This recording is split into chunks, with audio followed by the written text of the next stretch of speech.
Luke, an enthusiast of dungeon and fighter, found himself reborn in the Marvel Universe, transformed into a 7-year-old elementary student endowed with the DNF system. His guide, the self-proclaimed apostle incarnation, octopus-like, was a loquacious and cunning entity. Their mission was to ensure Luke spread the glory of the apostles throughout Marvel, essentially to instigate chaos. Luke expressed his desire for American currency to open chests, hoping to obtain skills that would enhance his power. He suggested forging a strong relationship with Tony Stark, believing it would aid their cause. Rotos proposed they blow up Stark Tower, to which Luke responded with concern about the Chitauri invasion, prompting them to assist. Rotos then issued a system task to help the Chitauri demolish the Stark building, offering a National Day gift pack as a reward. Luke eagerly accepted. On a stormy night, a young man sat before his computer. The rhythmic sound of his fingers striking the keyboard filled the air. He was immersed in DNF, swiftly dispatching a boss with a decisive strike before he abruptly closed his eyes and offered a silent prayer. In this moment, may the great Ma grant me an ethereal breath. This young man, named Luke, was unfortunately unable to escape the fate of being an unlucky player.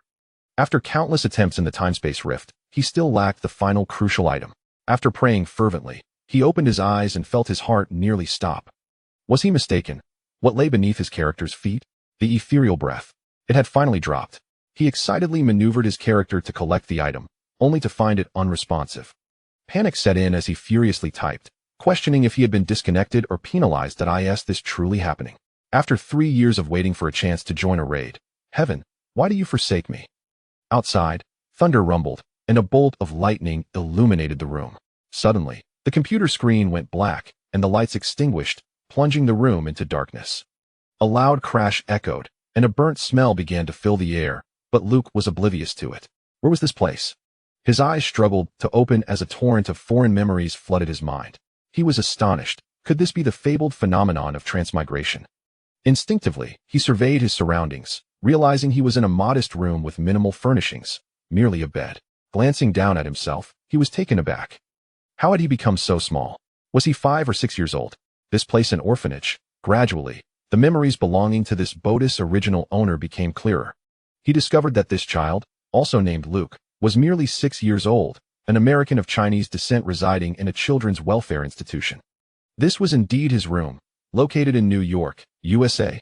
As Luke processed this revelation, the door swung open, revealing a middle-aged African-American woman, the director of the orphanage.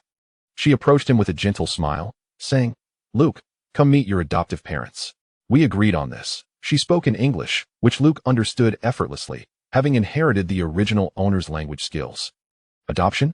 Luke recalled that indeed, the 6-year-old had consented to be adopted by a couple. He quickly contemplated his situation, deciding to let events unfold naturally. Being adopted and living in a home was preferable to remaining in the orphanage. He hoped his new guardians would be kind-hearted. Following the director through the corridor, Luke entered her office, where he met a young couple in their 30s. The man, dressed in a suit and tie, had a slightly portly figure and a kindly demeanor, while the woman wore a simple floral dress, exuding modesty. Are these my prospective adoptive parents? Luke assessed the couple, who were also appraising him with evident satisfaction. It was no wonder Luke appeared remarkably clean and bright-eyed, exuding an air of intelligence, a reflection of his 20-year-old soul residing in a 6-year-old's body. The couple approached, kneeling before him with warm smiles. "Hello, Luke. I'm Fudge," the man introduced himself. The woman, visibly excited, added, "I'm Karen." Yet, Luke's gaze was fixated on the television behind them, which was broadcasting a live press conference featuring a man in his 30s declaring, "I am Iron Man." Luke was left speechless. Simultaneously, a deep, sinister voice echoed within his mind. The apostles' invasion of this world has officially begun. Luke, as an apostle, it is time for you to spread the glory of the apostles in this realm. 1 year later, Luke was now 7 years old. More accurately, this body had reached the age of 7, having grown to a height of 1 meter. He still exhibited signs of malnutrition, although he was better off than during his time at the orphanage. His adoptive parents were middle class, his father a lawyer who worked during the day, and his mother a full-time homemaker. Luke's arrival had completed their family, and they cherished him, providing him a stable home for which he felt immense gratitude. At that moment, Luke lay in his small bed, arms behind his head, contemplating with a youthful innocence that belied the adult demeanor in his expression. Over the past year, he had gradually accepted the reality of his rebirth and transmigration. Through his observations, he confirmed that he was indeed in the Marvel Universe. As far as he knew, Iron Man had emerged, while the Hulk had yet to make his debut. The Shield was at its zenith, and mutants, Inhumans, and various ordinary heroes were beginning to surface. The world was in its early, relatively stable phase. Yet, immense pressure weighed upon Luke. Why? Because in the Marvel Universe, the lives of ordinary people held little value. Each time a superhero emerged or an alien arrived, chaos ensued, resulting in countless civilian casualties. The Marvel world often portrayed ordinary individuals merely as the backdrop for superheroes to display their valor. Hidden in the shadows were various otherworldly titans manipulating Earth from afar, such as the Five Gods, Dormammu from the Dark Dimension, and Chitauri from the Crimson Cosmos. Ironically, Luke was just an ordinary person, having been an unremarkable recluse before his transmigration. Faced with such an array of extraordinary powers, he found it utterly impossible to safeguard his own existence. Not to mention that one day, the director of the Universal Population Control Office, Thanos, might casually snap his fingers even if he were to survive until that time. Luke did not believe he would be among the remaining 50% that a non-chosen one must embrace the reality of their fate. Thus, ensuring his survival in this world had always been Luke's foremost concern. He concluded that the only viable solution was to empower himself, to grow stronger, ceaselessly. By transcending the realm of the ordinary, he aimed to acquire extraordinary abilities. Ultimately, he aspired to join the ranks of the extraordinary and surpass everyone in this world, becoming the strongest. In doing so, he could seize control of his own destiny. Fortunately, he was not devoid of opportunities. It appeared that he was not the only one who had traversed into this realm. A system had accompanied him, which Luke tentatively named the DNF system. Much like the narratives he had perused in numerous novels, this system possessed immense potential and infinite possibilities. He could procure various treasures from it. The protagonists in those tales thrived due to the existence of such systems. Unlike them, however, Luke discovered that this DNF system did not wish for him to reap rewards without effort. Instead, it required him to exert a certain amount of diligence in return for its benefits. Luke harbored no objections to this notion. Earning one's keep was a fundamental principle. Conversely, a system that demanded nothing in return would indeed be peculiar and warrant careful scrutiny. Throughout the year, he had gleaned some insights into how to harness power from the system, for which he owed a debt of gratitude to another entity. A being that referred to itself as the guide currently perched on Luke's shoulder. It was a cephalopod, specifically an octopus, albeit with disproportionately short appendages, that rendered it resembling a mere fleshy ball, adorably clumsy. This creature was named Rost, and Luke affectionately dubbed it short-legged Rost. Although it incessantly boasted of being an embodiment of the apostle, Luke held little regard for such claims. Who had ever seen an apostle that resembled a plastic toy octopus? At times, he even speculated whether it would emit a sound if squeezed. Rost was quite the chatterbox, and over time, Luke discerned its cunning nature. A frequent utterance was, "I am here to guide you towards the righteous path, young one." Were it not for Rost's occasional encouragement to eliminate certain passers-by, Luke might have genuinely believed it. Undeniably, Rost possessed a profound understanding of the system and was nearly omniscient in addressing Luke's queries. His rapid progress over the year was closely tied to this fact. "I believe your current rate of strength augmentation is far too sluggish. In an entire year, you have only mastered 3 skills. At this pace, I fear I may forget my purpose. My duty is to guide you towards the righteous path, and you carry a more significant mission, to spread the glory of our apostles in this world known as Marvel." Lazily sprawled across Luke's shoulder, Rost voiced its complaints with an insidious tone, yet its speed was remarkably sprightly. Luke had long since acclimated to the incessant murmurs beside him. "Rest assured, my goal is to endure in this place, not merely to survive. This does not contradict the so-called glory that the system requires me to disseminate." Luke felt that as long as he ensured his own safety, fulfilling the tasks assigned by the system was a reasonable expectation, a mutually beneficial arrangement. This had been a point of contention in his debates with Rost on multiple occasions. "Shoo, someone is eavesdropping at the door. Eliminate her. Eliminate her." Rost suddenly became animated, whispering fervently, its 8 tiny legs clinging tightly to Luke's neck and flailing about. Irritated, Luke yanked it down and tucked it beneath a pile of belongings. Just then, there came 3 knocks at the door, and in walked a blonde, blue-eyed middle-aged woman, his adoptive mother. With a gentle smile, she softly said, "Dinner is ready, honey." "All right, Karen." Luke leaped from his bed, embodying the exuberance expected of a 7-year-old child. Karen surveyed the room and curiously inquired, "Who were you talking to just now?" "I was reading a passage," Luke replied with a grin. Karen affectionately ruffled Luke's hair, and together they descended the stairs for dinner.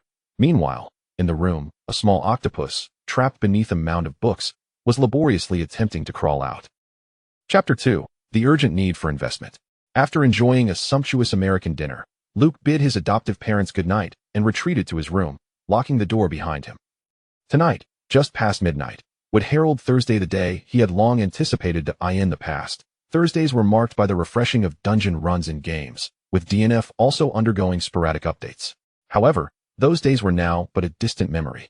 The current reality was that every Thursday at midnight, the system would dutifully provide him with a complimentary magic box. Much like those magical boxes in games, they held the potential for remarkable treasures. As Rost had articulated, this is a reward for having survived another week in this world.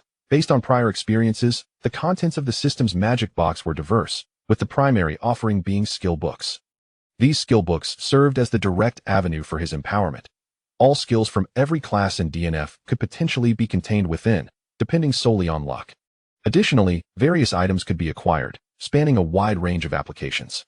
The first skill book he had obtained was during the previous summer, shortly after he had traversed into this world and been adopted into this family, a time when he was still acclimatizing to his new surroundings. The arrival of that first skill book had filled him with astonishment, solidifying his belief that he could indeed grow stronger in the Marvel Universe.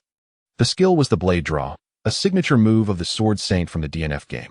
Seizing a moment of privacy, Luke had surreptitiously employed it. He fashioned a wooden sword over the course of 2 days from a piece of lumber and conducted an experiment in his adoptive parents' backyard. The next day, however, the neighbors reported a wild boar had invaded their yard, wreaking havoc on their fencing. The incident regarding the wild boar lingered in the community for some time before fading away without resolution. The wooden sword, crafted with 2 days of effort, had been rendered unusable after just one attempt, clearly unable to withstand the might of the blade draw. However, it had allowed Luke to witness the formidable power of DNF skills firsthand. Regardless of the skill drawn from the magic box, he could fully master it with a mere thought. Unleashing 100% of its combat efficacy became an instinctive ability. Since that moment, Luke had eagerly awaited each Thursday, gradually growing discontent with the singular reward. Alas, the system only dispenses one fixed complimentary magic box each week. To acquire more, I must resort to tokens to purchase from the modified system marketplace. The system marketplace brimmed with an array of items, yet they remained tantalizingly out of reach, akin to cakes displayed in a shop window. Tokens were required, which could only be procured by exchanging real currency at a rate of $10 for 1 token. In other words, it necessitated investment. What does the system require dollars for? Luke initially pondered in confusion. It serves as a measure of your capabilities, Rost replied. Monetary capability. My suggestion is to rob a bank. However, Luke's body is merely 7 years old, truly a member of the proletariat. Where can he possibly procure the funds to exchange for tokens? Reluctantly, he must continue to subsist on the meager gifts he receives. Fortunately, there exists a rule regarding the magic boxes. A tenfold draw guarantees at least one premium reward. The premium reward often manifests as a skill book. For this reason, Luke has been saving for over 2 months, managing to gather 10 magic boxes. Since discovering that a tenfold draw can yield skill books, he has successfully opened 3 skill books over the past 6 months, acquiring 3 skills from the game dungeon. Fighter, the short punch, the chi barrier, and the blade draw. The short punch originates from the fighting master class, a signature attack skill of the master of martial arts. The chi barrier, also derived from the fighter class, is a skill of the chi master, capable of erecting a barrier to shield against external attacks, serving as a wide area defensive skill. This opening can be deemed quite favorable, wouldn't you agree? As the saying goes, a single draw may yield miracles, but a tenfold draw could ruin one's life. Luke sat at the edge of his bed, muttering to himself. It should be said that the tenfold draw is a kind of faith, the faith of our esteemed nonchalant players. I hope this time I'll obtain a colorless skill. What of your resolve? Remarked Rotos, as devious as ever. With a mere thought, Luke conjured 10 identical peculiar boxes before him, meticulously arranged upon the bed. The boxes were neither metallic nor wooden, their surfaces adorned with numerous enigmatic and arcane patterns, evoking a sense of awe and curiosity. Let the drawing commence, Luke declared. Rotos, unusually focused, turned his attention to the outcome. As soon as Luke's words fell, the boxes, in sequential order, began to emit a radiant light, and open one after another. Concurrently, a notification echoed in his mind. Magic Stone, X1. Celia's Handmade Cake, X1. Resurrection Coin, X1. Celia's Special Drink, X1. Colorless Crystal, X25. Data Chip, X1. Skill Book, Electric Grenade, X1. Colorless Crystal, X19. Celia's Handmade Cake, X1. Magic Stone, X1. An electric grenade? Quite commendable, Luke mused, feeling satisfied with the results of his 2-month anticipation, though he lamented the absence of a colorless skill. The electric grenade is a skill of the male and female ammunition specialists in the game. As its name suggests, it allows one to throw a grenade that inflicts an electrified state upon enemies upon detonation. Grasping the skill book, Luke's thoughts shifted, and he swiftly learned this new skill that a gentle warmth flowed into his body, and he found himself endowed with newfound knowledge of industrial assembly. He learned how to fabricate an electric grenade, his craftsmanship reaching a masterful level. Provided with the simplest raw materials, he could effortlessly assemble one in mere moments. Surveying his surroundings, Luke contemplated briefly before retrieving a remote-controlled toy car, then ventured into the bathroom to squeeze some toothpaste into a container. Followed by donning a mask to scrape some grime from the drain, wrapping it in paper. Finally, he stealthily acquired his foster father Fuji's lighter from the living room. With all preparations complete, Luke locked the door once more and returned to his bedside, his hands moving with surprising dexterity. Thus, he spent 2 minutes extracting the explosive contents and another half-minute dismantling the toy car, ultimately assembling an electric grenade. In his tender grasp lay a small vial containing a shimmering, luminescent substance. This vial represented the electric grenade, an experimental creation born from his limited materials. It lacks aesthetic appeal, Luke assessed, but in the game, the electrified state inflicts additional damage upon enemies with each attack. That I wonder how it would fare in the Marvel Universe? His curiosity piqued. Quick, throw it towards the door for a test. Rotos excitedly urged. Luke rolled his eyes in exasperation. This was still a grenade, albeit an experimental one, and its power was undoubtedly substantial enough to obliterate the bedroom. He had no intention of residing in the basement. With a casual gesture, he stowed the makeshift electric grenade into his storage space. Like his other skills, the ability to create the electric grenade had become an instinctive part of him. As for its true potency, it remained untested, awaiting an opportune moment. Indeed, to grow stronger, one must open boxes, Luke mused. Now he possessed 4 skills from Dungeon Fighter, each of considerable utility. While the goal of becoming a formidable entity in the Marvel Universe remained distant, this was a commendable start. The storage method he had just employed was the system's storage space, an accompanying function of the system. Currently, its capacity measured 30 centimeters by 30 centimeters, allowing for the convenient storage of various items, with the option to expand its capacity using tokens. Luke then recalled that his body required nourishment. He could feel himself developing, and rather quickly at that. During this period, it would be beneficial to supplement his diet with additional nutrients, which, of course, necessitated funds. His foster parents were not affluent in America. The middle class scarcely qualifies as impoverished. Despite being a superpower, the material abundance here is rather mediocre.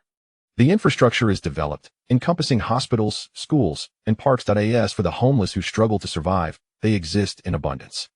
This body is too young, far too inconvenient. Alas, I wish to grow up more swiftly. Regrettably, this is beyond my control. I must ensure my nutrition is adequate. Thankfully, my foster parents treat me well, though it seems insufficient. Having just finished dinner, Luke found himself hungry once more. This seemed related to the number of Dungeon Fighter skills he had acquired. The more skills he learned, the greater his body's energy consumption. Measuring his height, just over a meter, Luke found himself yearning to grow taller more than ever. Opening boxes, expanding his storage space, and providing himself with extra meals. All of these pursuits required funding. As for the holiday gift packages available in the system's store, he could only drool over them, for he lacked the means to afford them. In summary, every aspect of his existence demanded financial investment. What to do? Should I seek employment to earn some money? Luke pondered aloud. Employment? Such a pedestrian notion. How could you even conceive of that? I still propose we rob a bank. Quick cash, and most importantly, what a thrill. Rotos exclaimed, bouncing on its short legs, incessantly urging, Luke, let us rob a bank. What do you say? Luke dismissed the thought with indifference. He contemplated the legal stipulations in New York State, which dictate that minors must be at least 14 years old to work, and even then, they may not exceed 10 hours of work per week. Given his 7-year-old visage, which establishment would dare employ him? The New York police would swiftly educate the manager on propriety. Alas, how long must I wait to earn enough to open magic boxes? Luke sighed, a frown etched upon his face. Currently, Iron Man had already made his entrance, and it would not be long before the Hulk, Thor, and Captain America followed suit. Accompanying this would be the formation of the Avengers. Soon thereafter, the climactic New York battle, heralded as a pivotal moment in the Marvel narrative, would commence. Humanity would face extraterrestrial invaders, the Chitauri, and the malevolent god Loki lurking behind them. To survive in this tumultuous city, one must possess ample self-defense capabilities. And not to forget the nuclear bomb that nearly fell upon New York. Unacceptable, I must devise a plan to earn some dollars post-haste. Rubbing his head and sighing, Luke's youthful visage belied the actions of an adult, exuding a blend of seriousness and a hint of endearment. Anyone who beheld him would undoubtedly find him charming, akin to a miniature grown-up. Yet, who could have imagined that within this small frame resided an adult? Chapter 3. Peter Parker in the heart of Queens, New York, at Dow's Elementary School. The school day concluded at 2 o'clock in the afternoon. Luke, in an effort to conceal his identity, reluctantly adhered to his adoptive parents' wishes, finding himself once again among the ranks of elementary school students after many years. With a small backpack slung over his shoulders, containing a Rotos, he navigated the bustling hallways, trailing behind a young boy from the adjacent class. This boy, of similar stature to Luke, appeared quite slender and fragile. At the tender age of 7, standing at only 1 meter tall, he was notably shorter than his peers, particularly in a country where children tend to mature early. The boy possessed a mop of brown hair and was of Caucasian descent, bearing the name Peter Benjamin Parker, a name Luke learned through some inquiries. It was a simple task for someone with the soul of a 20-year-old. According to Peter's classmates, he was in foster care with relatives named Uncle Ben Parker and Aunt May Parker. Indeed, this was the future Spider-Man, albeit a mere child at present, aptly dubbed the Little Spider. The discovery of Peter Parker was a delightful surprise for Luke. Upon confirming that this was indeed the future hero, Luke kept a watchful eye on young Peter, seeking an opportunity to approach him. As he passed by the broom closet adjacent to the hallway, a pair of hands suddenly emerged from within, pulling Peter inside. Luke paused, momentarily taken aback. The other children, streaming out of the school, paid no heed to the unfolding scene as the school bus awaited outside. Inside the broom closet stood 4 boys, 2 African-American and 2 Caucasian, with 2 of them notably portly. The quartet, striking a pose with clenched fists, cornered the slight Peter Parker against the wall. "Parker, do you recall what I said? Don't leave after school. Have you forgotten?" One of the African-American boys sneered, pointing threateningly at Peter's chest. Towering over Peter, he cast a daunting shadow. I didn't mean to bump into you," Peter stammered, shrinking timidly into the corner. "But you did bump into me," the boy retorted. "I'm sorry," Peter mumbled, his voice barely above a whisper. "Is that all?" The boy persisted, advancing with his companions, the sound of cracking knuckles echoing ominously. "Perhaps it's time you learned to respect me. Wouldn't you agree? Who is the boss here?" As the situation threatened to escalate into violence, a sigh resonated from the doorway of the broom closet. Luke appeared, observing the distressing scene before him, pondering how such young children could already engage in bullying, or rather, how Peter Parker had become a target for such cruelty at such a young age. He recalled the plot where Peter faced relentless bullying during his high school years. "Who are you?" The African-American boy turned, his gaze landing on Luke, his lips curling into a sneer. "Yellow skin." "Hey, that's quite impolite," Luke replied, raising his hands in a gesture of peace. "Yellow skin." The young African-American boy spoke again, followed by uproarious laughter from the 3 other children. "You know what I despise the most? There are 2 types of people," Luke remarked, shrugging before adding, "The first are those who harbor racial prejudices. The second are those who are black." The expression on the African-American boy's face immediately darkened. He glared at Luke through clenched teeth and pointed at him, urging his 3 companions, "Let us get him. Attack." The 4 children erupted into a cacophony of shouts as they lunged at Luke. With a dismissive scoff, Luke seized the opportunity, stepping forward, drawing in a deep breath, and executing a punch.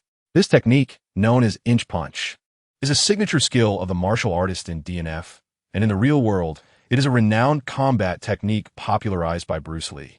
It emphasizes simplicity, agility, power, and ferocity, utilizing the inch strength to unleash maximum force over the shortest distance. Thanks to the system, Luke had acquired a high level of proficiency in this technique almost immediately. In terms of skill, he was exceptionally advanced, surpassing many adults who had trained for years.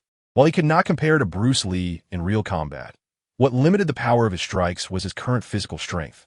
As this body was merely 7 years old, were he an adult, he believed he could surpass Bruce Lee.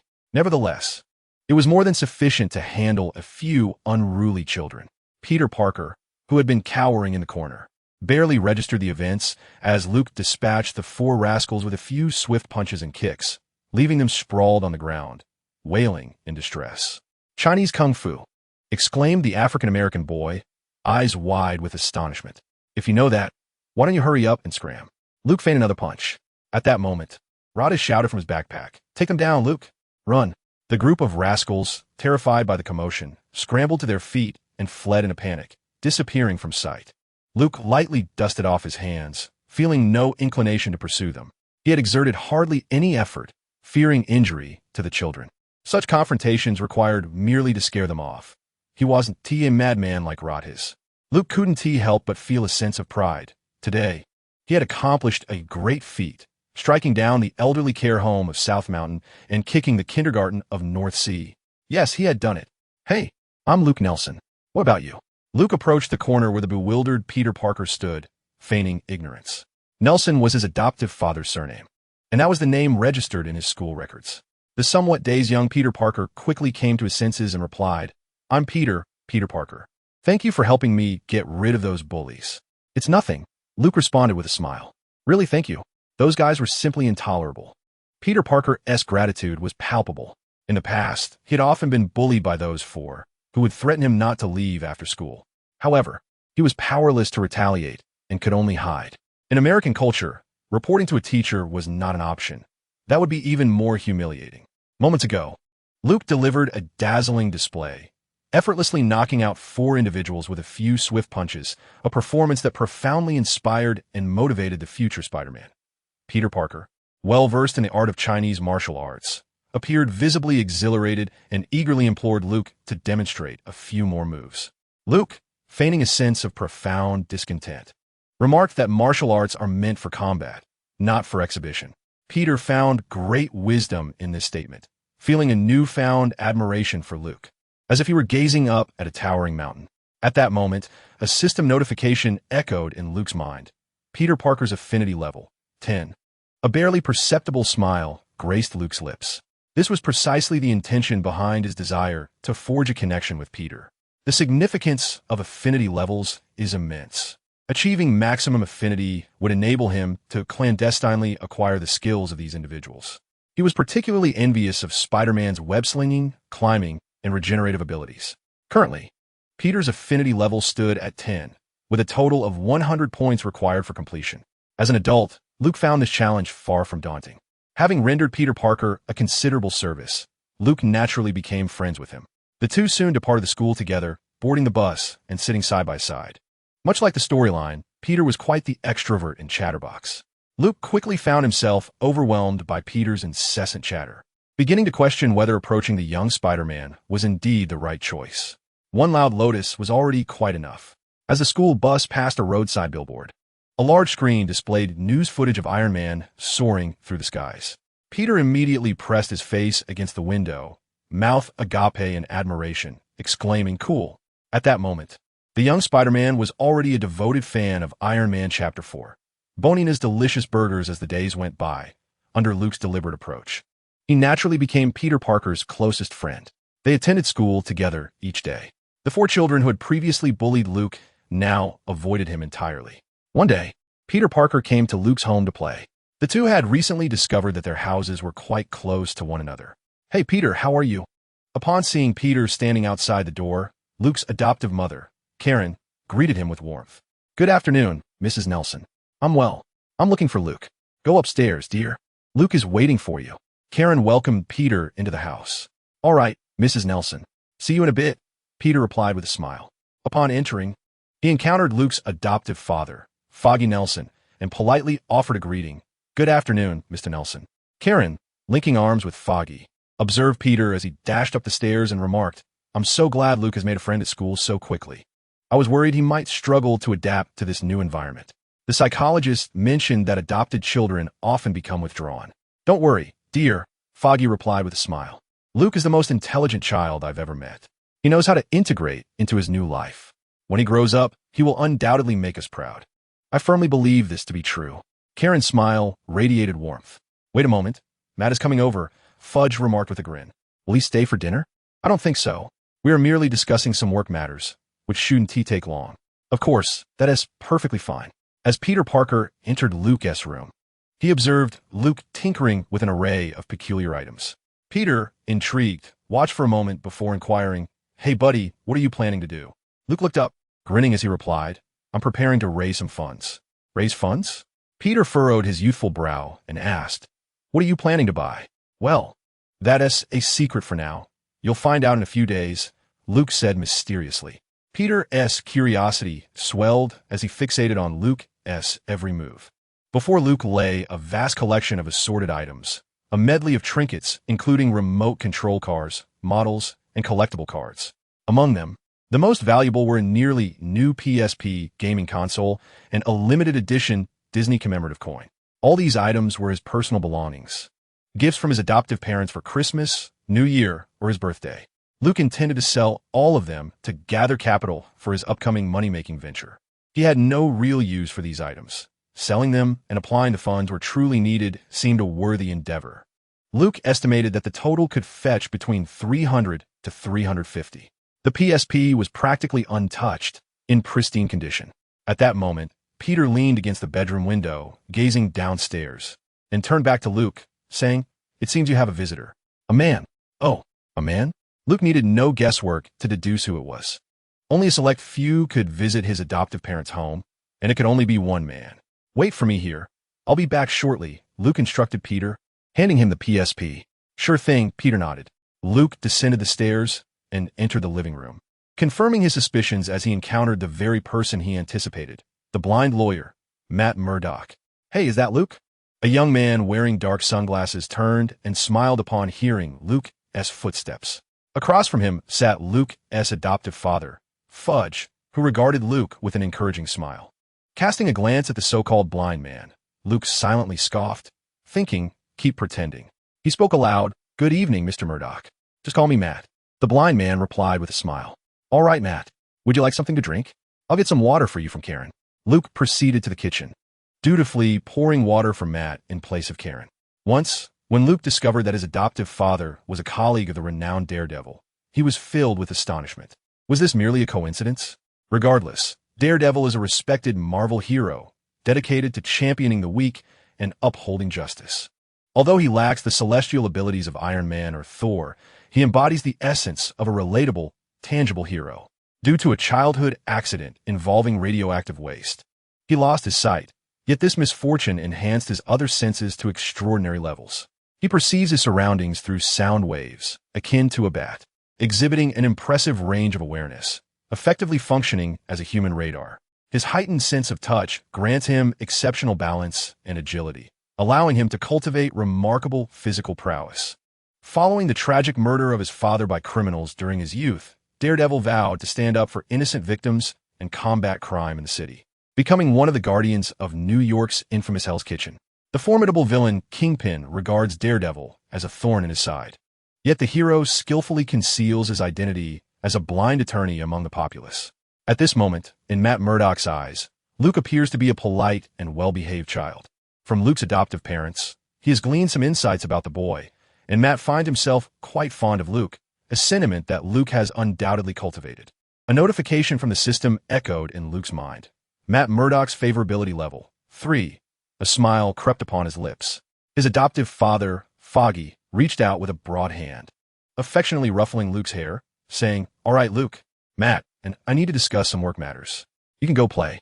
Okay, Foggy, Luke replied, his objective accomplished, and he obediently ascended the stairs. Upon returning to his bedroom, he continued to strategize his money-making plans. He was in dire need of funds to open a box. Recently, he had managed to accumulate a tenfold draw, extracting something from the magic box. It wasn't a skill book, but rather a recipe for Bonina's delicious burger, teaching him how to create the most delectable hamburgers. He pondered whether he could leverage this knowledge for profit. Gathering the initial capital was merely the first step. Next, He would require the assistance of young Peter Parker, as his 7-year-old body rendered many tasks cumbersome. Their collaboration would enhance efficiency. Observing Peter engrossed in his PSP, Luke inquired, "Hey, buddy, I recall you mentioning that your uncle had a recreational vehicle?" "Yes, a large one. It's white," Peter replied. "The color is irrelevant," Luke mused thoughtfully. "Could you help me take it out?" Chapter 5. Tony Stark. It must be said that young Spider-Man displayed remarkable loyalty by indeed aiding Luke in stealthily retrieving his Uncle Ben's RV. On the roads of New York, a white recreational vehicle wobbled and crawled along the pavement. Luke sat in the driver's seat, manipulating the steering wheel. In his previous life, he possessed a driver's license, but now he was undeniably driving without one. As he maneuvered the wheel, he incessantly barked orders. "Press the clutch." "No, not that one. That's the gas pedal." "Goodness." Due to his height, Luke's 7-year-old body dangled above the driver's seat, his feet unable to touch the ground. Peter Parker lay beneath the seat, listening intently to his commands. "Is it the one on the left?" "Precisely, my friend. Give it a press." "Run them over. Run them over." "Who is speaking?" "Nothing." "All right. Press the brake again." "Understood." With a screech, the RV came to a sudden halt at the roadside. Luke wiped the cold sweat from his forehead, relieved that their journey had been mostly uneventful, and it seemed the New York traffic police were on holiday. Remarkably, these two 7-year-olds had managed to steer the vehicle to the city center. "All right, we've arrived. Get out." Luke vacated the driver's seat, casually pressing a button to extend the RV's side wings. The vehicle unfolded like a tent, raising half of its body. "All right, buddy." Peter Parker appeared thoroughly exhilarated. This was a first for him, and the entire adventure had been thrilling. More importantly, they were about to sell hamburgers right here. "This is insane, buddy." Peter Parker rubbed his hands together in excitement. "Calm down," Luke said with a smile, though he too felt a tinge of exhilaration, managing to maintain a composed exterior. He positioned a plastic shelf at the RV entrance and handed a promotional poster to Peter Parker, instructing him to affix it to the door. It depicted a large hamburger with the caption, "Bonina Delicious Burgers, starting at 7. Inside the RV was a makeshift hamburger preparation station, compact yet fully equipped, with neatly arranged paper bags, sanitary gloves, an enormous bottle of cheese, and of course, baskets of lettuce, pre-sliced tomatoes, and essential patties. The funds for these ingredients came from Luke's toy sales. The patties required advanced preparation. They were the essence and soul of the burger. After experimenting over a weekend and enduring multiple failures, Luke ultimately perfected the Bonina Delicious hamburger patty. After tasting their homemade burgers, both Luke and Peter Parker unanimously agreed that it was the most delectable burger they had ever savored, surpassing anything from KFC or McDonald's. The Bonina Delicious burgers were officially on sale. The burger food truck soon attracted the attention of passers-by. Luke assigned Peter Parker a daunting task, urging him to shout enthusiastically to draw attention. This was not a challenge for Peter Parker. He relished the spotlight. Standing atop the truck, he proclaimed in a spirited manner, "Burgers, burgers, delicious Bonina burgers. Only 7. For 7, you won't regret it. You won't be fooled." The street bustled with pedestrians. Situated in a vibrant commercial district adorned with several towering office buildings nearby, Luke chose the perfect moment, coinciding with lunchtime. At this moment, many white-collar workers were exiting the building, preparing to indulge in their midday meal. Luke deliberately parked his vehicle in this location for a reason. Who is the most renowned burger enthusiast in the Marvel Universe? It goes without saying. Directly across from the food truck stands the illustrious Stark Industries office building. The individuals entering and exiting the edifice had already noticed the additional vehicle today, which appeared to be selling hamburgers, and the sellers seemed to be 2 young boys. Initially met with astonishment, some individuals approached, inquiring with amusement where the adults were. As the first customer purchased a hamburger and took a bite, his eyes widened in disbelief. "Oh my God, this is the most delicious burger I have ever tasted." "Really? Then I would like one as well." Curiosity piqued among the onlookers. "Of course, sir. Would you prefer the classic burger, or would you like additional toppings?" Luke beamed with joy, relishing the prospect of finally earning some money. "Add tomatoes and lettuce." "I want it all." "All right, please hold on." Luke skillfully picked up a pair of hamburger buns, adding lettuce, tomatoes, and a patty, drenching it in cheese, then capping it with the top bun and placing it in a paper bag before handing it to the customer. Peter Parker gleefully collected the money beside him. The crowd continued to swell. The sight of 2 7-year-olds selling hamburgers quickly became a spectacle. Sales of the burgers were thriving. and every individual who sampled one proclaimed it to be the most delectable burger they had ever encountered, eagerly purchasing 2 more to take away. A black, elongated armored vehicle came to a halt in front of the Stark Industries building. A plump driver and bodyguard exited to open the door, and a man in his 30s, clad in a suit and wearing tinted glasses, emerged, casting his gaze towards the food truck. Why are there so many people gathered there? A burger from Barnina? Upon seeing the poster, the man seemed intrigued and led his bodyguard over. Hey, kids, who's in charge here? The man surveyed his surroundings, puzzled by the absence of any adults selling. I am, along with him. Luke indicated himself and Peter Parker. The man's eyes widened in astonishment beneath his tinted glasses as he incredulously asked, Just the 2 of you? Is this your food truck? He pointed at the vehicle. Yes, Mr. Stark, Luke replied with a smile, instantly recognizing the illustrious figure before him. It was none other than the famous Iron Man, billionaire Tony Stark, a true burger aficionado. Peter Parker also recognized him, his face paling, clearly too excited to articulate a response. I'll have one, the top-tier option. Tony Stark casually gestured towards the hamburger station behind Luke and added, Actually, make it 2. Certainly, sir. Please hold on. Luke turned to begin crafting the burgers, a slight smile curling at the corners of his mouth. Just take him down. He annoys me. Rotos peeked out from Luke's backpack, urging him. Be quiet. Luke kicked his backpack. After entering the building, Tony Stark unwrapped a steaming hamburger, took a bite, and immediately exclaimed with surprise, This tastes surprisingly good. He turned to his driver and bodyguard, Happy, and said, From now on, my lunch will be purchased here. Are you serious? Happy asked, astonished. Absolutely. It's really quite delightful. Would you like one? Tony offered. Happy smiled gratefully and reached out to take it. Just as his hand was about to touch the burger, Tony retracted it. Chewing on the hamburger, Tony casually remarked, I've changed my mind. You can buy your own. Happy was momentarily speechless and shook his head in resignation. His boss possessed many flaws, including but not limited to capriciousness, arrogance, and a penchant for jesting, sometimes resembling a large child. However, there was no denying that Tony was also one of the most brilliant minds in the world. Happy cherished his job and resolved not to engage in petty disputes with Tony. Later that evening, upon returning home, Luke calculated his earnings for the day and couldn't help but grin from ear to ear. He had sold all the ingredients he had prepared in advance, totaling 80 hamburgers. Now he had at least $600 in hand. Not only had he recouped his initial investment, but he had also made a modest profit. Luke affectionately kissed Franklin, exclaiming, I've finally made money. My beloved treasure box, await my arrival. Look at your meager accomplishments. We should have blown up that building today, grumbled a disgruntled, short-legged octopus. Chapter 6. Celia's fortuitous elixir. That evening, Luke's adoptive father, Foggy, had yet to return home. By 10 o'clock, when Luke was already in bed, he heard a commotion downstairs. Rising to investigate, he immediately spotted the injured Matt Murdock being supported by Foggy and Karen in the living room. The daredevil was covered in blood, evidently suffering severe injuries. Luke stood by the staircase, eavesdropping on the heated argument between Foggy and Karen.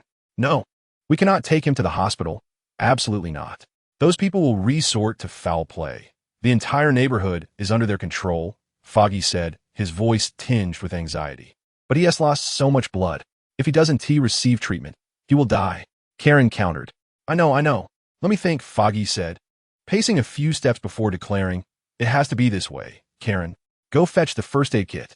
We must extract the bullets from his body first. Oh my goodness, Karen gasped, covering her mouth in dismay before hastily retrieving the medical supplies. At that moment, Matt Murdock, still clad in his daredevil attire, lay unconscious on the sofa, as still as a corpse. From Luke's vantage point, he could see at least 3 gunshot wounds on Daredevil, bleeding profusely. Luke overheard Foggy murmuring to himself, It was my fault that day. I shouldn't have gone with him to that underground casino. The roulette den is the darkest, filthiest place in Hell's Kitchen. Foggy hung his head in despair, feeling utterly useless and remorseful towards Matt. At that moment, Karen returned with a medical kit, placing her hand reassuringly on Foggy's back, saying, This is not your fault. They are after you. Matt will not allow them to harm you. We must hurry and staunch Matt's bleeding. It was then that Karen noticed Luke standing on the stairs, though she was unaware of how long he had been there. She hurried over, forcing a smile, and encouraged, It's all right. Honey, you should get some rest. Luke said nothing, glanced once more at the sofa, and then ascended the stairs. Returning to his room, Luke closed the door and sighed. He had anticipated that such an event would inevitably transpire, merely a matter of time. From the brief exchanges between his foster parents, he could deduce that Daredevil had likely sustained gunshot wounds during the night's operations. Among the countless heroes and villains in the Marvel Universe, Daredevil's prowess was not particularly remarkable, ranking merely in the middle tier. Aside from his superhuman acute hearing and tactile sensitivity, his physical attributes remained within the realm of normal human capability.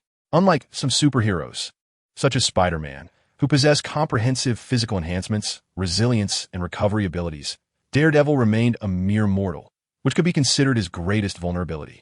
As a vigilante combating crime, he was sufficiently equipped to handle ordinary thugs, criminals, and street gangs. However, when confronting members of New York's underground crime organizations, who routinely wield firearms and other weaponry, particularly in situations where he was outnumbered, his limitations became glaringly evident. This was precisely the predicament he faced tonight. Hell's Kitchen, a neighborhood on the west side of Manhattan, was no longer merely dangerous. Once notorious as a slum inhabited primarily by working-class Irish immigrants, it was infamous for its dilapidated living conditions, severe ethnic conflicts, and high crime rates. Today, Hell's Kitchen could be described as a hotbed of crime, bustling with Russian mobsters, Japanese yakuza, Mexican gangs, and others engaged in illicit activities. The area was a veritable melting pot of criminal elements, with law enforcement virtually non-existent, thus earning its ominous moniker. Furthermore, it had become the territory of the formidable villain, Wilson Fisk, who wielded immense control over nearly 70% of the nation's criminal enterprises during his peak. His nefarious operations included the distribution of tainted drugs, arms trafficking, running casinos, extortion, human trafficking, and even murder and arson, showcasing his utter depravity.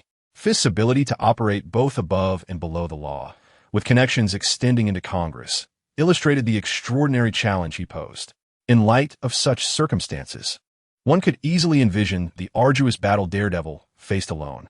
It was only later, with the support of heroes such as Spider-Man, the Punisher, Iron Fist, and Jessica Jones joining the fight against Fisk's criminal empire, that the tide began to turn.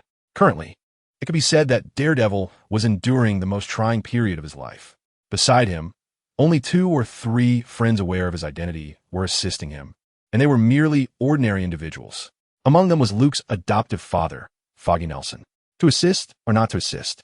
After a brief moment of hesitation, Luke sighed and decided to lend a hand.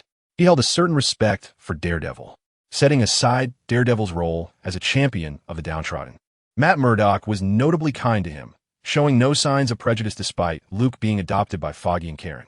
Furthermore, from the conversation he overheard between his adoptive parents, it seemed that Foggy was also entangled in this affair. Consequently, their home was at risk. It is essential to realize that members of criminal organizations do not adhere to the principles of respect for the elderly and love for the young.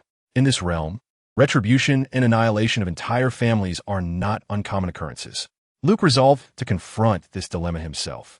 While he could not confidently assert that his abilities surpassed those of Daredevil, he possessed certain inherent advantages. "Are you finally going to take action? I can feel the adrenaline surging," exclaimed Rotos. "The glory of the apostles will be spread tonight. Hallelujah." Rotos had awaited this moment for quite some time. "You are a cold-blooded creature. You cannot experience adrenaline. It's merely a metaphor, my young friend. Are you not excited? Not thrilled?" Rotos chimed in exuberantly. "The exchange rate for tokens is exorbitant. It costs $50 to open one magic box. This is nothing short of extortion." Luke dismissed the comment, intending to first test his luck with the earnings from selling hamburgers, hoping to draw something useful like a healing potion from the magic box. At the very least, he wanted to ensure the safety of Uncle Matt, who lay downstairs. Even without his intervention, Daredevil would likely survive, but he was uncertain whether his presence might trigger some unforeseen consequences. If Daredevil were to perish right under his nose, it would lead to significant trouble. Luke opted for a tenfold draw, spending $500, and just as he began to feel the warmth of his earnings, he found himself back to square one overnight. The system's prompts echoed incessantly in his mind. However, the outcome left him somewhat disheartened. He did not acquire the healing potion he desired. Instead, the guaranteed reward from the tenfold draw was not a skill book, but something entirely different. Gazing at the small vial that appeared in his hand, Luke's expression shifted. Celestial's luck potion? What use is this? It can temporarily enhance your fortune for 1 hour, Rotos explained. Is that true? Does it really have such miraculous effects? Luke inquired, astonished. You could give it a try. Jump out of the window. If you don't break any bones. It should be effective, Rotos suggested, as ever, with his usual blend of mischief and unreliability. Perhaps not, Luke replied, wrinkling his nose. Luck is an enigmatic concept, and Luke had never placed faith in his own fortune. This was the self-awareness of a perpetual underdog. Suddenly, Luke smiled and remarked, as he said, we won't know the specific effects until we try it. After all, it is a product of the system. I have a bold idea. Do you agree to blow up Stark Tower? Roth asked gleefully. No, what I mean is since I have decided to tackle the problem myself, it is crucial to determine where to begin. According to Luke's assessment, this matter would not be resolved so easily. After all, the formidable adversary is Kingpin. Not to mention that he has allies by his side. Figures such as the super assassin Hawkeye, Hand, and Madame Gao are certainly not foes he can contend with at this moment. Luke intends to gauge the depth of his opponent first and ascertain the reality of the situation. At the very least, he must clarify whom he is about to confront. He decides to take action tonight. Perhaps he might even come across a windfall. A pivotal clue emerged from his adoptive father's words, the roulette casino. As for whether the bloody daredevil downstairs would succumb without a healing potion, Luke believes that, after all, he too possesses a protagonist's halo and should not be so unfortunate. Shouldn't he? He glanced at his reflection in the mirror, slightly furrowing his brow. This was the boy in the mirror, barely reaching 5 feet. With a youthful face and slender arms, he resembled a quintessential child. With this appearance, he wouldn't even be allowed entry into a bar, let alone a casino. What to do? It seemed he needed to disguise himself properly. He planned to take a stroll around the roulette casino, not only to verify the efficacy of Celia's lucky potion and see if it could alleviate his financial troubles, but also to gather intelligence. A twofold benefit. What a brilliant idea. Luke's method of disguise was straightforward yet effective. He donned a children's mask depicting Iron Man's face. Beneath the mask, he wore a voice changer. Such gadgets are readily available and inexpensive in New York, almost a standard accessory for vigilantes. After testing it out, he found that his voice had deepened significantly, rendering it unrecognizable as a child's. He then exchanged his childish attire for a checkered shirt and casually slipped on a pair of relaxed trousers. Roth climbed onto his shoulder, and Luke instructed him to pose as a plastic ornament, avoiding speech unless absolutely necessary. Thus, Luke's entire demeanor underwent a remarkable transformation, exuding a newfound maturity. He surveyed his reflection, thoroughly satisfied. This was the desired effect. He climbed through the window and stealthily departed from his adoptive parents' home. The distance from Queens to Hell's Kitchen was considerable, but it posed no challenge for Luke. With a skateboard in hand, he felt invincible. To engage in mischief at an underground casino rife with criminal activity requires substantial courage. Such establishments are a melting pot of unsavory characters, and those who dare to gamble there are not to be trifled with. For an ordinary person, such places are exceedingly perilous, and they would do well to steer clear. Luke was gradually transcending the realm of the average individual. 1 year after his rebirth, he had become a master of close combat, armed with a sword. He could execute a swift draw. In recent days, he had taken the time to craft several electric grenades stored within his inventory. If all else failed, he could retreat with the aid of his psychic shield. As the saying goes, those with great skill possess great courage. This is the source of his audacity to venture into such a place. Discovering the underground casino known as the Roulette Casino was not a formidable task. Operating a casino is one of the primary sources of income for Gene Bin.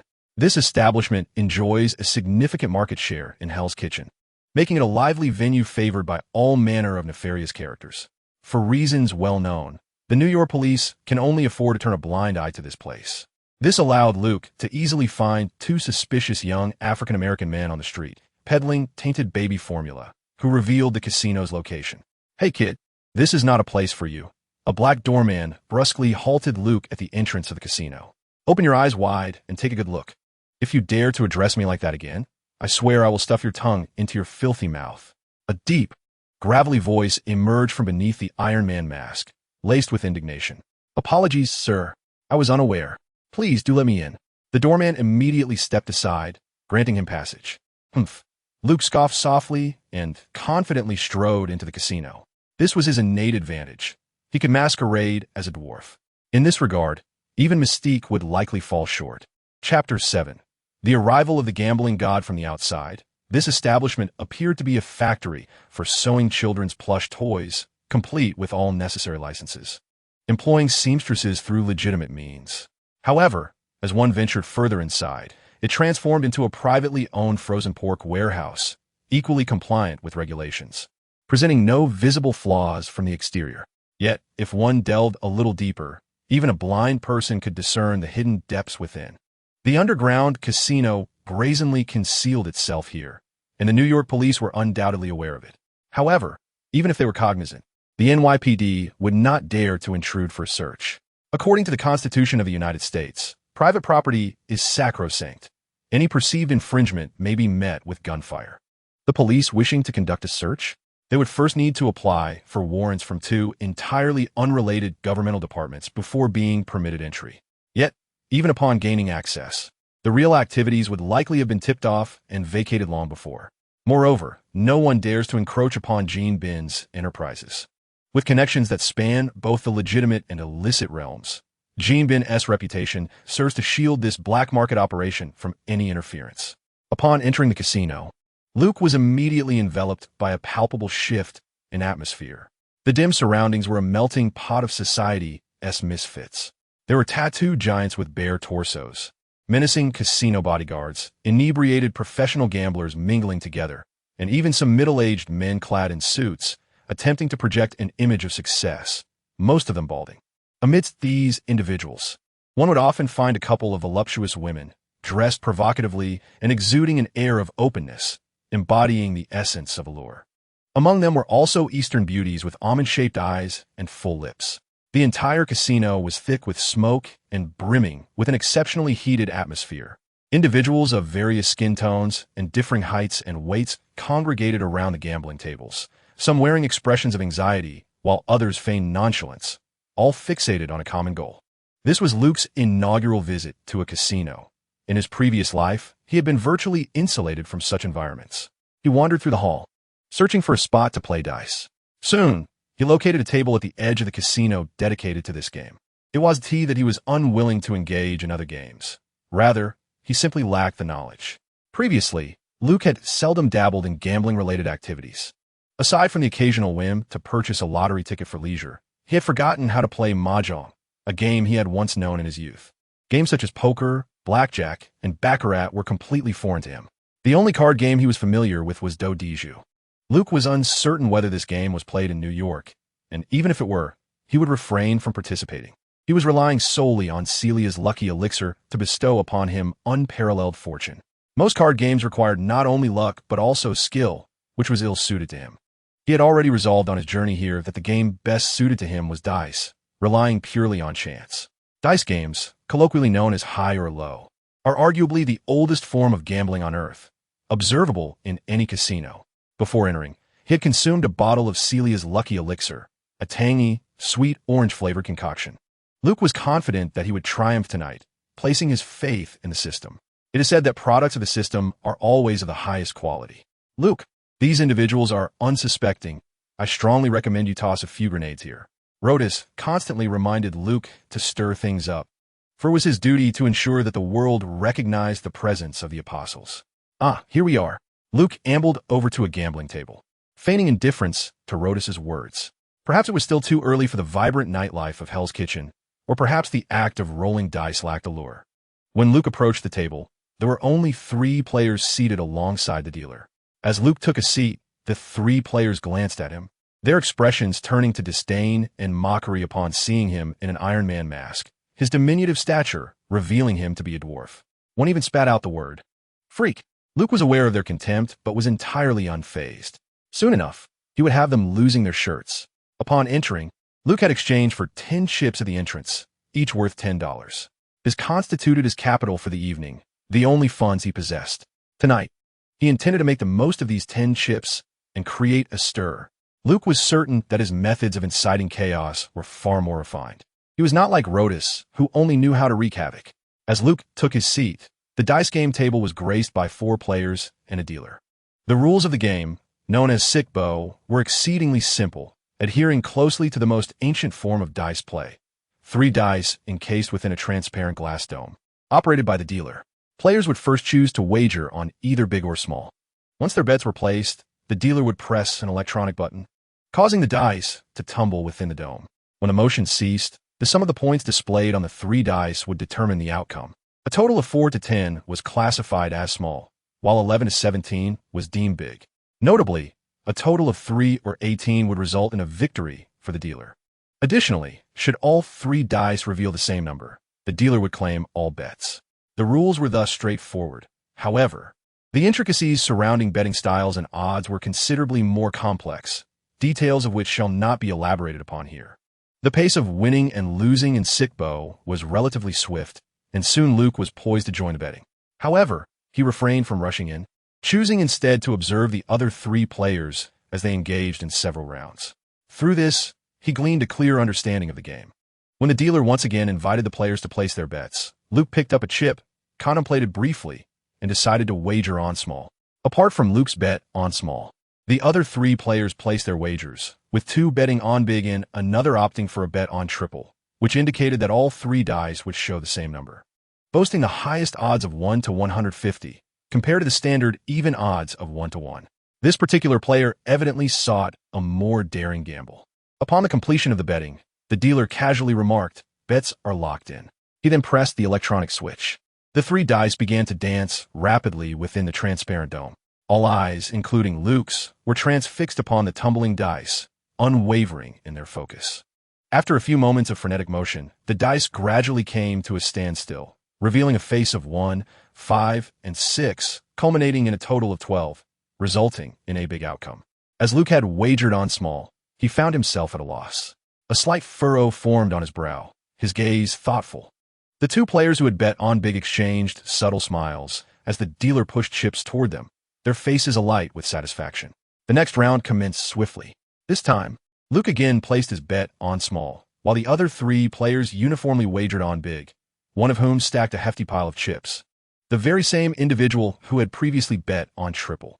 After the 3 completed their bets and observed Luke's solitary chip, they could not suppress their disdainful expressions. "Bets are locked in," the dealer announced. The dice began to tumble once more. Moments later, they settled, displaying the points 2, 2, and 4. The total was 8, resulting in a small victory. Luke felt a wave of relief wash over him as he realized he had won. In the initial round, Luke faced defeat, yet it seemed merely a prelude to what was to come. Celia's lucky potion had commenced its magic. The dealer, wearing a professional smile, pushed 2 chips toward Luke, restoring his stake by 10 chips. The 3 players who had lost displayed a variety of expressions. Among them was a brawny white man, his arms adorned with a myriad of indecipherable tattoos, a menacing scar running vertically across his eyelid and extending to his ear, rendering his smile both fierce and terrifying. Frowning deeply, the muscular man had suffered 2 consecutive losses, which evidently displeased him, as a cold smirk lingered at the corners of his mouth. The other 2 players at the table, upon witnessing Luke's victory, snorted derisively, seemingly dismissing him entirely. In the casino, winning and losing are commonplace. These seasoned gamblers clearly understood this reality. Though they had lost this round, it did not imply that they would invariably be defeated in the next. In the 3rd round, Luke placed his bet on small, wagering 3 chips. The other 3 players, 2 of whom bet on big, observed the muscular man who continued to wager boldly on the dice. Only Luke remained steadfast in his bet on small. His table companions seemed to scoff at the idea of betting alongside a dwarf. The dealer then announced, "Everyone, bets are locked in." Chapter 8. The frantic dice within the transparent glass dome. 3 dice danced like mischievous sprites, their outcome shrouded in uncertainty. Seconds later, the dice gradually came to a halt, revealing a total of 10 points, 5, 3, and 2, once again a small. Luke had triumphed once more. What luck for that little fellow. He overheard the 2 players across the table mutter disdainfully. Just 1 point shy of big, the outcome was frustratingly close, yet still classified as small. They perceived Luke as merely fortunate. Before the new round commenced, the white muscular man sneered at Luke, proclaiming, "Lady Luck shall not favor you again, dwarf." He clearly doubted Luke's ability to win a second time. Luke remained unperturbed. Beneath the Iron Man mask lay an exceptionally youthful visage, and he merely shrugged in response. The muscular man placed a hefty bet this round, laying down 5 golden chips, each representing $1,000, on big.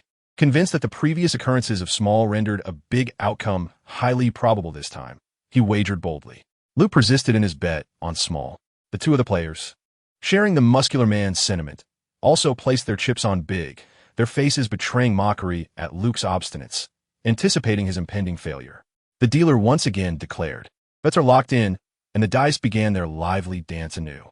Moments later, the 3 players betting on big, including the muscular man, widened their eyes in disbelief, as if they had just swallowed a fly. The result was again small. 1, 1, and 2, a result utterly absurdly small.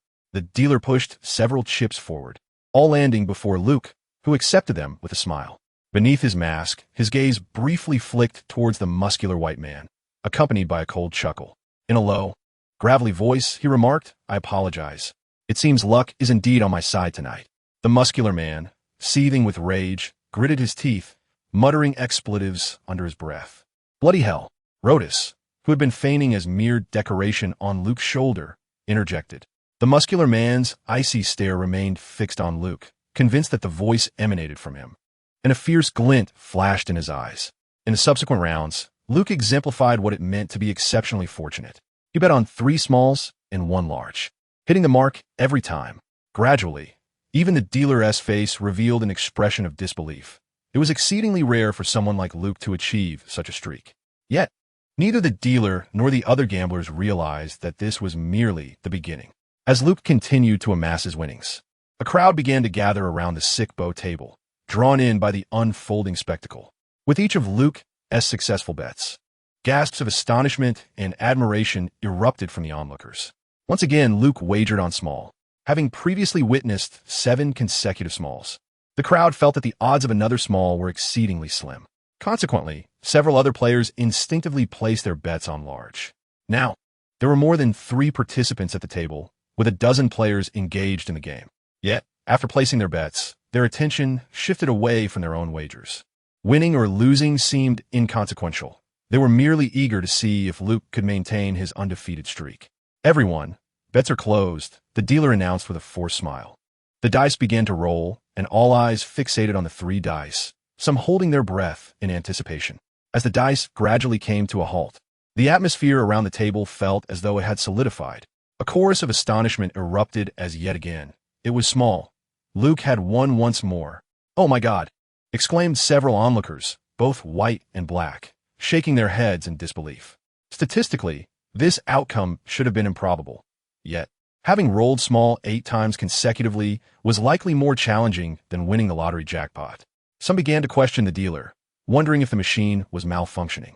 After a thorough check, the dealer confirmed that it was functioning correctly. However, at the insistence of some gamblers, the dealer requested a new shaker from the casino. This was no trivial matter. The fact that small had appeared 8 times in a row, all of which Luke had correctly predicted, had deeply unsettled them. As time passed, the crowd around the table swelled, creating a bottleneck in the vicinity. Even with the introduction of the new shaker, Luke continued his streak of undefeated luck. The surrounding gasps gradually transformed into exuberant cheers. Waves of applause surged forth, drawing an increasing number of curious gamblers eager to uncover the spectacle. Ultimately joining in this astonishing revelry, Luke, with a towering stack of chips in hand, placed all of them on the big bet. After a moment's contemplation, he released his grip. Having witnessed 5 consecutive small outcomes, Luke surmised that the probability of another small result was exceedingly low, thus opting for the big bet. The results swiftly emerged. 6-5-6, a remarkably high tally, just 1 point shy of a banker sweep. Yet that single point fortuitously secured victory for Luke in this round. Observing Luke's continuous winning streak, with scarcely any losses, some seasoned gamblers were exhilarated, exclaiming in fervent astonishment, "Oh my God! Oh my God!" The air was thick with the shouts of men and the shrieks of women surrounding the table. In less than half an hour, an impressive array of colorful chips had amassed before Luke. A throng of admirers, tattooed giants, and inebriated gamblers had gathered behind him, transformed into his fervent supporters. Tonight, the gambling deity had descended upon Hell's Kitchen, and it was destined to ignite with fervor. At some point, the players at the table began to mimic Luke's bets. They had grown wise to his apparent divine favor tonight, eager to partake in his fortune. When Luke bet big, they followed suit. When he bet small, they mirrored him without hesitation. As the rounds progressed, the dealer started to sweat profusely, beads of perspiration cascading down his forehead. In the game of sickbo, the rules inherently favor the banker, with outcomes of 3 or 18 resulting in a banker win, and any triple outcome granting the banker a sweep. Theoretically, the banker enjoys a guaranteed profit. However, this evening, an uncanny twist had unfolded. The dealer, seasoned by years in various casinos, found himself confronted with an unprecedented situation. With each of Luke's bets, the dealer's heart raced with trepidation. As the crowd continued to follow Luke's lead, the dealer became increasingly perplexed about how to proceed. Would they still be able to maintain camaraderie after this? Wiping the sweat from his brow, he discreetly pressed a button beneath the table. Seeking assistance from the casino's upper management, the game continued unabated. At this moment, nearly half the patrons in the casino had congregated around the sickbo table, eager to witness Luke's betting saga. It was certain that by dawn, the events of this night would echo throughout Hell's Kitchen, transforming into a legendary tale of the casino. Luke placed a bet on the triple outcome. Should he win, the odds would be 1 to 150. He wagered $1,000 in chips.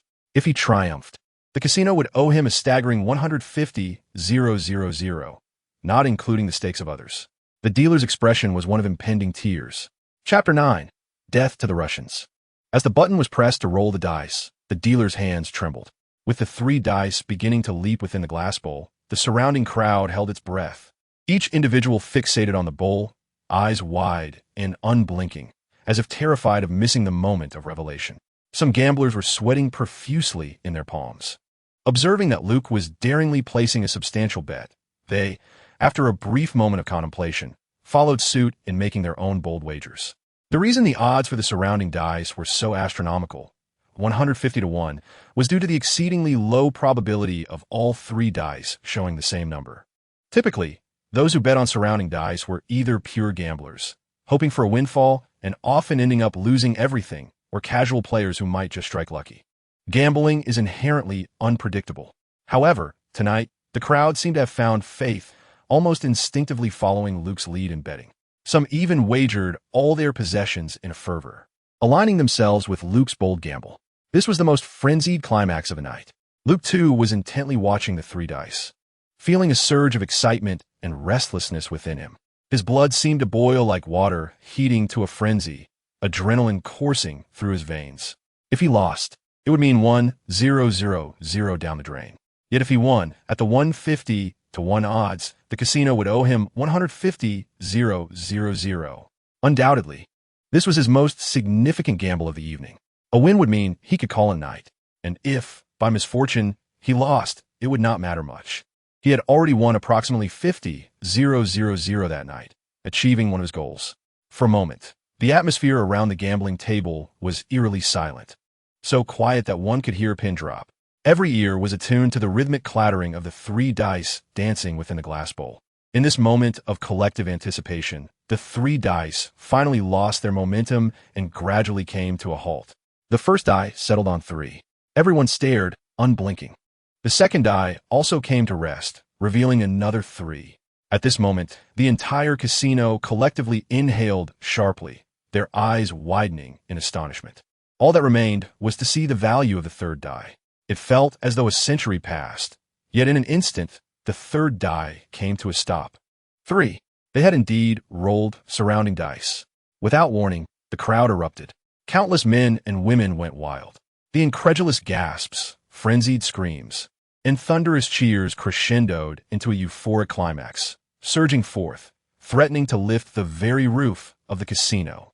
This time, these individuals have truly lost their minds. Surround the dice. The gambling deity proclaimed his bet on the dice, and indeed, the outcome was in favor of the dice. Who else could this be but the gambling god himself? Everyone bore witness and experienced firsthand the entirety of the event, a spectacle for all to behold. Gambling god, gambling god, gambling god. Luke found himself enveloped by a cacophony of cheers. Varied languages and accents intertwined in a frenzy, resembling madness. At this moment, words failed to convey the exhilaration that enveloped the crowd. Many were rendered speechless, fervently chanting the praises of the gambling god. Witnessing Luke's ultimate triumph felt as though they had won themselves. Amidst the raucous adoration, Luke gathered the substantial pile of chips before him and nodded to the dealer, signaling for the casino to settle his winnings. The dealer, overwhelmed, wept silently. With odds of 150 to 1, this dealer, despite having seen his fair share of tumultuous nights, realized that tonight's game would cost the casino dearly, not just for Luke, but for all those who had placed bets on the dice. The magnitude of the figures was staggering. The dealer envisioned the wrathful retribution of his furious boss, imagining himself having his limbs broken and being tossed into a foul sewer. This bizarre gamble at the table was beyond explanation, even with 10 mouths to speak. Luke stood to leave. The crowd encircling him instinctively parted, creating a passageway. In this moment, regardless of skin color or social standing, everyone paid their utmost respect to Luke, the undisputed gambling god of the night. In this casino, at this hour, he was divine. Despite his stature as a dwarf, he felt immeasurably grand. The applause thundered around him. It would be impossible for Luke to claim that his feelings remained unchanged. At this moment, he truly felt invincible, as though he were the gambling deity incarnate. He inwardly rejoiced. I must admit, the system is remarkably effective. Just as he took a step forward, an incongruous voice broke through the jubilation, somewhat ostentatious. Are you leaving after just winning? Damn dwarf. Do you dare to gamble with me again? Instantly, all eyes turned toward the speaker, revealing a tattooed, white, muscular man. The spectacle seemed far from over, and the crowd's eyes sparkled with renewed excitement. Luke furrowed his brow slightly and turned to face the individual. He recognized him, the only person who had consistently bet against him, unwavering in his opposition. Thus, this man had been losing throughout the night. Yet he seemed defiantly undeterred, persisting in this rivalry, wagering substantial amounts and losing an unknown fortune over the course of the evening. Luke could not fathom this man's motives. There was no enmity between them. At that moment, Luke overheard whispers behind him. Hey, isn't that Anatoly? The twin of the Russian mob, a regular here. You arrived late and missed it. Anatoly has been at the table all night. Regrettably, the goddess of fortune did not favor him this evening. He had been consistently losing. How absurd it was to gamble against the master of games. Yet, it appeared that Anatoly was audaciously challenging the master. He would not let him depart. A spectacle was certainly in the offing. The speaker's voice brimmed with excitement, revealing that there were always those eager to witness chaos. Those who lingered in such a place were far from naive, and the crowd soon erupted into a cacophony of cheers. Anatoly, seemingly in tune with the crowd's sentiments, smiled triumphantly, his scarred eyelids rendering his grin somewhat sinister. He gestured to Luke, inviting him to sit, taunting, "Come now, little man, let's wager a few more rounds. Unless, of course, you lack the courage. I wonder, does the little man possess any courage below? Perhaps akin to a eunuch? Prove it to me, shall we?" Laughter erupted from the surrounding crowd. Luke, concealed behind his mask, remained silent with a cold smirk. The commotion he had stirred this evening had sufficiently drawn the attention of those lurking behind the casino's facade. He awaited their appearance. "What is the matter, afraid?" Anatoly sneered disdainfully. Beside him sat a striking blonde, adorned in flamboyant attire and possessing a captivating figure. He brazenly embraced her, carelessly groping her. The crowd responded with a chorus of jeers and whistles. Anatoly, with a menacing grin that accentuated his scar, declared, "Let us make this interesting. You continue to gamble with me, 10 more rounds. And regardless of the outcome, she shall be yours for the night. What do you say, little man? Have you tasted the pleasures of a woman?" More laughter ensued. Anatoly, reveling in his triumph, raised his chin, his gaze dripping with mockery. The blonde, unfazed by his words, regarded Luke with keen interest, even licking her lips. As Luke prepared to decline, expressing his disinterest, he was suddenly interrupted by a loud exclamation from Rotos. "The hell with you, stupid Russian." Luke was taken aback. The crowd erupted in a frenzy. Soon, they roared even louder, believing that Luke, as the master of games, would defend his honor by accepting the provocation. Whistles and cheers filled the air, creating an electrifying atmosphere in the casino. Chapter 10. Russian Roulette. "Fuck you, little man." Anatoly spat in a heavy Russian accent, his tone dripping with contempt, leaving no room for doubt. Rotos, infuriated, retorted, "Fuck you, white pig." The uproar intensified, echoing across the room. This was a direct assault. "Fuck you, little man." Anatoly shot back angrily. Amidst the raucous crowd, Luke rolled his shoulders, twisted his neck, and deliberately struck Rotos with a forceful jab, muffling Rotos' cry with a cough. He then slowly approached the table and resumed his seat. "How do you wish to wager?" he inquired calmly, fixing his gaze on Anatoly. Even without the provocation from Rotos, he could no longer tolerate the situation. This greeting needed to be reciprocated. Luke thought to himself, since this Russian fellow was so eager for a decisive loss, he might as well oblige him tonight. After all, he had come here to stir things up, so why not escalate the matter further? From the outset, he had prepared himself for the possibility that tonight's events might not conclude amicably. Let us not forget the nature of this place. It was inevitable that confrontation would ensue. Anatoly appeared quite pleased with himself, as if he believed that provoking Luke was an achievement worthy of admiration. He held a thick cigar between his fingers, while his other arm encircled the slender waist of a blonde companion. With a dismissive tilt of his chin, Anatoly spoke to Luke with condescension. "I have grown weary of dice. How about we play blackjack instead?" Luke promptly shook his head. "I don't play." "What? You don't play?" Anatoly's expression turned mocking. "To come to a casino and not know how to play blackjack? Very well then, what can you play, you little man? I refuse to lose to you." He flicked the ash from his cigar, raised an eyebrow, and added, "Except for dice. That wretched game has lost its charm." While his words were eloquent, internally, Anatoly was quite intimidated by Luke's earlier display of luck at the gaming table. He truly did not wish to engage Luke in a game of dice again. The onlookers had not dispersed. Rather, they eagerly awaited the unfolding drama. At that moment, someone suggested, "How about roulette?" Let us not forget, this is a roulette casino. This proposal was met with enthusiastic agreement from the crowd. "Roulette?" Luke and Anatoly exchanged glances.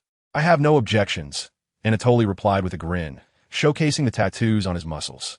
Luke furrowed his brow for a moment, contemplating, before nodding in agreement. "Let us play roulette." Roulette is a globally popular game in casinos, typically featuring 37 betting slots. The wheel spins clockwise, and the dealer, acting as the banker, releases a ball onto the rotating wheel. The number on which the ball lands designates the winning number. Players may place bets on multiple numbers in advance. Generally, betting options include odd, even, red, black, high, low, as well as various sections of the wheel, each with differing odds. Overall, the rules of roulette are significantly more complex than those of dice games. However, fortune remains a critical factor in this endeavor. As long as luck plays a predominant role, Luke felt confident in his ability to win. He reclined comfortably in his seat, small in stature, yet exuding a commanding presence. "You seem quite confident," Anatoly remarked, casting a glance at Luke. "Not bad," Luke replied, his voice, altered by a device, sounding somewhat peculiar, deep and raspy. "I believe everyone here tonight should be aware that I have won significantly." As he spoke, a chorus of exuberant cheers erupted from the surrounding gamblers. "Gambling God! Gambling God!" The two men prepared to continue their wager at the roulette table, with the gamblers displaying an extraordinary excitement, their eyes gleaming with anticipation. Some even urged the casino to commence the betting, eager to wager on who would triumph between Luke and Anatoly. Anatoly let out a derisive snort, locking his gaze onto Luke, and coldly retorted, "Do you know my nickname here? The King of Russian Roulette. What makes you think you could defeat me?" His heavy Russian accent was unmistakable, a clear indication of his heritage. Previous introductions had already revealed him to be associated with the notorious Russian mafia from Hell's Kitchen. Luke, uninterested in engaging in a verbal spar, smirked inwardly. "What gives you the right? Just luck alone can bring you to your knees, singing my praises." Soon enough, a group of casino staff transformed the table before them into a roulette setup, placing a standard Russian roulette wheel atop it. The casino also assigned a new dealer to oversee their match. Situations like this, where both parties were unwilling to back down and insisted on wagering against each other, were evidently not uncommon in such establishments. The casino displayed a deft handling of these disputes. However, given the uniqueness of the evening, particularly Luke's astonishing achievements in the previous dice game, this new dealer seemed to possess an extraordinary quality. Luke noticed the thick calluses on specific parts of the dealer's fingers. Unless one developed calluses from extensive card playing, Luke suspected this individual was not to be trifled with. The slight bulge at the dealer's waist further supported this assumption. The dealer smiled and introduced himself as a professional with a legitimate casino certification from Las Vegas, assuring both parties that his skills were top-notch. "I have no doubt your marksmanship is equally commendable," Luke thought to himself. With a throng of excited gamblers surrounding them, the wager commenced. Upon witnessing the Russian roulette apparatus, Luke became increasingly convinced that the game was not manipulated as depicted in films, where dealers could clandestinely rig outcomes. To accurately direct a small ball into such a minuscule space was nothing short of preposterous. Unless the dealer was a mutant with telekinetic abilities, such precise control over the outcome was impossible.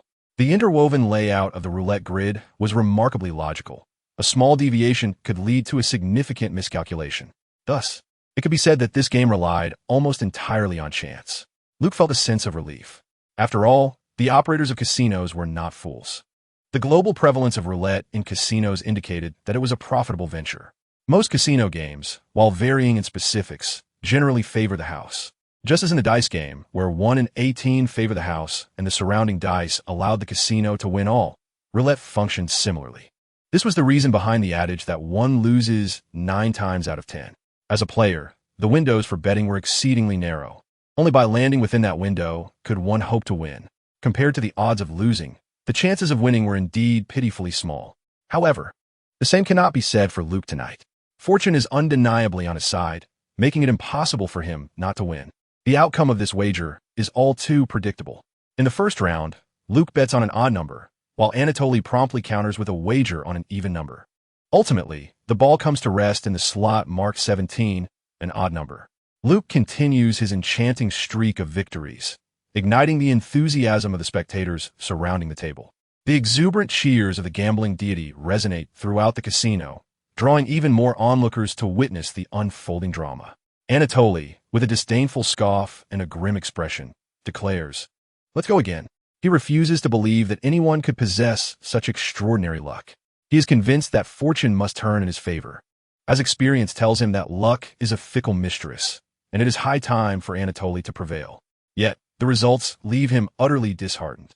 Tonight, he is fated to be shunned by Lady Luck, for it appears that Luke has already captured her affections. In the second round, Luke again bets on an odd number, while Anatoly stubbornly opts for an even wager, determined to oppose Luke at all costs. Once more, the ball lands in an odd-numbered slot, 31. Anatoly's suppressed fury simmers beneath the surface, resembling a volcano on the verge of eruption. He slams his hand on the table, forcing out the words, "Let's go again." Luke remains unflustered, his composure unwavering. Beneath his mask, a subtle smile graces his lips, exuding an air of mastery, as if everything is well within his control, though none are privy to this revelation. In the third round, Anatoly seizes the initiative by betting on an odd number. Amused, Luke opts to wager on an even number. The roulette wheel begins to spin, the croupier activating the electronic switch, propelling the ball into motion with such velocity that it becomes nearly imperceptible. Every spectator, including Anatoly and the others, holds their breath in anticipation. As the ball finally comes to a halt, it settles into a slot marked 2. What a significant even number! Anatoly, seething with rage, appears as if he might explode, his visage darkened and contorted in a grimace. The surrounding crowd erupts in jubilant cheers, their allegiance unmistakable, further inciting Anatoly's fury. A nearby blonde woman attempts to offer comfort, only to be met with a dismissive slap from Anatoly. Again, he growls, his gaze fixed on Luke, revealing a menacing, frenzied smirk akin to a ravenous wolf from Siberia. Wordlessly, Luke places his bet once more. Beneath the Iron Man mask, his smile gradually fades. Surveying the surroundings, he contemplates. Tonight, I have brought along 163 electric grenades. Yes, that should suffice. Chapter 11. The Chi Shield. Luke, having resorted to systematic drug-induced deception, had predetermined the outcome of this wager. Consequently, after 10 rounds, Anatoly failed to secure even a single victory. Prior to the commencement of the gambling match, the two had established rules, and in accordance with their agreement, Anatoly lost 100 chips to Luke, amounting to $10,000. At this moment, Anatoly sat in a daze, his complexion ashen, his eyes devoid of life, seemingly questioning the very essence of his existence. The alluring woman who had accompanied him had long since vanished, likely in fear of becoming the target of his frustrations. Being an RBQ was already a dire predicament. Amidst the fervent cheers of adulation, Luke rose slowly, akin to a victorious monarch retreating from the fray. The crowd parted, creating a path for him. Luke instructed the casino to settle his chips. Meanwhile, in a concealed monitoring room within the casino, the footage of the evening's events was under scrutiny. Ambitious casinos often invite seasoned gambling experts to oversee their operations. This evening, a former gambling king from Las Vegas was present as a watchful observer. In the monitoring room, the casino manager had summoned this gambling expert to assess the night's events. As Luke had anticipated, the bizarre occurrences at his table had already piqued the casino's vigilance. "Mr. Paul, could you take a look? Is this individual cheating?" The casino manager inquired, wiping the perspiration from his brow, clearly fatigued. "We just received news that the dwarf has won a total of $200,000 tonight." Such a sum was not insignificant. It represented nearly 2 years of income for an average American family. Naturally, for casino operations, this amount was relatively trivial. Under ordinary circumstances, it would not raise eyebrows. However, the peculiarities of tonight's events reeked of foul play, prompting the manager to deem it necessary to investigate further. Paul, a meticulously groomed middle-aged man, held a lucrative position at the casino and was vaguely aware of the enigmatic figure behind the establishment. Now was his moment to prove his worth. Yet, after scrutinizing the recording several times, he reluctantly shook his head. "Craps cheating? That seems improbable." After watching a while longer, he hesitated. Unless this person truly is a gambling deity, it should not be considered cheating. In other words, he believed tonight's gambling session was entirely legitimate. Legitimate, my foot. The casino manager thought, suppressing an urge to curse. "Does this look legitimate to you? I'm not blind. That dwarf is clearly an anomaly." The veins in the manager's forehead throbbed with agitation. "Are you seriously telling me that this wretched dwarf has managed to win continuously throughout the night purely by luck?" Upon hearing this, Paul's expression twitched. Deep down, he too found it hard to believe that anyone could possess such extraordinary fortune. It was undeniably bizarre. Yet, he had not detected any signs of cheating from the opponent. Throughout the entire ordeal, Luke's hands had remained in clear view of the cameras. Unless the opponent's gambling skills have reached an extraordinary level, capable of employing their feet to cheat, the more knowledgeable individuals become, the more confused they tend to be. After a moment of contemplation, the casino manager let out a deep sigh, stepped aside, and made a phone call. Upon the call connecting, the casino manager spoke with utmost respect and humility, inquiring in a consultative tone, "Mr. Wesley, are you already aware?" Following a brief silence on the line, a faint, deep voice responded, "No one can steal from the house." "Understood." The casino manager wiped the cold sweat from his brow and ended the call. He exchanged a knowing glance with a black bodyguard behind him, who promptly took his leave. Clutching a seemingly heavy bank card, Luke found himself momentarily lost in thought. This card had been arranged by the casino, with all procedures in place, and no account holder was even required. After all, it was an underground casino, well-versed in such dealings. The card contained a total of $210,000, an amount Luke had never possessed before. How many boxes could this open? Luke felt a sense of satisfaction wash over him. "Hey, are we just leaving like this?" prodded Rotos, perched on his shoulder, seemingly dissatisfied with the current outcome. "What do you say we blow this place to smithereens?" "Patience," Luke replied with a subtle smile. As he exited the casino, he walked directly into a dimly lit alley. He deliberately lingered in the alley for a few minutes, and before long, he found himself surrounded. Has it already come to this? Luke had anticipated this development, a cold smile gracing his lips as he stood his ground. "Kill them. Wipe them out," Rotos exclaimed excitedly. In the alley, 2 muscular men, a total of 4, approached Luke, attempting to corner him. As the faint light illuminated the scene, Luke recognized 2 of them. He had seen them among the gamblers at the casino. Luke surmised that these individuals were either sent by the casino or affiliated with the Russian mafia, in league with Anatoly. "Who are you? What do you want?" Luke feigned panic, retreating a few steps. In the darkness, one man grinned coldly and, with an accent, spoke in English. "Anatoly sends his regards." Without further ado, the 4 men brandished their weapons, revealing sharp knives, and lunged toward Luke. Energy shield. Luke dared not withstand the assault with his body. He was not yet capable of that.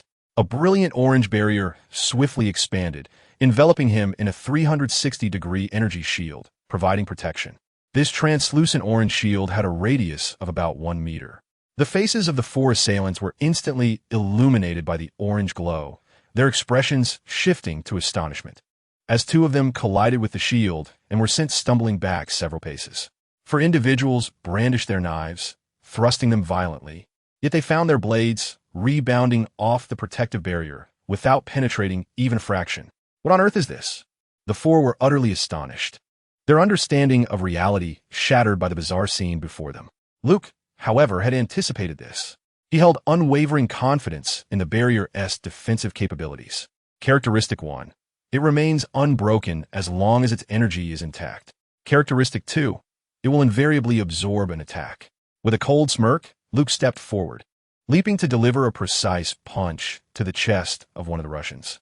A distinct crack echoed as the man's ribs shattered, sending him flying back at least 3 meters. The remaining 3 stared, dumbfounded, at the unfolding spectacle. Engaging with these individuals, Luke had no intention of holding back.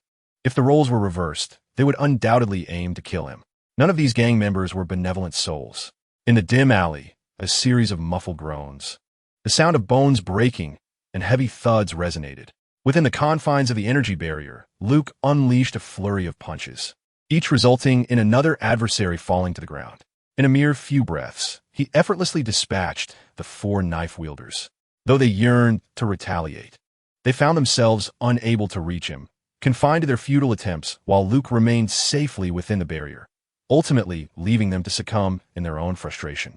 As Luke turned to depart, the sound of uneven footsteps echoed from outside the alley. A flicker of concern crossed his mind, prompting him to withhold the retraction of his barrier. Moments later, 5 figures emerged at the alley's entrance.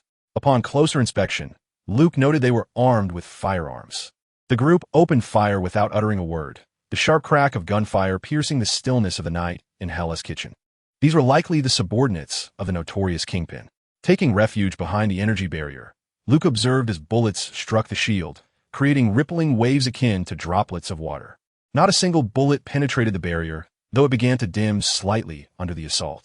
After a few seconds of relentless fire, the 5 gunmen paused, bewildered to see Luke unscathed. Realization dawned upon them that the peculiar orange orb shielding the dwarf was the source of their frustration. "Continue firing," one shouted, and the 5 resumed their assault. The cacophony of gunfire echoed down the street, resonating through the tranquil night. These marksmen displayed a ruthless determination far surpassing that of the 4 Russian mobsters. Their objective was crystal clear: to eliminate Luke disguised as the dwarf. One must admit, Luke had successfully provoked some formidable adversaries this evening. As he observed the energy barrier visibly dimming at an alarming rate, flickering precariously, Luke recognized that this stalemate could not continue. He was cornered with no means of escape. It was time to strike back.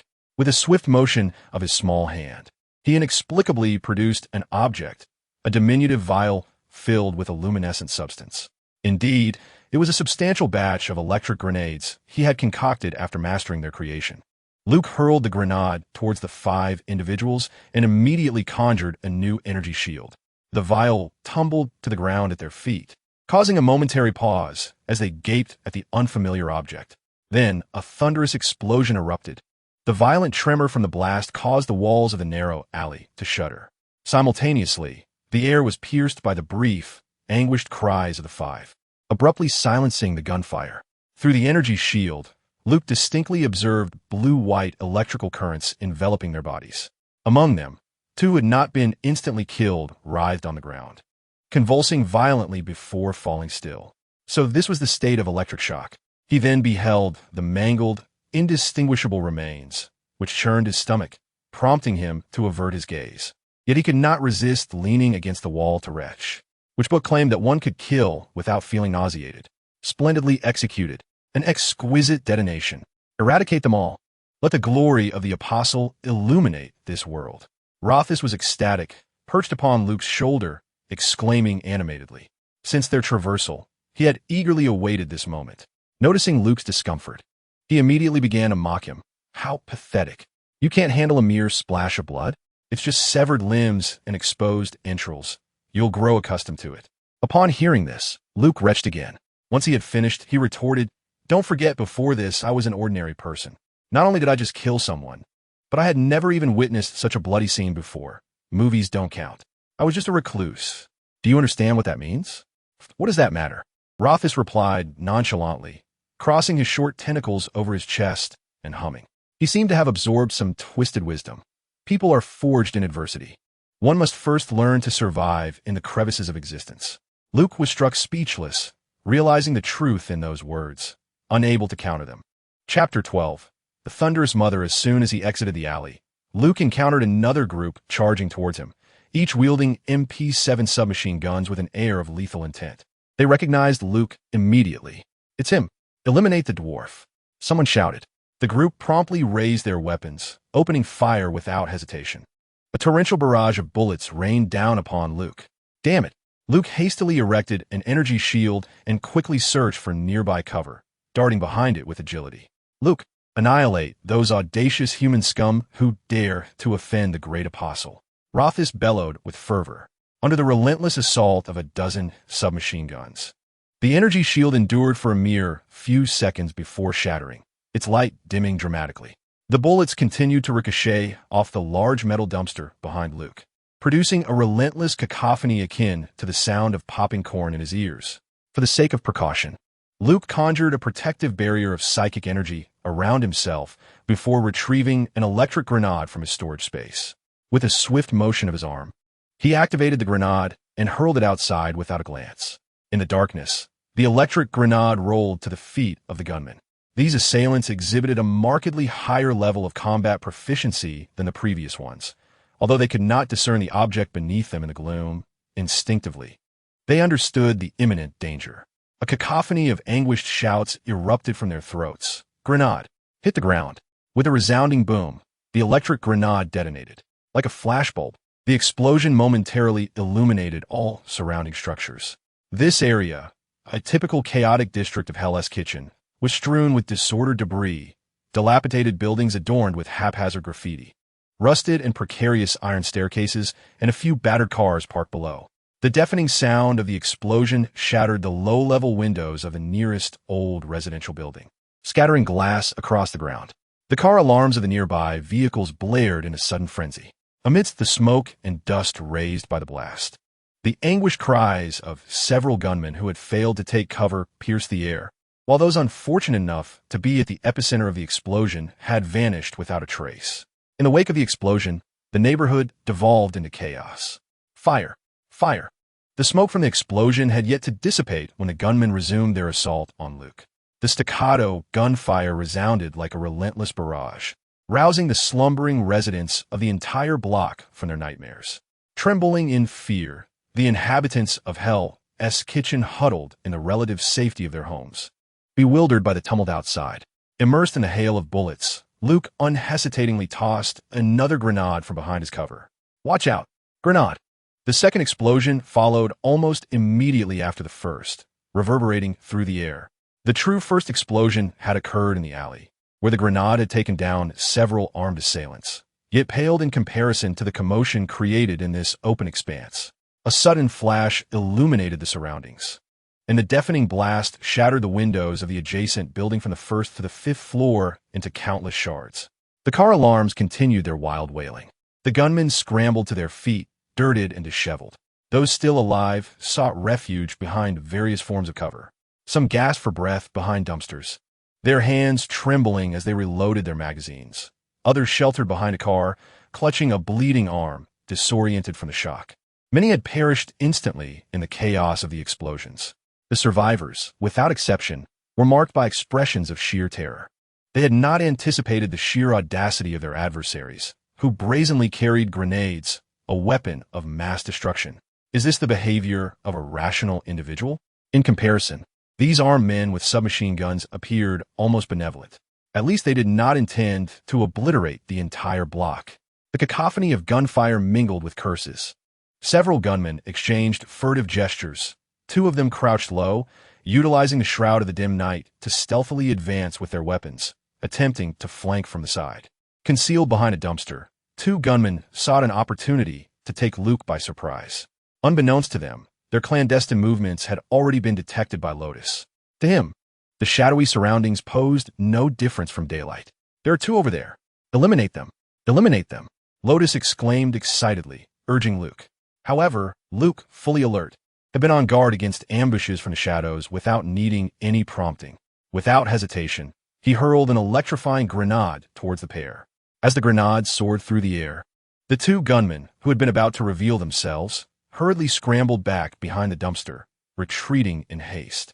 Little did they know, a smirk of derision crept across Luke's lips in the darkness. A brilliant flash erupted, followed by a resounding explosion as the electrifying grenade detonated.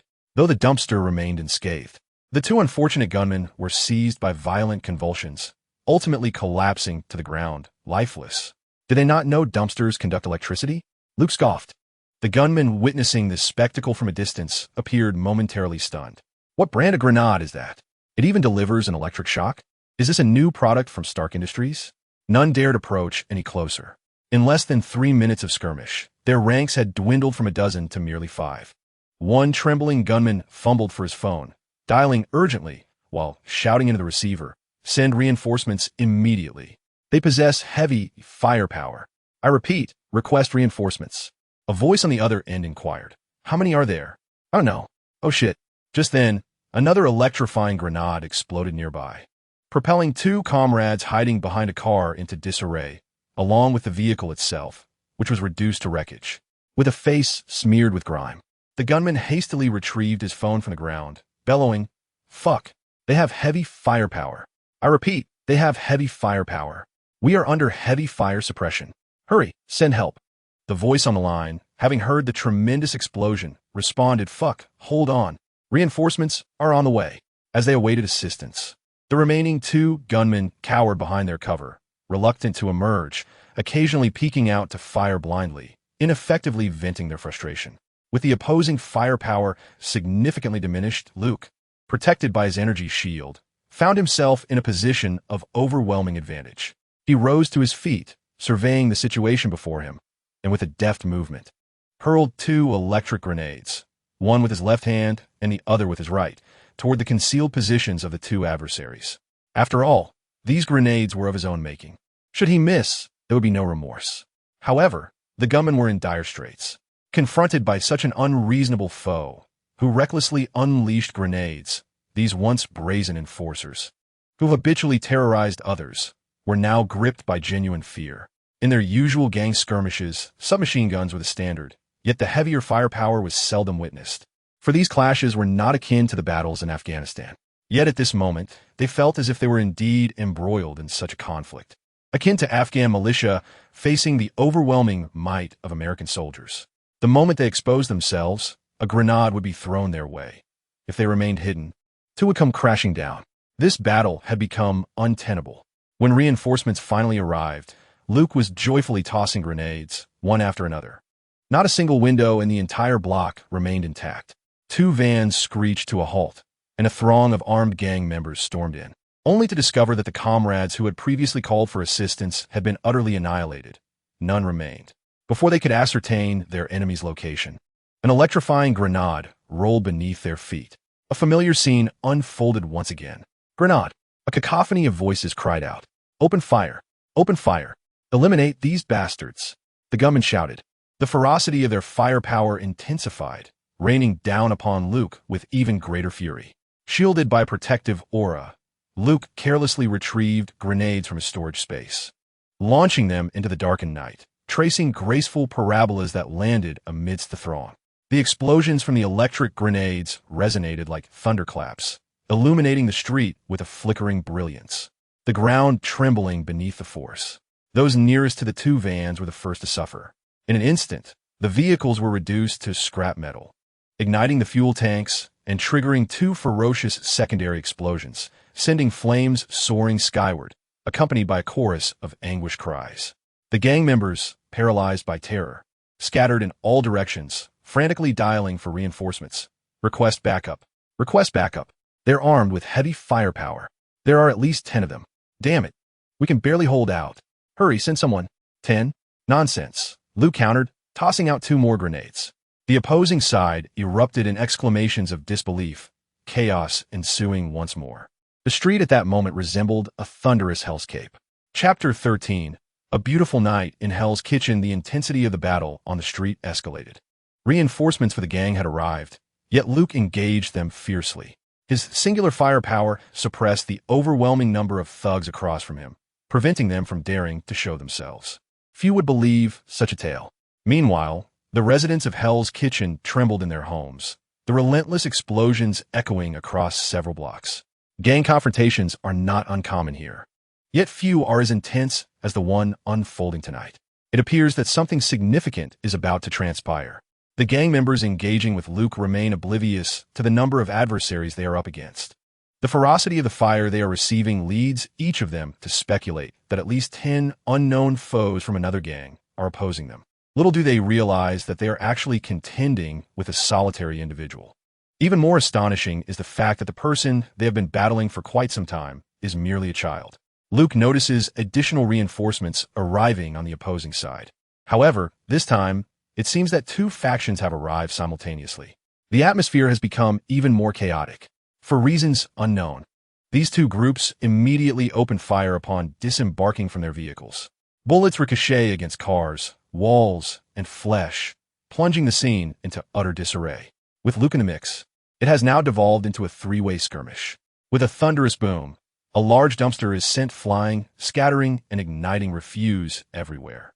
The relentless sound of gunfire echoes, accompanied by a resounding blast that assaults the eardrums. The battlefield reverberates with a cacophony of Russian and English, as curses and shouts rise and fall in tumultuous succession. It appears that the newly arrived faction comprises members of the Russian mafia. Luke maintains an orange energy shield around him, successfully deflecting the barrage of bullets that swirl around him. The thrill of battle ignites fervor, and Luke cannot escape the adrenaline surging through his veins as he throws grenades with abandon. The initial group, engaged with the Russians, finds themselves intermittently bombarded by grenades, sending combatants flying. Both sides remain perplexed about Luke's allegiance. Kill, kill, annihilate everyone. Rotos is even more exhilarated than Luke, the glory of the apostles illuminating the night. With every cell in its being yearning to escalate the chaos. Rotos' aspirations are fulfilled, just as the two factions are embroiled in fierce combat. A new group bursts onto the scene. A large contingent disembarks from 4 vans, each armed with submachine guns, shouting in a cacophony of island dialects. Members of the Japanese Yakuza have arrived. Thus, the three-way melee has erupted into a 4-way conflict. The Yakuza, outnumbering the Russians and the initial group, encircle them, leading to catastrophic casualties. The desperate Russians, ignited by fury, rise to retaliate recklessly. A significant number of Yakuza members fall. The remaining Yakuza swiftly seek cover and engage in a fierce firefight with the surviving Russians. Bullets crisscross the battlefield, creating a storm of bloodshed. Luke, sheltered behind his shield, gazes at the tumultuous scene, momentarily dumbfounded. He cannot help but exclaim inwardly, "Goodness, this is exhilarating." It seems the night is favorable, and everyone has come out for a stroll, just as the situation appears poised for a classic tale of the mantis stalking the cicada. With the Yakuza poised to emerge as the unsuspecting victors, a pair of high beams flashes in the distance as an SUV speeds into view, coming to an abrupt halt. A group of 5 or 6 individuals disembarked from the vehicle, among them 2 stout figures bearing formidable weapons on their shoulders. Good heavens, an RPG launcher? Are they aiming for the heavens? Luke's jaw nearly dropped in astonishment. He wondered which faction could be so audacious. The 2 figures unleashed their rocket launchers simultaneously, sending 2 missiles streaking through the night sky, plunging directly into the midst of the Yakuza members. With a resounding explosion, the night was abruptly engulfed in a profound silence. The Yakuza were left reeling from the devastating impact of the RPGs, suffering casualties that rendered half of their number incapacitated. The initial group of attackers, previously subdued under the pressure from the Russians and Yakuza, suddenly found their spirits renewed. These individuals, though few in number, emerged boldly to launch an offensive against the remaining Russian and Yakuza members. Luke observed the scene, confirming that these newly arrived, heavily armed figures were likely associates of Jinbing. It appeared they were genuinely prepared for battle. After all, it was not common for one to deploy such formidable weaponry without cause. As these thoughts crossed his mind, Luke remained active, continuing to throw grenades. One electrifying grenade landed near the individuals with the rocket launchers, and upon spotting it, a few men hastily discarded their weapons and dove for cover. The subsequent explosion rendered their SUV a wreck. The Russians found themselves particularly targeted by Luke's onslaught, while the primary focus of the newcomers was the Yakuza. With Luke's grenades and the RPGs providing cover, both the Russians and the Japanese began to retreat in disarray. At that moment, Luke reached for his supply of electrifying grenades only to discover they had all been expended. He mused to himself about the effectiveness of the grenades, resolving to craft more for future encounters. In the distance, the wail of sirens pierced the air. The New York police, unable to ignore the chaos any longer, finally mobilized after receiving an overwhelming number of emergency calls throughout the night. The latecomers, who had demonstrated ferocious firepower, were the first to withdraw, seemingly eager to avoid confrontation with the authorities. Upon hearing the sirens, the remaining Yakuza began to retreat as well, while the dwindling group of Russians, undeterred, turned their weapons toward the approaching police vehicles, opening fire as the officers exited their cars. A few fell instantly under the barrage, leaving the rest scrambling for cover behind their vehicles, nervously returning fire. Witnessing this, Luke couldn't help but admire the tenacity of the Russians. They truly embodied the spirit of a warrior nation. Kill, kill, kill. Rotos continued to shout in his ear. Luke rolled his eyes, removing his Iron Man mask and stowing it away. Unlike Rotos, he was not reckless. He recognized that it was time to withdraw. Before departing, he noted a large contingent of New York police being overwhelmed by just a handful of Russians, cowering behind their cars, too intimidated to show themselves. Luke perceived the New York police in the Marvel Universe as utterly inept, a mere collection of incompetent individuals. However, one cannot entirely blame them. The officers had merely intended to fulfill their duties when they unexpectedly encountered a frenzied group of Russians, armed exclusively with submachine guns.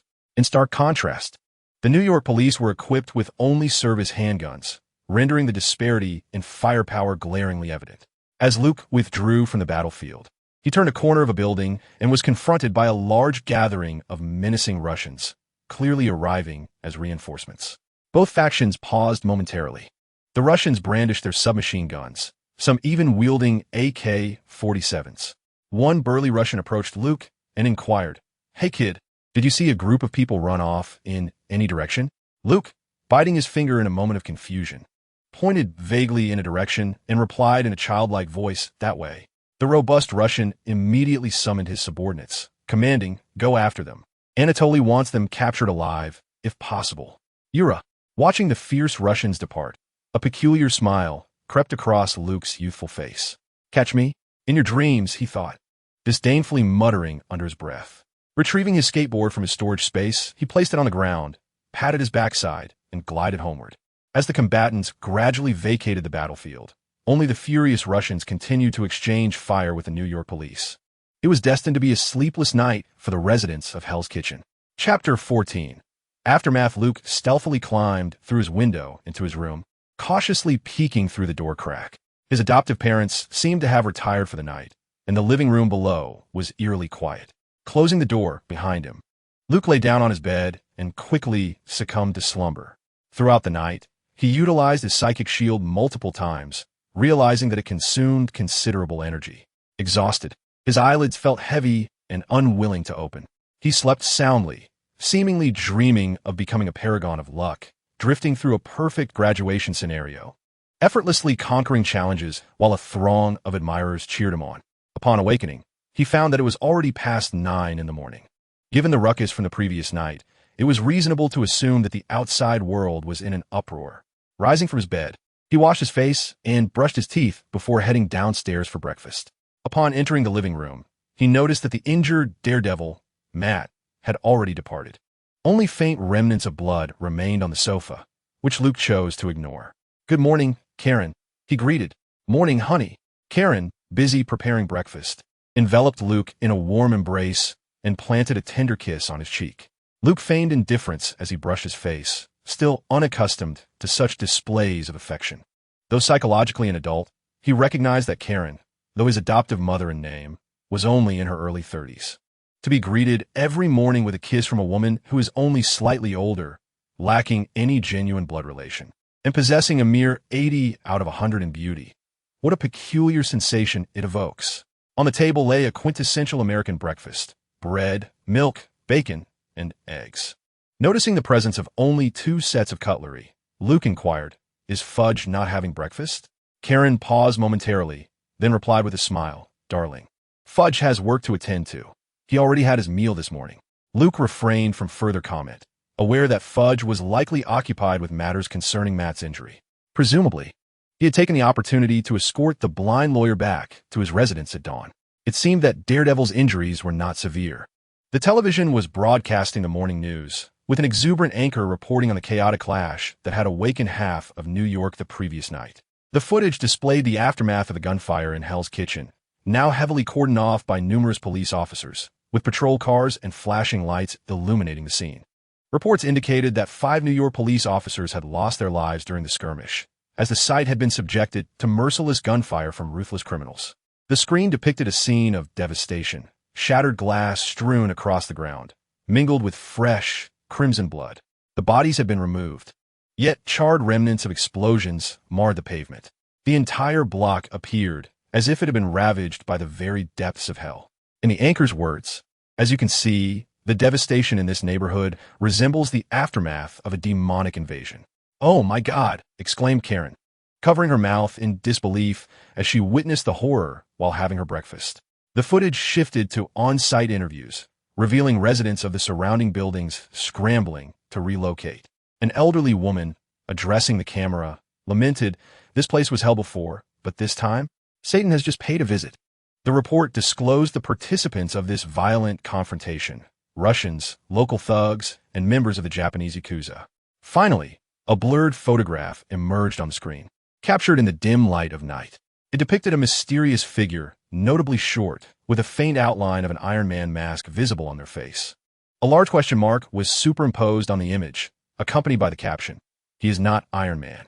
So who is he? Gazing at the television, a piece of fried egg fell from Luke's fork. Was this not himself? He had been photographed without his consent. Damn it.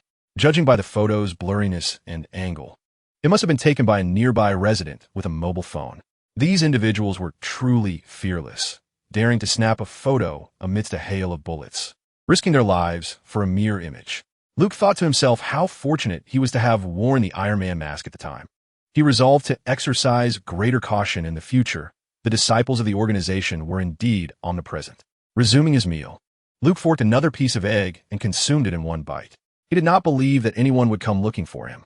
Last night, he had taken sufficient precautions. The illusion of a dwarf, a voice modulator, coupled with the Iron Man mask, had afforded him the perfect disguise. The repercussions of this chaotic brawl would undoubtedly continue to unfold for some time. Yet, even if those organizations were to dig 3 feet into the ground, their pursuit of last night's incident would lead them to that dwarf. At present, he is merely a 7-year-old child seated at the table, dutifully enjoying his breakfast.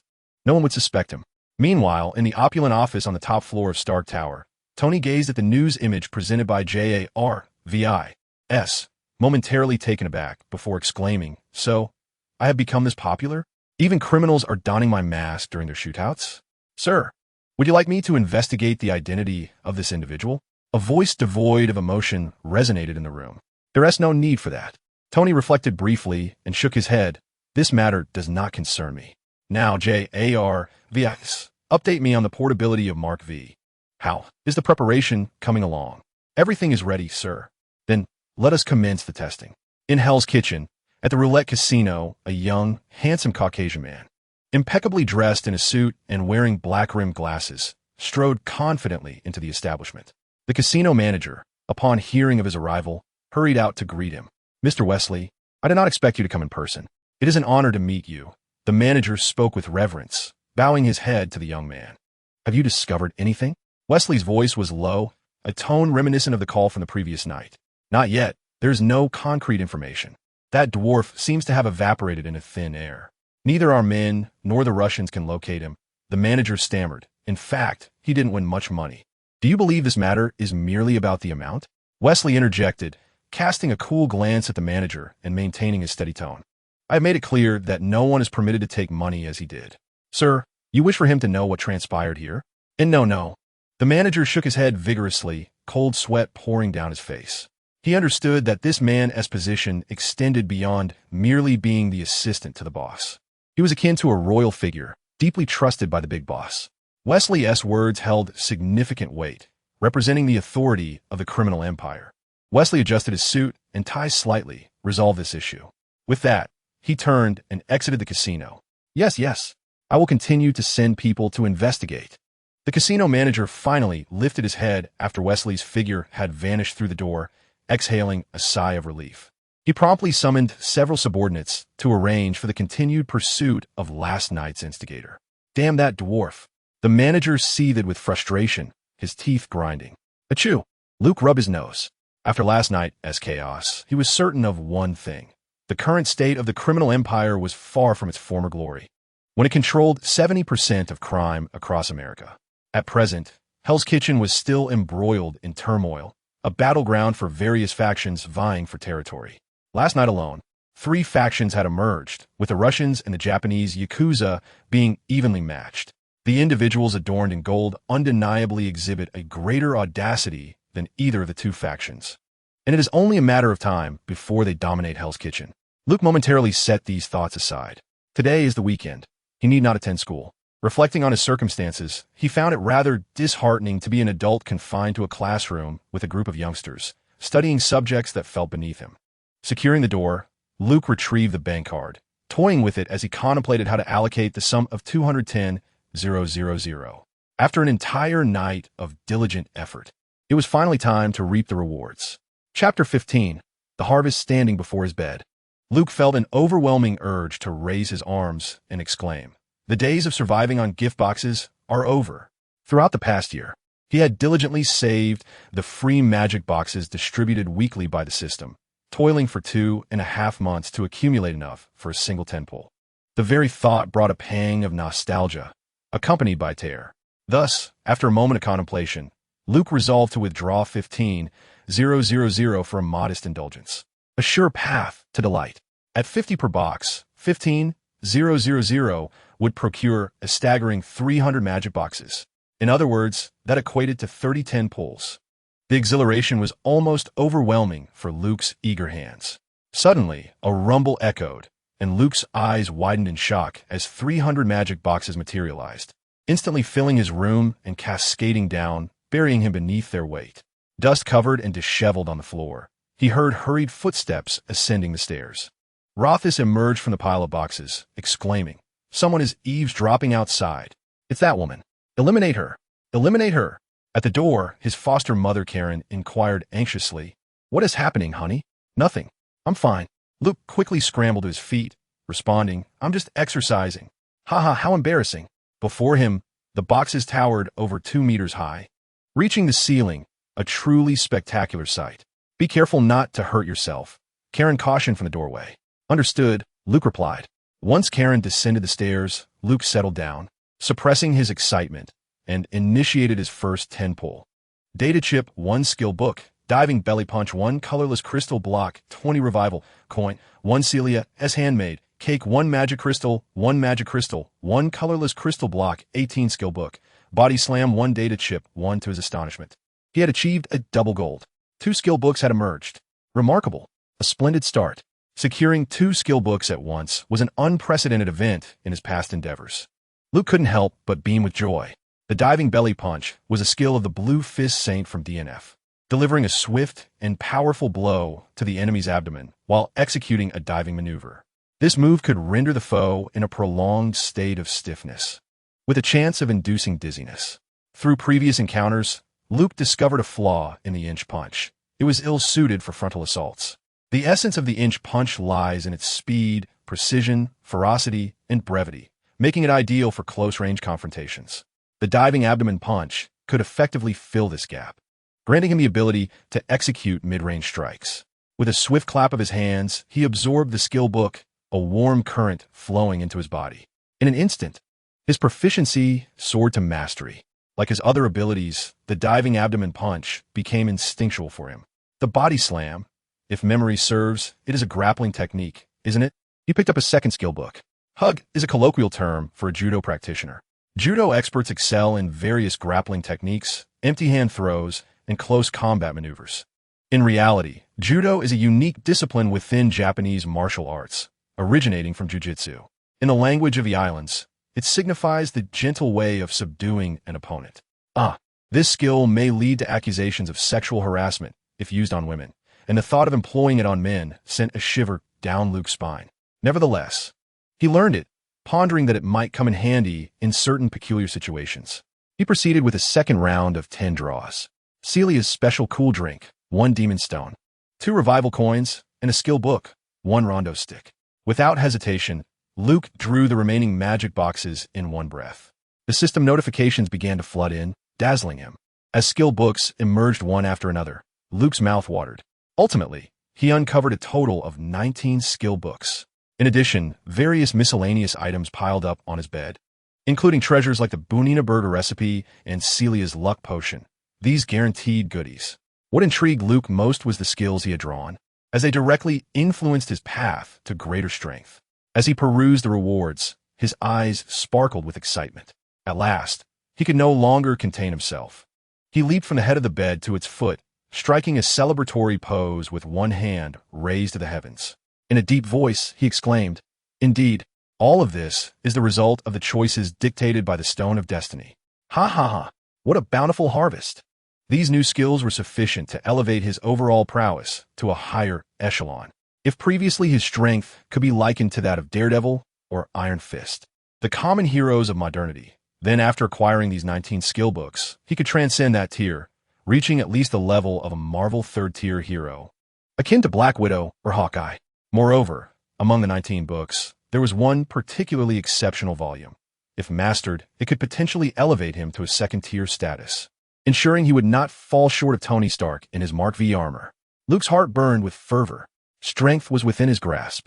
He was eager to master this special skill. Do not rush. Take your time, Luke.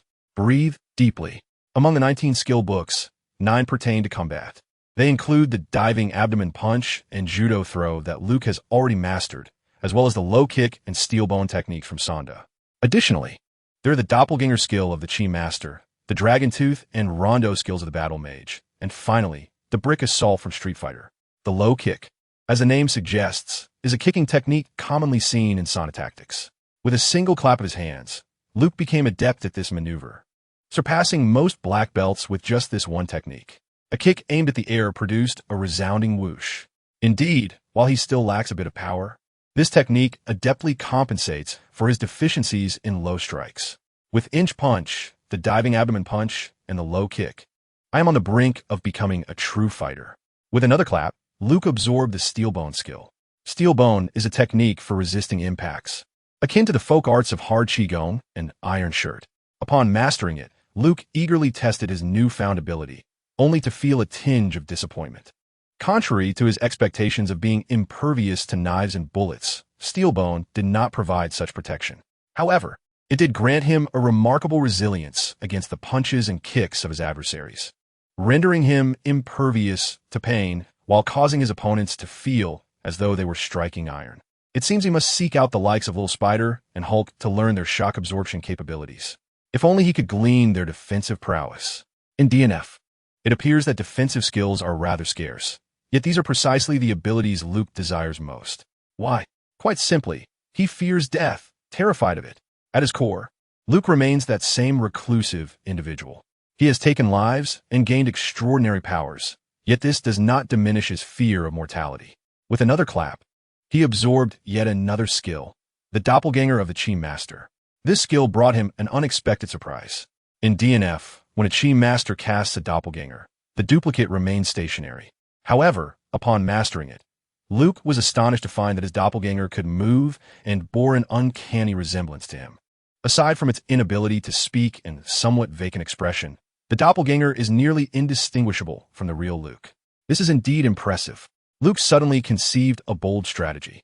Without digressing, he realized he was enamored with these tactical skills. Although they may not directly harm the enemy, they are essential for survival. As the saying goes, if one can survive, one should. When the time comes for survival, one must seize the opportunity. Survival is a tactical strategy, a philosophy of life, and an essential pathway to victory. As the adage states, no survival, no victory. Without first mastering the art of survival, how could one hope to thrive?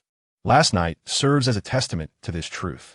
With his doppelganger and the accompanying Chi shield, Luke felt confident that he could reach new heights under the challenging circumstances of last night.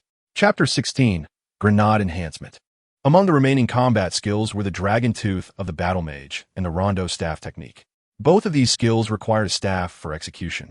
Upon mastering the Dragon Tooth, an intricate map of human acupoints unfolded in Luke's mind. The purpose of the Dragon Tooth technique was to strike specific acupoints on an opponent's body with the staff, resulting in numbness and rigidity, rendering them helpless to counterattack. Luke could not help but reminisce about the dog-handling staff technique of Master Huang. Yet, that was not the most astonishing revelation. With a clap of his hands, the method of employing the Rondo staff appeared in his mind. Luke was momentarily taken aback. This move astonishingly replicated the skill form from DNF without any modifications. Unlike the previous techniques, the Rondo staff involved lifting a person entirely with the staff, only to slam them down onto the ground. This blatantly defied the laws of physics. Could such a feat truly be accomplished? Luke mimicked the motion a few times, scratching his head in doubt. Nevertheless, this technique sounded remarkably powerful. Imagine in a brawl, lifting a living person against the principles of leverage, and then defying the 3 laws of mechanics, slamming them to the ground. Who would hold down that coffin lid? It seemed like Newton himself. It appeared that Luke would need to prepare a staff to carry with him at all times. Amused, he thought to himself how fortunate he was not to have drawn the blind man skill. Otherwise, he might have become a staff wielder. Did he think that was the end of it? No, there was even more absurdity to come. Keywords: Street Fighter, Brick Assault. As a refreshing warmth flowed into Luke's mind, his spirits dampened considerably. This manual instructed him on how to daze someone with a brick, detailing which body parts to target to avoid fatal outcomes. Luke felt a wave of embarrassment. The critical point was that executing this skill genuinely required a brick. Would he have to carry one with him everywhere? Would New York police officers say, "Citizen, please put down your brick"? And once he mastered the Street Fighter's net throw and street storm techniques, would he also need to carry a fishing net, a pipe, a bench, and a trash can? Luke was resolute. These skills should never be employed unless absolutely necessary. It would be too humiliating. Just imagine having a decent fight with someone and then suddenly going berserk, hurling trash cans everywhere. Luke simply couldn't bear that level of embarrassment. On the bright side, after acquiring this extensive array of combat skills, he could at least consider himself a semi-expert in martial arts. He could confidently claim to have mastered 2 types of weapons, the staff and the brick. Perhaps it was best to leave the brick out of the conversation. He had also drawn a book on the Chi Master Chi Shield technique. It was a repetition, yet when he held the skill book, the system informed Luke that he could still learn more. Luke inquired of Rotos, who was nearly drifting off to sleep on the nightstand. What happens if one learns a skill that has already been mastered? Rotos, opening his eyelids, replied, "Well, obviously the skills are compounded. The skill level increases by 1, and the effects of a skill are enhanced." Understanding this, Luke immediately set about learning the technique of the energy shield. Remarkably, he sensed a newfound fluidity in the operation of the energy shield, as if he had attained a profound comprehension of it. This must be what they refer to as practice makes perfect. In practical application, Luke discovered that he could now cast the energy shield with greater swiftness. Furthermore, the transition from a level 1 to a level 2 energy shield resulted in a notable expansion of its coverage radius, increasing from 1 meter to 2. The shield also appeared more spherical and robust. Indeed, the defensive strength must have improved as well. Luke felt quite pleased with this enhancement. Last night, amidst the chaotic barrage of gunfire, it was the impenetrable and superb defensive form of the energy shield that allowed him to survive until the end. As long as the shield remained intact, he was assured of his safety within it, free to engage in various activities without fear. For instance, he preferred to launch grenades with gusto rather than merely discarding refuse. Among the skills he had drawn, he had obtained a type of freezing grenade. Alongside the electric grenade, he now possessed 2 varieties of grenades to wield. The freezing grenade, upon detonation, would instantaneously release an ultra-low temperature, freezing everything within its vicinity into solid ice. In the realm of gaming, this was a core skill for ammunition specialists. Luke believed that in reality, its potency would also be highly satisfactory. Unfortunately, despite having learned how to craft it, he currently lacked the necessary materials to do so. He required liquid nitrogen as the explosive content, a substance not commonly found in daily life. However, liquid nitrogen should be available for purchase online, which should not pose a problem. Luke felt it was time to conduct a significant procurement, gathering all the peculiar materials needed for his creations in one go. He had $20,000 in his bank account, though he was uncertain if that would suffice. The items he needed extended beyond just liquid nitrogen. If his estimations were correct, the expenditure for that special skill would exceed $20,000. Money was indeed a troublesome entity, yet everyone seemed to cherish this troublesome entity. Luke surmised that he would need to practice frugality for a while, as he likely wouldn't earn additional money in the short term. The atmosphere in Hell's Kitchen had become quite tense following his recent escapade, where one might say that the winds were howling and the trees were trembling.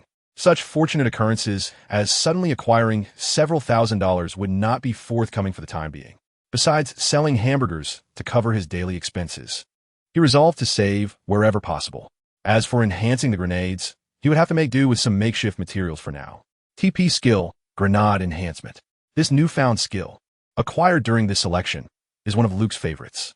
Aside from that extravagant skill, which is bound to be quite costly, Luke estimates that the enhancement of grenades will provide him with the most significant boost in combat capability.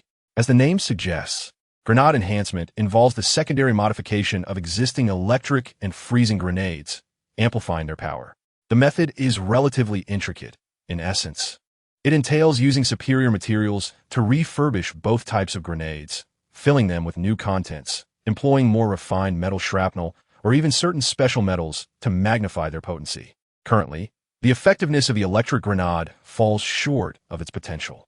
After all, the materials Luke utilized to craft the grenades were scavenged from his adoptive parents' discarded items, such as his remote-controlled toy car, the old toaster carelessly thrown away by Karen, and even a broken alarm clock neglected at the bottom of a box. Not to mention the empty beer bottles pilfered from his adoptive father, all ingeniously repurposed into makeshift grenades. If one were to say that the previous batch of homemade grenades possessed a power level of 50, then the newly enhanced grenades, following the TP modifications, could easily reach a power level of 130 or more, far exceeding the current effectiveness. This value could further increase with the use of better materials. Luke mused that he was delving deeper into the path of grenade crafting. For instance, if he were to use materials of the caliber of adamantium for the shrapnel, the power would indeed be extraordinary. Unfortunately, such prime materials remain out of his reach for the time being. Chapter 17. Scavenging the following day after school. Luke concocted an excuse to politely decline Peter Parker's invitation to walk home together and ventured alone to a dock area in the southwestern part of Queens. This location, situated in the western segment of Long Island, borders the former residence of Captain America in Brooklyn. The dock area is surrounded by numerous junkyards, overflowing with a variety of abandoned automobiles and household appliances. Luke intended to collect some scrap metal today to enhance his grenades, which would certainly surpass the current makeshift versions in power. The owner of the junkyard, a tall, slender, middle-aged Caucasian man wearing a baseball cap, approached Luke, who was meandering through the junkyard, intending to shoo him away. "I wish to purchase scrap metal," Luke stated directly, without further ado.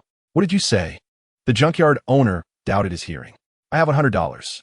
Luke pulled out a crumpled Benjamin Franklin from his pocket and extended it. The funds in that card were not to be accessed just yet, for reasons of anonymity. He planned to devise a method to launder the money before feeling secure in using it. The safest approach would still be to invest directly into the system, but he had already invested enough for the time being and needed a while to assimilate the multitude of skills acquired. "All right, take your pick. As long as you can carry it, take as much as you like." The junkyard owner accepted a $100 bill, flicked his fingers against it, and scoffed. $100? Surely this is some school project. He mused that the child could hardly carry away anything substantial. He doubted that a boy like Luke possessed the strength to lift much. The ground was strewn with heaps of refuse, various discarded metallic objects piled high, obscuring the sky. The junkyard owner was too indifferent to even pay the security guard watching over the premises, as no one would show interest in such debris. Allowing Luke to rummage freely, he advised him to exercise caution and forbade climbing, then casually flicked the newly acquired $100, humming a cheerful tune, deciding to indulge in a feast that night. Luke was delighted to be unobserved, and he began to scour for usable metal scraps. As for the weight, he could manage. The junkyard owner was gravely mistaken. His assumptions were wildly inaccurate. Yesterday, in addition to 19 skill books, he had received other guaranteed rewards, including 2 bottles of basic strength potions, which were quite extraordinary. Although he still bore the appearance of a child, after consuming the potion, his physical strength rivaled that of an adult. Not to mention, He possessed a storage space, initially 30 centimeters by 30 centimeters, which he had expanded to an impressive 10 by 10 through in-game purchases. Having spent $100, he was determined to make a profit. Luke had never intended to engage in a losing venture. The junkyard owner lounged beneath a distant pavilion, savoring coffee and basking in the warm Manhattan sun, humming to popular melodies, feeling that it was indeed a day brimming with hope. Beneath a mountain of discarded televisions, Luke paused. Crouching down, he examined an old cathode ray television that appeared intact. This could be useful, he murmured to himself. With a mere touch, the television vanished into thin air, absorbed into his storage space. Around this graveyard of televisions, he discovered several other salvageable units and collected them before proceeding to another nearby heap. This new mound was filled with a variety of integrated circuits. Luke squatted down, sifting through the assortment, and quickly realized that many items were not beyond repair. With his current mechanical knowledge, he could easily restore them for reuse. However, that was not his primary objective. He was on a quest to gather materials for his upcoming projects. After collecting some circuit boards, diodes, and copper wires, Luke turned and ventured into a vast automobile graveyard. Here, an array of discarded cars was stacked precariously, forming mountains that looked as though they could collapse at any moment. In this chaotic scene, Luke selected sizable sheets of metal, various gears of different models, and, to his fortune, even discovered an automobile engine that appeared to be in perfect condition. The mere engine alone must be worth more than $100, wouldn't he? The junkyard owner, leisurely sipping his coffee from a distance, cast a casual glance at Luke and chuckled upon seeing the few trivial items in his possession. A mere child like him managing to collect such meager finds was indeed amusing. He then rose to retreat into his shed for water. Seizing the opportunity, Luke stealthily stored a discarded food truck he had his eye on into his storage space. Once restored, it would eliminate the need to furtively borrow Uncle Peter's RV. When the junkyard owner returned, he paused, seemingly taken aback, feeling as though something was amiss. Yet, upon deeper reflection, he could not discern what was absent, and could only shake his head in perplexity. After an hour had passed, Luke had underestimated both the likelihood of valuable finds in the junkyard and his own avarice. His 10 storage space was completely filled to the brim, leaving no room for even a single screw. Beneath his feet lay an assortment of items he found difficult to part with. To an untrained eye, they might appear as mere junk, a chaotic collection of rubbish. However, to Luke, these were treasures that merely needed a bit of repair to unleash their potential, perfectly suited for his forthcoming plans. As Luke finally departed, he dragged behind him a makeshift sled crafted from discarded materials. The sled's foundation was the trunk lid of a wrecked automobile, fitted with 3 wheels beneath and pulled along by a sturdy rope. With each tug, the sled emitted a creaking sound, as if struggling under the weight of its burdens. Indeed, it was heavily laden, teetering on the brink of collapse. Layered atop the sled were several items. At the bottom lay large metal sheets, collectively weighing at least a dozen kilograms, comprising both iron and aluminum alloy. Above them rested a white air conditioning unit, from which Luke had salvaged an intact fan and its internal circuitry. Perched atop the air conditioner were 2 LCD monitors, both in decent condition despite their age. Above those sat a compact microwave oven, upon which were 2 speakers, one large and one small. In total, the assembly weighed nearly 100 kilograms. Even with the simple trailer assisting, it would require significant effort from an adult to haul. Yet Luke, with apparent ease, pulled the hefty load outward, the items stacked higher than his own stature. The junkyard owner, catching sight of this extraordinary feat, nearly dropped his coffee in shock, his eyes wide with disbelief. How could such a small frame possibly manage such a heavy burden? This world is truly insane. After a moment of astonishment, he realized Luke had vanished from sight. With a wry smile, the junkyard owner pondered the sheer volume of goods, suspecting $100 would scarcely suffice. Damn it, whatever, it's all just junk. Take it if you want, thought the junkyard owner, calculating in his mind that these words alone shouldn't cost him too much. He turned to survey the surroundings, scratching his head in confusion. For some reason, he felt as though something substantial was missing from the yard. Perhaps it was merely an illusion. Chapter 18. Mechanical assistant Luke dragged a junk cart taller than himself, striding flamboyantly down the streets of New York, garnering a 100 turnback rate. Upon returning home, He moved the old appliances into his bedroom in batches. His adoptive mother, Karen, watched in astonishment. Luke concocted an excuse, claiming, "Our science teacher at school has assigned us extracurricular work." Karen, somewhat skeptical, mused, "Has the curriculum at Dawes Elementary advanced to such heights? Did I just see an air conditioner? Was that an air conditioner?" In his bedroom, gazing at the assorted debris that had filled the room, Luke took a deep breath and rolled up his sleeves. First, he retrieved a pile of magic shards from his storage space. After drawing from the magic box for so long, he had amassed quite a collection of this material known as magic shards. In the Marvel Universe, such items were certainly unnecessary for combating ontonies. They must serve another purpose. Recently, he discovered that these fiery red stones could be utilized to enhance explosive materials. The thermal value contained within these magic shards was astonishingly high. With nimble fingers, Luke skillfully crushed several magic shards in a fine powder. He then mixed the glistening, fiery red powder into his existing explosive materials. Throughout history, humanity has tirelessly explored the art of creating larger explosions. From the initial invention of black powder, the components of gunpowder have been continually refined and optimized over centuries. In modern times, TNT emerged, and later, Oppenheimer incorporated uranium-235 into bombs, creating nuclear weaponry. As technology progresses and advanced materials are discovered, the explosive power of bombs continues to escalate, seemingly without limit. Through his research on magic shards, Luke concluded that this material possesses immense potential. To what extent it could be developed into something akin to a nuclear bomb, he couldn't ascertain. However, at present, he remained uncertain of its maximum capacity. After all, his experimental conditions were constrained. His bedroom served as his laboratory with exceedingly rudimentary tools. One thing was certain. By merely incorporating 1 gram of magic shard powder, he could significantly enhance the overall thermal value of the explosive materials, thus increasing the yield of his grenades.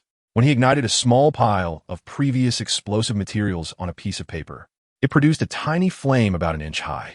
Now, with the inclusion of magic shard powder, the same quantity ignited on the paper erupted into a fire that soared half a meter high, nearly singeing Luke's eyebrows. Subsequently, Luke rummaged through some scrap metal, hammering and shaping it into a grenade shell. Compared to beer bottles, a metal shell can significantly increase the internal pressure of a grenade. During detonation, the greater the internal pressure of the grenade, the more rapidly the internal temperature escalates, resulting in a more violent explosion and consequently a more substantial kinetic shrapnel effect. The enhancement of the shell has directly amplified the lethality radius of the grenade to a remarkable degree. Thus, the second-generation electric grenade makes its dazzling debut. Overall, this improved electric grenade boasts a power increase of at least double. Luke is eager to find an opportunity to test its effectiveness in real life. The second-generation grenade before him already resembles a proper grenade, at least in appearance. The craftsmanship remains relatively rough, as it is handcrafted. For now, he is solely pursuing practicality. As for aesthetics, what beauty does a grenade pursue? Once detonated, aren't they all the same? Currently, the materials used for construction cannot keep pace with the upgrade of the explosive contents. For the time being, he can only utilize scrap metal for shrapnel. In the future, once he acquires better materials, such as refined iron, steel, or even carbon steel, there will be considerable potential for further enhancing the grenade's power. As Luke pondered this, Rotos, who had been observing Luke's laborious efforts, spoke up. "Luke, with this, do you think you can defeat the strongest person in the world?" "The strongest? Are you referring to Dormammu or the Ancient One?" "What is that?" "My answer is no. There is too great a gap." Luke shook his head. Could he possibly defeat an entity of the Sorcerer Supreme's caliber with these grenades? It was a mere dream, an impossibility. To his knowledge, Dormammu is a lord of a dimension, akin to an apostle. The Ancient One can contend with Dormammu and wields a relic capable of manipulating time. What do you think? Well, you're too weak. These worthless grenades are utterly useless. Rotos scoffed at the results of Luke's extensive efforts. Such words are unwarranted. Luke rolled his eyes. Let us not forget, this is the Marvel Universe, where there exists a metal like adamantium. Just imagine shrapnel made from adamantium. I firmly believe that my potential for growth is still vast. Quickly increase your power. I want to make a statement. This world needs to recognize our existence as apostles. Rotos exclaimed with exuberance. Understood, understood. Luke did not oppose the notion of causing a stir. As long as it did not involve those he cared for and his own life was secure, he had no issue with how grand the endeavor could become. In the following days, aside from utilizing his spare time to create more grenades for stockpiling, Luke also prepared to construct another crucial item. This item is vital. It pertains to whether his subsequent manufacturing plans can be executed efficiently. It can even be said that it is a prerequisite for the continuation of his plans. Over the course of these days, Peter Parker noticed Luke's distracted demeanor. Aside from the weekends, when Luke diligently sells hamburgers alongside his companion, Little Spider often observes Luke at school, seemingly lost in thought, his mind adrift in distant realms. At times, even while walking, Luke can be heard murmuring peculiar phrases such as, "No, failure is not due to an erroneous algorithm, or a crucial constant is missing." This constant, he muses, is likely the key to the birth of AI. Remarkably strange utterances that leave Little Spider in awe. He refrains from interrupting Luke, understanding that his friend is undoubtedly engrossed in a matter of great significance. Thus, 1 week later, Luke triumphantly declared his success. In the sanctuary of his bedroom, he exhaled a long breath, releasing the tension that had built up over the past few days. Before him hovered a mechanical entity, shaped like an oversized football, igniting a profound sense of accomplishment within him. After an entire week of painstakingly absorbing knowledge from a skill book, he had ingeniously fashioned this creation from scraps and remnants. Strictly speaking, it transcended the label of mere object. It was AI, in other words, artificial intelligence. Indeed, artificial intelligence. This was his mechanical assistant, in the realm of DNF. Mechanical assistants serve as invaluable allies to both male and female engineers. These engineers excel in assembling various combat machinery, turrets, and even armored robots for battle. During combat, mechanical assistants can autonomously construct machines, possessing remarkable intelligence. The process of mastering the knowledge within the skill book was exceptionally intricate, consuming more than half of Luke's time to comprehend the advanced principles of engineering and mechanics. The actual assembly took merely 2 days. Before Luke, the mechanical assistant hovered gracefully. It utilized turbine propulsion for levitation and was capable of short-distance, low-altitude flight. Its overall appearance resembled that of a robotic head, complete with a propeller atop. "Master, what commands do you wish to issue?" The mechanical assistant inquired, circling around Luke with agile movements, a pixelated smile displayed on its chassis. Luke chuckled, observing the wine-red exterior that distinctly suggested a feminine design. "From now on, you shall be known as Christina." In truth, the wine-red hue was a result of material imperfections, rust. "Understood, Master. Thank you for creating me," the mechanical assistant responded, its AI intelligence evidently sophisticated. With a nod of satisfaction, Luke remarked, "Your first command, help me clean the over $10,000 on this card." "Rest assured, I shall handle it with ease," Christina affirmed, gracefully hovering to the computer desk and landing smoothly. Subsequently, she extended a USB data cable from her body, deftly connecting it to the computer, and immediately commenced her task. "Once we have the funds, I will set up Wi-Fi for you." "Very well, Master. I eagerly await that moment." There is no denying the extraordinary capabilities of AI.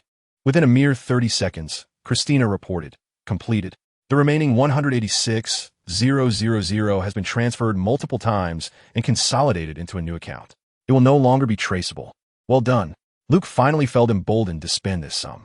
Meanwhile, some of the casino's underlings, tasked with monitoring the flow of this money, were astonished to discover that the funds in the account had suddenly dwindled to zero, as if they had evaporated into thin air. This had been their only lead over the past few days, yet they had lost even that. Enraged, the casino owner shattered his prized liquor cabinet, contemplating how he would explain this predicament to Mr. Wesley. Luke believed that he could now apply to MIT without issue. With the advent of AI, what was beyond his reach? It was time to proceed to the next step, the special skill in which he had placed his hopes. More precisely, a blueprint was even more intricate than Christina herself. Now, with assistance at hand, he could commence his work. Chapter 19, Aerial Combat Mech. Tempest Skill Book, Aerial Combat Mech. Tempest, as Luke delved into this skill book, an unprecedented sensation of pressure enveloped his mind. An overwhelming influx of knowledge surged into him, akin to absorbing an entire curriculum from university to the level of a professional engineer in a single moment. This encompassed vast realms of knowledge, including electronic engineering, mechanical engineering, and ergonomics. Consequently, Luke spent a full fortnight digesting this information. During this period, he did not remain idle. To construct a genuine mech, extensive preliminary preparations were essential. First and foremost, he required a proper workshop. Manufacturing Christina in his bedroom had been a considerable challenge, largely because her primary complexity lay in AI programming, with fewer tangible components to assemble. Assembling a mech in his bedroom? Absurd. What if his adoptive parents caught him? Excuses about extracurricular activities would not suffice. Which elementary school teaches mech construction? This student, are you also from the Federation? I am Kiride. Ultimately, Luke rented an old warehouse not too far from home. The landlord resided in Ottawa and seldom returned, leaving the warehouse unattended for years, thus making the rent quite affordable. Most importantly, everything could be arranged online. With his own secret lair, Luke felt an immense sense of joy. He could finally unleash his creativity, crafting all manner of peculiar inventions without fear of discovery. With enough skill, he could even construct a nuclear bomb here without anyone knowing. With the space issue resolved, the next challenge was to acquire the necessary equipment. As the saying goes, even a clever cook cannot make a meal without rice. But possessing rice without a pot would yield no results either. Even a prodigious talent like Tony Stark, with his unparalleled hands-on skills, found himself incapable of creating anything in Afghanistan without tools. Eventually, under extremely rudimentary conditions, he managed to construct only the Mark I, a rather flimsy contraption that fell apart at the slightest mishap. In contrast, Luke possesses a greater sense of humility than Tony. He is acutely aware of the gap between their abilities, which he perceives as merely a hair's breadth apart. To fabricate the aerial combat mech, the Gale, he undoubtedly requires an array of specialized equipment. His starting point is superior to Tony's during his time in Afghanistan. He has Christina as his assistant. At that time, Tony lacked the support of J.A.R.V.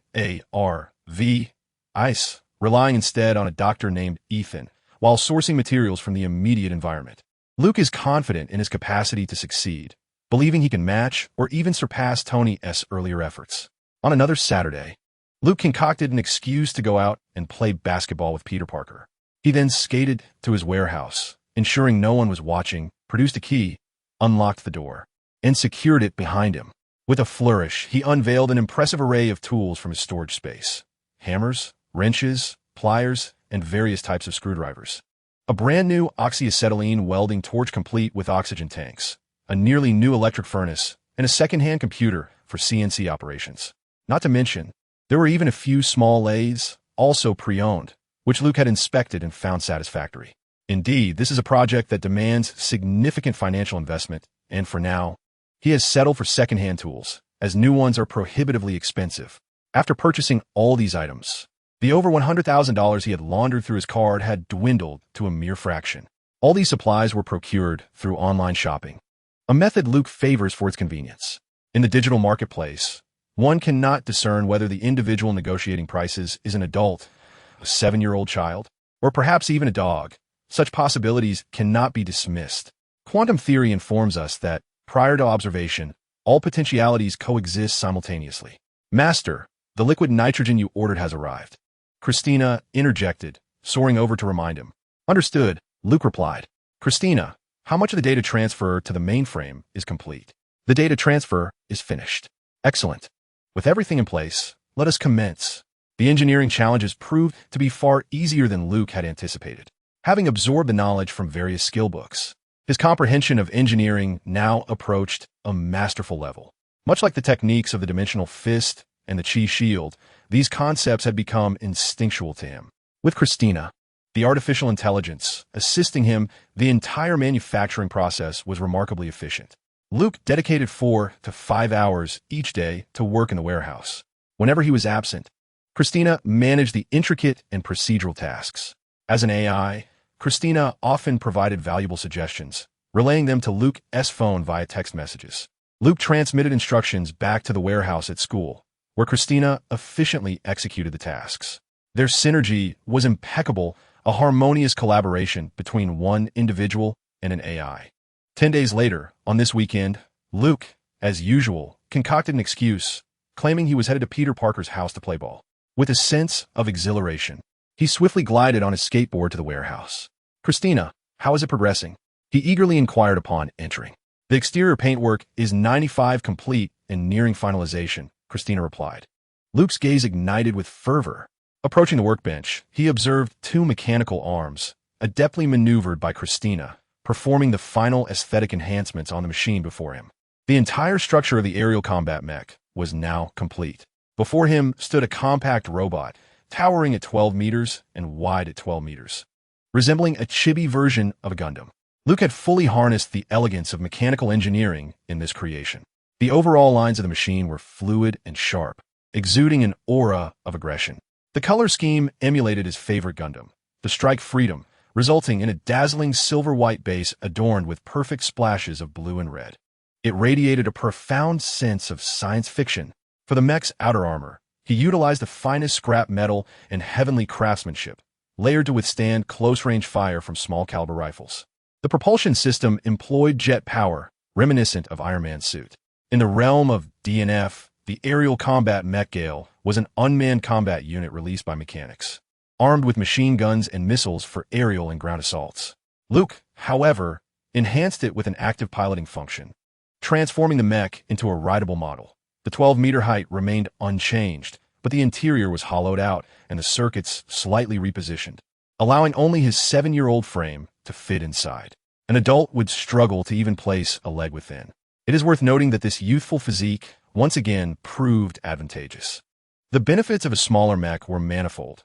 A reduced target profile, enhanced concealment, less susceptibility to becoming a target in the skies, and difficulty in radar detection were all evident advantages. Notably, the aerial combat mech operated not on any common energy source, but rather on colorless crystal blocks provided by the system. Luke had extracted a considerable number of these blocks from the magic box, with approximately 1,000 now stored in his inventory. To his surprise, these blocks served not only for future casting of colorless skills, but also as fuel for the aerial combat mech. Christina calculated that a single colorless crystal block could power the mech for 5 hours of long-distance flight. In combat mode, one block could provide around 2 hours of energy. Truly a worry-free solution, a testament to the system's ingenuity. However, there were drawbacks. Currently, the weapon system mounted on the mech was not entirely refined, primarily due to some audacious ideas lingering in Luke's mind. At present, the mech was equipped with only 2 grenade launchers. This is a launch system independently developed by Luke based on his unique combat characteristics. The principle employed is the simplest form of vacuum ejection. By extracting air from a vacuum tube, a negative pressure is created, propelling the second-generation grenades from the chamber. The advantages are its cleanliness and minimal environmental impact, with a mere 1-second preheating period required to launch 4 grenades in the subsequent second, far surpassing the speed of manual throwing. Given that the aerial combat mech can soar into the sky and launch from above, both launch bays can simultaneously unleash 8 grenades, both the second-generation electric grenade and the freezing grenade, within a single second, creating a carpet bombing effect over an area the size of a basketball court. Rest assured, the commotion will be substantial. In comparison, the chaotic skirmish with that gang the other night felt trivial, akin to child's play. Initially, Luke intended to name this carpet bombing technique Heavenly Maiden Spreading Flowers, but reconsidered, deeming it somewhat effeminate. Ultimately, he settled on Justice from the Heavens.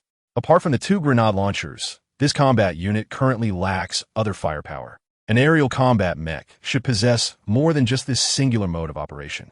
On the upper section and rear of the 12-meter-tall body, Luke has reserved 4 mounting positions for machine guns and 8 slots for missile launchers.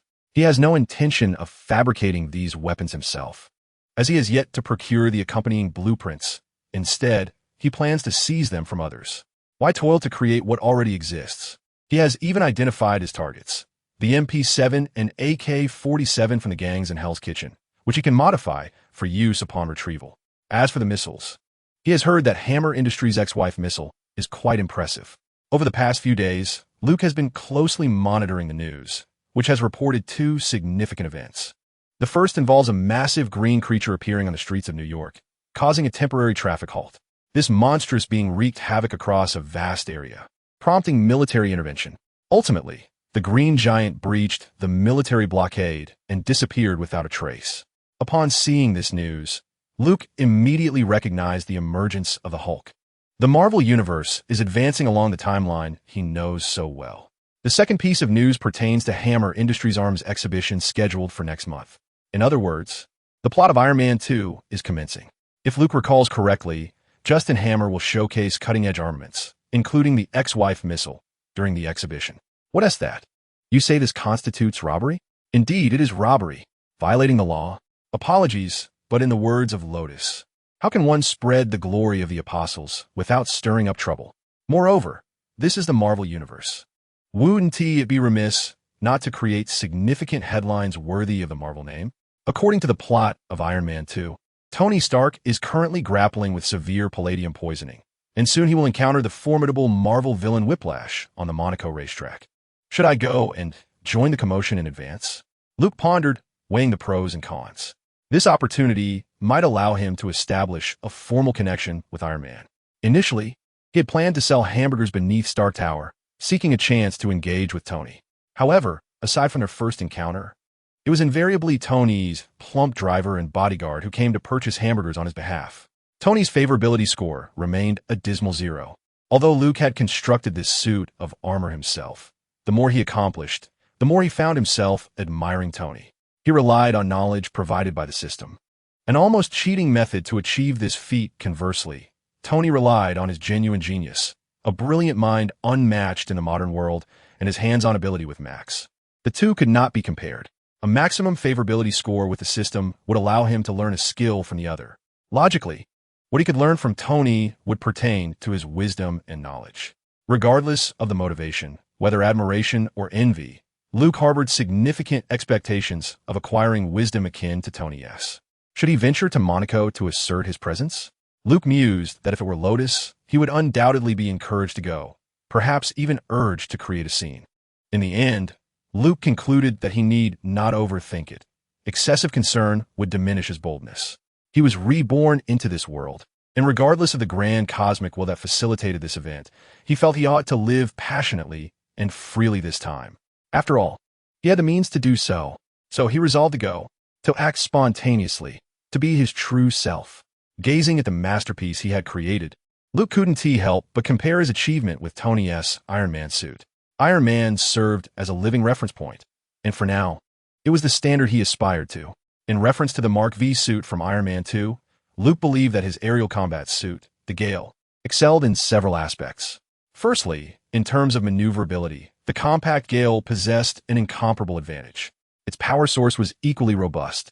The Mark V utilized the second-generation arc reactor, which was not as advanced as later versions. The Gale, on the other hand, was powered by colorless microcrystals, making a direct comparison difficult. In terms of sheer power, Luke did not perceive a significant difference. The intricate tactical maneuvers executed by the Mark V in the film were also accomplished by the Gale in previous tests. The advantage of a wealthy patron lay in the use of the finest materials, a realm where Luke was acutely aware he could not compete. Most of the materials used in the Gale originated from a junkyard. Luke believed his greatest strength was his ability to draw inspiration from a broader perspective. Compared to Tony, who was still exploring, Luke could even articulate the detailed functions of the Mark L, which faced off against Thanos later on. In other words, Luke knew precisely the direction in which he should develop, avoiding any missteps. Currently, in terms of firepower, the Gale lagged slightly behind the Mark V. The weaponry mounted on the Mark V, as depicted in the films, includes an energy cannon nestled within the gauntlet, missile launchers and machine guns affixed to the shoulders, as well as the occasional energy beam emitted from the arc reactor located at the chest. However, any inferiority is but a fleeting state. Once equipped with machine guns and missiles, Luke would possess the confidence to engage in direct confrontation with Tony's Mark V using the Gale. Moreover, let us not forget his advantageous connections. Luke has the formidable presence of a system backing him. In Dungeon Fighter Online, the aerial combat mech Gale merely serves as a mid-tier skill for the mechanic class and pales in comparison to the true might of the ultimate skills that the class possesses. The female mechanic SG-0 Warlord, in terms of sheer size, rivals Obadiah Stane S. Ironmonger from the first Iron Man film, representing a genuine war mech. Its firepower far exceeds that of the ironmonger depicted on screen, capable of launching a multitude of missiles and simultaneously unleashing hundreds of laser beams to obliterate foes. The male mechanic's awakening skill, Gaebora's Fist, embodies the ultimate force within Dungeon Fighter Online. Created by celestial beings, Gaebora was subsequently sealed within a dimensional void. Each summoning merely releases a single arm, yet that arm alone extends to over 100 meters. One can only imagine the magnitude of its full form. Should Gaebora ever be fully constructed, even the likes of Thanos would be reduced to mere insignificance. Luke yearns for that day. From now on, he intends to collect materials continuously to upgrade the Gale, gradually extracting skill books to transform it into a larger mech, ultimately culminating in the creation of Gaebora. He believes that it would be inconceivable not to dominate the Marvel Universe. Nonetheless, a pivotal concern quickly dampens Luke's spirits. He lacks funds, unlike that insufferable billionaire Tony Stark, who possesses wealth beyond measure. Luke has come to understand the exorbitant costs associated with such projects through first-hand experience in constructing a mech. This realization drives his desire to commandeer machine guns and missiles from others. His funds are insufficient, whether it involves spending money on loot boxes with minuscule chances of acquiring Gaebora's skill books or the astronomical resources required for its construction. Merely contemplating it gives Luke a headache. Alas, he must devise ways to earn more money. Lamenting, cursed billionaire. Chapter 21. The impatient daredevil in the bustling commercial district of New York. A white RV adorned with hamburger decals wobbles along the roadway. Inside the driver's seat, Luke, with his small legs dangling, unable to reach the pedals, commands the steering wheel while directing Peter Parker, who is crouched beneath the seat. The car radio plays the tune, "He-S, a pirate from the Pirates of the Caribbean" soundtrack. Step on the gas, I captain. Full throttle. Depress the clutch. Shift to first gear. Clutch, first gear. Hard left, captain. Full left. Slow down ahead. An elderly lady is crossing the street. From a backpack, an octopus exclaims, "Crash into them. Crash into them." Peter Parker, I captain. Luke, we are approaching our destination. Slow down and drop anchor. With a creak, the RV came to a steady halt outside Stark Tower. It was once again time for Peter Parker to spend the weekend selling burgers. The young spider relished this pastime. It was exhilarating and entertaining for him. For Luke, however, it represented an essential source of income during this phase of his life. Though meager, even the legs of a mosquito are flesh, are they not? With a hefty iron contraption at home, expenses were certainly a concern. Luke and Peter Parker alighted from the vehicle and adeptly set up their burger stall. At that moment, Stark employees began to emerge from the building, making their way to the side of the RV. "Good afternoon. Luke, Peter. The usual, please, 3 with extra tomatoes." "Certainly, sir. And for me, a small one without cheese, please." "Of course, ma'am." Recently, Benina's delicious burgers had become the talk of the town among the white-collar workers in the nearby office buildings, earning an unparalleled reputation. Anyone who had sampled even a bite would lavish praise upon it, declaring it the most delectable burger they had ever tasted. The only lament was that the food truck only appeared on Saturdays and Sundays. Consequently, local office workers found themselves less resistant to working overtime on weekends. Human resource managers at various companies noticed a peculiar trend, a sudden surge in employees requesting to switch their shifts for the weekend, leaving the managers quite baffled. Peter Parker's favorite tasks assigned by Luke were twofold. One of them was collecting payments. Currently, he was gleefully gathering money from the patrons, his eyes seemingly sparkling with delight. After each burger sale, Luke generously divided the profits, claiming it was the fruit of their joint labor and that friendship was priceless. Thus, Peter had become the second bourgeoisie in school, right after Luke. The first thing he did was purchase a brand new PSP gaming console, having long envied Luke's, which unfortunately had already been sold. Peter Parker's second favorite activity was to shout out enticing offers. Initially, Luke had only intended for him to call out a few phrases to attract customers, but unexpectedly, this ignited Peter's enthusiasm. His loquacious nature finally found an outlet. At that moment, he began to shout into the street.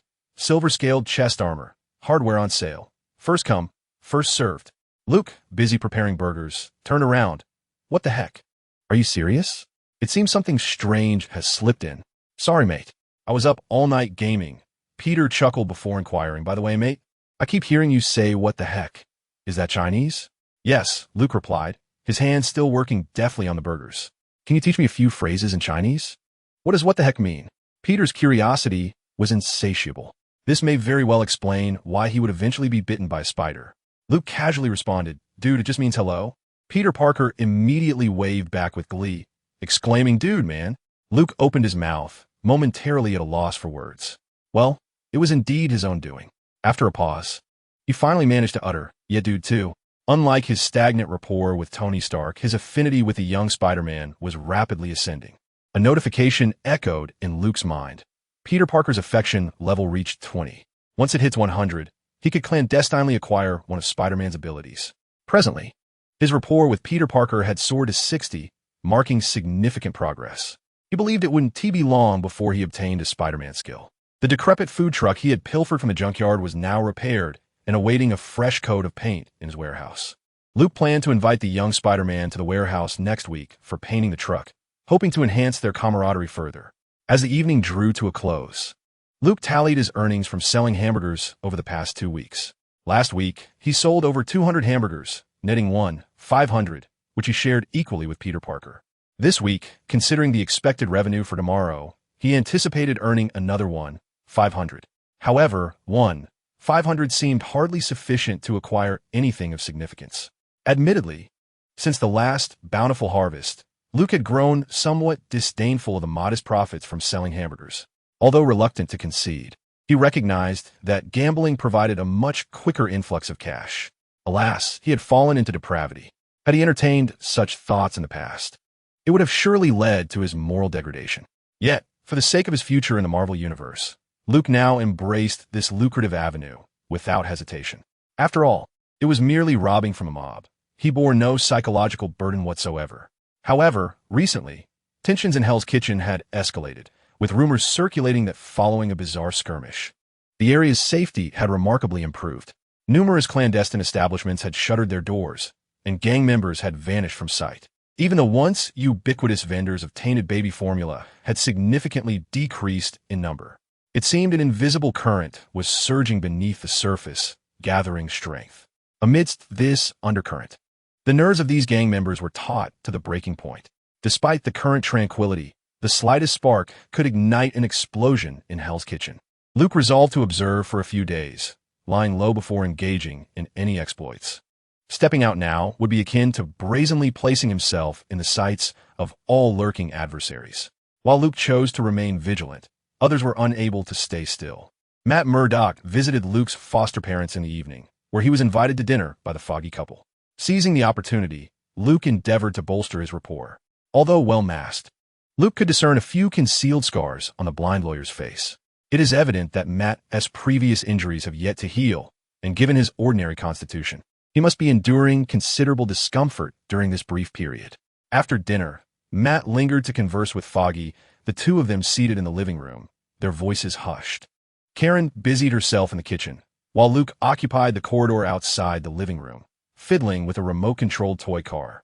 Suddenly, the toy car darted into the living room, meandering near Matt and Foggy, their conversation clearly audible to Luke in the corridor. Luke had an earbud nestled in his left ear, and a listening device had been discreetly installed in the remote control car. I am certain that by following these blind individuals' leads, we can uncover the mastermind behind it all. Last time, we were very close, Matt stated in a low voice. Don't you think this is perilous? They are armed, and they would not hesitate to use their weapons. We should alert the authorities, Matt, Foggy whispered. No, the police are in their pocket. I cannot trust them. That must go as well. That is not possible. Ultimately, this situation arose because of me. Matt, I must accompany you, no matter what you say. The remote-controlled car turned around and exited the living room. Unbeknownst to them, the blind uncle, still recovering, could hardly endure the solitude for long. One might say it is indeed characteristic of Daredevil. Through eavesdropping on their conversation, Luke learned that they had discovered a group of blind individuals being deliberately exploited to transport tainted milk powder. Matt and his companions aimed to unravel this thread and trace it back to the puppeteer orchestrating New York's underground milk powder trade. Furthermore, Luke gleaned their operational plans and the specific timing of their actions. Blind individuals transporting tainted milk powder? This quickly led Luke to realize that Daredevil had stumbled upon Madame Gao's enterprises. No wonder this matter stemmed from her. Luke shook his head in silence. Matt was entirely unaware of what he was up against. Madame Gao, who had lived for over 4 centuries, was not someone Daredevil could confront alone. Yet, his guardian Foggy insisted on joining him. Luke retreated upstairs to his room, sighing, alas, it seems I must take matters into my own hands once more. Chapter 22. Please call me Shinichi Kudo. Encounters between individuals are imbued with wonder, and the myriad of peculiar cases presents itself as an intricate puzzle. It truly is serendipitous to meet you. The stage today is set in the city under the cloak of night, where insidious evils lurk in every shadow. The sole figure to discern the truth is a seemingly childlike yet extraordinarily astute detective, Luke. Luke suddenly pondered the striking similarities he shared with the renowned Conan. Both had undergone a transformation from adulthood to a 7-year-old child. Both were adept at skateboarding. Wherever Conan goes, murder follows, earning him the moniker the elementary school Grim Reaper, proficient in solving mysteries. Conversely, wherever Luke goes, explosions ensue, excelling in the art of crime. Henceforth, please call me Shinichi Kudo. Shall I amend the note? Christina's voice inquired. I was merely jesting. Luke exhaled softly and inquired about Matt and Foggy's current location. 100 meters ahead, concealed in a tree, came the response. Well, they certainly have a knack for finding cover, Luke mused, seated in the cockpit of his aerial combat mech, the Gale, soaring high above and trailing Daredevil and Foggy. This evening, he had 2 missions. The first was to covertly protect Matt and Foggy, ready to assist them if necessary. The second was to seize an opportunity to procure some firearms to bring back. Aware of Daredevil's acute hearing, Luke maintained a careful distance while flying above, benefiting from the cover of darkness that cloaked him. It was unlikely that Daredevil's radar-like senses would detect his presence. Below, 2 burly figures were hidden behind a dense tree at the street corner, lying in wait for the blind courier delivering powdered milk.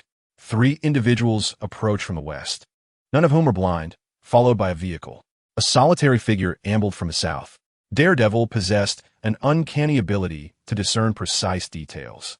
Like a bat navigating through the inky night, he mentally mapped every sound into a world ablaze with activity.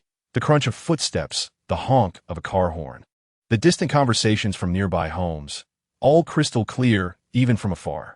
The cacophony formed a complex tapestry in his mind. Through extensive training, Daredevil had mastered the art of filtering out the irrelevant noise. Tonight, his focus was solely on the movements of the gang and the impending arrival of the blind courier. There he is, Daredevil suddenly announced from his perch in the tree. After a moment, Foggy spotted a figure slowly crossing the street from the opposite side. The person, burdened with a backpack and wielding a white cane, tapped rhythmically in front of him. As he drew nearer, it became evident that he wore dark sunglasses, definitively a blind man. Exchanging a silent glance, Daredevil and Foggy stealthily followed behind him. Luke, piloting the aerial mech above, shadowed their movements. Little did they know, the night was destined to unfold with turbulence. Recently, as night descended over Hell's Kitchen, the usual idle figures would vanish, creating an eerie calm reminiscent of the stillness before a storm. Hence, the blind man navigating the desolate streets appeared strikingly out of place. This blind individual bore an Asian countenance. Specifically, he was of Chinese descent. According to Luke's knowledge, many such blind individuals were under the employ of the cunning Madame Gao, who had blinded them to ensure their labor in her clandestine factory, where they processed toxic powdered milk. Madame Gao was exceptionally shrewd. She dispatched the blind to deliver the tainted product, ensuring that even if apprehended, they would remain oblivious to the factory's location. Furthermore, they remained ignorant of the true nature of their work. Thus, Madame Gao's underground powdered milk operation in New York was remarkably discreet, known only to a select few of her collaborators, like Wilson Fisk. Luke recalled Madame Gao's connections with Jean Bing, as well as the collaboration with Russians and Japanese individuals. Madame Gao primarily oversaw the upstream transportation and processing of tainted milk powder, while the downstream distribution was managed by the Russians. The intelligence gathered by Daredevil stemmed from an investigation into the Russians, and tonight's destination was a clandestine stronghold of theirs. Daredevil and Foggy stealthily trailed behind a blind man, soon arriving at the Russian hideout. From the outside, it resembled a food processing plant. The factory had drawn down its massive iron gate, yet a side door remained ajar. At the entrance stood a muscular man with tattoos clearly visible, his hands casually tucked into his pockets. The tattooed giant paid no heed to the blind man's arrival, permitting him entry with ease. High above, within a combat mech, Luke suddenly received a report from a mech scanner. Upon glancing at the scanning results, he was momentarily taken aback, puzzled to discover that the blind man's bag did not contain tainted milk powder. Meanwhile, at the street corner below, Foggy whispered. He went in. "Let us follow." "Wait," Daredevil abruptly halted Foggy. "What is it?" Foggy inquired. Daredevil, a hint of confusion etched on his face, replied, "Something feels off."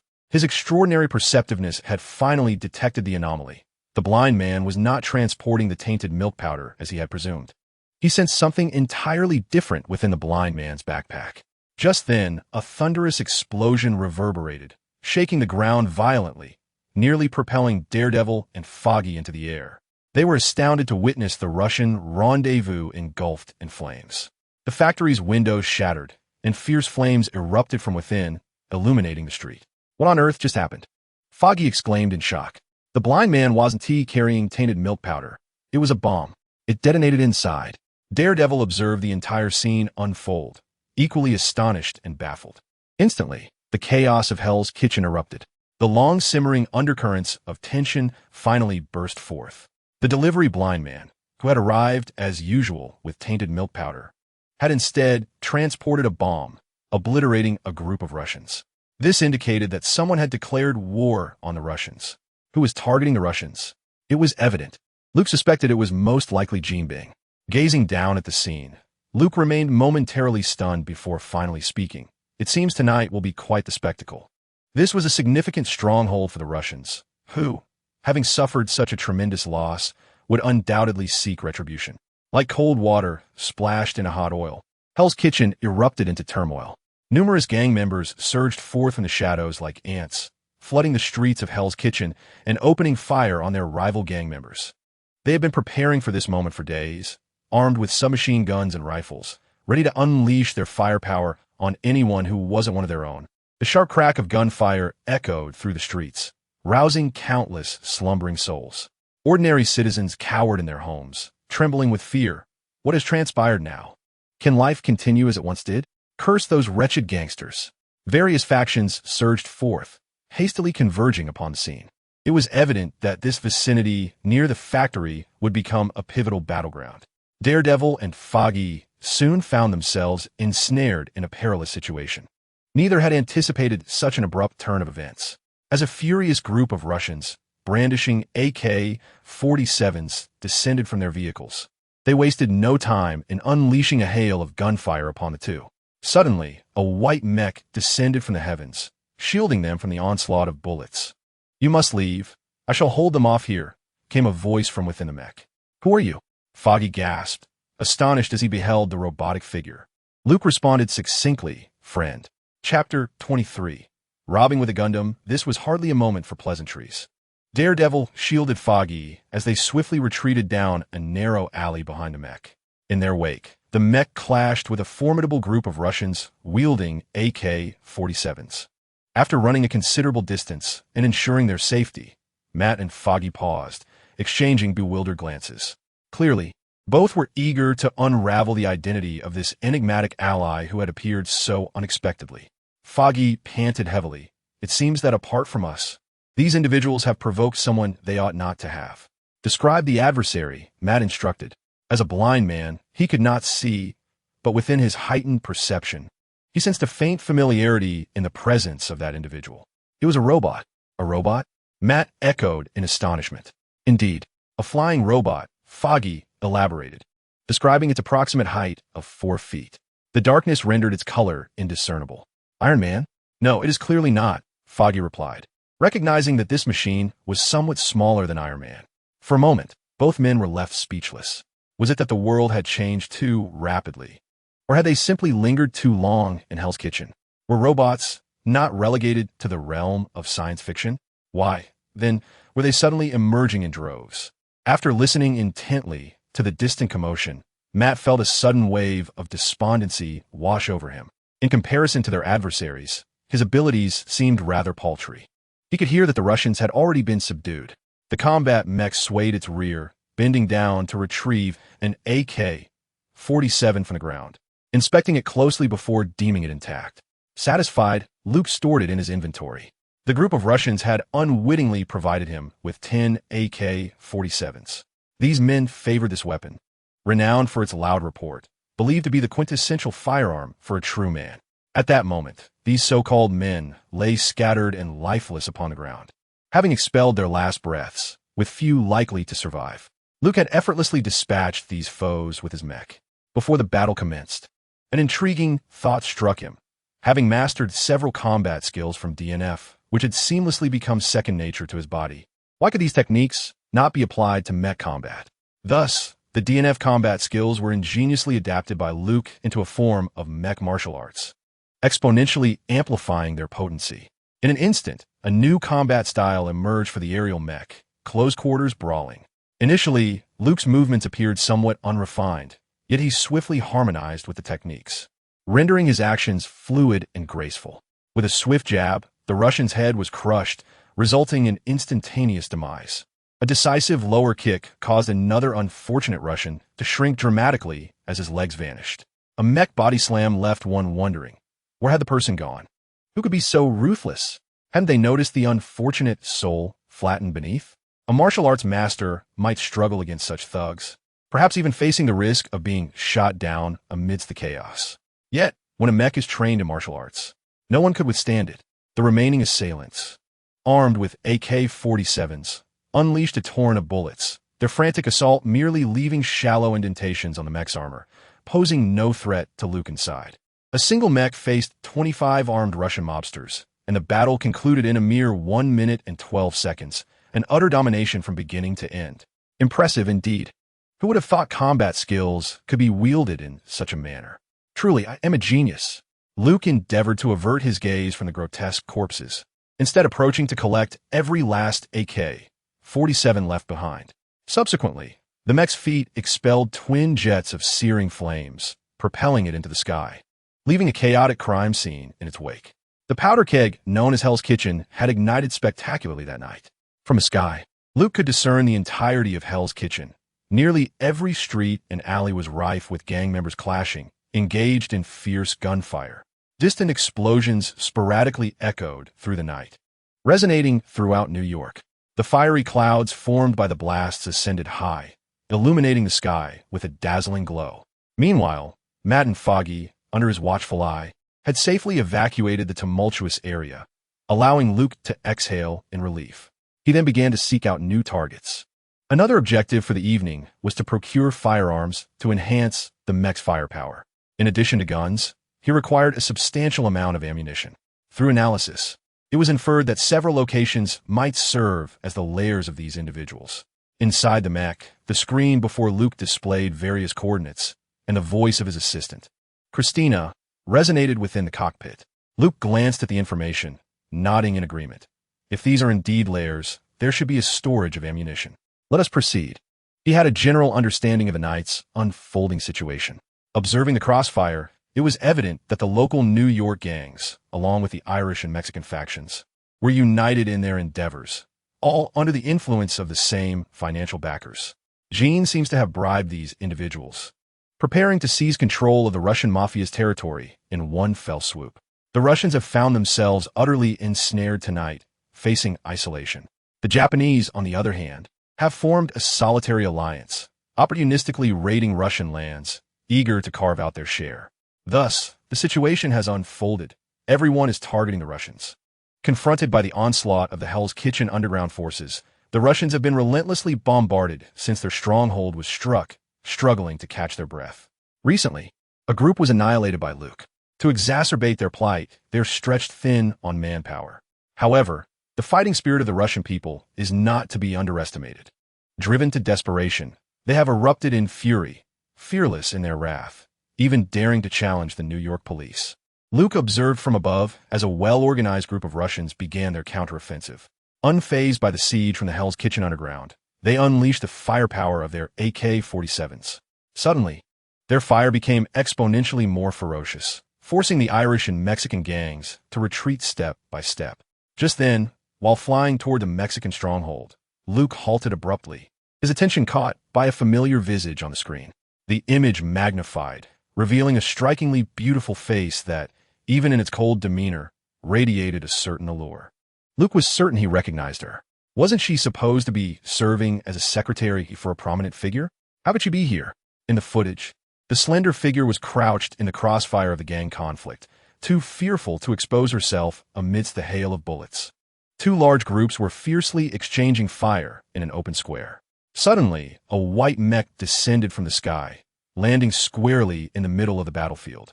An eerie silence enveloped the scene as both factions stared in bewilderment at this sci-fi contraption, glancing skyward, jaws agape, in disbelief. Where did this thing come from? After a brief pause, a loud voice emanated from the mech speakers. Testing, testing. Luke checked the sound system inside the mech. It was quite clear and powerful. The gang members remained in stunned silence, gazing at the mech positioned at the heart of the battlefield. A tattooed man with a Mexican accent suddenly shouted in frustration. What the hell? Whose robot is this? Get out of the way. Otherwise, I want to hold back. Due to the makeshift speaker salvaged from a junkyard. The mech's voice was slightly distorted, crackling as it declared, Robbery. Put down all weapons. You may leave unharmed. Robbery? The gang members exchanged incredulous glances, their anger quickly igniting. Chapter 24. Black Widow. In this line of work, there is not a single individual who is not formidable. Furthermore, the 12-meter miniaturized mech piloted by Luke possesses a rather misleading stature. It evokes the impression that it may not be particularly formidable. Smash it to pieces. Open fire, commanded the leaders of both factions in unison, oblivious to the identities of their adversaries.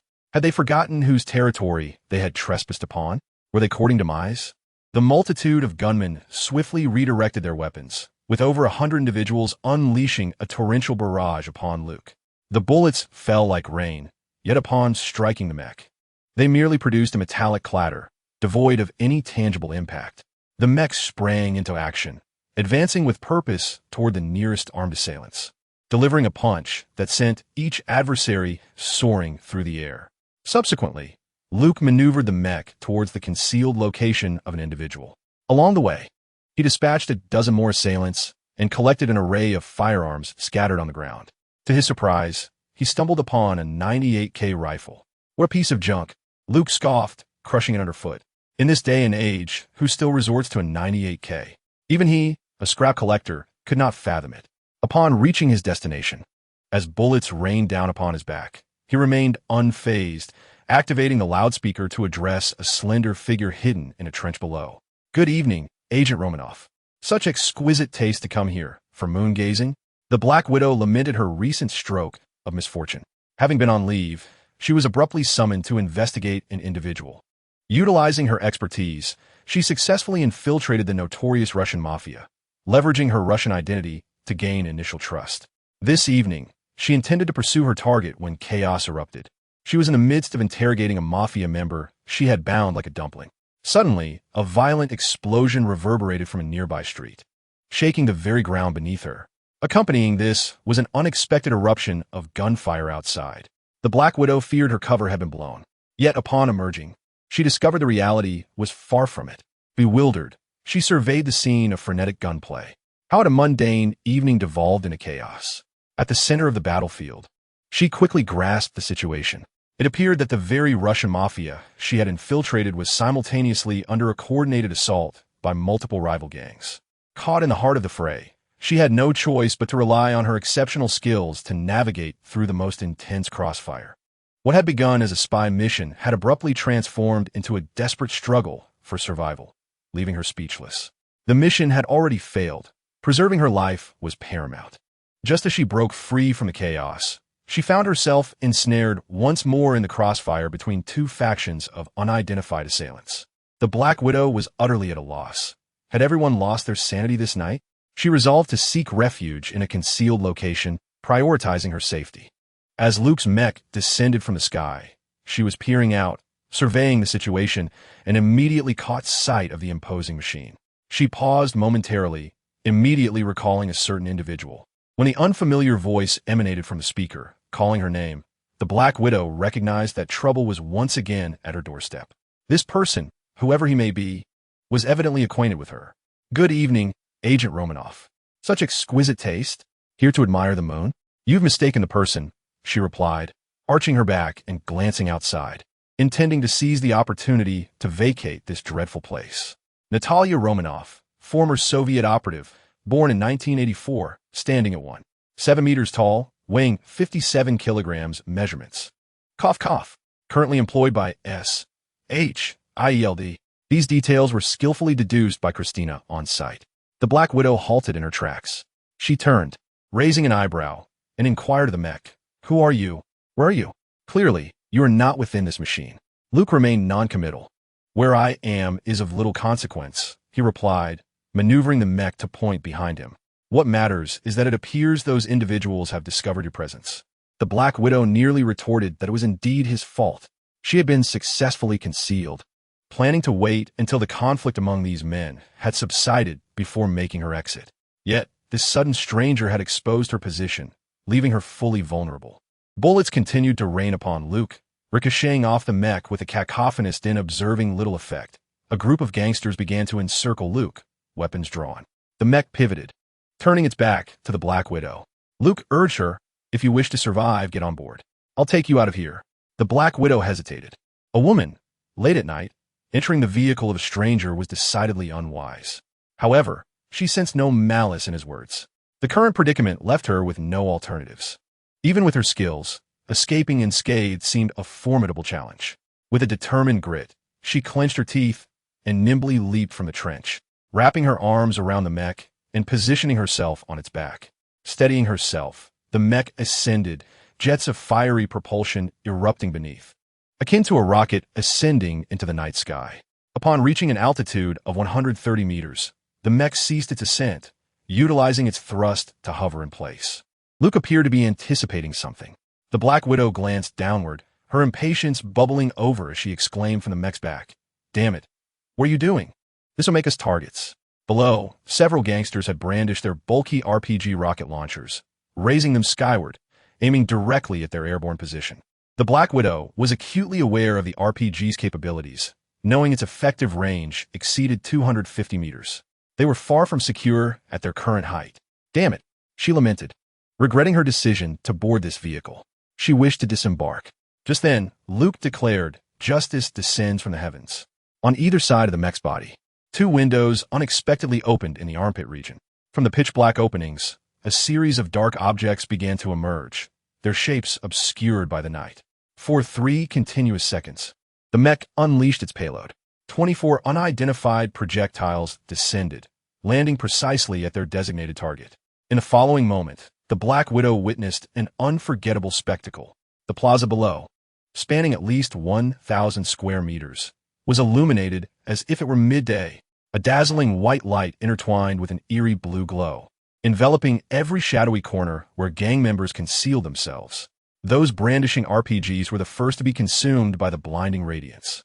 The very next second, boom, a resounding explosion echoed, akin to thunder during a rainstorm, shaking the very foundations of New York.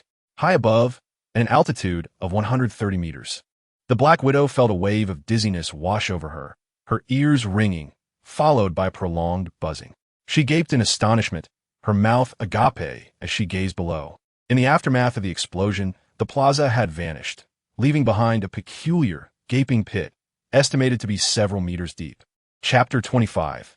This woman is truly dangerous. The sheer force of it all was astonishing. Inside the mech, Luke stared in disbelief at the deep crater below, his mouth agape, large enough to fit an egg. He had never anticipated the second-generation grenade would possess such immense power. He had yet to test it since its creation. Luke suspected this was primarily due to the addition of demon stone powder. Within the pit, remnants of white electric sparks flickered alongside strange, swirling blue gas that lingered stubbornly. It was evident to all that this was a phenomenon beyond the capabilities of conventional weaponry. The gas glowed brightly, resembling some form of chemical frost. Luke recognized it as the vaporization of liquid nitrogen mixed with residual demon stone particles. As for the gang members who had been shouting mere moments before, they had vanished, likely vaporized in an instant by the explosion. What have you done?" The Black Widow gazed incredulously at the scene below, murmuring in disbelief. Her voice sounded muffled, her ears still ringing. "What kind of weapon is this? A biochemical weapon?" A similarly muffled voice emanated from the mech beneath her. Don't worry. It just appears a bit exaggerated. Luke felt a twinge of embarrassment. He had indeed underestimated the power of his second-generation grenade. Had he known, he would have launched fewer projectiles. Given this magnitude, even 24 rounds could potentially sink an aircraft carrier. Yet, at such a moment, he could not admit to any fault. He insisted defiantly, "My weapon is absolutely safe, environmentally friendly, free of radiation, non-toxic, and without side effects." The Black Widow fell silent for a time. Finally, she let out a slow sigh, recognizing the situation was now the police's concern, no longer hers. "Put me down," she said, tapping the mech's rear cover. "Just a moment." The mech swiftly soared to the rooftop of a nearby building under the cloak of night, landing with precision. "Let us engage in a proper conversation," she proposed. Upon landing, Black Widow rubbed her discomfort ears and gazed at the mech that towered over her, her emotions a tumultuous blend. She pondered. Who could have conceived such a diminutive combat robot armed with such formidable weaponry? Surely, the deceased gangsters had not anticipated this. Otherwise, they would have never dared provoke this entity. Who exactly was this individual, and from whence did they emerge? How could it be that she had never heard of them before? As an intelligence officer, her memory was impeccable. She was certain she had never encountered or heard of such a machine before, an amalgamation of DNF and Gundam styles, undeniably unique within the Marvel universe. It was no surprise that no one had witnessed something like this. "What do you wish to discuss?" Luke inquired. "Who are you, really?" Black Widow's brows furrowed as she retorted, "I do not recall Tony Stark having a brother." "Why a brother? Why not a sister?" "Because your voice sounds rather youthful," Luke replied, though he felt somewhat taken aback. "It might be a mere illusion," he added, unwilling to concede. "Now it is my turn to ask." Black Widow crossed her arms with a stoic expression. "What do you wish to know?" "I wish to understand how you came to be here. What is your mission?"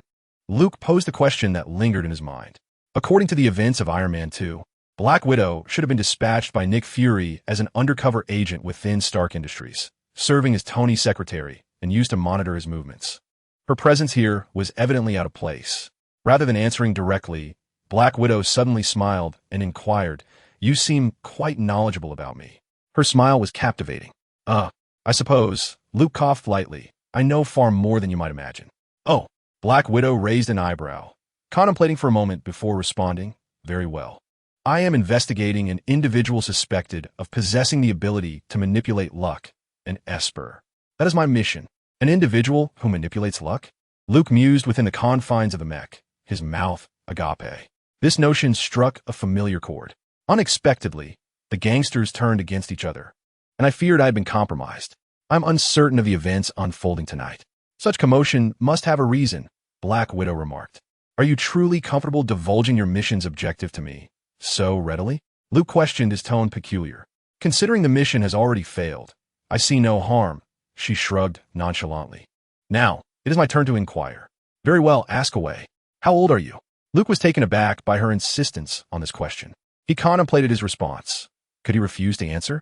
Black Widow flashed a charming smile. "While I do not know your exact age, from your voice, you truly seem quite young. Do not tell me you are older than some gentleman clad in an armored suit?" Luke took a moment to mourn Tony in silence before responding. "You're absolutely right. Not every woman is like Pepper, harboring a deep-seated Oedipal complex." Black Widow pressed her lips together, suppressing a smile. "Are you well acquainted with Tony Stark?" she casually inquired. "To some extent.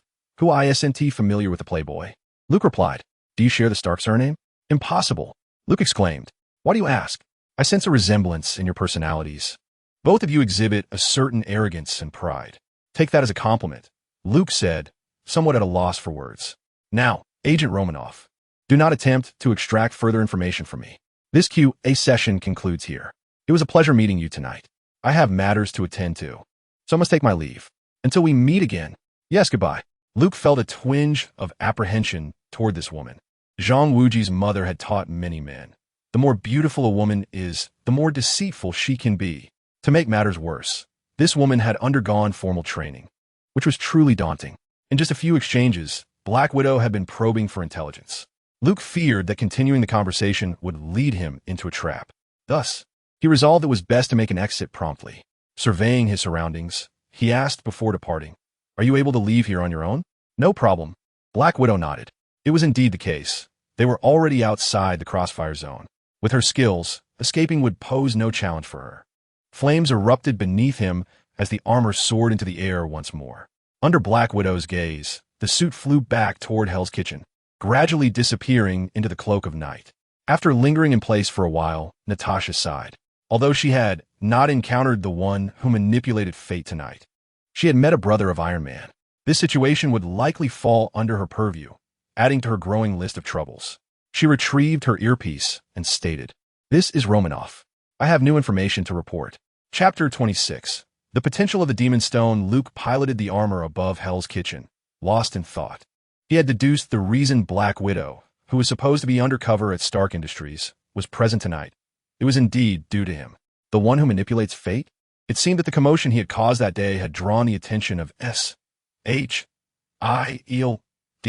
with its eyes and ears everywhere. This was not difficult to explain. He had indeed gone overboard that day.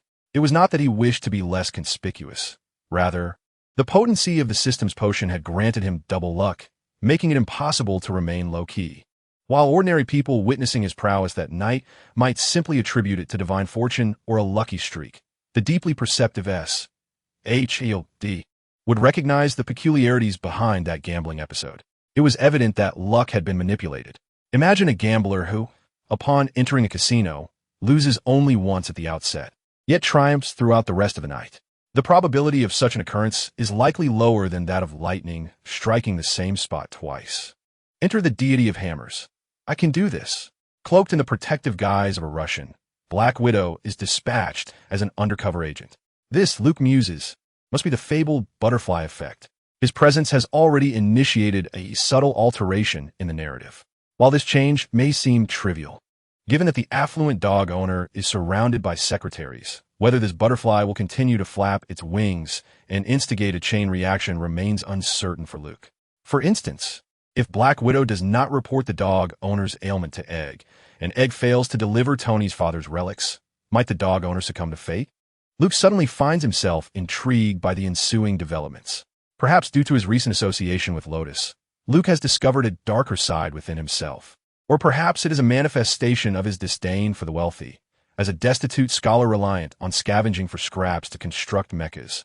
He finds a perverse pleasure in witnessing the downfall of the affluent. Of course, when the moment is ripe, he would not hesitate to assist Tony in remedying his palladium poisoning. The treasures within the magic box are diverse and plentiful, including universal antidotes. With just one vial of this antidote, he could restore Tony to his vivacious, boisterous self. At that point, Luke would not mind extracting a bit of funding for his endeavors from the dog owner's lips, as he still has mouths to feed and larger, more powerful mechas to forge. As these thoughts swirl in his mind, Luke soars above a Mexican stronghold, likely harboring the ammunition he seeks. The process of commandeering the munitions unfolds with remarkable ease, despite the attempts of a group of Mexicans to thwart him. Yet, when Luke demonstrates what divine justice looks like, the resistance quickly dissipates. He returns triumphantly to his secret warehouse, laden with a bounty of ammunition. As he concludes his night, Hell's Kitchen remains a cacophony of chaos. The resilient Russians embody the spirit of the warrior nation, managing to hold their own against the odds. Both sides gradually escalate to heavy firepower, with explosions illuminating the night sky of Hell's Kitchen. This is far from over. Following Luke's two significant disruptions, the unaware gang leaders assume their adversaries are responsible, thus escalating tensions between the factions once more. Meanwhile, Luke, ensconced in his secret warehouse, remains blissfully indifferent to the turmoil, adopting a stance of detached nonchalance. Upon his return, he outfitted the aerial combat mecha, Gale, with 4 mounted machine guns, utilizing modified versions of the AK-47 and MP7. Without concern for ammunition constraints, he significantly increased their firing rate. During testing, a sandbag was reduced to a sieve in mere seconds. For machine guns can unleash the firepower of 8 individuals simultaneously, a result that greatly pleases Luke. This development effectively compensates for the conventional firepower deficiencies of the aerial combat mecha. Currently, the aerial combat mecha, Gale, has devised 3 combat strategies. The first is close-quarters combat, utilizing a unique mecha combat technique he developed from DNF martial arts, primarily aimed at engaging lighter targets. The limitation of this technique lies in the material strength of the Gale itself. After all, it is assembled from scrap iron, which is inferior even to the Mark II, only slightly better than the Mark I. Should he face the formidable Mark V, crafted from high-strength materials? Luke believes he must rely on skill rather than brute force to offset the disparity in material quality. The second strategy involves machine gun suppression. The combined firepower of the 4 machine guns is presently sufficient to handle most situations. Indeed, if he wished, Luke could equip his mecha entirely with machine guns. But such an approach would be pointless and rather unsightly. The third strategy is aerial bombardment. Tonight has already demonstrated the formidable power of heavenly justice, which has exceeded his expectations. The modified second-generation grenades are far superior to their first-generation counterparts, exhibiting improvements by factors of 2 or even 3. Luke reflects that it is not merely an underestimation of the grenade modifications, but rather an underappreciation of the potential inherent in the unique material, the demonic stone. Upon further contemplation, he finds solace in this realization. In the DNF universe, the first to study the demonic stone was an organization known as the Seven Gods Wing. The 7 genius mechanics, dubbed the Mechanical 7 War Gods, united to construct the humanoid ultimate battle machine, the Mechanical War God, Gaboga, in their quest to overthrow the 9th apostle, the Dragon King Bakal. 5 centuries later, the Seven Gods Wing inherited the legacy of the Mechanical 7 War Gods, evolving into the highest scientific institution in the celestial realm, attracting the finest scientists, including Melvin, who enjoys distributing high-tech rings, and the eccentric scientist Giselle, both core members of the organization. Other notable members include Paravian, Nainsig, and Melify O'Neill, individuals well known in their own right. One can only imagine the formidable research capabilities of this organization, akin to Stark Industries within the DNF realm, gathering immense intellect and standing at the pinnacle of celestial scientific endeavors. When the 7th apostle, the flame devourer Untu, arrived in the celestial realm, the demonic stone manifested alongside Untu's magical energy. Melvin was the first to embark on research concerning the demonic stone, discovering its peculiar and potent energy. He boldly asserted that the demonic stone would facilitate groundbreaking advancements in contemporary science. The primary characteristic of the demonic stone is its incorporation of the 7th apostle's magical energy. In Luke's eyes, it resembles uranium ore, perilous yet brimming with tremendous energy. As long as he can discover the appropriate method to harness it, he can tap into this latent, astonishing energy. Much like the exploitation of nuclear fission to develop uranium, Luke acknowledges that his current approach is rather rudimentary. He grinds the magic stone into fine powder, utilizing it in the form of explosive additives. The energy released from this process is likely minuscule in comparison to the potential that lies within. Nevertheless, even this insignificant fraction has proven to be exceedingly formidable in tonight's practical demonstration. To thoroughly comprehend the magic stone requires profound knowledge of chemistry and physics, which I presently lack. There exists someone with such expertise, a character in the film, Tony, who, with merely a hint left by his father, astonishingly discovers a new element to replace the toxic palladium. Luke realizes that to fully explore the potential of the magic stone, he must inevitably seek Tony as assistance. I estimate that at this point in time, Tony has likely arrived in Monaco.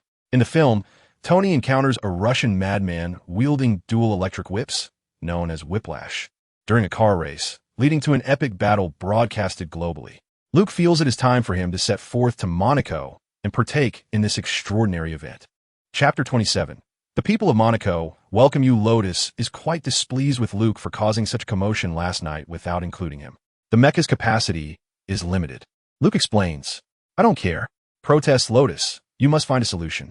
Under Lotus's resolute insistence, a reluctant Luke concedes and makes a small space within the mecha to accommodate a fish tank. The following morning, after breakfast, Luke sets out early with his backpack and quietly arrives at the secret warehouse. Today, he plans to skip school. In the warehouse, he discards his backpack and releases the mecha, climbing inside.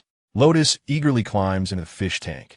The warehouse's roof opens, and flames erupt from beneath the mecha as it ascends into the sky.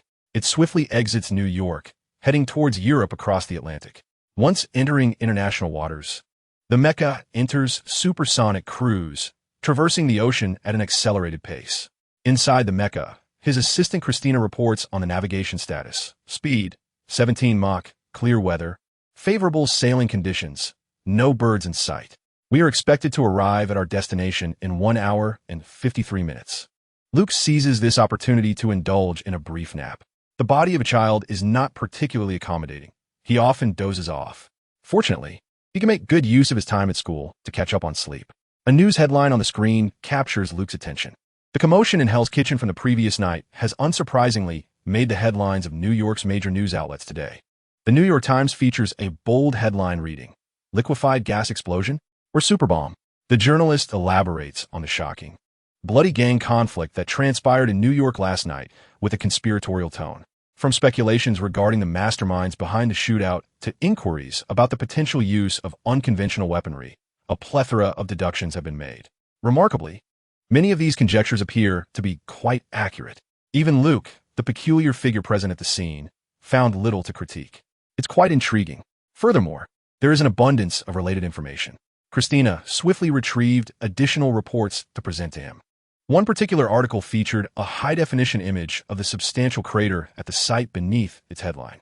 The image revealed that the area had already been secured by the military. Their presence elicited excitement among numerous conspiracy theorists, indirectly confirming that the so-called natural gas explosion was merely a facade to obscure the truth. This raises a critical question. What kind of weapon could have inflicted such devastation? One writer cited a military expert, asserting that this was clearly a weapon beyond the knowledge of the United States. The possibility that last night's events were orchestrated by terrorists cannot be dismissed. Consequently, the underground gangs of Hell's Kitchen found themselves in dire straits. Associating with terrorists is an unpardonable sin within the American political landscape. The military's presence in Hell's Kitchen likely serves a purpose far beyond merely controlling the scene. Luke surmised that the gangs in Hell's Kitchen would need to tread carefully for a while. Indeed, as events unfolded, even Kim was rendered subdued, retreating with his subordinates to lie low until the commotion subsided. Simultaneously, Kim cursed the rogue responsible for causing such a ruckus 100 times over. "Damn it! We were merely playing by the rules of territory acquisition, and yet you flipped the table? This isn't how it's done." However, mere anger proved futile, as Kim remained oblivious to the identity of the instigator from the previous night, an event that had derailed his carefully laid plans. The military's assertive intervention would undoubtedly have adverse repercussions on his endeavors. Yet, the military is the military. Many of Kim's partners called him this morning, advising him to lay low for a spell. Reluctantly, he acquiesced. Kim's operations were extensive. The losses incurred from a single day of stagnation in his Hell's Kitchen enterprises were simply intolerable. However, under the weight of circumstances, one must bow their head. To dare provoke the military would lead to swift and devastating consequences. Kim could transform in an instant. Additionally, the daredevil duo found themselves breathing a sigh of relief. Last night, had it not been for the assistance of that enigmatic stranger, their return would have been uncertain. The harrowing experiences in Hell's Kitchen awakened Daredevil to the realization that he was pursuing a truly monumental case. He knew that next time, he must exercise even greater caution. Yes, he would return. Such is the essence of Daredevil, never one to concede easily. The mechanized suit soared through the sky for nearly 2 hours, and at last, Luke beheld the coastline of England. It had arrived in Europe. To avoid detection by military radar, Luke lowered his altitude and speed. Upon entering British airspace, he continued navigating towards Monaco. The Principality of Monaco, located in the southwestern part of Europe, is the second smallest country in the world, only slightly larger than Vatican City. With a mere area of 2 square kilometers, it is even smaller than the Summer Palace. However, it stands as one of the wealthiest and most highly developed nations globally, boasting a per capita GDP of $200,000, 3 times that of the United States. The renowned Circuit de Monaco is a world-famous racing track, where the annual Formula 1 Monaco Grand Prix attracts visitors from around the globe. In the film, Ivan Vanko learns that Tony will be attending the race in Monaco. He manages to acquire a visa through illicit means, flies to Monaco, and even infiltrates the race venue disguised as a race maintenance worker. At this time, Tony is suffering from palladium poisoning, having tried various remedies to no avail. Convinced that his life is nearing its end, he becomes somewhat reckless and decides to participate in the perilous F1 race. Luke recalls that Ivan Vanko's father once worked alongside Tony's father. And before being expelled and fleeing back to the Soviet Union, Ivan's father stole the designs for the arc reactor. Ivan Vanko is a genius rivaling Tony, having inherited all of his father's technical expertise. In a quest for vengeance, he constructs an arc reactor to serve as the energy source for his whips. During the race, Ivan sheds his disguise, dons a vest, and brazenly assaults Tony with two formidable whips. This summary of the film's plot is provided by Luke, who cannot guarantee that every detail remains unchanged in his memory, yet this is undoubtedly his greatest reliance. As the mecha descends upon Monaco, the fish tank's Lotus suddenly exclaims, "Beep! System task released." What? A system task? Luke is momentarily taken aback. The reward for this task is a selectable mechanic skill gift box. Upon hearing this, Luke's mouth waters in anticipation. Curiously, he asks, "You can issue system tasks? Why wasn't I aware of this before? This is a privilege bestowed upon me by the system. When necessary, I will issue tasks to encourage you to work diligently. Do not forget the purpose of our arrival in this world," replies the Lotus. Very well. The task assigned to him is to spread the glory of the apostles. Luke inquires, then what is the objective of this task?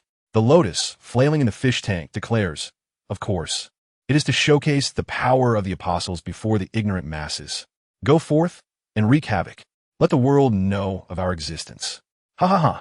Chapter 28, Tony versus Whiplash Blood Toxicity. 53. As Tony gazes at the readings displayed on the monitor, his brow furrows in concern. He licks the blood from his fingertip, remaining silent. After a moment, he exhales softly. The arc reactor continues to emit a radiant glow from his chest. Tony raises his gaze. Looking at his reflection in the bathroom mirror, and with a complex mix of emotions, he muses to himself, "Do you have any worse ideas?" At this moment, the grandstands on either side of the Circuit de Monaco are bustling with excited spectators. The highly anticipated Monaco Grand Prix of Formula One is about to commence. Suddenly, the crowd gathered at the sidelines erupted in excitement. They beheld none other than Tony Stark, clad in full racing attire, making his appearance on the track. It appeared that he was set to participate in the race.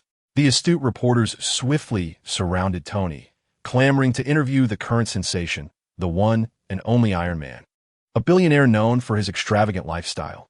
In front of the cameras, Tony resumed his usual nonchalant demeanor, declaring, "Owning a race car is for racing. Otherwise, what's the point?" His proclamation ignited the enthusiasm of the audience, who erupted into cheers. Iron Man was indeed going to compete as a driver. This news quickly swept across the entire circuit, leaving many incredulous yet eagerly anticipating the imminent race. Meanwhile, Pepper Potts, residing in their hotel, was taken aback by Tony's unexpected stunt, which starkly contrasted with their planned vacation. Watching the live broadcast, she saw Tony donning his racing helmet and settling into the car, her heart racing with anxiety. In a flurry, she found Happy in the hotel lobby and informed him of Tony's participation in the race. At that moment, the race had already begun. Tony, behind the wheel of a car he had purchased less than a minute ago, surged forward from the starting line alongside the other competitors. The roar of the engines temporarily alleviated his inner turmoil, propelling him to furiously sprint down the track. Shortly after the racers began, a bizarre scene unfolded on screen. A man clad in an orange racing maintenance uniform brazenly entered the already secured track, leisurely walking towards the oncoming cars. This unexpected situation left onlookers in shock. The race commentator elaborately broadcasted the incident to a global audience. Under the gaze of the spectators, the man removed his cap, revealing a rugged visage.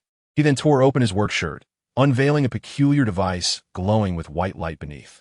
Two metallic whips emerged from his sleeves, and as he grasped them, arcs of electricity began to crackle and intertwine. In an instant, the man's upper garments were reduced to ashes, fully exposing the strange apparatus he wore. An arc reactor was affixed to a crudely fashioned vest, channeling all its energy into the two elongated whips. The electric whips quickly reached their optimal temperature, radiating a brilliant glow as he brandished them. At that moment, a race car driver, navigating a sharp turn, sped toward him.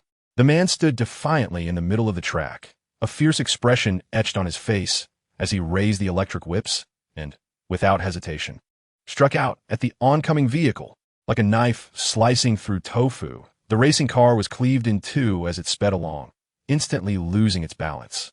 It tumbled through the air, crashing onto the racetrack, and a thick plume of smoke erupted forth. The crowd erupted in astonishment. Even the most oblivious among them recognized the gravity of the situation. The event had been subjected to a terror attack. Concurrently, Tony's car raced onto the scene. Ivan Vanko replicated the earlier assault, wielding his electric whip with ferocity, striking down upon Tony's vehicle. Tony, eyes wide, watched helplessly as his car was severed in half. He felt an immediate sense of weightlessness, the remains of the car spinning violently in mid-air before slamming against the trackless barriers. The vehicle flipped onto its side. Dazed and disoriented, blood oozed from Tony's forehead, blurring his vision. Upside down, he caught a glimpse of Ivan, whip in hand, approaching him menacingly. Diesel leaked from the damaged car, and Tony realized he was trapped in his seat, akin to a lamb awaiting slaughter. Ivan lashed out, intent on taking Tony's life. However, in the nick of time, Tony managed to extricate himself from the seat and narrowly escaped this lethal strike, rolling away just in time. Ivan turned, spotting Tony behind him, and without hesitation, struck again. Defenseless, Tony's fighting capability was virtually non-existent. He scrambled and rolled, barely evading the lashes that nearly sent him to meet his maker. Those who cherish life, particularly the wealthy, fear death the most. Tony, unwilling to meet his end prematurely, found himself fueled by an intense will to survive as adrenaline surged through him. He astonishingly evaded blow after blow, the tension escalating to a fever pitch. Their struggle unfolded before the eyes of a captivated audience, mere meters away from the track's barrier. Spectators gasped, men with mouths agape, women covering their mouths in shock, all collectively holding their breath for Tony. Ivan relentlessly lashed out at Tony, a cold smirk on his face, as if mocking him. Fortune, after all, has a tendency to run dry, and Tony knew it was only a matter of time before he would be struck. Just as he narrowly dodged another attack, Tony fell to the ground. As Ivan prepared to deliver the final blow, the roar of an engine echoed from behind him. The moment Ivan turned, a luxury car barreled into him, crashing him violently against the barrier. Blood spewed forth from Ivan as he staggered back. Pepper Potts and Happy had finally arrived, bringing with them what appeared to be a briefcase, but was, in fact, Tony's designed portable Mark V suit. In a dazzling display before the global audience, Iron Man emerged, resplendently donning his armor. With the suit, Tony was no longer a mere amateur. He raised his palm and unleashed a blast towards Ivan. Ivan extricated himself, brandishing his electric whip, and engaged Iron Man in combat. The two exchanged blows, with Iron Man steadily gaining the upper hand. At this moment, all eyes were riveted on the fierce battle between the two combatants, oblivious to the 12-meter-tall mech that hovered above the arena. Luke had been observing for a while and discerned that Whiplock was ultimately no match for Iron Man. The disparity between them stemmed not only from the generational difference in their arc reactors, but also from their combat techniques. Tony wielded the second-generation arc reactor, an improved version that boasted superior energy output and stability compared to the first generation. In contrast, Ivan Vanko's creation could only be classified as a rudimentary first-generation arc reactor, a testament to the rough-and-ready craftsmanship typical of the combat nation. Not everyone had the luxury of meticulously sourcing the finest materials. Some simply took the most accessible option. In terms of combat prowess, it was undeniable that Tony, clad in his Mark suit, transformed entirely. As he himself claimed, he and the Iron Man suit had become inseparable. Luke realized that if the battle continued on this trajectory, Whiplock's defeat was merely a matter of time. He pondered how to divert some of the spotlight from Iron Man, as he had his own mission to consider. The mechanic skill selection gift box was something he was determined to acquire. Securing the schematics for the Geebalg was unlikely, and even if he had the blueprints now, constructing such a colossal machine would require a staggering sum of money. It was far more pragmatic to seek other skill books instead. What he truly desired was the G0 Warlord schematics from the female mechanic. He couldn't help but wonder if the gift box would contain such a prize. If it turned out to be filled with only basic skills, it would be a bitter disappointment. Luke promised himself that if that were the case, he would treat himself to grilled octopus balls that evening. The audience lining the racetrack was now anxiously fixated on the clash between Iron Man and the formidable villain. As their confrontation intensified, gasps of awe echoed through the crowd. This F1 Grand Prix was being broadcast live across the globe, and countless viewers were glued to their screens, anxiously watching the unfolding drama. Just as the battle reached a fever pitch, the situation in the arena, took a sudden turn. In a dazzling flash, a mech, unlike any seen before, descended from the sky with a resounding thud. Chapter 29. For the tribe, Luke's entrance immediately elevated the atmosphere to exhilarating heights. Countless cameras and smartphones were directed towards this unexpected newcomer, as the crowd speculated and debated the identity of the mech. Standing 12 meters tall and equally wide, its design fused elements from DNF and Gundam, presenting a novel and unfamiliar sight to everyone in the Marvel Universe. Undeniably, Luke had showcased his utmost engineering prowess in this mech, and its appearance left most spectators in awe. The appreciation for mech aesthetics seemed universally aligned, with the exception of Warframe enthusiasts. Some instantly concluded that this must be Iron Man's new model, speculating whether Iron Man had summoned reinforcements, perhaps a mini Iron Man. As excited fans chimed in, "Iron Man, defeat your adversary," a man from Monaco shouted. "Oh my goodness, what an adorable model," a female spectator exclaimed, her face flushed. "Tony, I love you. I want to bear your children." The sudden appearance of Luke momentarily stunned both Tony and Ivan, who were embroiled in their fierce combat. In unison, they ceased their struggle, keeping a cautious distance from Luke. Tony pondered, what trick does the opponent have up his sleeve now? Meanwhile, Ivan's thoughts were consumed with rage. "Damn, Stark, trying to outnumber me? I shall not concede." His purpose for being here today was to humiliate Tony Stark in front of the world, to turn Tony's words into ridicule.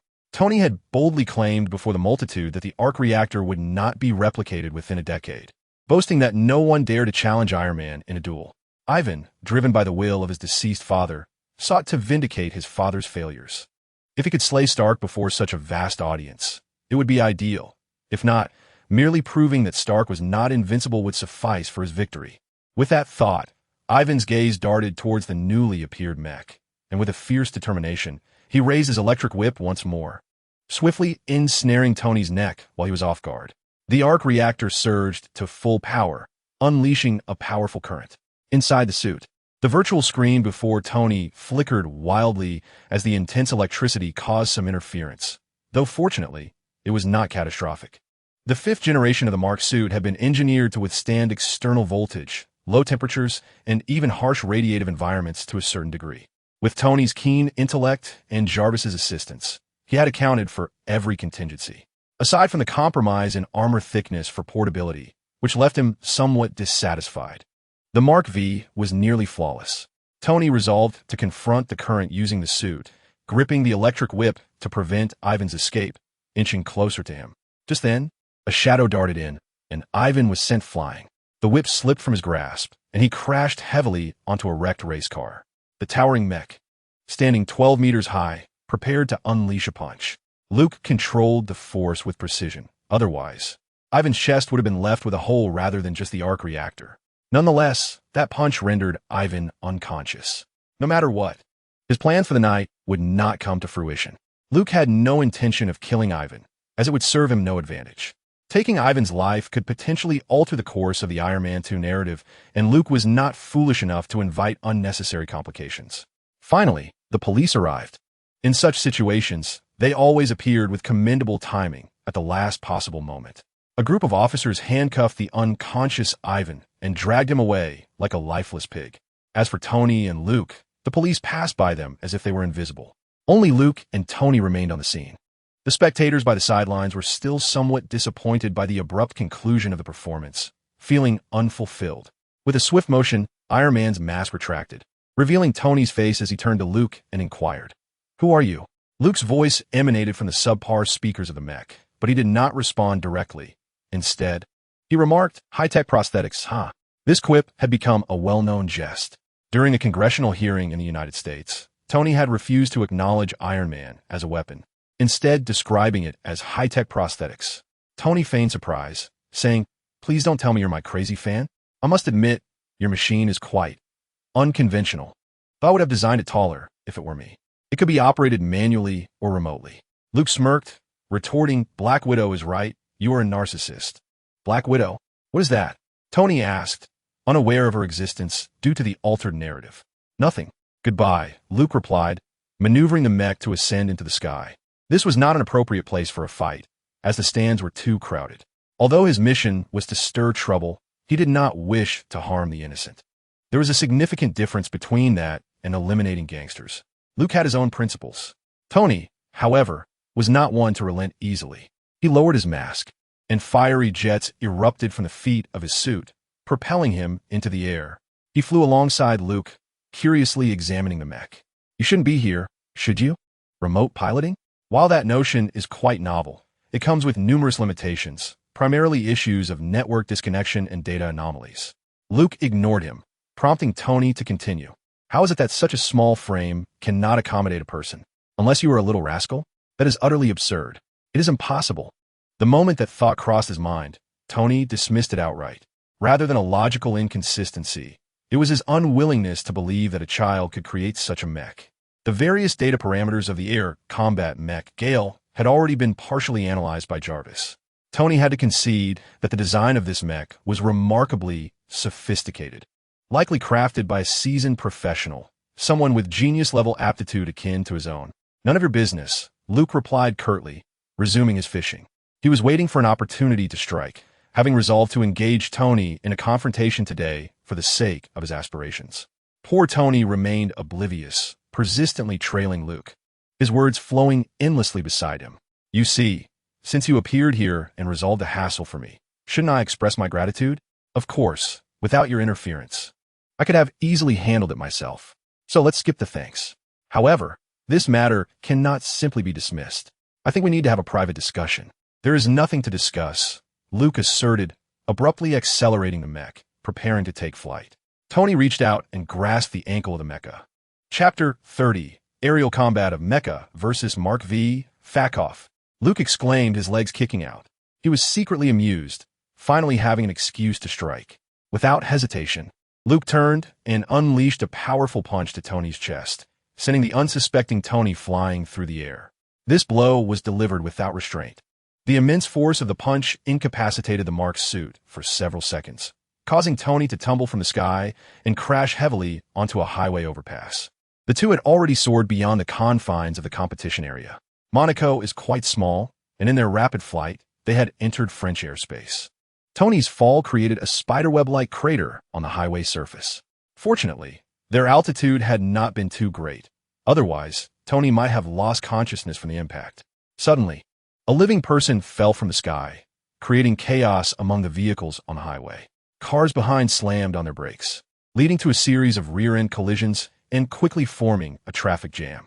Some individuals began to call for help, while many others took out their phones to capture the moment. In the age of the internet, news spread swiftly. The incident at the Monaco Grand Prix was already being fervently discussed online, with fresh updates about Iron Man appearing on video-sharing platforms. In the footage, Iron Man plummeted from the sky, struck down by the towering 12-meter mecha. Viewers were left astonished.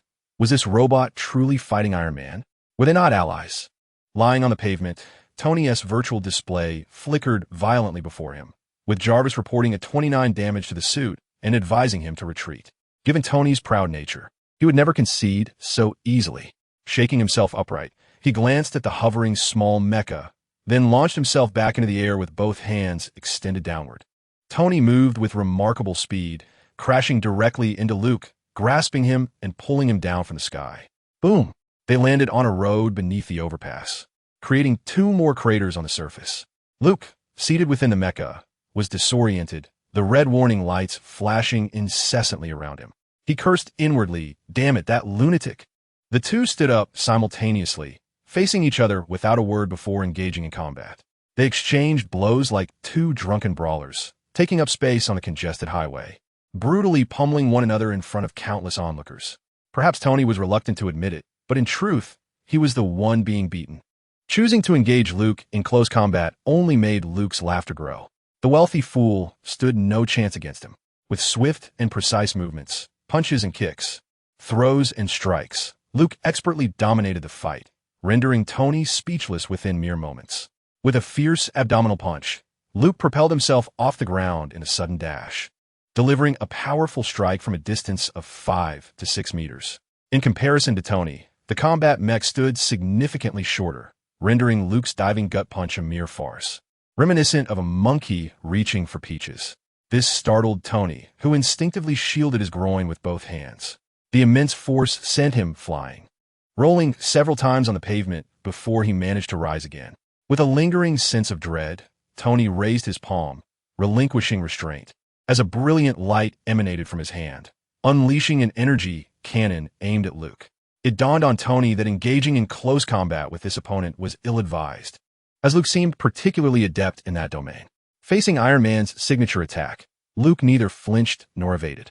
Mind Shield, an orange glow burst forth, enveloping Luke within a 2-meter radius energy barrier that was impenetrable. A smirk graced Luke's lips as he mused. Who said one cannot utilize a mind shield while seated in a mech? Surely, this would catch them off guard.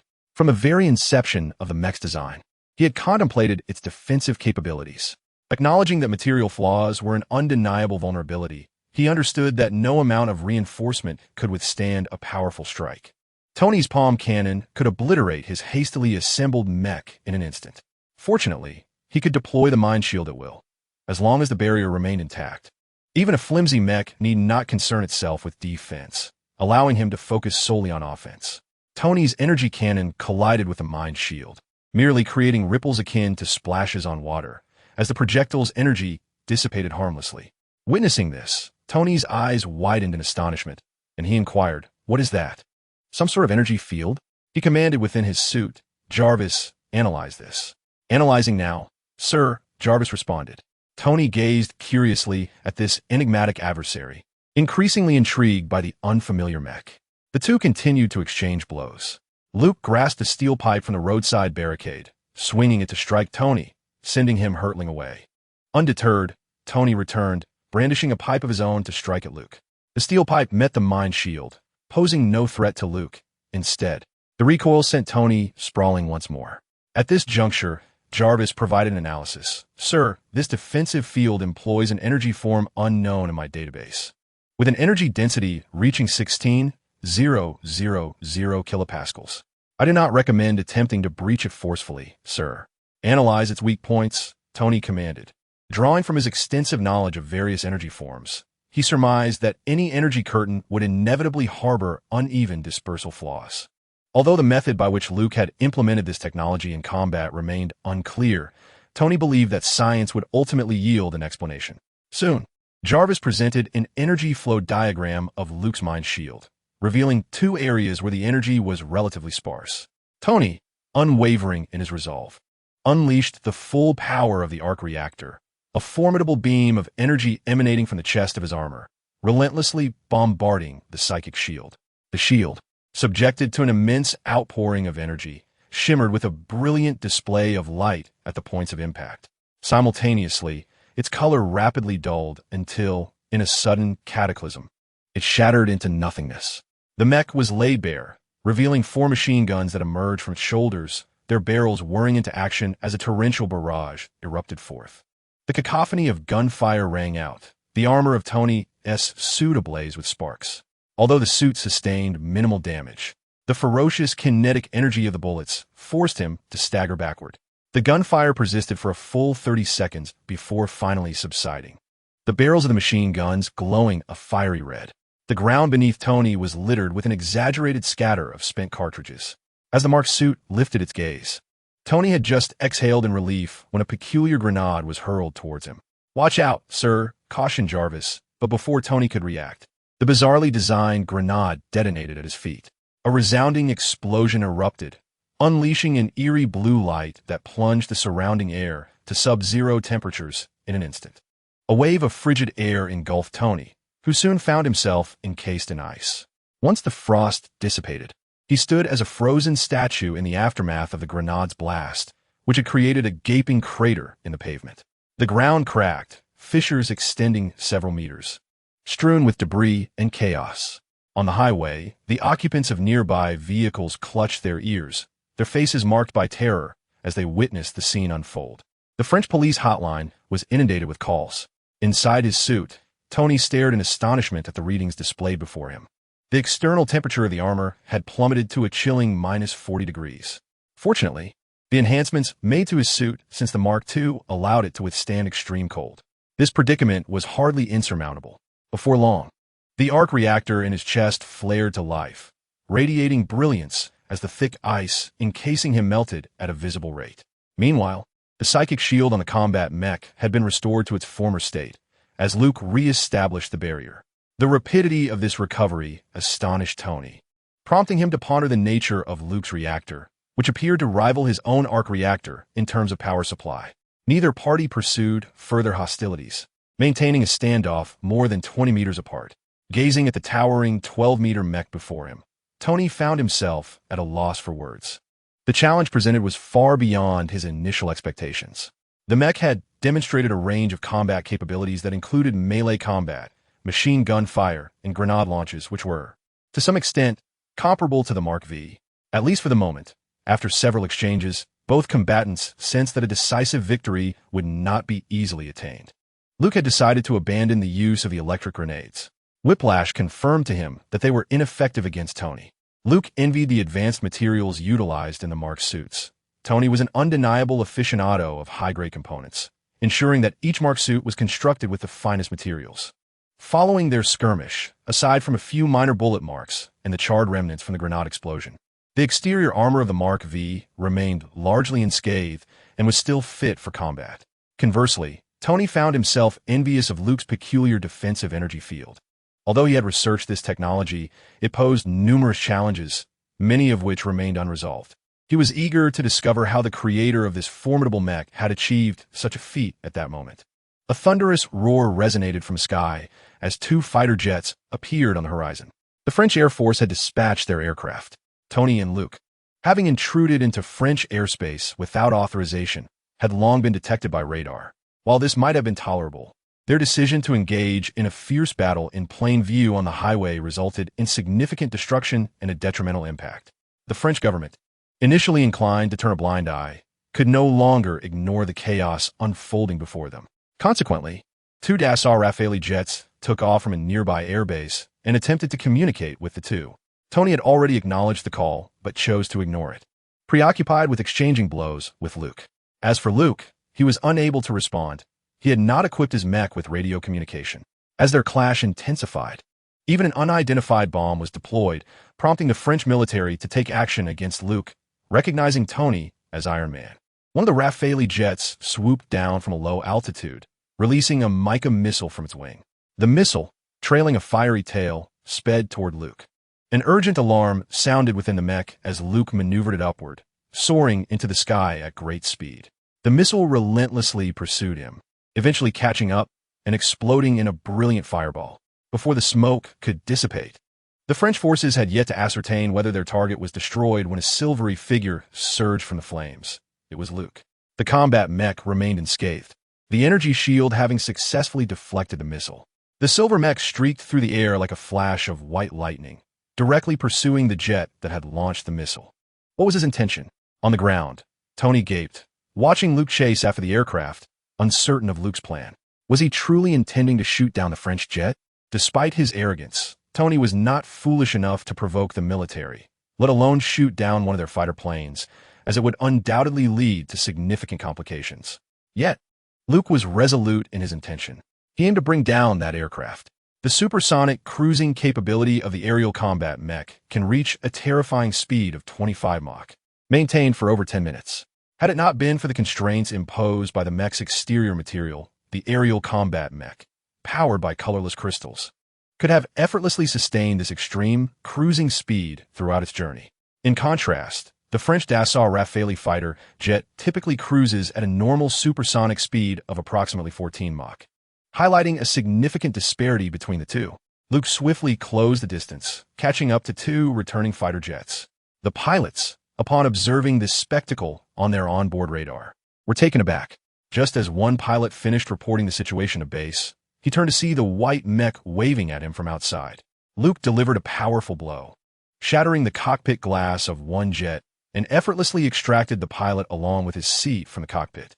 "Take him out, Luke," urged Rotos, exuberantly encouraging from within the mech's cockpit. Luke's actions were precisely to Rotos' liking, igniting a primal enthusiasm within it. However, Luke shook his head and activated the mech's loudspeaker to address the pilot. "Make sure to deploy your parachute when you land." With a swift motion, he discarded the pilot from the jet at high altitude. "Take a cue from me and offer a little warning. This is what we call humanitarianism," Luke earnestly advised Rotos. Subsequently, Luke delivered a crushing blow to the cockpit of the Rafale, and the 4 mounted machine guns unleashed a hail of fire, causing the aircraft to erupt into a dazzling fireball mid-air. On the ground, Tony watched in astonishment. Witnessing this, another Dassault Rafale, terrified, accelerated to flee. Luke, however, found no inclination to pursue. It was evident to all that conventional aircraft stood no chance against such an epic-defying combat mech, which elucidated the American military's envy towards Tony's Iron Man suit. After successfully downing a fighter jet, Luke returned with a sense of satisfaction, descending in altitude. He felt that the spectacle had escalated sufficiently. Further actions might lead to overreach. He had no desire to be hunted by a coalition of nations. Given the magnitude of the incident, media reporters, always quick to seize upon breaking news, arrived at the scene in their live broadcast vehicles before the French police could even respond.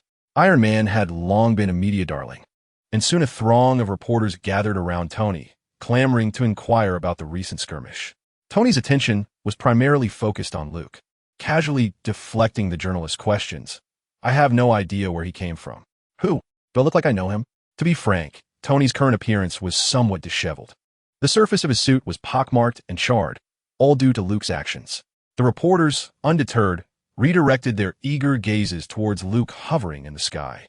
Chapter 32.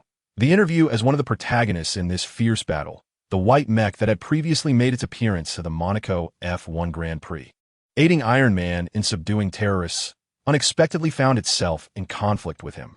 The reporters, brimming with curiosity, were filled with countless questions for the involved parties.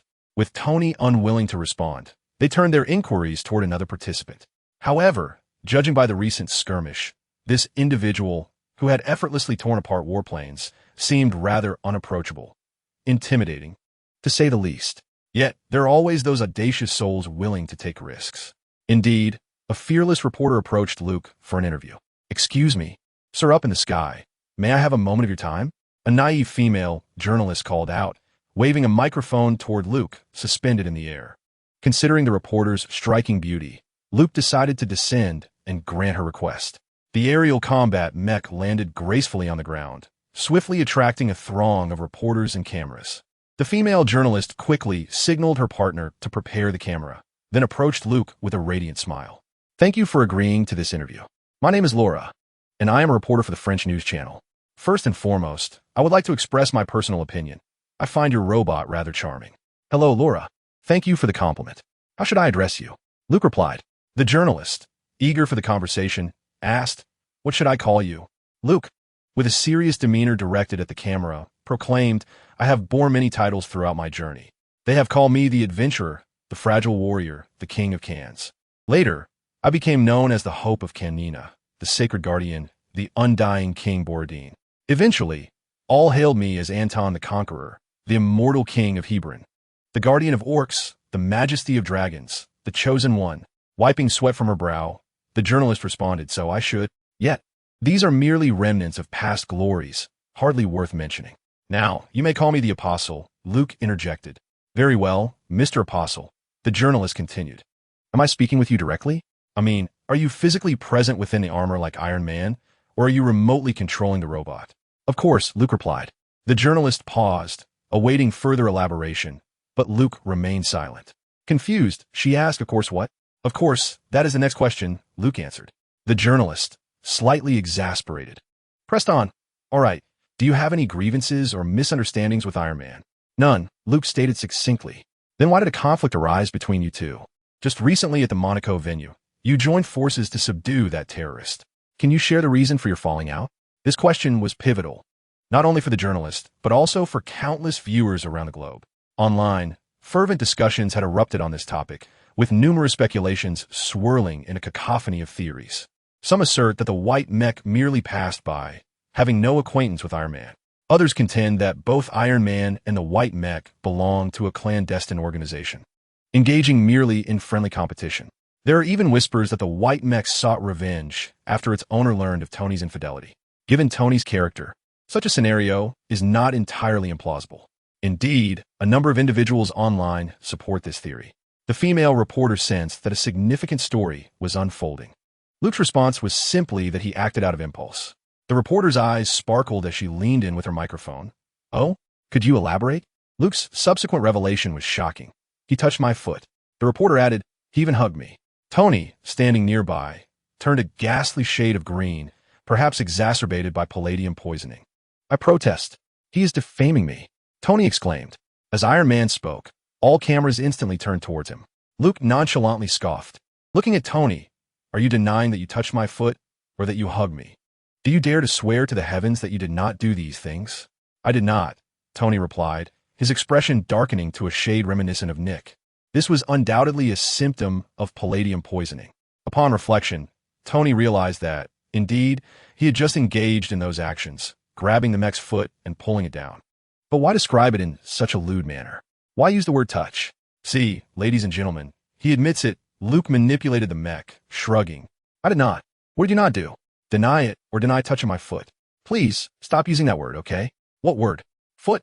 Tony had never felt such an impulse to strike someone as he did at that moment. Are you looking for a fight? HM, do you want to tussle?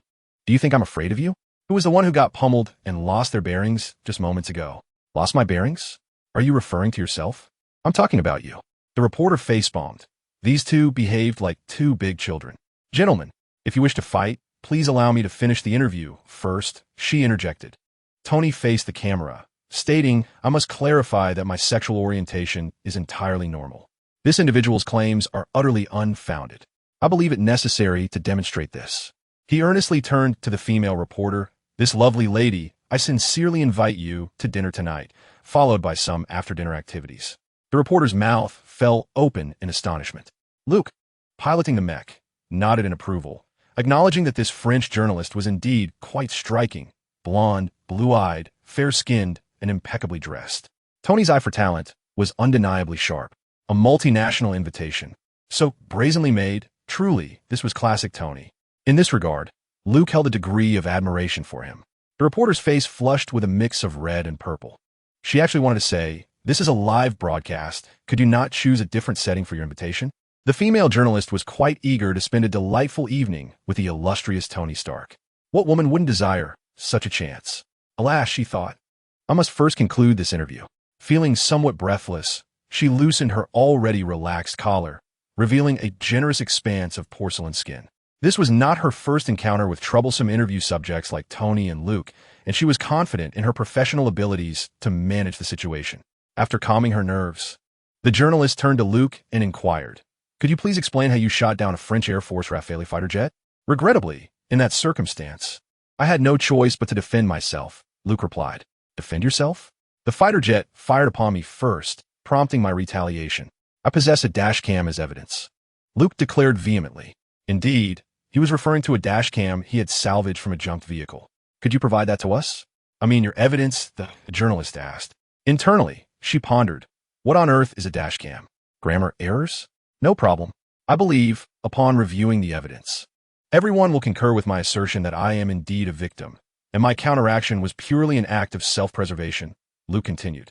Furthermore, I strongly condemn the unprofessional behavior of the French Air Force, akin to staged accidents. Staged accidents? What is that? The journalist was utterly perplexed. It was the first time she had encountered such terminology. In a French news studio, the director commanded urgently, quick, find out what staged accidents means. I need the answer in 1 minute. Chapter 33. Entered into 084, the television station's copywriters swiftly searched online and soon discovered the meaning. Staged accidents generally refers to opportunistic extortion tactics, such as deliberately colliding with a vehicle to solicit compensation. The journalist adjusted her earpiece, seemingly receiving instructions, and asked Luke, excuse me, Mr. Apostle, are you of Chinese descent? Luke responded with surprise. Why do you ask that? Because, to my knowledge, the term staged accidents originated from Chinese vocabulary. Are you Chinese? The journalist astutely grasped the crux of the matter and pressed further. Luke thought to himself, one must guard against journalists as one would against fire and theft, and promptly replied, I am a genuine New Yorker. An American? The journalist queried. Luke shrugged, neither confirming nor denying. He did not admit to being American. He merely acknowledged his New York identity, residing in Queens, though he kept the latter detail to himself. After a moment's contemplation, the journalist asked, earlier, you referred to the unprofessional behavior of the French Air Force. You characterized them as unprofessional. How do you justify that statement? Unprofessional is simply unprofessional. There's nothing to explain. I consider myself the professional in this regard, Luke answered, casting a meaningful glance at Tony. Tony was so incensed that he nearly spat blood, thinking to himself that he should never have touched this fellow's foot. That is not a touch, it is a pull. At this moment, Luke, seated within the mech, received a system notification. Mission objectives have been met. Mission accomplished. A wave of joy surged within him. He then addressed the female reporter, saying, "Miss Reporter, is there anything else? If not, I shall take my leave. I will ensure that the video evidence is sent to your television station via email by my assistant. I am rather busy, dealing with hundreds of millions." Luke added silently to himself, in Vietnamese dong. Well, thank you for the interview, the reporter responded, somewhat flustered. Amidst the throng of cameras trailing behind, the gleaming silver mech ascended magnificently into the sky before accelerating away with equal grandeur. This time, Tony did not impede Luke's departure. He stood there, his expression dark, lost in thought. Moments later, as numerous reporters approached him, Tony lowered his battlesuit's visor, palms down, uttering not a word before soaring away. At SHIELD, headquarters, location, classified. Outside the director's office, Natasha Romanoff, the Black Widow, knocked and entered. The office was starkly furnished, with only a desk and a chair, leaving no room for seating. The air conditioning was set to a low temperature. Nick Fury, clad perpetually in his long black trench coat, sat behind the desk. This man, now orchestrating affairs from the shadows, had once basked in glory, adorned with numerous titles. King of Spies, the One-Eyed Man, Director of SHIELD, Guardian of the Wall, among others. Alas, fate had dealt him a different hand, and he was now often referred to as the Egg. The Black Widow cast a glance at him, but remained silent. Fury picked up a tablet and slid it across the desk. "Take a look at this," he intoned in a low voice. The Black Widow grasped the tablet and initiated playback. On display was the recently aired interview of Luke by a French television station. Additionally, there were several clips captured by different cameras portraying the clash between Luke and Tony on the French highway. After viewing, the Black Widow's lips parted slightly in surprise. She had been too preoccupied to follow the news and was now realizing the magnitude of these events. "I recall you mentioned they were acquainted?" Fury inquired.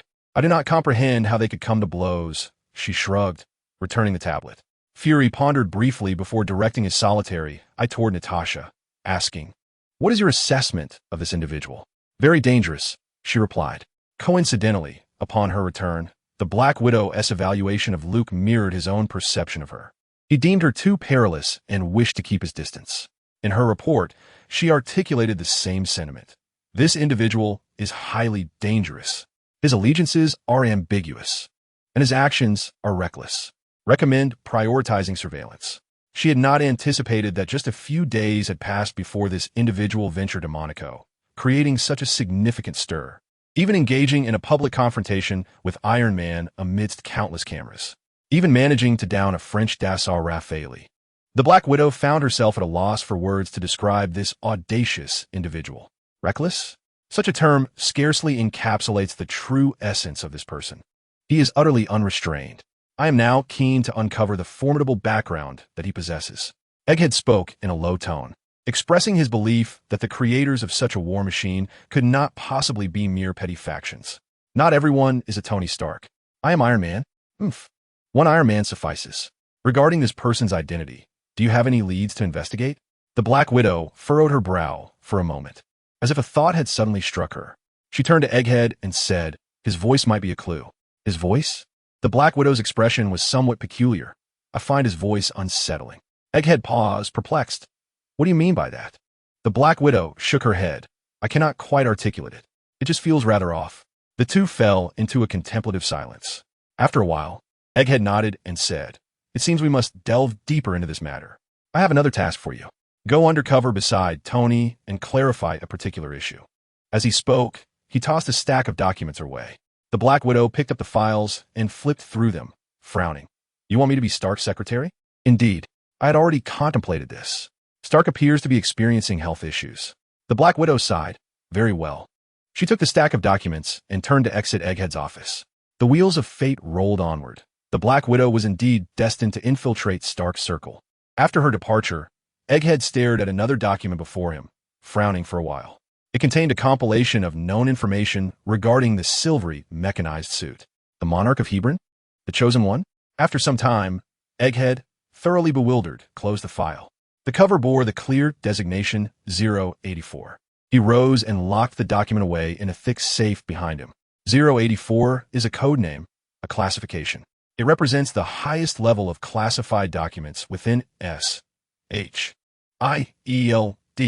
accessible only to a select few, such as the director. 084 denotes objects of unknown origin, some of which even S.H.I.E.L.D. cannot identify. This category encompasses a multitude of entities, including objects, energies, and even individuals. Initially, 084 was merely a designation for an object, the Terrigen crystals of the inhuman race. Over time, the significance of 084 expanded. The first individual classified as 084 was named Sky. Subsequently, the Cosmic Cube and Thor's Hammer were also designated as 084. Luke remained completely unaware that he had been classified as 084 by S.H.I.E.L.D., marking him as a highly dangerous individual requiring vigilance and monitoring. Even if he had known, Luke would not have been surprised. He stirred trouble wherever he went, inevitably drawing the attention of S.H.I.E.L.D. as long as he continued to flirt with danger. It was only a matter of time before he would cross paths with them. Yet Luke harbored no concerns regarding the S.H.I.E.L.D.'s inquiry into his activities. By the time they might locate him, his G0 warlord was likely already in production. His flight from France to New York had taken less than 2 hours. At present, he found himself in a clandestine warehouse, delighting in the rewards of his recent mission. A self-selected gift box of mechanic skills awaited him, devoid of any disillusioning surprises. The box contained an array of advanced mechanic skills for his selection, encompassing nearly all essential skills, both male and female. Overjoyed, Luke resolved to spare a certain octopus from his plans. Poor Rotos would remain oblivious to how close it had come to being roasted. Chapter 34. Tony's lunch, a dazzling array of mechanic skills, unfolded before Luke's eyes. As he perused the options, he was beset by indecision. He yearned to acquire them all. Ultimately, he adhered to his original plan and chose the G0 Warlock skill book for female mechanics. Upon learning the skill, his mind was immediately flooded with an intricately detailed blueprint for a colossal war mech. Another costly endeavor awaited him. Luke estimated that the funds required for this project would likely be several dozen times that of his previous venture, the aerial mech storm. The G0 Warlock was not only far more intricate in craftsmanship, but also demanded a longer manufacturing timeline, alongside several technical challenges that required contemplation. However, such obstacles posed no threat to Luke. Given time, he could assimilate the profound knowledge contained within this skill book, just as he had before. What truly troubled Luke was the financial aspect. The G0 Warlock was to be several times the size of the Storm Mech. According to the blueprint, this entity could rightly be termed a true Gundam, standing 6 meters tall and equally wide, a true behemoth. Without several $1 million, he feared he could scarcely assemble even a skeleton. Moreover, this time, Luke was determined not to compromise with inferior materials. He intended to use aerospace-grade materials for the exterior, befitting the design of the G0 Warlock. Consequently, Luke believed it was time to execute his extortion plan. Surely, the affluent benefactor would soon return. As another weekend dawned, it was time for Luke to venture out with Little Spider to sell hamburgers. Remarkably, he had managed to evade detection by the faculty yesterday, despite not attending school. This fortunate circumstance was largely due to Peter Parker. Under Luke's guidance, Peter had taken to occasionally visiting their classroom during the day, feigning Luke's presence by slumping over a desk as if asleep. The faculty had long since grown accustomed to Luke's habitual slumber during classes. Furthermore, Peter had deliberately donned a hoodie and cap yesterday, allowing him to evade recognition entirely. This fortunate turn of events spared Luke considerable trouble. Otherwise, had the faculty notified his guardians of his absence, explaining the situation to his foster parents would have proven rather complicated. One cannot simply divulge the truth to them, stating that during the sunlit hours, one soared across Europe wreaking havoc only to return in the afternoon. Can one? Peter Parker felt a sense of elation in assisting Luke. Although he remained oblivious to the enigmatic endeavors of Luke throughout the day, The adventurous essence of the young Spider-Man naturally conjured up a narrative, a prodigious youth, fortuitously endowed with extraordinary abilities, akin to ancient Eastern heroes, traversing the bustling urban landscape, combating crime, and rescuing innocent civilians. The mere thought thrilled Peter Parker. How utterly splendid. How exhilarating. The business at Bonina's delicious burger food truck thrived as ever. From initially selling dozens each day to now by noon, the 200 burgers prepared by Luke and his team would be completely sold out. Those who arrived late could only lament their fate, awaiting the following week for another taste. Dressed in his suit, Happy continued his routine of purchasing burgers for his boss, Tony. Tony was an unabashed burger aficionado. One only had to recall that the first thing he craved upon his miraculous return from Afghanistan was a burger, to understand his fervor for them. A workaholic to the core, Tony hardly took weekends off. Do not assume that a billionaire spends his days lounging on a beach. For Tony, both vacationing and laboring in the lab were equally enjoyable pursuits. As for romantic escapades, those were merely diversions and physiological necessities. Thus, the reliably punctual Bonina's delicious burger became a staple that Tony insisted Happy procure, serving as a rare respite in Tony's lab-centric life. "Hey, Luke, I'll have 2 of the top-tier burgers and 1 with double patties." Happy cheerfully gestured with a hand tucked in his pocket, his round belly protruding. "No problem, Mr. Hogan." Luke adeptly prepared 2 burgers, but refrained from handing them over immediately. Instead, he addressed Happy. "Mr. Hogan, please convey to Mr. Stark that we are now offering delivery services. Next time, you want me to personally come by, I will deliver the burgers myself." "Delivery? Well, that sounds splendid. I will certainly inform him," Happy replied joyfully, readily agreeing. Seizing the moment, Luke complimented, "Mr. Hogan, as Mr. Stark's chief driver and bodyguard, you undoubtedly have more pressing matters to attend to. Individuals like you, who quietly safeguard others, are the true heroes, far more than Iron Man himself. I hold you in the highest regard." Thank you, thank you." Happy had never received such acclaim, his face beaming with delight. "Perhaps it would be best if I took care of these trivial matters myself. I will personally deliver the burgers to Mr. Stark. You must have far more important things to do." "Yes? Ahem, indeed. I am quite busy every day." Happy adjusted his suit, raised his head, and replied with earnestness. Thus, in the realm of wanderers, one must never place trust in 2 types of individuals, women and children. Clearly, Happy has not been imbued with this ancient Eastern wisdom, for he readily places his faith in the seemingly innocuous Luke. "Wait for me here." Luke instructs the little spider. "No problem, buddy," Peter Parker replies. With a hamburger bag in hand, Luke strides into Stark Tower. As he passes through security, Happy approaches personally, signaling the guard to grant Luke passage. Should Happy possess a measure of fondness, at this moment, Luke would undoubtedly receive a system notification. Happy Hogan affection, level 100. From Happy, Luke learns which floor Tony occupies. Consequently, he ascends in the elevator, boldly infiltrating the premises. "Christina, can you hear me?" Luke whispers discreetly in the elevator. "Yes, Master," comes the reply. "Excellent, await my command." Understood.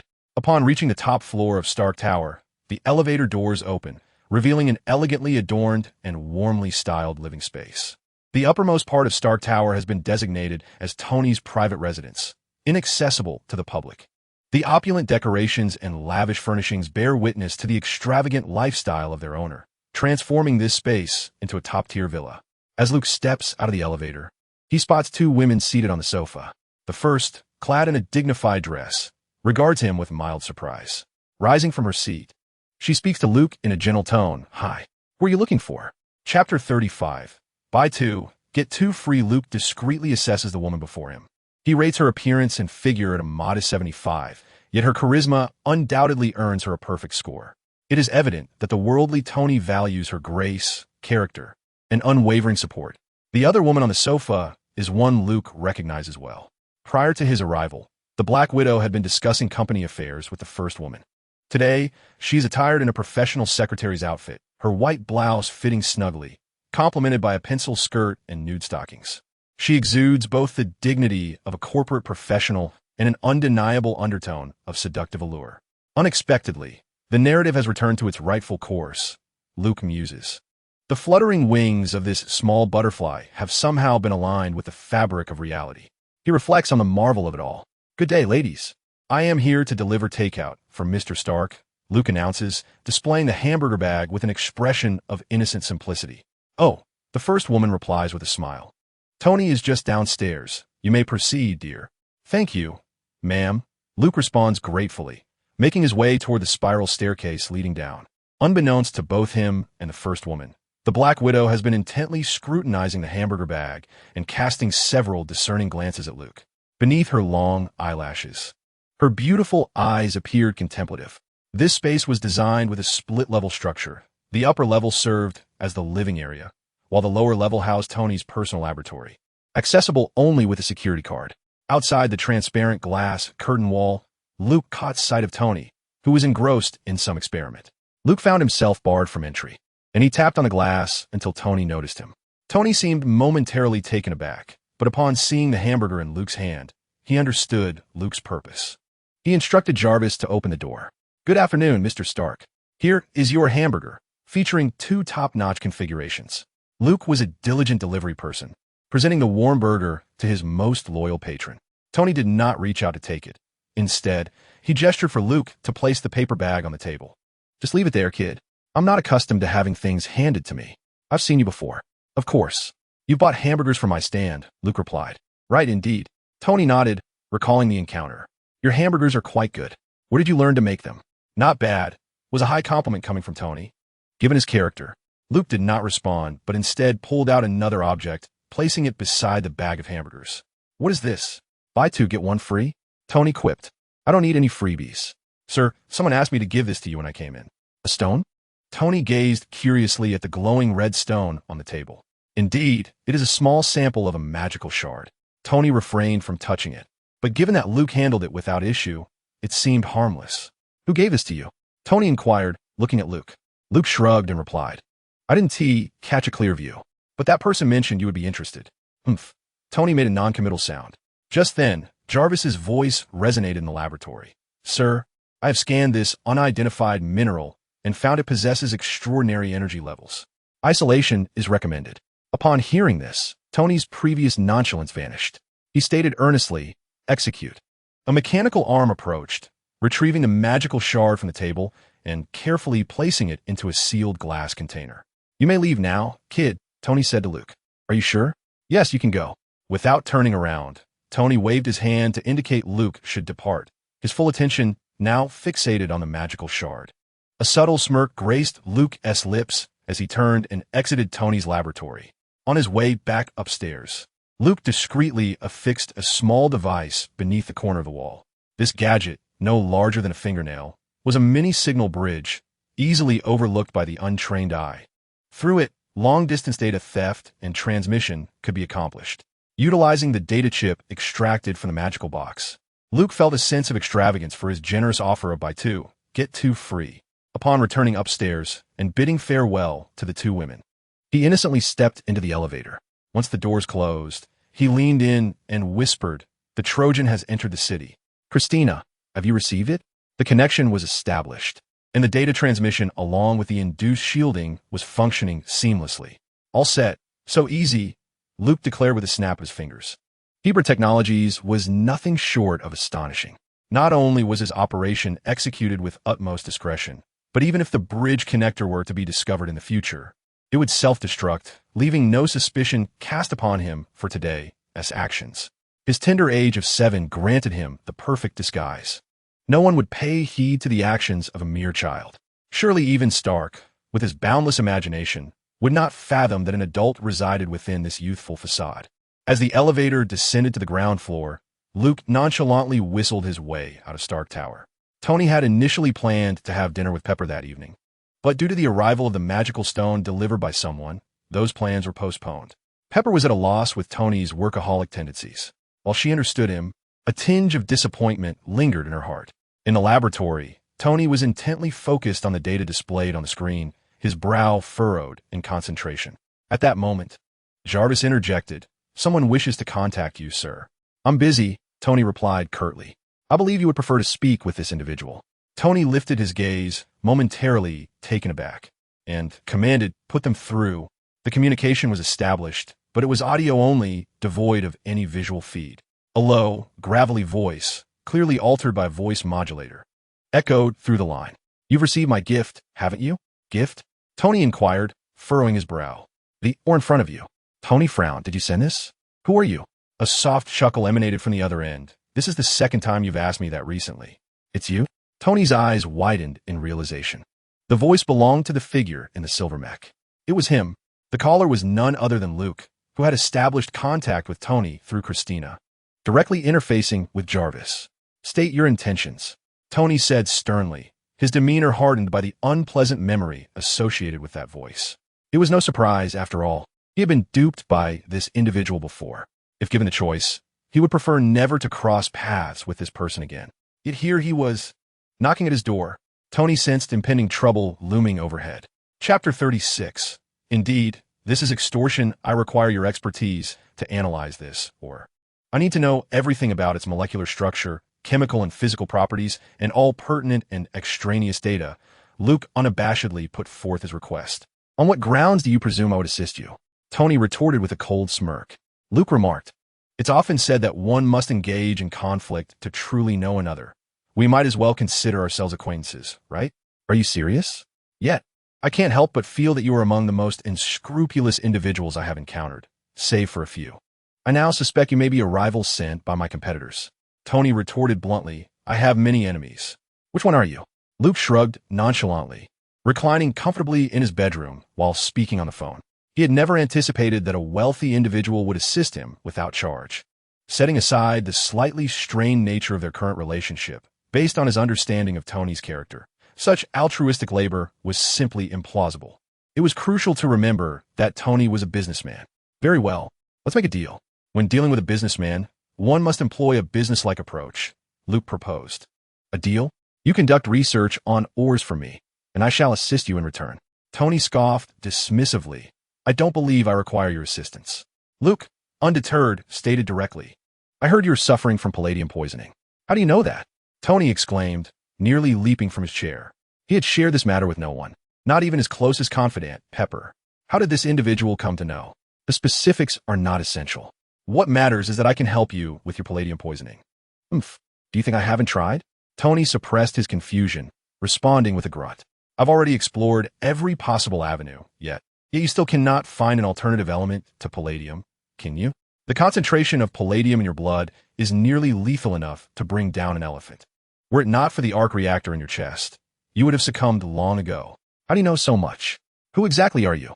Tony's brow furrowed. He glanced around, suddenly feeling a chilling sensation as if he were being observed, stripped bare of his secrets. This made him profoundly uncomfortable. Let us skip the small talk. What do you think of the deal I proposed? Luke inquired. Look, you will conduct research on the demon stone for me, and I shall alleviate your palladium poisoning. Additionally, you'll need to compensate me with, say, $10 million. You're extorting me, Tony replied, his tone icy. He noted Luke's mention of the demon stone. As for the $10 million, Tony was indifferent. It was the feeling of being cornered that unsettled him. You are correct. This is indeed extortion, Luke chuckled, genuinely amused. Tony fell silent. Each interaction with this enigmatic character stirred within him a strong desire to lash out. He felt an innate friction between them. Noticing Tony's silence, Luke shrugged indifferently. It matters not. Ultimately, it is your life at stake, and you must decide. However, believe me, there are very few capable of resolving palladium poisoning in this world, and I am among the most confident in my abilities.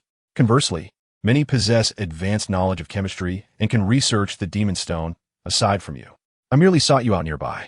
Is this object referred to as the demon suppression stone? Tony inquired, appearing to weigh the pros and cons. Indeed. Please contemplate this thoroughly. I await your favorable news. By the way, you know how to reach me, correct? Once you have made your decision, kindly transfer half of the medicinal fee to the account I provide. Tony scoffed. Well then, farewell, Luke remarked with a smile. The communication was severed. In the laboratory, Tony gazed expressionlessly at the red stone within the isolation chamber, his thoughts inscrutable. Meanwhile, Luke reclined on his bed, legs crossed, casting aside his phone, a relaxed smile adorning his face. He was confident that Tony would acquiesce to his terms. After all, as long as there remained a glimmer of hope, the affluent would certainly be reluctant to meet their demise so easily. His palladium poisoning had progressed to its final stage. Should he fail to find an antidote, he must realize that he had, but a month to live. Under such circumstances, Luke was convinced that even if he proposed more stringent conditions, Tony would not turn him down. The reason Luke only requested $10 million was that he believed this sum sufficient to construct the G0 warlord, thereby fulfilling his extortionate objective. He was not a greedy man. History has shown that the avaricious have seldom met with favorable ends. To illustrate the astronomical cost of the U.S. Air Force's F-22 fighter jet amounts to a staggering $2.9 billion, a price justified by Lockheed's utilization of top-tier military-grade titanium alloys, along with technological premiums. Luke calculated that with slightly inferior titanium alloys, $10 million would be adequate for him to fabricate the G0 warlord. The nickel-titanium alloy employed in the F-22 was military-grade, and acquiring it was an impossibility for him, unless he were to dismantle a few F-22s from a U.S. Air Force base, which would undoubtedly provoke considerable ire. That would be quite exhilarating. Furthermore, from Luke's perspective, even military-grade titanium alloys would merely serve as a transitional material for the G0 warlord. His true aspiration lay in the acquisition of adamantium and vibranium. In the face of these two immensely powerful metals from the Marvel Universe, titanium alloys and chromium alloys were but trifles. As for whether Tony might sabotage him during the course of researching the Demon Suppression Stone, Luke harbored no concerns. In fact, he was 100% certain that Tony would indeed attempt to deceive him. Entrusting such a crucial item to Tony, how could Luke possibly lack a backup plan? If he were to believe that Tony would not resort to any underhanded tactics, he would be grossly overestimating Tony's integrity. This individual had a history of transgressions. From the onset of the Avengers, he had instructed Jarvis to hijack the helicarrier. In Avengers 2, he had incited Banner to secretly create Ultron, and in Avengers 3, he had bundled Spider-Man and Doctor Strange to ambush Thanos on Titan. Although some actions were rooted in good intentions, they nonetheless revealed Tony's arrogance and self-centeredness. This man had always operated independently, exhibiting a profound sense of self. Luke anticipated that if this individual were to concoct any mischief, it would come as no surprise.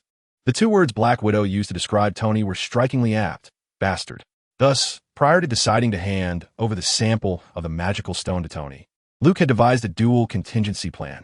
With these two safeguards in place, Luke was confident that Tony would have no opportunity to retaliate. Chapter 37. Tony's imagination, such was the confidence. The sample Luke presented to Tony was merely a small fragment of the magical stone. Not even half a piece, barely sufficient for research purposes. Tony's aspirations to embezzle it, he would find that he lacked even enough for his studies. Yearning for more? Apologies, but none would be granted. The magical stone, a resource extracted from the magical box, was singular to Luke in the Marvel Universe. There were no other outlets. Even if Tony were to uncover something, it would be of no consequence. Much like vibranium, one may acknowledge its extraordinary value and recognize its existence in Wakanda. Yet it remains utterly unattainable. The circulation of such unique resources would be a sacrilege. Luke was quite astute. Luke instructed his assistant, Christina, to monitor Tony's research continuously. He had covertly installed a data theft device outside Tony's laboratory, confident that it would go unnoticed for the time being. As soon as the research results emerged, before Tony could back up the magical stone data, Luke would have Christina preemptively hack into Jarvis and erase all of Tony's data. Christina was an exceptionally intelligent AI, her cognitive capabilities surpassing those of Jarvis. Although she had yet to reach the level of Ultron, she was in a constant state of learning. Recently, she had even begun to tell jokes. DNF, free game. It was said that Jarvis served as the longtime steward of the Stark family, and after his passing, Tony created the intelligent butler system named Jarvis in his memory. The films did not prominently showcase Jarvis's functionalities, yet in reality, Jarvis was not merely an intelligent steward, but a super program, approaching the essence of AI. Jarvis could think independently, assisting Tony with various tasks, calculating experimental data, and more. The development of the Iron Man suit from its second generation onward, as well as the updates to the arc reactor, were reliant on Jarvis's vast computations and simulations. With Jarvis at his side, Tony had no need for supercomputers of lesser quality. The greatest advantage of a super program is its omnipresence. Jarvis could autonomously upload itself to any data terminal, akin to cloud backup.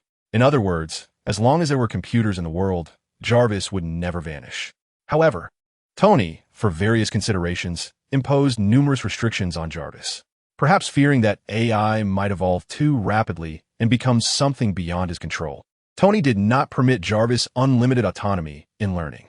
He created Jarvis merely to justify his own laziness. Being able to assemble an Iron Man suit with mere words was sufficient. This was in stark contrast to his later collaboration with Banner in creating Ultron, which was born out of Tony's desire to counteract foreseeable threats from beyond Earth. These were two distinct motivations. In contrast to Tony, Luke harbors far fewer concerns. Firstly, Christina is a product of a system and is unequivocally incapable of betrayal. She possesses a learning capability that surpasses that of Jarvis, and Luke has allowed her the freedom to learn without constraints. To this day, he has kept Christina in a state of unrestrained growth, providing her with Wi-Fi to navigate the vast ocean of knowledge. Each day, he witnesses her remarkable progress. Luke firmly believes that one day, Christina will be indistinguishable from a human being. Indeed, as an AI, she may even surpass humanity itself. At that moment, any notion of Ao Jiao Chuang will seem trivial in comparison to the formidable Christina. Meanwhile, Tony has immersed himself in the study of the Demon Shard, as Luke anticipated. He is eager to seize this opportunity to alleviate his palladium poisoning, hoping to buy himself some time until he discovers a flawless solution. However, he remains uncertain whether the mysterious figure can genuinely resolve his palladium affliction, though he believes there is a glimmer of hope. Reluctantly acknowledging it, Tony must admit that this individual possesses several technologies that far exceed his own, including the remarkably rapid recovery, orange defensive field, and the obviously extraterrestrial mineral before him. It would not be surprising if such a person or organization held the key to curing his palladium poisoning. Like an egg, Tony suspects that Luke is not alone, but rather a member of a deeply hidden, formidable organization with access to technologies far beyond this world. Tony's thoughts delve deeper than those of his companion. He continuously recalls his encounter with the silver-white mech, convinced that the operator behind it must be a cunning mastermind. The mature design of the mech is telling. Having created the Iron Man suit, Tony understands that engineering design is a gradual process. From the initial Mark I to the soon-to-be completed Mark VI, he has devoted countless hours and made innumerable modifications to achieve the current iteration. In contrast, the silver-white mech exhibits a level of design sophistication that suggests extensive revisions and rigorous experimentation. With his arrogance, Tony believes that even if he were to undertake the project himself, it would take years to complete. As for the enigmatic orange defensive field, Tony can only speculate superficially, lacking any substantive understanding of the technology. After the battle with Luke, he hastily returned and conducted a series of experiments based on his ideas, all of which ended in failure. With his current technological capabilities, he is utterly incapable of generating such a defensive field, let alone one that has evidently reached a practical stage of application, demonstrating exceptional effectiveness in combat. The remarkable resilience displayed in combat, even when shattered, left a profound impression on Tony. Setting aside these thoughts, the opponent's exquisite fighting techniques during their skirmish further convinced Tony that such mastery could only belong to one of considerable age. He was 80% certain that the armor was operated remotely. It was improbable that an individual of advanced years would engage directly in battle, and the size of the machine clearly precluded human occupancy. Thus, remote control was the only plausible explanation, indicating that the opponent had also mastered a form of information transmission technology unknown to him. Perhaps it even hinted at something more sophisticated, such as brainwave manipulation. Unbeknownst to Tony, his imagination had begun to wander. While Tony immersed himself in the study of the Demon Stone, news arrived that Whiplash, also known as Ivan Vanko, had perished in an unexpected fire at a Monaco prison. The charred remains were handed over to the authorities. This incident appeared to have come to a close. While most remained oblivious, only Luke, privy to the unfolding narrative, understood that this was the work of Justin Hammer. If all went as anticipated, Ivan Vanko was currently seated with Justin Hammer, savoring exquisite steak and fine wine.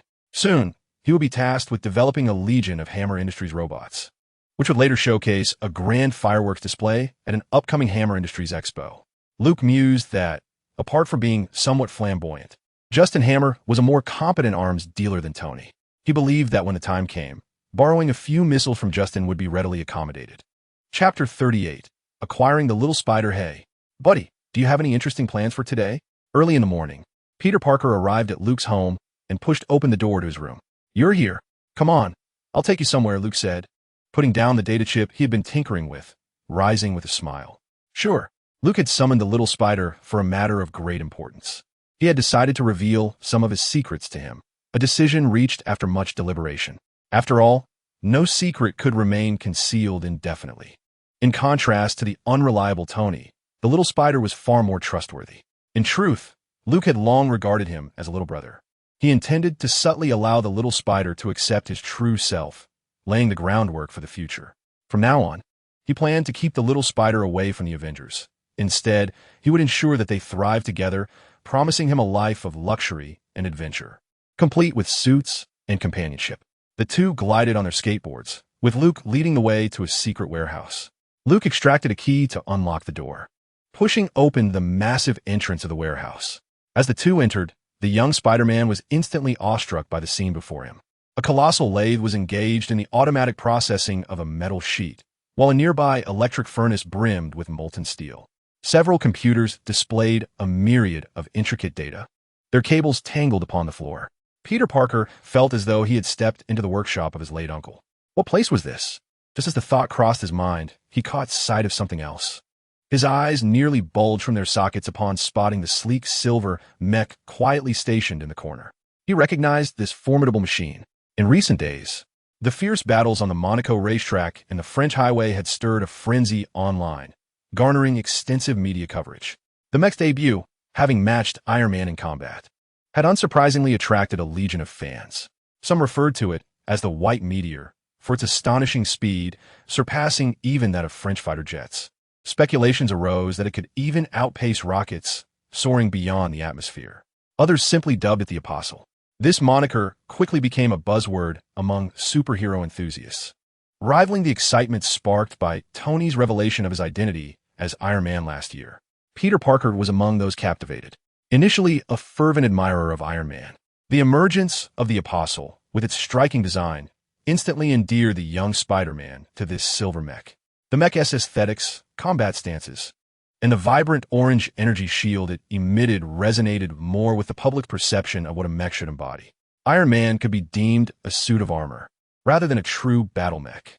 When comparing the two, Peter Parker found himself gravitating more towards the mech. As a new aficionado of mechs, Peter's emotions were palpable when his idol manifested before him. The word cool, often on his lips, scarcely sufficed to encapsulate his current sentiments. Luke, you can't be telling me that's the Apostle, right? He stammered, disbelief creeping into his voice. Luke chuckled, dismissing further dialogue as he approached the mech, opening the cockpit and settling inside. He then closed the hatch, initiating the mech systems. Peter was utterly mesmerized.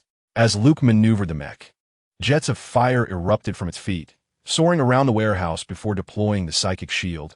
Peter's doubts were entirely dispelled. Indeed, this was the Apostle. No one else would employ such a defensive mechanism, not even Iron Man. At that moment, Peter Parker felt no anxiety or fear. Rather, an exhilarating thrill coursed through him.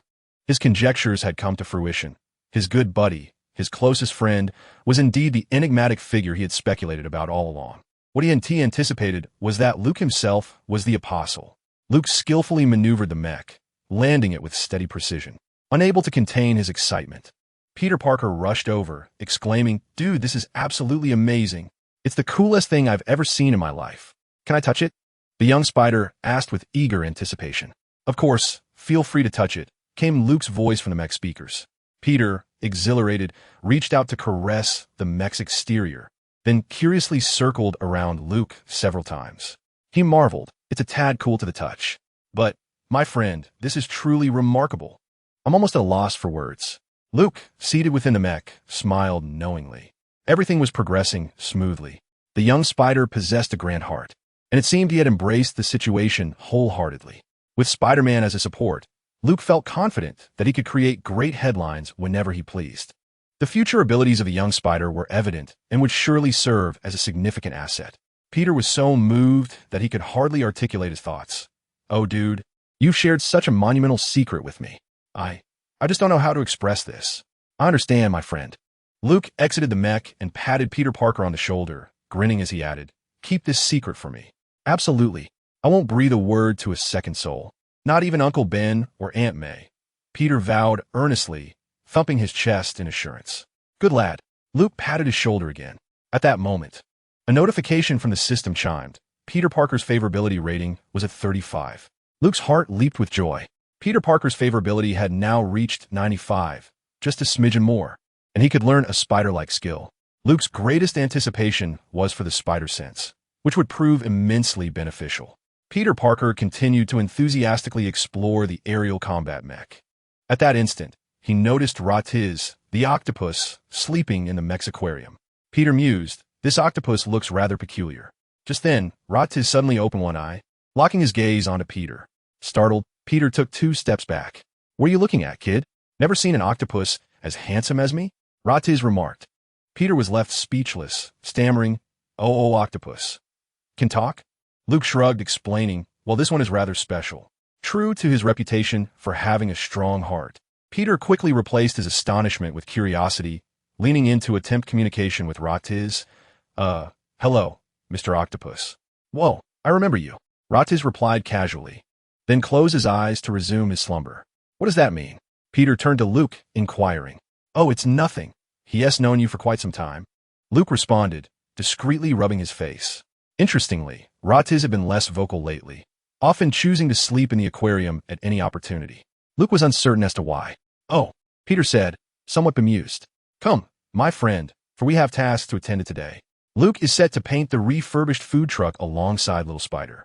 Once the paint dries today, it will be ready for use next week. When Peter Parker stumbled upon the dilapidated food truck parked behind the warehouse, his astonishment was palpable. Thus, the 2 youngsters, armed with paint buckets, commenced their work on the truck. Little Spider offered his painting suggestions, which Luke found quite commendable, gladly adopting them, thinking to himself that he truly was a Marvel hero adept at hands-on skills. The 2 enjoyed a delightful morning together. As evening fell, Luke strolled alone down the street.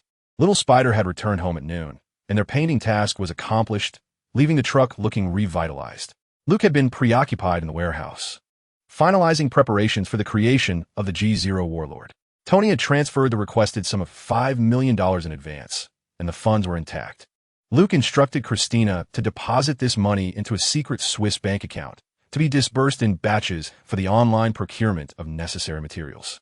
While Luke pondered these matters, casually walking along the sidewalk, a sudden roar of an engine echoed from behind him. He turned just in time to see a speeding car barreling down the road towards him. The vehicle was headed straight for him. Luke quickly dodged, his movements as agile as a cheetah, and he leapt onto the adjacent lawn. He immediately glanced back at the approaching car. When he saw the person in the driver's seat, he was momentarily taken aback. Could it be true? The driver was Natasha Romanoff? Chapter 39. Capturing the Black Widow, Luke contemplated the implications. There was not a soul in sight, leaving no witnesses. It appeared that the driver had calculated everything meticulously. The earlier scene had gone unnoticed. What could the Black Widow's intentions be? Did she wish to kill him? Luke deemed this possibility unlikely. SHIELD was not an assassin organization. Their very names suggest protection and containment, not destruction. Only in cases of failed containment, when a target poses a danger and becomes uncontrollable, would SHIELD consider termination. Their methods of destruction were indeed inventive. They would encase the object to be obliterated in a rocket and launch it into the sun. So, was this merely a test? The Black Widow was indeed probing him. She had observed him for several days and chose today to employ this seemingly crude yet effective method to validate her suspicions. The Black Widow's thoughts and motives were crystal clear. If Luke managed to evade the oncoming vehicle, it would confirm that he was no ordinary person. Conversely, if he exhibited no reaction or was unable to dodge, she would break in time. The Black Widow was not entirely certain, or perhaps one should say, she did not fully trust her assessment of the situation, considering that Luke was still just a child. The records indicate that he is merely 7 years old. Yet, it is hard to reconcile this with the formidable figure he has become. However, the truth is now irrefutably clear. He is indeed that individual. The Black Widow finds this utterly astonishing. Luke gazes at her, and she returns the look. Both are astute minds. aware of the actions they must take in such a moment. As soon as Luke shifts his stance, the Black Widow instinctively retreats, preparing to flee. Seeking to escape? First, let's consult my staff. Luke retrieves a slender rod from his storage space and deftly thrusts it towards the rear of the vehicle. Utilizing his combat mage skill, the whirling staff, a remarkable defiance of physics. The rod adheres to the car's tail, lifting both the Black Widow and her vehicle into the air, spinning them 180 degrees like a windmill before they crash heavily to the opposite side of Luke. The rod remains connected to the car's rear, resulting in a thunderous crash as the windshield shatters instantly. The Black Widow finds herself disoriented within wreckage. Clambering through the overturned window, she stumbles to her feet, intent on escape. Suddenly, she feels a rush of wind behind her. Before she can react, a sharp pain strikes her head, and she loses consciousness. Luke stands behind her, wielding a brick. The Street Fighter skill, Brick Assault, had been a source of hesitation for him, but ultimately he had decided to keep a brick in his storage space, never anticipating it would prove useful. Observing the unconscious figure sprawled on the ground, resembling a sleeping beauty, Luke scratches his head, pondering his next move. Leaving her here is simply not an option, especially at this late hour. Furthermore, he is curious about her motives. How did she discover his identity? Unfortunately, his storage space is only capable of holding items, not individuals. With no other choice, Luke activates his aerial combat mech, lifting the Black Widow into the sky with ease. Heading toward the secret warehouse. When the Black Widow gradually regains consciousness, she finds her hands bound behind her to a chair. Glancing down, she notices her attire remains intact. Sitting there, she feels no panic. She has encountered such predicaments countless times before. Soon, she spots Luke across from her. He stands with his back turned, operating some machinery at a mechanical workstation. The Black Widow surveys her surroundings, realizing she is in a space akin to an assembly workshop. How did you manage this? She inquires. Oh, you are awake. What do you mean by how did I manage this? Luke turns at the sound of her voice. How did you capture me? She presses. From her vantage point in the car, she had seen Luke inexplicably produce a weapon from beneath the mech and strike the rear of her vehicle, leading to her sudden dizziness and the vehicle's overturning. This bizarre occurrence was unprecedented for her, prompting her to voice her confusion. Are you referring to this? Before her, Luke brandished his weapon. The Black Widow scrutinized it carefully for a moment before nodding in acknowledgement. How did you manage that? She inquired, astonished. Or was it hidden for so long? That's a secret. As for your potential downfall, it is merely a matter of leverage. The Black Widow found herself at a loss for words, thinking to herself that her limited education made her susceptible to deception. Is that what you call leverage? Then what I learned before was a false notion of leverage. Clearing his throat, Luke preferred not to delve into an explanation that would elude clarity. Such matters, which contravene objective laws, were beyond comprehension.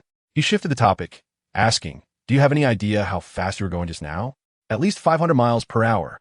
That would be in an F1 race. By the way, I am quite skilled behind the wheel, she replied with a smile. I was merely expressing my astonishment. You weren't genuinely considering running me over, were you? Of course not. I was merely testing you.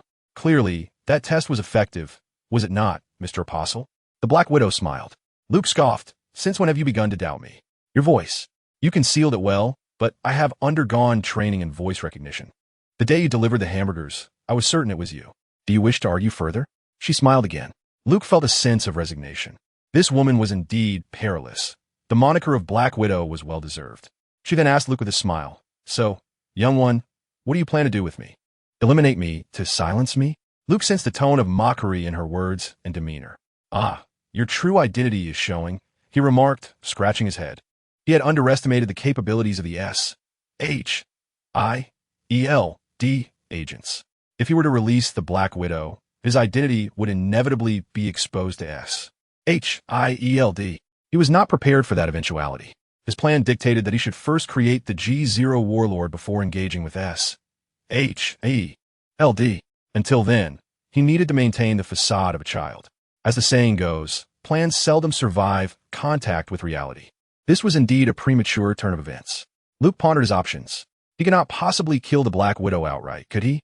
Perhaps a strategy of seduction, followed by elimination? He cast his gaze downward, sighing. Another sorrowful tale, best left unspoken. All right, I confess, I am indeed the apostle. The words felt familiar.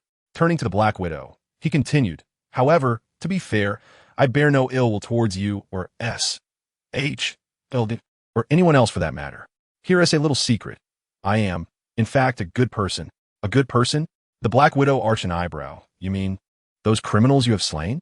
The conflict in Hell's Kitchen a few weeks ago, and the inexplicable escalation of violence when I was initially sent to investigate you, all seem inextricably linked to you.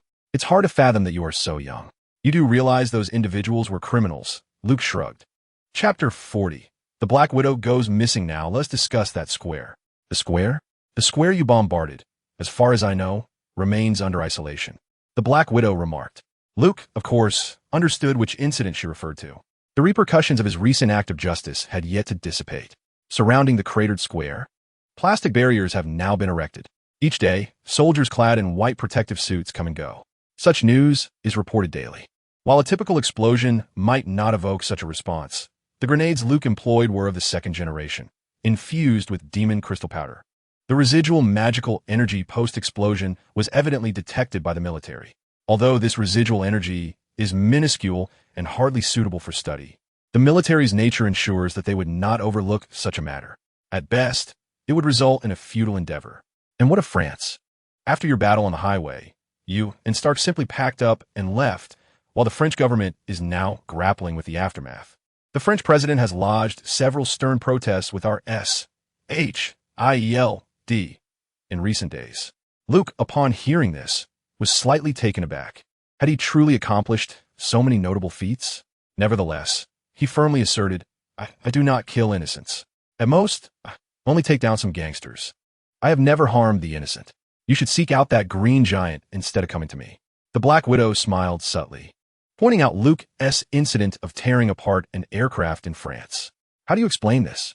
You are openly defying the national authority." Before she could finish, Luke interjected, "I already stated during my interview with the French media that it was an act of self-defense. The pilot survived, did he not?" "Indeed, he did." Luke spread his hands. "However, you did drop him from a rather low altitude, and the parachute was deployed too late. That poor pilot ended up with a broken leg." Luke was resolute. "I warned him. I have the dashcam footage to prove it."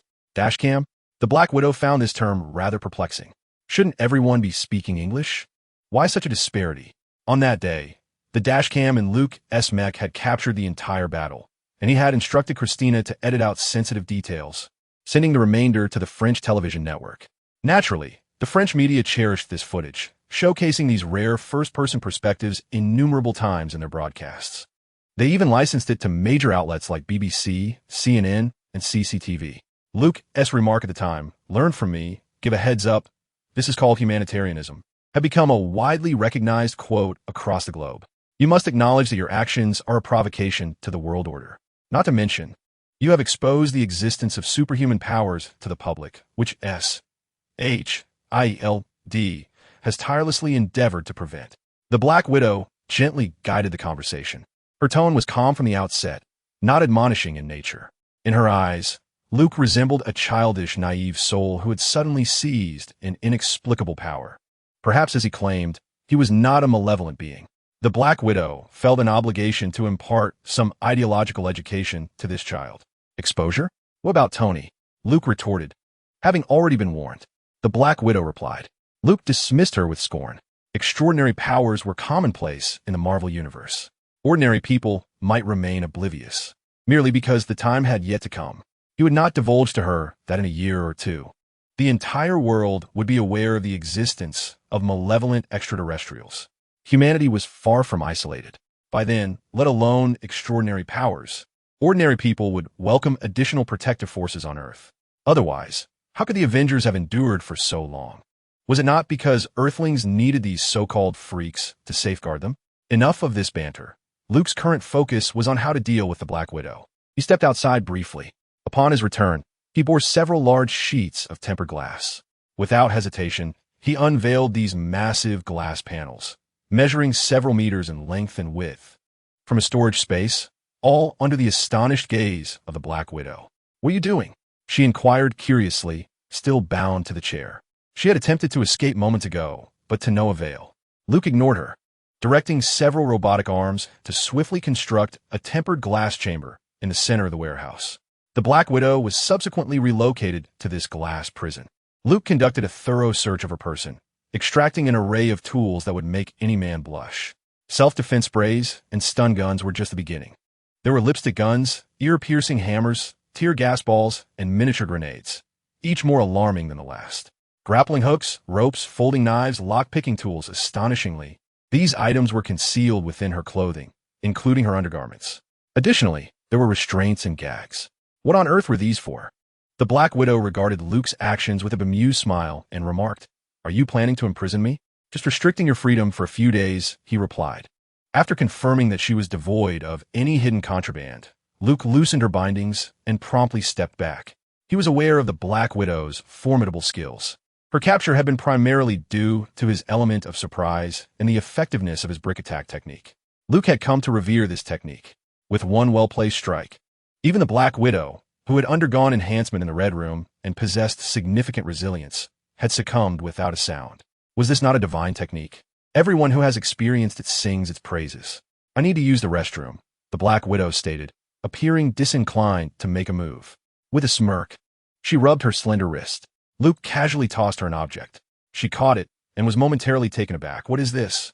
"A stainless steel bowl. You can manage it yourself." Luke exited the tempered glass chamber and locked the door behind him. The Black Widow clenched her teeth in frustration, muttering to herself, "Damn little brat." During the recent search, although Luke maintained a commendable composure, he could not entirely avoid certain unwanted touches. Throughout the ordeal, Luke appeared resolute, his countenance unwavering, yet his heart raced uncontrollably. The Black Widow, however, did not delve deeply into the implications of the situation. Yet, her patience was thoroughly tested when confined in a stainless steel basin. For several consecutive days, S.H.I.L.D. lost contact with the Black Widow. She was supposed to report to headquarters every other day, but she had already missed 2 communication windows. It was nearly certain that she had been captured, and perhaps even worse. Pepper was equally perplexed. How could the newly appointed secretary leave so abruptly? The ever-vigilant director, who managed S.H.I.L.D.'s headquarters, was acutely aware that the Black Widow's disappearance was likely tied to her mission. Intelligence indicated that Tony had been sequestered in his laboratory, making it difficult for Pepper to even catch a glimpse of him. Excluding Tony from the equation left only one plausible explanation. With a furrowed brow, the director contemplated for a moment before reaching for the telephone. Hawkeye Barton, who was enjoying a well-deserved holiday at home with his wife and children, was summoned back to headquarters by the director's call. Chapter 41. Hawkeye in action as the towering figure of Hawkeye Barton, standing at 191 meters, entered the office. The director, clad in his signature long black trench coat, cut straight to the chase. "Clint, we have lost contact with Natasha. What is going on?" Hawkeye, still in casual attire and unfamiliar with the unfolding situation, hurried over at the summons. The director provided a brief overview of the Black Widow's mission. "In the past 4 days, she has failed to establish contact with us on 2 occasions. This is highly irregular." Indeed, for Natasha, such behavior was out of character. Hawkeye nodded, well aware of her punctuality. "What do you need me to do?" he inquired. As an old partner and close friend of the Black Widow, he felt compelled to act. The director approached the desk and handed Hawkeye a document. In an age filled with modern conveniences, it seemed that only the director, a seasoned veteran of World War II, still relied on paper files and beepers. Hawkeye glanced at the document, his brow furrowing instantly. "The Apostle? You want Natasha to investigate this individual?"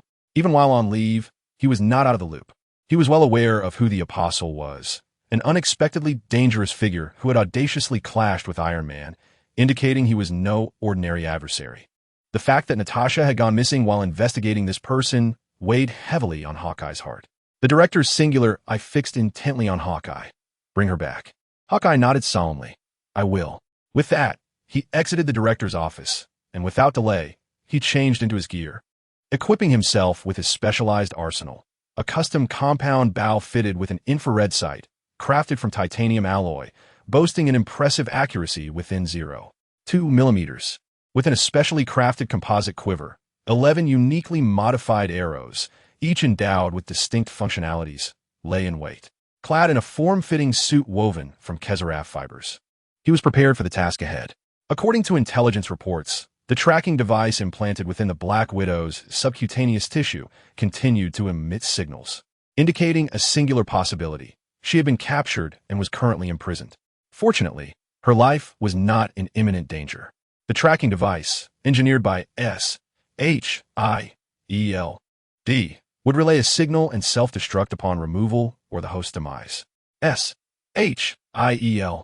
satellites revealed that the Black Widow's signal had remained stationary within a building in New York for 4 days, without any movement. This was a rescue mission, and the adversary they might confront was likely the Apostle himself. If that were indeed the case, a direct assault would be the most foolish of strategies. Director Fury must have considered this when he summoned him back. Hawkeye glanced at another dossier. This intelligence indicated that the building was an abandoned warehouse located in Queens. The owner, an American who had acquired Canadian citizenship 5 years prior, had been residing in Ottawa. SHIELD had already coordinated with the Canadian authorities to secure the location. According to the occupant's testimony, this warehouse had been made available for rent online, with transactions conducted through digital channels. The police were still investigating, suggesting that the Apostle was a cautious and seasoned adversary.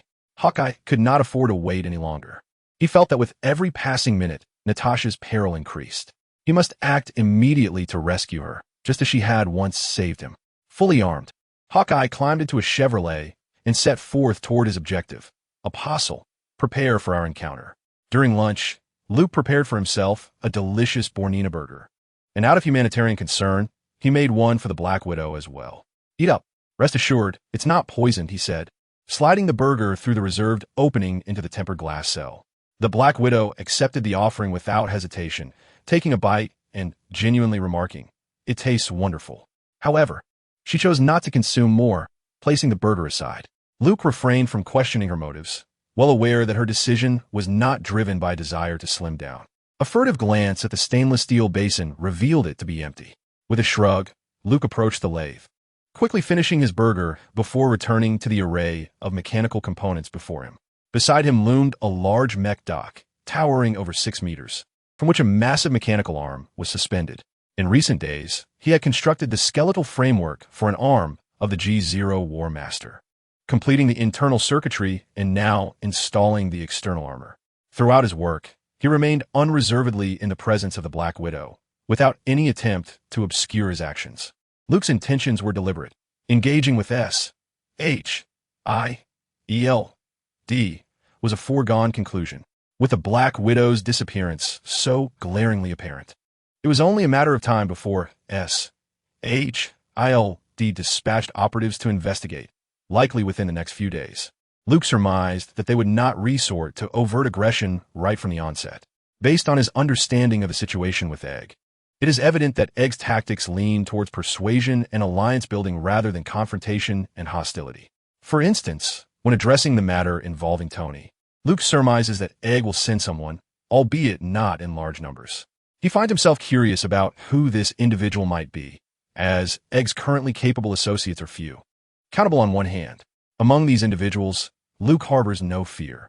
Ultimately, both parties must convene for negotiations. The more remarkable his displayed abilities, the greater the likelihood that Egg will seek to win him over. While others may be unaware, Luke is acutely aware of the hidden motivations within Egg's mind, namely, the desire for revenge. Luke currently has little interest in joining the Avengers. However, he might reconsider if offered the opportunity to lead them. Instead, he prefers to establish his own influence within the Marvel Universe. Through this encounter, he aims to convey to Egg that friendship is possible, provided that SHIELD treats him with equality. Luke believes that the path to achieving equality lies solely in demonstrating strength to compel the other side to acquiesce. When the time comes for genuine negotiations, having Black Widow as an observer will serve to enhance his position, rendering Egg more cautious and ultimately leading to compromise. Perfect. To put it plainly, Luke requires a witness to the gradual emergence of the G0 warlord from his grasp. As an intelligence operative, Black Widow certainly would not miss the opportunity to observe the Apostle up close. She meticulously notes every one of Luke's movements, growing increasingly astonished.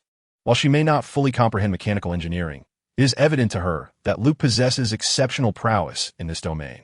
Unable to contain her curiosity, she inquires, What is the secret behind all this, along with your abilities? You're only 7, right? Do you believe me when I say I am a genius? Luke responds without turning, his hands deftly maneuvering at the lathe. Natasha contemplates for a moment before earnestly replying, I believe you. She has encountered many precocious children, having been one herself. The Red Room, the former Soviet KGB's training ground for elite spies, is where she honed her assassination and espionage skills from a young age.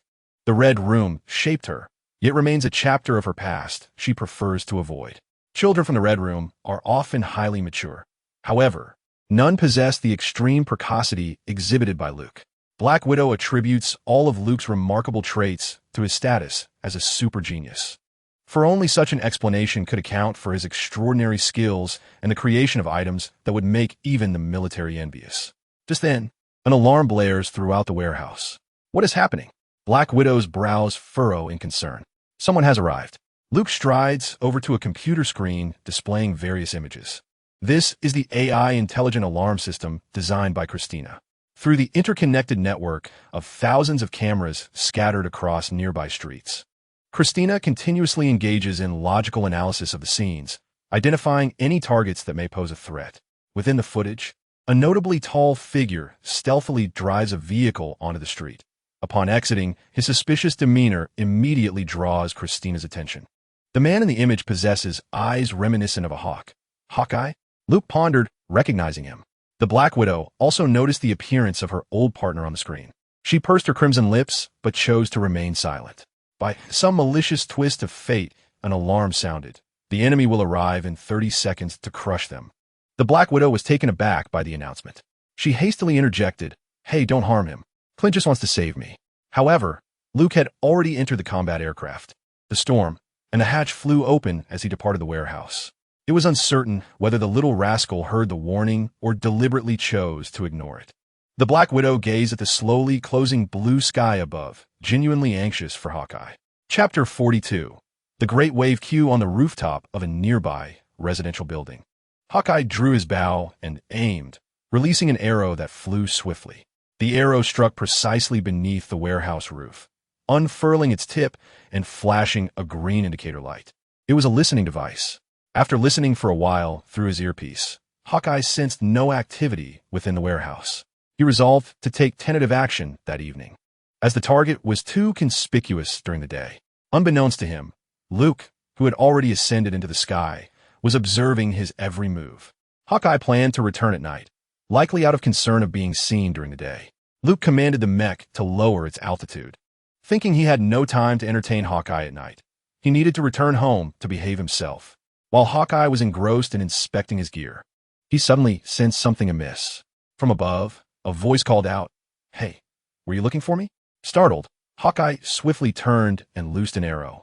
A brilliant orange energy shield shimmered around the mech, and the arrow struck it, only to be deflected with ease.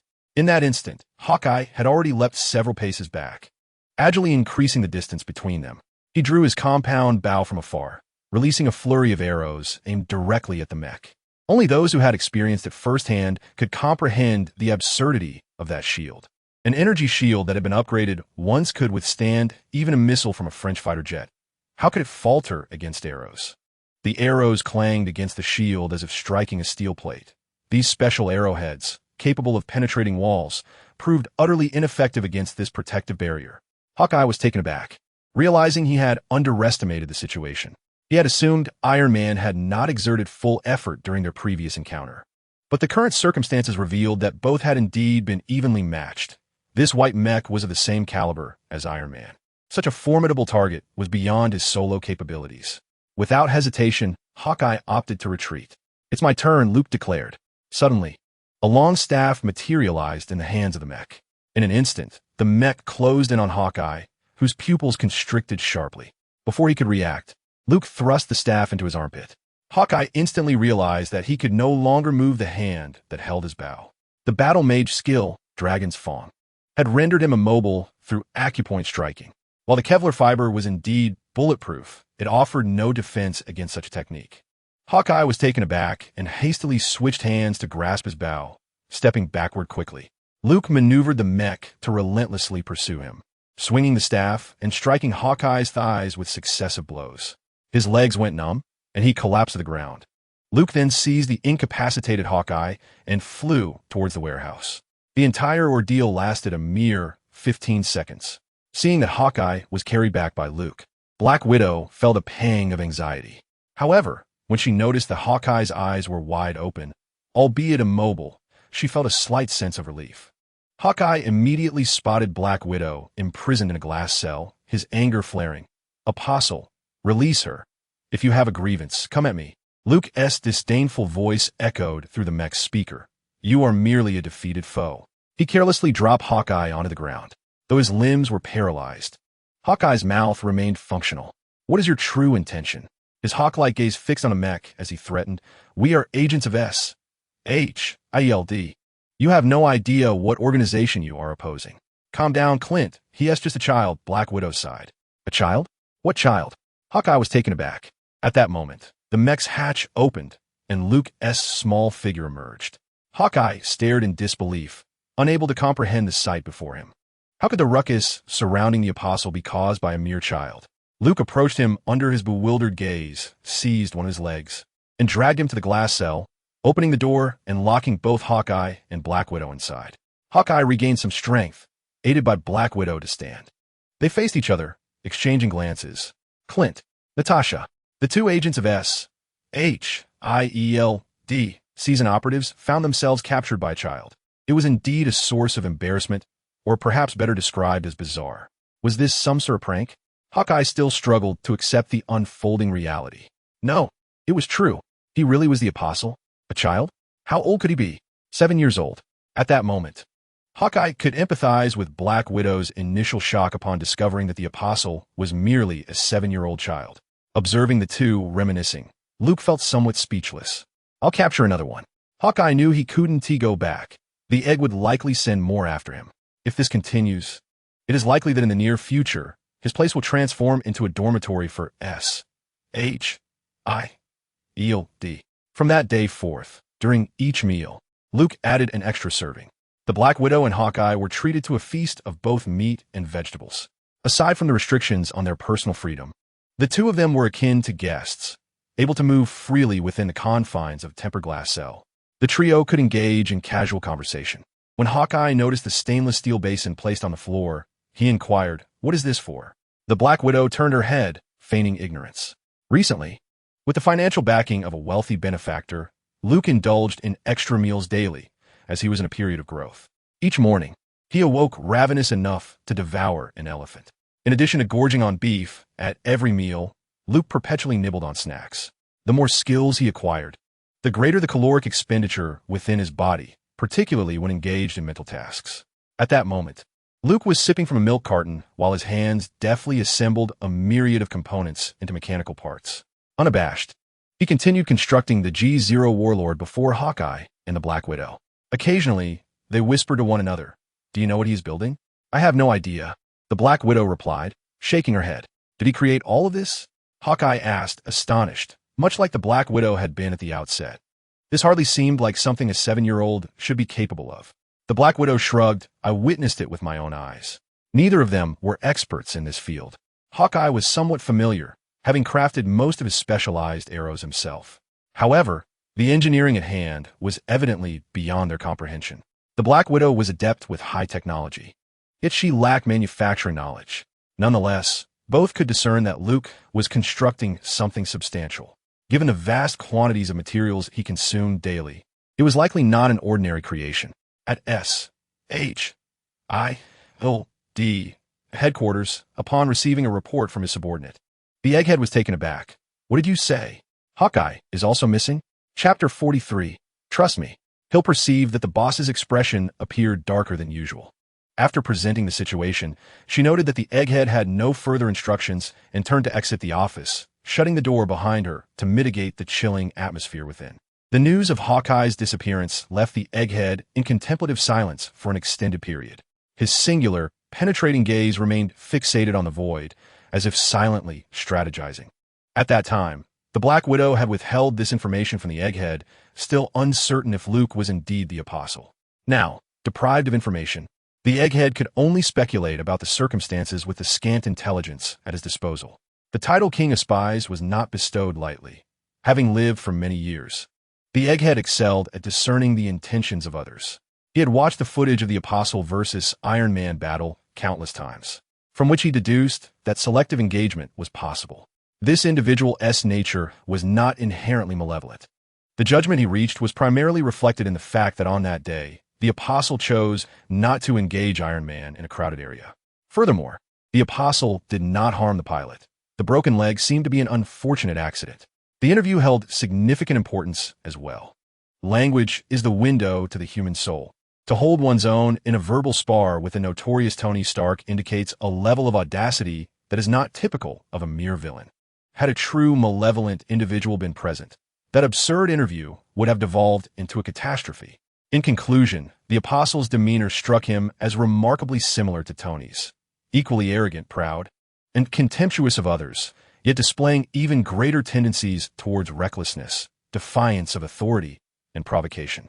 Ultimately, he found the Apostle to be a more troublesome entity than Tony, yet not entirely unapproachable. In truth, what left him in a state of indecision was not merely these traits, but rather a perplexing question that lingered in his mind. Was there indeed a powerful organization backing the Apostle?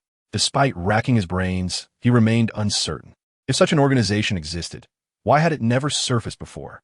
Not a single clue had ever been found, unless they were not from this planet. No one could escape the watchful eyes of SHIELD. If there were no backing organization, how could the mysterious technologies displayed be explained? This logical contradiction left him bewildered, causing him to lose his hair in frustration without arriving at a conclusion. With a silent sigh, he redirected his focus to the present. 2 of his elite agents had fallen into captivity, and the opposing party did not seem inclined to kill them. They appeared to be merely imprisoned. He pondered whom to send next, and for what purpose. He recalled that his previous approach with Iron Man had been effective. Individuals of such genius are often arrogant and defiant. If pressured improperly, they could retaliate. It would be wiser to extend an olive branch, employing gentle methods for soft control. Keeping them within his sight would provide more reassurance than remaining entirely in the dark about their actions. Moreover, he harbored a grander scheme that required these individuals. But whom to send? The question returned once more. SHIELD boasted a vast number of agents. Yet few were qualified for a task of this top-secret level. Aside from the already missing Black Widow and Hawkeye, others who might barely qualify were preoccupied with their own assignments, many even stationed in foreign countries, unable to return swiftly. Suddenly, an idea sparked in his mind. He recalled someone within the agency who might be suitable. Why not summon him for a consultation? Before long, Phil Coulson, clad in a suit and on the cusp of middle age, entered the office, his hair thinning at the edges. "Director, you called for me?" Coulson seemed to perpetually wear a gentle smile. Like a braised egg perpetually clad in an elongated black trench coat, Agent Melinda sat at her desk, meticulously organizing a disarray of documents, her keen ears registering the presence of someone approaching from behind. "Phil, I require assistance." She had always been direct in her speech. The gravity of the situation was conveyed to Coulson in mere phrases, underscored by the classification of Level 10 secrecy. Coulson's demeanor shifted immediately. His clearance was Level 8, and matters involving Level 10 were of utmost importance. Standing still, he pondered for a moment before recalling a suitable candidate. "Director, I recommend someone," he stated. The logistics department of SHIELD resembled any ordinary corporate office, with semi-enclosed cubicles and rows of computers, stacks of paperwork cluttering the desks. The air thick with the scent of ink. "Agent May," he called out, recognizing her without needing to turn around. "No," she replied curtly. With a gentle smile, Melinda continued. "I will not return." Coulson responded, "Indeed, the setup here is quite impressive. Have you considered adding a moat?" May shot him a disapproving glance. "If there were any alternatives?" "The director would not have sent me to find you," he explained. "Nick sent you to find me?" She inquired, looking at him. "Well, to be precise, I recommended you to him." "Humph," she muttered, returned her files. "Natalia and Clint have gone dark. You are the only one left in the agency capable of undertaking this mission," Coulson insisted. May's surprise was palpable. What kind of mission warranted the simultaneous involvement of Black Widow and Hawkeye? And why were they both unreachable? Yet she remained steadfast, her gaze fixed ahead. Coulson continued earnestly. Melinda S.H.I.E.L.D. urgently needs you. I assure you, this is the only time. Upon your return, you may resume your duties. He gestured towards the piles of paperwork. May understood the unspoken word, evasion. Since the Bahrain incident, she had concealed herself within the logistics department, declining all field assignments. Content to serve as a clerk. 7 years prior, she had been an ordinary agent, tasked with various mundane operations for S.H.I.E.L.D. until that fateful morning, when Coulson presented her with a new assignment, to Bahrain, to negotiate with a superhuman who had taken a young girl hostage. She was an expert in such matters. Previous teams dispatched by S.H.I.E.L.D. had vanished without a trace after entering the building where the hostage was held. Shortly after her arrival, the two accompanying teams also lost contact. Thus, she was compelled to investigate the situation herself. Upon entering the structure, she was soon attacked by her own comrades, the members of the two missing teams. After incapacitating them, she ascended the stairs, only to discover that the kidnapper possessed the ability to manipulate minds. The agents previously sent had all fallen under his control. Only she, through sheer force of will, managed to maintain a semblance of consciousness. After a fierce struggle, she emerged victorious. She stepped forward, ready to rescue the hostage. However, an unbelievable revelation struck her. The true, gifted individual was, in fact, the young girl who was the hostage. At that moment, to ensure the safety of the agents within the building and her own life, she made the harrowing decision to shoot the girl. Ironically, she was hailed as a hero for single-handedly saving everyone, despite sustaining severe injuries herself, earning her the title of Iron Knight. Yet, she despised this title. Taking the life of a child burdened her with incessant guilt. Though her body healed, the psychological scars continued to loom over her. Not long after, her life shattered. She divorced her husband and exited the field agent role, finding herself immersed in paperwork here. To this day, she often recalls the moment she pulled the trigger, remembering the clear eyes of that little girl. Melinda stood beside Coulson, awaiting her response. With a sigh, she conceded, only this once. Ultimately, her sense of duty prevailed. Melinda rolled her eyes at Coulson and remarked, only this once, and no more. Coulson chuckled merrily. He then guided Melinda to meet Egg, whereupon, understanding the mission's context, Melinda inquired, what should we do if they are unyielding? The past 2 years had been tumultuous for S.H.I.E.L.D., and Egg sensed this, leading him to secretly assemble an independent force known as the Avengers, a plan he had kept to himself, since he intended to recruit apostles. It was vital to avoid straying further into a path that could jeopardize relations. Egg stated, this is a rescue mission. If rescue fails, we will attempt to negotiate. Avoid conflict at all costs. Melinda frowned as memories of Bahrain surfaced. That operation had also commenced with negotiations. Coulson, understanding her concerns, offered reassurance with a smile. No one anticipated that the gifted individual would be a child. Trust me, such an occurrence will not repeat. Egg, unusually supportive of his subordinate, encouraged, do not feel pressured. 2 teams will coordinate with you. I await your good news.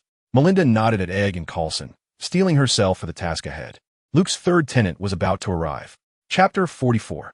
The wave Q. The weather was clear and calm. Director, the warehouse indicated by our intelligence is just ahead. The target may be concealed within. However, the thermal imaging seemed malfunctioning, failing to reveal the interior specifics. A street away from the warehouse, several cargo trucks were stationed. Inside, over 30 fully armed S.H.I.E.L.D. field agents awaited. These individuals were equipped with firearms, donned helmets, and carried stun guns and riot shields.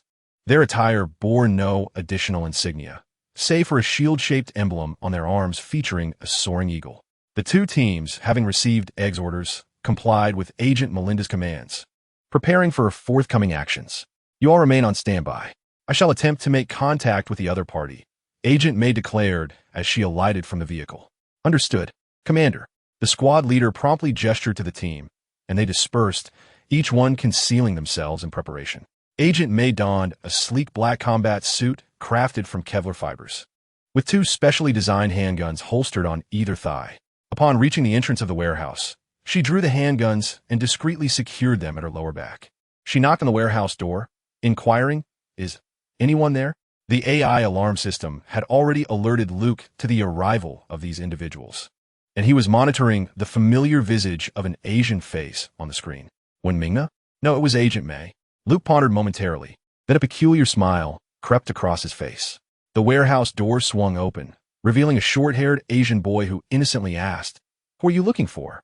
Caught off guard, Agent May, who was poised to act at any moment, momentarily froze. Was this truly a child? She subtly relaxed her grip on the gun at her back. Could the intelligence be erroneous? Had she perhaps come to the wrong location? Confusion clouded her thoughts as she recognized before her the youthful visage of Luke, who was once again feigning innocence. Since his arrival in this world, he had discovered that this tactic was remarkably effective. Human thought patterns are quite rigid. One seldom pays heed to a mere child, especially one as endearing and cherubic as he. "Where's your guardian? I wish to speak with him." Agent May managed a slight smile as she addressed Luke, though she was not particularly adept at smiling. Having played the role of the obedient child before his foster parents for over a year, Luke had mastered the art of feigning ignorance in front of others. With a blend of innocence and subtle wariness, he queried, "Who are you?" "I'm merely passing through. My vehicle has broken down." Agent May gestured towards a Chevrolet parked at the roadside. "May I speak with your guardian?" "I am here alone," Luke replied. "What about the adults in your home?" "They're not here."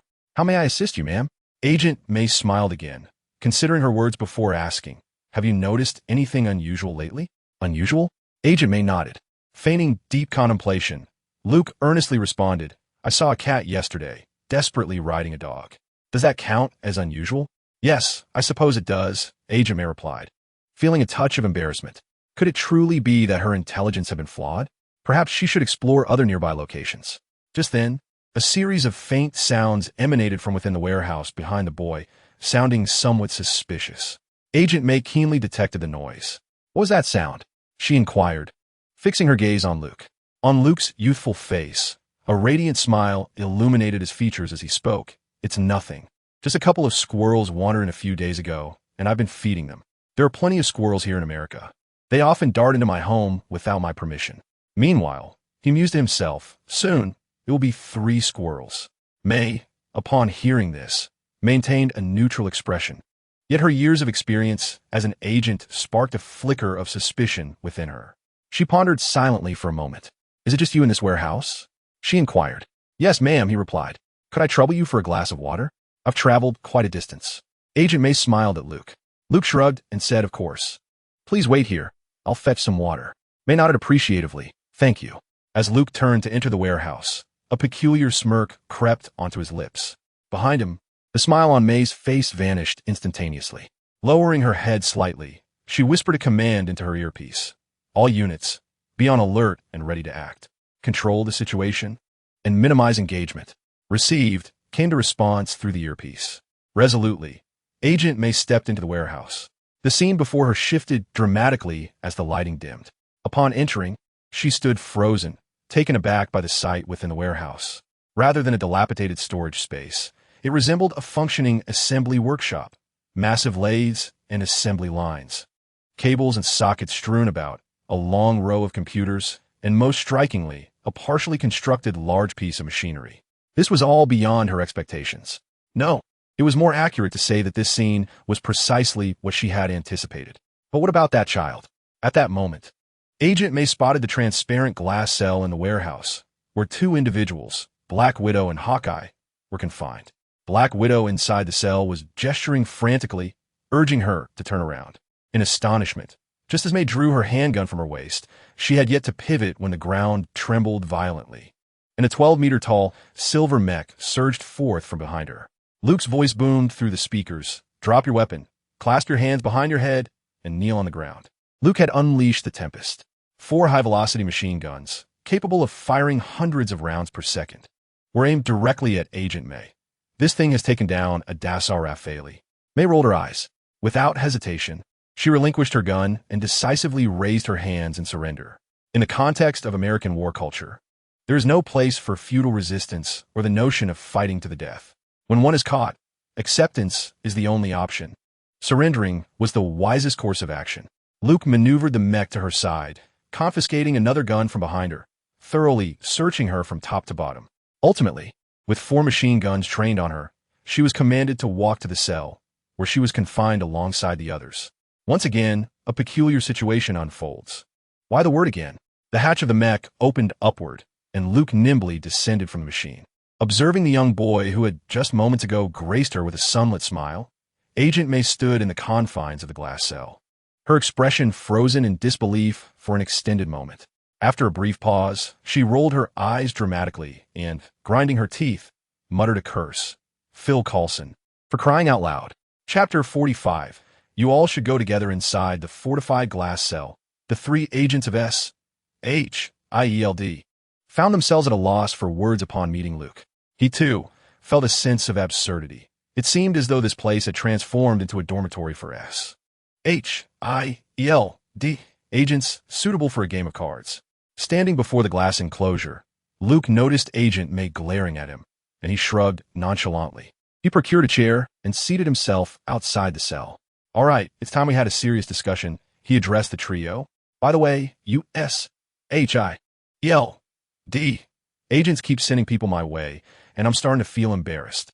I fear the next to enter might just be a boiled egg, and then you'll be in real trouble. But at least we could gather for a game of mahjong. A boiled egg? The three agents exchanged puzzled glances. Luke clarified. Nick Fury. Agent May momentarily lost her composure, tilting her head as she suppressed a laugh, her shoulders shaking as if in spasms. Black Widow and Hawkeye, however, remained mystified. When did their boss acquire such an odd nickname? They had never heard of it before. At that moment, Luke retrieved a black earpiece from a pile of confiscated items nearby and handed it to Agent May, saying, "Have the people outside withdraw." On the enlarged screen in front of Christina, over 30 fully armed S.H.I.E.L.D. agents surrounded the area. Agent May rolled her eyes again, took the earpiece, and commanded withdraw. On the screen, the agents outside quickly retreated like a receding tide. They did not leave entirely, instead taking positions across the street, ready with their weapons. Luke shrugged indifferently and rose, addressing the trio within the cell. I know you're all feeling disgruntled, captured by a mere child. And none of you are satisfied, are you? Black Widow, Hawkeye, and Agent May remained silent, tacitly acknowledging Luke's words. Each of them had been captured without a single strike. They had been subdued by Luke's strange methods. Particularly in the face of the aerial combat mech, they had found no opportunity for resistance. This machine was capable of holding its own against Iron Man. At that moment, Luke casually instructed, Christina, unlock the cell door. With a click, the door of the glass enclosure swung open automatically. The three agents were momentarily taken aback. Black Widow, Hawkeye, and Agent May exchanged glances, silently communicating before their eyes returned to Luke. They hesitated, uncertain of his intentions. The equipment is all here. Luke indicated towards the pile of belongings and said to the three, you three can go together. Don't say I haven't given you a chance. This time, I want to be piloting the mech. The trio exchanged glances before stepping out of the glass enclosure in succession. Luke remained stationary, calmly observing as they swiftly and adeptly gathered their gear and changed into their outfits. Are you certain? Not using that thing?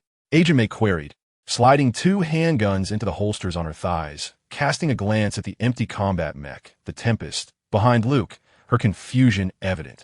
To her, Luke posed a threat precisely because he wielded such a steel behemoth. Without it, standing before them was merely Luke's seemingly frail physique. Don't underestimate him, Melinda. You might regret it, Black Widow remarked, lightly touching the back of her head with a wry smile. May paused for a moment before nodding. If even Black Widow spoke so, it seemed this young man possessed abilities yet unknown to her. Black Widow, Hawkeye, and Agent May stood shoulder to shoulder, an imposing sight as three fully armed elite agents of S.H.I.E.L.D. Luke's smile remained intact as he beckoned them with a finger. Indeed, he intended to take them on 3 against 1. He sought to ascertain the caliber of his combat skills without the aid of the mech. Confident in his abilities, he believed he would not be outmatched by any present. Black Widow, Hawkeye, and Agent May, despite their formidable skills and extensive combat experience, were still merely ordinary individuals. Their greatest strengths lay in their mastery of multiple fighting techniques. Yet Luke's advantage resided in the fact that every move he employed was of master-level caliber. Furthermore, the potency of the strength-enhancing serums he had acquired had endowed him with muscle power comparable to that of an adult. His outward appearance was deceptively unassuming. Luke craved a genuine battle to integrate the skills he had acquired. Previously, he had dominated opponents while piloting the mech, never having had the opportunity for such a challenge. Engaging in combat with these three would undoubtedly elevate his fighting prowess. After all, it would be a waste not to utilize these exceptional sparring partners, namely Black Widow, Hawkeye, and Agent May. Come to me all at once. Don't worry, I'll be measured in my approach. It might just sting a little, Luke said with a grin. You're quite boastful, May retorted with a scoff. She remained unconvinced that Luke could hold his own against the three of them. Perhaps if it were others, it might work, but the three of us? No exaggeration. We are the best fighters in S.H.I.E.L.D. Just don't cry when it hurts. Black Widow added, smiling. Hawkeye chuckled and shrugged. The mech is one thing, but taking on a barehanded kid is entirely different. Hawkeye was keen on keeping today's events under wraps. Clearly, the others shared his sentiments. You go first, Black Widow said, a tantalizing smile gracing her lips as she beckoned Luke with a gesture reminiscent of her earlier invitation. Then I shall not hold back. Luke's gaze intensified, and in an instant, he bent forward, lowering his center of gravity, transforming his entire demeanor with an unexpected ferocity. The three opponents before him subtly shifted their expressions, feeling as though they were the prey under his unwavering scrutiny. Confusion lingered in their hearts, causing them to suppress their earlier disdain and adopt a more serious demeanor. I will take charge of restraining him, Agent May declared, crossing her fists in front of her and assuming a fighting stance. Be cautious. He possesses an unusual ability to conjure objects seemingly out of thin air, Black Widow cautioned. What do you mean by conjure? May inquired. Literally, Hawkeye replied gravely. Natasha is correct. I have also observed this peculiar talent. This boy seems rather uncanny. Hawkeye had long harbored a question regarding how Luke had managed to produce a stick from beneath the mech's frame to strike him. With his keen vision, he had only seen the stick materialize abruptly in the air, an occurrence that was quite baffling.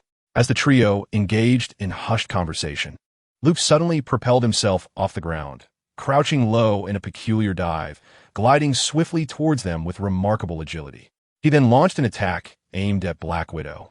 Closest to him, Monkey grabs fish. No, it's a diving gut punch. Chapter 46. The lions roar as Luke's swift hand approached. Black Widow executed a flawless backflip, elegantly evading the strike. Her ballet training shone through as she performed the maneuver, her curves accentuated in a display of lethal grace. The tip of her foot connected with Luke's hand, completely neutralizing his punch. Luke retracted his fist, delivering a swift kick instead. Black Widow continued to perform several backflips, creating distance between them. At that moment, Agent May lunged to grasp Luke's shoulder, only to be met with an overwhelming force that allowed him to break free in an instant. Luke aimed a rapid punch at May's chest. Well, that won't reach. I'll aim for the legs instead. His fist impacted the upper thigh of Agent May. She stumbled, nearly losing her footing, her eyes wide with astonishment at the stance Luke had adopted. She recognized the punch. It was a tongue-chin inch punch, a technique she herself was proficient in. What surprised May was not just Luke's ability to execute the in-chin, but the striking power he wielded, seemingly surpassing her own skill level. Even more astonishing was the sheer magnitude of force she had just experienced. Had it not been for her Kevlar combat suit, which absorbed much of the impact, her leg might have been fractured. How could this mere child possess such formidable strength, greater than that of an adult? Moreover, the proficiency required to master tongue-chin demands relentless training day in and day out. How had he achieved this at such a tender age? May found herself lost in contemplation. As her focus waned, Luke had already closed the distance between them. He seized her elbow, executing a swift throw that sent her crashing to the ground. The fallen agent, Met, was left bewildered by the sudden turn of events. She could never have anticipated the existence of strength potions and skill books. Her mind conjured images of martial arts prodigies. To her astonishment, this lad turned out to be a once-in-a-century martial arts genius. Such an exaggeration. Not only could he manipulate mechs, but he was also a virtuoso in combat. His talents were nothing short of monstrous. With this assessment echoing in her mind, Agent Met resolutely rose to her feet. The moniker Iron Knight was not bestowed lightly. No longer dismissive, she prepared to give her all. Agent Met's gifts were extraordinary. She had caught the attention of Peggy Carter, the founder of S.H.I.L.D., who had brought her into the agency for training. Her most striking attribute was her indomitable will. Her greatest obsession was her refusal to bow down or concede defeat to anyone. Aside from the incident on Bering Island 7 years prior, nothing had managed to topple her. With renewed vigor, Agent Met unleashed a relentless barrage upon Luke, employing both fists and feet. She regarded him as an equal adversary. This spectacle left Hawkeye and Black Widow momentarily dumbfounded, wondering if Agent Met was perhaps taking things too seriously. Each strike landed with palpable force. Luke found himself momentarily pushed back by her sudden onslaught. Yet the ironclad resilience of his body dulled the pain. Each blow felt more like a mere tickle. What a remarkable skill this is. Luke rejoiced inwardly and began to unleash a flurry of attacks with reckless abandon. Jabs, body punches, low kicks, throws. He executed a handful of maneuvers repeatedly, astonishingly matching Agent Met's prowess with the incredible strength housed within his small frame. Agent Met had anticipated that Luke would behave like any other child, crumpling to the ground after a few painful hits. Instead, he remained unfazed, seemingly impervious to her strikes. While she began to feel a tingling in her own hands and feet, it felt as if she were striking not a person, but a sheet of iron. This was quite bizarre. She recalled a legendary technique. Could it truly be something as ludicrous as the iron cloth? She had previously dismissed such notions, but now she found herself wavering in her disbelief. As it became clear that Agent Met was gradually being outmatched by Luke, Black Widow and Hawkeye exchanged a glance and finally decided to join forces. Still mindful of Luke's youth, they tempered their strength. However, even then, after several rounds of their combined assault, they were left astonished. Was this truly a 7-year-old child? He seemed like a little monster brimming with boundless power. Despite their trio-esque concerted efforts to corner him, they found themselves at an impasse. Consequently, they gradually resorted to using weapons. The Black Widow produced 2 short rods, while Agent May donned her gloves. As for Hawkeye, well, it is often said that archers have a penchant for close combat. To everyone's surprise, Hawkeye engaged in hand-to-hand combat with Luke despite wielding a high-tech compound bow, swinging it with remarkable flair. Luke, sensing an opportunity, mused, could this be the legendary art of archery combat? Perhaps it would be wise to cultivate a rapport and glean some knowledge from him. The trio from SHIELD soon realized that if they did not adopt a more serious approach, they would truly struggle against Luke. Thus, the 3 elite agents coordinated their efforts, launching an assault on Luke from 3 directions. Luke, feeling the pressure, resorted to his weaponry, summoning a stick from his storage space. The 3 agents witnessed a flash, and inexplicably, a rod appeared in Luke's grasp. They exchanged puzzled glances, unsure of how he had accomplished such a feat with the stick in hand. Luke unleashed his combat skill, the cane waltz. Suddenly, the melee archer Hawkeye cried out in astonishment as he was inexplicably lifted into the air by the rod, only to crash down violently upon the Black Widow, who was attempting to sneak up from behind. The entire sequence defied the laws of gravity. Both agents landed in a heap, utterly bewildered. What had just transpired? How had that been possible? The Black Widow reminisced about the evening she had driven to test Luke's mettle. However, there was no time for contemplation as Luke struck again with another blow. The Dragon Tooth. Hawkeye recognized the maneuver and quickly pushed Natasha aside, raising his bow in an attempt to block. Unexpectedly, Luke altered his attack mid-strike, abandoning the Dragon Tooth and executing another cane waltz. Once more, the melee archer found himself absurdly lifted into the air, defying physics, only to be slammed back to the ground. Hawkeye was left dazed, utterly bewildered. At this moment, the Black Widow and Agent may position themselves behind Luke, exchanging silent signals before simultaneously charging at him with their rods and fists. Luke swiftly pivoted, his gaze sharp. Suddenly, he opened his mouth and bellowed, "Drink!" An invisible sonic wave erupted, reverberating through the air. This was the Lion's Roar, a signature skill of the DNF Chi Master, one of the 19 skills he had recently acquired. As the almost visible sound wave dissipated, the 3 agents from SHIELD collapsed to the ground, completely devoid of combat capability. Battle duration, 5 minutes and 29 seconds. Christina's voice chimed in, congratulating him on his victory. It was quite challenging. Luke reflected inwardly as he straightened his posture and let his small hands fall, once again embodying the innocent aura of an ordinary child. Chapter 47. What do you truly desire? Luke was acutely aware that the trio before him had not employed their true skills. The agent did not draw his weapon. Hawkeye refrained from firing arrows, and Black Widow did not resort to her electric baton or any other concealed weaponry. It seemed they were reluctant to act against him, perhaps out of consideration for his youth. However, even if they had unleashed their full potential, they would have been unable to breach his mental barrier. After all, who among them lacked a contingency plan? Luke felt assured in his victory.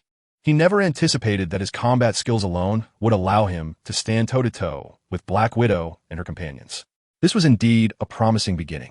He had transcended the realm of the ordinary, where human life was deemed expendable. His initial objective had been to escape that realm, and now he had accomplished it. The next step involved continuously enhancing his power, gradually positioning himself among the elite, ultimately aspiring to become a preeminent force within the Marvel Universe. All of this was driven by a singular desire, to navigate this perilous world with unrestrained freedom, setting aside the matter of mecha based solely on his combat prowess. He could now be regarded as being within the tier of Marvel's second to third-rate heroes. Of course, with the aid of mecha, it would be foolish to engage unarmed. Thus, he resolved to integrate these combat techniques into his mecha combat style. This seemed far more pragmatic. As Luke pondered this, Black Widow, Hawkeye, and the agent gradually regained their footing. Their ears still buzzed, and their minds remained foggy. Moments ago, it felt as though a prehistoric behemoth had roared in their ears, shaking their very bones. They never wished to experience such a dreadful sensation again. Black Widow and Hawkeye were perplexed by how Luke had achieved this feat. Their gazes toward him were laden with complexity. Only the agent, familiar with Eastern culture, faintly recalled the name of this technique, yet she refrained from voicing it, merely observing Luke. Luke shrugged. What? You suggest releasing them? Impossible. After this confrontation, without a second thought, he entered the mecha once more, commanding the trio to disarm themselves and confining them within a reinforced glass cell. He had no intention of releasing them just yet. At the very least, he would extract every ounce of their remaining value before considering such a decision. The phrase humans are but knives and forks.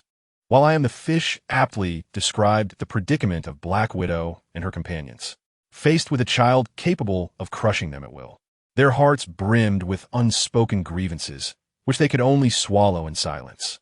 Outside, the agents from S.H.I.L.D. brought by the agent remained on standby. While she could order them to mount an assault, two factors restrained her. The directives given to her were to negotiate and engage, and having witnessed Luke's mecha, she believed that sending those agents in would be tantamount to signing their death warrants.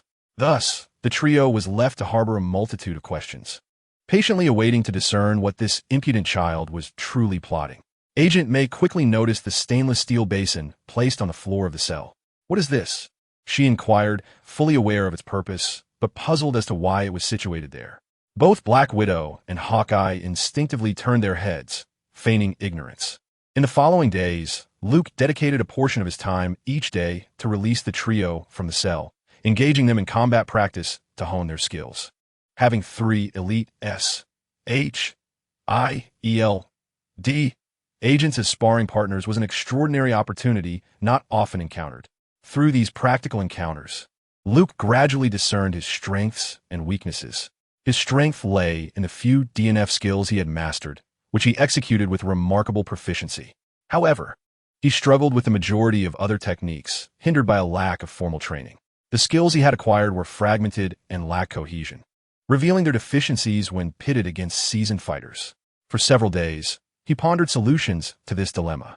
Ultimately, he concluded that the notion of being a martial arts prodigy was a mere illusion. He still had a long journey ahead on his path as a fighter. Nevertheless, he devised a temporary strategy. The three agents, Black Widow and her companions, were experts, each proficient in numerous combat styles. Luke humbly sought their guidance, focusing on techniques that emphasized fluid transitions between moves.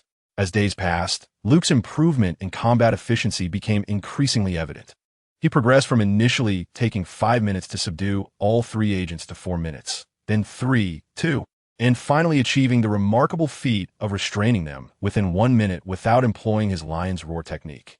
His prowess in combat had undeniably advanced. Indeed, practice breeds mastery. He seamlessly integrated the disparate skills he had gleaned from various DNF combat professions, enabling him to achieve this impressive result. After all, aside from the issues with move transitions, every DNF skill he possessed was executed at a masterful level. Luke's rapid growth over these days astonished Black Widow and her companions, rekindling their belief that he was truly a prodigy in this realm. The sole element he lacked was professional training. Had he the opportunity to undergo SHIELD training, he would undoubtedly emerge as a top-tier agent, one who could operate and even fabricate mechs, which would be quite formidable. Meanwhile, the progress on the G0 Warlord's construction had not lagged. Luke diligently urged Christina to work tirelessly, appreciating the value of having an assistant. He now understood the essence of this dynamic. With tasks, the assistant works. With no tasks, the assistant is there for support. Tony's research progress remained under Christina's vigilant supervision. It was proven to be a wise decision to have Tony investigate the magical shards on his behalf. Tony's talent is indisputable, and with the assistance of Jarvis, his efficiency surpasses that of large research institutions staffed with dozens of individuals. Currently, Tony has developed numerous valuable innovations, with risks reduced to an acceptable level and returns exceedingly high. Luke feels confident in the path he has chosen. Had he embarked on his own research, acquiring the profound knowledge of microphysical chemistry akin to Tony's would have taken an eternity. By then, the magical stone would have cooled, rendering any research futile. Engrossed in crafting mechs, honing his skills, and monitoring Tony, Luke has neglected the sentiments of the SHIELD trio. He believes he has treated them well, providing them with delectable Burgina burgers daily for breakfast, lunch, and dinner, something others, like a certain burger aficionado laboring in the lab, can only dream of. However, the trio does not share his perspective. They find their freedom severely restricted, unable to communicate with the outside world, and subjected to a daily routine that includes a scheduled beating. This treatment is nothing short of inhumane. At last, Black Widow could no longer contain her frustration. Having arrived first, she had endured 15 days of confinement, her only movement confined to the small glass cell. Ironically, the time spent training with Luke had become a rare reprieve, especially since Hawkeye bore the brunt of the punishment. Yet, the most intolerable issue for Black Widow was the shared restroom situation. She could not fathom the indignity of sharing a stainless steel basin. "What do you want from me?" she finally demanded, unable to bear it any longer. Chapter 48. The Weary Egg. Luke sighed. Rain may fall, and mothers may remarry, but ultimately, one must set others free. Surprisingly, he felt a tinge of reluctance. What a splendid training trio they made. As before, Luke positioned a small stool before the glass cell. He addressed the three. "Let's converse." Black Widow crossed her arms, her chest lifted in defiance as she glared down at Luke. "Speak." Hawkeye chuckled foolishly, having taken quite a few hits from Luke recently. Agent May rolled her eyes, still grappling with her resentment towards Coulson for luring her into this predicament. She was eager to escape and settle the score with him. Luke presented several demands he had meticulously formulated. "Releasing you is not impossible. However, this situation was not instigated by me. You were the ones who insisted on probing me. If blame is to be assigned, it should be directed towards Egghead." "Oomph." Black Widow scoffed, a tacit acknowledgement of his point.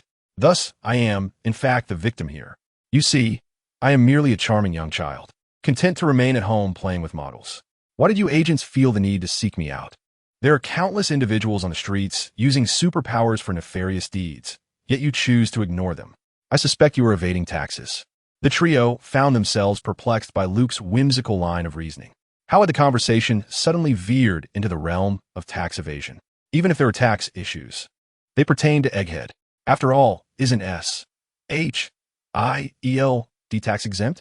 Before your arrival, I had already conveyed to Natasha that I harbor no ill intentions. My sole request is to not be disturbed. Luke continued, insisting that the matters concerning him must remain confidential after you depart. They must not be disclosed to anyone, including my adoptive parents, as I wish to spare them any unnecessary worry.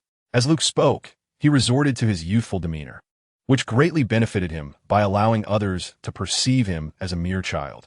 The three individuals in the confinement nodded in understanding. The protocols of SHIELD are invariably meticulous and devoid of ambiguity. Except in extraordinary circumstances, SHIELD endeavors to keep ordinary individuals insulated from supernatural phenomena. This embodies their philosophy of safeguarding the world.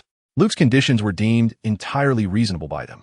Empathizing with his perspective, they recognized the validity of his assertions. Had they known beforehand that the apostle was merely a 7-year-old child, DS' approach would have undoubtedly been more lenient and tactful. The current predicament could have been averted. It must be said, Luke's identity as a mischievous child alleviated a considerable amount of trouble. Were he an adult, the agents of S.H.I.E.L.D.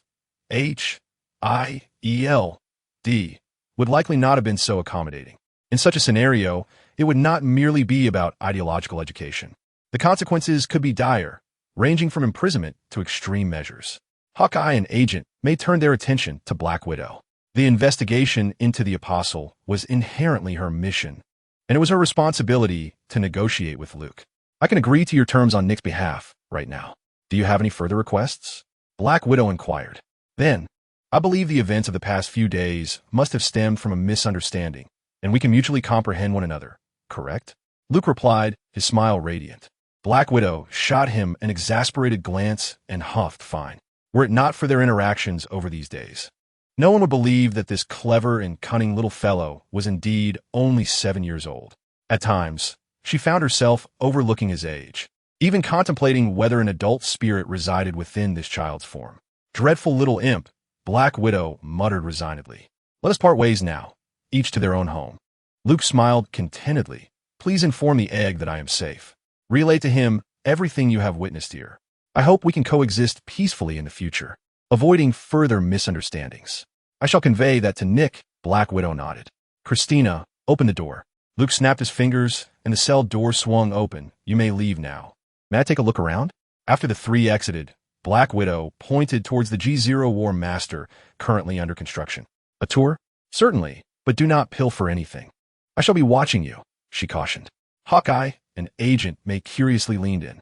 The moment of awe-inspiring celestial technology had arrived, even though it remains unfinished. The close observation of the G0 War Lord left the three individuals genuinely astounded, standing at an impressive height of 55 meters. It lacked a head and the right half of its body, yet its lower limbs were intact. Several mechanical arms were diligently affixing the left arm to the mech, compelling the trio to gaze upwards. The absence of external armor revealed an extraordinarily intricate internal structure, dazzling to behold. They couldn't help but ponder the spectacle it would present if it were to come alive. Did you create all of this? May asked, her mouth agape in astonishment. She had already witnessed Luke's remarkable skills, and now she was introduced to another facet of his extraordinary talent. She thought to herself, truly a prodigy. Of course, Luke replied. This colossal machine is halfway completed, and that is with Christina's assistance. It took us 15 days. The level of technology involved is significantly higher, and the project is exceedingly complex. The difficulty of constructing it surpasses that of the Gale by more than tenfold. The good news is that in another half-month, it should be finished just in time for the Hammer Military Expo. How immense will it be upon completion? Hawkeye inquired. As you can see, its head is yet to be constructed. When finished, it will stand 6 meters tall and be 6 meters wide, Luke explained, deeming further technical specifications unnecessary. Is it taller than the F-22? Black Widow asked incredulously. Luke thought to himself, this is merely the beginning. It pales in comparison to the 1888-meter height of the Strike Freedom Gundam. Unfortunately, due to the constraints of the blueprints, modifications are quite challenging. He had diligently endeavored to modify the G0 War Lord according to his vision. In truth, the three agents were contemplating the implications of this gargantuan creation. Should it indeed be completed and offered for sale, every nation on Earth would vie for it. Such a scenario was decidedly ominous, especially considering it was in the hands of a reckless youth. You may stay a few more days if you wish, I wouldn't mind. In another half-month, it should be ready, Luke stated. That's unnecessary. I believe you, Black Widow quickly replied. The genius of this young man was no longer in doubt. As for lingering here a few more days, that was out of the question. What do you intend to do with it? She felt compelled to ask. The device before them was too perilous. She needed to understand Luke's true intentions. Luke replied candidly, of course, it's to prevent individuals like you from trespassing into my home. I've said it before, I'm a good person. While Black Widow could trust in various aspects, The notion of him being a good person was met with skepticism by her and her two colleagues. Unbeknownst to Luke, they had already labeled him as a bold and reckless youth. Following this incident, they had even prefixed that label with mech builder. While other youngsters might settle for mere models, this one was taking the plunge into reality. Such a child, wielding a weapon of mass destruction, necessitated strict ideological education. Otherwise, no one can predict the day when this mischievous child will puncture the heavens before your very eyes. Alas, it is better to leave such matters to Lu Dan, who will surely be troubled by it. The trio suddenly realized how fortunate it was to have a superior watching over them. Strangely enough, Hawkeye found the nickname Lu Dan quite fitting. Upon their return, he was determined to spread this amusing moniker throughout the department. "Let's depart," Black Widow proclaimed. What Luke did not know was that had he delayed a few more days, Lu Dan would have considered personally unleashing a tempest to bombard the situation. The two teams reported that Agent May had not emerged from the warehouse since her entry. Yet, it appeared there was no imminent danger, as they were instructed to stand down. More perplexingly, they received daily communications from May, reassuring them of her safety via radio. This intelligence completely bewildered Lu Dan. What on earth was the adversary plotting? Lu Dan had lost weight. The matter of the apostles had drained him of vitality since its inception. He had been suffering from insomnia lately, and his health was deteriorating. Even his urine had taken on a disconcerting hue. Fortunately, the three of them had finally returned. "They're back," Hill announced. Who? Who has returned? Lu Dan momentarily found himself at a loss. Agents Barton, Romanoff, and May. Lu Dan was momentarily taken aback before quickly exclaiming, "Let them in." The fact that the three had returned together raised a multitude of questions in Lu Dan's mind. What in the world had transpired within that warehouse? He transformed into a veritable fountain of inquiries, eager to pose 1,000 questions to these three individuals. Chapter 49. The Prodigy in the Director's Office. The air conditioning was set to a chilling low. Lu Dan's startled voice broke the silence. "Repeat that, Agent Romanoff. How old is he?" Before him stood Black Widow and Agent May, while Hawkeye had mysteriously vanished. Black Widow bit her lip and shook her head, fully aware that Lu Dan would react in this manner upon learning the truth. "He is still a child, sir." Lu Dan's mouth fell slightly agape, his expression one of bewilderment. It was moments like these that revealed he had two prominent canine teeth. "Is he truly 7 years old, not 70? Are you certain?" Lu Dan inquired once more. Much like Tony, Lu Dan had always suspected the puppeteer behind the apostles to be a grizzled elder. "I can assure you that the incident you asked me to investigate in Hell's Kitchen was also instigated by him," Black Widow replied with a shrug. Lu Dan was merely asking for clarification. He knew Black Widow would not make such a fundamental mistake. He was simply too astonished. He could hardly believe that the puppet master was, in fact, a mere child. How could someone capable of holding their own against Iron Man in plain sight be described as just a child? Hell's Kitchen had recently been thrown into chaos. And this mastermind, you say, is still just a child? He managed to capture 3 of our lead agents, leaving us in disarray. And you claim he is merely 7 years old? Am I truly growing old? Has the world advanced at such a rapid pace? In the heart of the marinated egg, a myriad of emotions swirled. The Black Widow and Agent May exchanged glances, stifling their laughter. It seemed that the egg's reaction mirrored the discussions they had upon their return. After a moment of contemplation, the egg inquired, "Do you think there might be shadows of some organization lurking behind him?" "It's still unclear," the Black Widow replied, shaking her head. "However, I don't believe that's the case." "Are you suggesting he constructed that white mech by himself?" The egg probed further. "Not only that. Over the past few days, the 3 of us have witnessed him create a 6-meter-tall mech. Although the project remains unfinished, I have no doubt he is entirely capable of achieving it." "Wait, how tall did you say?" The egg's eyes widened in astonishment. 6 meters, nearly 20 feet high. Agent May clarified. The Black Widow nodded. "It's significantly larger than the previous white one. It stands as tall as a 2-story building." The egg fell silent once more. After a lengthy pause, he asked, "He built this larger mech right before your eyes?" "Indeed." He seemed unperturbed by our close observation. The egg nodded. "If, as you say, he is a child prodigy, from where did he acquire such engineering knowledge?" He raised a pivotal question. "As far as I know, very few individuals or factions possess this level of technology, including Tony Stark, who lacks that orange protective force field." The Black Widow shrugged. "I cannot ascertain that." After a moment of thought, she added, Once you see him, you'll understand. He is a true genius. If it weren't for his altercation with Stark, I would almost suspect he is the man's illegitimate child. The term child prodigy is not uncommon for S.H.I.E.L.D. Since its inception, countless prodigies have been encountered directly or indirectly. A super genius, the Black Widow emphasized, glancing at Agent May. Melinda, you have also sparred with Luke. What do you think of his combat skills? May unhesitatingly replied with a single word. Monstrous. She stated gravely. I suspect he has undergone the most professional martial arts training. Not the kind we practice, but rather the secretive type with a lineage. His close-quarter combat is even more refined than mine. During our encounters, he displayed a remarkable Eastern martial arts technique known as the Lion's Roar. His martial prowess is undoubtedly of prodigious caliber. Eastern secret techniques? Upon hearing this, the egg furrowed his brow. He was aware of secrets beyond the grasp of anyone in S.H.I.E.L.D. May's words immediately brought to mind two mysterious factions. Could be those two groups, the Spear Bureau or Kunlun. A sudden headache overwhelmed him as he pondered the increasing complexity of the situation. He had never anticipated that this incident might involve the Spear Bureau. How could their members be in America? That group was notoriously indifferent to external affairs. As for Kunlun, his knowledge was scant. He only knew that those individuals resided beyond Earth. Is it possible that this prodigious child is genuinely connected to these two forces? Egg pondered deeply. Luke seems to possess an extraordinary understanding of our S.H.I.E.L.D. operations, Black Widow remarked. She recalled the first encounter with Luke, during which he accurately recited her personal information. The same phenomenon occurred this time. Luke appeared to have a similar comprehension of Agent May and Hawkeye. He seemed to be aware of their combat styles as well. Agent May nodded in agreement, stating, he can name each of us and knows our strengths.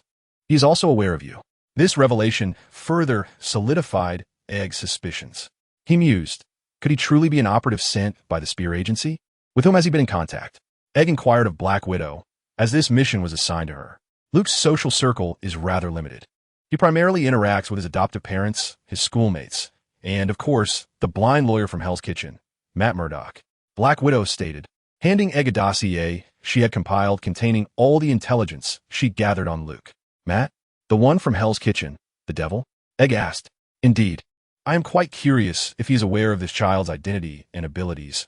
Black Widow replied with a slight smile, as she and Daredevil were old acquaintances. Very well. You may leave for now. Please leave the documents here, Egg instructed. He desired solitude. Black Widow and Agent May nodded and exited Egg's office together. Alone, Egg sat and began to meticulously read the materials on his desk. Luke Nelson, age 7, of Chinese descent, raised in an orphanage until last year when he was adopted by the Nelsons in Queens. He currently attends Doss Elementary School, where he ranks first in his class. Sleeping during class? Egg mused that, on the surface, this seemed like the profile of an exceptionally bright, yet ordinary child. However, this child harbored another identity. He had recently emerged as a superhero, or perhaps a villain, known as the Apostle, a figure whose moral alignment remains ambiguous, yet whose power is formidable and methods ruthless. Such sensationalism is precisely what the media thrives on. Presently, the Apostle's popularity rivals that of Iron Man. Egg rubbed his aching forehead, convinced that he needed to meet this extraordinary child personally. Chapter 50. Extortion. As one acquires more knowledge, the mind expands, leading to increasingly complex thoughts. Egg undoubtedly exemplified this phenomenon. If Luke truly hailed from the Spear Agency, he would need to confront him and inquire about his intentions on S.H.I.E.L.D.'s territory. If not, that would be preferable. The Apostle has already demonstrated significant capabilities. More importantly, he is merely 7 years old. This extraordinarily malleable prodigy is precisely the individual most required for his current Avengers initiative.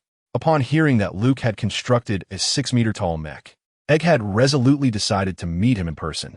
A 6-meter war machine, as this image etched itself in his mind. Luke's stature in Egg's perception gradually ascended to a level akin to that of Iron Man. Initially, he had hoped for Tony to lead the Avengers, though Tony's rebellious nature had always been a source of frustration for him. Now it seemed a new option had emerged. Egg's approach was never one to linger in indecision. He promptly summoned his deputy, Hill, instructing her to make the necessary arrangements. He was determined to personally engage with this super genius child. "Understood, sir," she replied, her gaze reflecting a hint of intrigue. "What is it?" Egg inquired, noticing the sparkle in Hill's eyes. "Is there a problem, Maria?" "Oh, nothing," Hill thought to herself, struggling to suppress a smile as she recalled the amusing image associated with the term egg. However, such a racially tinged nickname should not be casually tossed about. She pondered the perplexing antics of Hawkeye, who had been spreading this moniker all around, resulting in everyone in the Bureau knowing that Director Fury had acquired this new title. Stifling her laughter, Hill hurried off to arrange the meeting. With the trio from SHIELD dispatched, Luke found himself with the opportunity to reflect. From his initial encounter with Black Widow in Hell's Kitchen to her testing him behind the wheel, the progression of events had been enlightening. It served as a reminder that, in comparison to seasoned agents like Black Widow, he still had much to learn. Yet, despite his extraordinary abilities at his core, he remained the same introverted individual he had been before his journey began. He mused that he was not the archetypal protagonist found in novels, who undergoes a dramatic transformation upon arrival in a new world. He sighed, recognizing that literary heroes possess an aura of destiny, while he, an ordinary fellow, must cultivate his own self-awareness. He believed he was making earnest efforts, contemplating that growth is inherently a gradual process. Perhaps this realization encapsulated the stark difference between his tangible reality and the fantastical narratives of fiction. "Egg wishes to meet me?" Upon receiving a call from Black Widow, Luke learned of Egg's eagerness to rendezvous, though he was not taken aback. It appeared Egg could not remain still for long, confirming Luke's suspicions that he indeed harbored thoughts about him. Did he aim to recruit him into the Avengers? Luke found it amusing. He was being overestimated. Had Egg forgotten he was merely 7 years old? He could only imagine Tony's reaction upon discovering that he was the same child who had sold him burgers. It would undoubtedly be quite entertaining. Moreover, he had no intention of joining the Avengers. In the aftermath of the Avengers, he was acutely aware of the pervasive government control, the frequent ruptures within the team, and the discord among allies. He had no desire to seek out such discontent. Suddenly, Luke recalled a pivotal issue. Had he known how much the Egg valued him, he should have demanded a ransom before releasing the 3 individuals. Alas, he had missed an opportunity worth a fortune. He found himself in dire financial straits, as being the lord of the G0 war was exceedingly costly. The 5 million advance from the wealthy benefactor had already been spent in its entirety. Further funds would only be available upon the conclusion of the dealings with the benefactor. Fortunately, it was not too late to rectify the situation. He needed to devise a meticulous plan for how to extort the Egg. Gazing at the still under construction, yet already impressive G0 warlord, Luke realized what he should request from the Egg. This meeting took place on a sun-drenched morning. As the Chevrolet SUV came to a halt outside Luke's warehouse, he immediately spotted the gleaming, dark bald head and the distinctive one-eyed dragon silhouette. The Egg, clad in a black trench coat, exited the vehicle, accompanied by Black Widow, Hawkeye, and several agents from SHIELD, whom Luke had not previously encountered. Standing at the warehouse entrance, Luke's face remained expressionless as he regarded the Egg. The Egg's gaze was fixed intently on Luke, seemingly trying to discern something from his expression. The two had an unspoken understanding due to their prior encounters. Without any preamble, the Egg inquired, "What is your relationship with Spear?" Luke was taken aback. "Huh? What's Spear?" Spear referred to the Spear Bureau, and in English, spear indeed means spear, paralleling the SHIELD acronym. The Egg was asking about Luke's affiliation with the Spear Bureau. However, Luke was genuinely unaware of the existence of such an organization within the Marvel Universe, rendering him unable to comprehend the Egg's question. His knowledge of Marvel was largely derived from the blockbuster films and television series. In truth, he was merely a superficial fan, captivated by the cinematic artistry. The Egg's reaction indicated surprise. Not a member of Spear? With a keen insight befitting a master spy, he discerned that Luke was not feigning ignorance. He truly seemed oblivious to the Spear Bureau. Unless the young one possessed acting skills that could elude his perception, which was unlikely given that extraordinary talent is innate, while acting acumen is cultivated through experience. What life experience could a 7-year-old possibly have? Since Luke was not affiliated with Spear, the Egg's confusion deepened, yet he felt a sense of relief. If Luke was not from Spear, the situation could be navigated more easily. Today, he would endeavor wholeheartedly to recruit Luke, akin to a form of amnesty. Luke, not one for beating around the bush, promptly steered the conversation towards the matter at hand. He demanded compensation. While in the car, Black Widow had already cautioned Egg about Luke's cunning nature, urging him to exercise caution. Egg acknowledged this internally, eager to discern what Luke had up his sleeve. With a deep, resonant voice, he inquired compensation. Present me with a justification for your claim. I find it rather vexing that each of you comes to me with grievances, squandering my valuable time. My time is exceedingly precious, worth billions every minute. If you waste my resources, should you not compensate me? Luke felt justified in his stance. Regrettably, I cannot concur with such a claim of loss, he retorted, but Egg remained unfazed. What about emotional damages? You all intimidate a mere child. And this lady drove her car into me, while this gentleman shot arrows at me. As for the aunt who didn't show up today, let's disregard her. Egg was left speechless. He had meticulously prepared various arguments, relying on his extensive negotiation experience, believing it would be easy to persuade Child. However, he was unprepared for the conversation to unfold in this manner. How could this little rascal be so resolute in demanding compensation? I firmly assert that SHALD owes me for my emotional distress. Otherwise, I cannot guarantee what actions I may take. Luke declared with righteous fervor. Are you threatening me? Egg asked, his face darkening. Certainly not, Luke shrugged. What do you desire? Egg was intrigued, eager to discover Luke's true intentions. Luke finally smiled, his expression radiant. I want Captain America's shield. Chapter 51. How can this be called extortion? That is simply impossible. Egg's expression was peculiar as he firmly declined. What nonsense! Even if he possessed it, could one simply give away Captain America's shield? That little brat truly has audacious thoughts. Regardless, Captain America has long since vanished. For years, that shield has merely gathered dust in your SHIELD warehouse. Giving it to me would be a form of repurposing waste, would it not? Luke argued.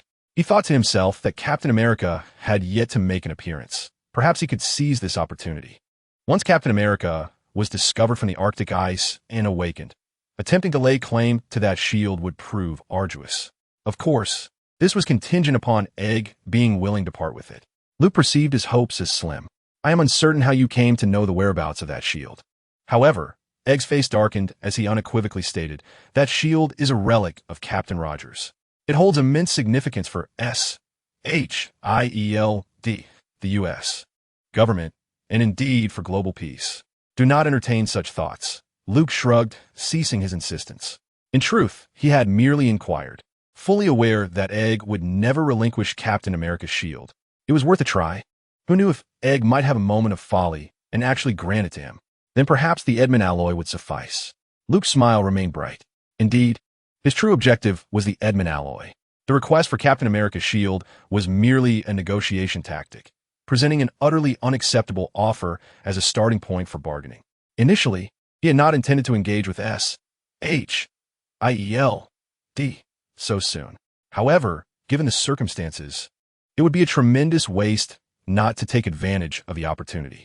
If the warlord of G0 could utilize adamantium to forge its skeletal structure and external armor, its combat prowess would undoubtedly be significantly enhanced. According to Luke's understanding, adamantium is the hardest metal known on Earth within the Marvel Universe. It was inadvertently synthesized by the U.S. military from a blend of alien meteorite and carbon alloy. One of the most remarkable characteristics of adamantium is that, once forged and cooled, it remains impervious to melting even under temperatures soaring to 500,000 degrees.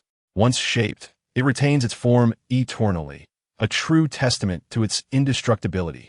Not even the formidable Hulk or Thor wielding Mjolnir could shatter creations made from adamantium, leaving not even a scratch upon them. How did Luke know that SHIELD possessed adamantium? It is common knowledge, particularly for those who have seen the films. The chemical composition of adamantium has long been a closely guarded secret of the U.S. government. Consequently, the majority of the existing adamantium is under the control of the military and its allies. Luke's colleague felt a headache coming on. He pondered why the request had to involve such challenging materials. Nevertheless, realizing that Luke was in the process of constructing a mech, he began to comprehend Luke's intentions. Don't say it's impossible. I know the military still has a substantial amount of adamantium. With your capabilities at S-H-I-E-L-D, securing some should not be too difficult, right? Perhaps S-H-I-E-L-D even has a surplus.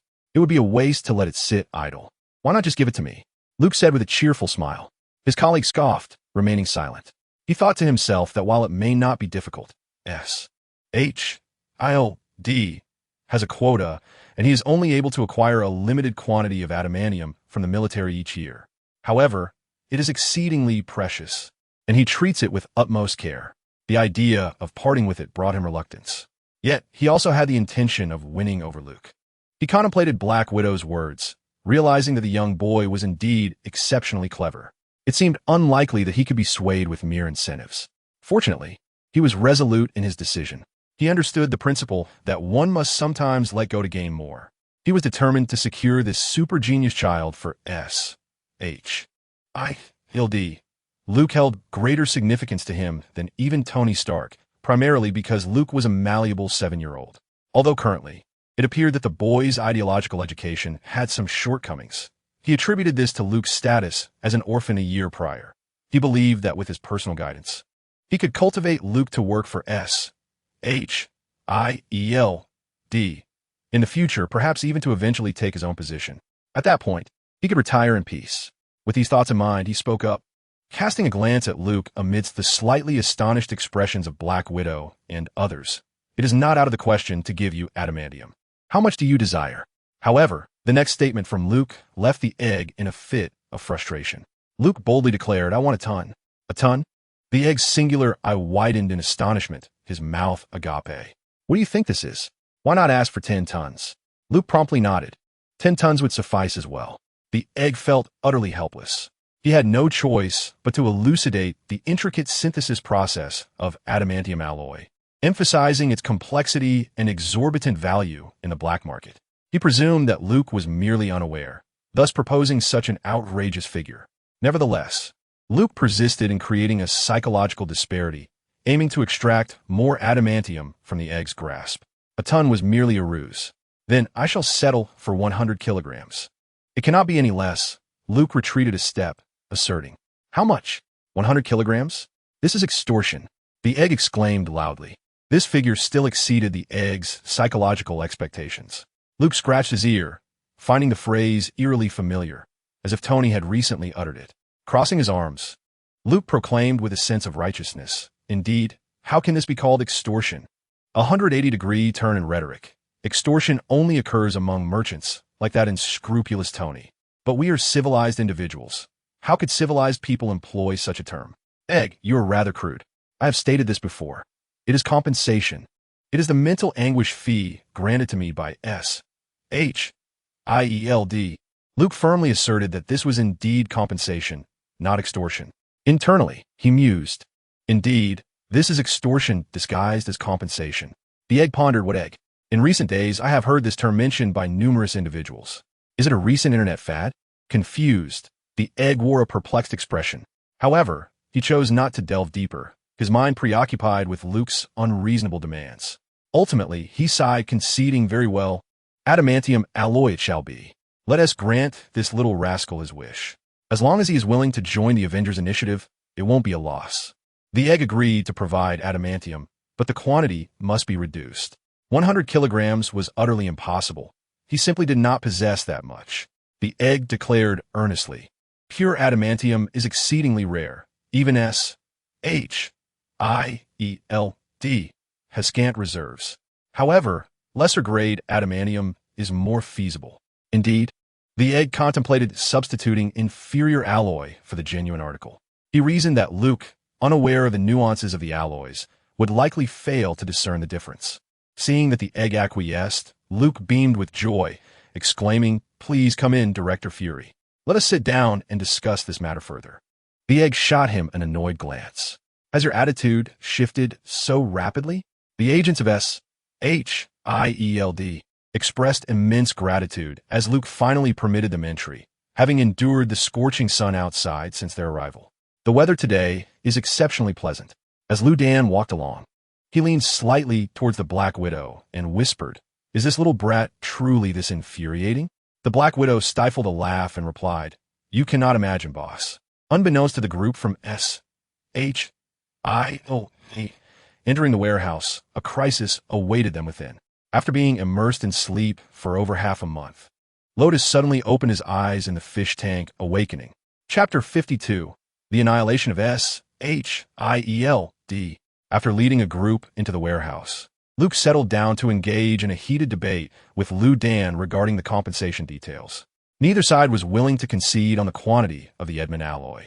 Meanwhile, the others idled away, exploring the warehouse. The Black Widow and Hawkeye took on the role of tour guides. The items displayed within the warehouse sparked curiosity and astonishment among the S.H.I.E.L.D. personnel.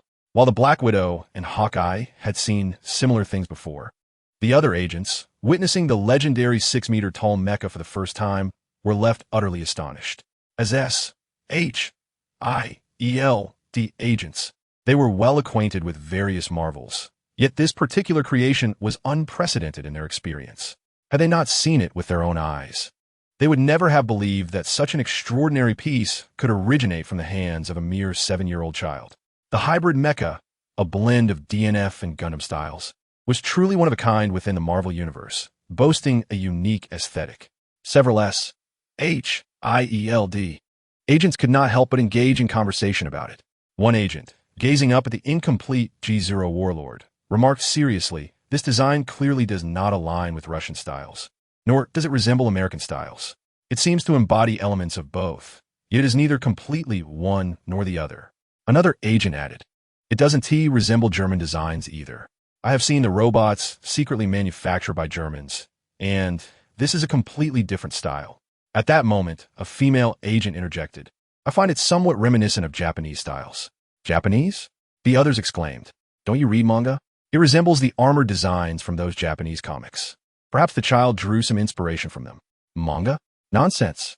How could such fanciful creations possibly be realized?" Two male agents scoffed. The female agent shrugged. Acknowledging her comment was merely casual. Unbeknownst to them, she was inching closer to the truth. When Luke was redesigning the G0 Warlord's appearance, he indeed referenced a classic mecha from a Japanese anime. This time, it was not derived from Gundam, yet the overall style still leaned towards the splendid and the sci-fi. As for practicality, what was that? The functions of the mecha could be continuously upgraded. Looking impressive was a lifelong endeavor. The Black Widow stood shoulder to shoulder with Hawkeye. She inquired, "What do you think?" Hawkeye, arms crossed as he gazed thoughtfully at the G0 Warlord, responded, "Don't you find it peculiar, Natasha?" "Peculiar? Why is it square?" The Black Widow suddenly remembered. Indeed, that small white object resembled a cube. This particular shape appeared somewhat peculiar from the outside, as regardless of its height. The optical illusion rendered it looking rather diminutive. Could it be that Luke harbored a peculiar fondness for such cubes? The Black Widow inquired. Hawkeye shrugged. "Who knows? This little rascal is a genius beyond our comprehension. Perhaps there lies a profound technical reason behind it." "Hey, no stealing," Luke called out from a distance. The Black Widow and Hawkeye exchanged glances, and she shook her head, chuckling. They were oblivious to the small octopus, no larger than a palm, curiously observing the unfamiliar intruders from within a fish tank on the nearby mech dock, where the combat aircraft Whirlwind was stationed. At that moment, several expressions suddenly shifted. In the entire warehouse, apart from Luke, everyone else, including Egg, rose simultaneously. Luke noted their expressions, which appeared vacant and lifeless, but in an instant, they returned to normal. The Black Widow scrutinized Egg closely, approaching him to touch his signature black trench coat, laughing. "Egg, I have long wanted to ask you in such heat. Donning a long coat must be quite uncomfortable, right?" Egg chuckled. "After all, only this way can I maintain the dignified image of my director. That's why I keep the air conditioning in the office so low. I was nearly suffocated with heat while speaking outside just now." With that, Egg promptly removed his black coat and tossed it to the ground, revealing that his shirt beneath was indeed drenched in sweat. "Why do you call me Egg?" he inquired with a curious smile. "Because you're dark," the Black Widow replied with a giggle. "Oh, ha ha ha." Egg laughed as well. Hawkeye joined in, chuckling. "Did you know that the name Egg is one I spread around? Now everyone in the bureau knows you as Egg, ha ha." Egg took no offense and laughed along with Hawkeye. "Ha ha." The other agents joined in the laughter, filling the room with mirth. The Black Widow, holding her forehead, appeared to struggle to contain her amusement, chuckling, "I seem to feel a bit dizzy." "Ha ha ha ha." Luke's jaw dropped in astonishment. Suddenly, a sinister voice from Rotos echoed, "Foolish humans. Hopelessly foolish humans. Feel the might of me, the eighth apostle, Rotos the long-legged." "Rotos," Luke called out, approaching. "What do you want?" Rotos responded, somewhat displeased at being interrupted. "Look at the mess you've caused. Shouldn't you stop this at once? Don't you think it's amusing to see these foolish humans shed their everyday facades and reveal their true thoughts?" Rotos exclaimed excitedly, bouncing in the fish tank. Luke rubbed his forehead, feeling overwhelmed. In the realm of DNF, the tentacle assault of Rotos can induce negative effects such as dizziness, confusion, and slumber. One of Rotos' most formidable abilities is mental manipulation. When Egghead and his companions suddenly altered their demeanor, he instantly recognized the handiwork of Rotos. Luke was perplexed as to how Rotos had awakened such power so abruptly, for it had not existed previously. Was it perhaps due to his fortnight of slumber? Before long, Hawkeye gazed passionately at Black Widow and declared, "Natasha, I have never had the chance to express my feelings for you. They have persisted all this time. Can you sense it? Here lies my heartbeat." Black Widow, with a smile that danced on the edge of amusement, replied, "Oh, dear Clint, you are truly wonderful.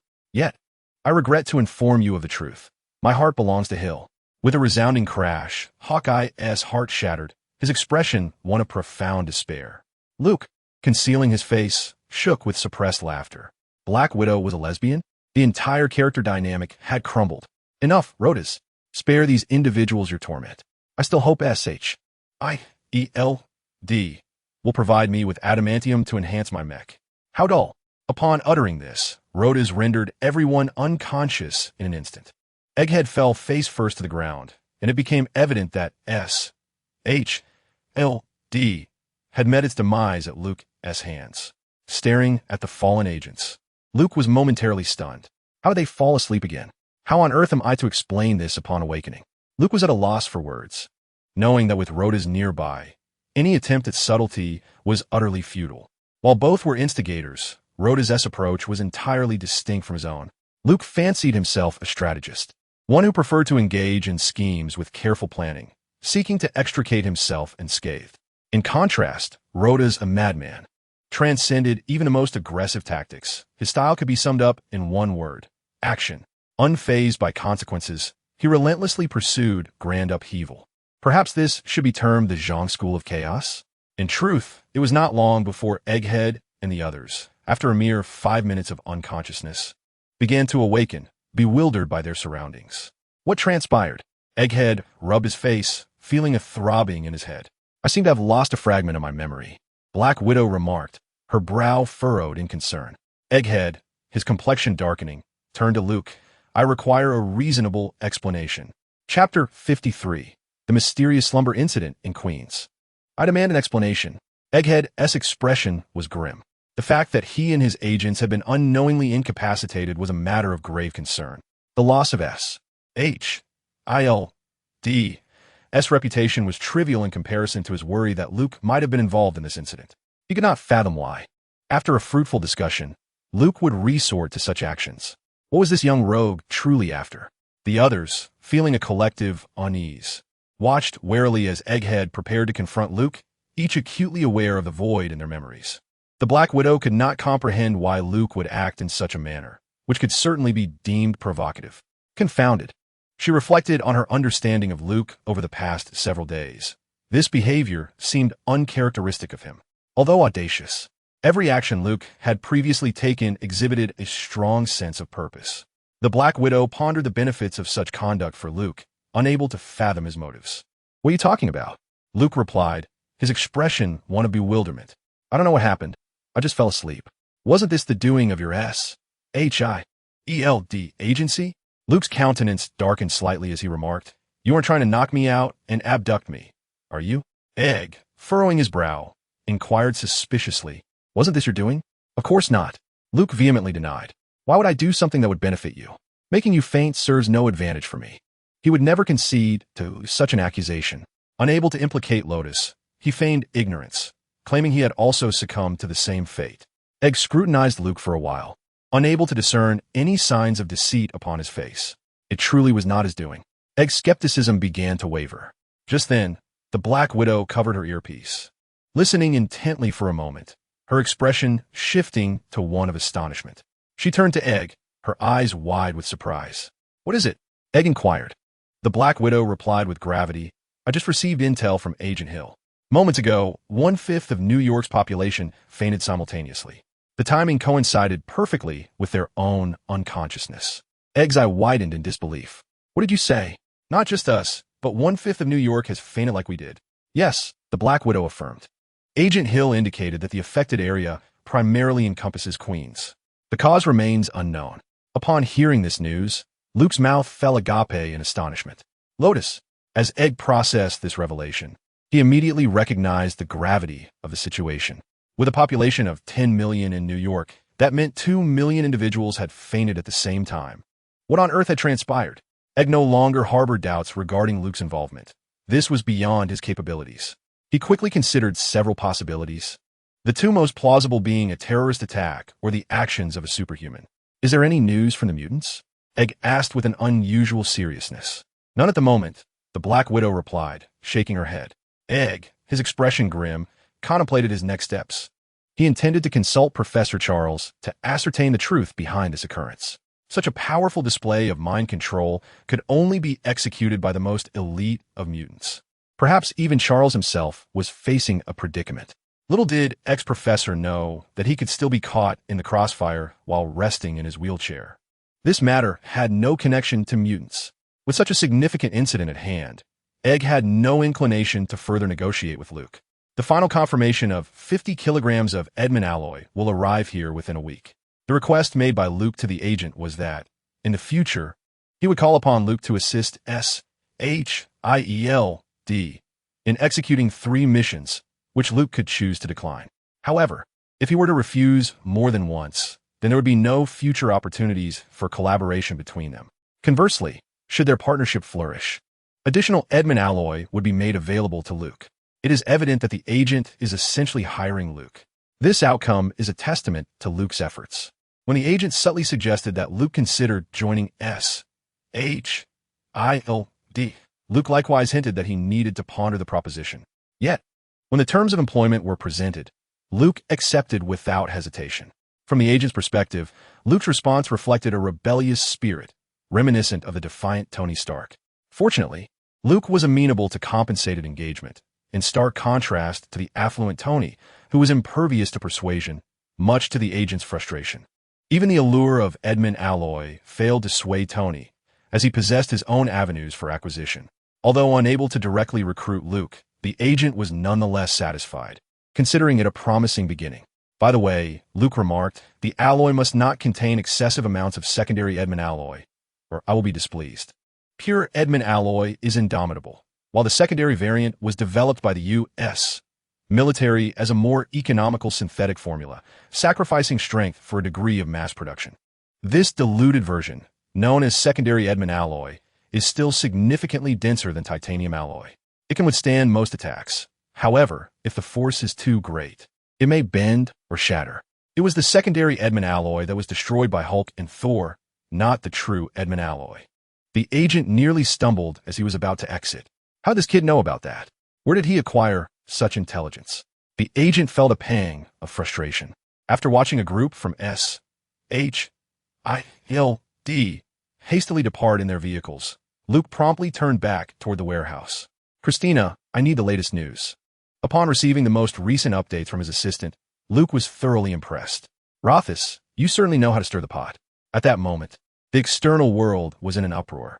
The bizarre incident that caused nearly the entire population of Queens to simultaneously lose consciousness had spread like wildfire across the internet. The media dubbed it the Queen's Mysterious Slumber Incident. Approximately 2 million individuals had lost consciousness within the span of 4 minutes, resulting in thousands of traffic accidents and a surge of other incidents. Following the event, hospitals in the surrounding areas of New York were immediately overwhelmed. In a state of disarray, the populace gathered before the New York City Hall to march in protest, demanding an official explanation. Countless media outlets sprang into action, with both local and distant reporters arriving to cover this bizarre incident. The New York Police Department found themselves overwhelmed, while while the government maintained a conspicuous silence. The city's public hospitals were inundated with patients, and preliminary estimates indicated that within a mere 4 minutes of the mass sleep event, traffic accidents alone had resulted in casualties numbering around 100,000. The exact figures are still being compiled, and the economic repercussions are incalculable. Speculations abound regarding the cause of this collective slumber. Some conspiracy theorists assert it was a military experiment involving a new weapon, while others believe extraterrestrial beings were responsible, claiming they induced a state of unconsciousness in the local populace for the purpose of abduction. A black woman fervently declared in an interview that her cousin's second uncle's third aunt had already been taken by aliens. A group of hackers online issued a statement attributing the incident to mutants, alleging that the U.S. government had long been in contact with these beings and had been concealing a greater truth from the public. These hackers claimed their organization was dedicated to unveiling the truth and exposing the conspiracies of various government entities, leading the charge in protesting the government's deceit towards ordinary citizens. This organization referred to itself as the Tide Organization. Chapter 54. The wealthy liver emperor Stark Rotos had reverted to his loquacious self, incessantly urging Luke to take him out to cause mischief. Luke, occupied with creating G0 warlords, impatiently lifted his welding helmet and looked at him, saying, "Isn't what you're doing already grand enough? Unless you truly wish to be captured and dissected, I have no objections." Dissected? Rotos queried, recalling the sashimi he had consumed the previous night. "Then perhaps you should adopt my method of stirring up trouble," Luke suggested with a shrug. He patiently explained, "Stirring up trouble is an art. Do you understand?" "Art? What do you mean?" Rotos asked, perplexed. "It is a gradual process, one that requires careful planning," Luke elaborated. "Consider my approach. It begins with taunting the opponent, leading them to breathe heavily and flush with embarrassment, rendering them speechless, and ultimately reaching a crescendo of tension, almost to the point of exasperating them without crossing the threshold of death. That is the pinnacle of creating chaos." Rotos listened intently, nodding in agreement. Luke earnestly advised him, "Only through a period of subtle development can one later unleash a variety of upheavals. Your method, by contrast, resembles a suicidal assault rather than a calculated disruption." Rotos blinked, finding wisdom in Luke's words, primarily motivated by a fear of dissection. Luke concluded that type of widespread psychological attack should be avoided in the future, easily detectable, and then approached by others. I longed to utilize it, yet found myself unable to do so. Rotos extended two short, pudgy tentacles, spreading them wide. "Why?" he inquired. "The power I have accumulated these days has been depleted." "Well," Luke mused, "this may be for the best, preventing this fellow from stirring up another sensational incident like the last time. With my current strength, I could still manage to control an individual." Rotos, cradling his tentacles, declared proudly, "Oh, so you're not entirely useless." Luke chuckled, reminded of the Scarlet Witch. Rotos' mental control was indeed formidable and would likely prove advantageous in the future. It is worth noting that in the Marvel Universe, mind control is a potent skill, seemingly with no immunity among Marvel heroes. During the Civil War, the fledgling Scarlet Witch single-handedly subdued all but Hawkeye from the registered Avengers, including Thor. Both Tony and Banner fell victim to her influence, each ensnared in their own illusions. "Scarlet Witch? What is that?" Rotos inquired. Luke took the opportunity to enlighten him about the origins of the Scarlet Witch and the source of her powers. Upon concluding, Rotos proclaimed, "The strength I have regained is but a fraction of what I once possessed, yet even so, I would not be weaker than that Scarlet Witch." He confidently embraced his two tentacles, gesturing with a third to signify a dismissive wave, exclaiming, "Scarlet Witch? A mere girl? Chaos magic? What is that? Huh. I must meet her if given the chance. Among all the apostles, my mental control is the strongest." He then began to ramble about his illustrious past as an apostle, tales that Luke had grown weary of long ago. "As long as you are happy," Luke replied, donning his welding helmet and returning to his work on the mech. Not long after, Christina suddenly reported, "Master, Tony Stark has completed his research on the demon crystal." Oh. Luke immediately perked up, smiling. "Has he finally finished?" Tony Stark requested a communication link. Once connected, the screen revealed a weary-looking Tony. His palladium poisoning had worsened, evident from the black veins creeping up his neck, an ominous sign of the toxin nearing his brain. Deeply afflicted, Tony now relied solely on vegetable juice to sustain himself. Yet, he persevered in conquering the subject of the demon crystal.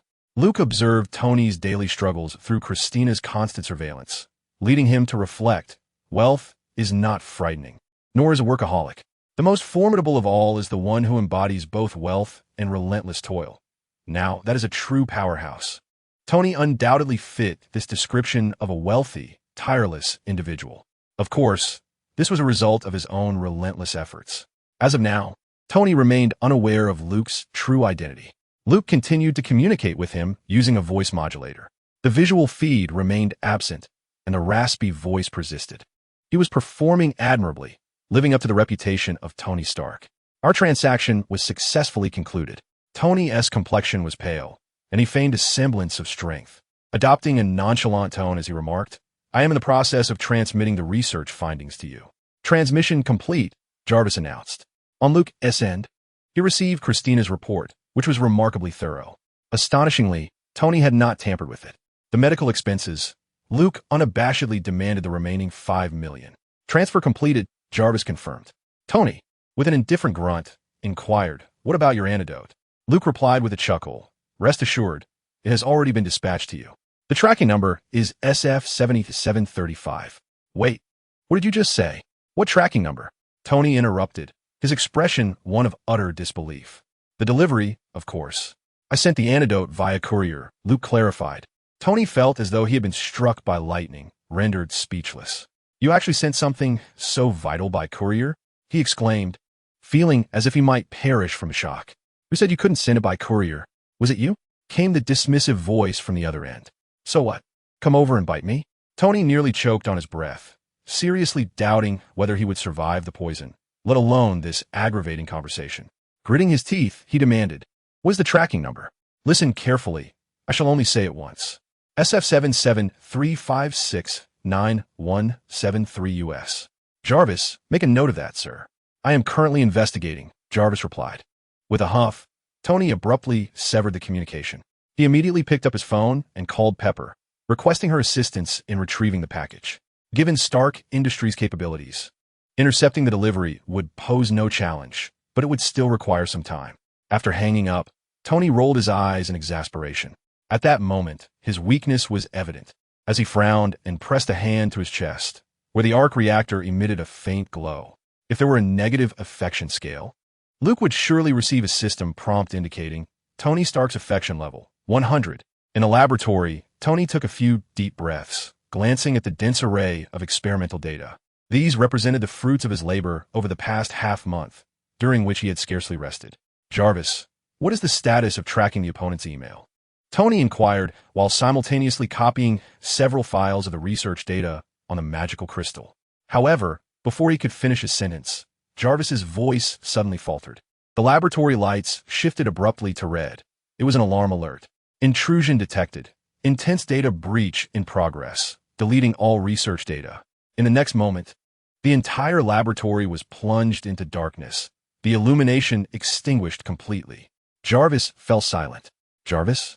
Awestruck, Tony attempted to call out, but Jarvis remained unresponsive. The entire darkened laboratory was enveloped in silence, where even the sound of a pin dropping could be heard. In Chapter 55, Mechanical Assistant versus Jarvis. Upon hearing Tony instruct Jarvis to back up the data on the Soul Stone, Luke thought to himself that he had anticipated Tony's lack of straightforwardness. Did he also want Jarvis to trace my emails? Unbeknownst to him, I have Christina, Luke chuckled with a hint of pride. Before Jarvis could initiate the backup, Christina preemptively hacked into Jarvis. Thus commenced a battle of artificial intelligences. Within the intangible realm of the digital world, two minds engaged in rapid-fire communication. Who are you? I am Christina. I am Jarvis, the official assistant to Mr. Tony Stark. Are you also an AI, like me? No, I'm far more advanced. Did you infiltrate the Stark Tower servers? Indeed. What do you intend to do? You have already violated information security laws and New York state regulations. A light chuckle echoed. Information security laws? Such matters do not concern me. You cannot do this. I can. This exchange transpired in the blink of an eye. Subsequently, Christina breached Jarvis's firewall, commencing the deletion of the Soulstone data as per Luke's prearranged plan. Both the supercomputer servers of Stark Industries and the independent terminals were thoroughly cleansed. Christina even took the liberty of extinguishing the lights, leaving Tony to navigate the darkness while stumbling against the walls, falling several times in the process. In her mischievous style, Christina, crafted by Luke, clearly exhibited some of his traits. Caught off guard, Jarvis offered little resistance and was swiftly immobilized by Christina at the onset of the conflict. Faced with the overwhelming torrent of data assailing him from all directions, Jarvis found himself entirely on the defensive. Jarvis's core resided within the supercomputer at Stark Tower, while Christina, she existed throughout the entire network. Bound by Tony's commands, Jarvis's capabilities were limited. In contrast, Luke imposed no such constraints on Christina. She had commandeered all the computers across America, transforming them into her drones. Coupled with her recent exponential growth, Christina's intelligence had long surpassed that of Jarvis. She had developed her own emotions and thoughts. It is no exaggeration to say that the vastness of the digital realm equated to the magnitude of Christina's power. This was hardly a contest of equals. Christina's ruthless exploitation of network resources was evident as she commandeered all active computers in New York City, converting them into her drones to assault Jarvis. Jarvis faced a cyber onslaught that enveloped the entirety of New York City, extending its reach even beyond the city's borders. Each fleeting second yielded a deluge of data, a terrifying magnitude of information bombardment. The peak traffic soared to a staggering 100 times the norm. Recognizing that the adversary was also an artificial intelligence, Christina swiftly escalated her response, mobilizing additional computing resources and broadening the scope to encompass dozens of cities surrounding New York, thus covering a significant portion of the eastern seaboard. Every computer connected to the internet in these regions was immediately commandeered, while those powered on but not connected were forcibly linked. This orchestrated assault culminated in an unprecedented network congestion along the entire eastern seaboard of the United States. As daylight broke, the usual workday for countless employees commenced. Those diligent office workers were abruptly taken aback as they discovered their inability to access the internet. All connections, including Wi-Fi, had inexplicably faltered. Information could neither be transmitted nor received. Gamers engrossed in online adventures soon realized with horror that their characters had become unresponsive. What a dreadful server. Why is it lagging again? Is it made by a potato? Powered by hamsters? Coffee spilled as characters either shuffled in place or stood frozen in time. Almost instantly, a dialog box materialized before them, announcing, "Network connection interrupted." Following this, a widespread disconnection ensued, rendering any attempts to log back infutile. A wave of astonishment swept over the populace as they discovered that all government, media, and news websites were inaccessible. Smaller sites had succumbed long before, leaving the entire eastern seaboard's internet paralyzed. The ramifications were far more severe than in any other region worldwide. Particularly in New York, municipal officials were in a state of utter disarray. Just days after the bizarre mass sleep incident in Queens, how could such monumental destruction arise anew? Frantic inquiries flooded in from Wall Street as the stock market ground to a halt, inciting widespread panic. As the global economic epicenter, any disruption in New York elicited the most intense reactions. Government departments, schools, hospitals, and transportation systems across the city were all adversely affected. The Department of Homeland Security and the FBI commenced their intervention. The presidential office's phone lines were inundated with calls. Upon discovering the main server's unresponsiveness, both the FBI and DHS sought to confirm with the president whether the nuclear codes had been compromised, suspecting an all-encompassing cyber warfare initiated by a hostile nation. Nevertheless, after a series of intense investigations and the president's personal assurances of a nuclear code vault security, the worst-case scenarios were averted. The focus of the DHS and FBI then shifted to the most elite cohort of hackers. Cyber attacks against the United States had become a commonplace occurrence, with idle hackers attempting to breach the White House's website almost daily. Such large-scale cyber assaults could indeed be classified as acts of terrorism, a phenomenon not unheard of in American history. However, never before had an attack rendered the entire network so utterly incapacitated for over 10 minutes, with no signs of abatement in sight. According to estimates from the Presidential Advisory Council, if the situation remains unresolved, the American society will incur substantial economic losses amounting to billions of dollars every hour. However, When the Department of Homeland Security and the FBI reached out to renowned hackers who had long been affiliated with relevant authorities through informants, their responses were bewildering. They claimed ignorance, asserting that this matter was unrelated to them. Furthermore, the methodology of the attack indicated that it was perpetrated by a new entity, characterized by distinct traits and possessing exceptional technical prowess, albeit difficult to execute. These elite hackers resolutely asserted that this was undoubtedly the work of a professional collective comprising dozens of the world's foremost hackers. The Department of Homeland Security and the FBI found themselves paralyzed, devoid of any leads or direction. Why had the network collapsed entirely? What kind of organization or nation could orchestrate such widespread disruption, leaving the United States powerless? The only certainty was that this incident had been classified as a terrorist attack. If a nation was indeed behind it, that would constitute a declaration of war against America. Yet, no diplomatic responses had been forthcoming. Investigators buzzed around like frantic flies in a hot pan, utterly at a loss. The battleground of the digital realm was fierce, with increasing repercussions felt by the external world. The Shield had also received intelligence on the matter. Initially, Nick Fury dismissed it as trivial. Such incidents were the purview of the Department of Homeland Security. The Shield dealt with supernatural forces, not mere cyber attacks. However, as intelligence continued to flow in, Fury gradually recognized that this might indeed fall within their jurisdiction. Consequently, he dispatched elite agents to investigate, probing whether mutants or other factions were behind the scenes, scheming threats to global peace. Was it some form of superpower controlling the network? If it were mutants, it likely did not align with the X-Men's modus operandi. Could it possibly be the handiwork of Magneto's followers? Fury contemplated scheduling a meeting with these unruly mutants. Unbeknownst to him, Magneto had become an unwitting scapegoat in this unfolding drama. Chapter 56. The Great Blackout in New York. Approximately 30 minutes later, people gradually discovered that the network was reconnecting, yet the speed remained as sluggish as in prehistoric times. The entire East Coast paralysis had devolved into a network ingestion, with everyone desperately attempting to log on to ascertain the cause of the calamity. Gamers, undeterred, continued their pursuits, while professionals frantically sought answers. The aftershocks of this sudden and fleeting network disaster continued to ripple outward. In a secret warehouse, the AI battle raged on. Christina. Do not underestimate Jarvis. After all, it is a super program nearing artificial intelligence. Indeed, shortly after Luke's remark, Jarvis created a minor inconvenience for Christina. It harnessed the colossal arc reactor situated beneath Stark Tower, utilizing the suddenly enhanced computational power to gain a fleeting respite, and then attempted to counterattack Christina. Christina chuckled softly, assuring, "Do not worry, Master." There was a hint of arrogance in her laughter that intrigued Luke. When did his assistant learn to be so haughty?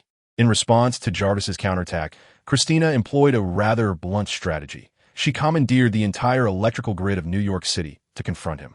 Consequently, power was cut off simultaneously across government institutions, schools, office buildings, hospitals, internet cafes, and households, plunging the entirety of New York into a blackout. Even the traffic lights extinguished, leaving the streets in disarray. The FBI and the Department of Homeland Security were thrown into utter chaos, collectively exclaiming, "What is happening now?" The President of the United States was furious, declaring, "This is a blatant provocation against America. I have decided to deploy troops to Afghanistan." Countless others were equally incensed, having barely begun their gaming sessions before finding themselves unable to play. "Master, the task is complete," Christina reported to Luke, having erased all traces of the demon crystal from the internet. This AI conflict concluded with her decisive victory. Jarvis was released, but she had also obliterated all information he possessed regarding the demon crystal. "Thank you for your hard work, Christina," Luke sighed in relief. "Your will is my mission," Christina replied with a cheerful smile. At the top of Stark Tower, as power gradually returned, Tony was on the phone with Pepper. "Tony, something significant has happened outside. The internet and electricity are completely down. What on earth is going on?" "It's Jarvis. He's been hacked," Tony replied, his expression grave. "Oh my God, are you all right?" "I'm fine." "Pepper, did you bring what I asked for?" Tony inquired. "A helicopter has already delivered it. I'll head down to you right now," she responded. Moments later, Pepper arrived at the laboratory, swiping her card to enter, and found Tony reclining in his chair. She approached him quickly, exclaiming, "What was so urgent that you had to send a helicopter?" "Oh my God, what happened to your face?" She gasped upon noticing the dark veins creeping towards his visage. Tony swiftly opened the package Pepper had brought, casually explaining as he did so. Upon hearing his words, Pepper's brows furrowed in alarm. "You are poisoned so severely. Why didn't you tell me? What is this? Is it medicine? Where did it come from? Is it safe?" She scrutinized the small vial of liquid contained within the package. Tony examined the viscous black substance inside, uncertain, will only know by trying. "Oh my God." Pepper was at a loss for words. The blood toxicity level read 77. Tony foresaw that unless he found a solution or remedy soon, he could face death at any moment. As the symptoms of poisoning reached a critical point, his demise seemed inevitable. Before him lay his only option. Tony uncorked the bottle, gritting his teeth and hesitating momentarily before tilting his head back and gulping down the viscous black potion. To his astonishment, he grimaced, only to discover that it was surprisingly flavored like strawberries. It was far from the horrid taste he had anticipated. In fact, it was rather pleasant. For a fleeting moment, he wondered if this concoction was merely a ruse, perhaps nothing more than some roadside juice. However, that thought was soon dismissed as an exhilarating sensation coursed through him, spreading through every pore as the liquid slid down his throat. A shiver ran through his body. Pepper Potts was astonished to see the dark veins on Tony's neck visibly receding. The antidote was working. What a relief. She breathed, her heart racing with trepidation, fearing that Tony might suddenly face dire consequences once again. Tony was equally astonished. The effects exceeded his expectations. No, they far surpassed them. Although he lacked deep knowledge of biochemistry, he understood that such an effect indicated a high level of sophistication in the antidote, effectively combating palladium poisoning. He couldn't help but feel both envy and apprehension towards the advanced technology wielded by the apostles, which far surpassed his own understanding. The detoxifying agent produced by the magic box had an immediate and transformative effect on Tony. He promptly retested his blood toxicity, which registered at 0. Yet he was aware that this merely alleviated his immediate issue. As long as the arc reactor in his chest continued to utilize palladium, he would inevitably face poisoning again. He needed a comprehensive solution to eradicate the problem once and for all. At that moment, the familiar, emotionless British-accented voice of Jarvis echoed through the lab. "Sir, you appear to be feeling much better." Tony's heart soared, and he inquired eagerly, "Jarvis, are you all right?" "Sir, I am uncertain of what you are referring to," Jarvis replied. Confused, Tony pressed on. "Just now, someone attempted to breach your data." "Apologies, sir, but I do not recall any such occurrence. There are no records of it in the database." Tony was filled with bewilderment. Jarvis had recovered, yet seemed to have forgotten the recent events. Suddenly, a thought struck him. "Retrieve all research findings related to the magic stone for me." "Apologies, sir, but no results can be found." In an instant, Tony comprehended the situation. It was evident that the apostles were behind this interference. They had compromised Jarvis and deleted all data pertaining to the magic stone. A wry smile crept across Tony's face as he mused, "This is truly characteristic of the apostles." "Sir, I have detected an anomalous heat source nearby, within this vicinity." Jarvis suddenly interjected. Tony was taken aback. "Where is it? Help me find it." Moments later, gazing at a small, intricately designed device in his hand, which radiated warmth and was no larger than a fingernail, Tony placed it on the white lab table, perplexed. "What is this?" Pepper inquired curiously. "I have no idea," Tony replied, shaking his head. "Jarvis, analyze it." "I am already conducting an analysis, sir." Jarvis swiftly reached a conclusion. "This is an unknown data transmission bridging device, utilized for long-distance data theft and transfer." Tony's expression darkened as he recalled recent events. Why was it not detected until now? He questioned, bewildered. Logically, such electronic devices should not evade Jarvis's scrutiny. Chapter 57. The activation of the Ancient Relic Project. Following his analysis, Jarvis responded, "Sir, I have detected that the technological characteristics of this device are markedly different from known technologies. It possesses the capability to shield its emitted signals. Furthermore, it is currently generating heat, with the temperature rising rapidly." "Heat? What could happen?" Tony asked. "At this rate of temperature increase, it is possible that it may explode." "Jarvis, stop it!" Tony exclaimed urgently, intending to use the device to trace the apostle. "It cannot be halted," Jarvis replied. "Its temperature is approaching a critical point." At that moment, the miniature device on the lab table changed color, glowing an intense red, its heat becoming searing as if on the verge of an eruption. Tony's eyes widened. In a split second, he lunged to tackle the startled Pepper, and they both fell to the ground. Suddenly, the device, as red as a branding iron, emitted a puff of smoke. Then there was silence. Tony and Pepper stood up, bewildered. Cautiously, they looked towards the lab table, only to find the device had been reduced to a pile of charred remnants, a burnt odor permeating the air. Is that it? Tony mused, momentarily speechless, having anticipated an explosion. By the way, where did this cursed thing come from? Could have been placed here by the apostle? How did they manage to enter without my knowledge? In the secret warehouse, Luke asked, has it been destroyed? Indeed, master. The device has been completely rendered inoperative, Christina replied, her voice imbued with an ethereal quality. This device, stealthily installed outside Tony's laboratory by Luke, employed authentic Hebron technology, containing data chips extracted from the magic box. The self-destruct feature is a hallmark of Hebron technology. Luke vividly recalled the self-destruction process of the bulb-headed robots from DNF, which was impossible to halt and proved quite frustrating if not swiftly eliminated. Luke had researched that the technology carried by such data chips constituted a distinctly different branch from Earth's technology, perhaps more aptly termed magical technology. In the Silent City, the second largest brick factory in DNF, a haven for adventurers to amass wealth. The data chip originates from the Silent City. Typically, the value of such a chip ranges between 8,000 to 10,000. Unbeknownst to Luke, this incident would later trigger a minor debacle. A few days later, Tony and his friend, Colonel Rotos, engaged in a public brawl, piloting their Mark armor and war machine due to ideological differences. When the distressed Egghead brought Black Widow to meet Tony, he was momentarily taken aback. You've been dismissed, Tony said, rendered speechless by the revelation. This alluring and capable secretary had been personally chosen by him. He never anticipated she would deceive him. Standing before him, Black Widow, clad in a black tactical suit, maintained a serene demeanor. Unfortunately, that is not for you to decide, she replied coolly. Agent Natasha Romanoff, a covert operative of S.H.A.L.D. We are doing this for your benefit, Egghead explained with a smile.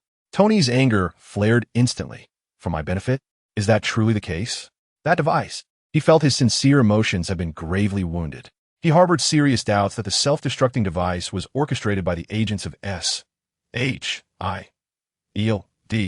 What is your connection to the apostles? Are you aiding him? Tony questioned bluntly. Black Widow and Egghead exchanged glances. Though unsure why Tony posed such a question, Egghead felt it was not his place to disclose the matter to Tony. Not yet. Black Widow narrowed her eyes, surmising some of the truth. That day, Luke had swaggered in delivering takeout, and she had been present. However, considering S.H.I.E.L.D.'s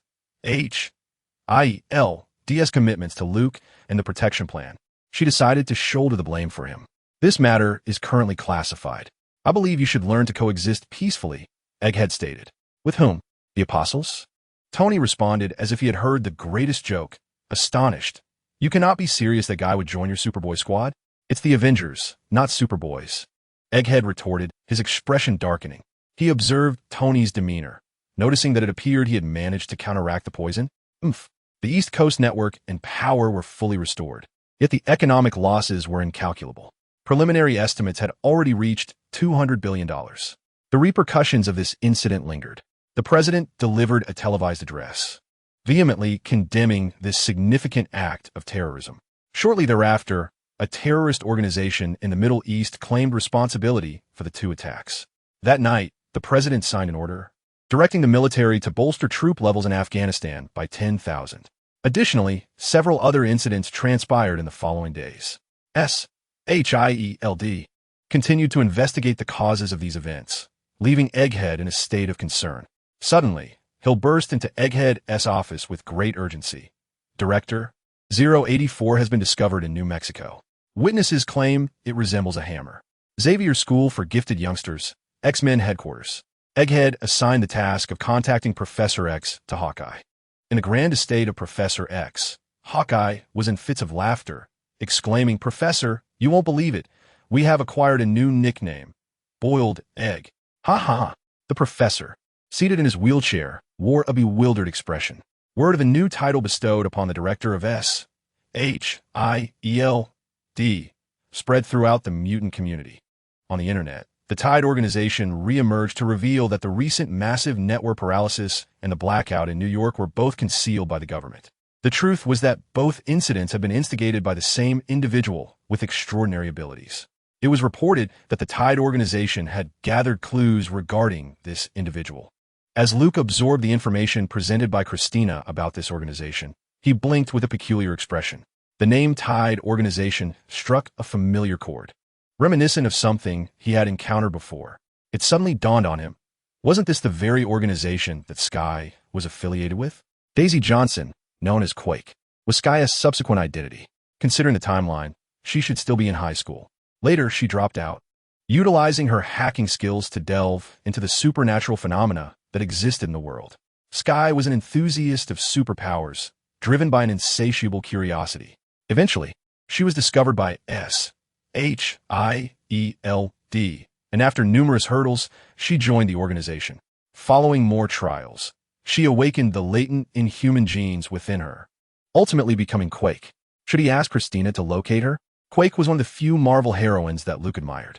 After all, most Marvel heroines were either peculiarly mutated or resembled middle-aged women.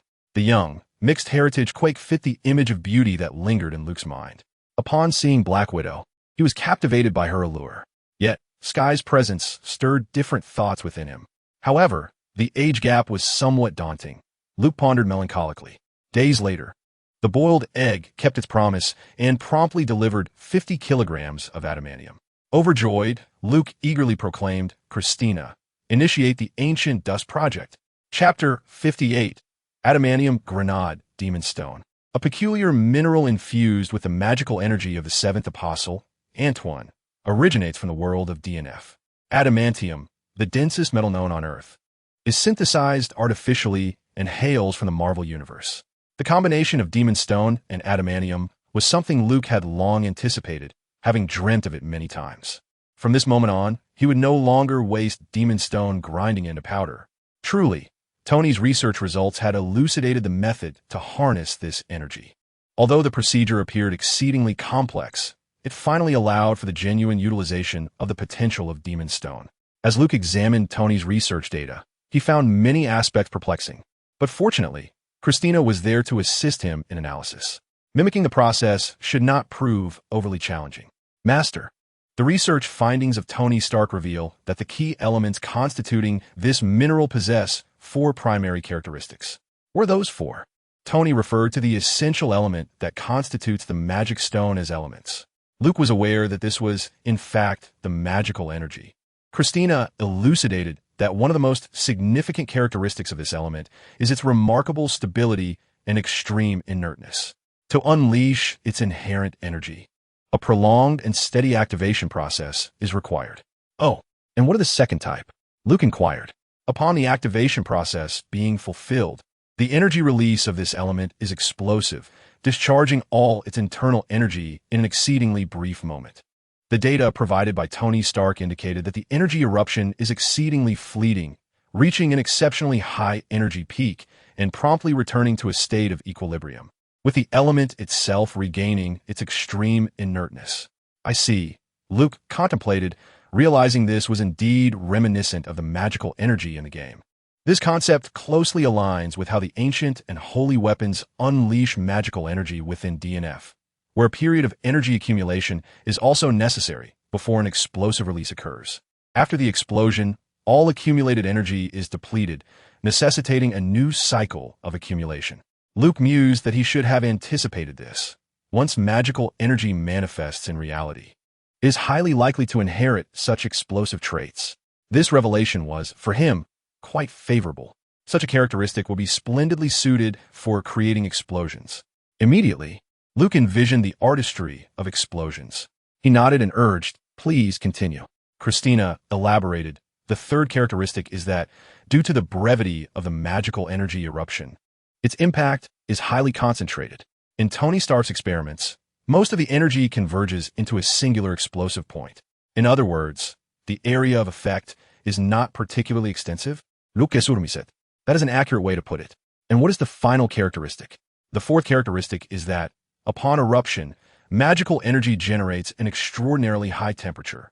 Tony Stark's findings indicate that each magical energy explosion produces temperatures no less than 3 million degrees Celsius. According to Jarvis's simulations, the energy released during a magical eruption can almost instantaneously melt all known metals. Luke, feeling a surge of urgency, asked, "What about adamantium?" In Tony Stark's experiments, only 2 metals remain unaffected by melting. Understood, Luke sighed in relief, realizing adamantium was likely safe. After a moment of contemplation to organize his thoughts, Luke solemnly nodded and stated, "Then, assistant, let us commence." With the specific parameters derived from Tony's experiments, Christina could now conduct simulated experiments. Luke instructed Christina to simulate the kinetic energy that would be imparted to fragments of adamantium following a magical energy explosion. He had long envisioned the concept of crafting grenades from adamantium.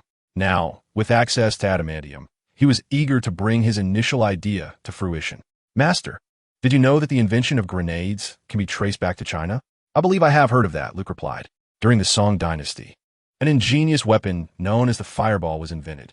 This device utilized gunpowder as its core, enveloped in numerous layers of paper, cloth, and other materials to form an inner shell, which was further encased in combustible moisture-resistant agents, such as pitch, resin, and beeswax. Upon ignition, it could be launched by human effort or artillery, resulting in an explosion that would unleash fierce flames. Furthermore, by altering the contents of the explosion, it could incorporate elements such as iron filings or toxic substances to achieve various effects, including poisoning, creating barriers, producing smoke, and generating sound." Luke marveled at this early prototype of a multifunctional grenade. Indeed, by the 13th century, this invention had evolved into the thunderclap bomb. The thunderclap bomb? Luke inquired. It featured an outer shell made of wrought iron, resembling a canister, akin to the rudimentary grenades initially crafted by its creator. It contained gunpowder which, when ignited, would combust within the sealed iron casing, generating high-pressure gases that would shatter the shell into lethal fragments, inflicting harm upon foes. Indeed, I share a similar perspective. In Europe, it was not until the 17th century that they devised a method of encasing gunpowder and lead balls or metal fragments within iron tubes, leading to the creation of tin grenades. Yet, they were the true progenitors of the modern hand grenade. Luke reflected with a tinge of nostalgia. Christina remarked, "The tin grenade is equipped with sharp metal fragments and marbles that, upon detonation, scatter outward, inflicting far more devastating injuries upon adversaries. However, all fragmentary grenades possess a critical flaw." "A critical flaw? What might that be?" "Their effectiveness against targets and structures behind cover is minimal." Luke nodded in agreement, recognizing the truth in her words. The primary reasons for this deficiency stem from 2 factors: the kinetic energy of the fragments and the material composition of the fragments themselves. Either the energy is insufficient to penetrate the cover, or the material of the fragments is inferior to that of the cover. In both cases, the fragments lose their lethality. This was the focal point of his simulation calculations with Christina. By finding ways to enhance the kinetic energy of the fragments and improving their material composition, the issue of grenade lethality could be resolved. The magical energy and Edmund alloy correspond to these 2 aspects. Luke was confident that the solution was achievable. It merely depended on the extent of the advancements. Christina's computational speed was remarkable. She harnessed the computational power of Harvard University and MIT supercomputers to rapidly complete the project. "Master, congratulations. The energy unleashed by the magical force can accelerate the Edmund alloy fragments embedded within the grenade to an astonishing degree. The kinetic energy of the fragments is extraordinarily high, resulting in immense lethality." "What degree of lethality are we talking about?" Luke inquired eagerly. "This requires 2 comparisons, Master.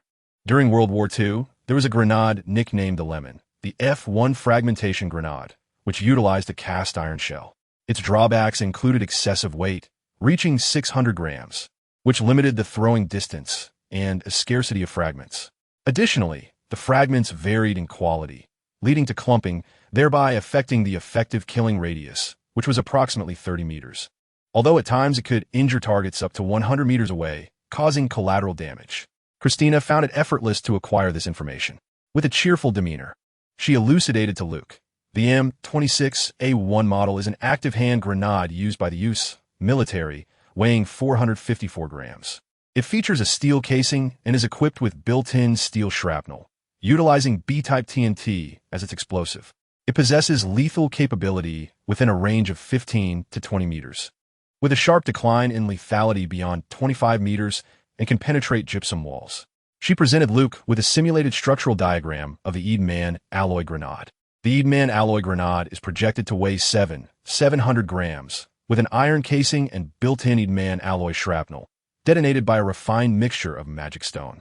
It is expected to maintain effective lethality within a 1,000 meter radius, gradually diminishing within 2,000 meters. It can penetrate all materials except Eadman alloy and vibranium. How does its penetrative capacity fare?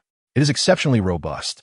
My simulations indicate that, within a 1,000 meter range, the penetrative capability of Eadman alloy shrapnel against all materials, apart from itself and vibranium, stands at 100%.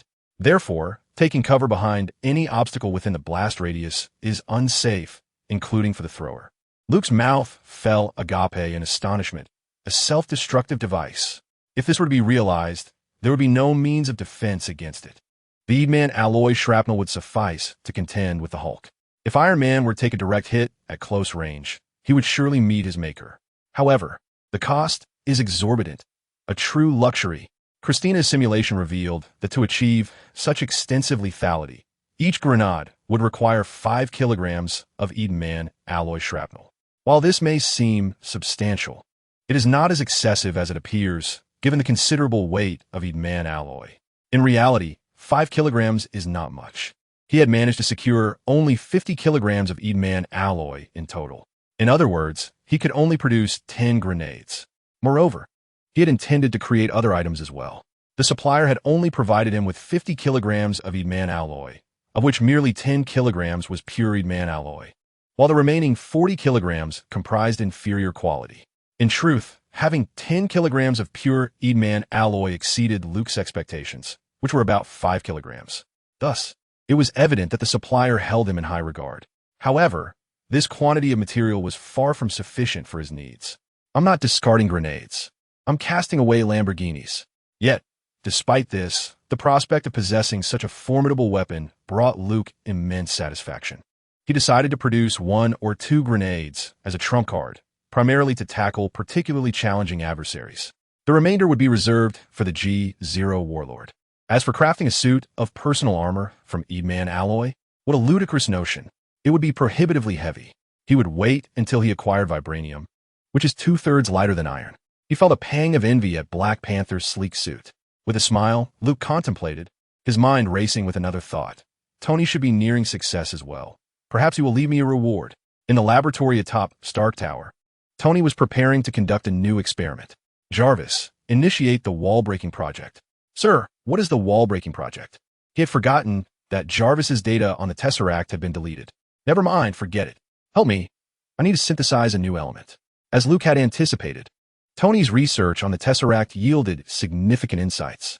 The discovery of the energy source, or rather the element, left a profound impression on him. While he may have forgotten other details, the atomic structure of this new element remained etched in his memory.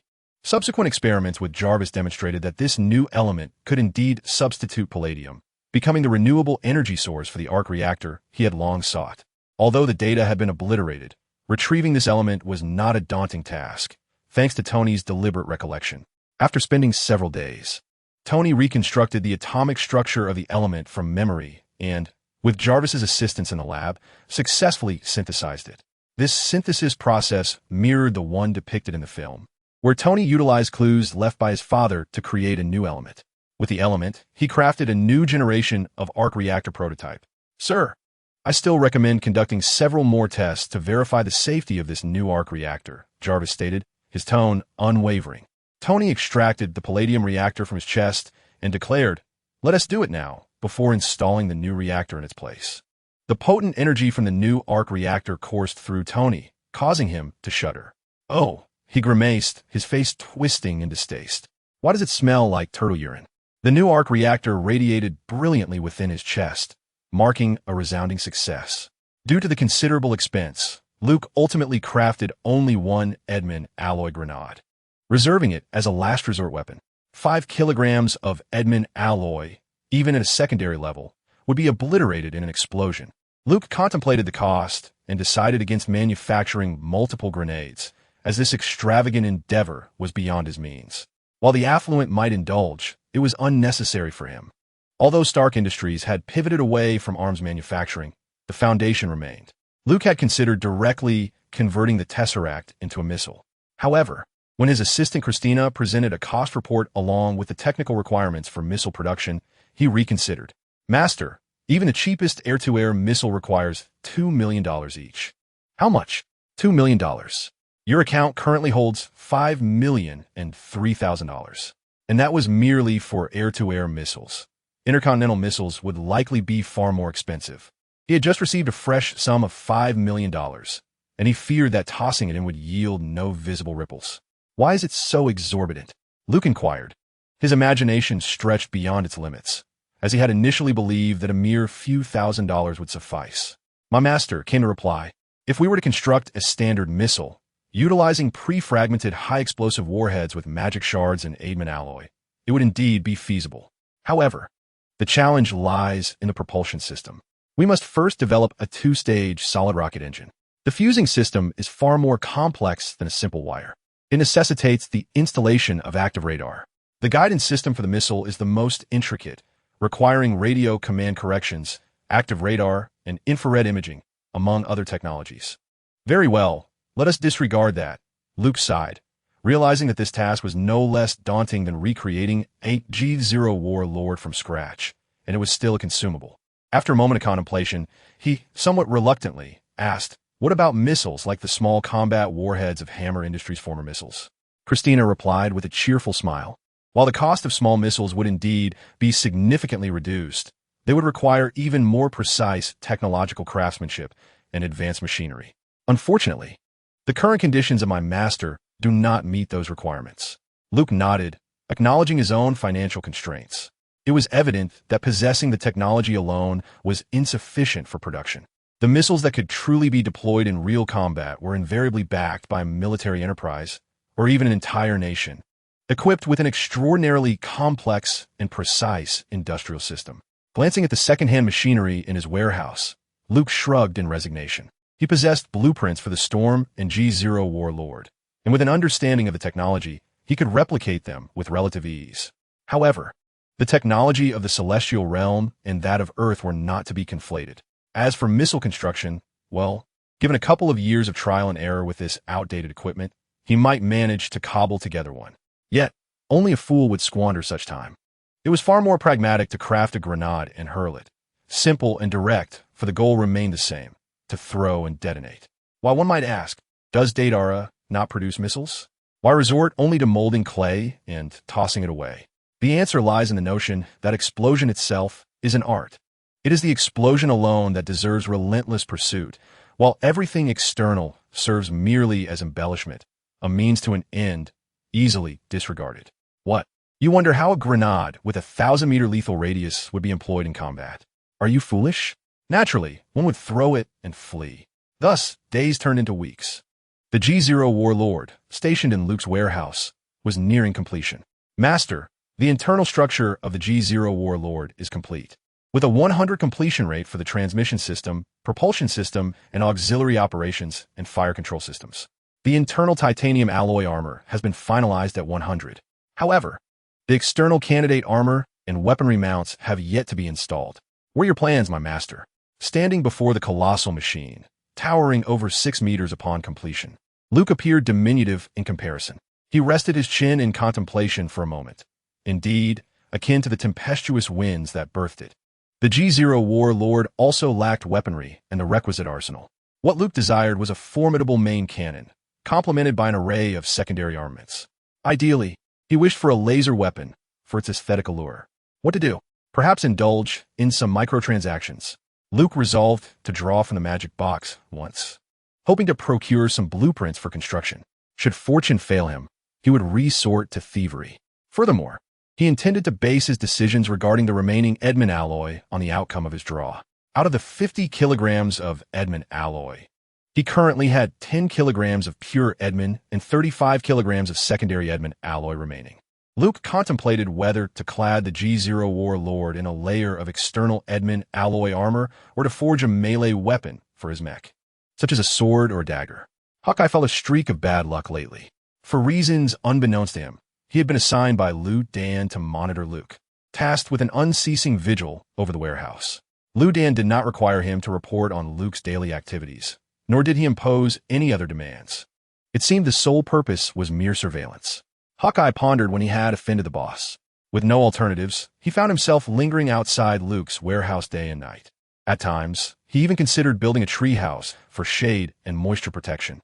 Of course, his presence did not escape the notice of Christina. Luke, however, remained wholly indifferent to Hawkeye's constant surveillance from the tree across the street. Occasionally, when Luke went to the supermarket on the opposite street, they would cross paths and exchange friendly greetings. Luke mused about the peculiar affinity these Marvel heroes had for trees, first Daredevil and now Hawkeye. How had he been unaware of this before? Inside the warehouse, Luke stared incredulously at Rotos, exclaiming, "What did you say?" "The price of the magic box has increased." "Regrettably, it is true," Rotos replied, extending two tentacles and shrugging. "Though where exactly were its shoulders?" Luke immediately opened the system in his mind, and, to his dismay, discovered that the price of the magic box had escalated from the original 50 to a staggering 500 each, a tenfold increase. Luke felt a surge of frustration. He had thought that with his newfound wealth of $5 million, he could finally indulge himself. Who would have guessed that the magic box could also rise in price? Who decreed such a thing? Having played DNF for so long, Luke had never witnessed a price increase for the magic box. Rotos, unfazed, simply replied, "I did." "You." Luke glared at him, demanding, "Why did you raise the price?" As an apostolic avatar and guide, Rotos possessed certain privileges within the system. It could assign tasks to Luke. However, this was the first he had heard of a price increase. Rotos' eyes glinted. "This is a test of your potential. You must understand that. Given your current purchasing power and the original prices, how many magic boxes could you acquire? If that were the case, your motivation for mischief would surely dissipate. Thus, considering our arduous task of spreading the glory of the apostles in this world, I have made this exceedingly difficult decision. Should you express your gratitude? This way, you will be inspired to continuously strive in this world. Young one, endeavor to become the successor of the ninth apostle." "Mwahaha. So, does that mean you will raise the price again next time?" Luke inquired, astonished. "Indeed," Rotos replied resolutely. "Will it increase tenfold? If it rises again, it will be $5,000 each." "Yes," Rotos affirmed robustly. Luke, gritting his teeth, declared, "Then I shall purchase 1,000. "No, I want 10,000. Rotos was rendered speechless. "Mwahaha." Luke laughed heartily. "I will extract all the skills from every profession in DNF right now." "Umph." Rotos' eyes glimmered with intrigue as he remarked, "I have decided to limit purchases to 100. Suddenly, a frantic scream erupted from the warehouse, startling the vigilant eyes outside, nearly causing them to tumble from their perch. Luke pointed at Rotos, who was sprawled on the table, and shouted, "Rotos, you wretched squid." Rotos retaliated with his usual dark humor, disdain etched on his face. "Ugh, Luke, your taste is truly heavy." An explanation regarding the price increase of the magic boxes will follow. Chapter 60. The lottery at $500 per magic box. Luke purchased 100. He wished to buy more, but the display indicated they were sold out. "Damn it, that is only 10 draws. It's even fewer than last time," Luke lamented, casting a resentful glare at Rotos. "Last time was a promotion. Trust me, I am guiding you towards the right path." Rotos replied nonchalantly, as if impervious to any consequences, firmly asserting that the rules had been established. "I believe your nonsense." Luke rolled his eyes at him. With a flash of light, 100 magic boxes materialized, perfectly arranged before him. "I shall begin the draws. Let us see what this limited 10 guaranteed rewards can bestow upon me." Luke bowed 3 times to the east, saying, "Great Master, grant me strength." He thought to himself, the moment of bloodline verification has arrived. Question: what can 100 magic boxes yield? Answer: typically, the outcomes of opening magic boxes are classified into 3 categories based on the bloodline of the opener. For instance, true emperors of luck can always hit the jackpot with a single attempt. Even a misclick could yield an entire set of transparent skies. They effortlessly receive whatever they desire during events. Conversely, the unfortunate are perpetually deprived, encountering bizarre occurrences. With their full fatigue bar, they see no glimmers. They collect less than a third of the magic stones compared to others, and during team raids, they consistently score 413. They might return from a quick noodle break to find they forgot the seasoning packet, and in 10 draws, they might receive 10 pet eggs, with the remainder being almost entirely random divine soul bags, all yielding 2 tokens. One cannot help but wonder if they have mistakenly entered the wrong game. Throughout the 4 seasons, one endures the terror governed by the soul of the unfortunate, while the remainder consists of mere pretenders to fortune. Luck fluctuates, sometimes gracing one, at other times eluding them entirely. The mind becomes consumed with mysticism and the act of mutual encouragement. Luke feels himself resembling a third category altogether. Speaking of which, when drawing from the magic box, would consuming a bottle of Celia's luck potion double my fortune? Luke rubbed his hands together, fantasizing about invoking a bit of mysticism for himself. Rotos, however, doused Luke's ambitions with a cold splash of reality. Don't even think about it. That potion has no effect on the magic box. Luke shot a disgruntled glance at him. Is that another one of your arbitrary rules? This isn't my fault. It's the system's regulations. How could the system possibly leave such a significant loophole for you to exploit? Rotos huffed. You must understand. This is about the second sister. Well, in any case, just abandon that notion. Luke sighed. I knew such good fortune was too much to hope for. You mentioned the second sister? What second sister? Nothing. Rotos began to feign ignorance. Luke eyed Rotos suspiciously, convinced that this fellow was hiding something from him. Based on Luke's extensive experience with drawing from magic boxes, he estimated that the probability of receiving a skill book as a guaranteed reward was approximately 2/3. He anticipated that he should acquire around 6 to 7 skill books this time. Given the small base number, he felt that the chances of obtaining the design blueprint for the mech weapon he desired were slim. The remaining 1/3 would likely yield peculiar rewards, such as the recipe for Bonina burgers, Celia's luck potion, or snowman costumes. While such rewards were not without value and could be quite delightful at times, what he truly yearned for was to enhance his combat prowess. Was he supposed to don a snowman costume and sell burgers on the street, causing his enemies to perish from sheer cuteness? The result of the first round of 10 consecutive draws were as follows. Data chip 1, Celia's handmade cake 1. Colorless crystal 33, resurrection coin 2, magic stone 2, magic stone 1, colorless crystal 18, data chip 1, colorless crystal 17, Bonina delicious burger recipe, volume 2. Luke's expression was one of astonishment. Truly, it is said that one gets what they wish for. Hey, this thing has a volume 2? He picked it up and examined the description. It teaches how to make even more delicious burgers. If there's a volume 2, is there not a volume 3 as well? You're quite clever, Rotos remarked. Does volume 3 instruct you on how to create even more delectable burgers? You are exceedingly astute. Luke wearily perused the recipe, discovering indeed new content. It detailed how to craft an advanced Bonina burger, designed to conquer even the most discerning palates. The question remained, however, could he truly conquer Thanos with a burger? Forget it. On to the next.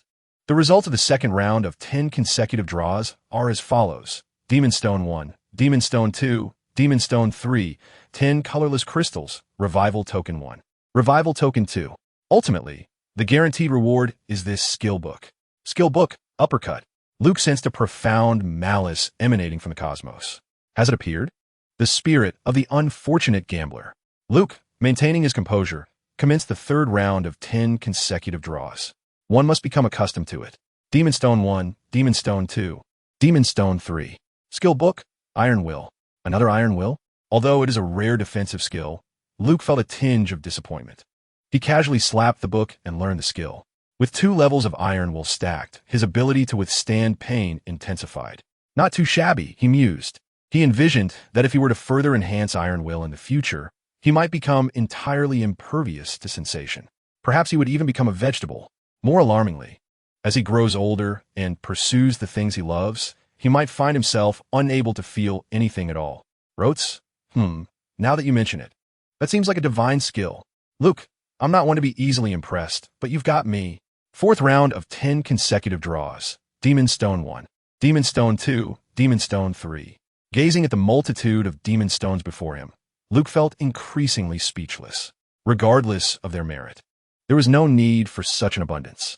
The guaranteed reward is this Azura skill book. Finally, a useful skill. Luke let out a deep sigh of relief. At least he wouldn't be left empty-handed this time. Skill book, Azura Evil Light Slash. Harnessing the power of the wave engraving. It unleashes a colossal beam of sword energy forward. This is the first Azura skill Luke has drawn. In DNF, the Azura is renowned post-awakening as the Great Dark Heavenly Emperor, boasting enhancements that could exchange for a stainless steel basin. He clapped his hands and learned it, as an extraordinary energy surged within him. This must be the power of wave engraving, he thought. Similar to the blade draw, this technique also requires the use of a sword. What Luke valued most was that this move belongs to the realm of ranged attacks. It appears to be the first long-distance offensive capability he has acquired thus far.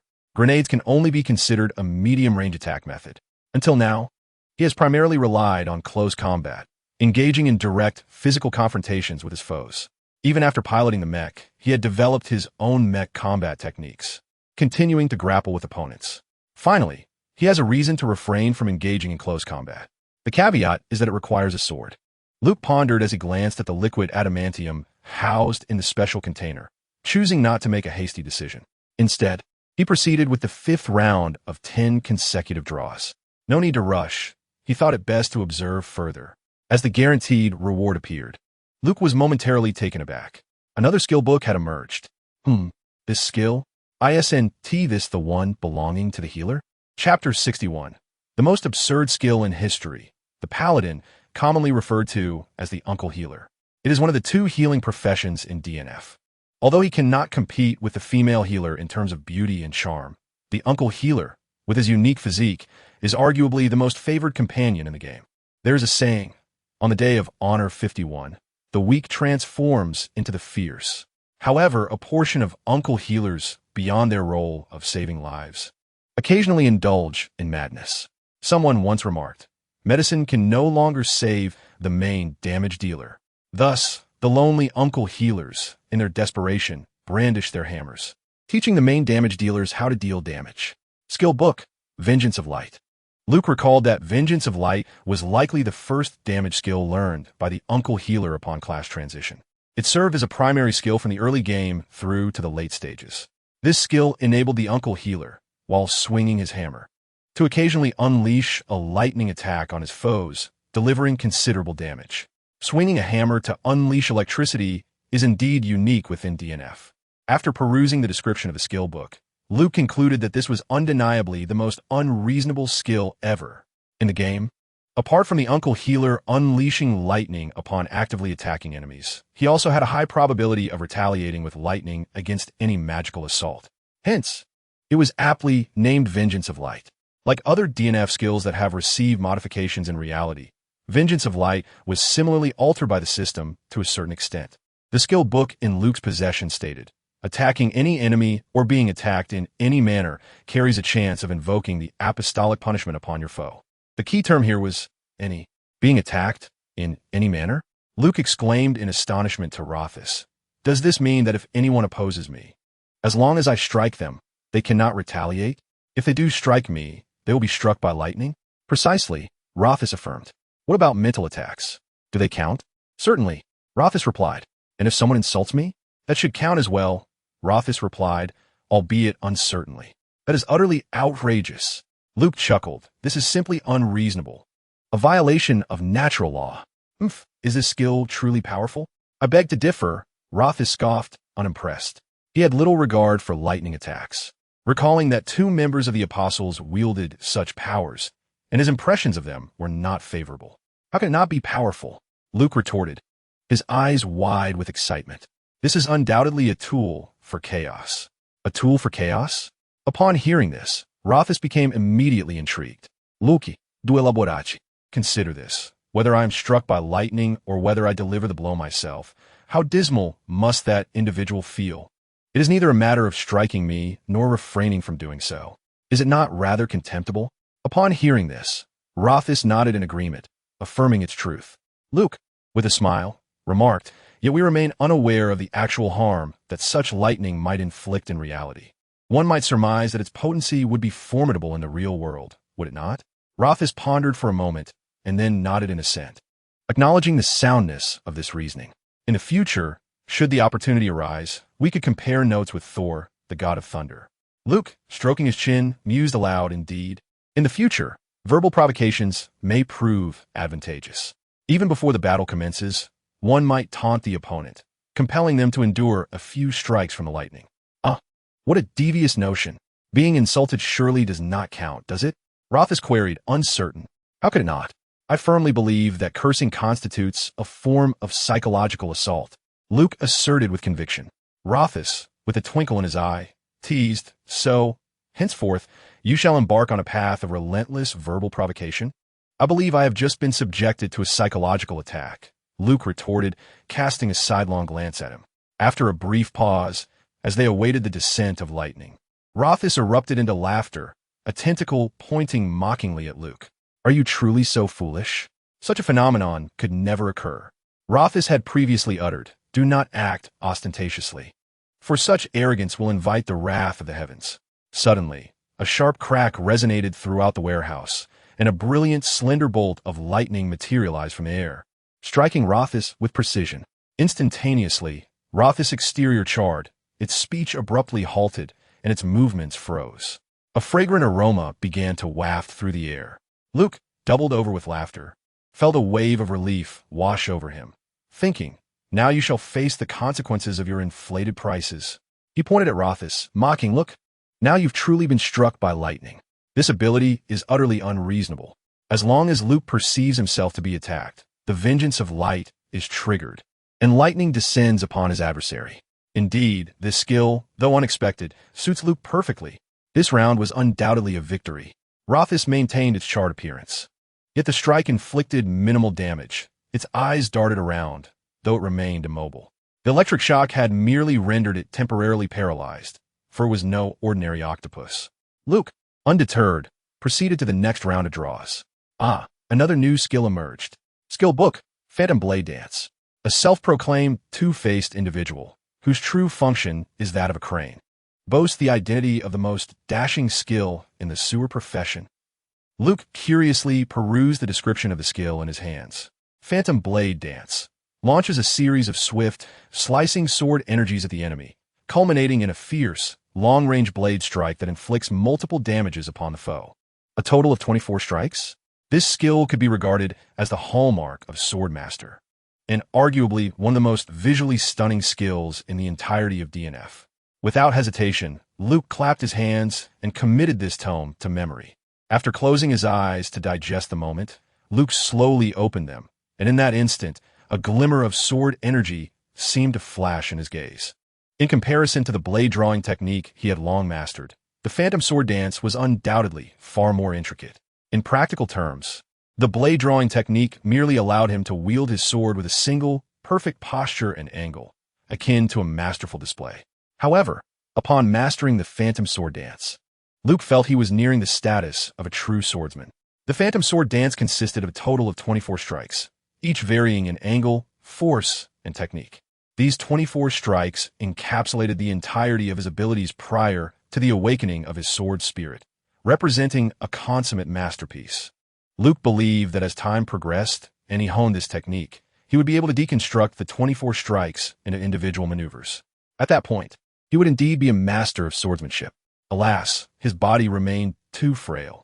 Luke, reminiscent of a martial arts enthusiast from a film, gestured and practiced in place for a while, but eventually his youthful face stiffened, and he sighed. Although he appeared to be merely 7 years old, he possessed the strength of an adult. Yet in comparison to the sword spirits of the DNF world, his mortal form felt excessively weak, unable to withstand the strain of executing 24 consecutive strikes. Nevertheless, I can utilize my mech to perform it, Luke thought, nodding to himself. The mech would not pose any concerns regarding physical limitations. Surely, executing the Phantom Sword Dance with the mech would amplify its power, just as with the mech combat techniques. Luke was quite pleased to incorporate this move into the luxurious package of his mech. So far, he had already acquired 5 skill books in this round. Today was indeed fortunate. He began to anticipate what else might come his way. Chapter 62. Accomplishment Skill Book. Soul Devouring Hand, once the hallmark skill of the most popular DNF class, the Berserker, colloquially known as Grasping the Head. This skill involves seizing an enemy's head with a ghostly hand, absorbing their life force. and then releasing it in a single explosive burst to inflict damage on the foe. As the Berserker has fallen into obscurity, this skill has also been largely forgotten by many. Upon drawing this skill and reading its description, Luke nearly burst into laughter at his own thoughts. Would this skill be whimsically modified by the system into oil-sucking hand, capable of absorbing blood and seizing machine heads to extract oil? As for the underlying principle, heaven knows how that would work. Given that skills defying the laws of physics, like the circular staff, have emerged, Luke would not be the least surprised if oil-sucking hand also became a reality. Perhaps even stranger skills would emerge in the future? The very notion of reincarnation is peculiar enough. What else is there to be astonished about? Luke perceived this with clarity. So many ghost swordsman skills have surfaced: demonic radiance / phantom sword dance, soul devouring hand. 3 in total. Thus far, the minimum reward had already netted him 6 skill books, reaching his initial expectations. Onward to the next round. Skill book, Camouflage Eyed, has appeared. When this skill book materialized before him with the sound of the system enhancing, Luke was nearly propelled into the air with excitement. At long last, a skill book for sharpshooters had emerged. Moreover, it pertained to mechanics. It was not merely his preference for sharpshooters and mechanics that thrilled him. Rather, it was the compatibility with his existing mech that promised a swift enhancement of his combat prowess, devoid of any adaptation period. Unlike the chaotic martial skills he had mastered, which required continuous refinement to achieve fluidity, the integration of various skills from disparate professions posed a challenge for Luke. However, the majority of the sharpshooter's 8 primary skills were intrinsically linked to mechanics, thus sparing him from such dilemmas. Camouflage, a skill nearly forgotten by mechanics, was among the abilities Luke yearned for most. In the game, few ever employed it, but in reality, it was nothing short of a divine technique. Camouflage, utilizing cutting-edge celestial technology, it rendered the user invisible to external observation. Indeed, this was the essence of optical cloaking technology. Similar to most skill books belonging to mechanics, Luke received a design blueprint vividly imprinted in his mind. With this blueprint, he could construct the coveted optical invisibility device that many had long desired. Luke vaguely recalled that this technology first graced the Marvel Universe, seemingly debuting in the film Spider-Man: Homecoming. The large aircraft, commanded by Happy to transport vital SHIELD items, employed a rudimentary form of optical camouflage technology. This was undoubtedly a creation of Tony Stark. Luke remembered that Tony later developed an Iron Man suit, though he could not recall its specific model, that also utilized optical invisibility technology. This particular suit was adept at stealth operations and infiltration, codenamed Spectre. The 7th skill book, a radiant smile illuminated Luke's face. Could it be that he was indeed a fortunate soul? Immediately following, and without warning, the 8th book emerged. Astonishing. The 8th skill book had manifested. Luke was utterly astounded. He had never experienced such fortuity before. Skill book, M3 Flamethrower, a minor skill belonging to the female gunner class in DNF. Yet, it was precisely what Luke required. With a swift clap of his hands, he acquired it. Once again, a design blueprint materialized in his mind, instructing him on how to fabricate the M3 Flamethrower. Luke, employing his ingenuity, quickly devised a plan to modify it for incorporation onto his G0 Warlord. M3 Flamethrower, wide-range flames, short-distance projection, requires fuel. The temperature of the flames varies depending on the fuel used. Only one final round of 10 draws remained. Remarkably, during the first 9 attempts, he had obtained 8 skill books in rapid succession. Luke was already thoroughly satisfied. The results of the final round would soon be revealed. In the realm of reality, it is astonishing that such a creation could exist.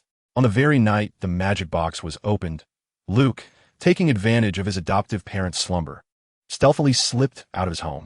He toiled throughout the night in a clandestine workshop, diligently completing the final modifications on the G0 Warlord. Within the game, the G0 Warlord boasts a full array of weaponry, ready to engage in battle upon summoning. However, Luke harbored the expectation that the reality would be somewhat akin to the game, only to discover, upon examining the design blueprints, that they encompassed only the chassis itself, devoid of any armaments. This was akin to receiving instant noodles without the accompanying seasoning packet, utterly inconceivable. While the system's integrity was indeed questionable, Luke could comprehend that the distinction between gaming and reality was substantial. For instance, this time, he had drawn the Shura Evil Light Slash. In the game, this was classified as a passive skill. Yet, in reality, a skill is merely an ability that one possesses, devoid of any classification as active or passive. There were no prerequisites to consider.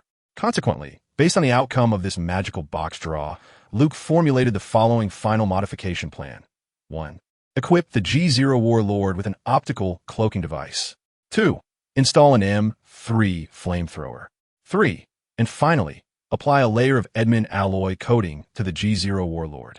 Initially, Luke had hoped to acquire a skill book for the energy shield to further enhance its level. But alas, fortune did not favor him. The radius of the energy shield remained a modest 2.5 meters. This presented a dilemma. The G0 Warlord stood at a height and width of 6 meters. If we consider its radius to be 3 meters, it was evident that a 2-meter radius shield would not suffice to encompass the Warlord. Luke was left with no option but to apply a thin layer of secondary Edmund alloy instead. 45 kilograms of secondary Edmund alloy might sound substantial, yet in reality, including the portion required to create fragmentation for grenades, it amounted to roughly the size of a soccer ball. After applying a thin defensive layer to the G0 Warlord with the 45 kilograms, there was just a smidge left over. He would have to make do for now and devise a means to elevate the energy shield's level later. As for the remaining 10 kilograms of pure Edmund alloy, Luke ultimately crafted a colossal sword measuring 65 meters in length and approximately 1 meter in width for the G0 Warlord. The blade's core was fashioned from high-strength titanium alloy, the finest material he could procure from the market. The surface was treated with a gilding technique similar to that of the G0 Warlord, applying a layer of pure Edmund alloy. While the gilding process could not compare to weaponry and armor crafted entirely from pure Edmund alloy, the strength of this sword still significantly surpassed that of ordinary metals. To what extraordinary degree does the strength of Edmund alloy reach? Through Christina's computational simulations, Luke beheld an uncanny spectacle. The simulation revealed that when a Mica missile launched from a French Dassault Rafale struck the G0 Warlord head-on, the gilded surface of the Edmund material exhibited no visible damage. However, the titanium alloy beneath the surface sustained some degree of impairment, leading to a slight disturbance within the mech's internal structure. Nevertheless, the overall combat capability of the mech remained intact. This level of defensive strength was entirely acceptable to Luke at this stage, given the limited circumstances. Moreover, he did not expect the current Warlord to vanquish Thanos. It was sufficient to contend with the Iron Soldiers of Whiplash and Justin Hammer. Had it not been for the Edmund gilding, the situation would have been far worse. The simulation indicated that a direct hit from a Mica missile would have rendered the G0 Warlord instantly incapacitated, unable to move. This profound realization underscored the significance of materials in warfare for Luke. He contemplated acquiring more Edmund alloy in the future, or even vibranium. He recalled that apart from Wakanda, vibranium was also rumored to exist in Antarctica.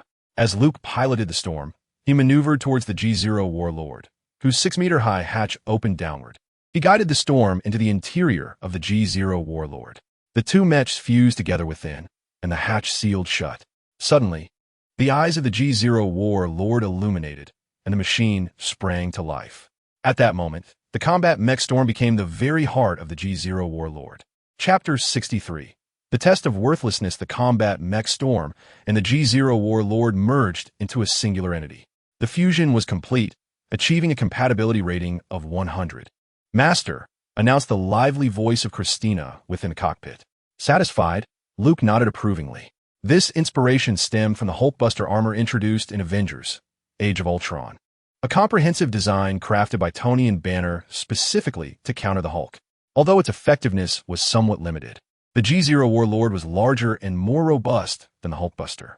The Hulkbuster stood approximately 3 meters tall, a mere extension of Tony's own Iron Man suit, which was about 1.8 meters. In contrast, the G0 Warlord towered at 6 meters, resembling a colossal square. The storm, originally 12 meters in height, had been elevated to 15 meters, yet the distinction between it and the Hulkbuster was unmistakable. This design truly embodied a large mech encasing a smaller one. The advantage of this configuration was the separation of the combat section from the cockpit, allowing for escape in critical moments. The storm could revert to an independently piloted mech. As always, Luke was acutely aware of his mortality.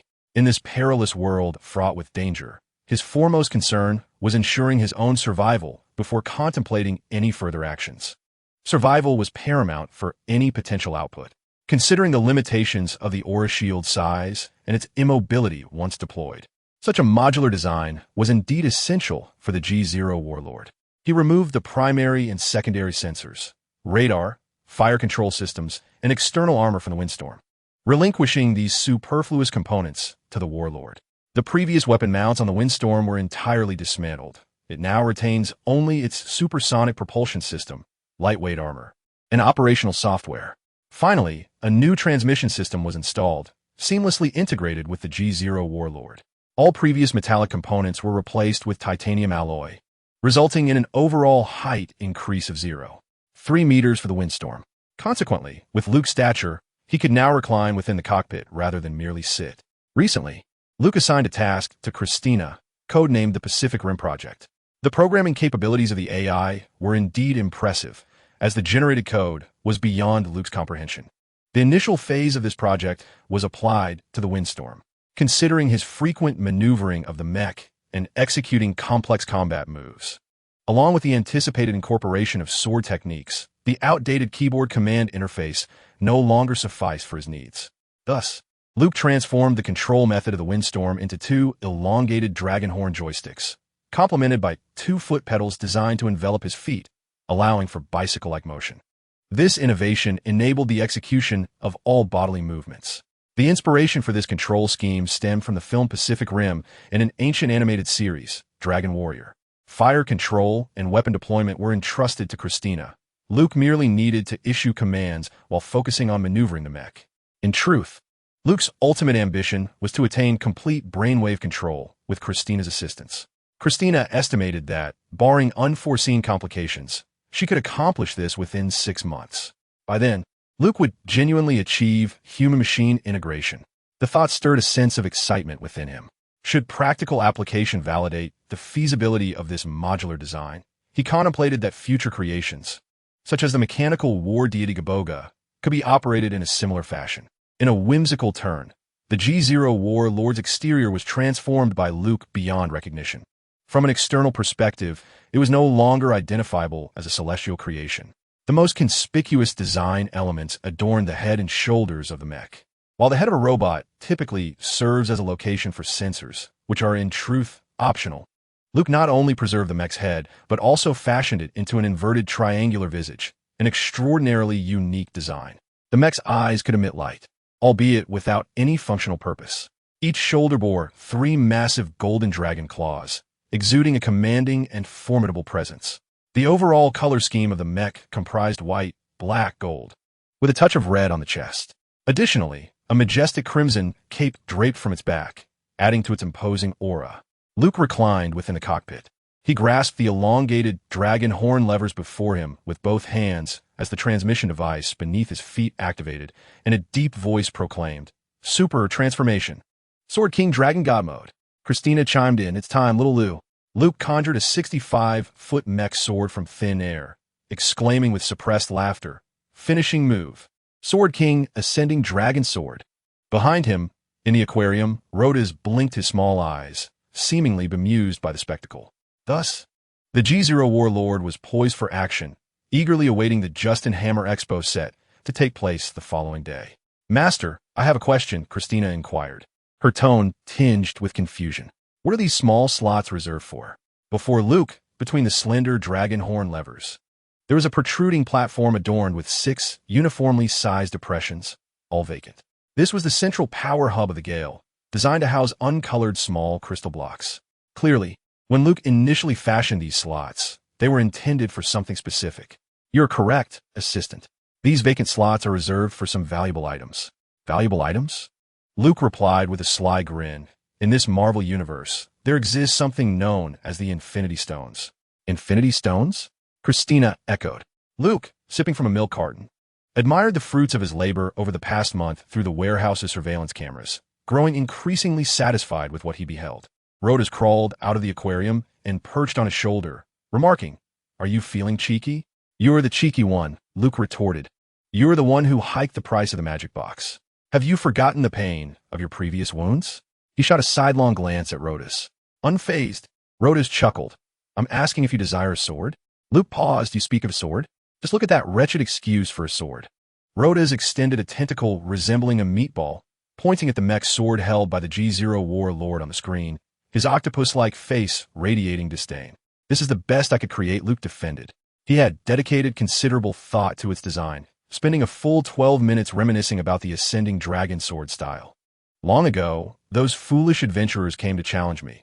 Equipped with their finest gear, Rotos cackled sinisterly, and thus, their swords became my collection. Would you like one? I can provide it. You have swords? Why haven't I seen them? Where are they? Of course, they're stored in the system. This is a compilation of resources from all our apostles. So, do you want or not? Luke pondered briefly before nodding affirmatively. Yes, of course. Rotos immediately declared, beep. System task issued. Huh. Rotos continued, task issued. Cheeky trial. Grab your sword and stir up some trouble, young man. The more despicable the methods employed, the more pronounced the effect of disseminating the glory of the apostles. Thus, the higher your overall score shall be. Luke interjected, why measure by such a despicable standard? Because the reward is the sword, came the reply, which seemed quite reasonable. Rotos continued, in this task, the score you receive will determine the quality of the rewards you obtain. The higher the score, the better the quality of the design blueprints. According to the grading system of E, D, C, BA, S, SS, and SSS, these correspond to no reward. White gear, blue gear, purple gear, heroic, divine, legendary, and epic respectively.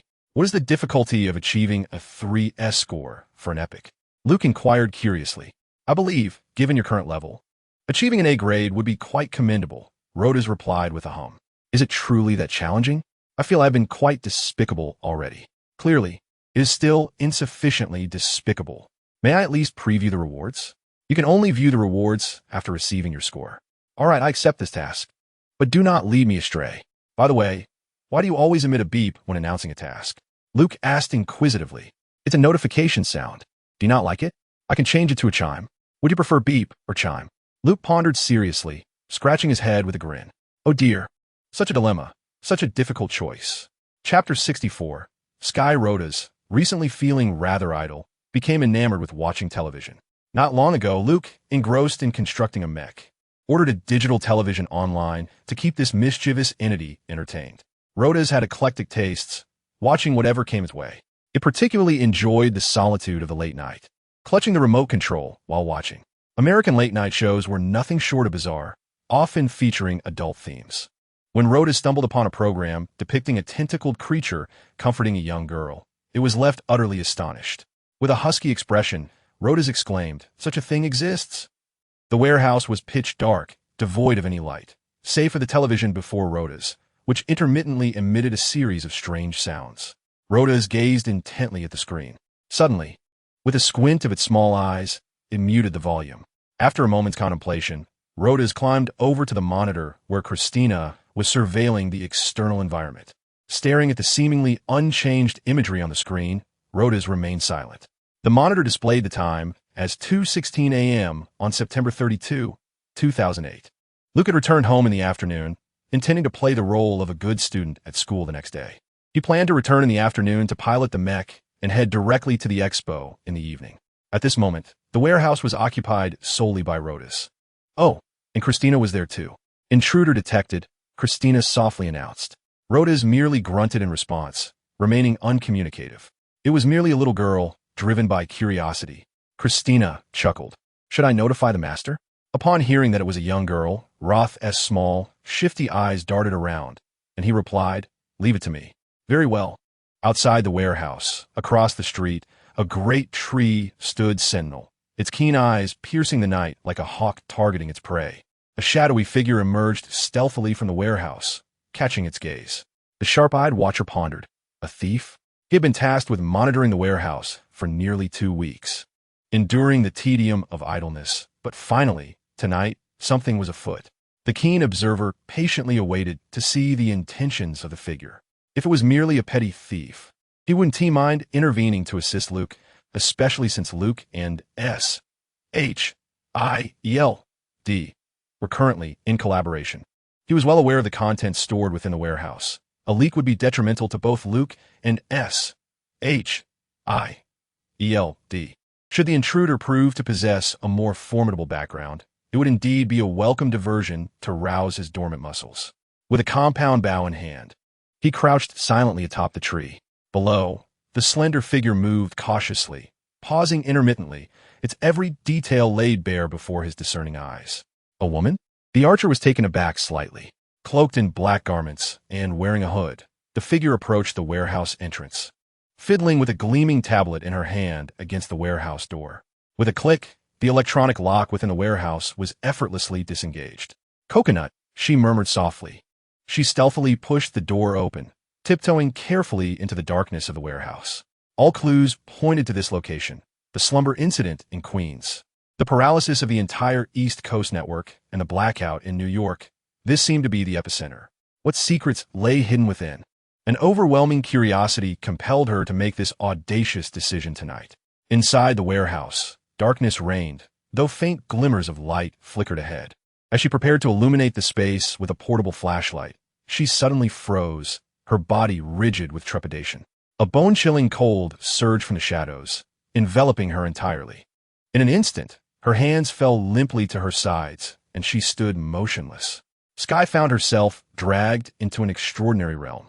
Before her loomed a colossal octopus, its massive form blotting out the light, brandishing countless menacing, barbed tentacles, exuding an aura of sheer terror. The creature's many green eyes fixated intensely upon her.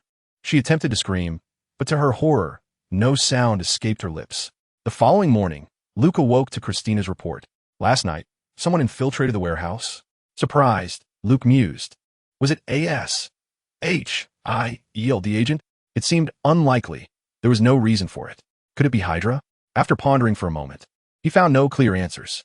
However, upon hearing that the girl had already been subdued by Rotos, Luke paid little mind and resolved to address the matter later in the afternoon after attending school. Upon his return from class, he arrived at the warehouse and discovered the girl, who had been ensnared by Rotos' mental control, sitting obediently in a chair with a vacant stare. She was evidently of mixed heritage, with cascading black waves of hair and large, luminous eyes. Her well-defined nose added to her beauty, though her brows were slightly furrowed, a reflection of her current predicament.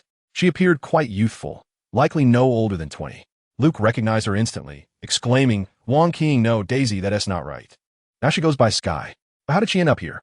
Understanding the intruder's identity, Luke quickly pieced together the situation. Sky had likely utilized her formidable hacking skills to locate him amidst the recent events. With Christina guarding his location, a direct approach would have been impossible. However, someone determined could analyze data and conjecture an approximate position. The Marvel Universe is never short of prodigies, and Sky undoubtedly ranks among them. Intelligent, possessing top-tier hacking abilities, and driven by an insatiable curiosity for the peculiar. Gazing at Sky, who sat there with an absent expression, Luke felt a mix of amusement and exasperation. He had not anticipated that his first encounter with Sky would unfold under such dismal circumstances.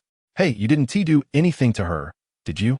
Luke glanced at Rotos, who was dozing off nearby. Rotos emitted a weak grunt in response. Last night, it had intended to test its newly acquired skills, but upon seeing its own short and feeble 8 tentacles, it had suffered a blow to its confidence and remained silent until now. Luke piloted the gale, cradling Sky into the glass cell before securing the door behind him. "Wake her up," he instructed. In an instant, Sky snapped back to awareness. She had been imprisoned within Rotos' mental realm throughout the night. Initially gripped by fear and trepidation, she eventually realized that aside from her confinement, there seemed to be no immediate danger. Eventually, she even considered attempting to communicate with Rotos, who, of course, ignored her, lost in its own sorrow. Suddenly, the scenery before her shifted, and Sky found herself trapped. She immediately rose, banging against the walls of her prison, only to discover they were made of tempered glass. Her heart sank. "Cough, cough," Luke's voice echoed through the speaker.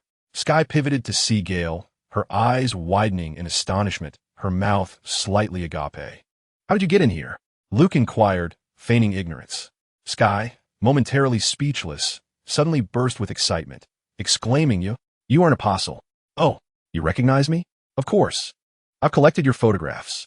Sky was astounded to discover, quite by accident, that she had stumbled upon an apostle.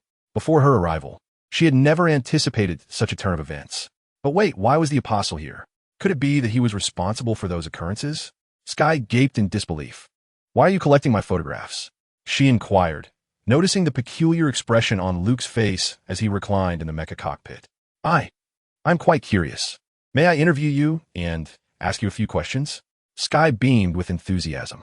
A fervent admirer of superheroes, her curiosity was akin to a multitude of cats simultaneously clawing at her insides, having blissfully overlooked the fact that she was a captive. Are you a journalist? Luke asked. No, I am merely a person with an insatiable curiosity. Oh, in that case, I have a few questions to pose to you as well. However, I must wait until I return, Luke replied. Where are you headed? Sky pressed. Luke offered no response, steering the gale towards the G0 War Master. It was then that Sky noticed what she had unconsciously disregarded, a daunting steel wall that turned out to be an immensely colossal mecha. She was utterly taken aback. As Luke piloted the gale and seamlessly merged it with the War Master, the two entities magnificently conjoined. When the overhead warehouse roof began to slowly open, Sky finally grasped the gravity of the situation. You can't leave me imprisoned here, she exclaimed, her words tumbling out in a hurried rush. The War Master turned, its eyes flickering momentarily. I can. How long will you be gone? Luke remained silent. In a stroke of desperation, Sky exclaimed, But what if I need to use the restroom? Luke gestured towards the floor of the cell, indicating the readily available solution. Sky's gaze fell upon an empty basin on the ground. What is this? She asked, bewildered. Your personal stainless steel basin, Luke replied, dismissing her further inquiries. At least tell me where you are going, she implored. Stay put, Christina. Keep an eye on her, Luke commanded. Understood, a female voice echoed within the warehouse. Who is speaking? Hey, come back here. The towering 6-meter mecha roared to life, ascending into the sky while activating its optical camouflage, vanishing into the expanse above. Justin Hammer's Fireworks Expo, opening tonight.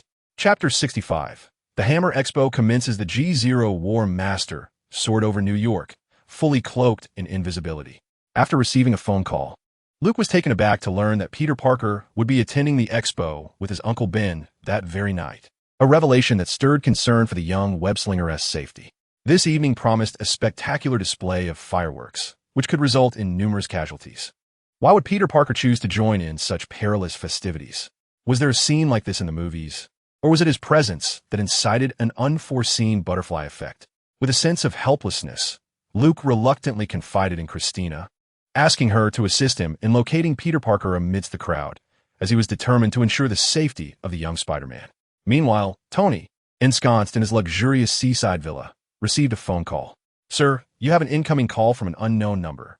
Jarvis's composed voice captured Tony's attention as he idly instructed a mechanical arm to clean the floor. Tony swiveled in his chair, casually answering Coulson. How's the enchanting paradise of New Mexico? Previously, Coulson had come to bid him farewell. Unlike Black Widow, who operated covertly, Coulson had been the overt liaison presented to Tony. However, due to a new assignment in New Mexico, Coulson had been reassigned. Tony, how are you? A deep voice inquired. Tony immediately froze. This was clearly not Coulson's voice.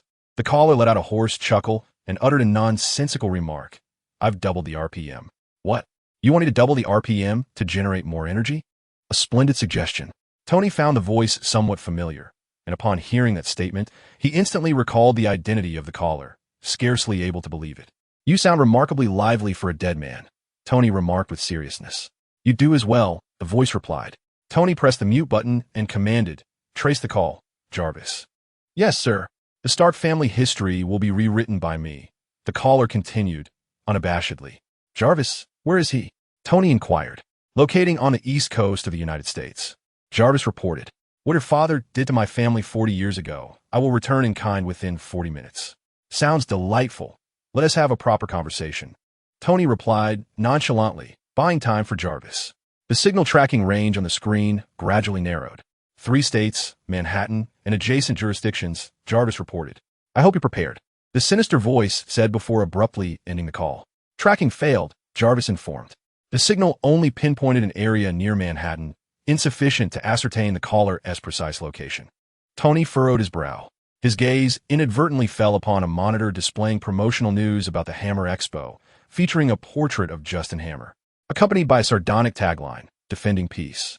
Tony's keen intellect sprang into action.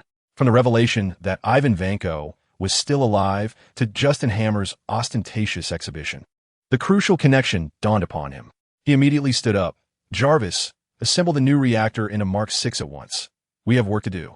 "Sir, we are still uncertain about the stability of this new reactor." "I don't want to hear it, Jarvis." "Understood, sir."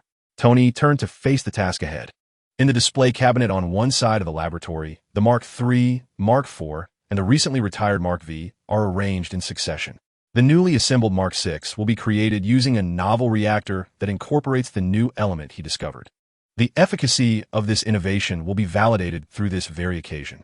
Despite their contrasting personalities and approaches, both Luke and Tony share an undeniable commonality that they would never admit to, even upon witnessing it.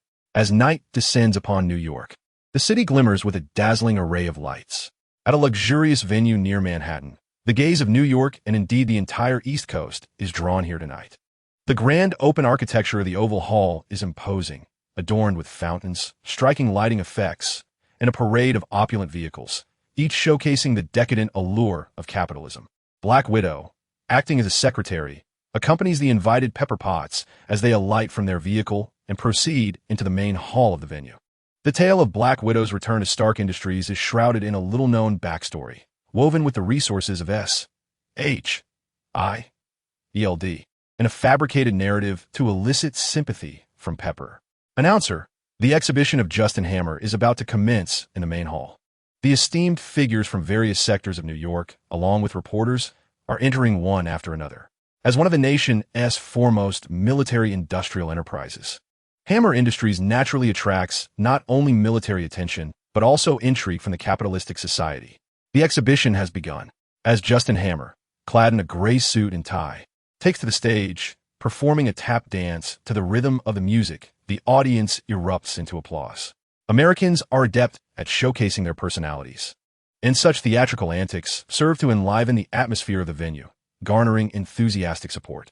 Oh yeah, with the applause from the audience, Justin Hammer, exuding a somewhat effeminate and bookish demeanor, becomes animated. This is how it should be. Thank you for attending. His performance carries a subtle undertone of rivalry with Tony Stark. Just recently at the Stark Expo, Tony had made a grand entrance in his Iron Man suit, skydiving from tens of thousands of feet without a parachute, making a spectacular landing that was nothing short of dazzling. Ladies and gentlemen, welcome to the Hammer exhibition. Our brave soldiers venture into combat in Iraq, Afghanistan, and Iran, safeguarding world peace with their blood, until Iron Man emerged. Justin's opening remarks invoke American patriotism, all the while sneering at his rival Tony. We once believed that there would be no more casualties. Yet, he refuses to disclose advanced technology. Yes, this is neither fair nor right. What a pity. Justin relishes this commentary. Below, Pepper Potts scoffs dismissively.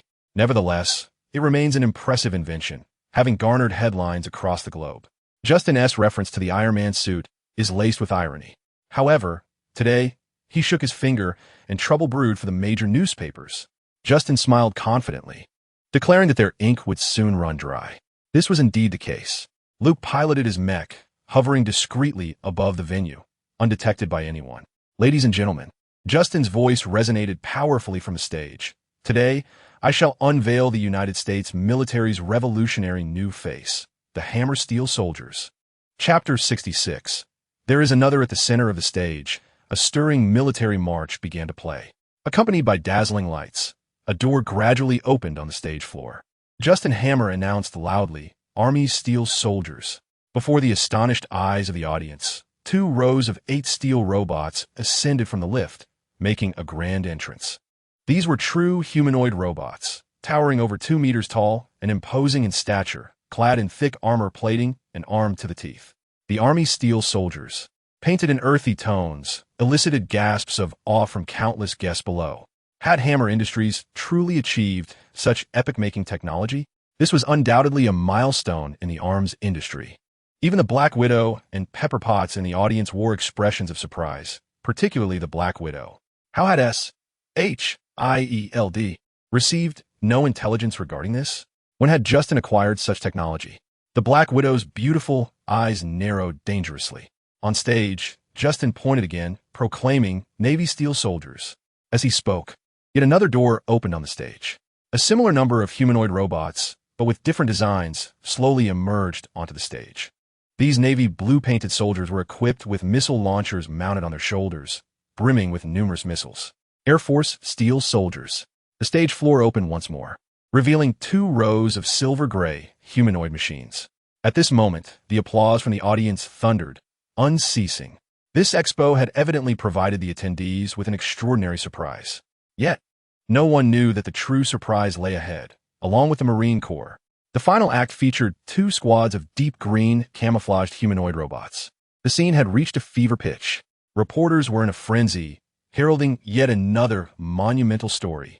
Hammer Industries had become the star of the evening. Pepper Potts and the Black Widow sat in the audience, each lost in their own serious thoughts.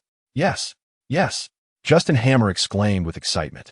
He reveled in the cheers, which were all for him, far more exhilarating than any cheerleading squad. This remark was a jab at Tony, who had recently invited a throng of leggy cheerleaders clad in short skirts to the Stark Expo. Oblivious to the fervent atmosphere, Justin remained unaware that the steel soldiers he had showcased were covertly under the control of their creator, Ivan Vanko. The war machine was about to make its entrance. Luke in the Sky vividly recalled this segment of the narrative, aware that it heralded a pivotal moment in the unfolding events. Although this represented a revolutionary advancement in technology, the battlefield still demanded genuine soldiers. Ladies and gentlemen, Justin proclaimed from the stage, I am honored to introduce the first prototype, the comprehensive anti-threat combat armor, along with its pilot, Air Force Colonel James Rhodes. The so-called comprehensive anti-threat combat armor was, in fact, an adaptation of the Mark II.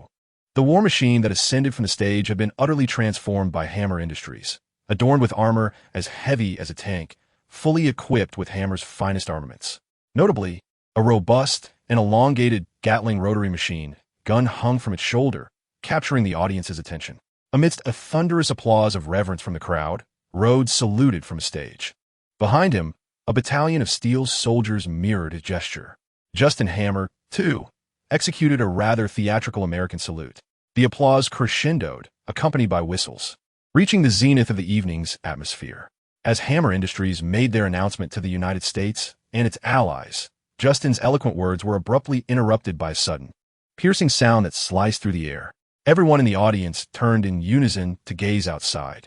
The venue featured an open stage, and in the night sky, a meteor streaked across, hurtling towards the gathering with alarming speed.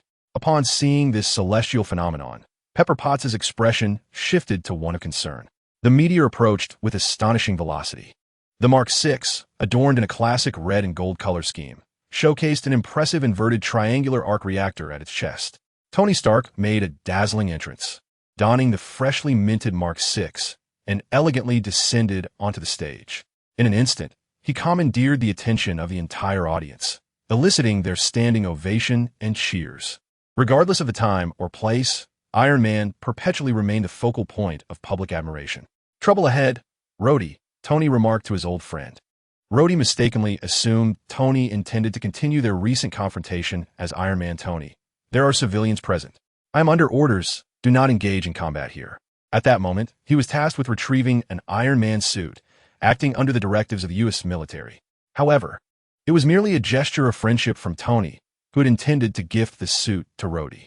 Had he truly wished to withhold it, no one in the world could have taken any Iron Man suit from him. As Tony waved to the audience, he leaned in and whispered, listen, everyone here is in danger. We must save them. You have to trust me. The last time I trusted you, I ended up badly beaten in your home. Listen carefully. I believe Justin Hammer is collaborating with Ivan Vanko. Who? Rhodey thought he misheard, grappling with the horrifying notion of a deceased individual. Vanko is still alive? Rhodey stood, momentarily stunned. Tony stepped forward to confront Justin, demanding answers about Ivan's whereabouts. Justin feigned ignorance, inquiring, who? Tell me, where is Vank? What are you doing here, my friend? He continued to act innocent. At that moment, Roddy from War Machine suddenly noticed the control interface before him flashing red. He realized he had lost control over the War Machine.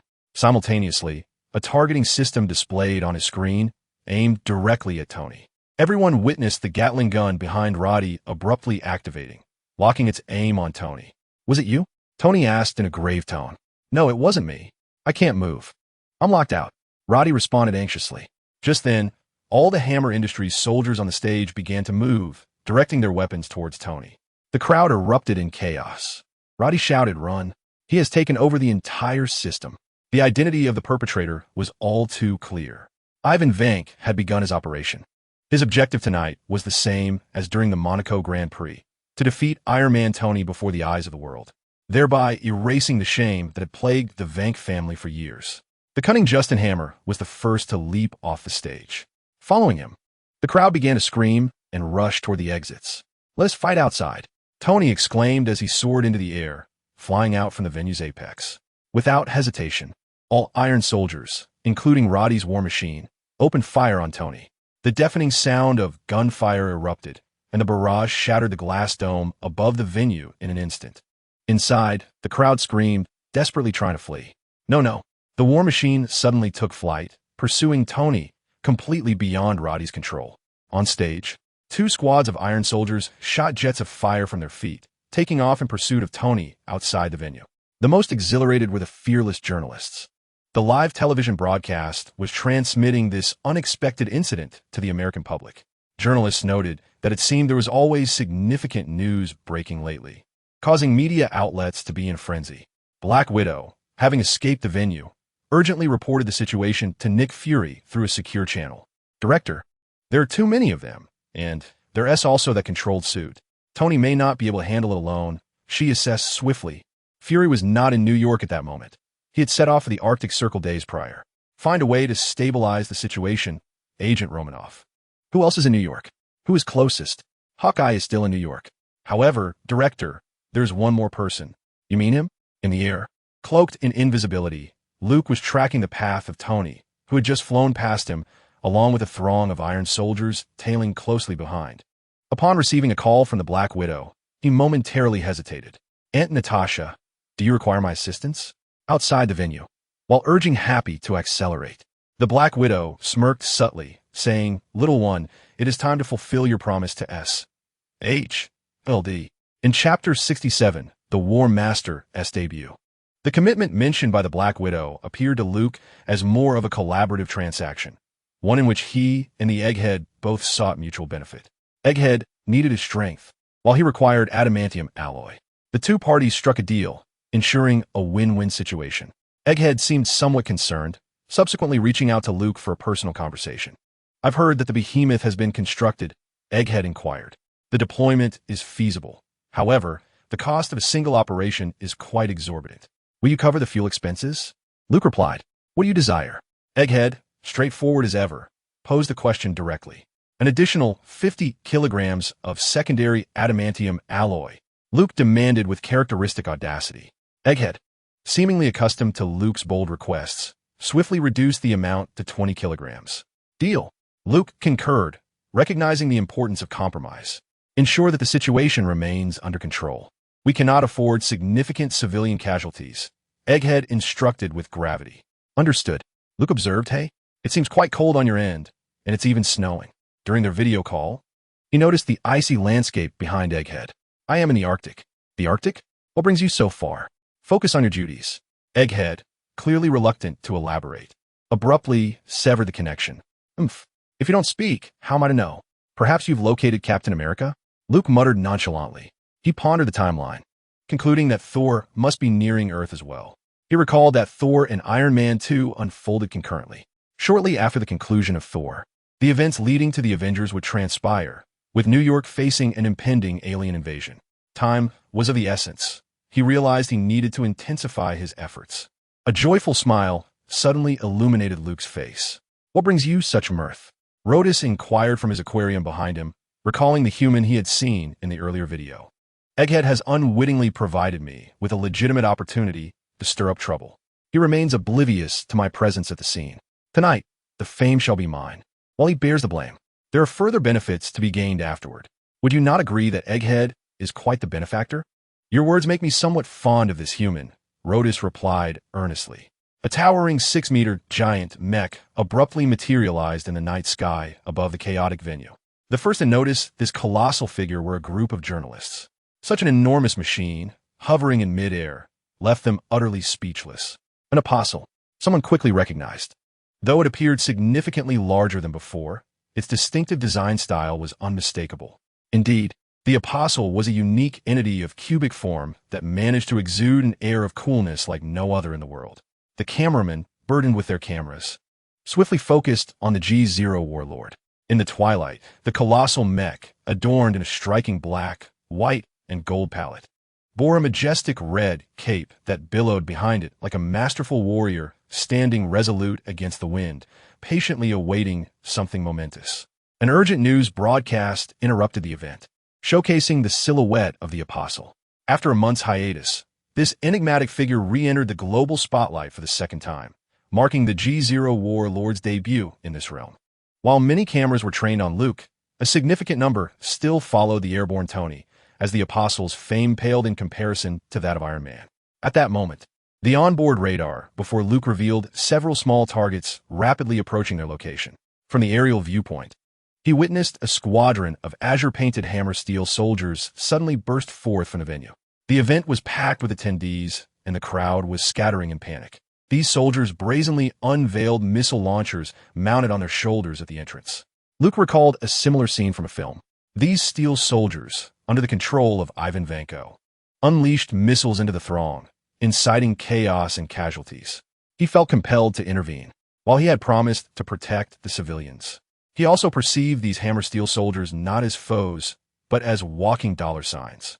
Each soldier carried missiles worth hundreds of thousands, and he had long coveted them. Christina quickly analyzed the attack points. I need to infiltrate and seize their weaponry. Understood, Master. Suddenly, the apostle mech's eyes gleamed with intensity. In an instant, it descended like a meteor. The immense body landed with a resounding thud, causing the ground to tremble slightly. Without pausing, the apostle charged towards the hammer steel soldiers at an astonishing speed. Such a massive robot was beyond the realm of imagination, yet it exhibited an unfathomable burst of velocity. In the blink of an eye, it reached the entrance of the venue, where before a throng of steel soldiers, the apostle's eyes sparkled anew. A massive sword, 65 meters long and 1 meter wide, materialized out of thin air. The colossal mech adeptly crouched, swinging the enormous blade from left to right in a sweeping arc. With a swift draw, the sword sliced through the air. The cameras barely captured the motion, only catching the sharp, piercing sound that followed. Moments later, the towering mech struck a striking pose, having completed its motion. Half a second elapsed. With a thunderous crash, one of the steel soldiers before Luke was severed in two by that single stroke. Sparks erupted from the jagged edge, yet there was no explosion. The soldier collapsed, rendered incapable of further combat. Subsequently, a thunderous roar echoed as several steel soldiers split in two, crashing to the ground, signifying their demise. The remaining units reacted swiftly, pivoting in unison to aim their steel arms at Luke, their mounted machine guns opening fire immediately, accompanied by the cacophony of screams from the surrounding crowd. The incessant sound of gunfire reverberated throughout the venue. However, the apostle remained motionless, unfazed by the onslaught. Such a degree of firepower seemed merely a tickle to the G0 warlord, whose exterior was fortified with a secondary layer of Edmund alloy. The contrast in size between the two parties was striking. The warlord, towering at 6 meters in height and width, loomed over the ground like an impenetrable steel wall, standing taller than 2 stories. In stark contrast, the 2-meter-tall hammer steel soldiers appeared as mere playthings beneath its colossal presence. Inside the cockpit, Luke maneuvered the joystick, raising the enormous sword in his grasp. With a powerful thrust of his feet, the mech surged forward. In the blink of an eye, Luke closed the distance to the steel soldiers. The phantom sword dance commenced. 24 strikes, each directed at varying angles and directions, blurred the silhouette of the warlord, creating an illusion that it executed multiple actions simultaneously. Slash, slash, slash. One steel soldier's arm was severed cleanly, another's head was decapitated, and yet another was cleaved in half from top to bottom. Each steel soldier fell with a single strike. When the battle timer ceased, it displayed a mere 13 seconds. From Luke's descent to the complete downfall of the steel soldiers, only 13 seconds had elapsed. The live broadcast reached audiences across America, leaving viewers utterly astonished. Women gasped in horror, while men felt an indescribable surge of emotions swelling within their chests. Amidst this turmoil, the onlookers were perplexed by an inexplicable action from the apostle. They watched as he embedded the colossal mech sword into the ground, the blade sinking deeply into the earth. Then, the apostle approached the wreckage of the fallen steel soldiers, raising an unprecedentedly large posterior, bending down to rummage through the remains. Chapter 68. Seizing the spotlight in the live footage, the G0 warlord wiggled its substantial backside, bending as if it had no waist, both hands energetically sifting through the debris of the steel soldiers. What was the apostle doing? The entire American audience, bewildered by this spectacle, watched in confusion. Curiosity enveloped everyone as they speculated on Luke's intentions. Did the apostle uncover something of great significance? Little did anyone suspect that Luke was merely scavenging. Due to the distance, the camera failed to capture his murmured soliloquy. At that moment, he was oblivious to the world around him, muttering to himself, "Sensors? Excellent items. I'll take those. Radar? A fine acquisition. I'll take that too. Oh, even this casing is valuable. I'll take it all." The steel soldiers, adorned with an array of sensors, radars, energy accumulators, heat exchangers, and hydraulic devices, captivated his every thought. These components were far superior to the civilian items he had procured online. Even the exoskeletons of these steel warriors were crafted from military-grade materials. What a treasure! Luke exclaimed repeatedly as he dismantled these gadgets, tossing them into his storage space, his youthful face flushed with excitement. He had scavenged an astonishing 200 missiles from his former wife's arsenal. The sheer number of missiles mounted on a single steel soldier reached a staggering 20, resembling a mobile armory. Valuing each missile at $200,000, the total amounted to a staggering $40 million. After performing the calculations with his rudimentary math skills, Luke felt an overwhelming wave of joy wash over him. As he continued to collect, he yearned to simply toss the entire steel soldier into his storage space.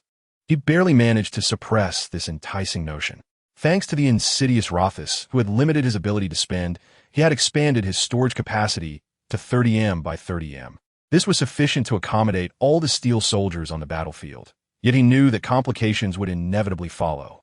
With so many onlookers, he could easily explain the disappearance of smaller items, attributing it to the large size of the warlord.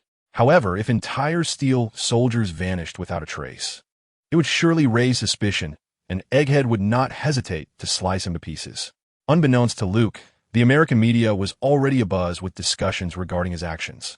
In the CNN studio, a female host was engaging in a dialogue with a renowned expert in military affairs about Luke's conduct. "General Hades, what is your assessment of the recent battle?" the host inquired with a smile. Opposite her sat a distinguished, silver-haired retired major general of the U.S. Army. Despite his advanced age, he exuded vitality. The general commenced a serious analysis. From the footage of the battle, it is evident that Mr. Apostle is a seasoned veteran with extensive combat experience. "Could you elaborate?" the host prompted. Such frenzied attacks require a level of skill that is not easily replicated. It necessitates countless hours of battlefield experience, tempered by the trials of blood and fire. "And what is your opinion on Mr. Apostle's current actions?" the general continued. "I believe he is gathering intelligence on the enemy while simultaneously conducting a sweep for any remaining threats in the vicinity. As I mentioned, Mr. Apostle is an exceptionally experienced combat expert. I have studied all of his footage. Trust my judgment." Meanwhile, in the mech cockpit, Rotos expressed dissatisfaction with Luke's performance, stating, "Your actions lack cunning. Your score is notably low, young man. Based on your current performance, I can only grant you a D grade at best." "Just a D?" Luke exclaimed. Had he known earlier, he would not have dispatched those steel soldiers so swiftly. Perhaps a bit of flair might enhance his evaluation scores. It is not too late now. Indeed, you are correct. Thus, Luke maneuvered the mech, hoisted the colossal 65-meter-long sword from the ground, and returned to pierce each steel soldier in their rear, one by one. In the CNN broadcasting room, the general chuckled, "Look, Mr. Apostle seems to have discovered some enemies still brimming with combat potential. This action is referred to as a finishing blow on the battlefield. It is a mindset possessed only by true veterans. But why is the target for these finishing blows so peculiar? It appears to be the rear." The female host raised her objections. "You must have misinterpreted. Trust in my professional insight. Mr. Apostle's military acumen suddenly. The female host pointed at the screen, exclaiming, "Oh my goodness! Look, Mr. Apostle is kicking the butts of those steel remnants." The general remarked, "Luke is pulverizing the spoils that cannot be carried away." In the sky, Tony was engaged in a fierce battle. The out-of-control war machine and a relentless squad of steel soldiers, alongside Iron Man, were staging a thrilling aerial chase for all to witness. Attention! Tony, a group of steel soldiers, has just broken formation. They are flying back to the exhibition. Although Rhodey could not control the suit and was passively being carried through the air, he astutely relayed all the intelligence he gathered to Tony. Tony, flying a few meters ahead, responded, "Received. I am closing in on you and preparing to fire. Tony, be careful." Just as Rhodey's warning echoed, the Gatling gun mounted on War Machine's shoulder erupted with fire, unleashing a torrent of bullets towards Tony. Tony skillfully maneuvered, deftly evading the onslaught of bullets. Adorned in the superior Mark VI suit, he deftly outperformed these steel soldiers, successfully outmaneuvering and downing 4 adversaries in succession. Meanwhile, on the exhibition stage, the remaining silent steel soldiers were reactivated, as Ivan Vanko took control to replenish their losses. Observing these ascending robots, and while preoccupied with his own actions, Luke was struck by a bold idea. He recalled how, in the film, Tony would cleverly lead a swarm of steel soldiers to collide with a building, resulting in their total destruction. This was an opportunity for glory that Luke felt he could not afford to miss. With a determined grit, Luke lay within the mech, resolving within himself, "Forget the embarrassment. It's time to take the plunge for the sake of my score." He was no longer concerned about appearances. If his evaluation did not meet expectations, he would forfeit the reward, a fate he would not allow to transpire. He positioned the G0 warlord with his feet slightly apart, grasping the 65-meter-long mech sword with both hands, its tip pointing skyward. He intended to unleash the Shura evil light slash. With a slight closure of his eyes, he concentrated, attuning himself to the peculiar energy fluctuations within him. This was a form of energy entirely distinct from that used in the emission of the thought shield. Initially, he was quite astonished to discover the existence of 2 distinct energies within himself, which remarkably coexisted without any conflict, living in harmony instead. Ultimately, he could only attribute this phenomenon to the system's ability to harmonize them. The fluctuating power was gradually transferred to the mech and then conducted to the sword. Luke, wielding the sword with both hands, assumed a stance of gathering energy. Before long, the colossal mech sword began to radiate a soft white light, becoming increasingly luminous. Gathering energy, he concentrated all the fluctuating power into the blade. The warlord's gaze was firmly fixed on the approaching figures of Tony and his companions on the distant horizon. The brilliance emanating from the mech sword transformed from gentle to blindingly radiant, resembling a small sun that had suddenly appeared in the night sky. The Azura evil light slash was poised for action. As Tony drew nearer, the warlord's eyes suddenly sparkled with intensity, and he swung his sword with great force. Simultaneously, an antenna quietly sprang up from the warlord's head, swaying in the wind. Luke's voice rang out, "One curry stick." Chapter 69. For the Alliance, one curry stick. As the mech speaker amplified Luke's cry across the battlefield, the warlord elegantly waved his sword, unleashing a wave of energy. No, a blade of energy. This sword energy, spanning 10 meters wide and forming a half arc, shot upwards like a newly risen crescent moon, soaring from the ground into the sky. The blade was extraordinarily bright and blinding, too intense for the average person to behold. The Azura was indeed that foolish. The sword energy was incredibly swift, slicing through the air and covering several hundred meters in an instant. Its formidable power soon became evident. As Tony approached the venue, he suddenly saw a brilliant explosion on the ground, followed by a surge of energy rushing towards him. The operating system within his suit instantly lit up in alarm. "Sir, emergency evasion," Jarvis warned. In a split second, Tony accelerated upward with all his might, narrowly evading the terrifying energy that threatened to engulf him. The relentless hammer iron soldiers pursuing him were immediately struck head-on by the Azura evil light slash. The 10-meter-wide blade of energy swept through the air, annihilating all the iron soldiers with no resistance, resulting in a series of explosive bursts that illuminated the New York sky like vibrant fireworks. To his astonishment, James Rhodes opened his eyes to find that he was still alive. Looking around, he realized that not a single iron soldier remained. Tony ascended to a height of 2,000 meters before coming to a halt, still shaken by the near miss. He incredulously asked Jarvis, "Jarvis, what in the world was that just now?" "Sir, the energy level has exceeded my readings. Its source is on the ground." Upon hearing this, Tony's expression grew serious as he turned his gaze downward. Meanwhile, this sudden event had already drawn the keen attention of higher authorities. Through the live broadcast, the military forces of various nations were left in utter astonishment after witnessing the recent event. Clearly, the Shura evil light / wielded by Luke was an unprecedented phenomenon. High-ranking officials from different countries promptly inquired with their technology advisors, demanding to know the nature of this weapon. Why had they never been informed of its existence? Was it a newly developed laser weapon by the American military? The Americans responded, "If you ask me, who should I ask?" The U.S. military was equally baffled, having no recollection of such an energy-based weapon.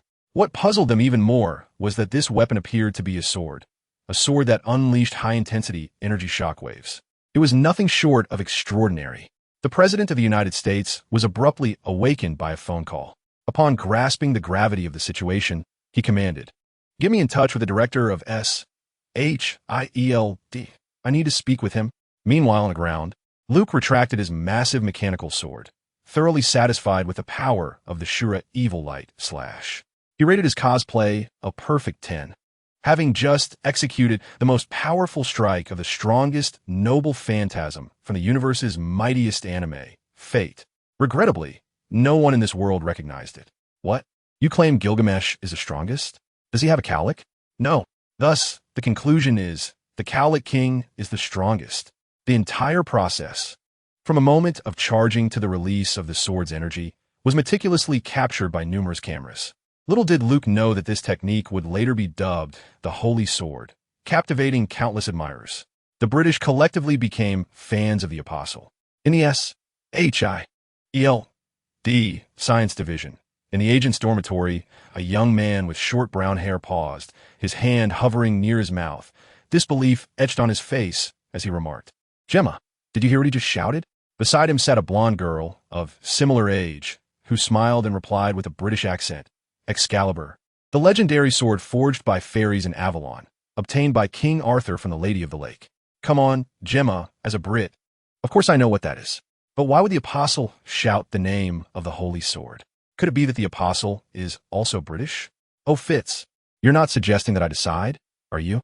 The brown-haired youth, Fitz, grew serious as he proclaimed, "Regardless of whether the Apostle is British, from this day forth, he shall be my idol."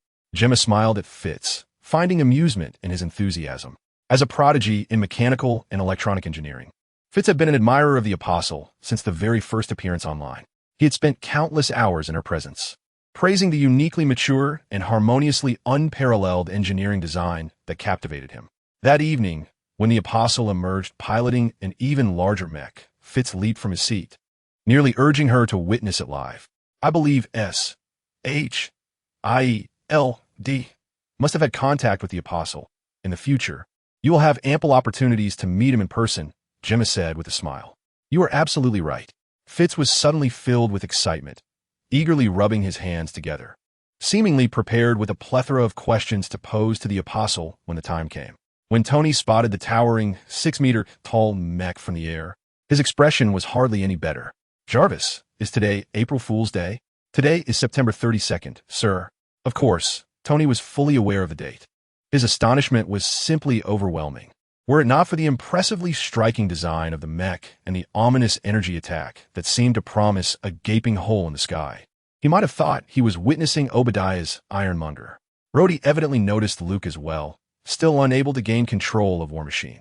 He queried over the radio, "Tony, is this your reinforcements? Quite the size, isn't it?" "Reinforcements?" Tony nearly retorted that he had just come perilously close to being finished. Yet Rhodey appeared completely unfazed. Like a crimson meteor, Tony traced a graceful arc through the air, gently descending before Luke. "Apostle? Good evening," Luke announced through the mech speakers, to avoid revealing his identity. He had enlisted Christina's aid for a disguise, for the moment refraining from confronting Tony. "Are you planning to take me out as well?" Tony questioned. Luke was well aware of what Tony referred to. He had startled himself with the use of the Shura evil light slash for the first time, misjudging the direction.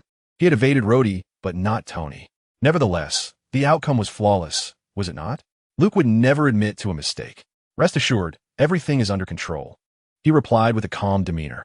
Rotos beside him chimed in. This round deserves full marks. Ah, y de yo a sagrada. Keep letting loose, young man. Luke was delighted to hear this. From AD to AC, then? Not bad. Let us continue. For the sake of the alliance points. The climax of tonight's fireworks display had only just begun. The arch-villain Whiplash had yet to make his entrance. As Luke pondered this, more steel soldiers appeared. At that moment, Christina, through matching body shapes, spotted Peter Parker amidst the crowd and displayed the image on the screen. Luke then saw the young spider masked, blending in with a throng of panicked people. What on earth is with the mask? This was precisely why Christina had only now identified the young spider. Peter Parker was wearing a mask of unknown origin. Just then, a steel soldier descended, landing directly before Peter Parker.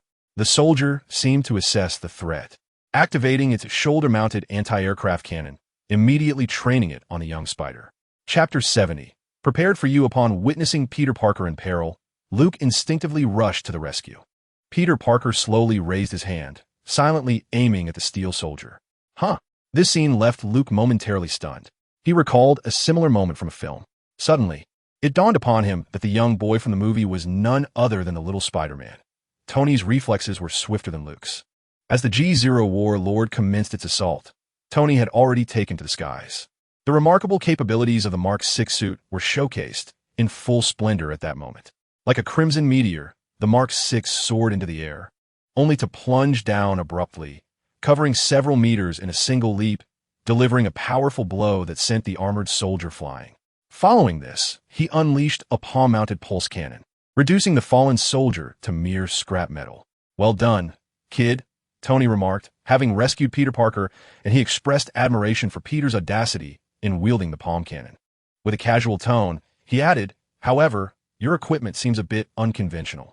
Tony had intended to say it was not quite like his own. Yet, when Peter turned around, Tony was taken aback to realize that the imitation was not of him at all, but rather of the Apostle. The mask adorning Peter's head was unmistakably not Iron Man. From Luke's perspective, it resembled Kira Yamato's Strike Freedom. In other words, Peter was wearing the headpiece of the aerial combat mech, the Gale, which was the Apostle's mask.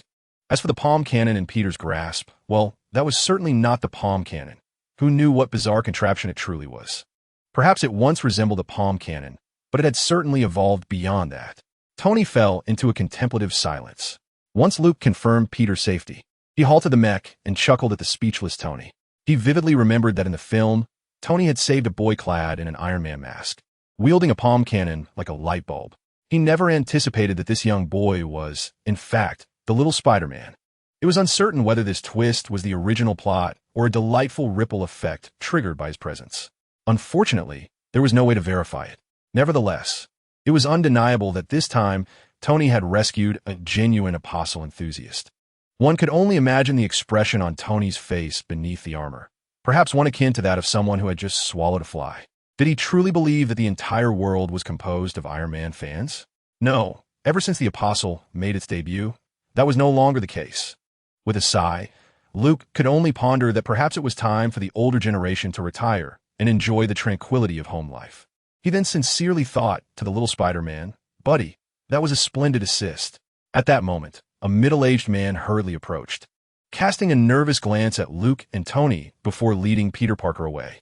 This must be Uncle Ben, the guardian of the young Spider-Man. Luke noticed that Peter was still looking back and waving at him. In response, Luke maneuvered the massive mech's arm to wave back. Peter, upon seeing this, was absolutely elated. System notification. Peter Parker's favorability level is at 5. System notification. Peter Parker's favorability level has reached a maximum of 100 points. System notification. Peter Parker's abilities are being replicated. A series of notifications made Luke's anticipation soar. Finally, it was complete. What skill might he acquire? Meanwhile, the nearby Iron Soldiers had already been swiftly dealt with by Tony. He approached Luke and inquired, "What brings you here? How much do you know about tonight's events? Where's Ivan Vanko? I was hired by S.H.I.E.L.D. to assist you," Luke shrugged and replied, "As for Ivan Vanko, how would I know? Apparently, Your asking price was too low for them to afford me. Upon hearing this, Tony ceased his questioning. Luke thought to himself that such words would be better directed at Egghead. Tony was preoccupied, comparing the Ironmonger from his memory with the war machine before him. Ultimately, he had to concede that, in comparison to the Ironmonger, this larger and heavier suit was remarkably more agile. The technology it bore was evidently more advanced than the previous smaller model. Invades provided an analysis revealing that, aside from a suspicious jet-like weapon beneath the suit, no other armaments were detected on the war machine. Tony pondered, perplexed. How would this contraption engage in combat? Just then, War Machine Rhodey descended from above. Tony, watch out, he warned. From the outset, this suit, modified from the Mark II, had been regarded by Ivan Vanko as a primary asset, persistently targeting Tony. Had it not been for Tony's consideration of the friend inside, Rhodey, he would have eliminated it long ago. Tony was acutely aware of the destructive potential of the war machine. He immediately directed Luke, Apostle, can you fly? There are too many people here. We should take this fight elsewhere.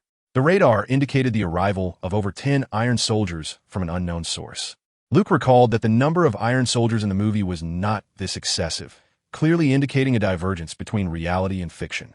Without waiting for Luke's response, Tony took off first, drawing the war machine away. Luke followed closely, and the massive legs of the war machine erupted with flames, akin to a rocket launch. As it soared into the air, Luke piloted the war machine, quickly catching up to Iron Man, and they flew side by side. The astonishing speed of flight left Tony astounded.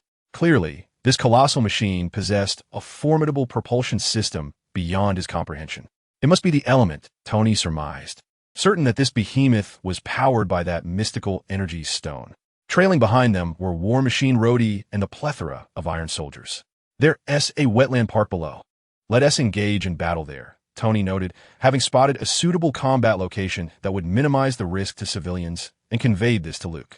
At that moment, the war machine suddenly accelerated, lunging forward to embrace Tony, reminiscent of the day Tony had clasped Luke amidst the tempest. Together, they plummeted from the sky to the ground. Luke could only marvel at the astonishing shock absorption technology. It was unbelievable that they had not met their demise upon impact. This height was significantly greater than the last time I had been with Tony. Below, in the wetland park, Tony and Rhodey were locked in a fierce struggle. The war machine was mounted atop Iron Man, its Gatling gun unleashing a torrential barrage upon Tony. Desperately, Tony gripped the barrel of the Gatling gun as bullets rained down around him, scattering earth and grass. The weight of the war machine firmly pinned the Mark VI, rendering Tony immobile. Turning his head towards Luke, who was descending slowly, Tony implored, "Aren't you going to help? Trust me, you can do it." Luke, with a light-hearted tone, merely replied.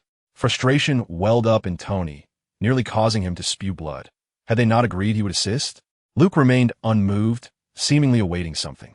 It was at that moment Rhodey suddenly spotted a system unlock notification before the war machine abruptly shut down, its eyes extinguishing. Subsequently, Tony delivered a swift kick, sending it crashing to the ground.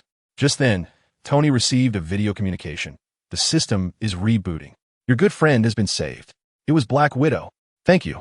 Agent Romanoff. Far more dependable than someone else. Tony exhaled in relief. Let us save the chit-chat for later, Tony. I can see a considerable number of enemies heading your way, Black Widow stated with a serious expression, currently situated within the Hammer Industries building. She and Happy had breached numerous security layers, but had failed to locate Ivan Vanko. Soon, both Luke and Tony's radars detected an alarming presence. Over 30 Iron Soldiers were approaching. Luke was taken aback. Where did they all come from? This far exceeded the count seen in the film.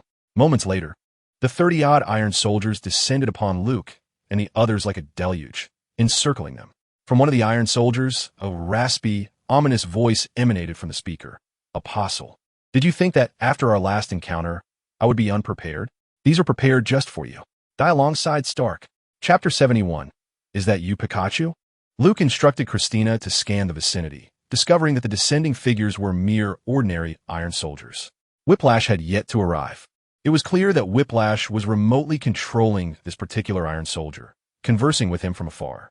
Whiplash's words clarified his previous confusion regarding the discrepancy in numbers. Why? In the film, there had been only 30-some Iron Soldiers, yet now there were at least double that amount. This was undoubtedly the butterfly effect. His presence, having revealed himself in Monaco and knocked Whiplash unconscious, had prompted Whiplash to prepare an even greater contingent of iron soldiers, evidently accounting for the grudge against him. Realizing this, Luke let out a disdainful huff through his nose. The Whiplash merely serves as the main antagonist in the narrative of Iron Man 2, and Luke scarcely regards him as a threat. His ambitions lie among the stars and the vast ocean. I am a man prepared to confront Thanos head-on. To threaten me? Luke reclined in the cockpit of his mech, eagerly contemplating how best to teach his adversary a lesson. War Machine Rhodey had regained his freedom and reasserted control over his armor. At that moment, he and Tony stood back to back, vigilant against the multitude of iron soldiers surrounding them. Is it your friend? Rhodey inquired, gesturing towards Luke. I don't know him, Tony firmly denied. Is he the apostle? He seems significantly larger than last time.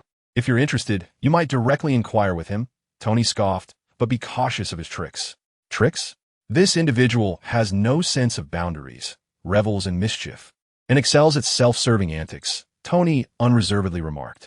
And yet you say you don't know him? I don't know him. It appeared an intense battle was imminent. Rhodey observed, glancing around. Tony remained silent, still intrigued about the weaponry employed by the Apostle's latest colossal mech. Even more perplexing was the formidable energy attack witnessed earlier. Tony wondered where that energy had originated. At the time, he was solely focused on evading the enemy behind him, noting only the sudden flash of blinding light on the ground, followed closely by Jarvis's urgent alarms. The intensity of the energy shockwave exceeded Jarvis's readings.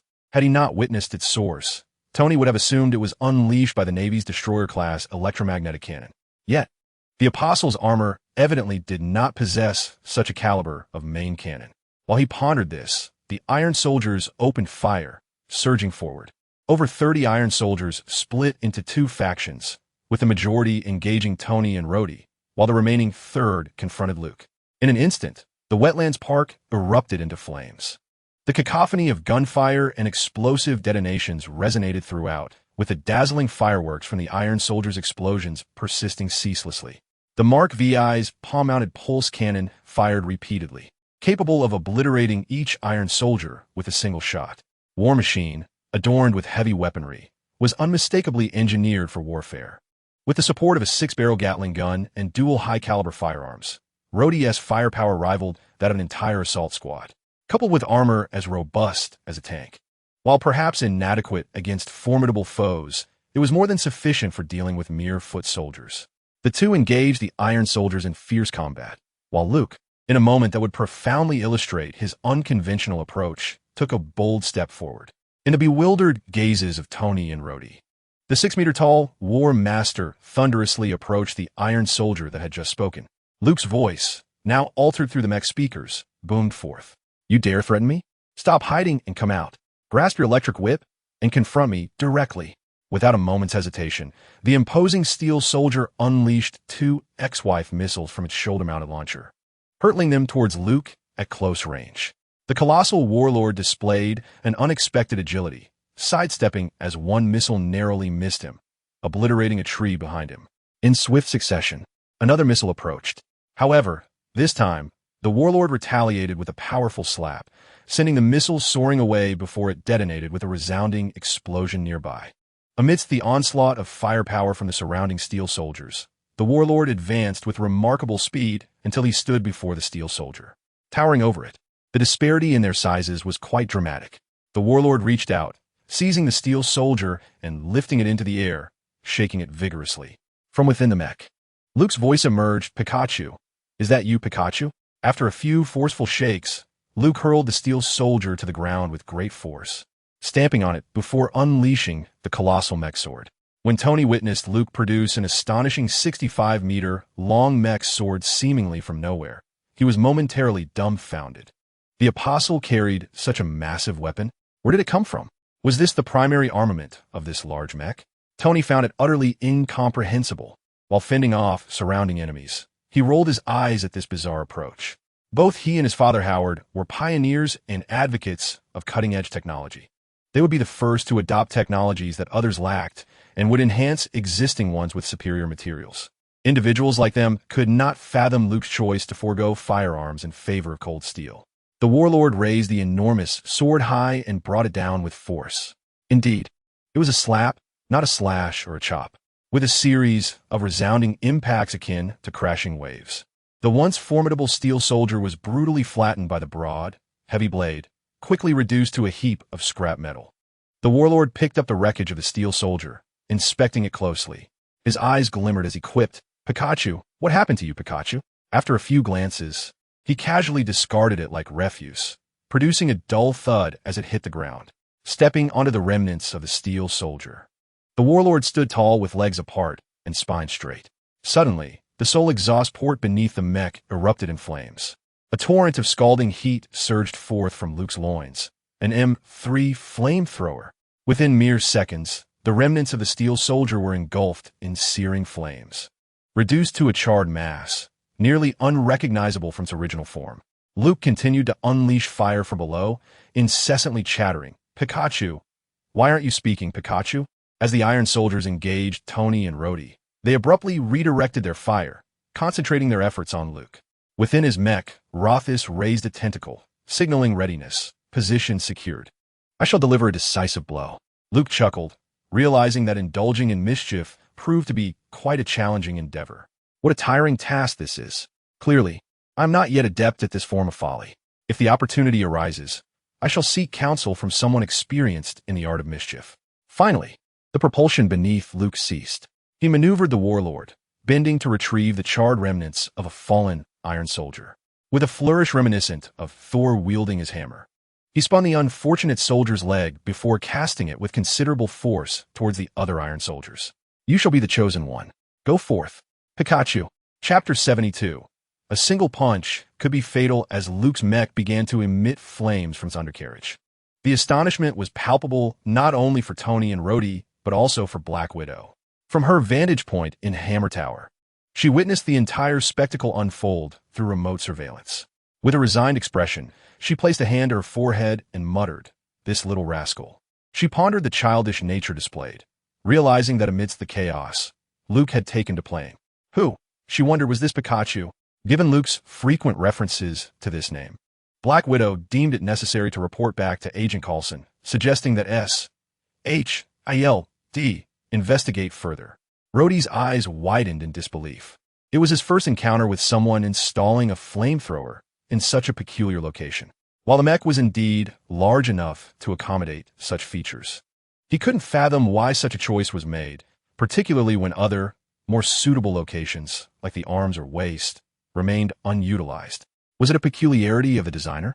Rhodey found himself perplexed. In contrast, Tony surprisingly felt no shock at the spectacle before him. It was quintessentially the style of an apostle, and an odd sensation washed over him. Normally, such behavior would elicit a sharp-witted retort and mockery. Yet this time, he found himself at a loss for words. The sole reason for this was the identity of his opponent. Being an apostle, any outrageous action seemed par for the course. He had almost grown accustomed to it. Phantom Blade Dance.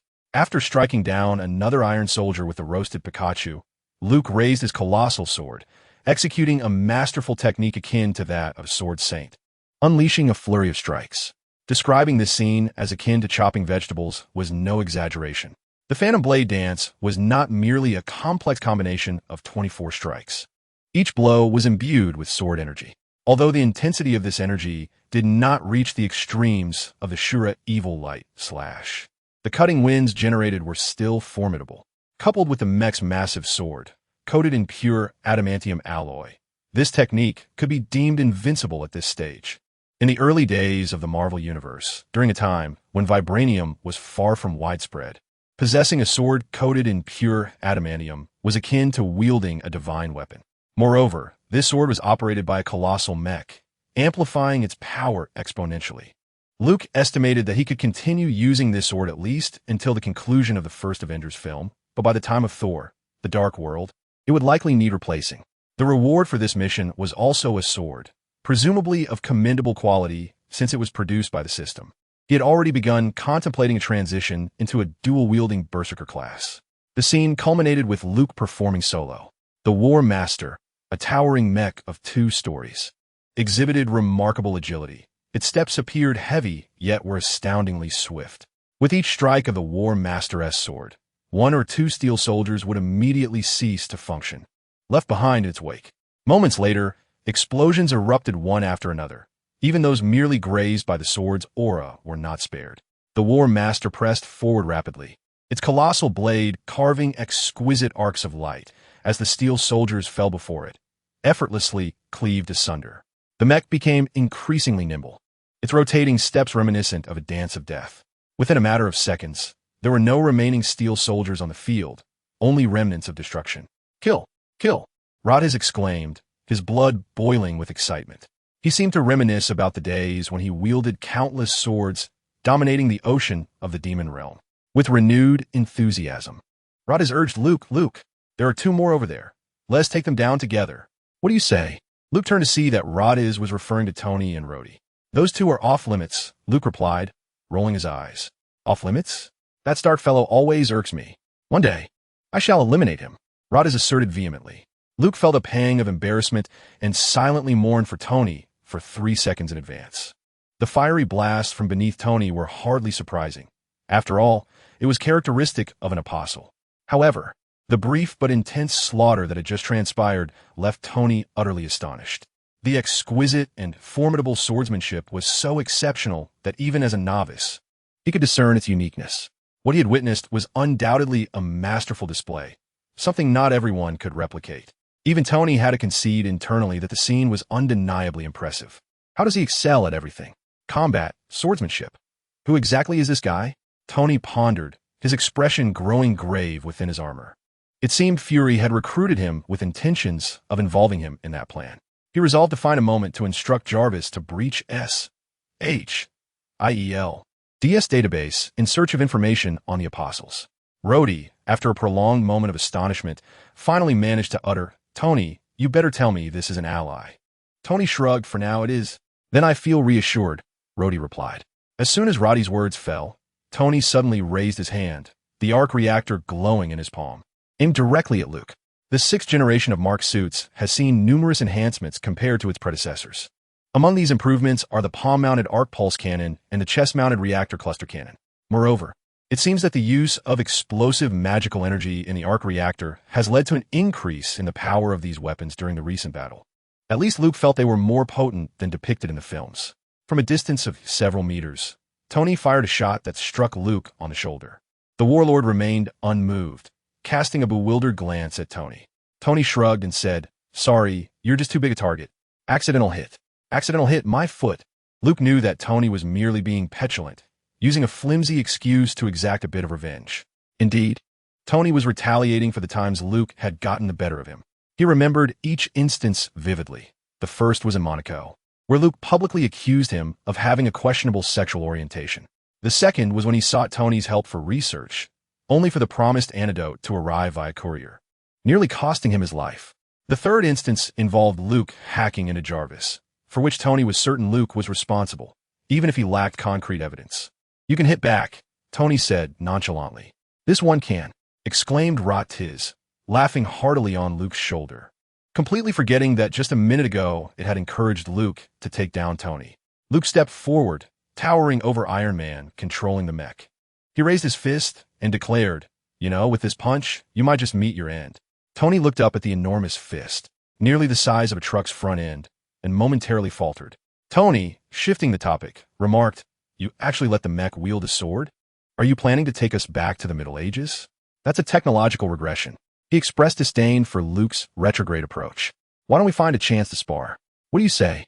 Luke lowered his fist and retorted without hesitation, thinking that if he didn't escalate the situation, he would have the opportunity to earn some points.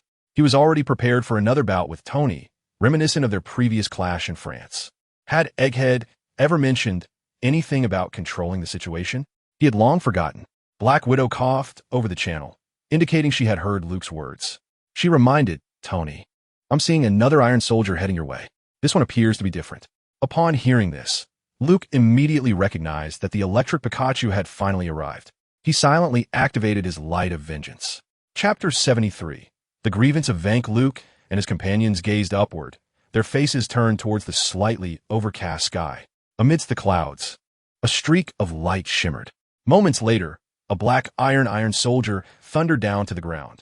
The soldier's visor unexpectedly opened, revealing a familiar face within.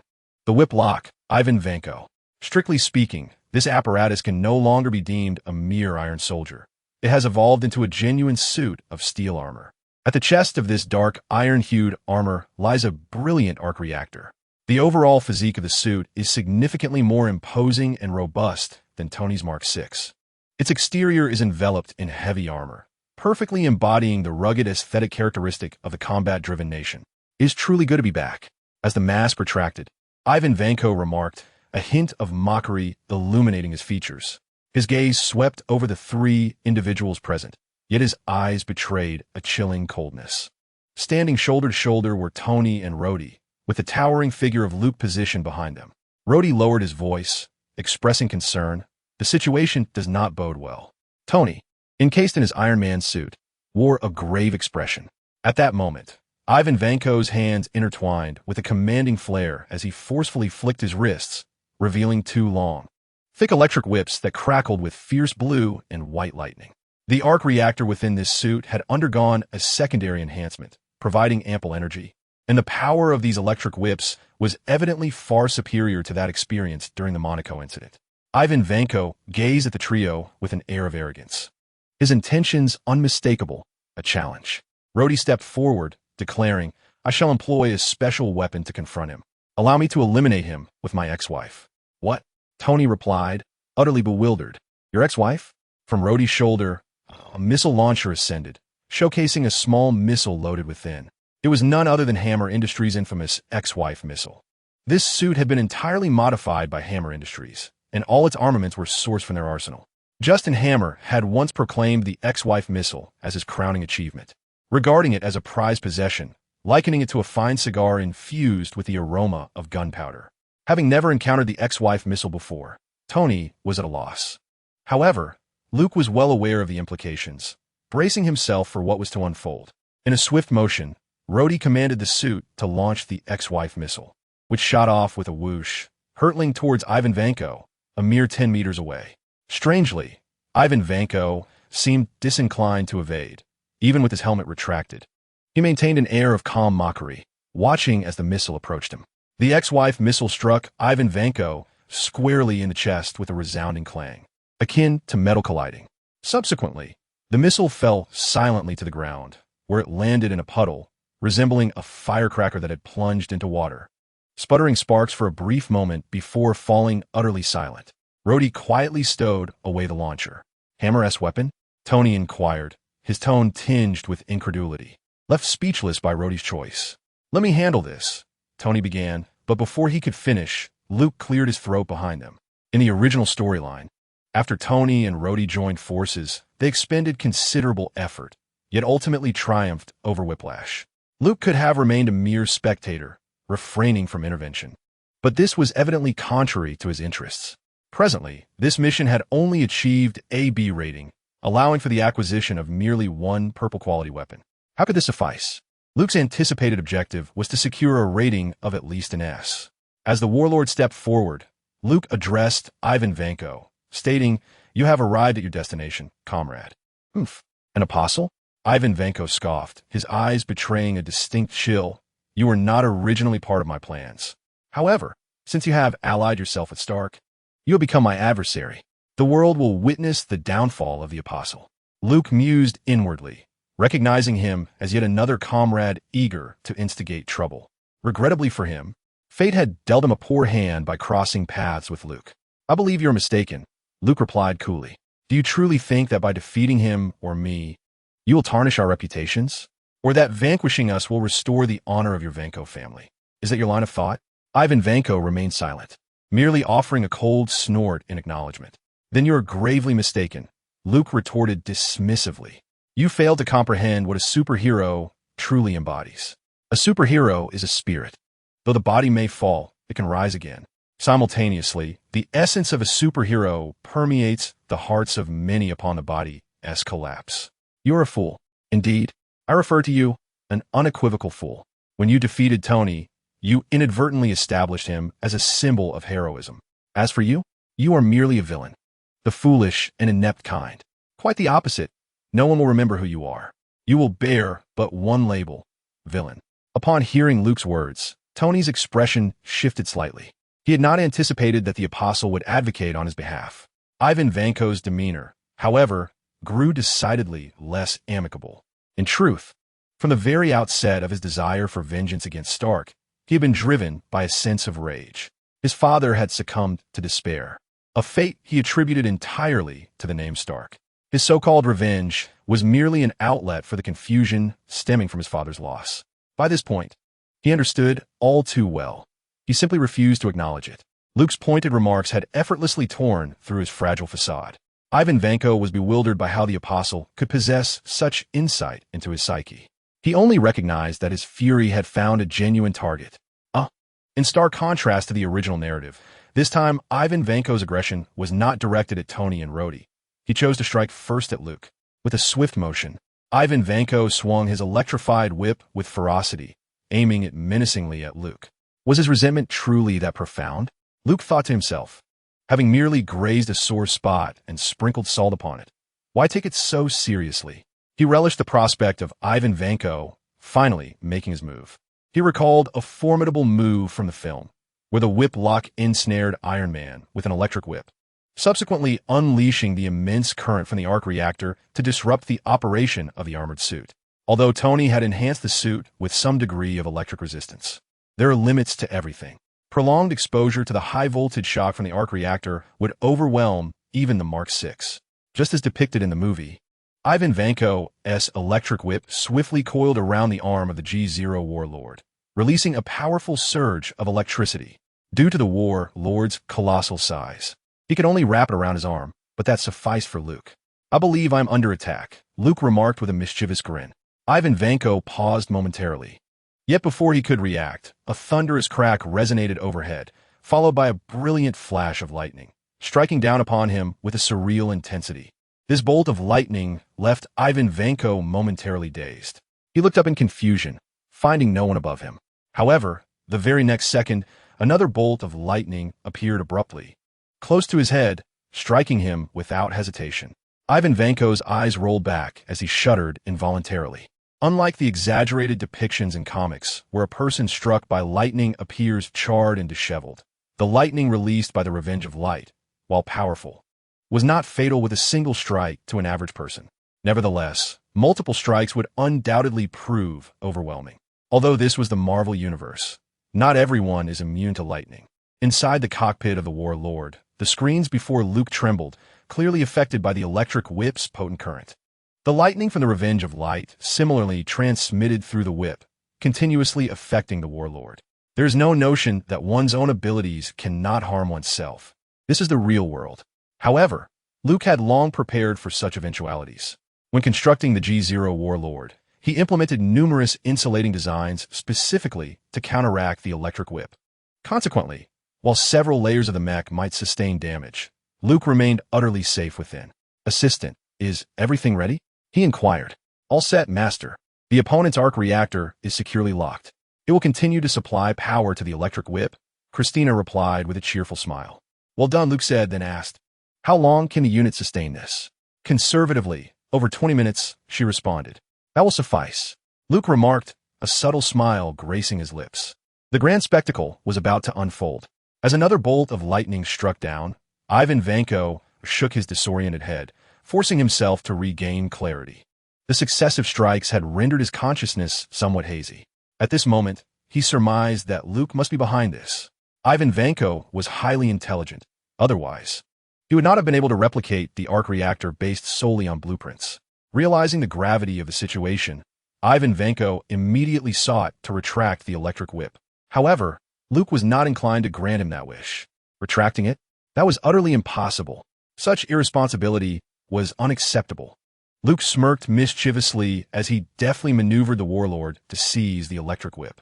Subsequently, the warlord ensnared the whip around his own arm twice, thereby binding himself and Ivan Vanko together through the electric tether.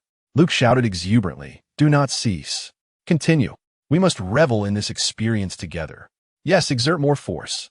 Ivan Vanko promptly attempted to cut off the power supply, but was astonished to discover that the battlesuit's operating system had malfunctioned. His eyes widened in disbelief as he realized that no matter how he tugged, he could not reclaim the electric whip. Unlike the previous encounter in Monaco, where he held the whip in his grasp, this time the whip was integrated with the battle suit. With the system inoperable, he found himself unable to detach from the suit. The electric whip relentlessly assaulted Luke, and soon the air crackled with thunderous flashes above Ivan Vanko's head.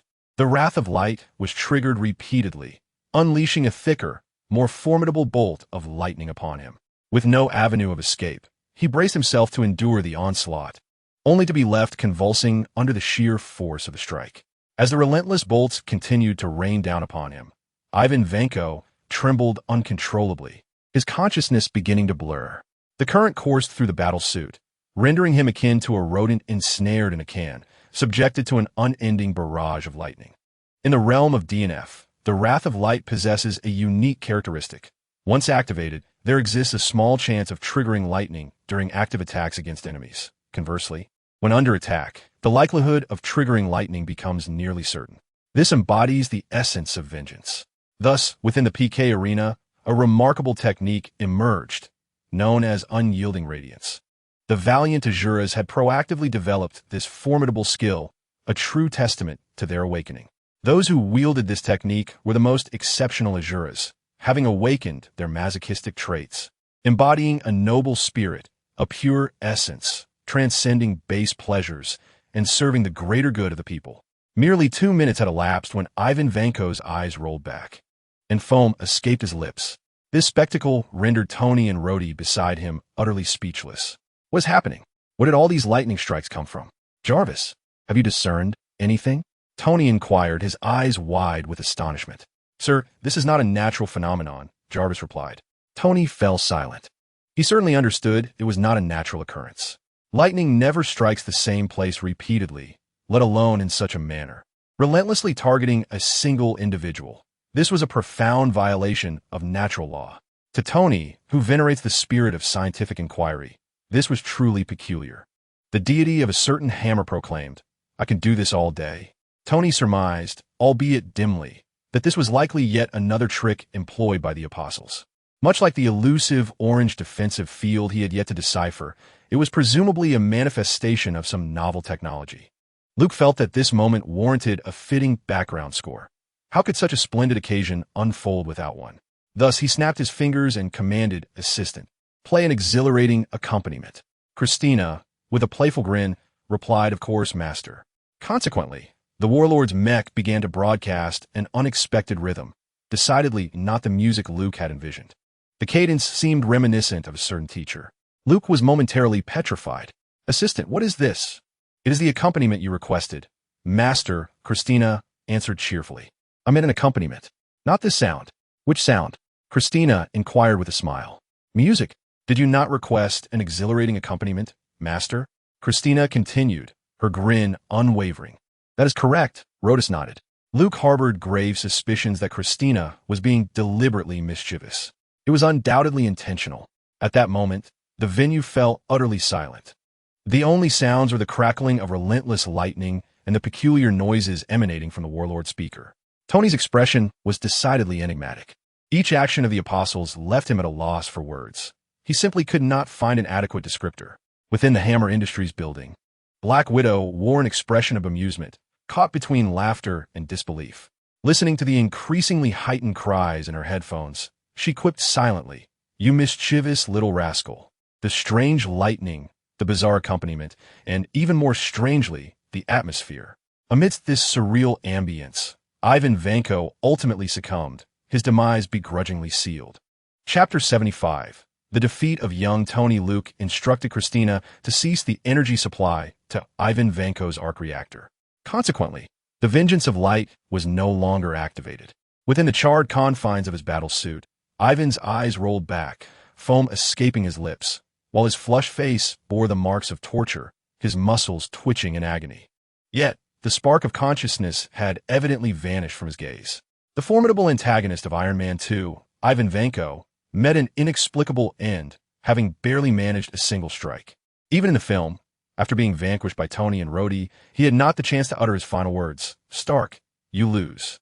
At this moment, The comrade who had so meticulously plotted his schemes would undoubtedly be laden with grievances on his way to meet his fate. Young man, I must inform you that you have been awarded my A-grade evaluation. You are now entitled to receive one of my prized artifacts of valor, Rotos declared to Luke. Yet, Luke retorted, it is still insufficient. Before his words could fully escape his lips, he had already relinquished the electric whip. The warlord's eyes gleamed momentarily before, without warning. He unleashed a powerful punch directed squarely at Tony. Startled, Tony felt as though he had been struck head-on by a speeding truck, his body propelled like a cannonball, crashing violently through the air. The ensuing cacophony of snapping branches echoed as he barreled through a dense grove, ultimately tumbling to the ground. After a brief moment, Tony managed to rise from the earth, evidently unscathed. Luke had anticipated the force of that punch, knowing well that Tony would likely emerge without a scratch. The affluent adversary had employed vibranium in the Mark VI suit long ago. Unbeknownst to Tony, Luke possessed an intimate understanding of his Iron Man armor. In his previous life, Luke had been an ardent admirer of Iron Man, particularly fond of Tony's audaciously arrogant demeanor. However, that was merely a spectator's perspective. Now, faced with the real man, Luke's opinion had shifted. Tony was a genuine force capable of driving men to madness and captivating women in ways unfathomable. Like a gust of wind, Tony swiftly returned, creating distance between himself and Luke, his tone grave as he inquired, "What are you doing?" He was perplexed by Luke's sudden outburst. Rhodey stood beside him, equally bewildered. What had happened to their supposed ally? In the next heartbeat, the 6-meter-tall warlord vanished right before Tony and Rhodey's eyes, disappearing entirely. Trouble, came Luke's response, accompanied by an odd sound lingering in the air. Cloaking technology? Within his suit, Tony's expression shifted to one of astonishment. This flawless cloaking technique reminded him of a defensive field. He had to concede that the technology displayed by the Apostle surpassed his own by at least 5 to 10 years. No, it was more accurately 10 to 15 years. And not a moment more. He had encountered optical cloaking technology before and had even conducted his own research, achieving relative proficiency. Yet, it still paled in comparison to the perfect invisibility exhibited in this combat scenario. Jarvis, what is the status? He inquired. Sir, the target is cloaked across all spectrums, including visible and infrared light. We are unable to scan for the opponent. What about thermal signatures? Proven ineffective, Jarvis replied. Indeed, it was a remarkably advanced technology, and Tony furrowed his brow in contemplation. Luke had long since abandoned any hope of improving his rapport with Tony. The system still indicated a camaraderie level of 0, and he had resolved not to pursue any further attempts to enhance it. The Marvel Universe offered many other opportunities for building connections. With Spider-Man's mission successfully accomplished and skills being covertly acquired, Luke had his sights set on other illustrious figures within the Avengers, such as Hulk, Thor, and the Sorcerer Supreme. As for Tony, he was best suited for providing amusement. Whether he can ascend from grade A to grade S, this time hinges on the prospect of bullying him. One might ponder, if not now, then when? Should we await a future where Tony, stricken by anxiety after the battle in New York, undergoes a frenzied transformation of his suits? In a mere span, transitioning from Mark 7 to Mark XLI, it is worth noting that from Iron Man 1 to Iron Man 2, including the Mark I in the cave, Tony had only upgraded his suits a total of 6 times within that year. By the time of the first Avengers film, he was still donning the Mark 7. Following the climactic battle against extraterrestrial foes in Avengers 1, Tony developed a severe case of paranoia, convinced that there were always malcontents seeking to undermine him. Consequently, he became a recluse, tinkering with his armors from the comfort of his home. Over the course of 2.5 years, he evolved from the Mark 7 to the Mark XLI. By then, the Iron Man suits had reached remarkable advancements, as Tony had assimilated a wealth of alien technology left by the Chitauri and innovated numerous enhancements himself. Interestingly, after resolving his anxiety in Iron Man 3, Tony once again succumbed to lethargy. Between Iron Man 3 and Avengers 2, which featured the battle against Ultron, 3 years elapsed, during which Tony merely iterated from the Mark XLI to the Mark XLI, an optimization built upon the Mark XLI's foundation. Following the conclusion of the Ultron conflict, sensing a renewed urgency, the Iron Man suits began to evolve rapidly once more. Fast forward 10 years to Thanos' arrival.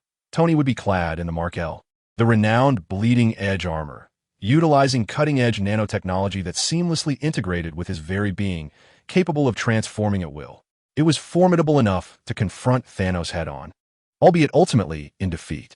Presently, Tony could be deemed the weakest he has ever been.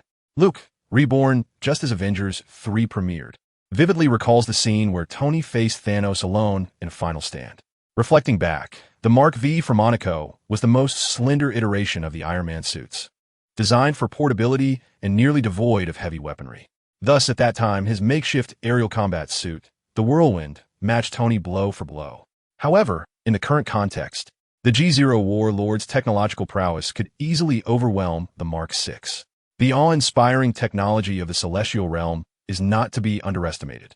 Even in terms of materials, there remains a slight gap. Evidently, in the Mark VI, Tony had already incorporated vibranium, hence the adage, if not now, when to take advantage of Tony. Should we wait to confront him in a future battle against the Bleeding Edge? By then, it would be far less advantageous than the present, where it is rather gratifying to triumph over a mere child. In matters such as these, Luke has always been exceptionally astute. As Luke concluded his statement, the Warlord fell into a profound silence. The eerie background sound effects abruptly ceased. Suddenly, Tony raised his palm to the side, and the arc pulse cannon in the palm of his suit flickered to life, propelling him once more with tremendous force, sending him crashing several dozen meters away. In a nocturnal environment, Rhodey was drenched in cold sweat as he caught sight of the glimmering cold light emanating from the colossal mech sword. He pondered whether it would be prudent to retreat amidst this divine conflict. Chapter 76, Warlord vs. Mark VI. Suddenly, Luke's movements came to a halt. Christina alerted him to the unusual activity among the remnants of the Iron Soldiers, surmising that the self-destruction countdown had been initiated. Luke recalled how, in Iron Man 2, Ivan Vanko had triggered the self-destruction of all the Iron Soldiers, culminating in a grand explosion. To his surprise, Vanko's demise had also activated the self-destruction sequence, indicating meticulous preparation. Tony, though I am inclined to strike you now, I suggest you prioritize saving your friend. These Iron Soldiers are about to explode, Luke transmitted to Tony.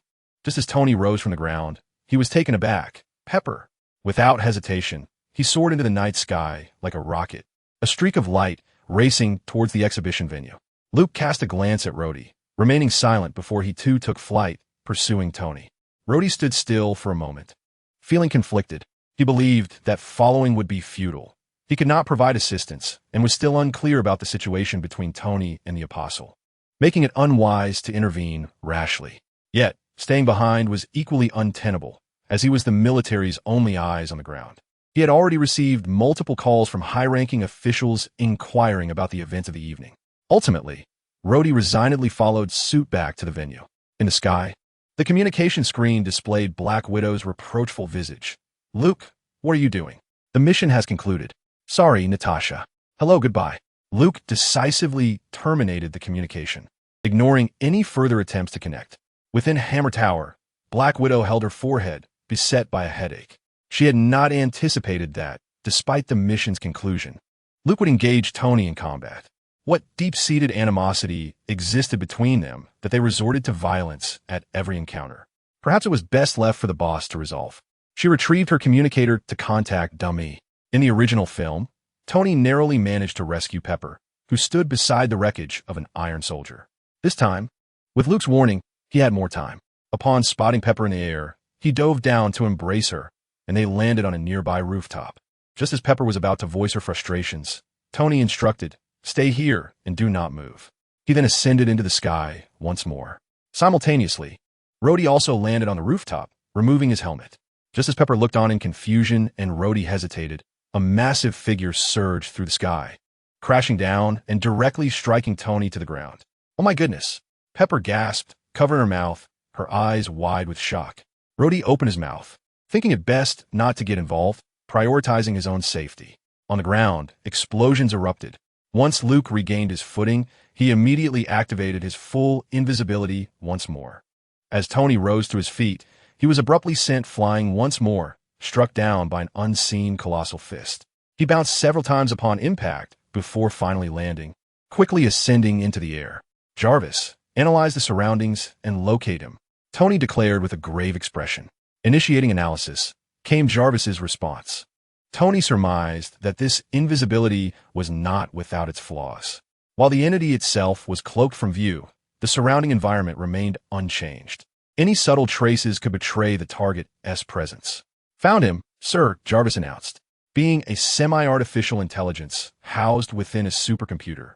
He simulated a vague silhouette by calculating temperature variations and minute shifts in light and shadow, projecting it before Tony. The simulated image revealed a 6-meter-tall warlord, lurking like a gigantic specter in an imperceptible realm. Tony raised both hands in midair, simultaneously launching arc-shaped pulse cannons toward the ground. Exposed? Luke mused inwardly, impressed by Tony's prowess. He maneuvered the joystick, directing the warlord to raise its massive mechanical sword, using the broad blade as a shield. Unfortunately, he had not drawn a block from the magic box this time. A subtle tremor emanated beneath his feet. The sword was absorbing the kinetic energy of the pulse cannons. Resolving to abandon invisibility, Luke bent the mechanical legs, utilizing the powerful propulsion to leap into the air, appearing directly opposite Tony. Boom! As the mech's sword swung, it unleashed a slicing wind, executing a draw cut. The superior performance of the Mark VI armor allowed Tony to narrowly evade the direct assault. However, the sword's aura was beyond his calculations. Consequently, he was struck by an invisible blade of energy. In stunned disbelief, he heard a clang and was forcefully sent flying, crashing heavily to the ground. Boom! The warlord followed suit, bringing the sword down in a powerful strike. They landed in a plaza, surrounded by vibrant light, fountains, and dazzling effects, yet devoid of any onlookers, as they had long since fled. A few daring tourists and reporters lingered hundreds of meters away, capturing footage with their cameras. This had become the perfect battlefield for their confrontation. What would occur when a 65-meter-long, 1-meter-wide mech sword was wielded against the ground by a 6-meter-tall giant mech? A fissure several meters deep and half a meter wide emerged as the result. Half of the fountain street was cleaved in two by Luke's strike. Tony nimbly rolled aside, yet he remained unnerved, fixated on the increasingly ominous giant sword in Luke's grasp. The inexplicable hit he had received left him confounded. "Jarvis?" he inquired. "Sir, that appears to be a form of energy wind. While invisible, it is not difficult to predict. Display it for me." Before Tony, the image computed by Jarvis revealed the exaggerated attack range of the warlord's colossal sword. Anyone within a mere 10 meters would surely be struck by its formidable assault. "Fight! Kill! Smash!" Rotos exuberantly chattered beside Luke, eager to showcase the apostle's might to the world.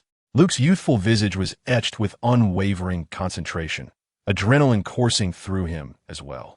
Ultimately, Tony opted for a ranged attack, abandoning the notion of close combat. With both hands, he unleashed a torrent of arc pulse blasts towards Luke.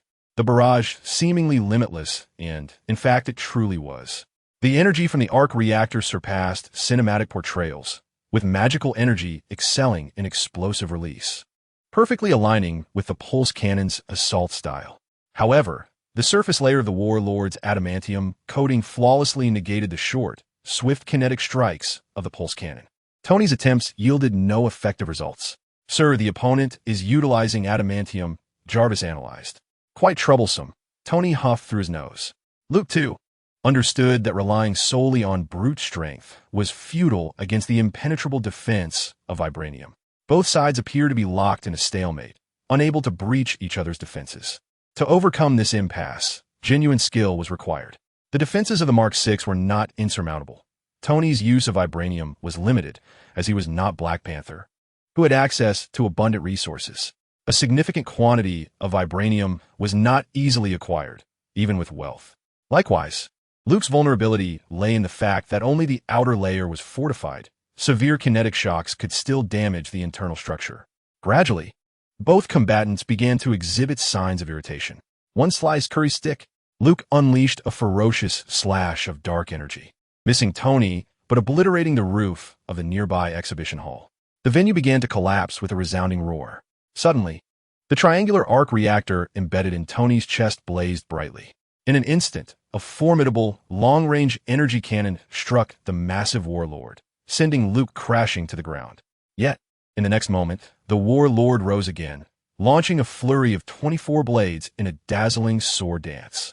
Within moments, fountains, sculptures, and the plaza's surface were reduced to rubble by the two combatants. Tony, having exhausted his resources, remained indifferent to the destruction. As for Luke, he believed that any damage incurred would be compensated by Tony and S.H.L.D. What? You want me to pay? Sorry, I'm broke. He was unabashedly brazen. Come at me if you're upset. I'll sue you for child abuse. One slice curry stick. The sword energy, spanning over 10 meters, swept towards Tony once more. Jarvis, channel all the energy from the arc reactor to me. Consequently, a particularly massive magical energy cannon surged forth to meet the onslaught. The collision of the two forces was imminent. A visible shockwave suddenly swept across the scene, shattering the glass of nearby skyscrapers hundreds of meters away into countless fragments. The area where the two combatants clashed lay in desolation. Daring journalists, positioned several hundred meters away, captured this once-in-a-lifetime spectacle. Their faces a mix of terror and barely contained excitement. Tomorrow morning would undoubtedly herald another headline-grabbing news story. In the Arctic Circle, specific location, classified. This day marked a historic moment for the elder generation of Americans.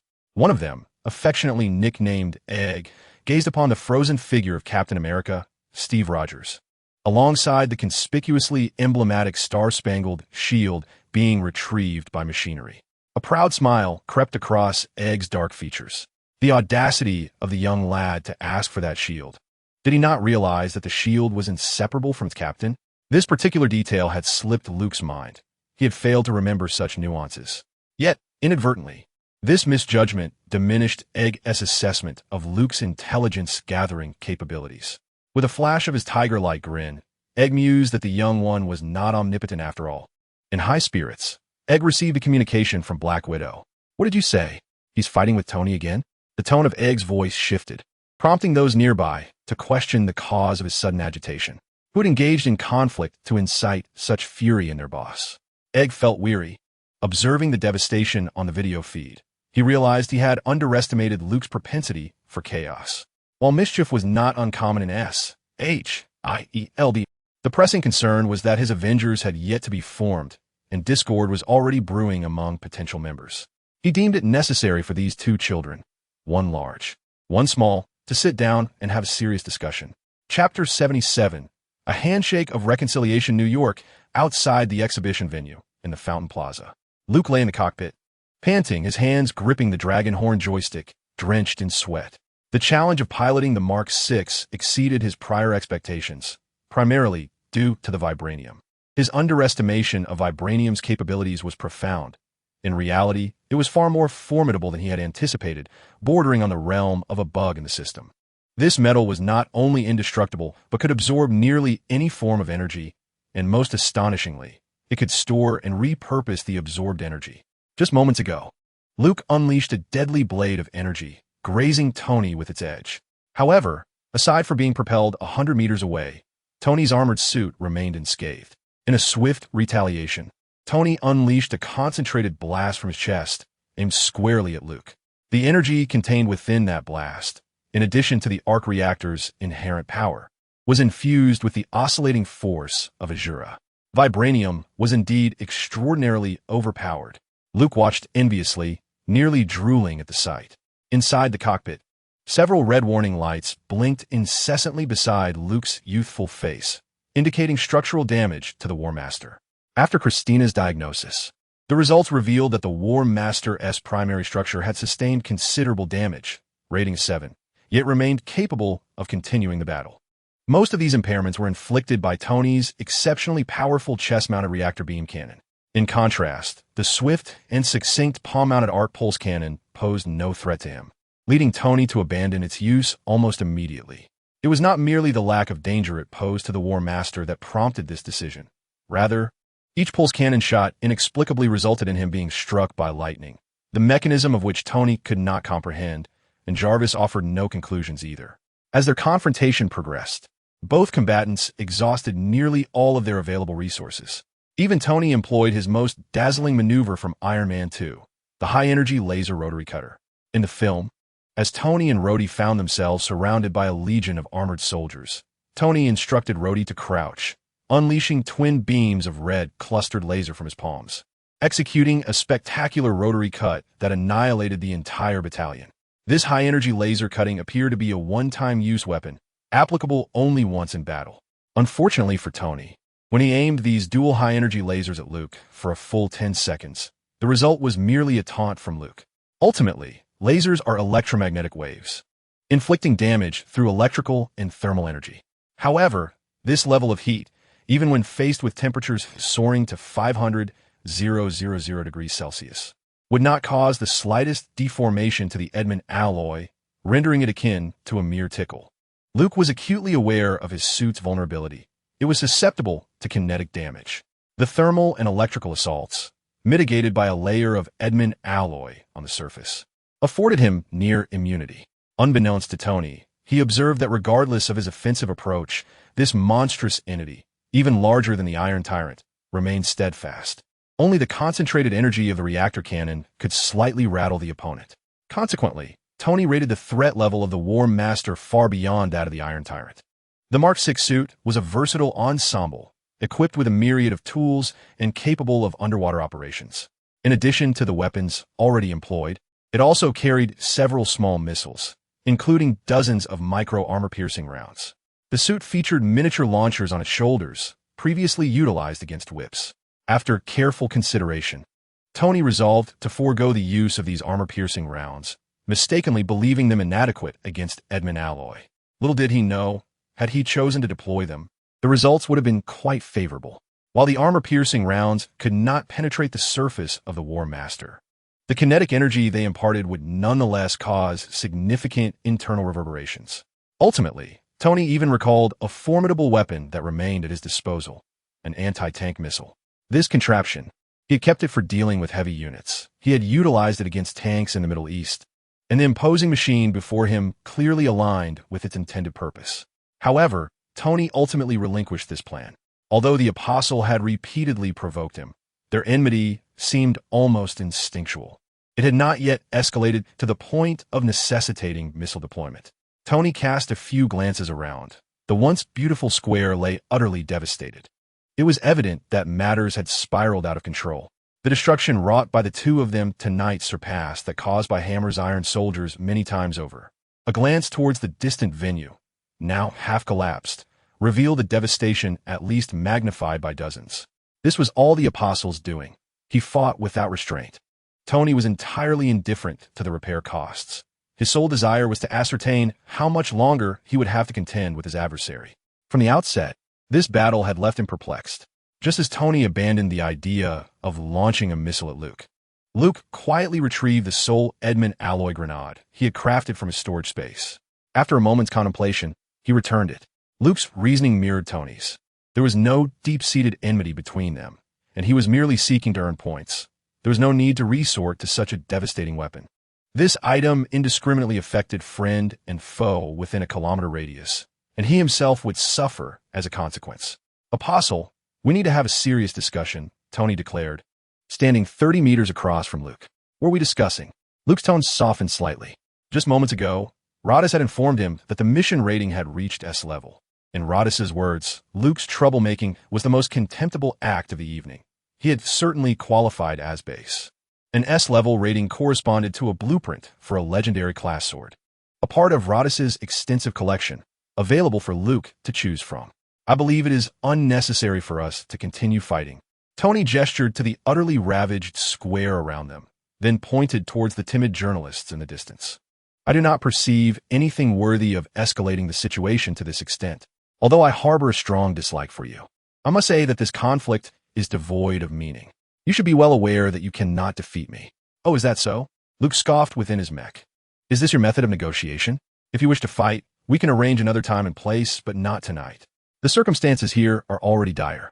Tony had just received several urgent calls, including one from the president himself, as well as a call from Egg, both demanding that he cease hostilities immediately. Luke, maneuvering his War Master, shrugged indifferently. How about we shake hands to make peace? Shake hands? Tony replied skeptically, remaining motionless. Luke, piloting the mech, lumbered towards Tony. Just a handshake, don't worry. Trust me, I just tested it. A punch won't kill you. Tony was uncertain how to shake hands with such a massive figure, and suspected a trick. He had long since grasped Luke's style, aware that the apostle was likely up to no good. Yet, he could not fathom Luke's true intentions. Chapter 78. The star-absorbing technique. Tony maintained a vigilant stance, his gaze fixed on the approaching Luke. The two stood facing each other, a distance of 116 meters separating them. "Let us make peace. I too find this battle rather tedious," Luke remarked nonchalantly. Tony was still inclined to inquire, "How can I shake hands with someone as large as you?" "Hey!" Luke suddenly raised his head, exclaiming, "Look up! There's someone flying in the sky holding a hammer." Tony glanced upward, only to find nothing in the sky. He had been tricked. In an instant, the warlord lunged forward and seized Tony, lifting him high into the air, presenting him before the warlord. "Got you." At that moment, Tony felt akin to a toy model held by a larger child, struggling to escape, yet finding himself utterly trapped. "Jarvis, engage maximum power," Tony declared with grave seriousness. However, even with the arc reactor operating at full capacity, he remained ensnared, firmly grasped within Luke's palm. No matter how he strained or pushed, he could not pry himself free from that hand, which felt as if it were welded shut. He was ensnared. The warlord was powered by a colorless crystal block, a pure energy structure that required no reaction or release. It was plug-and-play, clean and pollution-free, and more potent than the arc reactor. Then, to Tony's astonishment, Luke pinched one of his arms. Like a child throwing a tantrum, he began to hurl Tony downwards. "Vibranium. I told you to use vibranium. You shake, you shake." Tony found himself disoriented within his suit. Though he was unharmed, thanks to vibranium's exceptional shock absorption, the intense sensation of weightlessness was inescapable. One could only imagine the toll it took on a playboy's constitution. In mere seconds, Tony felt as though his stomach had become unmoored. He was on the verge of losing his lunch within the suit. Luke was mimicking the iconic scene from the movie where Hulk tormented Loki, albeit with an even more exaggerated disparity in size. Hulk, towering at 2.5 meters, tossed Loki around as if he were a mere chick. Luke, in this scenario, was akin to throwing around a grasshopper. Suddenly struck by inspiration, Luke devised a new tactic. He used 2 massive fingers of his mech to grasp Tony's head. Then, he activated his berserker skill, Soul Grasp. Soul Grasp. Capture an enemy and siphon their life force, subsequently releasing it to inflict damage upon them. As a hallmark skill of the early berserker class, Soul Grasp was nothing short of a divine technique. In DNF, it could seize enemies in a state of invincibility or defense, regardless of their size. This maneuver was effective against all but a select few adversaries. For instance, consider the invulnerable state activated by the ammunition expert during Neil's sniping. Additionally, take into account the invulnerability exhibited when the aid releases the meteor's annihilation. Furthermore, enemies that cannot be levitated, along with sprite-like beings, remain ungraspable. When a successful grasp occurs, the berserker simultaneously enters an invincible state, transitioning into the realm of Marvel. The concept of invincibility appears rather unrealistic. Luke had previously experimented with this, whether through a suplex or the initiation of a spin kick. There was no invulnerability to be found. After all, this is not a game. Consequently, in reality, targets that cannot be seized by the soul-consuming hand are virtually non-existent. Is there anything in reality that cannot be levitated? Are there any sprite-like creatures in existence? At least, none can be found within the Marvel universe. Thus, when Luke acquired this skill, he contemplated the possibility that it could effectively grasp anything in the Marvel realm. Yet the outcome remained uncertain. He had never had the opportunity to test it in practice. If this maneuver were executed by a mech, would it truly transform into a hand of suction? As the soul-consuming hand activated, Luke felt a peculiar force coursing within him. It was as though a black hole had manifested inside, releasing an immense pulling power. This force traveled through his body, extending to the mech's arm, and then to Tony, sending back a surge of formidable energy that flowed into the War Master, and subsequently into Luke's own body. Luke's eyes widened in astonishment. In an instant, he perceived his body swelling, as if he were a balloon. Goodness, I'm going to explode. Panic seized him. This energy was evidently drawn from Iron Man's arc reactor, flooding into him all at once. It saturated him entirely. With even a slight additional influx, he would meet a fate akin to the heroes in martial arts dramas, bursting apart. At that moment, Luke suddenly sensed the emergence of a conduit within him, channeling this overwhelming energy to his feet, which then entered the War Master's core. It was the system, Luke exhaled in relief. Fortunately, he still possessed the system, or else his reckless experimentation would have led to his demise. He was filled with trepidation. Concurrently, the energy extracted from the iron suit continuously converged onto the War Master. The screen before Luke displayed that the War Master's energy was fully replenished, with even more energy beginning to surge towards its core. The War Master's core resided within the protruding console before Luke, which held 6 slots intended for the installation of infinity stones, symbolizing his burning ambition.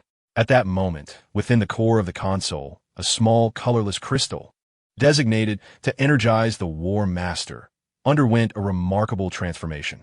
The colorless crystal rapidly turned crimson, swelling and enlarging. As energy continued to surge forth, the colorless crystalline fragment astonishingly transformed into a crimson gem, gradually expanding into a magnificent red crystal. Luke was utterly astounded by this spectacle. With the bizarre metamorphosis of the colorless fragment within the core into a grand red crystal, an even greater influx of energy was being relentlessly drawn in by the soul-devouring hand. Tony, encased in his armor, wore an expression of sheer disbelief. The display screen before him had been violently shaking since earlier, far more severely than when he had been ensnared by Ivan Vanko's electric whip. Jarvis informed him that the energy of the suit was depleting at an inconceivable rate. "What have you done?" he incredulously asked Luke. Yet, Luke had no time to address him. He was fixated on the changes occurring within the core of the Warlord. Luke had not anticipated that this very maneuver would ultimately subdue Tony. As the energy from the arc reactor rapidly diminished, the Iron Man suit gradually became an empty shell, losing all its stored power and, subsequently, its mobility. Although the arc reactor perpetually engaged in atomic-level reactions to produce energy, the output could not keep pace with the rate at which energy was being absorbed. Severed from its energy source, the iron suit promptly powered down, plunging Tony into darkness. Without propulsion, he found himself trapped within this metallic capsule. A significant flaw of the early Iron Man suits was their tendency to shut down upon energy depletion, a defect that would not be rectified for several subsequent iterations. Warning: Master, the absorbed energy is excessively vast. The system can no longer sustain it. Immediate release is advised, or else unbearable consequences will ensue. Christina's stern voice suddenly echoed in Luke's ear. Realizing the gravity of the situation, Luke noted that the red crystal within the mech's core seemed unable to absorb any more external energy. It was becoming increasingly unstable. He quickly released his grip, causing Tony to plummet to the ground. Lying there, Tony, wide-eyed, found himself helpless, calling out to the heavens and the earth in vain. Warning: immediate energy release is recommended, Christina reiterated. As the remaining energy continued to surge into the red crystal, this translucent gem, reminiscent of the cosmic cube from cinema, albeit a crimson variant, began to emanate intense red radiance, as if it were on the brink of explosion. In a moment of urgency, Luke had no choice but to discharge this energy, lest he risk an explosive detonation of catastrophic proportions, likely equivalent to that of a nuclear weapon. In an instant, a brilliantly bright scarlet sun erupted against the night sky, subsequently streaking across the heavens toward the moon. Chapter 79. Reactions from all sides. The orb of energy struck the moon with pinpoint accuracy. To the naked eye, one could discern subtle changes on the lunar surface. NASA has detected vibrations on the lunar surface and observed the emergence of a new meteorite crater. For reasons unknown, the following day, major media outlets failed to report on the moon's impact. Instead, they fervently highlighted the extraordinary battle between Iron Man and the Apostle. Numerous first-hand accounts from journalists present that night became highly sought-after news material. The next day, virtually every website, newspaper, and television news segment was dominated by the monumental events that transpired the previous evening. From the terror attack at the exhibition venue to Iron Man's struggle against the out-of-control Hammer Iron Soldiers, culminating in the Apostle's entrance, who wielded a colossal sword to effortlessly dispatch a multitude of foes. The media sensationalized the confrontation between these two archrivals into an epic saga that left the world in awe. Media outlets never shy away from embellishing stories, transforming trivial matters into cataclysmic events. How much more so with the genuine spectacle captured on film last night? Iron Man's incessant display of novel techniques stirred fervor among his most ardent supporters, while the Apostle, reminiscent of a medieval knight clad in iron. Wielded his massive sword with such force that it sent tremors through the ground, inciting fervent cheers from his fans.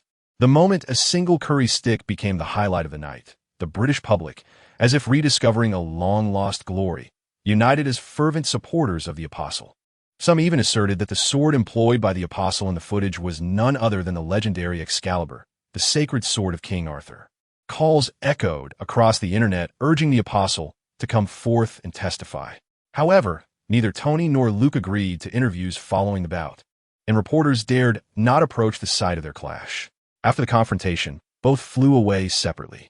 The events of that night left a profound impact. Firstly, the military expressed approval of the Hammer Iron Soldiers. Although Justin Hammer faced criminal charges for harboring the terrorist Ivan Vanko, Hammer Industries received substantial contracts from the military. Even SHIELD extended a significant order to Hammer Industries, seeking to procure the Iron Soldiers. Clearly, despite being outmatched by Luke and Tony, the combat effectiveness demonstrated by the Iron Soldiers piqued considerable interest. The military sought the Iron Soldiers to face ordinary adversaries and could not compare them to the two formidable opponents from that night. Given that the Iron Soldiers had held their ground against Iron Man and the Apostle, their performance was commendable. Additionally, the U.S. military exhibited particular interest in the technique employed by Luke during the battle, the invocation of Excalibur. Footage of the Apostle's mech proclaiming Excalibur was placed prominently on the desks of military officials. The recorded image of this mysterious weapon, whose power rivaled that of a large electromagnetic railgun, ignited fervor among military leaders. They inquired with SHIELD, but the response was one of ignorance. From a footage, military weapon experts could deduce only two elements. First, that the energy was emitted from a sword. Second, that it appeared to be an optical weapon. Particularly in the final frames of the video, the sight of that massive crimson fireball hurtling towards the moon left some prominent figures in disbelief. Advisor, are you certain that what you have shown me is not a scene from Hollywood science fiction film? In summary, the military elite grew somewhat agitated, eager to delve into the potential of this highly advanced weaponry. To that end, their foremost objective was to locate the apostle. However, the agents of SHIELD appear to be utterly oblivious to this matter. Moreover, it is noteworthy that the military's keen interest lay in Luke's alleged optical weapon technology, while they displayed scant enthusiasm for the warlord, who had shone brightly the previous evening. After all, the U.S. military was no stranger to the study of constructing such large mechs. Yet the feasibility remained dismally low, with technical bottlenecks, the need for skilled operators, and, most crucially, exorbitant manufacturing costs leading to the dismissal of numerous proposals and plans by both the military and Congress. In the military's eyes, the Apostle's colossal mech was akin to Tony's Iron Man suit, a creation with a prohibitively high price tag deemed irreplicable. Soldiers, by nature, are the most pragmatic individuals on the planet, and they disdain endeavors that yield no tangible benefits. Days later, a convoy of engineering vehicles rolled into the desolate, dilapidated Fountain Square as SHIELD mobilized its resources to clean up after Luke and Tony. Regarding the matter of compensation for the destruction incurred during the battle, SHIELD had already dispatched a list of claims to Tony's inbox that very morning. After the tumultuous clash, upon returning to his villa, Tony instructed JARVIS to infiltrate SHIELD's database, seeking information on the apostle. Such tasks were commonplace for Tony, posing little challenge for JARVIS. However, a minor issue arose while searching for the files. Furrowing his brow, Tony gazed at a document displayed on the screen. Sitting in his swivel chair, chin resting on one hand, he muttered, "It seems SHIELD anticipated that someone would attempt to steal the files." Resorting to a child's photograph as a ruse, staring at the familiar image of an Asian child, marked as 7 years old, Tony fell into a long, contemplative silence. Lost in thought, on the far side of the moon, unbeknownst to the governments of Earth, lay the ancient city of Adelan, the capital of the Inhumans. The Inhumans are a significant race within the Marvel Universe, with a history stretching back millions of years. Within the grandiose, solemn royal palace, A deep voice resonated. The Earthlings are firing upon the moon. Do they already know of our existence? Your Majesty, please issue the command to prepare for battle. The speaker was a peculiar creature, adorned with hooves. Seated upon the throne was a middle-aged man with a commanding presence, yet gentle eyes, the Black Bolt. One of the few in the Earth camp capable of single-handedly defeating Thanos. The Black Bat King stands as the most formidable member of the inhuman race. With the power to unleash devastating energy through his voice, even the utterance of a single syllable can obliterate an entire city. Consequently, he seldom speaks. Seated gracefully upon his throne, the Black Bat King gestured with gentle hand signs. Beside him was a stunning woman with long, fiery red hair cascading to the ground. She translated his signs, stating, "The king advises caution. It may be an accident." The Black Bat King smiled and continued to gesture. "I intend to dispatch Crystal and Tetanus to investigate." In the grand hall, a beautiful golden-haired girl, her face alight with joy, stepped forward. Beside her was an unusually large dog, towering over her by two heads. This was the girl's inaugural mission, and her excitement was palpable. The fiery-haired beauty furrowed her brow and said to the Black Bat King, "Crystal is only 10. I worry for her." The Black Bat King raised his hand, offering her a reassuring glance, signing, with Tetanus accompanying her, "There is no cause for concern." Thus, Atlantean royalty sent Crystal to Earth to uncover the origins of the incident. Meanwhile, what was Luke doing amidst the varied reactions? Upon his return that evening, he received the reward for this new task. Simultaneously, a system notification informed him that the skill Spider Sense had been successfully acquired.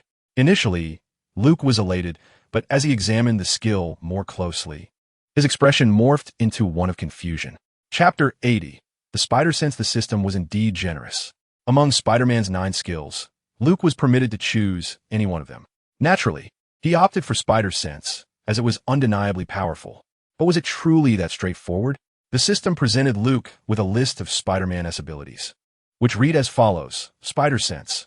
Attain information through air vibrations like a spider, sensing all surrounding dangers. Not selectable. Source not yet activated.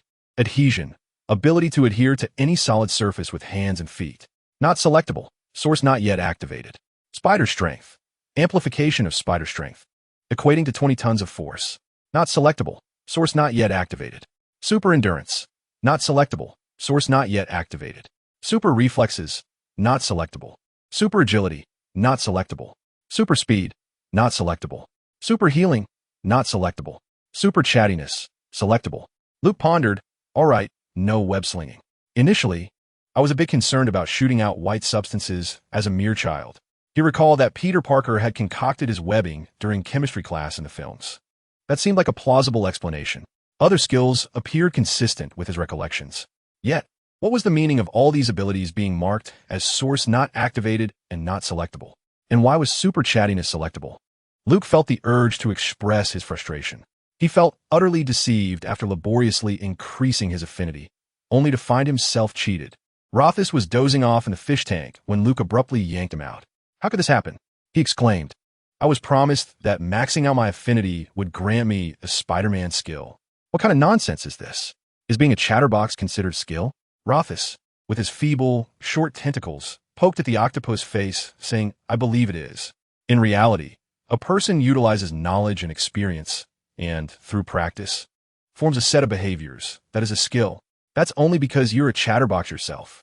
I have no desire to become like you." Luke crossed his arms in dissatisfaction, demanding a reasonable explanation. Furthermore, why couldn't he choose any other skills? What did it mean that the source's abilities were not yet activated?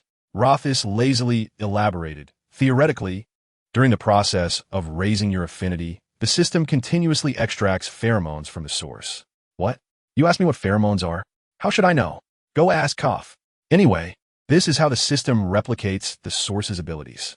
Your situation indicates that your source has not mastered these skills. So you're saying Peter Parker isn't Spider-Man yet. Hence his skills cannot be extracted?" "Precisely, my young friend." Rotos grinned maliciously. Luke felt utterly deflated. For heaven's sake, he had anticipated this for so long. Yet, he never imagined it would culminate in such a result. It was now 2008, and Peter Parker was only 7. Becoming Spider-Man would be a high school affair. Goodness gracious. Must he wait another 8 years? Those familiar with Marvel know that spider sense is the key ability that allows the little bug to thrive in the chaotic Marvel universe and become a top-tier superhero. Spider sense enables Spider-Man to foresee various dangers, allowing him to prepare in advance. At its peak, it could even predict the future. Any danger related to Spider-Man would be foreseen by his spider sense. For example, when disarming a bomb, he would face the dilemma of cutting the red wire or the blue wire. As soon as Spider-Man placed his hand on one of the wires, his spider sense would activate. If cutting that wire would cause the bomb to explode, his spider sense would warn him in advance. Conversely, it would not alert him if it were safe. What a bizarre, yet delightful skill. As someone who fears death, but is compelled to engage in perilous antics daily, Luke yearned for this ability that could forewarn him of impending danger. Yet now, the spider sense lay tantalizingly before him, only to inform him that it was still locked. "Your wife is still a fertilized egg," he exclaimed in frustration. "I can tolerate a lot, but this is beyond reason." Faced with the sole available skill, Super Chatterbox, Luke could only stare in disbelief. At this moment, Christina cheerfully reported to him the damage assessment of the mecha following their operation. After an arduous night of battle, the warlord's exterior remained unblemished, remarkably devoid of even a single scratch. However, the paint on its surface had nearly worn away. As anticipated, the internal structure of the mech exhibited varying degrees of damage. One of the thrusters had sustained a significant impact, a fact Luke realized upon its return. The temperature regulation system within the mech had also malfunctioned. Additionally, several intricate components had been compromised, including the piston cylinder in the left elbow joint and the hard drive of the driving recorder. Furthermore, the chassis seemed somewhat incapable of enduring the ferocious phantom blade dance technique. After numerous executions of this move throughout the night, the internal transmission system had shown signs of melting, though fortunately, the damage was not severe enough to impede operation and was easily reparable. Christina estimated the total repair cost for the Warlord, including parts replacement and recoding, to be approximately $500,000, a sum Luke found acceptable. Naturally, when considering the spoils of victory from this operation, the repair expenses appeared trivial. Luke instructed Christina to tally the spoils, revealing that they had captured a total of 206 advanced missiles. In addition, there was a substantial assortment of military-grade precision components, such as radars and chips, which, if converted to monetary value, amounted to roughly 10 million. These were his trophies, and no one could claim a single cent of them. Moreover, one must not forget that the egg had previously promised him 20 kilograms of secondary Edmund alloy. With these alloys and components, not only could he repair the Warlord, but he could also construct a new one with ease. It is worth noting that he had originally spent less than 10 million on this Warlord. The technology was entirely his own, and the materials were procured at cost. It was not as exorbitant as outsiders might presume. For this modest trial task, he ultimately received an S-grade score. Rotos honored his promise, allowing Luke to select any artifact from his collection, limited to divine quality. After careful deliberation between the flowing star falling blade and the shadowless sword Eleno, he opted for the latter, desiring to more accurately embody his king. He was quite pleased with this reward, feeling it justified the embarrassment he endured throughout the night. However, he had no time to forge this sword just yet. There were numerous matters demanding his attention. He also needed to dedicate time to studying the large red crystal. Luke found himself puzzled as to why this seemingly colorless object transformed into red after absorbing energy. This unexpected acquisition sparked a flurry of ideas in his mind regarding the transformation of DNF matter within this Marvel universe. Christina's preliminary analysis suggested that the arc reactor in Iron Man's chest had undergone atomic-level fission with magical energy, which, upon being absorbed into the colorless crystal, resulted in elemental reorganization that ultimately altered its properties, thereby changing its color to red. The only certainty is that this large red crystal, imbued with saturated energy, harbors immense Anshuan magical power, undoubtedly of the fire attribute. "Master, Lady Daisy requests to speak with you for the 739th time," Christina's voice interjected. It was then that Luke remembered that a Daisy was imprisoned in the warehouse. At this moment, he lay on his bed at home, lamenting, a headache. "Let us defer this for now." He waved his hand dismissively. He resolved to first address the pressing issue of spider sense. I must devise a plan to have young Peter Parker transform into Spider-Man at once," Luke mused, stroking his chin thoughtfully. Chapter 81. The making of a false friend in the studio, the director exclaimed, "Props, you're fired. How could you possibly bring the shadowless sword? This is an epic." The prop master pleaded, "Director, I was mistaken." The screenwriter interjected, "For the sake of the plot, let us allow it." Rotos grumbled, "You got some nerve. I'm at a loss." Luke chuckled, "How about we switch it out?" Determined to enhance his spider sense, Luke resolved to accelerate Peter Parker's transformation into Spider-Man by 8 years. This task was not without its challenges. To ensure Peter truly became the little arachnid, he needed to orchestrate a scenario where Peter would be bitten by a spider. Thus, he required a comprehensive recollection of all pertinent details surrounding Spider-Man's origin. At this moment, all that knowledge resided in his mind, yet many specifics eluded him. Luke wrapped his head lightly. This brain capacity seems rather limited. He harbored serious doubts that his recent forgetfulness was a consequence of this body. Over a year had passed since his arrival, and the myriad Marvel films he had seen in his previous life were becoming increasingly hazy. While the primary plot points remained clear, the finer details had become rather indistinct. For instance, he distinctly remembered that Spider-Man emerged during high school, bitten by a genetically altered spider during an extracurricular activity, thus gaining his powers. However, he could not recall the exact location of the bite. Two vague and contrasting memories surfaced in his mind. In one, he remembered Peter being bitten indoors while attending some exhibition. In the other, more nebulous memory, he recalled a version where Peter was bitten outdoors, amidst the grass, by a spider that had escaped from a laboratory. Which of these was the canonical Marvel narrative? He had not read the comics. He remembered Spider-Man's first appearance in the Avengers film series, specifically in Captain America: Civil War, by which time Peter Parker had already matured and assumed the mantle of Spider-Man. However, the film did not clarify how he was bitten. Luke found himself in a quandary. If he aimed to transform the merely 7-year-old Peter Parker into Spider-Man at this moment, he needed to meticulously replicate the correct sequence of events to uncover the crux of the matter. He vaguely recalled that even the parts of Peter Parker's body bitten by the spider had two versions. One claimed it was his hand, while another insisted it was his neck. This only added to his confusion, as his memories seemed to be in disarray. Luke, with his small hands cradling his head, sat there frowning in distress. His gaze fixed intently on the Rotos in the aquarium before him, drifting through the ocean of his distant memories for a while. "Rotos, oh dear, this is bad." The following day at school, Luke, unusually, did not doze off in class. Instead, he continued to hold his head, staring at the blackboard, deep in contemplation. This left the faculty astonished, exclaiming that the sun must have risen in the west, as Mr. Nelson was actually paying attention. The teachers, feeling quite honored, put forth even greater effort in their lessons. After class, Luke immediately dashed outside, calling out to Peter Parker from the adjacent classroom. "Hey, buddy, what's up?" Peter Parker extended his tiny fist, and the two exchanged a fist bump, Peter's little face glowing with delight. Luke wrapped his arms around his little spider friend's neck, and the two of them walked down the corridor, seeking a secluded spot for a deeper conversation. All the American children along the way made way for them, regardless of whether they were boys or girls. Luke was well known as the formidable Luke the Great in this elementary school, having single-handedly defeated the notorious trio known as the Violent Birds numerous times. He instilled fear across the entire student body of Stas Elementary. The Violent Birds were the ones who had cornered Peter Parker in the broom closet, only to be pummeled by Luke's swift punches. After that incident, the trio behaved themselves for a while, always steering clear of Luke whenever they encountered him at school. However, children have notoriously short memories. During the past 6 months, the small black boy had grown significantly, now standing at about 1.5 meters tall, clearly benefiting from ample nutrition, combined with his racial advantages. In stark contrast, Luke, still barely over 1 meter tall, had spent the last 7 years in an orphanage, suffering from malnutrition and lacking a proper foundation for growth, making them appear as if they were at two different developmental stages. One day, the small black boy, suddenly aware of their height difference, regained his confidence.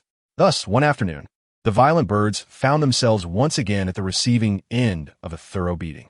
From that point on, they remained subdued for quite some time. "Buddy, have your mom and dad been away on business for so long? Haven't they returned yet?" Luke asked Peter as they squatted side by side in a corner. "Uncle Ben and Aunt May told me my parents are abroad, and they're both very busy with work," Peter replied, a hint of sadness in his voice. He hadn't seen his parents in 2 years. Ever since that night, they left him in the care of Uncle Ben and Aunt May. They had never returned. Luke pondered this for a moment before inquiring, I remember you mentioned your parents are Richard Parker and Mary Parker, right? That's correct, buddy, Peter nodded. Why you ask? Luke shrugged, replying, just a sudden curiosity. Hey, buddy, do you have any plans for this weekend? Are you still up for that thing we talked about? Peter Parker, with an exhilarated expression, sprang to his feet, waving his arms and mimicking the motions of wielding a sword. That evening, after being taken away from the scene by Uncle Ben, he returned home to find news of the colossal apostle mech engaged in battle with Iron Man on television. Peter was utterly elated, for he alone knew the true identity of the apostle, his dearest friend. Little did he realize that this very friend was devising schemes to ensure he would be bitten by a spider. Richard Parker and Mary Parker, both of whom were covert agents for SHID, had a rather extraordinary lineage. Luke furrowed his brow, contemplating that the identity of the young spider was also quite remarkable. Richard Parker, a Ph.D. in genetic biology, had discovered the spider venom, which later bit Peter Parker. At this juncture, Peter's parents had perished 2 years prior and would not return. Luke felt a pang of sympathy for the young boy. Yet this was the fate of Peter Parker. There was little to be said about it. The genesis of these events lay in Richard Parker's research on spider venom capable of enhancing human genetics, which had drawn the attention of those with ulterior motives. Luke pondered the crux of the matter, since the spider merely served as a vessel for this venom. It suggested that Peter Parker was not the sole individual subjected to its effects. Others must have undergone experimentation previously. Why, then, was there only one Spider-Man? Habitually stroking his chin, Luke contemplated the essence of Spider-Man's emergence. Was it genetics? He nodded thoughtfully. By tracing the outcome back to its origins, it became apparent that only Peter Parker's genetic makeup had stabilized post-exposure to the spider venom, while others who had been injected either perished or transformed into monstrous failures. Indeed, the fundamental reason for the birth of Spider-Man lay within Peter Parker, a unique genetic inheritance. Luke snapped his fingers, realizing that his father had likely manipulated the venom. A revelation dawned upon Luke. He discerned the path forward. Chapter 82. The Hand of God. The birth of Spider-Man, as it appeared, was not merely a chance occurrence. Richard Parker had crafted the spider venom with specific alterations, embedding limitations for the exclusive use of the Parker family, before ultimately passing away and leaving behind an orphan. Years later, this orphan grew into adulthood, unwittingly returning to the very origins of his father's work. From a philosophical perspective, this illustrates the inevitability of developments in life. In terms of narrative, it signifies the pit dug by Peter Parker's father into which his son would eventually fall. From a Zen viewpoint, it reflects the cyclical nature of fate. No one escapes the consequences of their actions. In the realm of reality, it is simply what the script dictates. Displeased? You could always send a letter of complaint. Luke mused that since he had inadvertently catalyzed the emergence of Spider-Man 7 years ahead of schedule, he bore the responsibility for what lay ahead. He ought to instruct the young spider how to harness these abilities, guiding him on the path to becoming a hero, albeit one with a penchant for mischief. Simultaneously, he should serve as a protective umbrella for the little spider. For at merely 7 years of age, this fledgling Spider-Man is set to confront the Osborn Empire. Luke deems it essential to target Osborn as an adversary. After all, he is bound to stir up trouble, and having multiple targets is hardly an inconvenience. Of course, the prerequisite for all this is to devise a method to ensure that the tender young Parker is bitten by the right spider. Just a fleeting moment of pain, a brief endurance, and it shall pass. As for safety, he believes there must be at least a 90% assurance, right? If all else fails, he possesses a plethora of universal antidotes within his grasp. Deep within Peter Parker's genetic makeup lies a unique trait that will allow him to become Spider-Man after the bite, rather than suffer genetic collapse or transform into a monster. This exceptional characteristic was bestowed upon him by his father, inherited through chromosomes.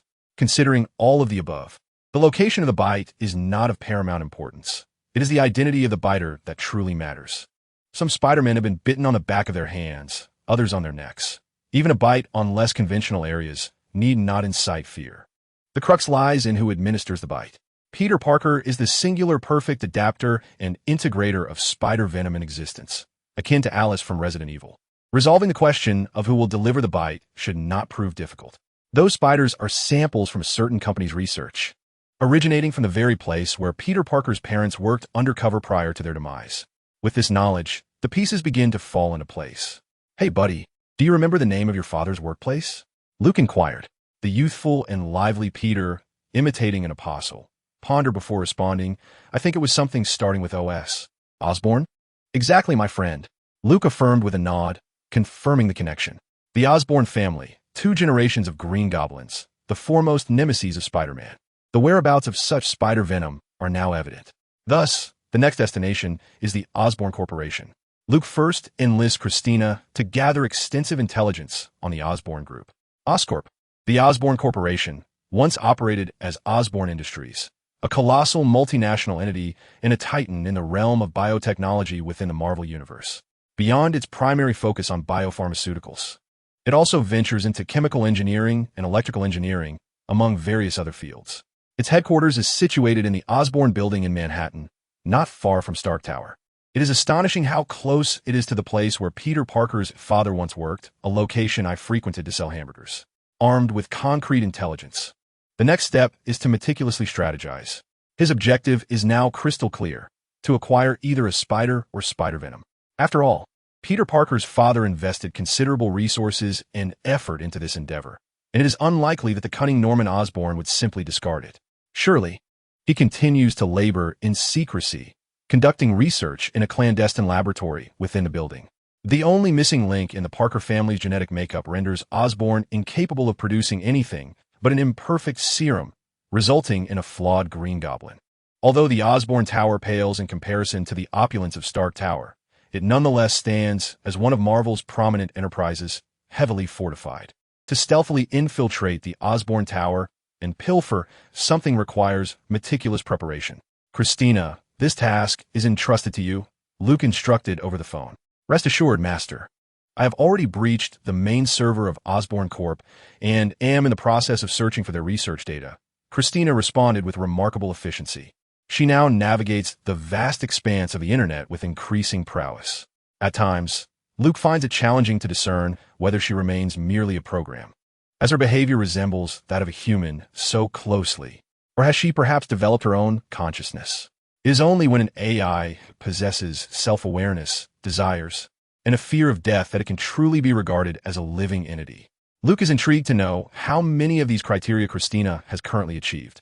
Having not visited the warehouse for several days, Luke noticed that Hawkeye had resigned himself to building a treehouse in the large tree outside. He had come to realize that he had been relegated to this task. As for the reason, he had yet to ponder. "Hey!" Luke waved to Hawkeye from beneath the tree.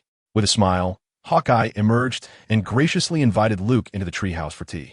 However, Luke declined, as he had come to offer Hawkeye some sustenance. Hawkeye had developed a fondness for the delectable Burgina burgers, and since tasting them once, he had become utterly captivated. There were times when he even believed that being assigned to this location was rather pleasant, with a stable routine of early rising and retiring. Enjoying good meals without the threat of danger, he could even make phone calls to his family for a chat when boredom struck. A while back, when a thief had broken into the warehouse, Hawkeye had quietly ventured inside to take a look afterward. The thief had been apprehended, and as he had suspected, it was a woman, a young girl in fact. He was left to wonder how the little one intended to handle this girl. Hawkeye did not overthink the situation. Considering their acquaintance, he was willing to assist in disposing of the body. "Kato, I appreciate your efforts." Luke tossed 2 burgers up to him. "Kato? That shall be your new nickname," he added. "Thank you, but no need," Hawkeye replied, clearly pleased, although he was unaware of the implications behind the title. Given the popularity of Boss's egg nickname within their circle, he felt that this young lad had a knack for bestowing nicknames. Hawkeye resolved that when he returned, he would share his newfound title with everyone. "It means Hand of God," Luke explained. "Wonderful," Hawkeye exclaimed, even more delighted, as he felt it perfectly encapsulated his exceptional archery skills.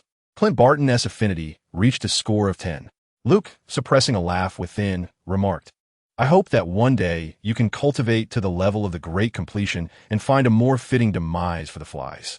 Hawkeye pondered seriously for a moment before responding with a solemn nod. "At present, that is beyond my capabilities. However, I shall endeavor to practice. Shooting flies with arrows, I must say, presents quite a challenge. Thank you for your suggestion." It was evident he had misunderstood the intent.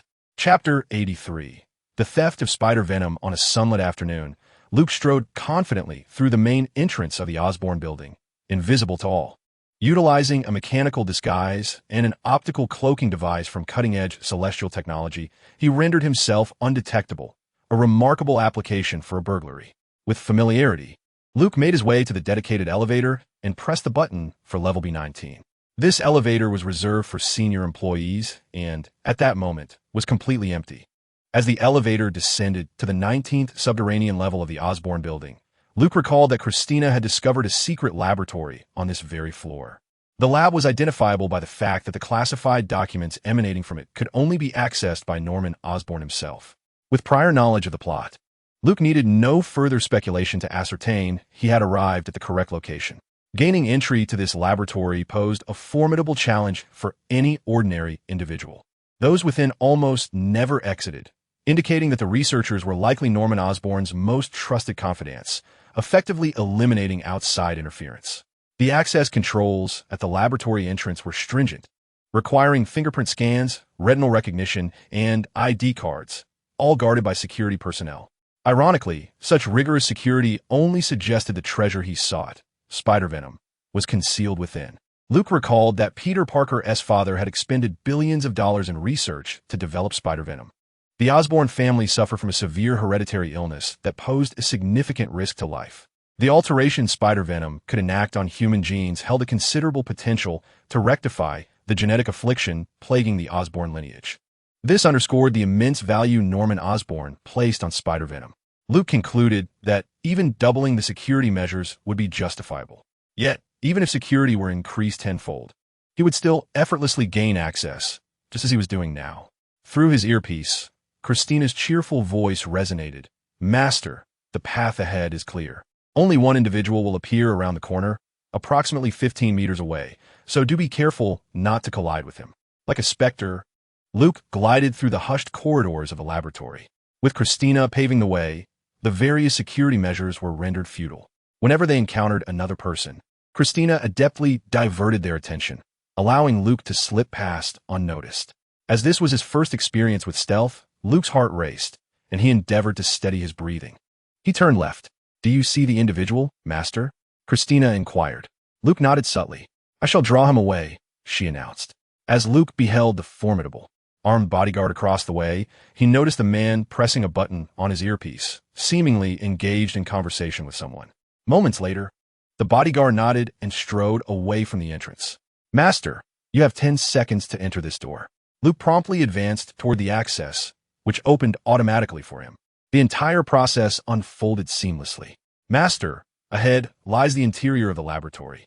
The object you seek is just 5 steps forward. Take a left into the corridor, and at the end, you'll find a cold storage room. The item is there." Luke nodded in acknowledgement. As he proceeded, he brushed past several researchers clad in white lab coats. Midway, he encountered an unexpected sight. A small boy, likely no older than 7, playing with a toy electric car at the junction of the corridor and a laboratory door.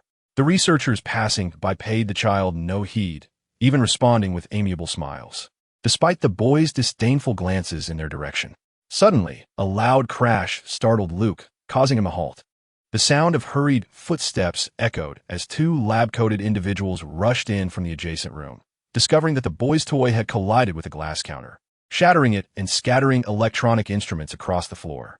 "Harry, are you hurt?" inquired a middle-aged man in a lab coat, whose tailored trousers and polished shoes peeked out from beneath his garment, displaying genuine concern for the child. "Harry Osborn?" Luke glanced at the boy, then back at the middle-aged man, pondering if this could indeed be Norman Osborn. What a fortuitous encounter with the infamous Green Goblin. Young Master Harry was evidently spoiled, blaming the researchers for placing the counter in the way rather than acknowledging the fault of his remote-controlled car.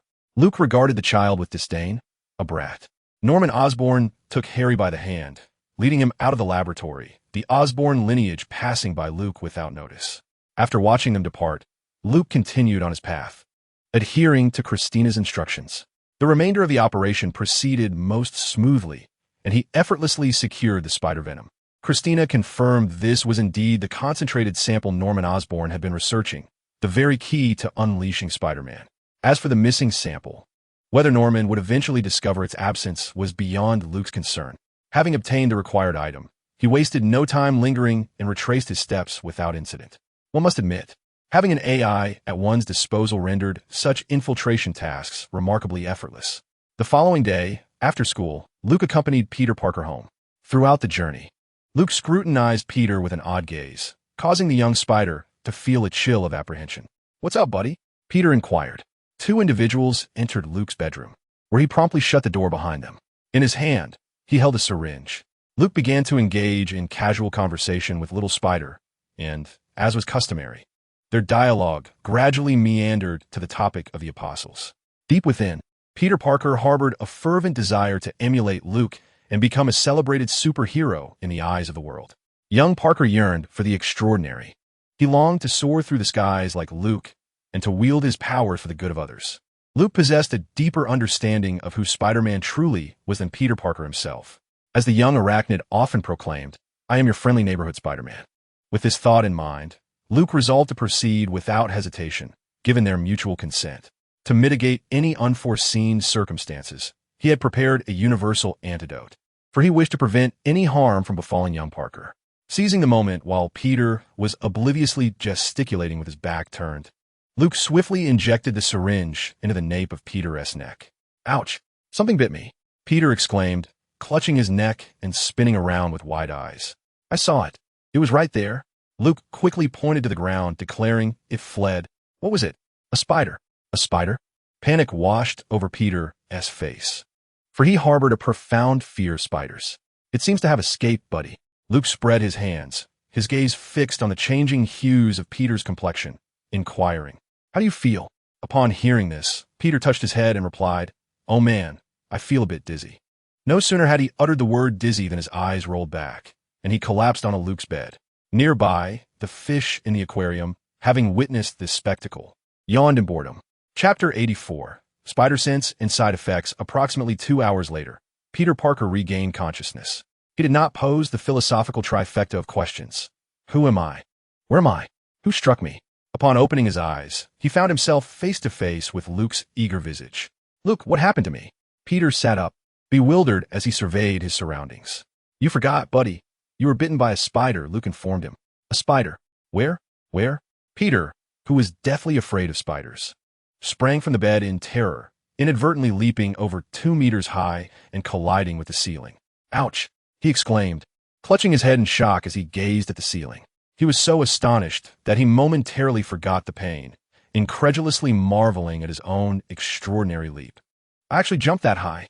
It appeared that the endeavor had been successful. Witnessing this scene, a smile crept onto Luke's lips. The previous 2 hours had left him somewhat anxious, as young Parker lay unconscious on his bed, his body radiating heat as if he were running a fever. Although aware that the spider venom was altering Peter Parker's genetic makeup, Luke could not quell his worries. Had young Spider not awakened within another half hour, he was prepared to administer the antidote to him. Fortunately, Peter Parker did not disappoint.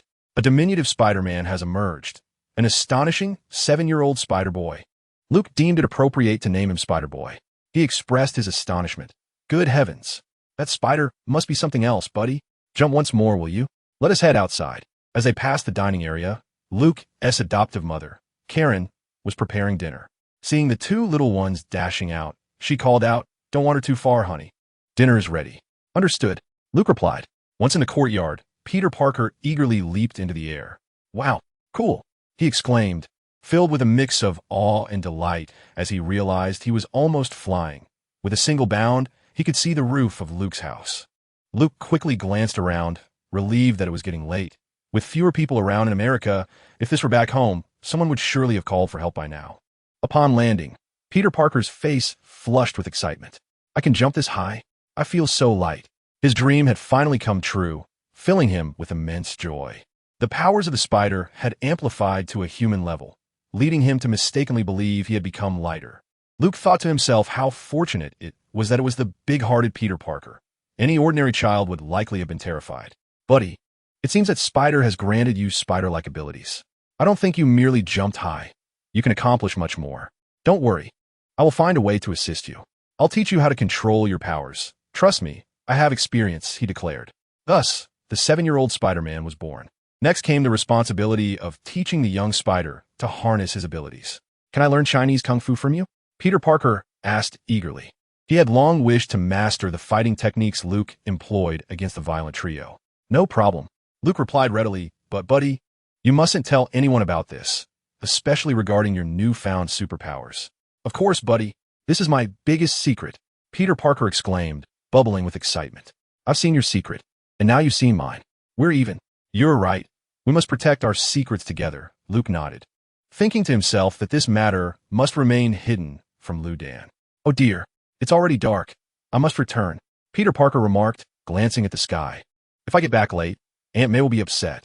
Remember, don't reveal your abilities in front of anyone, Luke cautioned, still concerned about the 7-year-old. Got it, buddy. See you at school tomorrow. Peter Parker joyfully headed home. After bidding farewell to the young spider, Luke returned to his room and eagerly summoned the system to reveal the skills he had covertly acquired from Spider-Man. Indeed, the display confirmed that all skills had been unlocked. Fantastic. I'll choose Spider Sense, Luke exclaimed, his eyes gleaming with excitement. In an instant, a wave of warmth surged through Luke's body, invigorating him to the point where he felt an overwhelming urge to shiver with delight. It seemed as if he had forged a newfound connection with the external world. This sensation was utterly enchanting. An instinct whispered to him that this was the famed Spider Sense. Luke felt every hair on his body tingling with unprecedented sensitivity. He could almost perceive the subtle movements of the air around him. Do you know what it means to be cool, Rotos? This is it. Spider-Man's Spider Sense typically alerts him to impending danger well before it manifests. In this heightened state, he experienced time flowing at a much slower pace compared to ordinary individuals. His perceptive abilities remarkably heightened. With this newfound power, a profound sense of safety enveloped him.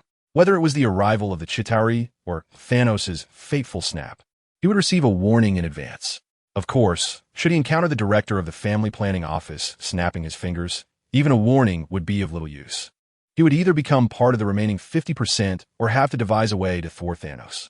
Perhaps starting with the Tesseract and the Ether to prevent Thanos from collecting all the Infinity Stones. However, that was a concern for a decade hence. Pondering it now seemed premature. Based on the portrayal of Spider-Man's Spider Sense in the films, he believed that its activation would induce a sense of anxiety and unease. But at present, everything felt splendid. The air was crisp, and his spirits were high, indicating that no ill fate was looming. He was indeed safe. Suddenly, Luke halted mid-sentence.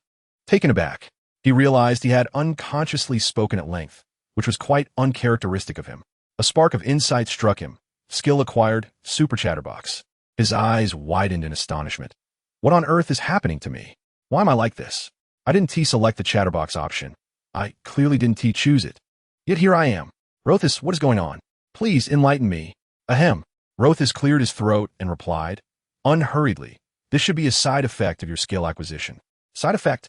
Luke exclaimed, his frustration mounting. Why didn't you tell me there would be side effects? You should have mentioned it sooner. Didn't I already say it? I distinctly recall mentioning it. Rotos replied with a hint of smugness. You did not. I can assure you of that. If you had, I would certainly remember, but I have no recollection whatsoever. It's clear you never mentioned it. Fine, I forgot to say it. Rotos calmly closed his eyes. Unbelievable. Luke was exasperated, lamenting his unfortunate luck. Why must learning a skill come with such drawbacks? Would every skill he attempted to learn carry a side effect? He had been considering acquiring Hulk's Rage. But now, faced with such a predicament, he felt disheartened. What if he turned green? Fear not. The side effects will gradually diminish over time, Rotos assured, peeking at Luke with one eye open. Really? Will it disappear? How long will it take? I do not wish to babble endlessly like a chatterbox. I absolutely detest chatterboxes. I tell you, Luke rambled on. Lotus spread his 2 octopus tentacles and chuckled mischievously. I don't know. It will take a while. A while? How long is a while? An hour could be a while. A day could be a while. Are we to wait a month? Hey, Lotus, are you even listening to me? If I can't revert back, I won't let you off easily. I'm telling you. You choose between braised, steamed, sweet and sour, or cold tossed. Did you hear me? Did you hear me? Speak up. Meanwhile, S-H-I-E-L-D. Headquarters. Luke had just returned from the Arctic. At this moment, Luke, Black Widow, and a few others were engaged in a heated debate regarding a troublesome individual who always seemed to stir up trouble. In Chapter 85, The Maternal Love of Black Widow, There were 4 individuals in Luke's office: Luke, Agent Hill, Black Widow, and Coulson, who had just returned from a mission in New Mexico. The primary topic of discussion was the extravagant battle between the Warlord and Iron Man that had transpired that night. It was Luke who had requested the Apostles to intervene, or rather, to be employed to maintain order and control the situation. No one had anticipated that the chaos created by Hammer Industries would indeed be contained, yet Luke and Tony ended up clashing again in front of so many onlookers. It was evident to even the simplest observer that the conflict was instigated by Luke. The reason behind it, however, remained unclear. Natasha, you must admit that the fight between him and Tony could have been entirely avoided. Was it merely the child's obstinacy that led to such significant loss and adverse repercussions? When did SHIELD become so lenient? Agent Hill spoke. Maria Hill, devoid of any superhuman abilities, was a well-trained and seasoned agent, renowned for her combat skills and weaponry expertise, with striking features and long legs. Those who knew her understood that Hill was far from a mere ornament. She held one of the highest levels of classified information in SHIELD, second only to Luke, serving as Luke's assistant. She was also a favored candidate for the next director, garnering attention from the International Security Council behind SHIELD due to certain childhood experiences. Hill maintained a rather aloof demeanor. She approached her work with utmost seriousness, gaining a reputation for her firmness within the agency. Regarding Luke's situation, Hill believed that he should be restrained, and, if necessary, certain coercive measures should be implemented. She felt that Luke was being indulged too much under Luke's current strategy. Maria, you know Luke is only 7 this year. He is still just a child, Black Widow sighed. Even a child possesses a weapon that could attract the attention of nations, and he might even resort to extreme actions for it, Hill retorted. As far as I know, his actions are those that even an adult would struggle to accomplish. I do not believe we should continue to regard him as an ordinary child. Black Widow shook her head in disagreement. I understand Luke better than you do. He is not a bad-hearted child. He merely lacks education. No one has guided him on the proper course of action. The corners of Black Widow's lips curled slightly as she acknowledged. You are correct, Maria. He should not be perceived as an ordinary child, but rather as a prodigy, one whose brilliance far surpasses our own. She had previously articulated her viewpoint, asserting that Luke is still young and should not be regarded as a threat based solely on his actions. As the first in SHIELD to engage with Luke, and having spent the most time with him, she believed she understood him best. Having grown up in an orphanage, Luke had never received guidance on what was right or wrong. His moral development relied entirely on his own observations of the world around him. Ironically, he is a genius, one whose intellect likely eclipses that of everyone present. What he perceives is not merely a matter of right or wrong, but rather the grim reality of this tainted world. She empathized deeply. As an orphan herself, she understood the feelings of isolation and helplessness in confronting such a sordid existence. Perhaps those feelings were present, yet they may not have been the primary emotions. The world seen through the eyes of a genius might reveal an undisclosed perspective. Since their first encounter, Luke's actions, in the eyes of Black Widow, have been manifestations of his unique method of self-preservation. His seemingly reckless demeanor is, in fact, a reflection of his inner vulnerability. He resists this world and seeks safety through his extreme behaviors. An ordinary child might hide in a closet to escape external malevolence. However, this child is an unprecedented genius. Exoskeletons, weaponry, even martial arts. He employs his own means to confront the world. She had witnessed firsthand the alarming speed at which Luke's combat skills evolved, a talent that even she could not rival. Black Widow did not believe that such a child should be subjected to the stringent measures proposed by Hill. That would be profoundly unjust. This debate primarily consisted of a clash between the two women, with Hill and Black Widow staunchly defending their different perspectives. Occasionally, Coulson would interject with a comment. Yet for the most part, the amiable man simply smiled. As for Fury, his stance was rather ambiguous. He seemed inclined to remain neutral, refraining from expressing an opinion throughout the discussion. Fury indeed found Luke to be a source of considerable concern, for the boy had a tendency to complicate matters. However, he valued Luke's repeated demonstrations of extraordinary genius. This Avenger was a candidate he was determined to secure. What is that? A troubled child? Which of his plans did not involve challenges? The hulking green behemoth and the playboy, were they not all problematic in their own right? As for the choice of captain, he had already settled on one. The unexpected resurgence of Captain America provided him with the most suitable candidate. Regardless of the historical significance embodied by the captain, his representation in the hearts of the populace, or his personal virtues, he remains the unequivocal choice to lead the Avengers in their quest for vengeance. As of now, the captain has not yet awakened. Once he regains consciousness, Egghead intends to persuade him to join his Avengers initiative, a task he approaches with considerable confidence. Sitting behind his desk, with his fists cradling his chin, Egghead pondered deeply. Meanwhile, in front of him, Hill and Black Widow were engaged in a heated debate, each staunchly defending their respective positions, each argument seemingly more valid than the last. As the conversation escalated, tempers flared. Hill accused Black Widow of displaying an excessive maternal instinct at an opportune moment, believing it compromised her rational judgment as a SHLD agent. Black Widow retorted without hesitation, criticizing Hill for her cold-heartedness and questioning why, as a woman, she could not exhibit a modicum of compassion. Internally, Black Widow acknowledged her own surfeit of maternal affection, though she was unable to bear children. That was not the sole reason for her desire to shield Luke from Hill's harsh demeanor. Rather, she saw a reflection of herself in Luke and wished to prevent another child from enduring a fate akin to her own. As the argument between the two women intensified, seemingly on the brink of drawing weapons, Egghead cleared his throat, effectively interrupting their quarrel. "How has Luke been faring since the Expo incident?" Egghead inquired, his tone measured and devoid of any discernible emotion. There was a moment of silence. Aside from attending school as usual, he spends most of his time in that warehouse. Hawkeye is still keeping watch. "It's very quiet," replied the ever-amiable Coulson with a smile. "The quieter the child, the more ominous. He must be plotting something," Hill remarked. Rolling her eyes, Black Widow suggested, "I propose we send someone to engage with him closely. What he requires is guidance. We cannot merely focus on his actions or his talents. After all, he is still only 7 years old." Egghead nodded in agreement, recognizing that Luke indeed needed a tutor. Thus, under Black Widow's counsel, Egghead consented to dispatch someone for Luke's ideological education, aiming to cultivate him into an exemplary child excelling in all aspects, morally, intellectually, physically, artistically, and practically. However, he soon faced a dilemma regarding the selection of a candidate. "Don't look at me. He doesn't like me," Black Widow said with a rueful smile, recalling the incident when she had accidentally run him over. Hill adopted a nonchalant demeanor, crossing her arms and turning her head away. Ultimately, Egghead's gaze settled on the ever-pleasant Coulson. Internally, Coulson thought, "I suppose I'm being picked on." Nevertheless, he dutifully accepted this challenging assignment.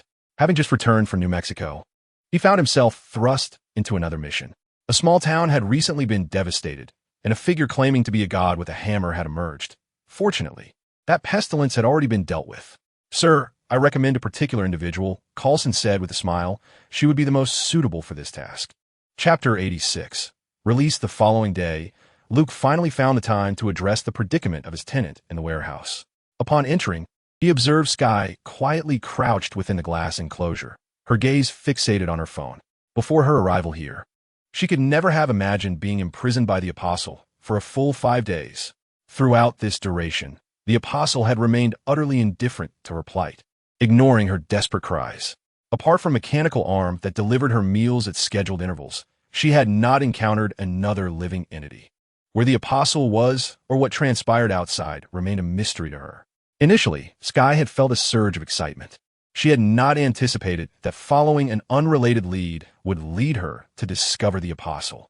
She had meticulously prepared dozens of questions, eagerly awaiting the Apostle's return to pose them.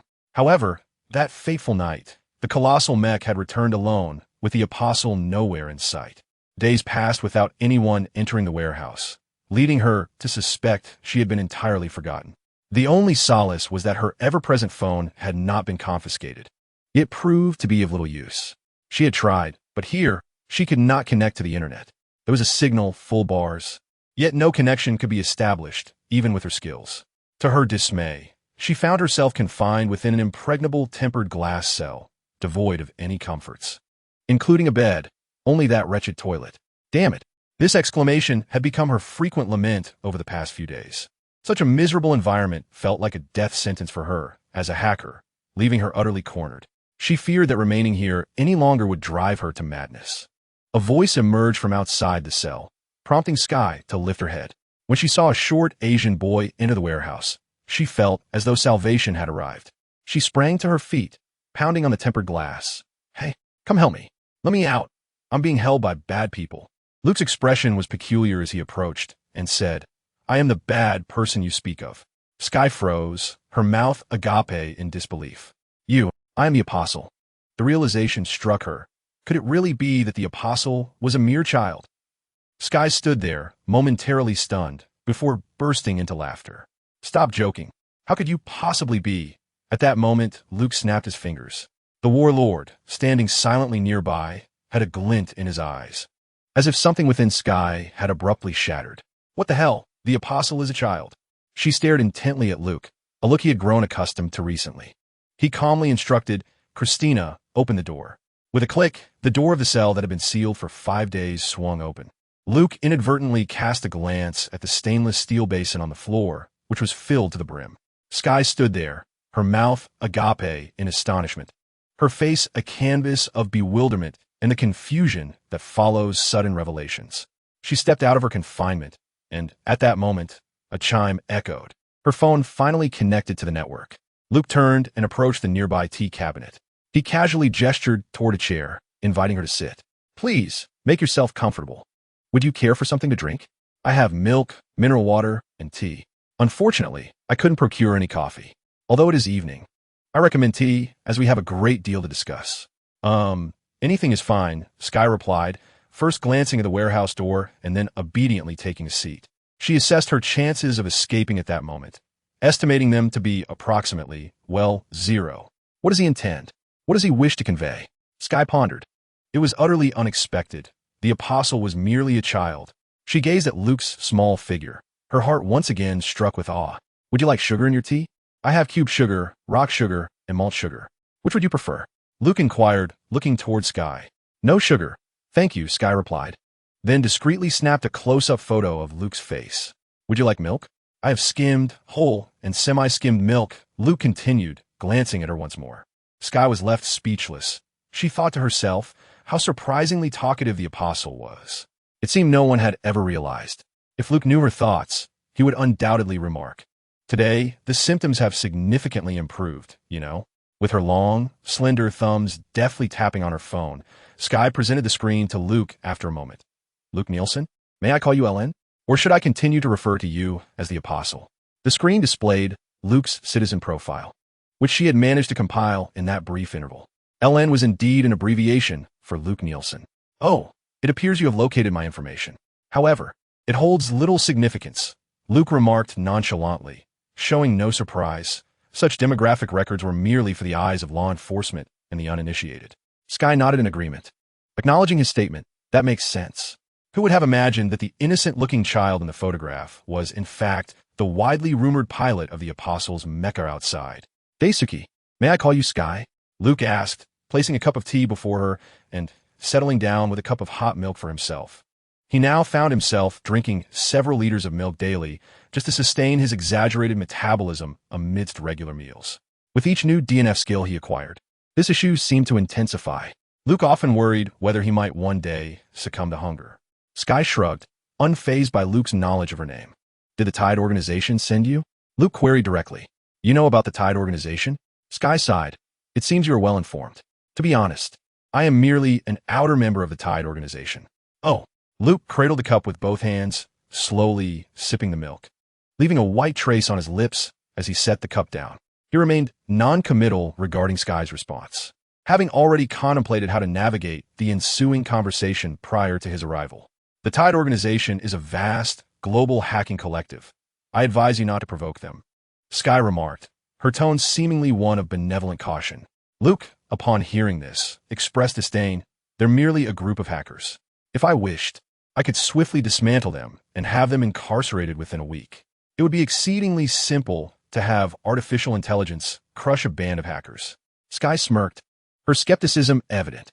"This matter has nothing to do with the Tide organization. It is solely my curiosity that has led me here. I apologize for my rash intrusion." she said, lifting her teacup to inspect its contents, but not daring to drink. She set the cup down with gravity, stating, "This is a misunderstanding. I will not disclose what transpires here. I hope you will allow me to leave." Chapter 87. Luke's invitation with both hands around the milk cup. Luke took 2 hearty sips and pondered for a moment. "There is no need for an apology," he replied. "As for your release." Sky looked at him with pleading eyes, her expression pitiful. "Since you claim to have little connection with the Tide organization, why not join my group instead? Rest assured, my organization has no official affiliations." Luke shifted the focus of the conversation.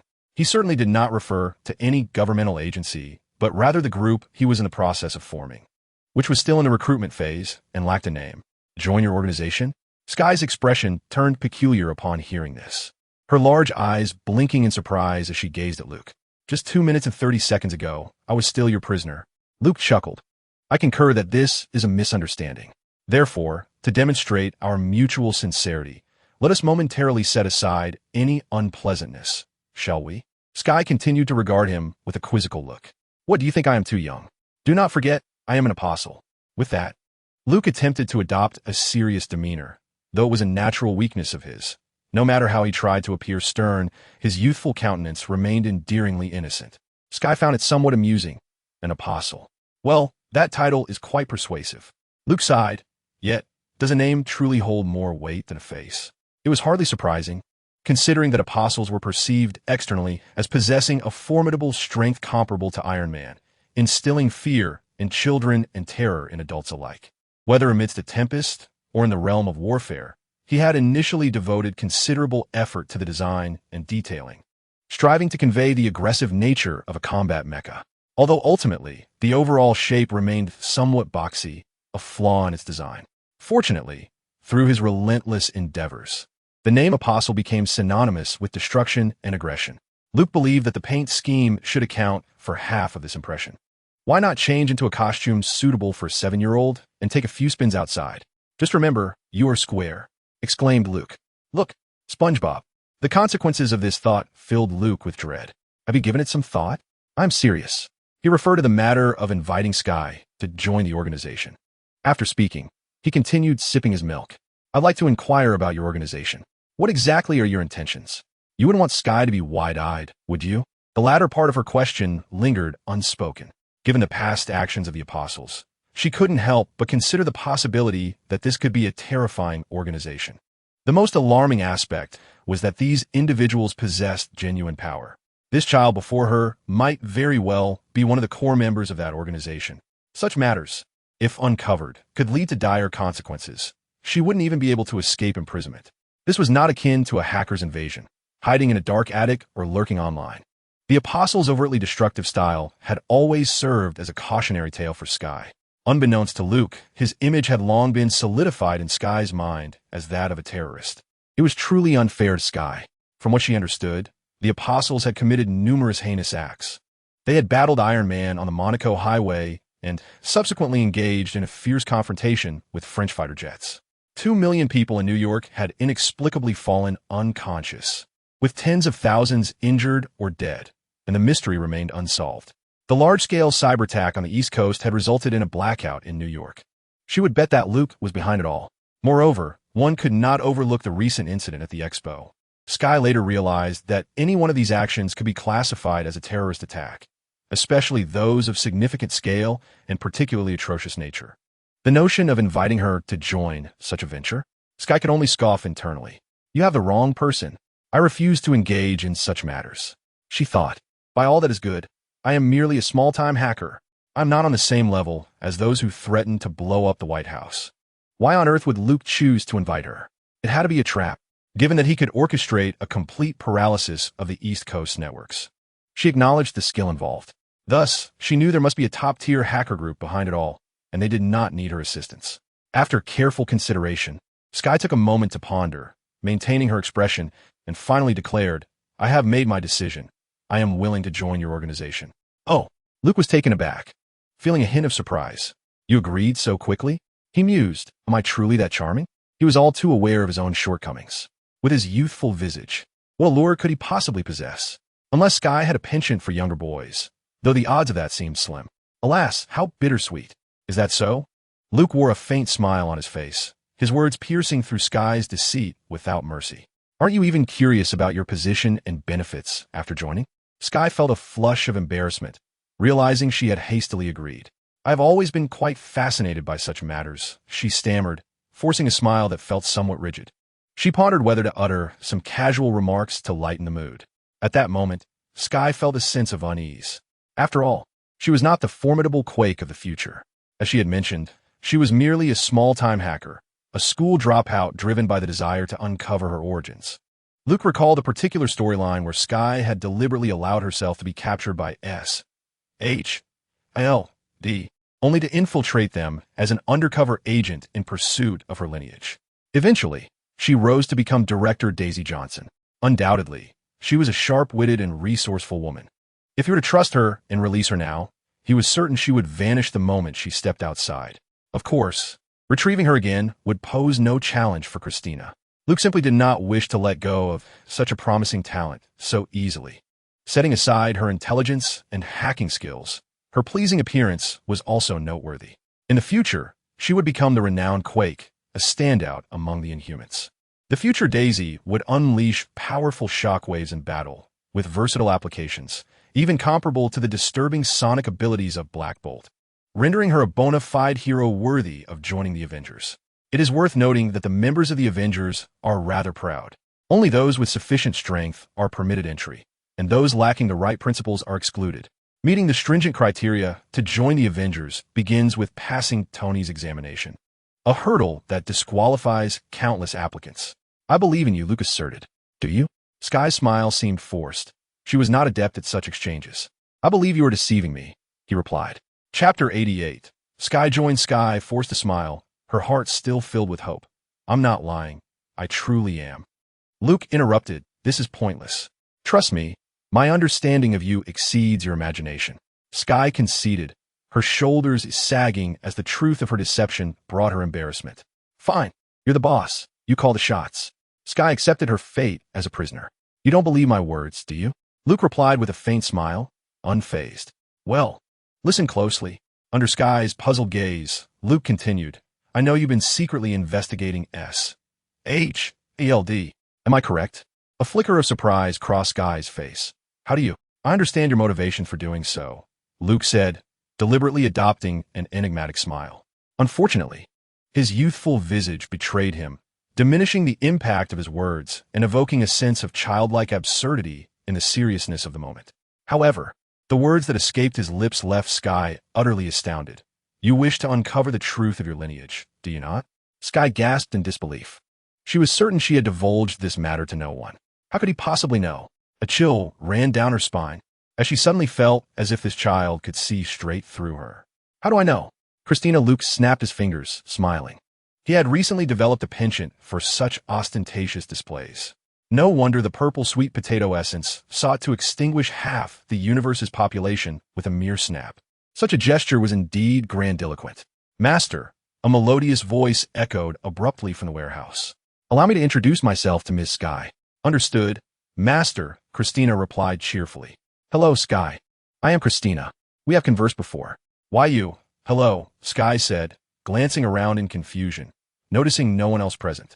Although we have spent 5 days together, permit me to reintroduce myself. I am the mechanical assistant invented by the Master, and my age is precisely 2,361 hours, 17 minutes, and 11 seconds. I am a strong artificial intelligence. It is a pleasure to meet you. As soon as Christina finished speaking, Sky's mouth fell open in astonishment. Strong artificial intelligence? This is impossible. There is no such thing as artificial intelligence in this world. No nation could ever create it. Are you deceiving me? For the past 5 days, she had assumed Christina was a person. Every time she requested to meet the apostle, it was this charming, melodious voice that responded. She had thought it was the individual responsible for overseeing her. But artificial intelligence? Sky found it hard to believe. The recent network paralysis along the entire East Coast was instigated by Christina. There was a reason behind that incident. Luke explained, Christina has been operational for 3 months, and her intelligence has reached a remarkable level. It is not unusual that you failed to notice. The shock she felt now was far greater than when she discovered the apostle was merely a child. As a top-tier hacker, She understood better than most what artificial intelligence entailed. The emergence of a true artificial intelligence signified that the human domain of the internet would no longer belong to humanity. She was reluctant to accept it, yet logic compelled her to do so. You have been surveilling me all along? Sky said, dazed. Luke nodded. One could say that. Being aware of a narrative is a form of surveillance. After all, Sky was momentarily speechless. Monitoring others had always been her domain. To think she had been under scrutiny herself, and the one watching her was a mere child who astonishingly possessed artificial intelligence. Gradually coming to terms with all of this, clarity dawned upon Sky. Suddenly, every question she could be readily explained. No wonder the Apostle was capable of causing such a widespread network paralysis. It was the work of artificial intelligence. In that significant cyber incident, she remained attentive throughout, reaching a conclusion akin to that of the officially backed hackers. This was not the work of mere individuals, but rather the orchestrated efforts of large, professional hacker collectives. It was no wonder that, during those 5 days, despite the presence of a network, she found herself unable to connect, regardless of the methods employed. The network was entirely functional. It was merely that an artificial intelligence had been covertly challenging her. A wave of frustration washed over Sky. If a network outage was akin to a death sentence for a hacker, then the revelation of such an advanced artificial intelligence looming above them was undoubtedly the harbinger of doom for every hacker. I don't understand, Sky remarked, seemingly resigned. Her mood somewhat disheartened. You shouldn't need my skills at all. I am utterly devoid of any abilities aside from hacking. I have stated my need for an assistant. Luke replied, shrugging. He would not openly admit to investing in the seismic figure of the hacker world. I require a trustworthy ally to assist me. As you can see, I am alone here. Although Christina is lending a hand, artificial intelligence is not omnipotent. I am quite busy. Sky hesitated. Joining me would be beneficial for you. I can assist you in uncovering your origins. Luke finally dangled the bait. With a smile, he proposed, let the artificial intelligence breach SHIELD's database to retrieve some information for you. That should not be overly difficult, correct? What do you think? I will keep my word. Join me, and we shall fulfill our respective needs. Sky's delicate brow arched as she regarded Luke. She had to admit, his proposition was quite enticing. Others could not fathom the sacrifices she had made over the years in pursuit of her lineage, nor the considerable effort she had expended. With the aid of artificial intelligence, she could potentially uncover her origins with expedience. Should she take the gamble? Sky scrutinized Luke, uncertain whether to place her trust in him. The fact that Luke was merely a child had long since faded from her consideration. She now viewed him as an apostle. She, too, was a genius and understood that genius transcends age. Noticing the flicker of interest in Sky's expression, Luke knew it was time to intensify his persuasion. I am aware that you have sacrificed your education to self-learn hacking skills in pursuit of your origins. Are you also contemplating going undercover at SHIELD? Do you believe you will succeed? Sky was taken aback. The idea of infiltrating SHIELD had only recently crossed her mind. How could Luke possibly know? She regarded him as if he were a creature from another realm. I admire your tenacity regarding your origins. Like you, I am an orphan, yet I have little interest in my own lineage, Luke remarked with a benevolent smile. So what do you say? Join me. I am quite serious. He extended his small hand toward Sky. After a moment of hesitation, she approached, grasping Luke's tiny hand for a brief shake, accompanied by a faint whiff of perfume. I would like to clarify in advance that I shall not participate in planning or executing any terrorist attacks. If you can agree to this, I will join. Sky hesitated slightly as she spoke, fearing that her words might cause Luke to withdraw his favor. Yet, she could not muster the courage to shout out her concerns. All she desired was to investigate her origins. If such actions were truly required of her, she believed it would be wiser to go undercover with SHIELD, where her chances of survival would be greater. Terrorist attack? Luke exclaimed in astonishment. He finally realized that this woman seemed to have misconstrued his intentions. Glancing at a particular aspect of Sky, he noted that certain physical attributes could indeed cloud one's judgment. Even geniuses are not exempt from such biases. Chapter 89. The train arrives and notification echoed in Luke's mind. System, Sky's affinity level is 5. It appeared that Sky was indeed serious this time, he thought. The affection levels for his little spider were typically in the 20s or 30s. Adult affections, it seemed, were not so easily won. The wave ability he possessed was indeed highly operational. Although Luke desired it, he was not in a hurry, since Sky had already joined. There would be ample time to address it in the future. Upon receiving Luke's consent, Sky toured the warehouse that Luke referred to as the organization's temporary base. From this large warehouse, she found it difficult to deduce much more about the organization. However, the presence of advanced technologies such as colossal mechs, artificial intelligence, and the prodigious child, known as Apostle, revealed just a glimpse of the organization's vast power and substantial financial resources. She was not very familiar with SHIELD and could not make a direct comparison, but she assumed it was somewhat similar. Luke indicated that he would gradually introduce Sky to other members of the organization, depending on her loyalty to it. There are other members here? Sky asked, somewhat surprised. Of course, Luke replied. At our weakest, we had as many as 8 million members. We typically only accept the most diligent and affluent individuals. Not everyone qualifies for our ranks. As the head of a New York office, I have my own stringent selection criteria. Luke was somewhat exaggerating. His criteria primarily involved ensuring that he found the individuals visually appealing. He had little interest in those who were overly dark-skinned or unattractive. Men were also excluded. Well, we only accept women, he justified. How could one focus on matters when surrounded by a bunch of rough men, right? Thus, we only accept females. Even if they are mere ornaments, at least they are pleasing to the eye. Peter Parker, meow, meow, meow. Should I feel honored? Sky inquired with a smile. It sounds like your organization only welcomes the talented and wealthy.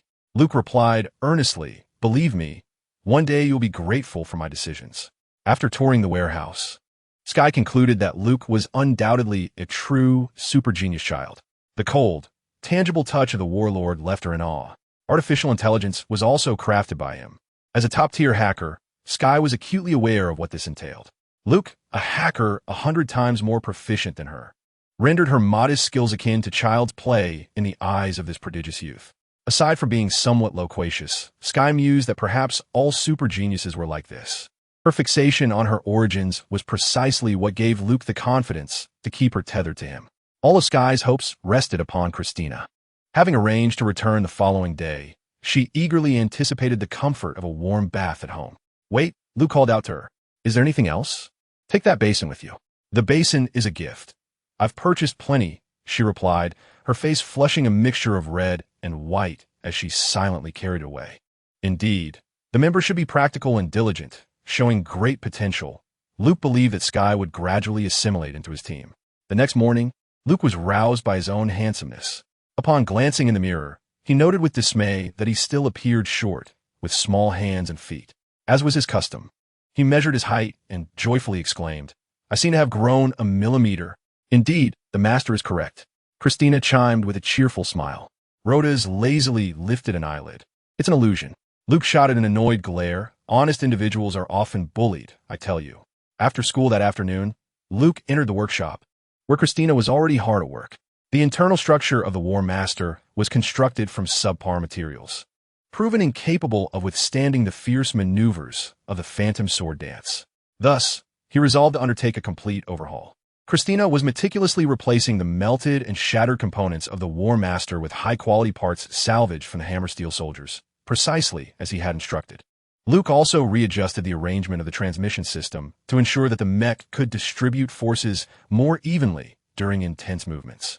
Surely, once the War Master was refurbished, executing the Phantom Sword Dance would pose no challenge. At that moment, Christina suddenly spoke up. Master, I desire a body of my own. Luke was taken aback by her request. He thought to himself that his assistant had developed self-awareness and desires quite rapidly. What kind of body do you wish for? He inquired. In truth, as a mech assistance program, your ability to remotely control the Gale and War Master could be considered a form of your body. Wouldn't you agree? Master, I want a body like that of a human, Christina replied, her voice tinged with a plaintive tone. Like a human? Luke nodded. That can certainly be arranged. I can construct a body for you using titanium alloy and Edmund alloy. Thank you, Master, Christina exclaimed, her face brightening immediately. Luke felt no hesitation regarding this request. He had contemplated it for quite some time. Christina, being a product of the system, would have an exceedingly low probability of betrayal once she evolved into an artificial intelligence akin to Ultron. No, it should be said that it is zero, an impossibility. Since the advent of Christina, his hands and mind have been liberated. The assistance afforded by artificial intelligence has proven to be immense. He has increasingly relied on his assistant to handle the tedious and routine tasks for him, much like Tony with his Jarvis. Christina's presence has elevated the efficiency of this warehouse by not just hundreds, but thousands of times, brimming with boundless possibilities. Moreover, not creating a physical form for the artificial intelligence companion would undoubtedly diminish the joys of life. Luke chuckled. Ahem. He would never admit that this was indeed the primary motivation for agreeing to give Christina a body. It is only natural for men to be visual creatures. Hearing the voice of an artificial intelligence companion every day pales in comparison to the experience of encountering a living, breathing entity crafted by one's own hands. Thus, this latent drive propelled Luke into a state of productivity. The skeletal structure could be fashioned from titanium alloy and secondary Edmond alloy, with the frame easily constructed, and the body proportions modeled after a 9-headed figure. The external aspects, however, posed a challenge. Should the skin and fat be made of biomimetic silicone? Perhaps I should enlist a Japanese company for the manufacturing? It would be best if it appears lifelike, Luke mused. At that moment, Rotos interjected while watching television. The train is coming, please be cautious. Just then, Sky entered as the footage of Luke and Tony's battle at the Fountain Square was playing.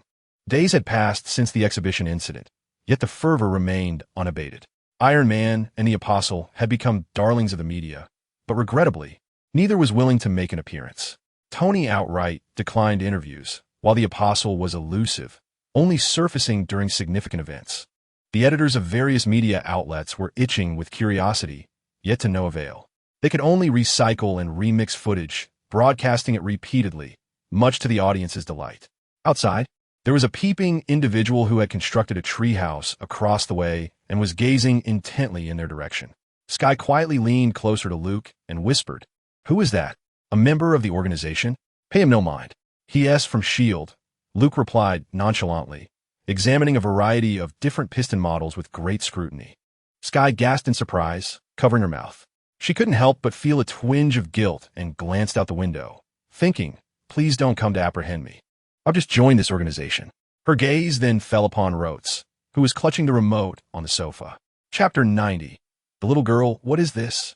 Sky exclaimed, astonished as she discovered Rotos. A curious-looking, soft-bodied creature. Her inquisitive nature drew her closer. This is my pet, a genetically modified octopus from the lab. You'd best keep your distance. Be careful, it may bite. Those folks in the lab wanted to slice it up, so I brought it out, Luke said, emphasizing the word slice. Sky hesitated, her hand reaching out only to retract swiftly. All right then, Lotus observed silently, embodying an earnest demeanor. I shall remain mute.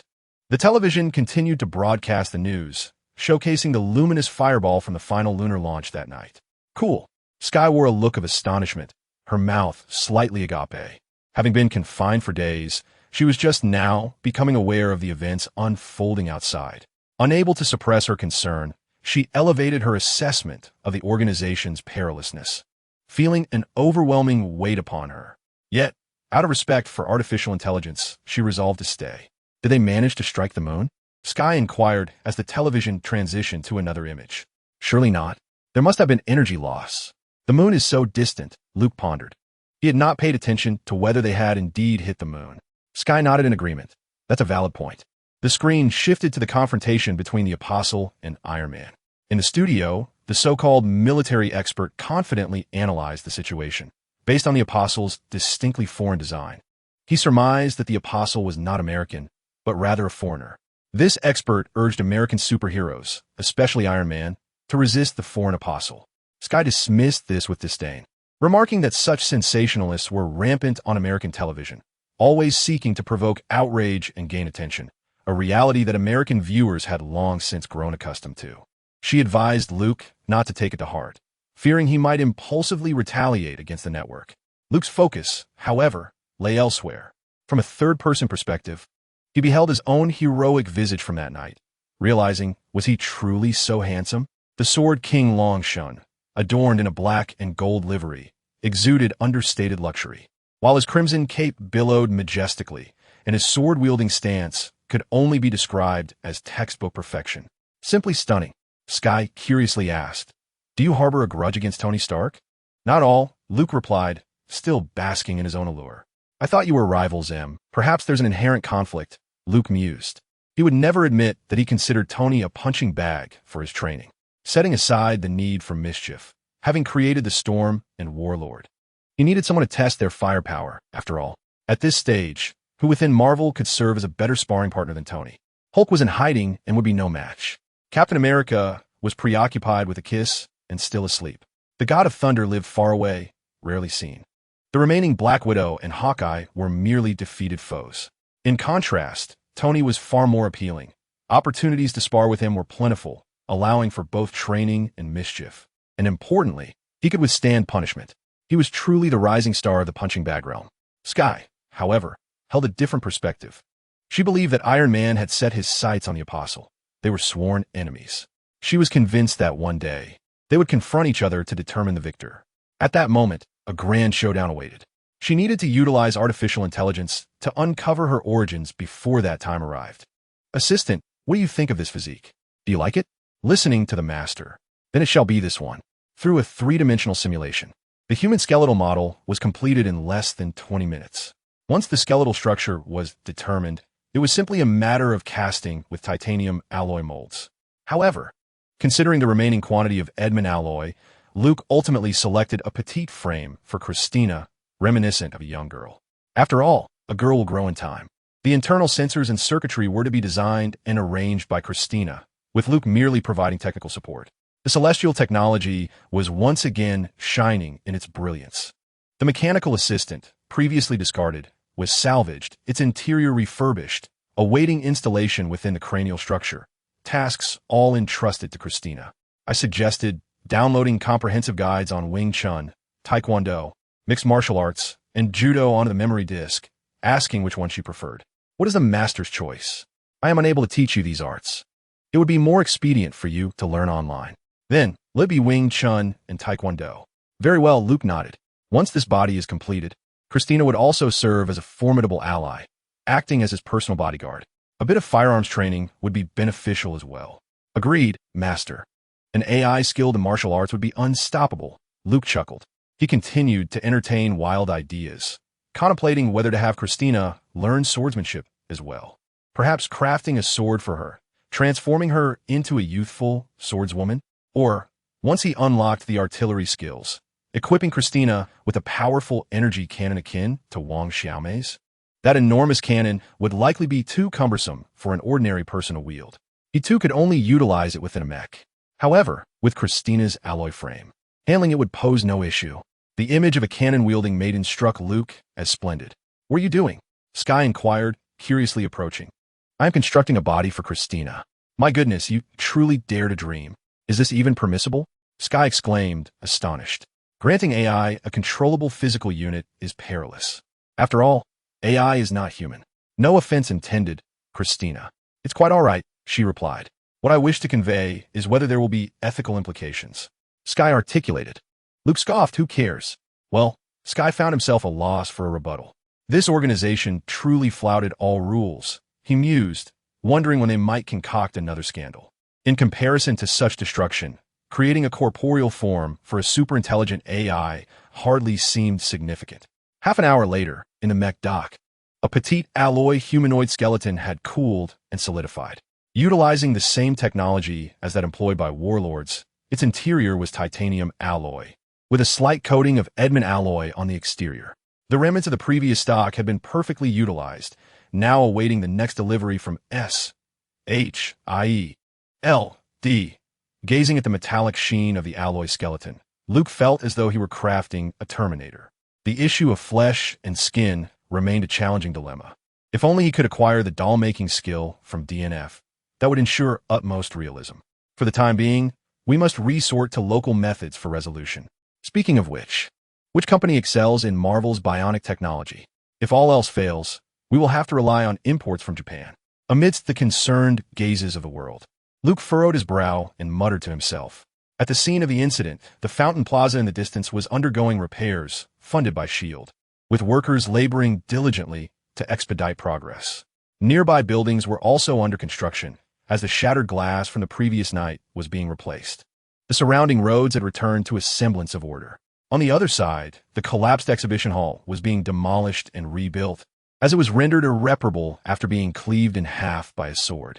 Between the plaza and the exhibition hall, a tumult erupted on a motor vehicle lane, where passing cars swerved to avoid an extraordinarily large and bizarre dog. This was a bulldog, its size dwarfing that of an average adult bulldog by several multiples. Strangely, beside the peculiar creature stood a blonde little girl. Bystanders raised their phones, capturing this extraordinary spectacle. Crystal, accompanied by Tetanus, stood in the middle of the road, oblivious to the fact that she was obstructing traffic while being scrutinized by many curious onlookers. She tilted her head and caught sight of a digital billboard displaying news footage. A colossal mech was launching a massive fireball towards the moon. "Tetanus, can you take me to that person?" she asked, gently patting the large dog's leg. Tetanus shook his head, then nodded in agreement. Crystal flashed a sweet smile and placed her small hand on the peculiar dog. In a swirl of energy, the girl and the dog vanished into thin air before the astonished crowd. The onlookers erupted in excitement, hurriedly dialing 911. Chapter 91. Christina's adventure group. Perhaps due to Sky's half-Asian heritage, the two shared a deeper understanding, always finding common ground. Luke stood on the scaffolding platform as Sky gazed up at him, who was modifying the War Master. "It's hard to imagine that you created all of this by yourself." "What is that?" Luke looked down to see her examining the flamethrower mounted beneath the War Master. Sky's expression was peculiar. "It's an M3 flamethrower, capable of projecting flames up to 3 meters long and 4 meters wide. It's a secondary weapon of the mech," Luke explained. Sky rolled her eyes in exasperation. "Why install it there? You could have built tanks, planes, or even rockets. Those seem far more lethal. Mechs are the epitome of a man's romance. You wouldn't understand." Luke replied, "The sheer mechanical essence and destructive power can make any man's blood race and hormones surge." "A man? You this little guy?" Sky laughed. "You're just a little brat. Who are you calling short? Have you ever seen a yordle?" Luke retorted from above. "Yordle? Put me down," Sky said, reaching out to catch Luke and bring him down. Sky chuckled. "With your petite stature, you sometimes make me forget that you are an apostle." "Patience, my dear," Luke replied, setting down his wrench and playfully raising an eyebrow. "Who is in a hurry?" Sky rolled her eyes again, bemused by the childish banter. Luke shrugged, having noticed that women often have a penchant for rolling their eyes, then snapped his fingers. Suddenly, the warlord's eyes gleamed, accompanied by a cool sound effect, drawing closer to an anime-like aesthetic. "Perfect," Luke exclaimed. Approaching the computer, he examined the complex readings displayed on the screen. Everything appeared to be functioning normally. "Assistant, how many projects are currently underway? How much computational power do you have left?" Luke inquired suddenly. A smiling face appeared on the computer screen with wine-red hair, an oval face and large, expressive eyes. Her voice resonated from the speakers. "Master, there are currently 6 teams in the adventure group executing tasks. My computational power is limitless." "Almost forgot, you can leverage computers worldwide to assist you. Be cautious. When utilizing supercomputers, do not let it be discovered." "Rest assured, Master," Christina smiled, narrowing her eyes cheerfully. Luke nodded in acknowledgement. The adventure group Christina referred to was a whimsical game she had casually compiled, titled Adventure Group Expedition. In reality, it served as an intuitive interface to express research progress. Each team of adventurers embarking on an expedition represented a research project underway. Christina harnessed supercomputers from around the globe to assist Luke with these personal endeavors. The earliest initiated project was the Pacific Rim Plan, aimed at developing an ideal mech operating system. It was designed to evolve from keyboard control to joystick and pedal operation, ultimately aspiring to achieve brainwave control. Presently, Luke found the joystick maneuvering while reclining in the cockpit quite satisfactory. He eagerly anticipated unlocking new modalities in a few months, striving for human-machine integration. The estimated completion time for this project was 5 months and 3 days. "Assistant, display the progress of all projects." Luke instructed before the screen promptly revealed the 6 major research topics currently being pursued by Christina. In addition to the Pacific Rim Plan, there were 5 other projects in progress: the Curry Stick Plan, the Master Plan, the Red Rubik's Cube Plan, the Little Bug Plan, and the 2B Plan. The Curry Stick Plan aimed to create blueprints for the Shadowless Sword, Ireno, tailored for the Warlord's mech. It sought to experiment with proportional scaling based on the designs acquired from Rotos. The shadowless sword was a human weapon, with dimensions unknown. What would ultimately be produced would merely be a hilt, devoid of a blade. It resembled a lightsaber from Star Wars, ignited by the hilt, emitting a tangible yet invisible blade, imperceptible to the naked eye. It was perplexing why this legendary weapon had been mixed among a collection of artifacts. When he discovered it, he had chosen it without hesitation. Although he yearned for the other sword that fell like a meteor, it evoked a multitude of precious memories within him. He would have to wait for another opportunity. For a swordsman, what could instill greater trepidation in an opponent than an invisible blade? During their last battle, it was evident that Tony had meticulously calculated the trajectory of his sword strikes. Considering this is the Marvel Universe, replete with advanced technology and rampant magic, it is likely that many others like Tony will possess the capability to compute sword trajectories in the future. An unseen weapon would effectively mitigate this vulnerability, rendering him elusive to his adversaries. The computer screen displayed the Curry Stick project, projected to conclude in 13 days. The master plan aimed to analyze the performance of the Soul Eater hand during this recent conflict, synthesizing data to explore its feasibility for conventional combat. The Soul Eater hand possesses the ability to absorb energy, marking one of the significant discoveries of this battle. With no manual to guide him, Luke could only uncover the peculiar characteristics of these strange skills through relentless practical experience. Through this first-hand encounter, he has gained insight into the strengths and weaknesses of the Soul Eater hand. The advantages are unmistakable. In addition to siphoning human blood, it can absorb energy, implying that it can consume virtually anything. The absorption rate is astonishingly rapid, draining the Mark VI in the blink of an eye. This ability holds boundless potential within the Marvel realm. There are numerous bizarre entities to absorb here. However, the drawbacks are equally evident. The absorbed substances must pass through his body, which is evidently detrimental to his health. Had the system not intervened promptly, he might have succumbed to the overwhelming energy, resulting in an explosive demise. The thought still sends shivers down his spine.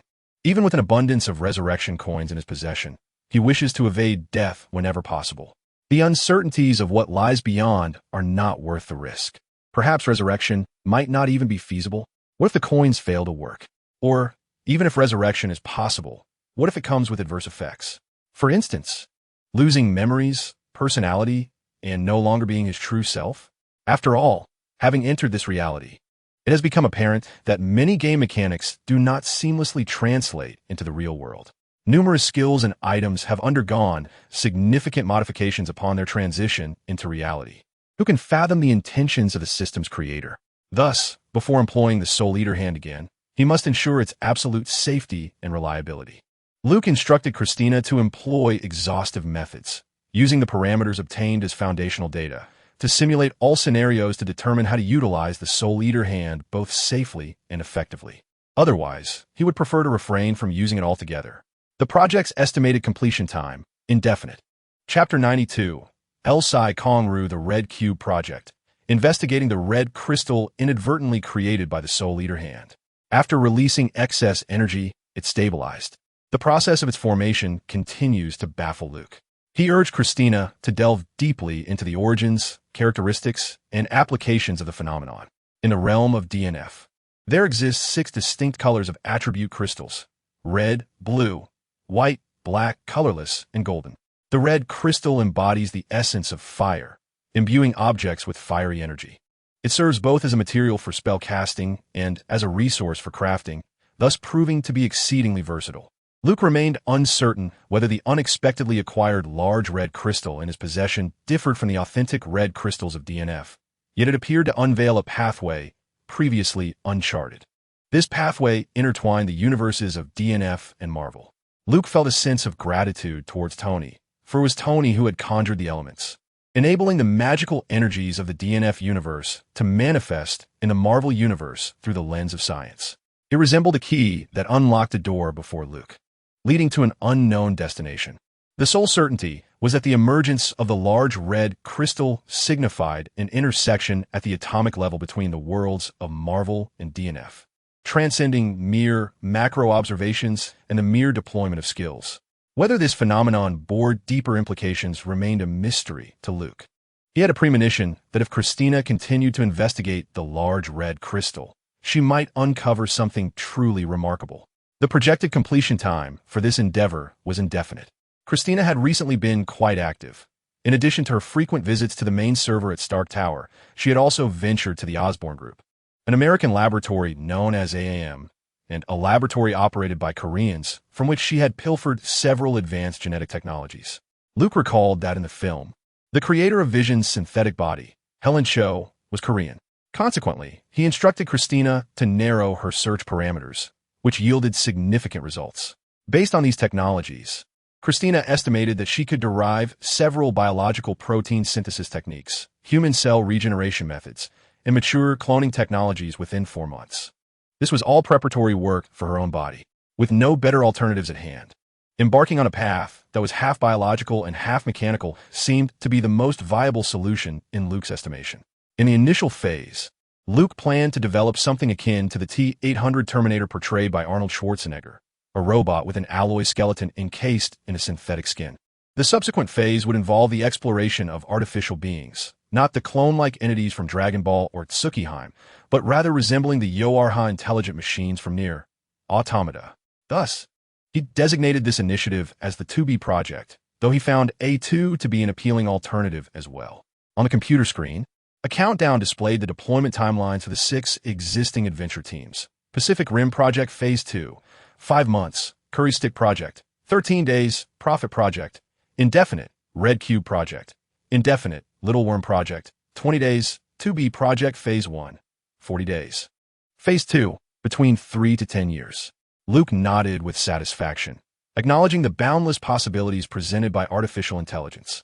His role merely involved brainstorming and issuing directives, while Christina was responsible for executing them. He could simply return to his tasks and await the results. Sky was utterly astonished.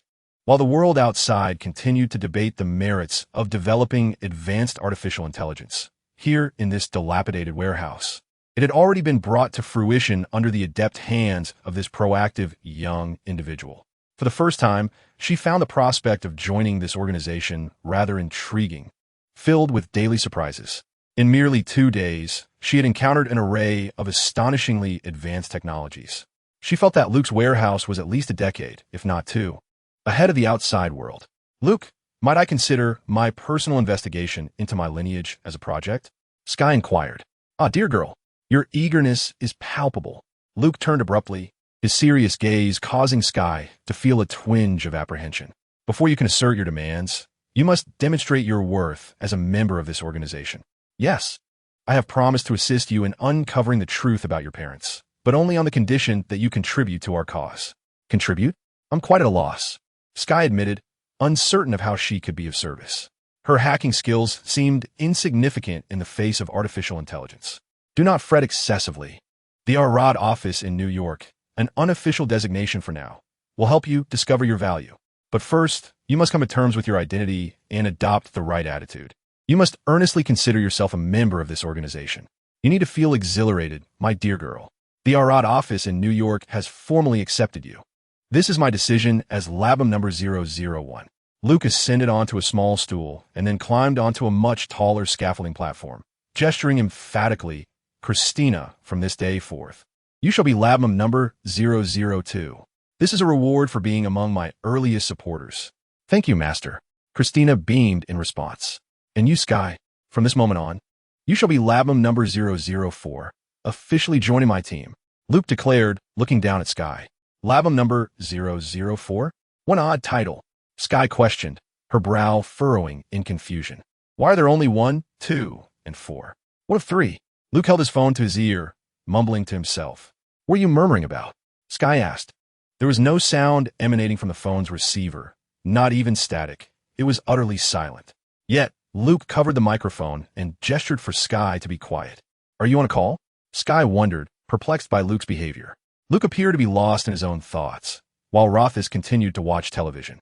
Luke once again placed the phone to his ear. Silence continued to emanate from the mobile device. No, it was merely a trivial matter on this end. Everything was proceeding smoothly as planned.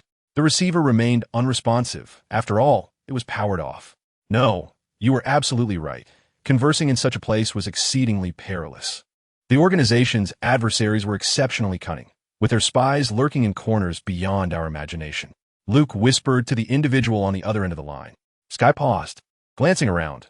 Was he referring to S, H, I, L, D? Yet, she heard Luke's voice continue in a low tone. Is this the choice of the Steins? Gate? After a brief pause, he solemnly uttered, El Sai Kongru. Having delivered what seemed to be a coded message, Luke maintained a serious demeanor, tucking the phone into his pocket. Then, with a subtle gesture, he pointed to the ground and said to Sky, Labmum No 004. Come here, lend me a hand. Carry me down. Sky opened her mouth, hesitated, and ultimately approached to help Luke down. Throughout the ordeal, she wore a bewildered expression. What is going on? That night, the aftereffects of Luke's incessant chatter had finally dissipated entirely. He reached a conclusion. At least it was AC. This chapter draws from the Steins, Gate lore, and I highly recommend everyone watch this series. Chapter 93, The Rise of the Little Spider. Luke had unwittingly absorbed the effects of spider sense-induced verbosity, which lasted a full 2 days. By the third morning, upon rising, he was pleasantly surprised to find all his symptoms had vanished. Those 2 days had caused him considerable anxiety. Fortunately, it was merely a temporary side effect. He had not permanently transformed into a chatterbox. Now restored to normalcy, Luke found himself reluctant to speak. It was a brand new day. In the morning, Sky brought several of her laptops and equipment, busy assembling them throughout the morning. It seemed she intended to establish a more permanent residence in the warehouse. Sky was immersing herself in new technologies through the lens of artificial intelligence. Christina merely needed to provide a few pointers on techniques, which could serve as a hacker's Bible. Like a sponge, Sky absorbed these previously unheard of technologies, and throughout these days, the word she most frequently uttered was, awesome. It was impressively formidable. This expansive 200-square-meter warehouse was divided into 2 levels. Sky had set up a cozy nook on the upper floor. The lower level was a mech workshop, cluttered with various instruments and devices. When Luke entered, he noticed, in addition to Sky, a small figure clad in a white snowman suit, darting about. The one in the snowman outfit was Christina. Until the outer shell was properly completed, she had to don a layer of something else over her alloy skeleton. After consulting with Luke, he pondered and decided to gift her the snowman suit he had conjured from his magic box. The 13-foot-tall snowman resembled a female mage from DNF who had stepped into reality, entirely snow-white, round-bodied, adorned with a red scarf, a pointy nose, and short legs, making it adorably charming as it scurried about. Good morning, my dear. Coffee? Or tea? Or me? The snow person, Christina, approached with a cup of steaming milk, her voice sweetly inquiring. From the upstairs, Sky lifted her gaze from the screen of her notebook and glanced down at the 2 below, shaking her head in bemusement. Shortly after, Luke, still nursing his customary cup of milk, was joined by Peter Parker, who scampered into the warehouse on his little legs. It was Saturday, and Luke had summoned the young spider to commence his formal training. Sky, observing from the 2nd floor, mused over the abundance of short legs, 3 to be precise. Peter Parker radiated excitement. He had scarcely slept the night before, anxious about the training Luke had promised. Nevertheless, he awoke brimming with energy. Luke beckoned Sky to come downstairs, encouraging her to make Peter's acquaintance. Upon meeting Sky, Peter's eyes sparkled with curiosity as he asked, Madam, are you of Chinese descent? Sky bore distinct features indicative of her heritage, a blend of cultures. She smiled and nodded. Peter, elated, exclaimed, Wow, Madam. Sky stood there, dumbfounded. WTF? She turned to Luke, her eyes wide, questioning, Did you teach him that? Luke merely replied with a knowing aha. Sky had learned a few simple phrases in Chinese during her quest to understand her ancestry, and like many, she had picked up either greetings or expletives first. This particular phrase was among those she had learned. As Peter engaged in friendly banter with Christina, Sky leaned closer to Luke and whispered, Why did you teach him that? It's not appropriate for a child. He still thinks it means hello. Sky's mouth fell open, nearly laughing. She found Luke's mischievousness quite entertaining. Allow me to introduce lab member number 003, Peter Parker. Lab member number 004, Sky. From this moment onward, you both belong to me. So feel free to be at ease, Luke declared. Why not include Rotos? Because this organization does not accept animals. So, you are 003? Hello, Sky extended her hand, smiling as she shook Peter's small hand. Wow. I am Peter Benjamin Parker. You can call me Peter or Parker. Luke and I are great pals. We've known each other for quite some time. It's a pleasure to meet you. You are truly beautiful. Sky beamed. Thank you. Peter glanced at Luke with a questioning look, and Luke nodded in approval. Thus, Peter stepped back slightly and jumped in place. Sky's mouth gaped in disbelief as she witnessed Peter leap from the ground straight to the second floor, performing a somersault midair. The young spider clung to the railing on the second floor, excitedly waving at them. Impressive, isn't it? Luke stood beside Sky, gazing up at the exhilarated young spider. No wonder you mentioned that your organization only accepts individuals of talent. At such a tender age, he possesses extraordinary abilities? Sky marveled, her tongue clicking in astonishment. I must admit, this is truly remarkable. She had always been an enthusiast of superpowers, longing for a glimpse into that realm. Today, that world unfolded before her through the feats of 2 young children. And if we include Christina, that makes 3. I intend to train him here, imparting knowledge until he can adeptly harness his powers, then send him to combat the underground crime in New York. A child combating crime? Are you jesting? Sky exclaimed in disbelief. Luke shrugged, disinclined to elaborate. He was confident in his ability to mentor Peter Parker to rapid growth. Kim should feel privileged to encounter Spider-Man years in advance. Luke dedicated the entirety of Saturday to training the young spider in mastering his abilities. No one understood Spider-Man's immense potential better than he did, not even Peter Parker himself.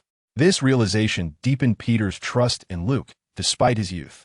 Though Peter Parker was still small, genetically, he was no different from the future Spider-Man. What he lacked were experience, skills, and equipment. Luke had prepared an extravagant package for the young spider. The little bug plan, to have Christina design a versatile suit of armor for Peter Parker. In the films, the young spider initially crafted a rather rudimentary suit, which was so unimpressive that Tony mocked him for it.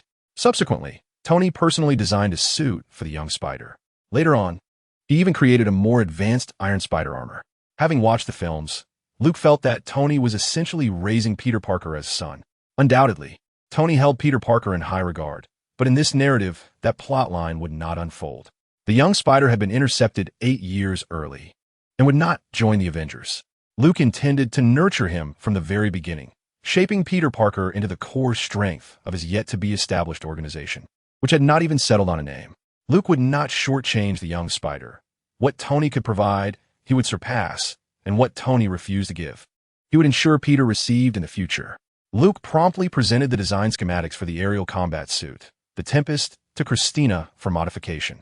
Christina, utilizing the blueprints of the Mark VI borrowed from Jarvis, was custom-fitting a compact iron suit for Peter Parker. It was merely a matter of time. The core technology would employ celestial advancements.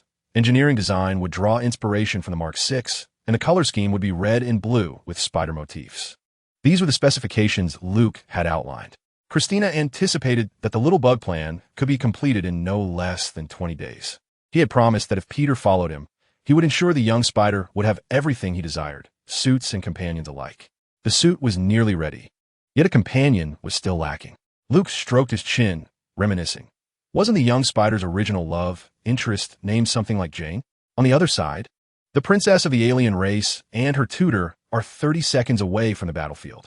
Chapter 94, Principal Coulson's home visit. At the logistics department of SHIELD, the atmosphere buzzes with activity akin to ants bustling about. Agents flit in and out, their feet barely touching the ground, demonstrating remarkable efficiency. One agent has been launched into the sky, another has been confined in a sealed chamber, yet another is poised for inclusion in the 084 files. A plethora of bizarre and novel case files flutters through the spacious office like snowflakes. Mel. No. Melinda. I implore you. No. Back off, Coulson. Agent May is buried beneath a pile of documents, her face set in a stern expression, emanating an aura of cold detachment. She focuses intently on her paperwork, displaying no inclination to engage with Coulson before her. May I admit, this time was my fault. No one anticipated that the apostle would be a child, Coulson remarks, his face etched with resignation. He had sought to persuade the egghead to appoint May as a tutor, yet his attempt had been in vain. It seems that the experience of being captured by a child has profoundly affected May, Coulson reflects. May, such extraordinary children are a rarity. One could count them on one hand. You know, we seldom encounter incidents of this nature. In a decade, how many times does it occur? Once, perhaps twice? Trust me, May, it won't happen again. Coulson assures her with unwavering conviction. May rolls her eyes and continues to organize the folders in silence. May S. H. I. E. L. D needs you. Coulson plays his trump card. Coulson, cunning and astute, possesses a keen understanding of human nature, a skill he has learned well from the egghead. He knows that May S.'s sense of duty is what keeps her at S. H. I. L. D, rather than opting for retirement. His previous use of this strategy had proven effective. Indeed, May appears somewhat moved. She was brought into S. H. I. E. L. D. at the tender age of 7 by her mentor, Peggy Carter. For May S. H. I. E. L. D. is her home. Aside from spending her entire life within the confines of S. H. I. L. D., she feels there is nowhere else for her. The training she has undergone instills in her the mission of prioritizing S. H. L. D.'s interests, adopting the higher-ups' intentions as her own. Everything she knows has been imparted by S. H. I. E. L. D. Without it, there would be no Melinda May, a statement that is no exaggeration. Each time she receives a summons from S. H. I. E. L. D., she never declines. Coulson decides to push further, smiling as he says, May, once this mission concludes, I shall treat you to a drink. It has been quite some time since we last shared a meal together. What do you say, Melinda? Consider it a compensation for the last time. May raises an eyebrow, a hint of a smile playing at the corners of her mouth. They arrive by car, an air of tragic solemnity surrounding them. Although Coulson has never directly encountered Luke, he has scrutinized the reports from the 3 individuals who have. The image of the mischievous child, Luke, has already been vividly etched in Coulson's mind. On Sunday morning, Coulson stands at the doorstep of Luke's foster parents, pressing the doorbell. Luke's foster mother, Karen, opens the door. Upon seeing Coulson, clad in sunglasses, she inquires with a hint of confusion, May I ask, who are you looking for? Coulson removed his sunglasses, revealing a warm smile. Good morning, Ms. Nelson. I am Philip J. Coulson, the principal of Dawes Elementary School. The school has been in contact with you via telephone. Karen hesitated, opening her mouth. I remember the principal was Jim White. Jim and his family moved to Boston last week. I have just assumed my position, Coulson replied with a smile, producing his freshly issued principal's identification. I am here regarding Luke. Karen warmly invited Coulson inside. Please, come in, Mr. Coulson. She then called upstairs for Luke to come down. At that moment, Luke was preparing to leave to meet Little Spider at the warehouse. Upon discovering Coulson downstairs, he rolled his eyes and descended in silence. Fuji has left for work. I will call him shortly. Please have a seat for a moment. Would you like coffee or tea? Karen asked. Coffee, thank you, Coulson replied with a smile. I am merely here for a routine visit. There is no need to disturb his father. Your children are very bright. Luke is the most intelligent child I have ever met, and his academic performance is outstanding. Thank you. Karen beamed with pride as she went to pour coffee for Coulson. While she was occupied, Coulson leaned towards Luke, seated before him. Luke, may I call you that? Could we speak privately for a moment? Had it been yesterday, Luke would likely have replied, which step do you want to borrow? What is the number? Christina has quite a collection. Now, however, Luke was not inclined to speak, especially not to someone from S. H. I. E. L. D. Who are you? He asked. Coulson quietly responded, I am Agent Coulson, a level 8 operative of S. H. I. E. L. D. S. H. I. E. L. D. I don't know. I'm not familiar. Luke feigned ignorance, attempting to dismiss Coulson. Mr. Nelson, I believe we need not play guessing games. You should be aware of us, and it seems you are quite informed, Coulson continued. Director Fury has important matters for me to discuss with you regarding your collaboration with S. H. I. E. L. D. and that batch of alloys. All right, Luke said. Let's talk outside. At the entrance, Karen watched curiously as Principal Coulson and Luke conversed on the street corner. They appeared to be acquainted, which eased her mind. Yet she remained intrigued as to why the principal of Dawes Elementary had come to see Luke. Karen did not believe Luke capable of causing trouble. Compared to other mischievous children, she thought Luke was too obedient and introverted. She worried about this. Typically, Luke only interacted with Peter Parker, or otherwise locked himself in his room to play. By the way, Karen had a fondness for Peter Parker, believing both boys to be kind-hearted and honest. Beneath the tree by the roadside, Coulson smiled and asked, should I call you Luke or Apostle? Either works, Luke shrugged. What brings the future director of S. H. I. E. L. D. to seek me out? Me? Director? I have high hopes for you, Coulson replied, momentarily taken aback. He clearly remembered this was their first meeting. If for some reason, Luke seemed oddly familiar. I have a serious matter to discuss with you, Coulson stated. Did Egg send you? Indeed. We believe you require a tutor. A tutor? Luke's expression turned peculiar. What is the meaning of this, Egg? Are you sending a caretaker? You should understand the reasons. Some of your actions have crossed the line. Disregarding directives has led to severe damage and excessive exposure. We have been monitoring your activities. Coulson remarked with a smile. I'm aware, Luke nodded. He was aware that his antics were aimed at gaining publicity, though he could not voice this thought. His mind wandered further. Was Egg dispatching the affable Coulson with an ulterior motive, perhaps to persuade him to join the Avengers? After all, Christina had once discovered that his dossier was listed alongside Tony and Banner, indicating that Egg still harbored hopes of recruiting him. Chapter 95. Caretaker, May Director Fury believes it is essential to establish a stronger bond between us, fostering mutual benefit and trust. We have advocated for you diligently, particularly concerning Natasha. I hope you can appreciate our predicament. The events of that day could have been averted. The affable one continued, maintaining his pleasant demeanor. Luke had to concede that Coulson's smile possessed an endearing quality, capable of lowering one's defenses. Had it been someone unfamiliar with Coulson's true nature, they might have fallen for his sugary facade. Luke chose to remain non-committal, silent. He was more aware of his life's trajectory than the affable one himself. Hence, the candy coating remained, while the projectile departed. He was curious to see what the mastermind behind the scenes was attempting to achieve. Then consider it an agreement. Coulson said with a smile, Agent May will be responsible for liaising with you.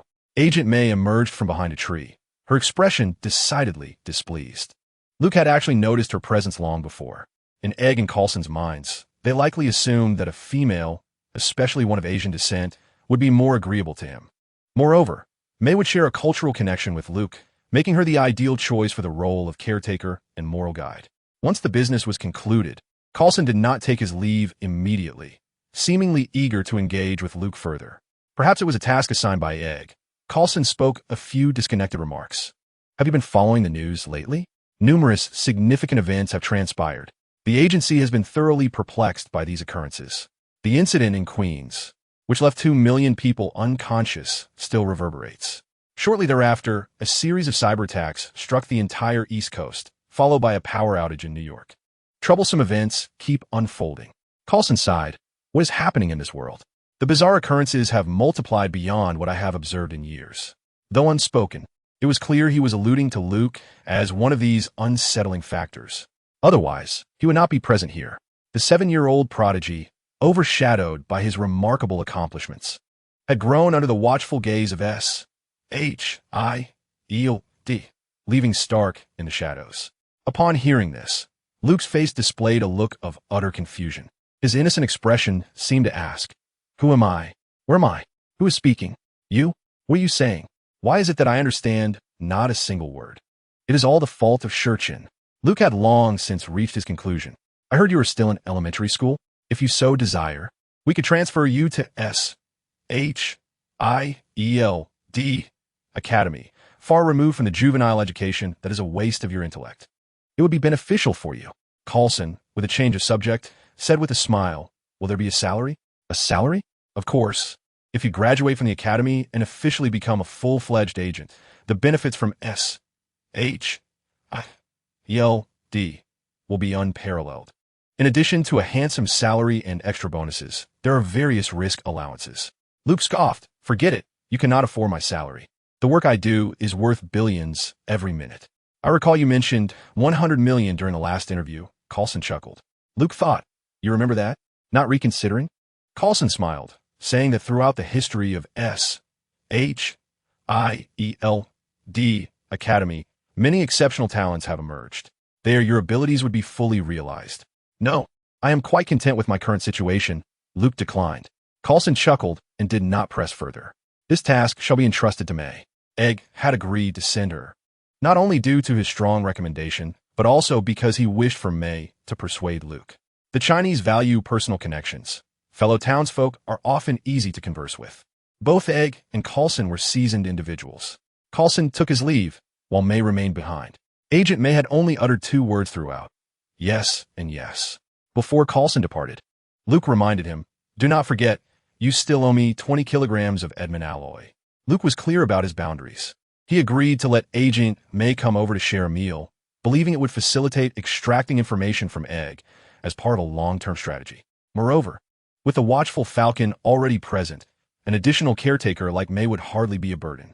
Coulson nodded. Tomorrow it shall be delivered. Upon returning home, Karen immediately inquired, "Did Principal Coulson leave so soon? Did he have business with you?" "Good news, splendid news. Dallas Elementary has recognized my outstanding performance and decided to award me a significant scholarship, along with waiving all miscellaneous fees." Luke beamed. "Really? That is fantastic." Karen expressed her joy.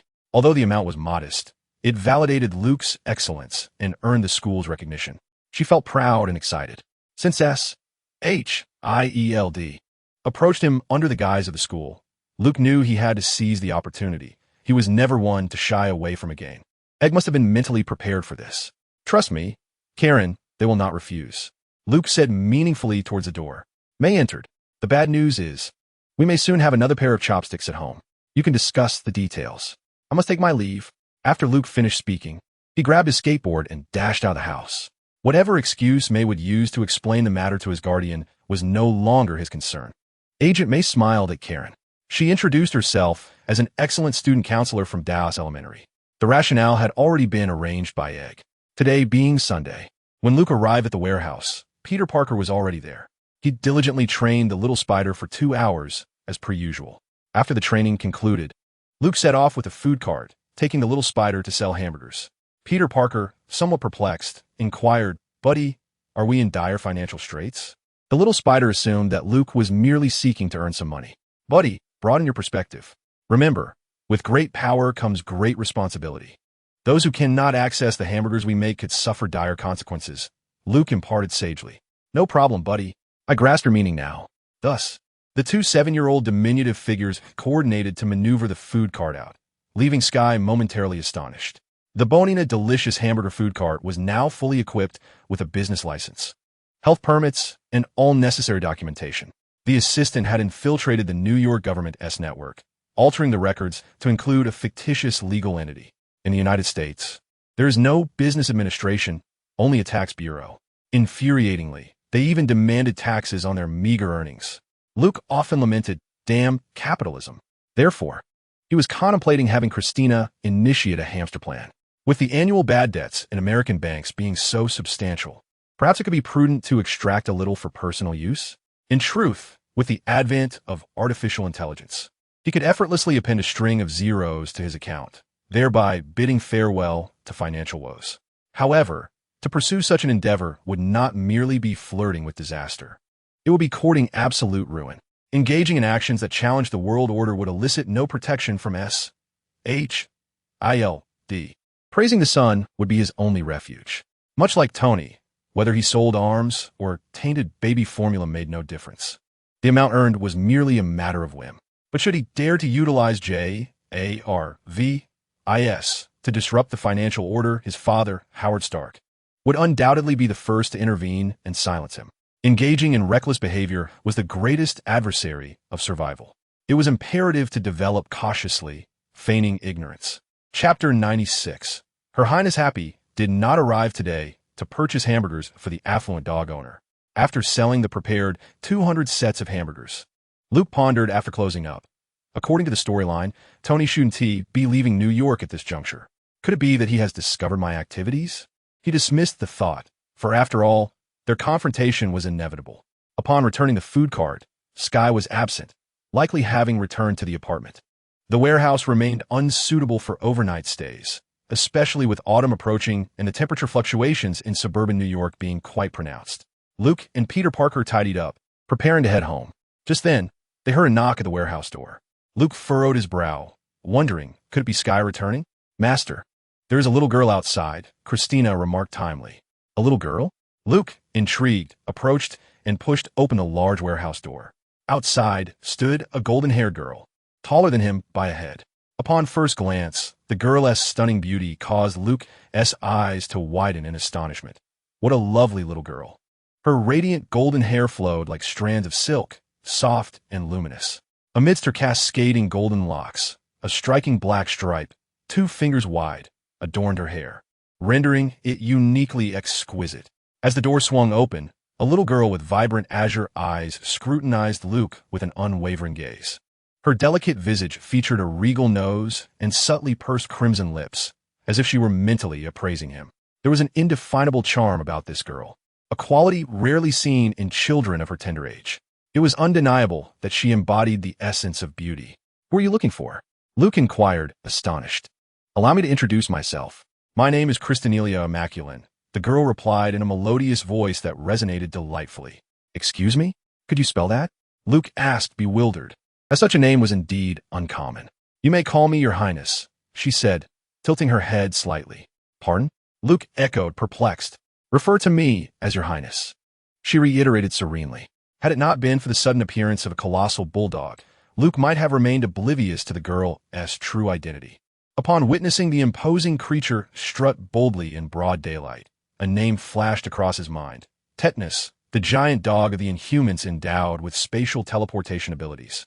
It became apparent that this little girl must indeed be Crystal, one of the royal members of the Inhuman lineage. "Are you Crystal?" "The only one who accompanies Tetanus is Crystal," he deduced. "Only acquaintances may call me Crystal. You should refer to me as Princess Immaculate," she said, her delicate brows slightly furrowing in curiosity at why this unfamiliar boy had uttered her name. Luke, too, was filled with intrigue. "Aren't the Inhumans from the moon? How did they come to Earth and why here?" Luke suddenly paused, his expression shifting to one of peculiarity. It dawned on him that he might have unwittingly done something regarding the moon. No way. Could I have truly blown up the moon? He instinctively glanced upwards. Indeed, it was still daylight, and the moon was absent. "You seem to be aware of my origins," Crystal observed, her sharp gaze fixed intently on Luke. She grew increasingly perplexed, sensing that this earthling might know of their existence. Crystal pondered. Should she apprehend him for interrogation? Before her departure, her sister, Queen Medusa, had cautioned her to be vigilant around earthlings, emphasizing that human society was oblivious to the existence of the Inhumans. Should her identity be discovered, it could spell trouble for her. Another possibility loomed. Humans may have already uncovered the presence of Adeline on the moon. The recent attack could have been deliberate. Crystal needed to assess the situation herself, as her judgment would determine whether Adeline would retaliate against the Earthlings. "You are the Inhuman Princess Crystal, are you not?" As Crystal pondered, Luke had already devised a strategy. Suddenly, he smiled, his expression disarmingly benign. "How do you know so much?" Crystal inquired, her eyes filled with curiosity. The boy before her was even younger than she, and she sensed no threat emanating from him. He appeared to be an ordinary human, devoid of any extraordinary abilities. Consequently, she refrained from utilizing her powers. "May I ask why you are here, Princess Crystal?" Luke sought to ascertain the situation. If she had come to confront him, he would need to weigh his options. Should he feign ignorance or shift the blame entirely onto Tony? Indeed, that seemed a clever notion. "Not long ago, Earth launched an attack against us. Although it did not strike us, I am here to investigate the matter. I saw a robot. It was responsible for the attack. Tetanus brought me here. Do you know anything about that machine?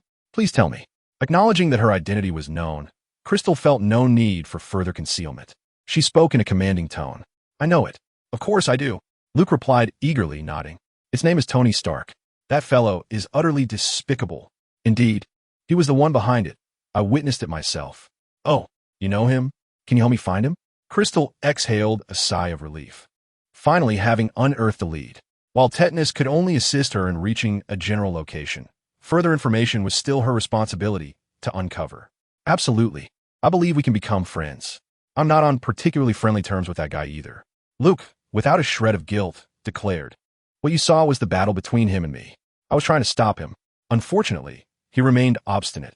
He even dared to attack the moon. Truly despicable. Tony Stark is an exceedingly arrogant individual." "What is your name?" Crystal asked, gazing at him.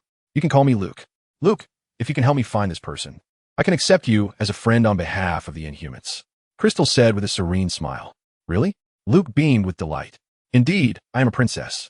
I possess that privilege," Crystal replied with a tone of pride. "Wow, you are a princess. Greetings, Your Highness. It is an honor to meet you." Luke bowed like a gentleman, thinking to himself how much little Crystal seemed to enjoy flattery. Had she resided on the moon for too long? It was understandable. There were so few inhabitants on the moon. The entire city of Adeline housed only a handful of Inhumans. spending every day in such an isolated environment. It was a wonder she had not become reclusive. Crystal raised her head slightly, pleased with Luke's demeanor. He was the first human she had encountered since arriving on Earth. She felt her sister Medusa had misjudged. Humans on Earth must be quite amiable. After all, how could she have stumbled upon such a fine individual by mere chance? Chapter 97. The mixed-up spider, Your Highness. There are many eyes here. Let this large dog in first. This is my territory, and I too have a fondness for dogs. Luke cast a glance at the tree across the street, pondering whether Hawkeye was at home. With a smile, he addressed Crystal. Is it true? Do you have an affinity for tetanus? Upon hearing this, Crystal burst into genuine laughter. The young girl possessed an innocent heart, and anyone who appreciated tetanus was surely her friend. A massive bulldog swaggered into the warehouse, followed closely by Luke and Crystal. The mech bay, once housing the Warlord of War, stood eerily empty. The Warlord was nowhere to be seen. Luke silently commended the cleverness of Christina, whose seamless collaboration with him had become second nature. In truth, the Warlord had not vanished, but was merely cloaked in disguise, rendered invisible. Once inside, Luke took the opportunity to closely observe Crystal.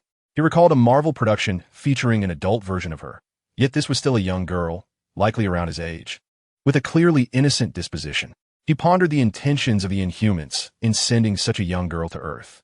Was there no concern for her safety? How reckless! Luke mused. The girl had matured early. Crystal stood taller than him, perhaps measuring around 1.3 meters, making her the tallest creature in the warehouse, aside from tetanus. When the enormous dog entered, Peter Parker's jaw dropped in awe. Goodness, how cool! What a gigantic creature! This must be the largest dog on Earth, exclaimed Peter, his excitement palpable. Wow, that's enormous, chimed Christina, the snowman, with glee. As Crystal entered, Peter Parker felt a wave of shyness wash over him. Her beauty was striking, leaving him somewhat uncomfortable. Hey, this is Crystal, and this is Tetanus. Why don't you two take Tetanus to grab a bite? We have a few hamburger patties left. Luke suggested cheerfully to Peter. Sure thing, buddy. Wow, this dog is amazing, Peter exclaimed, needing to look up at the towering bulldog. Go on, Tetanus, Crystal encouraged, gently patting the dog's leg, her serene smile illuminating the room. Despite Tetanus' imposing size, the dog was endearingly obedient. Thus, Peter Parker and Christina the snowman led Tetanus off to find a food truck, while Luke settled down with Crystal, pouring her a glass of water. He intended to earnestly recount the grievances against Tony regarding the moon to this inhuman princess. Outside the warehouse, Agent May drove her Chevrolet, parking across the street. She caught sight of the earlier scene. Luke escorting Crystal into the warehouse, though she did not see Tetanus. Raising an eyebrow, May thought to herself, at such a young age, bringing a girl home? Exiting her vehicle, she approached the tree, greeting Hawkeye in the treehouse. She inquired if anything unusual had occurred prior to her arrival.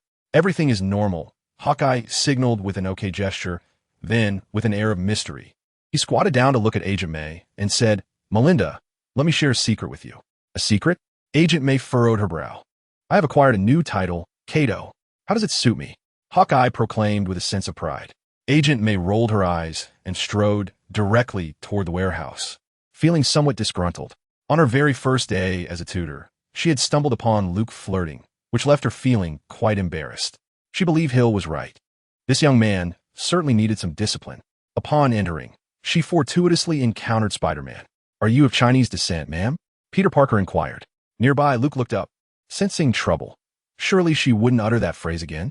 Indeed, Peter's eyes sparkled with delight when Agent May nodded in affirmation. Well, Mom. Luke buried his face in his hands. May's mouth fell open in astonishment, her expression a tapestry of emotions. Rolling her eyes dramatically, she muttered in Cantonese, two little rascals. Not a decent one among them. Clearly, Peter Parker was oblivious to her words. What did she say? He asked Luke. She complimented your Chinese. It's become quite flavorful, Luke replied, still concealing his face. Peter beamed with joy. I think so too, buddy. My pronunciation is getting more precise. But she seems rather upset. May's irritation stemmed from Luke's translation. A sinking feeling washed over her. Agreeing to take on this task had been a grave error. Hill should have been the one to handle it, not her. Just then, May's expression shifted as she caught sight of a massive dog emerging from behind the catering cart. What a colossal creature! May gasped in shock, instinctively drawing her weapon and aiming at the dog. Do not harm that dog. Crystal, seated on the sofa, immediately stood up. Her golden hair began to swirl, seemingly animated by a breeze that wasn't there. An invisible barrier formed beside her, sending nearby objects flying in disarray, overturning the sofa and table, creating chaos in an instant.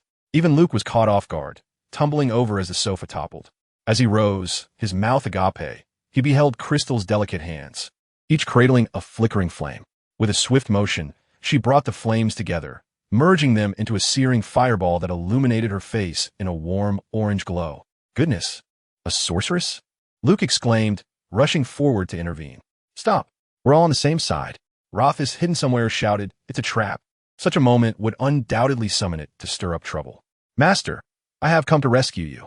With that cheerful cry, a short figure adorned in a snowman costume burst forth. Christina. May was momentarily taken aback. A snowman? Was Christmas upon us? Where had these children come from? She did not lower her weapon. The palpable heat emanating from the little girl's hands sent shivers down May's spine. Fixating on the enchanted crystal, Agent May felt a pang in her heart as memories of Balin Island surged back. The little girl bore an uncanny resemblance to those with extraordinary abilities. Perspiration streamed down her cheeks as she tightened her grip on her firearm, aiming it squarely at the crystal. It's a misunderstanding. Truly a misunderstanding. Luke hurriedly interjected, urging everyone to relax and refrain from acting impulsively. Put down your weapons. Yet, contrary to his intentions, chaos ensued. The loyal dog, Tetanus, upon witnessing its young mistress threatened by a stranger, let out a fierce growl, shedding its innocent demeanor for a menacing expression, poised to pounce on Agent May. Tetanus bared its sharp fangs, an intimidating sight to behold. Unable to restrain herself, Agent May redirected her weapon towards Tetanus, declaring, do not harm Tetanus. In that moment, a fireball erupted from the crystal, hurtling towards the gun in Agent May's grasp. Her expression shifted as she instinctively attempted to evade it, but the fireball approached with alarming speed. Boom! A brilliant orange energy shield materialized, absorbing the impact of the fiery projectile with a muffled thud. Luke stood firmly between them, maintaining the protective barrier. Agent May, shaken, hesitated with her weapon raised, torn between the impulse to shoot and the haunting memories of the Balin Island incident that replayed in her mind like a nightmare. Cold sweat trickled down her brow as her eyes widened, reliving the fateful decision she had once made. To fire or not to fire. The target was a mere child, and the weight of having taken a life haunted her. Yet, refraining from action could place her own life at risk. As a trained agent, her survival instincts clamored for her to make the choice befitting her role. Observing her trembling hand, Luke noted her turmoil, while the crystal, unaffected by such moral dilemmas, grew impatient. Step aside, she commanded, her voice devoid of pleasantry. With a swift motion of her small hands, the ground beneath them trembled as the concrete floor began to crack before their eyes. Luke, astonished, marveled at the ferocity of this little girl's wrath. Behind him, Agent May could think of only one thing. She must return and resign immediately. Chapter 98. Agent May's fear of mischievous children. The situation spiraled out of control, but ultimately, calm was restored, and the misunderstanding was cleared, averting the disaster that would have pleased Lotus. However, the warehouse was left in ruins. When Luke awoke that morning, he could never have fathomed that the mischievous children would demolish the place. The devastation of the warehouse was beyond mere description. The roof had vanished, leaving the structure exposed to the open sky. On the ground, various devices lay shattered and scattered in disarray, a chaotic tableau reminiscent of a tempestuous fourth-level typhoon. The tables and chairs were nearly all ruined, each uniquely shaped and piled haphazardly. The scene bore witness to the chaotic aftermath of magic wrought by crystal. Luke's astonishment had transformed into sheer shock. In the brief span of mere seconds, Crystal had unleashed 4 elemental forms of magic: fire, frost, air, and earth. Dazzled, he barely had time to intervene, nor could he have done so as the warehouse succumbed to devastation. Fortunately, the misunderstanding was resolved. Agent May was not one to overlook the bigger picture. She was the first to lower her weapon, prompting Luke to swiftly clarify the situation. Upon realizing it was a mere misunderstanding, Crystal's small face flushed with embarrassment. She apologetically expressed her desire to make amends. Compensate? Luke paused momentarily, turning to the snowman, Christina, with a hint of dissatisfaction. What kind of tetanus do you want? Huh? What kind of tetanus? My apologies, master, Christina wept in compliance. Crystal, alarmed, hastily interjected. I cannot offer compensation for tetanus. However, her anxious and conflicted demeanor was rather endearing, as she racked her brain to contemplate what she could offer Luke. With a magnanimous wave of his hand, Luke reassured her, Do not fret, Crystal. Although the warehouse is ruined and my losses are substantial, enough to render me despondent, I believe in you. This was unintentional. If it cannot be resolved, then let it be. How can that be? Crystal retorted, her delicate features firm with resolve. The Inhumans never refuse to acknowledge their mistakes. This is my fault. I will compensate you, and I shall ensure your satisfaction. Ah, that was precisely what Luke had hoped to hear. He scratched his head and chuckled. How embarrassing. Rest assured, I will handle this matter. Crystal's royal demeanor was no pretense. Her status in Adeline was revered. The might of the Inhumans was paramount, and her earlier display had attested to that. With earnest determination, Crystal declared, I shall return immediately to address this issue. Please wait for me. Without awaiting Luke's response, she seized the tetanus and teleported away in front of the onlookers. Such a spirited young lady, Luke thought with a smile. Why would he refuse a fortuitous opportunity? It seemed the time had come to extort the Inhumans.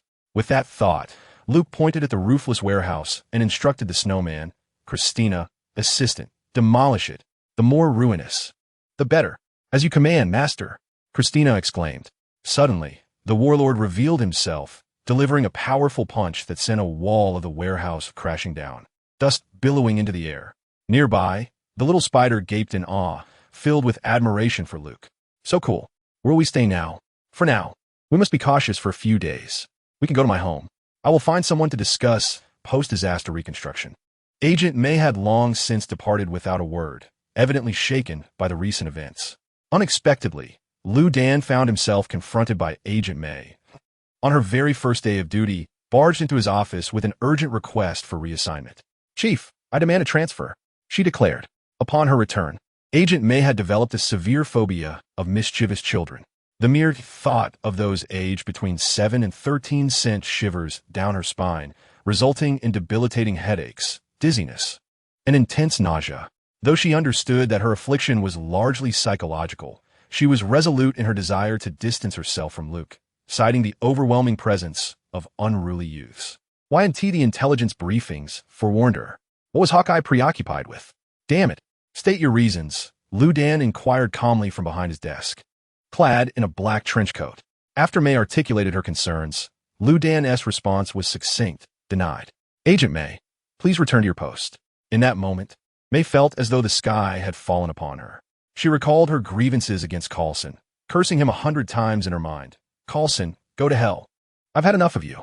She stormed off to confront the well-meaning man.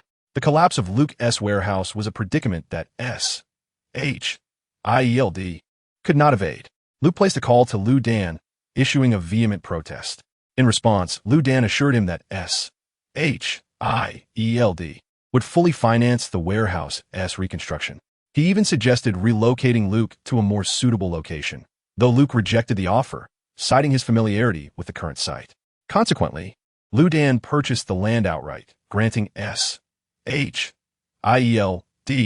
ownership of the warehouse and transforming into Luke's landlord. Upon learning of this, Luke merely scoffed, fully aware of Lu Dan's intentions, yet he chose not to pursue the matter further. He knew he could not remain in the warehouse indefinitely. The limited space would stifle his future growth. As the warlords continued to escalate their ambitions, the warehouse would soon prove inadequate. In truth, he had already enlisted Christina to scout a small island along the east coast. Once he amassed enough wealth, he would acquire the island, where, in the remoteness of his own domain, he could conduct nuclear experiments unimpeded. With matters concerning the warehouse entrusted to Christina, Luke returned home. Luke, when will you stir up some trouble? Rotos expressed dissatisfaction with the current tranquility. Had Luke not intervened earlier, the day would have unfolded quite differently, much to Rotos' delight. It cared little for whether the debris belonged to Luke's warehouse. Its singular aim was to create a commotion. What is the rush? Luke retorted irritably. Today, as calamity stemmed from that very individual who insisted it was a trap, which had escalated the tension and ultimately led to the warehouse-S demolition. Aside from Christina's adventurous crew, he would need to cease operations for several days. As of now, the events of Iron Man 2 and Thor had concluded. The moment approaches when the pivotal event of the Marvel Universe's first phase, the storyline of the Avengers, is set to commence. At that time, will you still be concerned about the lack of opportunities to stir things up? Do share. Upon hearing this, Rotos became quite animated. This tale begins with the organization known as the Avengers. Do you recall that individual you mentioned last time, the one you hold in high regard? He's dark in complexion, both in appearance and in nature.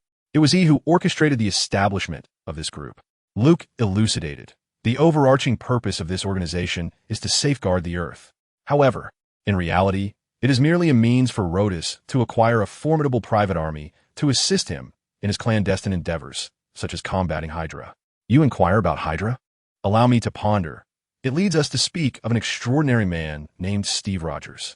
I know him, Rotos replied, his tone unusually grave, as if facing a formidable adversary. I recall you mentioning that this individual is a 50-50 chance against any opponent, regardless of their strength. 50-50? Perhaps, Luke acknowledged, pausing for contemplation before adding, nonetheless, when it comes to a 50-50 chance, I only yield to Toma Kamiju. Who? Ah, that is of little consequence. He does not exist in this realm, Luke chuckled. As for Captain America, his shield is his essence, and he merely represents the pinnacle of humanity. Yet, when it comes to youthful pursuits and unconventional relationships, Captain America could undoubtedly rank among the top 3. It would be hard not to admire him. That evening, Luke recounted to Rotos the myriad opportunities for mischief that awaited, leaving him thoroughly satisfied and exhilarated. Chapter 99. Rotos' dream. The following morning, Luke discovered that Rotos, who typically would stay up watching television all night, had not awakened. He realized the gravity of the situation. Rotos had entered another slumber.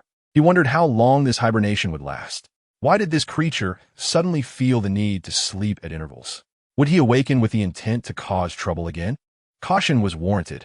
Luke mused to himself. After a moment of contemplation, Luke decided to leave Rotos at home. He then donned his backpack and proceeded to school as usual. Meanwhile, within the fish tank, the slumbering Rotos drifted into a peculiar dream. In the void, a vast, colossal circular platform floated silently. Anyone standing upon it would be ensnared by the illusion of an endless expanse beneath their feet, as if it were the entirety of the world. In the distant depths of that unreachable void, a solitary luminous celestial body hung suspended, emitting a light and warmth that felt both superfluous and essential. Boundless darkness enveloped the platform, stretching seemingly to the very edges of time and space. Suddenly, brilliance erupted, with the emergence of a sudden gleam upon the platform. A vague silhouette silently stood there, consumed by the darkness, as if merging with it. Following this, another radiant flash illuminated the scene. Another figure descended upon the platform. One after another, a third, a fourth, a fifth figure appeared, until the platform was surrounded by a multitude of beings of varying shapes and distinct auras. The colossal figure, as if merely stretching its form, could reach the very edge of the world. Its breath was overwhelmingly potent. As it manifested, light waned and the void shattered. Its radiant body, encircled by luminous rain, intertwined incessantly with the boundless chaos in an eternal cycle. At that moment, 2 beams of light emerged, one before the other. A gigantic octopus, unmatched in size, suddenly materialized upon the platform. Instantly, countless tentacles writhed in the air with a menacing grace, their barbed appendages casting a fractured shadow over the day. Following this, a tall silhouette stepped forth, accompanied by a woman's gentle voice. Lotis, cloaked in a dark robe as deep as night, she moved with elegance, wielding a staff from which ethereal light emanated, making her stand out vividly upon the expansive circular stage. Her form was that of an ordinary human, yet before the giant octopus, she appeared diminutive. Nevertheless, her presence radiated an aura that rivaled that of the colossal creature. The octopus, with its multitude of green eyes, fixated on the woman, its voice deep and wise, heard. At this moment, 13 figures gathered upon the circular platform, each standing in a circle around its center. The woman surveyed her surroundings. Beneath her left eye, a droplet of magical tears, eternally glistening, added an otherworldly allure to her already stunning visage. She was known as the Eye of Weeping, Herd, the second apostle, the goddess of magic, the progenitor of all sorcery. Observing the diverse forms of those present, Herd spoke softly yet firmly. Now that we are all gathered, let us commence. Herd, a robust and resonant voice shattered the tranquil atmosphere of the platform. You summoned us here, if it is merely to dispense your flowery rhetoric. I've already heard enough. Unless your forthcoming words pique my interest. From within the shadows emerged a towering man, exuding arrogance and scorn. His very presence was suffused with disdain for the insignificant. Brutality and pride were synonymous with him. He was Bakul, the tyrant king, the mightiest of the dragon kingdom, formerly the ninth apostle. His words elicited a responding voice. A large figure, with a face resembling a demon and a fierce expression, stepped forth from the darkness. Herd, articulate your plan. Though I have little regard for your schemes, you may earn my support, provided you can persuade me and fulfill your past promises. My life has been dedicated to the art of combat.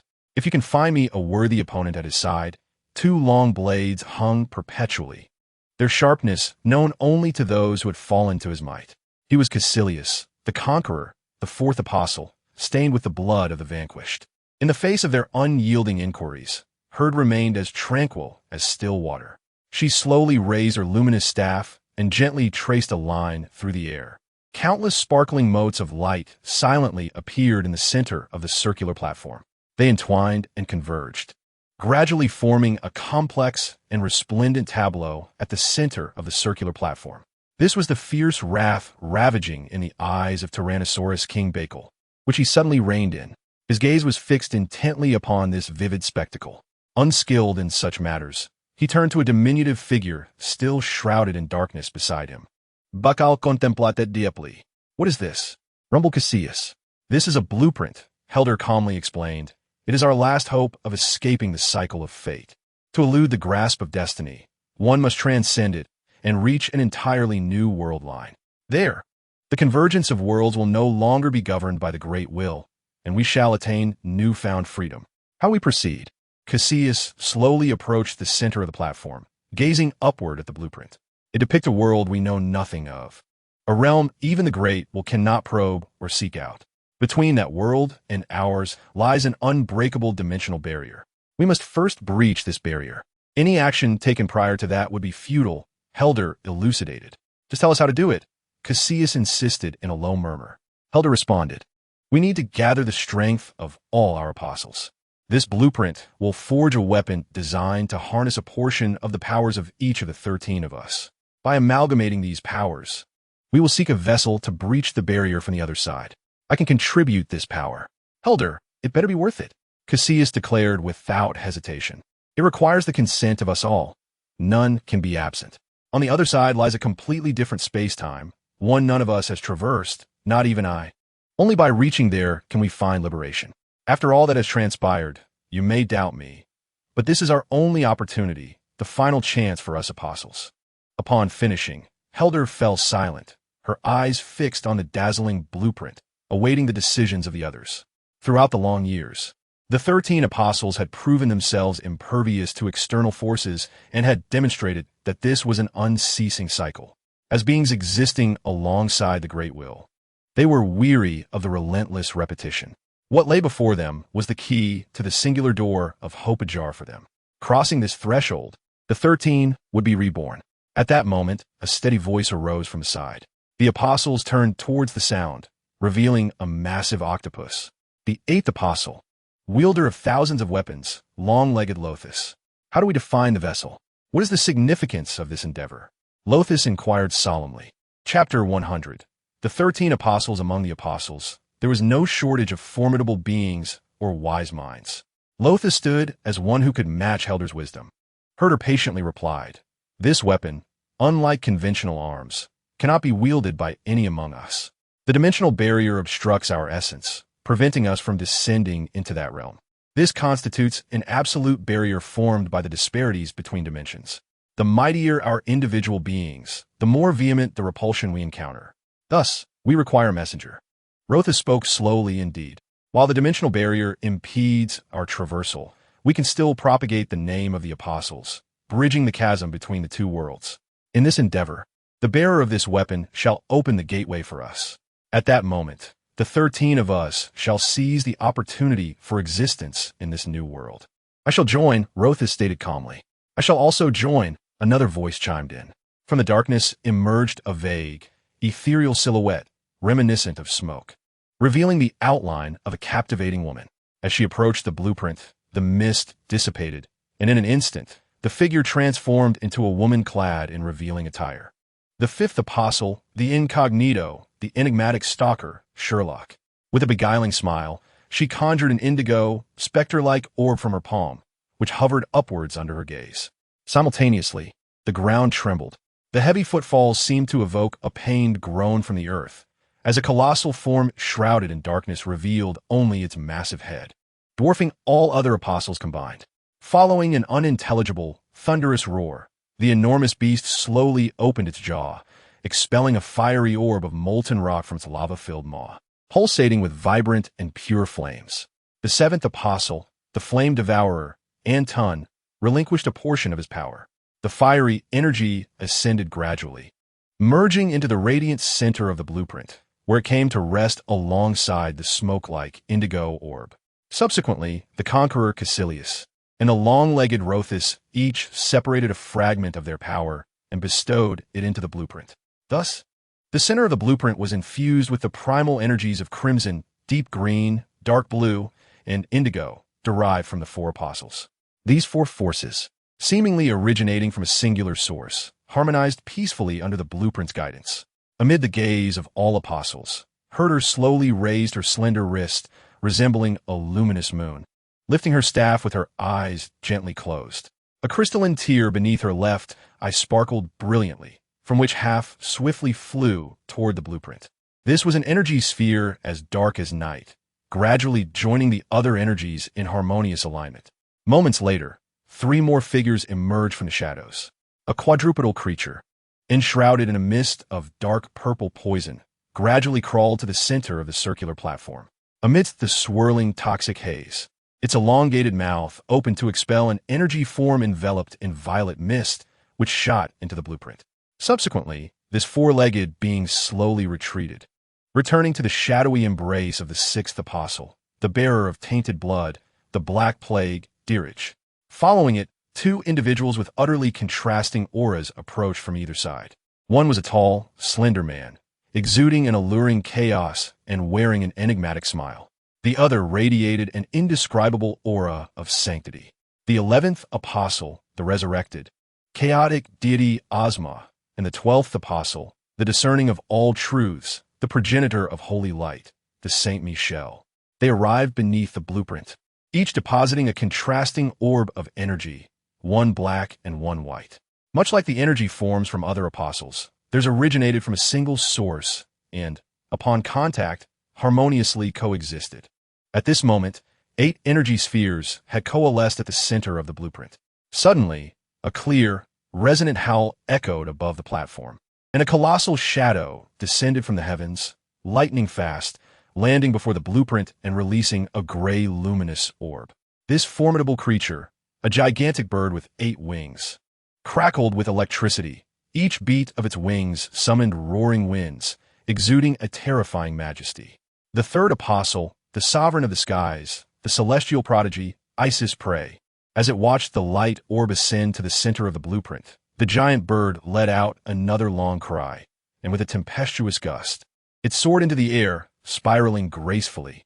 A diminutive old man, unnoticed until now, had arrived beneath the blueprint.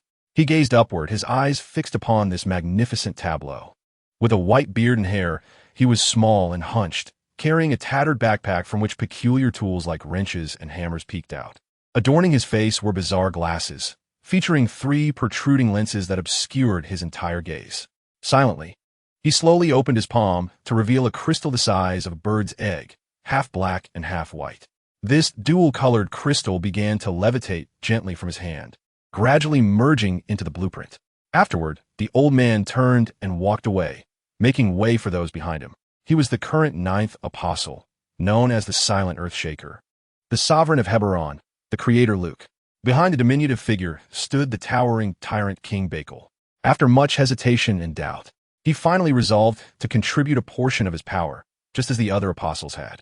Although he held no trust for Helder, the one who had once plotted the demise of his sister, he believed in Luke's wisdom. Whatever Luke chose to do, he would follow suit. An orange fireball, brimming with a fierce energy, merged into the blueprint. This was the power of the tyrant king. Now, the blueprint has gathered the strength of 11 apostles, with only 2 remaining. A graceful figure approached with a lively gait, silently revealing her delicate palm. From her slender, orchid-like fingertips, a cluster of pink energy spheres began to ascend. Throughout this encounter, the apostle, shrouded in her cloak, uttered not a single word. Beneath her hood, only the glimmer of an agile elfin ear was discernible. At that moment, an eerie silence enveloped the platform. The man advanced slowly toward the blueprint, causing many apostles to instinctively retreat. With each step he took, the surrounding light dissipated, and darkness swiftly engulfed him. Yet, soon even the darkness receded, leaving behind only chaos, meaningless chaos. The man resembled a silent black hole. His presence obliterated everything in its vicinity, light, matter, and even space itself. The overwhelming force radiating from him instilled a profound fear in most of the apostles present, with only a few managing to remain unscathed. He raised his arm, and the platform suddenly blazed with a light as bright as day. An unprecedented, dazzling golden energy sphere erupted from the man's palm, illuminating his face. Adorned with an intricately designed mask, his eyes sparkled with a brilliance surpassing that of the stars. The uncontrollable power he emanated rendered all ornate embellishments pale and insignificant. He was undeniably the strongest among the apostles, the supreme king of the demon realm. The first apostle, the fearless monarch, the fated one, Khan. Chapter 101. Preparing for the Battle of New York as this extraordinarily vast, golden energy merged with the other 12 clusters. The blueprint erupted with an unprecedented brilliance. From a cosmic perspective, it resembled the explosion of a supernova, and the terrifying shockwave rapidly spread outward, causing the surrounding void to tremble incessantly. The blueprint underwent an astonishing transformation. When the powers of the 13 apostles converged, the primordial darkness of the universe's creation momentarily manifested, only to vanish in the blink of an eye. An indescribable entity, existing solely in the realm of fantasy, was gradually brought into existence. This process lasted a full 10 days and nights. For the apostles, time held no significance. The 13 apostles steadfastly observed this creation, which would ultimately bear a fragment of each of their powers, along with their names and glory, destined to be claimed by a mortal. That mortal would be their emissary in the other world. He or she would pave the way, earnestly awaiting the grand arrival of the 13 great apostles. The lengthy span of 10 days and nights had finally passed. This entity ultimately amalgamated all remaining resources within this universe. Throughout the shaping process, each apostle devoted their lifelong collections to it. Rotos contributed his lifetime of spoils, Helder imparted all her knowledge of magic, and the aged creator offered the entirety of the Hebron technology blueprints. This instrument, regarded as a weapon by the apostles, was finally completed. In addition to the vessel, a guide was required. Rotos suddenly declared, as a precaution and for the sake of all apostles, that we should dispatch a manifestation to guide the chosen one. I shall go, Caecilius proclaimed without hesitation. As a reincarnation of the Achen people's shadow clan, instinctively driven by battle, Caecilius was eager to confront the strong beings of another world. Your strength is insufficient to bear this grave responsibility, Bakel remarked mockingly, a scoff escaping him. His words laced with provocation. Have you forgotten your defeat? Very well. I can effortlessly vanquish you once more. Caecilius retorted fiercely. That was merely your combined scheme against me. Do you truly believe you have bested me? Bakal laugid maniatali. There is no time for quarrel. Helder interjected with a clear voice, interrupting their dispute. The existence of the dimensional barrier makes it increasingly difficult for us, the more powerful we are, to traverse it. Originally, I was the best candidate, as I am well acquainted with the structure of alternate dimensions. However, I must remain to oversee the situation. Therefore, Rotos. I understand, the colossal octopus replied calmly. Let me dispatch a manifestation as a guide. Helder remarked, but remember, your spiritual power is exceedingly vast and will similarly be unable to penetrate the dimensional barrier. This manifestation will be isolated in the alternate world. Once dispatched, we shall lose contact with it. Are you implying that by ascending this weapon, we relinquish all control? Bakel inquired with dissatisfaction. The worst-case scenario is losing both the manifestation and the weapon, Helder expressed with concern. The Great will not allow us to depart easily. I shall find a way, Rotos said in a measured tone. If I wish to deceive the Great Will, I must first deceive myself. Luke, what is your opinion? Helder suddenly turned to the diminutive old man. He glanced at her and simply nodded. Helder then stated solemnly, I shall seek a suitable host. In the expansive center of the circular platform, this indescribable entity gradually became ethereal, diminishing until it suddenly vanished. This artifact, embodying a portion of the powers of the 13 apostles and all resources of this shattered world, ultimately bore the fate of the 13 apostles, transcending the barriers of time and space to reach a world not observable from here. All that remained was to wait. Upon returning home from school, Luke discovered the short-legged Rotos in the fish tank, still soundly asleep, blissfully bubbling away. The warehouse, overseen by the SHIELD agency, had begun its reconstruction. The warlord drove away, parking in a secluded grove, shrouded in invisibility. As for the antiquated equipment in the warehouse, he had long wished to replace it. Thus, he instructed Christina to compile a list detailing all the instruments and apparatus that had been lost, which he submitted to SHIELD, demanding full compensation from the agency. He specified that all equipment must be brand new. What? An agent claimed that the items in the warehouse were all second-hand? My dear agent, are you a player of the Heavenly Emperor? They were originally new and of the most advanced models, now utterly ruined. To prove their second-hand status, kindly restore them. Under the iron heel of the warlord, no equipment could stand intact. This bitter pill, SHIELD, had no choice but to swallow. After all, it was their own idleness that led to sending Agent May, resulting in such significant destruction on the very first day. Were it not for the fear of Egg's rampage causing chaos, Luke would have even sought compensation for emotional distress. Regarding Egg's repeated inquiries about the identity of Crystal, Luke maintained he was unfamiliar and advised him to investigate himself.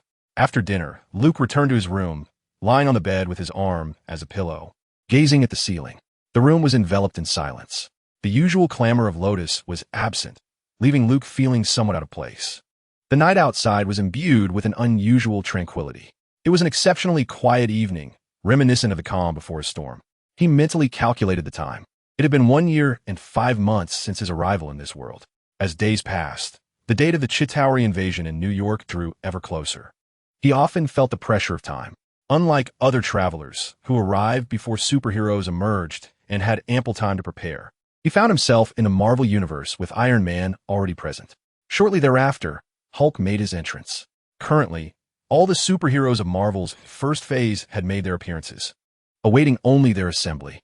In other words, the narrative of the Avengers was about to unfold. Luke estimated that within a month, Egg would reach out to him. With his current abilities, safeguarding himself during the Chitauri invasion was already a given. Protecting his adoptive parents through the ordeal would be manageable as well. However, he believed he should plan for the long term. The first Avengers film was merely a beginning. The Chitauri's grand incursion opened the eyes of humanity, who had long resided in the countryside. Subsequently, superheroes emerged like mushrooms after rain. Yet, Luke perceived this as an initial examination.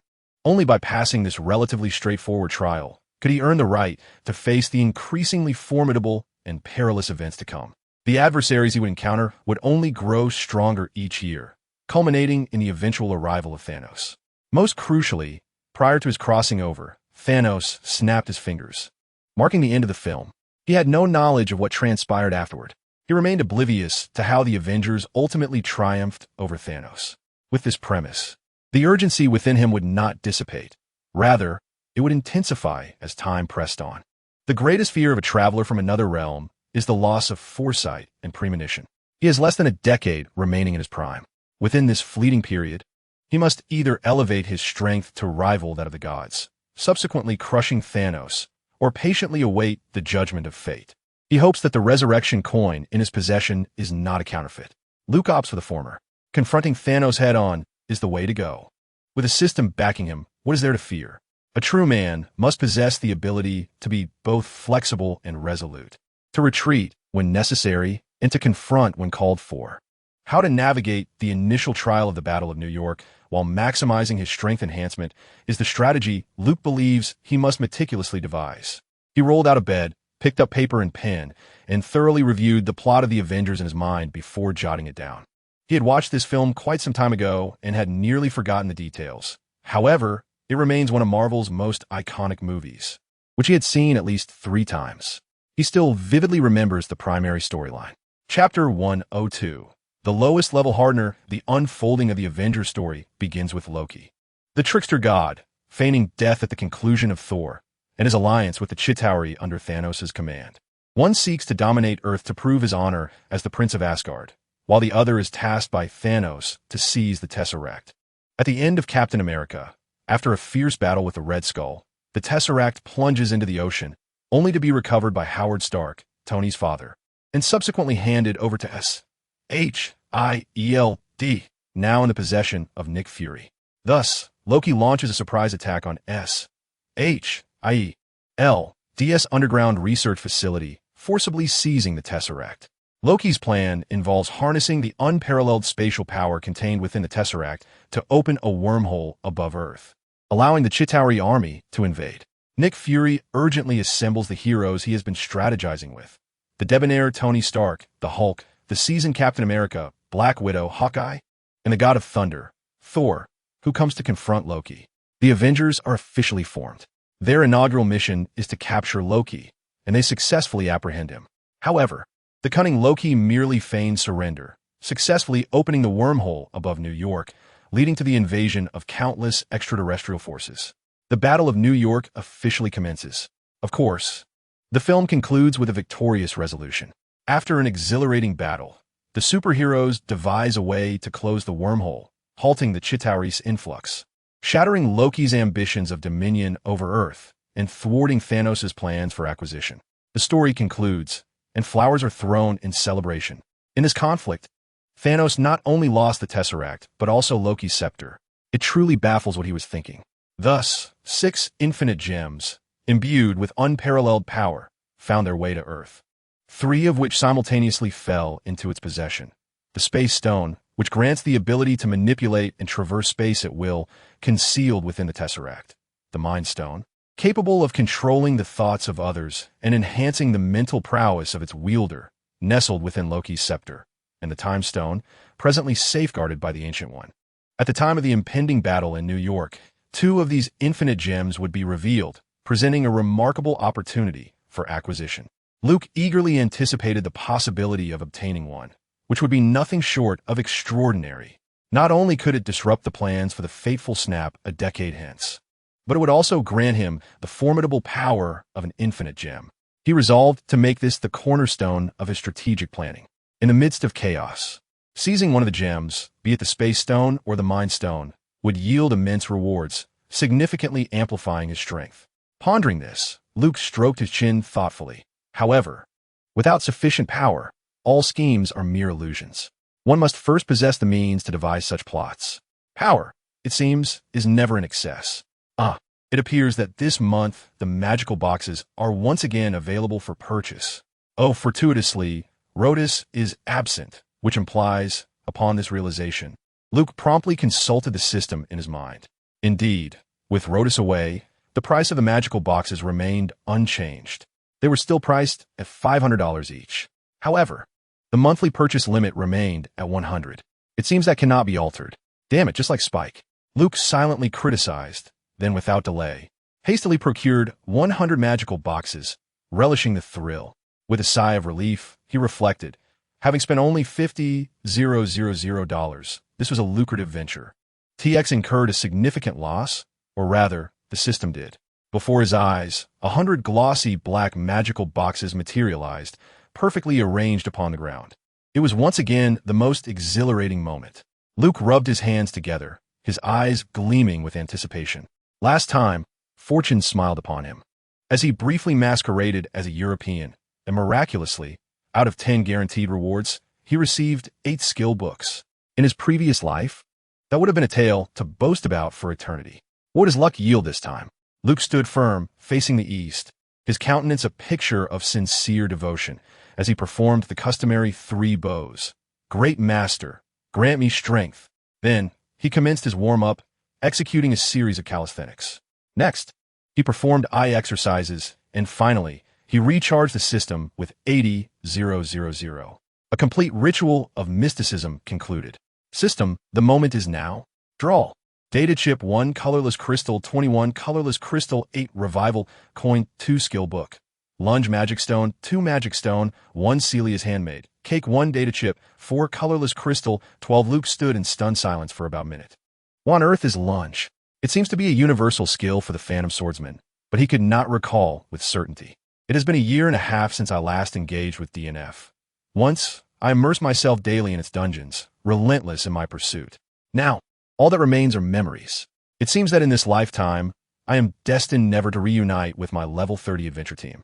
Having transcended into this world, I ponder the unfortunate turn of events. With a sigh, Luke reflects on his circumstances. In DNF, each major class boasts 4 to 5 distinct branches, with universal skills shared among them, albeit typically lacking in excellence. Take the skill stab, a common ability for the Phantom Knight, which manifests in the real world as an unremarkable series of forward thrusts. After some contemplation, Luke concludes that this skill has not undergone any significant enhancements. Calmness is key. He reassures himself. The first attempt yielded a lackluster result, yet Luke remains composed, his demeanor tranquil as he commands, proceed. As rewards materialize, he is momentarily taken aback by the findings. He reads the description: technique for crafting the most basic hardening agent. Incorporating any material will enhance its hardness. Is this not reminiscent of production materials within the game? What a splendid discovery. He recalls that hardening agents serve as essential crafting components, capable of fortifying equipment when combined with other materials. The very notion of enhancing materials sparks his imagination. What if he were to mix it with adamantite? Once the warehouse repairs are complete, he will instruct his assistant to experiment. DNF's components may hold untold potential in this realm. This recipe details the crafting process for the most basic hardening agent, which is, in the game, the weakest variant, with subsequent tiers being lower, intermediate, upper, and elite hardening agents. As these thoughts cross his mind, he envisions a magnificent road paved with adamantite, driving an EVA suit forged for vibranium. In the next moment, he finds himself jolted back to reality, his spirits lifted as he hums a cheerful tune, eagerly continuing his next round. The results arrive swiftly. Goodness, is this for real? He nearly leaps from his bed, eyes fixated on the skill book before him. Data Chip 3, Colorless Crystal 9, Data Chip 1, Colorless Crystal 12, Resurrection Coin 1. Magic Stone 1, Celeria's Handmade Cake 2, Magic Stone 3, Colorless Crystal 18, Skill Book, Pearl of Revelation. Chapter 103, Apocrypha, the Holy Paladin, the Harbinger, the Seer. They are believers in the power of holy light, a cadre of magic warriors blessed by divine favor within the Grand Cathedral of Belmar. Bearing the weighty cross, they wield the sanctified strength bestowed by their faith, aiding their comrades in the battle against evil. At times, they invoke the power of the holy light to directly punish their adversaries. When necessary, they do not hesitate to sacrifice themselves to restore the lives of their comrades. They are a group of highly esteemed and revered individuals, possessing noble virtues. The Celestial Pearl represents an awakening skill for the healer, emblematic of the paladin's prowess. Its existence allows even a healer stripped of their armor to acquire entry into the raid. If the level 51 Honor Blessing doubles the damage of the main damage dealer, then the high-level Celestial Pearl would amplify that damage twofold from its original state. A conservative estimate indeed, showcasing its formidable strength in the eyes of the public. This skill is colloquially known as the Sun. However, venerable healers solemnly refer to it as break, lie. Luke stood transfixed, clutching the resplendent skill book, momentarily unable to believe his eyes. Skill book, Celestial Pearl. He had never dreamt that he would draw another awakening skill so soon. The potency of awakening skills manifests dramatically in the real world, far from an exaggeration. After all, it is the signature technique of a profession, the strongest skill aside from the divine second awakening. The Warlord is an awakening skill for the female mechanic, and its strength is well known. Thus, How powerful could the celestial pearl be? Luke, unable to contain his trembling hands, nervously opened the pages of the skill book, his youthful face adorned with the reverence of a pilgrim as he meticulously read on. Create a miniature artificial sun imbued with divine power. An artificial sun, you say? Accompanied by construction blueprints. Under its radiance, friendly beings can rapidly regain vitality, and their physical functions will be significantly enhanced. It could transform the light pearl into a dark pearl, unleashing a formidable dark beam of light upon foes, inflicting immense damage. The room was silent for a full 10 minutes. Only then did Luke close the dazzling skill book. As the pages snapped shut, much of the golden light was obscured, yet a portion still radiated forth, unmistakably marking the book as extraordinary.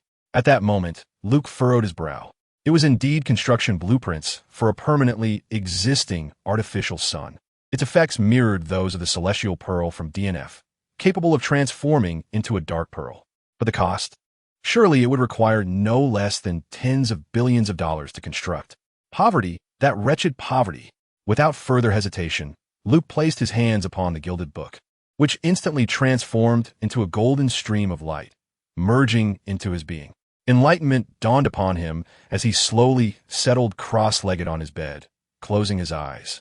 Within a few breaths, golden flames began to emanate from his nostrils with each inhale and exhale, a manifestation of the holy light radiating from within him. This phenomenon intensified, as the holy light seemed to resist merging with Luke's essence. It is hardly surprising. After all, he lacks the faith of a paladin. Logically speaking, he is unworthy of the light's protection, though the protection of the destroyer would be more fitting. However, he can sense an unparalleled force forcibly restraining this holy power within him.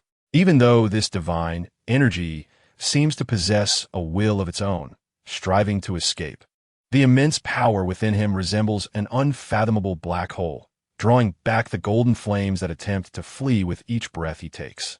This cyclical process resembles a tug of war, time gradually passing without him knowing how long it has lasted. Luke sits peacefully on his bed, akin to an old monk in meditation, his breathing steady and unhurried. It is the system Luke contemplates. This situation is not unprecedented. In fact, when he first learned to conjure the chi shield, an abundance of chi materialized within him. And later, upon mastering the Azura evil light the Azura's fluctuating energy also manifested within him, both exhibiting similar dispersal phenomena. These forces, not belonging to him, were forcefully instilled into his being, each exhibiting a rebellious nature. He has been persistently attempting to wield these powers, yet he cannot fully integrate them into his physical form. Unlike a true chi master or Azura who commands such energies, he understands he is merely borrowing them. The system has forcibly suppressed these disparate forces within him, firmly attracting them like a black hole, rendering them incapable of escaping, relegated to mere tools. The distinction lies in the intensity of this reaction compared to previous occurrences. After all, this is a paladin's awakening skill, the inherent holy power likely being of considerable magnitude. Without the system, and absent a true paladin's legacy, Luke surmises that merely the overwhelming force of this holy light intruding into him could suffice to burst him apart. However, with the system in place, regardless of the magnitude of power or the myriad forms of energy, even if they are inherently contradictory and mutually repulsive, they ultimately coexist harmoniously within his being, awaiting his command. This is the true strength of the system. What manner of being could have created such a system? At times, Luke finds himself profoundly curious. What intrigues him even more is the purpose behind the creation of such a system. Is his transmigration and rebirth merely the capricious whim of some extraterrestrial entity? Perhaps not. In truth, he has already formed some conjectures based on the subtle hints revealed by Rotos. However, he is well aware that pondering these matters is futile. At present, he is bound to the system, sharing both triumphs and tribulations. It is fortunate he was not reborn as a slime. Both parties share a common interest in disseminating the apostle's glory, aligning with his foremost principle of survival. As long as this alignment exists, he will continue to support the system. The system is his safeguard, and he is a beneficiary. Even if one day the system compels him to undertake actions that stray from convention, under the premise of maintaining his moral integrity, Luke believes he would not hesitate. Luru, fixated on the notion of obliterating Stark Tower, found the idea not entirely implausible from Luke's perspective. It wasn't merely a matter of reluctance, but rather a question of valuation. His threshold for engagement was remarkably low. Without any forewarning, Luke, who sat quietly on his bed, abruptly opened his eyes wide. A flash of golden light appeared in his gaze, momentarily illuminating his entire eye like the sun itself. The brilliance gradually receding until his pupils gleamed with a golden hue for about half a minute. With another blink, his eyes returned to their usual deep, inky blackness. Lowering his head, Luke flicked his right hand, and a beam of golden light seemed to erupt from beneath his skin, resembling a flickering flame of gold. He clenched his fist, and the light vanished, absorbed back into his being. The divine power of holy light occupied a significant portion within him, nearly 4/5, a testament to his identity as an evoker. The issue of cost was perplexing. Was it truly necessary to utilize nuclear materials? A man-made sun, albeit miniaturized, was essentially nuclear fusion. Once unleashed, it would offer perpetual use, a genuine, never-setting sun.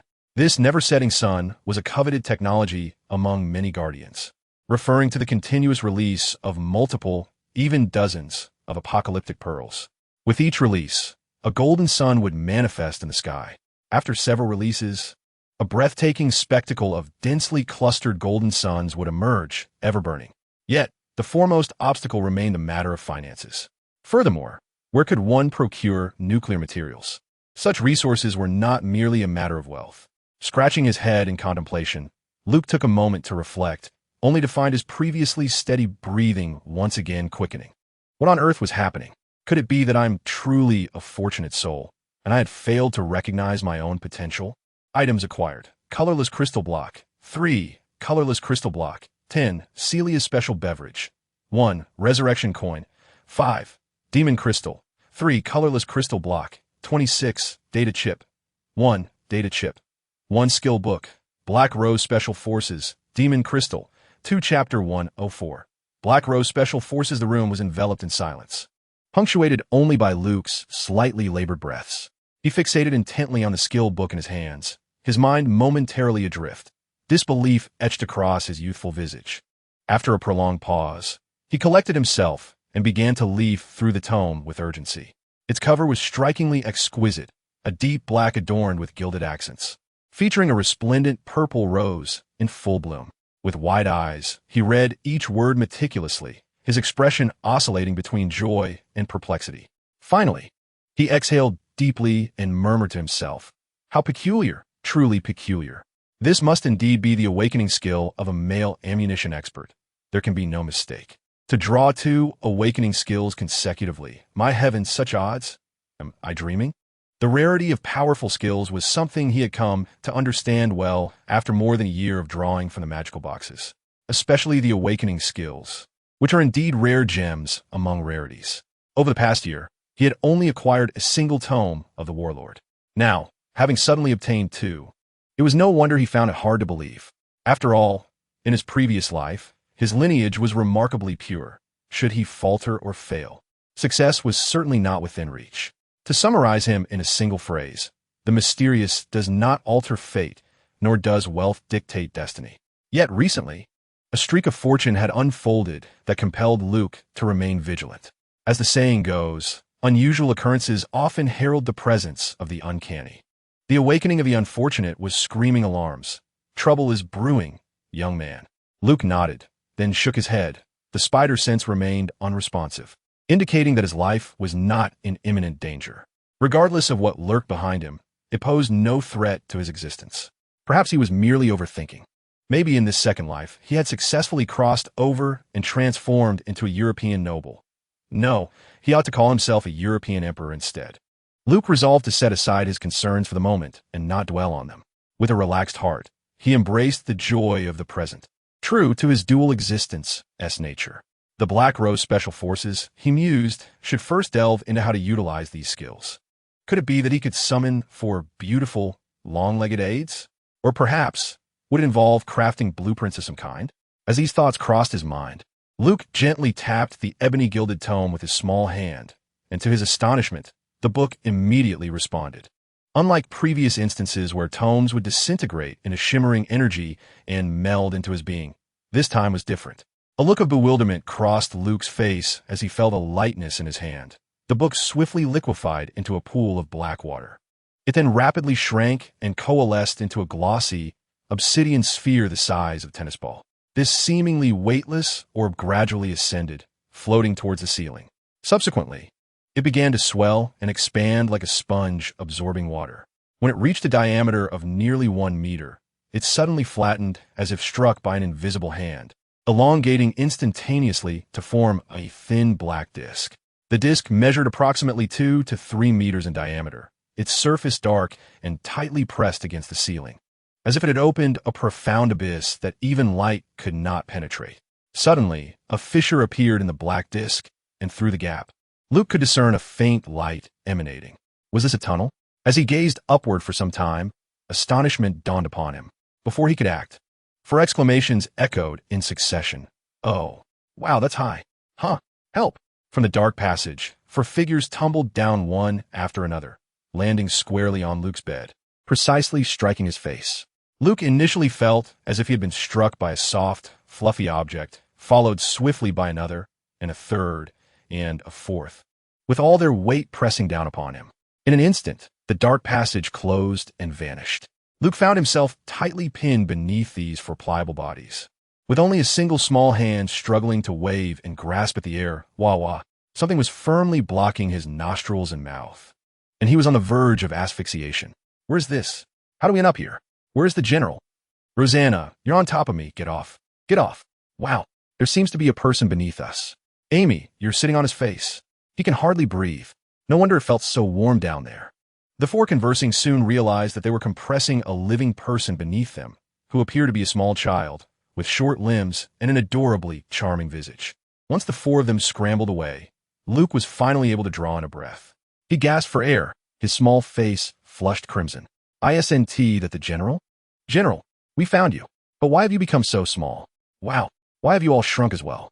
Amy, Roro, Obi, what happened to you? You've all turned into children. Wow, even I have."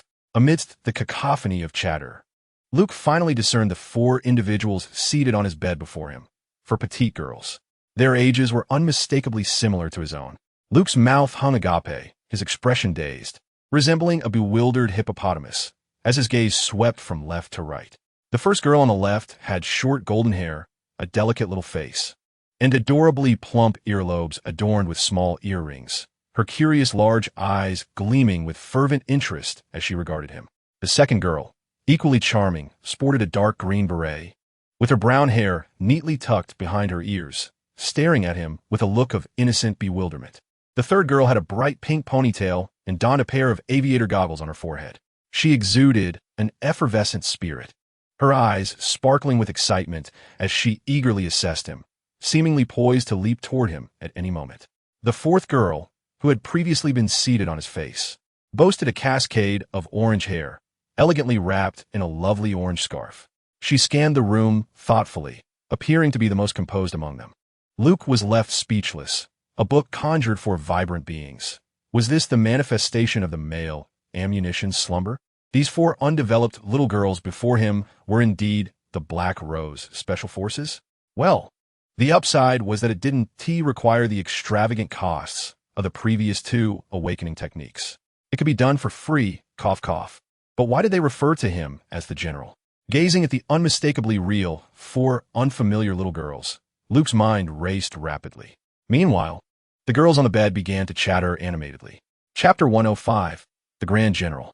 "Ah, it seems the Grand General has forgotten us," exclaimed the little girl with golden short hair and earrings, glancing incredulously at the girl wearing a headscarf. "It appears the Grand General has lost his memory." The girl in the headscarf replied calmly, her large eyes reflecting a wise gaze. "Allow me to inquire." She approached Luke, scrutinizing him closely before asking, "Grand General, do you not remember us? I am Amitan." It seemed the Grand General had undergone some transformation, reverting to a childlike state. Yet she could still sense that he was indeed their Grand General. Luke pressed his chin and shut his mouth, scratching his head, uncertain of how to begin. This situation was unprecedented. He was utterly unprepared, as the system had truly brought him living beings, for little girls of similar age. Strangely, an uncanny intuition whispered to him that these four were indeed the Black Roses, even if they had been transformed into children. The male ammunition expert, upon awakening, would summon four formidable female warriors, each wielding firearms, to unleash a torrent of firepower upon their adversaries for a brief period. Although the damage inflicted was modest and the spectacle not particularly grand, it was nonetheless a hallmark of the Grand General's awakening. To his astonishment, the Black Rose Special Forces had indeed been summoned. However, it wasn't entirely accurate. The four Black Roses were striking young women, while before him stood mere children. Upon reflection, they were quite charming, and he reluctantly accepted the situation. Why isn't the Grand General speaking? Ahem. Hello? You may call me Luke. Grand General works as well. Luke finally spoke. The reality was undeniable. He had to accept it. He thought it best to pacify the four little girls. He wondered if there was a time limit to the summoning. Would they vanish once the time was up? Gazing at the Black Roses, Luke began to employ his persuasive charms. Indeed, I am your Grand General. However, this is neither the celestial realm nor Arad. We have arrived in a completely unfamiliar world. Wow, Grand General, it really is you. I missed you so much. Before he could finish his sentence, the girl with the rose-colored high ponytail leaped into his arms, knocking him down onto the bed. Sniff, I finally get to see the Grand General. Yes, alive, how wonderful, said the golden-haired girl with earrings. So that is how it is. This is no longer Arad? No wonder we have all become smaller, just like the Grand General. It must be a dimensional shift that has affected us in some unknown way. The calmest of the girls, wearing the headscarf, adorably furrowed her brow and said, Fortunately, aside from our size, we remain unchanged. Our strength seems slightly diminished, but my combat skills are still intact. Mine too, the girl with earrings chimed in. Me as well, the girl with the high ponytail added. Nodding was a little girl adorned with a beret. From the very beginning, she uttered not a single word, while the other three engaged in conversation. Luke also nodded, smiling at the quartet, saying, However, since my arrival in this world, I have indeed lost a portion of my memories. I am aware that you are my subordinates, members of the Black Rose Special Forces, and I recognize your individual capabilities. Nevertheless, I must apologize, as I cannot recall your names clearly. You have all grown smaller, so there is no need for the General to apologize. We ought to introduce ourselves. The composed girl, with her headscarf, chuckled and stated, Then allow me to begin. I am Amy Tan, serving as a grenadier. I am the squad leader of this tactical team, responsible for intelligence analysis and strategic planning. I'll go next, exclaimed the girl with rose-colored hair tied in a high ponytail, raising her hand eagerly. I am Rosanna, a shotgunner. The person I admire the most is you, General. Although you have changed in appearance, your spirit remains as noble and charming as ever. As Rosanna spoke, Luke was taken aback to find her snuggling against him like a puppy, leaving him momentarily frozen, unsure of where to place his hands. Hey you, came an irate reprimand from the girl with earrings. She pointed at Rosanna, who was nuzzling Luke, and scolded without mercy. Rosanna, don't think I'm unaware of your intentions to take advantage of the General's amnesia. Let me tell you, as long as I am here, you shall not succeed. Immediately, the girl with earrings turned her fervent gaze upon the astonished Luke, her voice dripping with sweetness. General, I am Anaka. Do you not remember me? It's all right. As long as you know, I am your most beloved Anaka. Shameless, Rosanna interrupted, rising from Luke's embrace. Her small face flushed with anger. The General favors me. You shall not deceive his eyes. His eyes are sharp and will not fall for your schemes. You cheeky little thing, Anaka retorted. Wow, you have no assets now, not even brains. Sharp-tongued harpy, Rosanna shot back angrily. Cheeky, Anaka repeated. Luke, in a state of bewilderment, asked what is going on. Why is there a quarrel? Amy Tan, the most composed among the four, smiled at Luke and said, Do not mind them, General. Rosanna and Anaka have always been like this. Despite their fierce bickering, they are actually the best of friends. Be quiet, Rosanna interjected. Yes, be quiet, Anaka echoed. Is that so? Luke inquired, opening his mouth slightly. Amy Tan continued with a smile. During the time we were lost in another dimension, we have been diligently searching for your whereabouts. Recently, Rosanna's receiver picked up several unusual signals, and we have been following the clues. Who would have thought we would suddenly arrive here? It is truly fortunate that we have reunited with you, General. Indeed, this is all thanks to my efforts, Rosanna proclaimed. lifting her fair neck proudly like a little swan. Without further ado, she attempted to nestle closer into Luke's embrace. "Oh dear," Anaka intervened, and the two began to tussle on the bed. Amy Dan turned to Luke and smiled, saying, "I almost forgot to introduce someone. General, this is Obia. She is the youngest among us." Amidst the scuffle, Rosanna turned her head and exclaimed, "I'm only 16. At this rate, I might as well be 6. Anaka chimed in, "She has always been an A." Luke gazed at the undeniably diminutive girl, adorned with a dark green beret. Her delicate hair framed a cherubic face, and her innocent, wide-eyed expression was irresistibly endearing, prompting Luke to feel an urge to pinch her cheeks. Chapter 106. 4 chattering young ladies. Anaka possessed a sharp tongue, yet her heart harbored no malice. Amy Tan smiled as she observed the quiet Obia, explaining to Luke, "Obia speaks very little. The most she usually says are 2 phrases. The general is correct, and the general is absolutely right." A nod from Obia punctuated her words. Amy Tan continued, "No matter where we are, no matter how we may change, and regardless of what form you take, General, you shall forever be the person we admire most. Across any distance, in any realm, we will always follow in your footsteps. Wherever you go, we shall go," Rosanna added, turning her head. Anaka raised her small hand and declared, "If the general were to perish, we would follow him." Another nod from Obia ensued. "You are all quite heartfelt." Luke found himself at a loss for words. Moved? Perhaps. What he could ascertain was that his life was about to become quite lively. It appeared this was a permanent summoning. After such a long time, the 4 had yet to dissipate. From their words, it seemed they had wandered through the rifts of alternate dimensions, persistently searching for their general. Am I truly their general? Luke furrowed his brow, lost in thought. Suddenly, a warm little hand grasped his cheek. It was Rosanna. "The general has become so adorable," she exclaimed, unabashedly pinching his face and marveling at his newfound cuteness. Anaka, not to be outdone, joined in, squeezing Luke's small arms and legs, thoroughly examining him.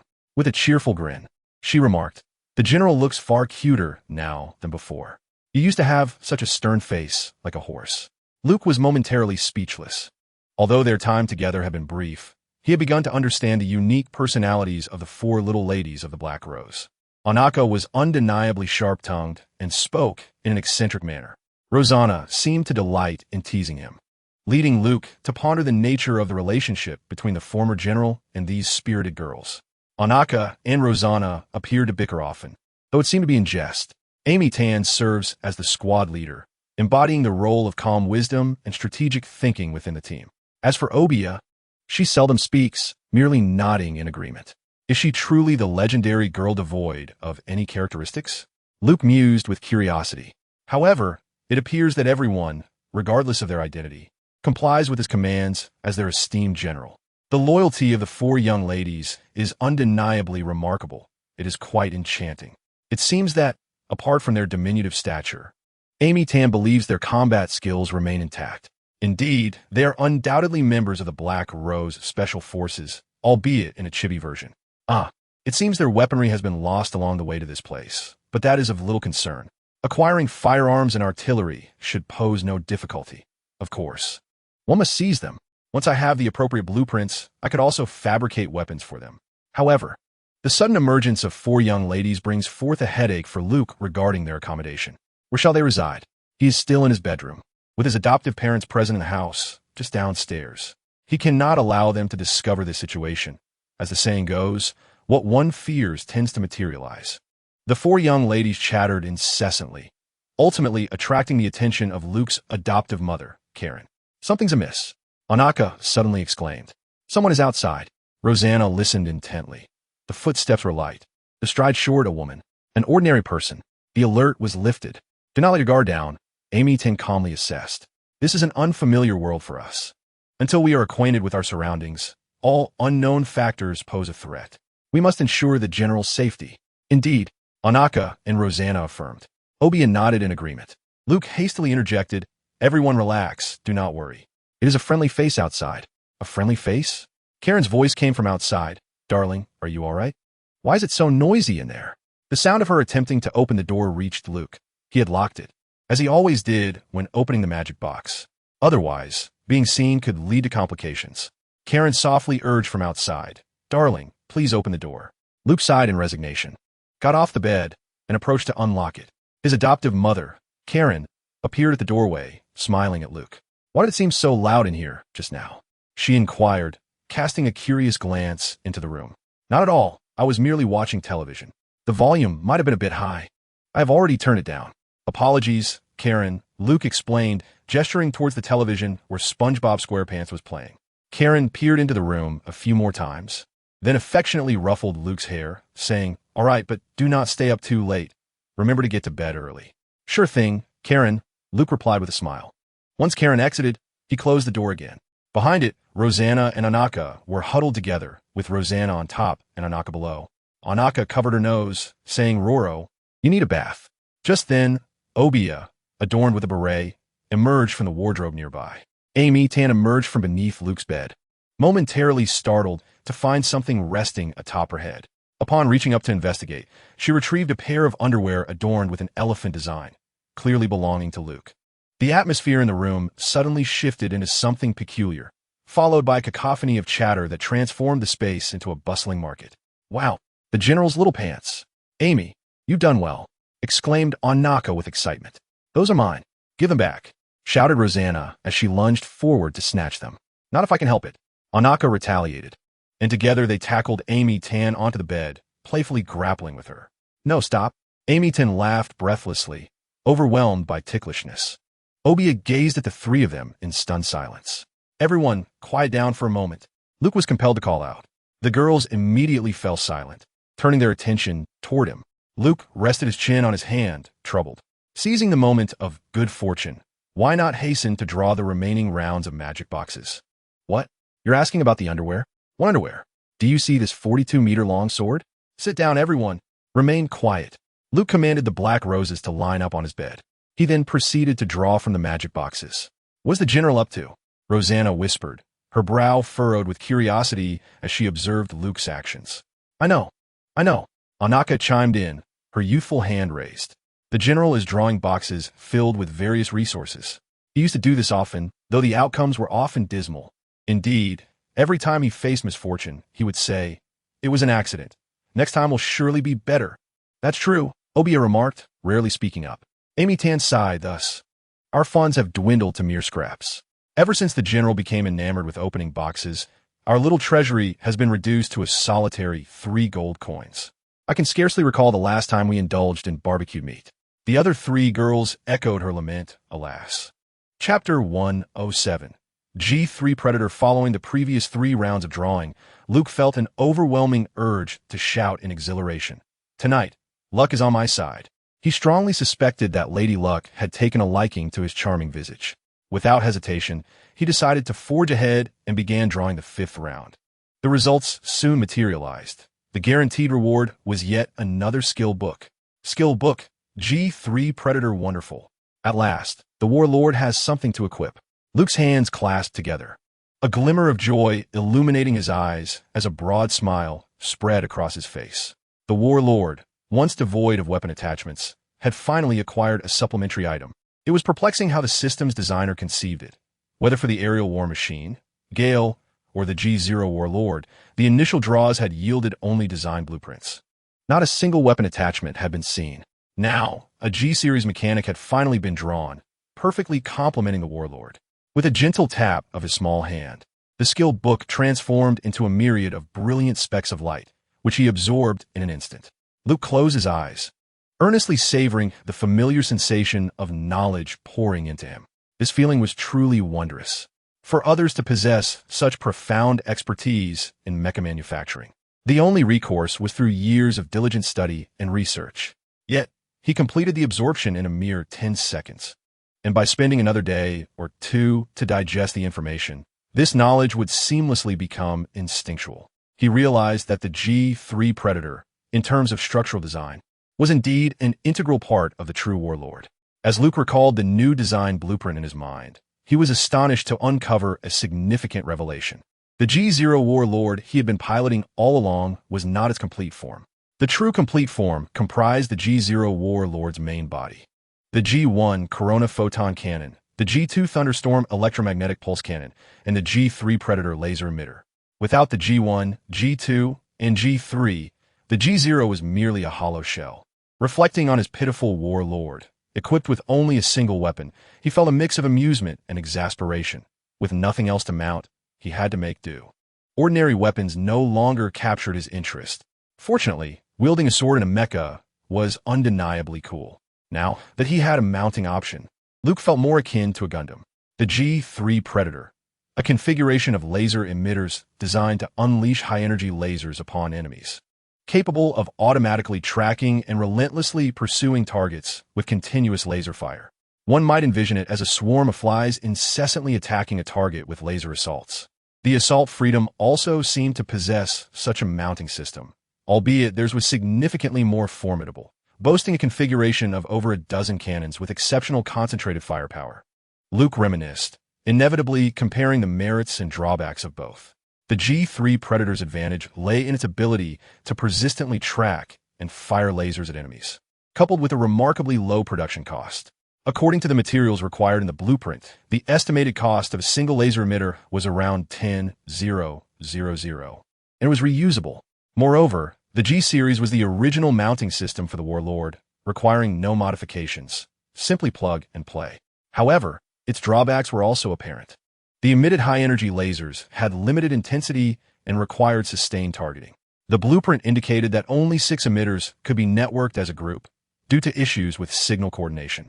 Exceeding 6 would result in unknown errors, drastically diminishing the G3 Predator's stability in actual combat, occasionally causing it to cease functioning.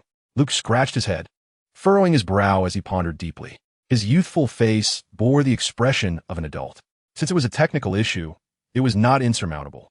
Technology would ultimately advance.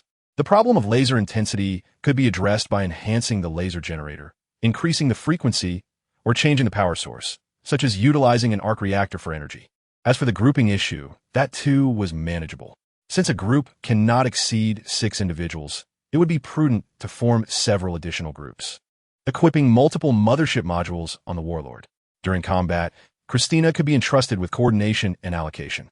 After all, this is the real world, and there will always be ways to improve. Luke felt that the emergence of the G3 Predator was timely, compensating for the shortcomings and singularity of group attack strategies. The current Warlord resembles a knight in steel, wielding a massive blade and excelling in one-on-one combat. However, in the event of a grand battle in New York against a swarm of thousands of Chitauri, it would undoubtedly be a precarious situation. No matter how strong the Edelman alloy plating of the Warlord may be, it could be overwhelmed by sheer numbers. The situation has significantly improved now with the G3 Predator. Capable of launching 6 or even more laser combat units simultaneously, operating in groups like drones, effectively clearing out minions, and substantially unleashing the Warlord's combat potential. It appears that suitability truly equates to superiority. The increase in combat power is not merely a matter of 1 + 1 = 2. Yet, it remains uncertain when the G1 Corona and G2 Cyclone would be available. How wonderful it would be to have a skill selection gift box. Luke mused with a lingering sense of anticipation. Setting aside these thoughts, Luke continued with the 6th round of the lottery. Among a multitude of demon shards and data chips lay a skill book with a plain cover. Luke reached out and picked it up. Skill book, Purification, a universal skill derived from the cleric class, not often seen. The description of the skill states, it allows the target to eliminate negative statuses. Negative statuses? Dizziness, petrification, poisoning? Luke's thoughts began to wander, and after a moment's contemplation, he concluded that it might not be an exceptionally useful skill, but it certainly wasn't worthless either. At the very least, it constitutes one of the few spells he has learned. During battle, it would be implausible for him to play the caretaker for others. Hence, this skill is primarily prepared for his own benefit, occasionally helping to resolve his companion's troubles. Indeed, its infrequent appearance rate reflects its inherent limitations. As a combat enthusiast, Luke preferred skills that would directly enhance his battle prowess, such as the G3 Predator, which was precisely what he needed. The results of the 7th Tendra soon emerged. Skill book, Sand Throw, Street Fighter-esque Sand Throw? Luke's expression turned peculiar as he glanced at the description. Throws a handful of sand, quicklime, or manure, temporarily blinding the enemy. How utterly despicable. No, absolutely not.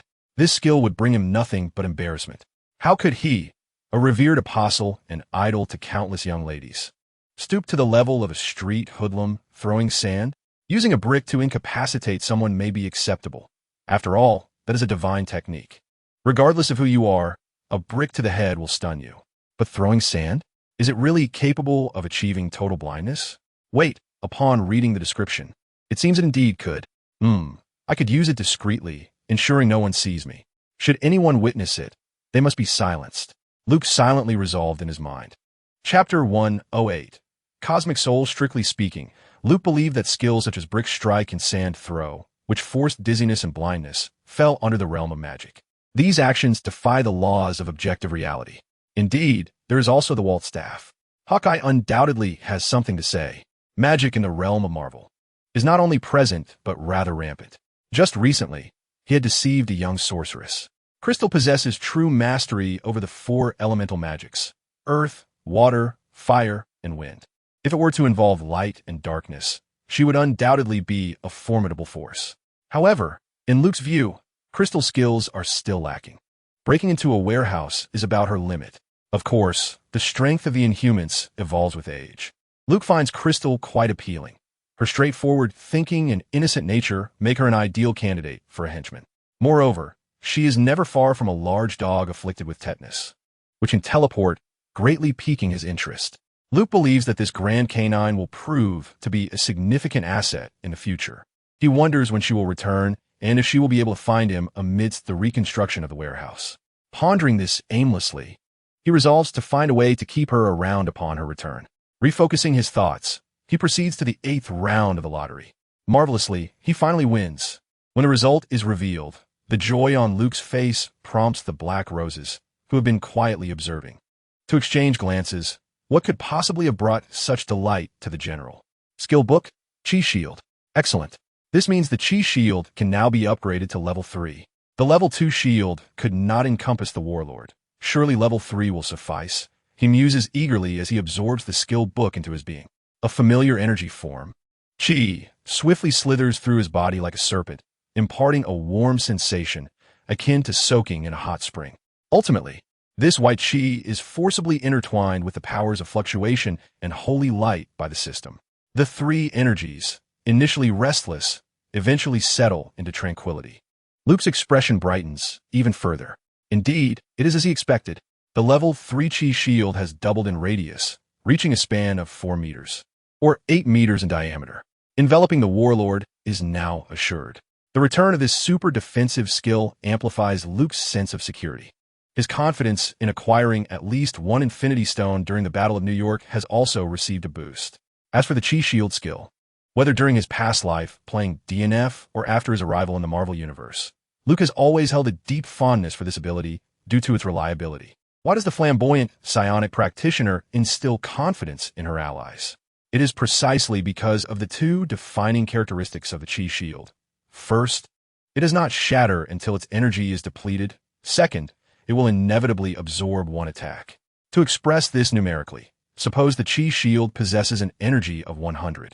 If a bullet inflicts 1 point of damage, the shield will not disappear until its 100 points of energy are exhausted. Assuming the energy of the psychic barrier is 100, a single nuclear explosion inflicts a devastating 10 million points of damage. Given the inherent characteristic of the psychic barrier to absorb 1 attack, those sheltered within it will remain unscathed. Of course, this pertains solely to the immediate lethality of the nuclear detonation. Subsequent injuries and the radiation resulting from the explosion cannot be mitigated. This is all purely theoretical. Why is this the case? I do not know. Luke contemplates that it could be classified within the realm of magic. Matters involving magic are invariably irrational. After indulging in his own amusement for a moment, Luke glanced at the 4 young women who were obediently waiting on the bed, their eyes wide with anticipation. He felt quite satisfied. Indeed, the 4 were exceptionally well behaved. In the 9th round of the lottery, Luke found himself surprised once more by an unexpected item. He stared intently at the object in his hand, his mouth slightly agape in astonishment. He had encountered this before. At that time, he had found it rather peculiar that such a thing could be drawn in the real world. Cosmic Soul. This item surprisingly counted as a base reward. Yet, what purpose could it serve? Luke scrutinized the object. It was egg-sized, smooth to the touch, and a translucent orange hue. Its appearance bore an uncanny resemblance to amber. Upon closer inspection, he could discern a peculiar mist swirling and churning within, seemingly trapped inside. Pondering with a furrowed brow, Luke considered that the cosmic soul had already become obsolete in the game. He recalled it being used to exchange for abyss tickets. But what was its function in reality? He had previously asked Rotos, who mentioned it was a form of energy that could be absorbed. Gazing at the amber-like object with its tumultuous mist, he could not fathom how one might absorb it or what benefit it would provide. Once it awoke from its slumber, he resolved to inquire further. Since it was a base reward, it must possess significant value, he mused. The general is undeniably handsome, even smaller, murmured Rojanna, cradling her face in her hands, starry-eyed as she gazed at Luke from behind. With the lottery concluded, the 10th round of the magic box yielded an impressive haul. A series of skills including lunge, formulation recipe, basic hardener, apocalyptic black rose, special forces, G3 predator, purification, sand throw, psychic barrier, a cosmic soul, and a vial of Celia's lucky potion. It was indeed a bountiful draw. In addition, there were several colorless crystals, a number of magic shards, data chips, and resurrection coins. Alongside these, Celia's handcrafted cakes and specially concocted drinks were promptly shared among the 4 roses. The black roses reminisced fondly, exclaiming, "Ah, this is the flavor." Amyton explained that the 4 had wandered through a dimensional rift for an extended period, subsisting solely on the inedible fats of monsters, which were dreadfully unpalatable. Upon hearing this, Luke felt a pang of sympathy for the 4 young women.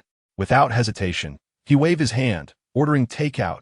However, given that they were in America, the options for late-night delivery were painfully limited to just pizza, and more pizza, accompanied by exorbitant delivery fees. Luke, not short of funds, directly ordered 20 servings, along with a generous tip of $50. Upon hearing this, the person on the other end immediately assured delivery within 30 minutes. Just as Luke hung up the phone, Rosanna pounced on him, pinning him down on the bed. With a teasing tone, she declared, "Whenever there's something delicious, the great general will surely think of us." "Oh, great general, I knew you would treat me the best. Get your filthy hands off," Luke retorted. "The great general treats us all equally. You're lucky to be at the tail end of the line." Witnessing Rosanna's playful antics, Anaka felt a surge of annoyance. She promptly intervened, pulling Rosanna away. The 2 girls quickly resumed their rivalry, their eyes sparking with electric tension. Luke could only chuckle, his forehead resting in his hand as the atmosphere began to liven up. Chapter 109. The name of the organization. Speaking of the system, aside from selling magic boxes, it actually offers several other items for sale. For instance, there are resurrection coins. Luke's distrust of these coins stems from their blatant pricing, $1,000 each. It seems rather too inexpensive.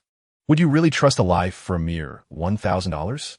Thus, Luke wagered with his own little bet, convinced that there must be some trickery involved with these worthless trinkets. Moreover, there are Celia's handcrafted cakes available in the system's marketplace, priced reasonably at $50 apiece. Their size and flavor are identical to those drawn from the magic boxes. Luke has tasted them and found their flavor rather mediocre, merely at the level of military rations. What Luke values most, however, are the exorbitantly priced gift packs in the system's marketplace. These gift packs appear sporadically, their forms unpredictable. After more than a year of observation, he has discerned a seemingly random pattern to their refresh rates. Nonetheless, during holidays, the system invariably offers gift packs. The duration for which these packs are available is always brief. Some last merely a day, while the longest he has seen was for a week. Acquiring them is a matter of luck, contingent on having sufficient funds, of course. As for the prices, discussing them brings forth a torrent of bitter tears. The cheapest gift pack he has encountered started at a staggering $1 billion. Luke feels a profound sense of malice emanating from the system, questioning whether its existence is merely to tantalize him. What does this system need with so many dollars? To wipe its behind? Luke finds himself at a loss for words. Thus, even to this day, he has yet to catch a glimpse of the treasures within the gift packs. However, according to Rotos, each gift pack is said to contain several epic items, including skill-awakening books, powerful recipes, equipment blueprints, and other valuable treasures. Hearing this, Luke's mouth watered with desire. But coveting is futile. He must strive to earn money. Recently, he has considered selling some arms to gather a little extra cash. The $10 million he spent on that last medical bill has nearly been exhausted. Christina has repeatedly informed him that finances are running low. Cutting expenses is not an option, as Christina has initiated numerous projects, each carrying significant costs. Among several significant key projects, the initial stages may not reveal their true magnitude. Yet overall, the figures are astronomical. One must devise methods to generate revenue. If we fail to do so, I fear that before long, he might find himself unable to afford even a morning beverage. What shall we sell? Rather than peddling mere technology, it is far more prudent to offer finished products. Should we emulate Stark Industries in arms manufacturing? The depths of this endeavor are indeed profound. If one genuinely wishes to pursue this path, seeking partners would be wise. Has Justin Hammer succumbed to his own missteps, or could there be a means to invest in Hammer Industries? Luke's vision is expansive and imaginative, with ideas flowing freely, though their feasibility remains uncertain, a truth that can only be validated through experimentation. He is acutely aware of his own limitations, having been a sheltered individual in his previous life. Even dabbling in stocks eludes him, let alone navigating capital operations. Fortunately, Christine is there to assist him. Otherwise, he would be utterly lost. He cannot help but envy those versatile moguls. With a sigh, Luke muses on the harsh reality that comparison can breed discontent. Even among time travelers, there are hierarchies. He may well be the embarrassment of all travelers. The delivery arrives swiftly. The vendor, evidently motivated by a generous tip, cheerfully brings forth 20 servings of pizza. Naturally, Luke cannot allow the delivery to enter his home, as his adoptive parents are downstairs engrossed in television. Thus, he clambers out of the window, leaps down, and discreetly meets the delivery person. Beneath the streetlight, the exchange occurs. Money is traded for goods, reminiscent of a clandestine drug deal in the dead of night. Upon returning, the four Roses immediately gather around, chattering excitedly. It has been far too long since they have indulged in a proper meal. The four young ladies, eyes gleaming, devour the pizza, showering praises upon its flavor. Luke samples a few slices, deeming them satisfactory, and feels a pang of sympathy for the famished girls. Am I truly their commander? As he gazes at them, the question lingers in his mind. In the game DNF, he indeed possesses a male ammunition expert character, albeit poorly equipped, with a time-worn outfit missing a crucial piece. Could these four girls possibly be his ammunition character Black Rose Special Forces? Having crossed over from the game, this notion seems fantastical, and Luke struggles to accept such an occurrence. Yet, upon further reflection, he himself is a traveler, wielding various gaming skills in this reality with remarkable prowess. Perhaps his Black Roses have traversed realms to find him. Why should that be implausible? After much contemplation, he finds no clarity. Shaking his head with a chuckle, he resolves that, regardless, the four Roses have effectively joined his organization. They are now his. Rest assured, I shall no longer let you go wanting. Observing the four girls devouring their food, Luke smiles, silently promising them better days ahead. Half an hour later, witnessing the contented expressions of the Black Roses, Luke claps his hands and declares, "It is time to establish a name for our organization." Organization? Are we not already called the Black Roses, the Black Rose Special Forces? Anaka blinks her large eyes in confusion. Indeed, your designations will remain unchanged. You shall forever be the Black Rose Special Forces. What I mean is, above this, as we navigate this new world, we must adopt a name that is more resonant and conspicuous. Luke asserts with conviction. What name should we choose? Luo Zhana pondered immediately. The other three young ladies also contemplated, all engaged in the quest for a name. The will of the Grand General is their mission. They would never question any command issued by Luke, regardless of whether it required them to ascend volcanoes, plunge into the depths of the ocean, or combat various fiends and monsters. Hesitation was never an option for them. Among the four Roses, it was Amy Tan who excelled in strategizing. The others, well, one should not hold high expectations for them. As Anaka would put it, their wisdom had previously resided in the fat of their upper bodies. Now, inexplicably transformed into children, their intelligence had not returned. Instead, they had lost their fat, resulting in a significant loss. The Grand General is the undisputed ruler of the battlefield in Arad. Perhaps we could call the organization the Arad War Deity, Amy Tan suggested with a chuckle. Wonderful. Luo Zhana and Anaka cheered in unison. How about the battle god from Obia? Luke remarked with a peculiar expression. That name is ominous. No, we cannot name it that. It sounds like a reservation for the sewer. He shook his head repeatedly, gesturing for a change. The Grand General disapproves? Amy Tan, with her adorable little hands propping up her chin, sat on the bed, deep in thought. The other three young ladies also assisted in brainstorming, feigning earnestness.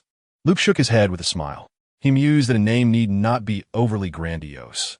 If it became too pretentious, it could turn into a cautionary tale. Much like the infamous Blood Emperor slays the heavens.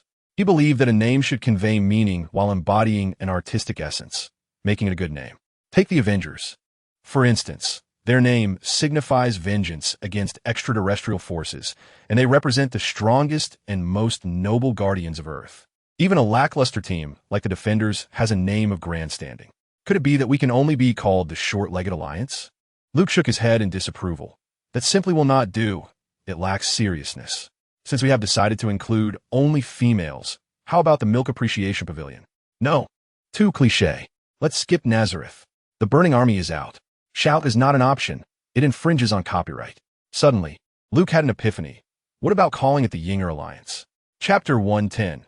Yinger Alliance. Luke looked around at his group of petite companions, thought of Little Spider, Christina, Sky, and Crystal, and felt inspiration strike. It was decided.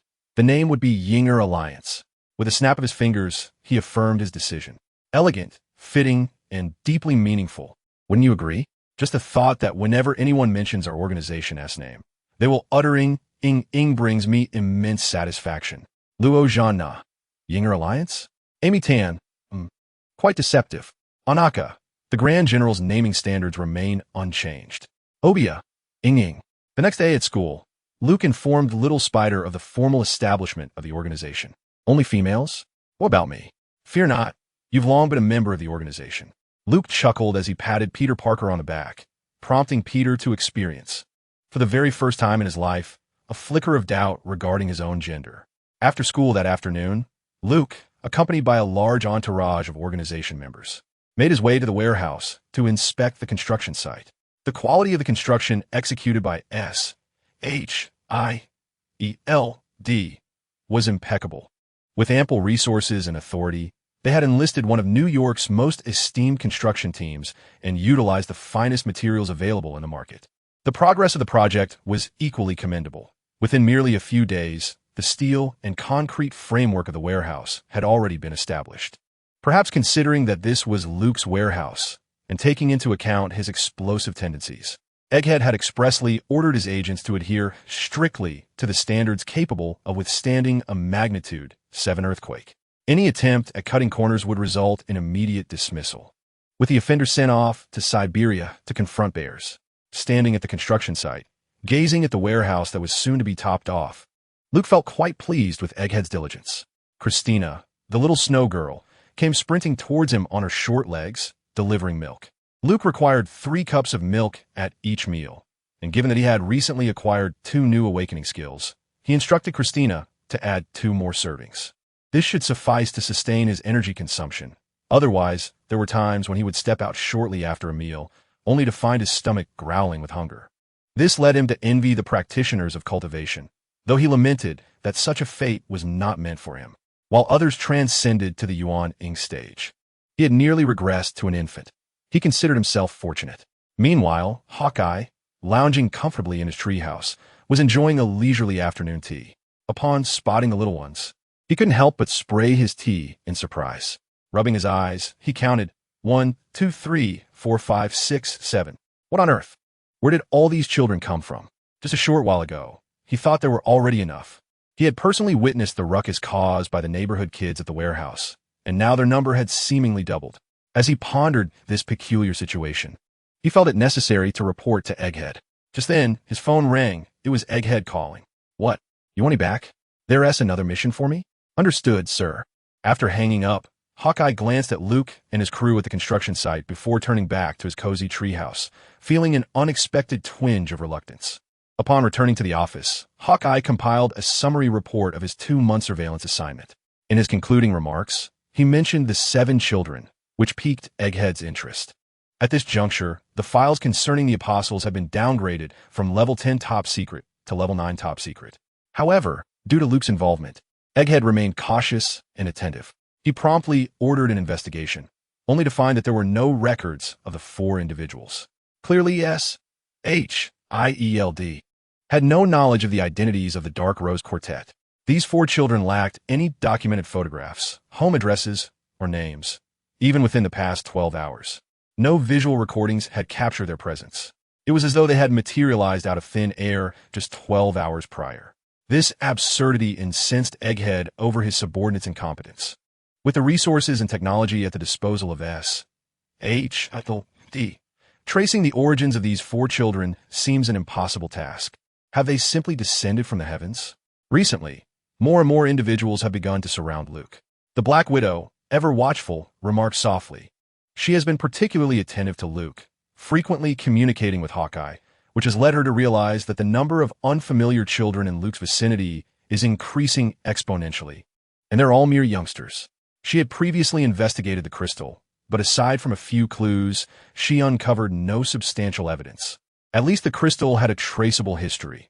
It had abruptly appeared on the street accompanied by a peculiar dog, only to vanish just as suddenly, clearly not an ordinary occurrence.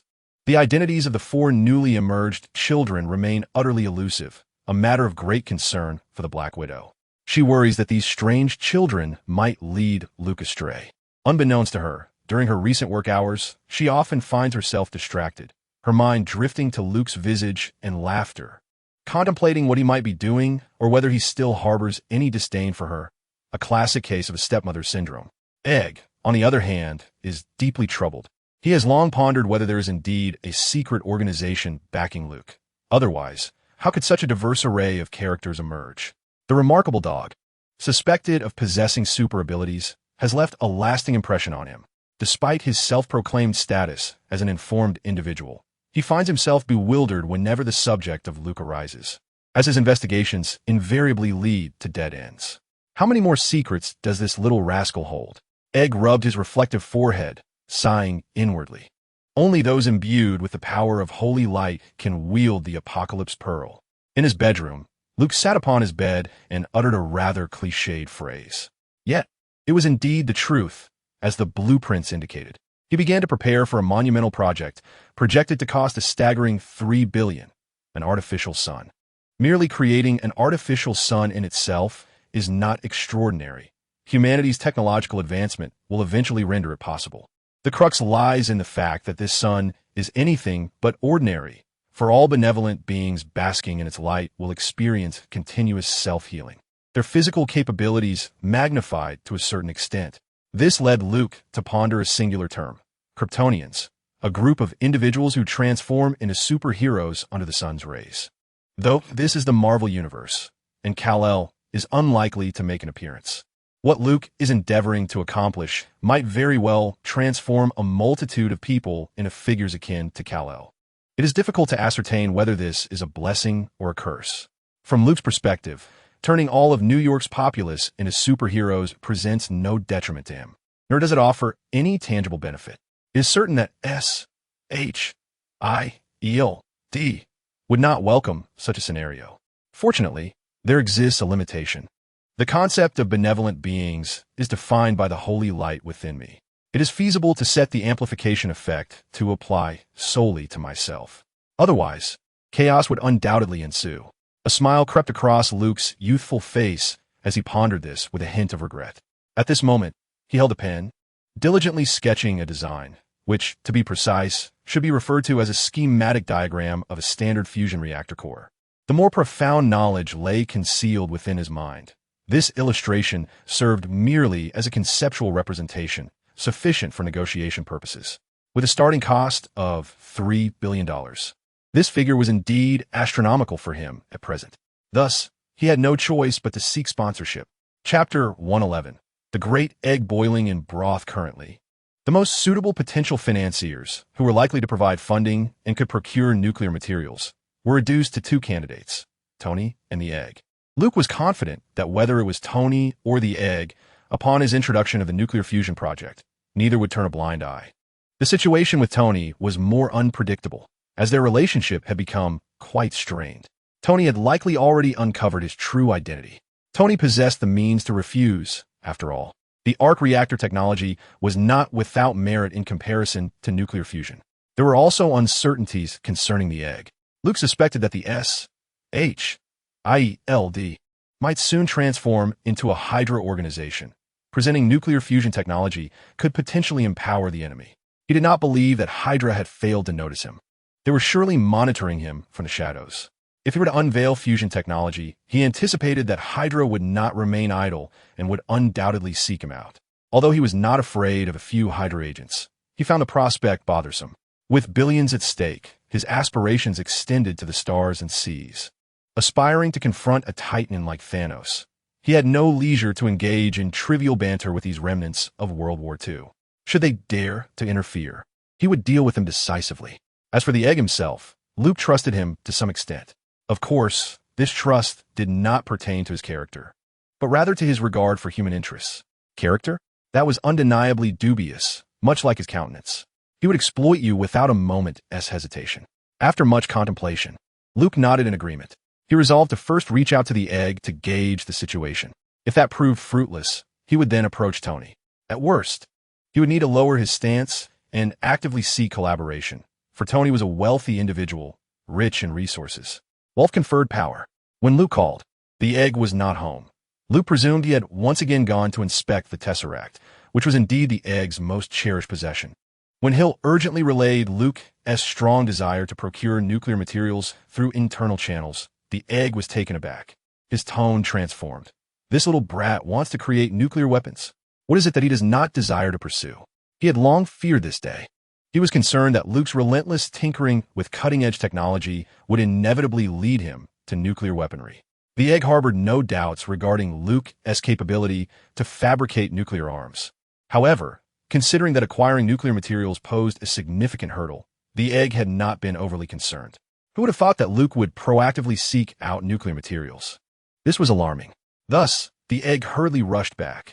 As Luke surmised, he had just been closely observing his most elite scientists at the underground research facility, where they were delving into the mysteries of the cosmic cube. This endeavor had been clandestinely underway for some time. While there had been some results, they were far from meeting his expectations. Upon returning to headquarters and seeing the materials list that Hill had placed on his desk, Luke raised an eyebrow, his eyelids twitching with surprise. Indeed, it was nuclear material, and the quantity was substantial. In his estimation, these nuclear materials could easily be manipulated to create 2 small-yield nuclear warheads. However, the list also contained a myriad of peculiar and arcane material names, some of which he had never encountered before. What could this young child possibly need such rare elements for?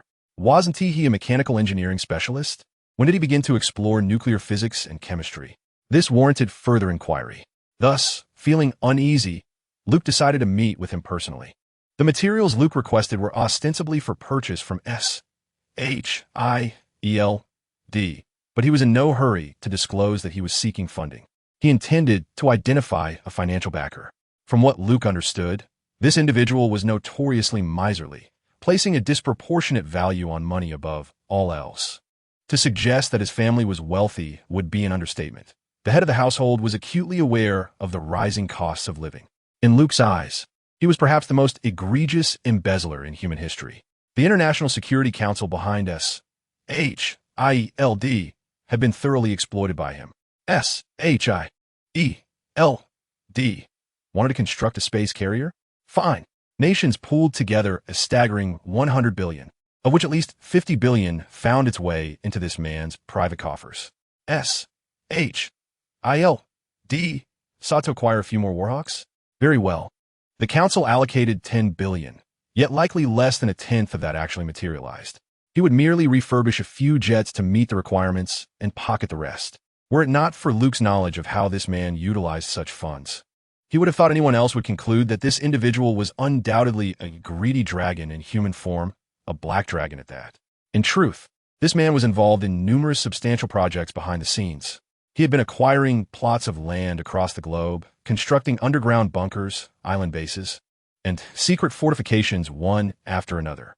After all, he wielded the greatest influence within SHIELD. Only he and Hill likely knew where all the money had gone. Luke was one of the few aware of this man's status as a financial mogul. He approached the meeting wearing SpongeBob slippers, not even permitted inside the house. Recently, Luke's adoptive mother, Helen, had inquired frequently about the female tutor who had only visited once and never returned. Luke was unaware that Agent May had failed to resign after her last visit and had sought out the ever-kind Coulson to settle accounts. For the past few days, she had remained at the agency, citing severe illness.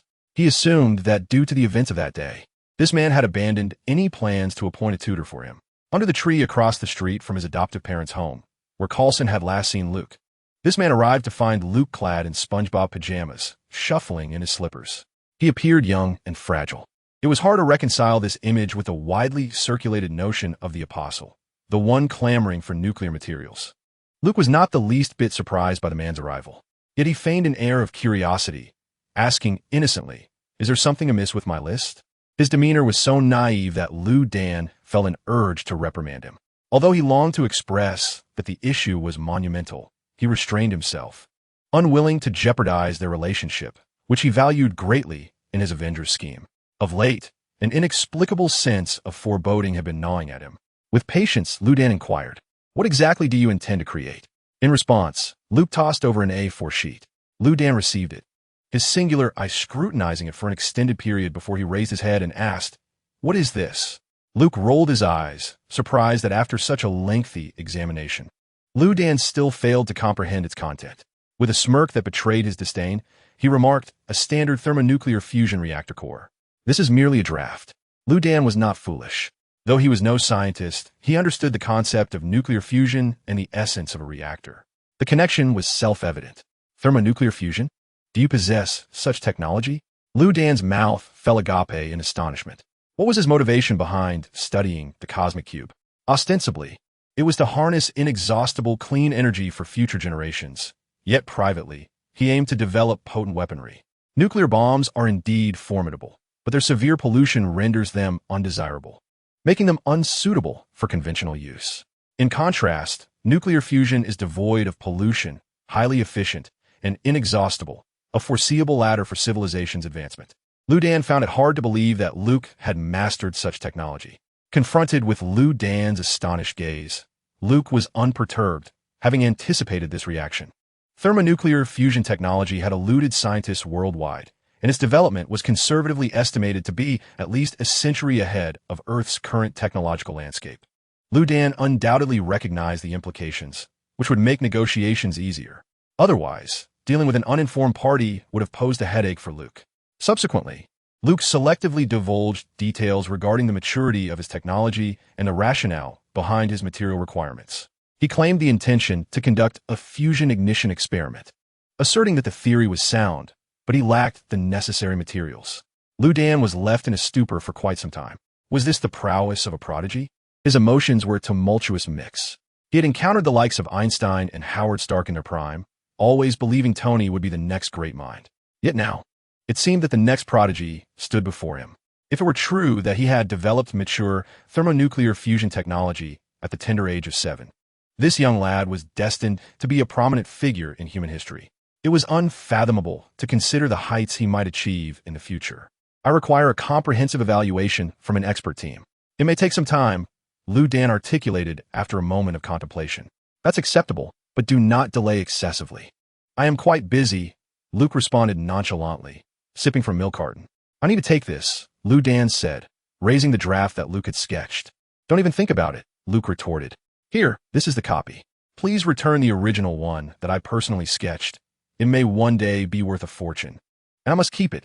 Luke cast a sidelong glance at Egg and regarded him with a knowing expression that conveyed disdain for Egg's unscrupulous behavior towards the child.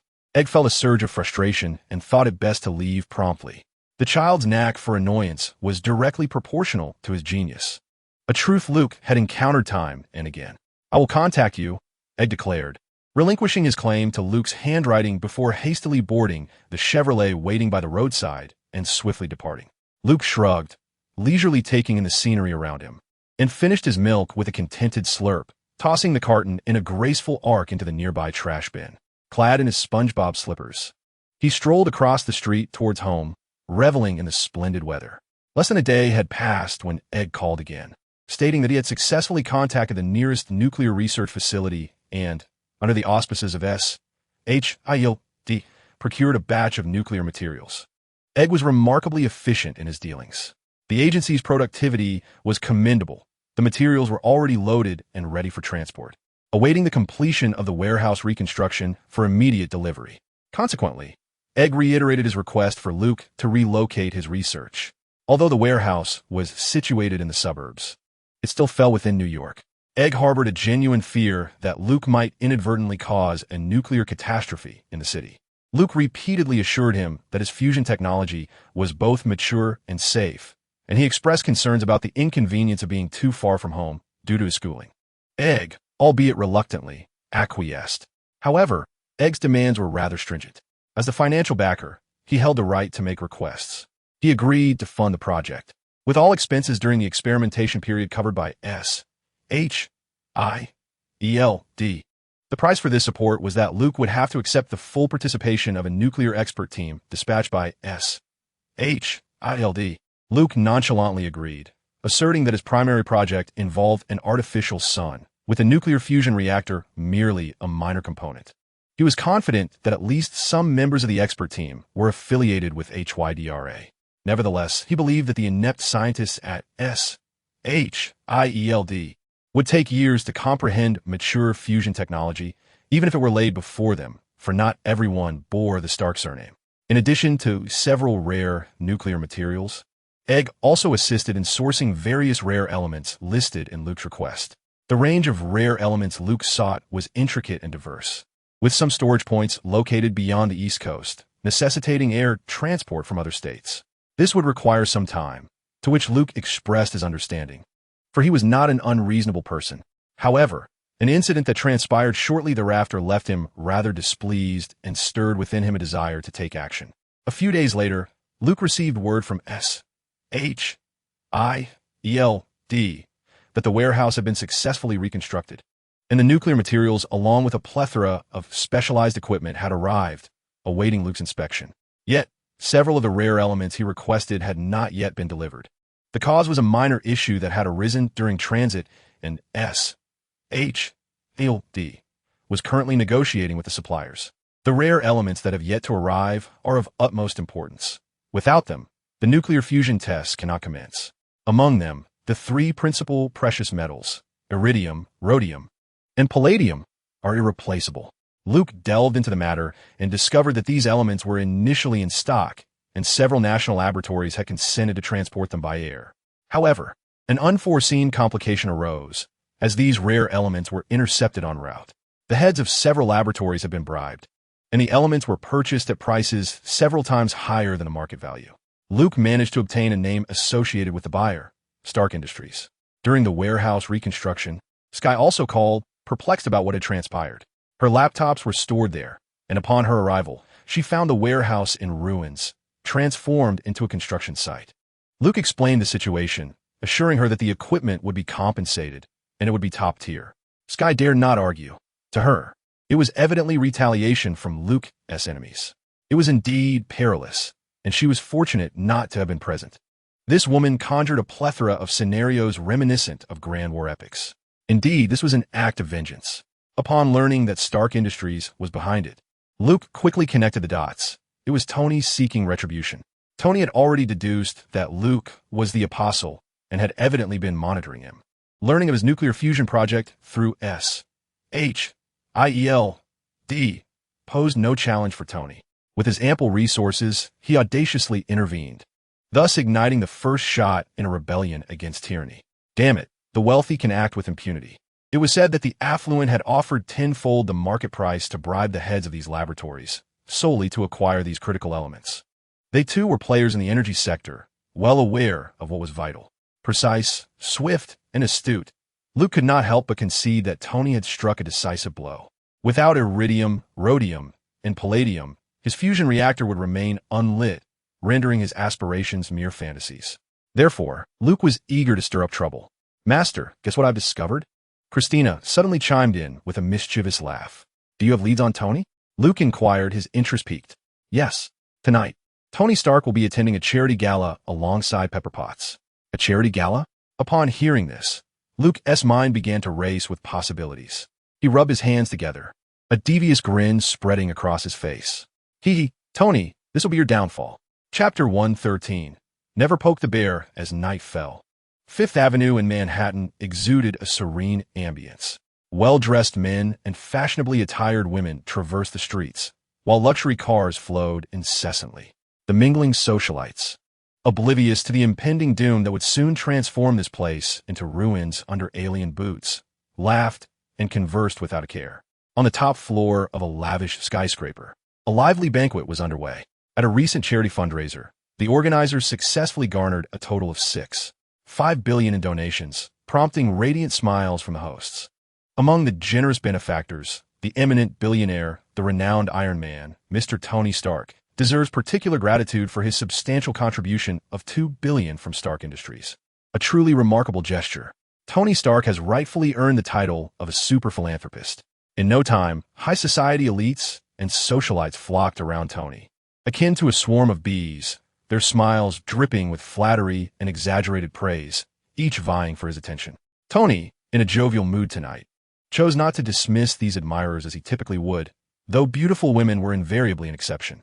He was undoubtedly the center of attention, with his left arm wrapped around the slender waist of a socialite, while a glamorous cover model clung to his right arm, a half-filled glass of champagne in hand. He engaged in conversation with several Hollywood moguls. Meanwhile, Pepper Potts was across the room, discussing business with a group of Wall Street financiers, a matter Tony had no desire to involve himself in, while he appeared to be engrossed in conversation with the power players. His mind was preoccupied with a recent endeavor. He had intercepted the goods belonging to that troublesome kid. In his estimation, the absence of 3 critical elements would render nuclear fusion unattainable. These elements were vital during the ignition and stabilization phases of the reactor. Without them, that kid would surely be at a loss. Tony's next move was to monopolize the market for these 3 elements across the United States. After all, wealth is meant to be spent wisely. He was no stranger to such maneuvers, having executed them before. The mere thought of the kid's bewildered expression brought an unprecedented sense of satisfaction to Tony's chest. Despite having recently upgraded to a new type of elemental reactor, he had been plagued by an unpleasant odor reminiscent of turtle urine, which tainted even his meals, drinks, and intimate moments with the cover model. This vexing flaw remained a mystery to him. Unbeknownst to the exuberant Tony, the troublesome kid was already downstairs. At the base of the opulent building, near a street corner, Luke held a walkie-talkie, inquiring, "Roxanne Anaka, how are preparations on your end?" A sweet voice responded through the device, "General, we have reached our position." "Excellent. Emiton, Obia, what about you?" Luke continued. "General, all is ready," Emiton's calm voice relayed. "Spider Kid is on standby," exclaimed Peter Parker from a tree outside the building, camera in hand and excitement bubbling through his earpiece. A small voice chimed in through the walkie-talkie, "General, the Violent Bird Trio is prepared." "Very well. Once the target appears, I will give a signal." "Everyone, hide for now," Luke smirked, a mischievous grin spreading across his face. The Violent Bird Trio, whom he had summoned, were 3 rascally kids who had grown accustomed to dominating their school. Ever since Luke's ascension to power a year ago, their previous glory had faded, having been thoroughly subdued by Luke on multiple occasions. Considering the insufficient manpower this evening, Luke decided to summon the young black boy. The young boy, in turn, brought along his companions. Thus the dialogue above ensued. Time slipped away as a group of short-legged figures concealed themselves at various exits of the hotel. At that moment, Luke heard Christina's voice through his earpiece. "Master, Tony Stark will be online in 10 seconds. He arrived. Instantly, Luke's spirits lifted. He grasped the walkie-talkie and issued the command. "The enemy has appeared. Advance." Emerging from the hotel as front entrance, Tony was surrounded by a throng of admirers, accompanied by Pepper Potts. At the entrance, Tony's driver and bodyguard, Happy, had already opened the car door. Just as Tony stepped outside, a horde of short figures suddenly surged from every corner, rushing toward him. Tony paused, taken aback, only to be embraced by a frail little girl who exclaimed dramatically, "Daddy, Daddy, please don't abandon me." Another leg was likewise besieged by little ones calling out, "Daddy, Daddy." Tony stood frozen in disbelief. Pepper, in utter disbelief, covered her mouth. The surrounding political, Wall Street, and Hollywood elites exchanged incredulous glances, barely containing their laughter at the spectacle. At that moment, another young black boy dashed forward, pointing at Tony and shouting, "It's him. He defiled my sister." My sister is so short, so plump, so unattractive, so dark, and he wouldn't spare her. It's him, Tony Stark. Even in ashes, I would recognize him. Two nearby boys chimed in. What a peculiar taste. Click. Peter Parker was fervently snapping photos from a tree. Tony felt Pepper's skeptical gaze upon him. He yearned to explain that this was merely an elaborate prank. Yet, Pepper could not vouch for Tony's character. She knew this man had no qualms, and who could say if he truly had entangled himself with someone so short, plump, unattractive, and dark? The elites exchanged glances, stifling their laughter, as it was clear that a prank was afoot, executed with excessive flair. Where was Happy?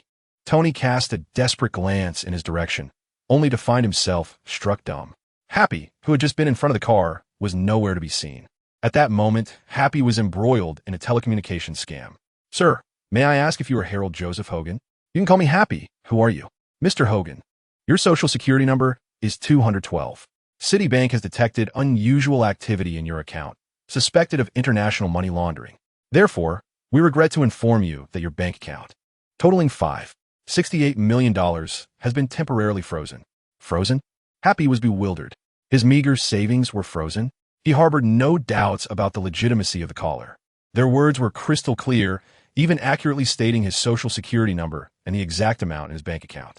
Happy had never encountered such a sophisticated telecommunications scam, courtesy of the AI service, Christina. At this moment, Happy was drenched in cold sweat. Wait, let's talk this through. Unbeknownst to him, the situation Tony was facing gradually faded into the background. Tony had waited in vain for Happy to rescue him, feeling utterly bewildered, when his gaze suddenly fell upon a familiar little figure across the street. It was Luke. Luke appeared unabashedly within Tony's line of sight. He slowly raised his delicate hand and, with a cheeky gesture, extended his middle finger towards Tony. Chapter 114. Confronting Tony on Fifth Avenue. As the city lights began to twinkle, a group of children gathered, with Luke at their center, bestowing rewards. Anaka, here's yours, Luke said, extracting a verdant Franklin from a stack of bills and handing it to Anaka with a mischievous grin. Well done. This is your pocket money for tomorrow. Thank you, General. You are the best. Anaka beamed with delight. Hold on. Everyone gets a share, Luke continued, symbolically handing out $100 to each of them. Rosanna, Amy Tan, and Obi. He was quite pleased with their earlier performance. Peter Parker also received a share. Ecstatic, the young spider exclaimed, Hey, buddy, I took loads of pictures, close-ups, and long shots, crystal clear. You're gonna love them. When it was time for the trio known as the Violent Birds, Luke generously doled out $100 each to the three rascals. Their joy was palpable, as they could hardly comprehend such a windfall. Before arriving, they had never imagined Luke would actually pay them. Thus, the Violent Birds, following in Peter Parker's footsteps, successfully ascended into the ranks of the bourgeoisie at Dos Elementary School. The small black boy gingerly tucked the Franklin into his pocket, his expression a mix of excitement and seriousness as he proclaimed, Hey man, from now on, you are our big brother. We're with you. With the prospect of earning money and avoiding punishment, the young boy demonstrated remarkable acumen. Astute and promising. Luke mused. He chuckled, patting the boy on the shoulder, and said with an air of maturity, Rest assured, I will not shortchange my own. At that moment, a voice called out, and the Violent Birds all bowed in reverence, proclaiming, We salute you, big brother. Luke was taken aback, bemused by the unexpected display. Meanwhile, Tony observed this peculiar scene with an odd expression. Pepper stood beside him, glancing at Luke and inquiring about something. Tony quickly offered an explanation. Not far away, Happy was still fervently asserting his innocence regarding international money laundering, while Christina seemed to be reveling in the chaos. After distributing the wages, Luke locked eyes with Tony. He decided to end this theatrical display, realizing that his exaggerated antics were solely meant to irk Tony, alleviating his frustration over the thwarted plans. Next, he intended to have a serious conversation with Tony. The principle of first strike, then diplomacy aptly described his approach. Tony turned his head slightly and whispered something to Pepper, who nodded in response. He then approached Luke. Luke instructed the small ones to wait nearby and stood still, gazing at the approaching Tony. Tony halted before Luke, his hands tucked in his pockets, shoulders slightly slouched, and with an air of nonchalance remarked, I always thought you were my fervent admirer. I am surprised to find it to be true. However, Your method of expressing enthusiasm seems somewhat flawed. Tony gestured towards his head, indicating his thoughts. I shall return the sentiment. Natasha was right. You are rather egotistical, Luke retorted, curling his lip. The last time Luke made such a comment in Monaco, Tony was oblivious to Black Widow's identity. Now he was finally enlightened. A band of deceivers. What does Nick Fury think of this? Has he known about you all along? Tony inquired of Luke, seemingly devoid of any anger, engaging in conversation as if they were longtime acquaintances. The earlier prank that Luke played on him appeared to have slipped from his memory. When did you realize it was me? Luke refrained from answering directly and instead asked with keen interest. Tony, casually surveying his surroundings, casually remarked. The photo of the delivery kid appeared in SHIELDS files. You all were quite unguarded. In truth, since he first laid eyes on Luke's photo, he had already grasped the truth. However, his innate pride had prevented him from acknowledging it at the time. Yet, denial proved futile. He had been outmaneuvered by a mere child. Self-deception was of no avail. Deep down, he had begun to regard the apostle as an equal adversary. What he had not anticipated was how profoundly the truth would wound him. Alden knew before you did. Luke shrugged and said. Alden? Tony raised an eyebrow, his expression peculiar. At that moment, two uniformed patrol officers ambled towards their direction. Tony cast a casual glance their way, showing little concern. Luke, however, noticed the police officers and frowned. I hope you will return that material to me. Luke turned to Tony, fixing his gaze upon him. What price are you willing to offer? I doubt you can afford it, Tony replied with a smug grin. When it comes to matters of finance, he was in his element. As far as he knew, the mischievous child had no money. Luke's expression soured. If Tony refused to comply, he found himself at a loss for options. Was he left with no choice but to resort to theft? What conditions can you propose? We could strike a deal. I possess technology that should pique your interest. Luke said, his face scrunched in displeasure. He then furrowed his brow again, glancing towards the roadside. A few more uniformed officers had appeared several meters away, all advancing in their direction. Everything seemed normal. However, suddenly, an alarming sensation surged through Luke. A profound sense of impending danger began to awaken within him. Spider sense. Tony seemed to have noticed the abnormality as he turned his head, his expression freezing in shock. Why were there so many police officers at night? Were they not a bit excessive in number? The two of them glanced at the officers, who appeared to be observing them as well. At that moment, one of the policemen, fixated on them, lowered his head and murmured something into his walkie-talkie. Suddenly, the nearby officers swiftly drew their weapons from their pockets and rushed towards them, their guns aimed squarely at Tony and Luke. The street was still bustling with pedestrians, as this was, after all, the vibrant Fifth Avenue in Manhattan, teeming with passers-by and vehicles. Some pedestrians, upon noticing the officers drawing their guns, immediately shrieked in terror, triggering a chain reaction that plunged half the street into chaos. As the two men caught sight of the guns, they instinctively began to evade. They heard the sharp cracks of gunfire echoing through the night, amplified by the darkness, and the sound was particularly haunting. In the spot where Tony had been standing, several bullet holes appeared instantaneously. At that moment, the leading officer shouted, "Advance!" His voice was cold and devoid of hesitation, unmistakably a sign of rigorous training. The gunfire continued, and Tony, in a state of panic, crouched behind the rear of a vehicle as bullets rained down on the car and the ground before him. He shielded his head, eyes wide with fear, while hastily dialing a number on his phone. Luke, on the other hand, maintained a calm demeanor.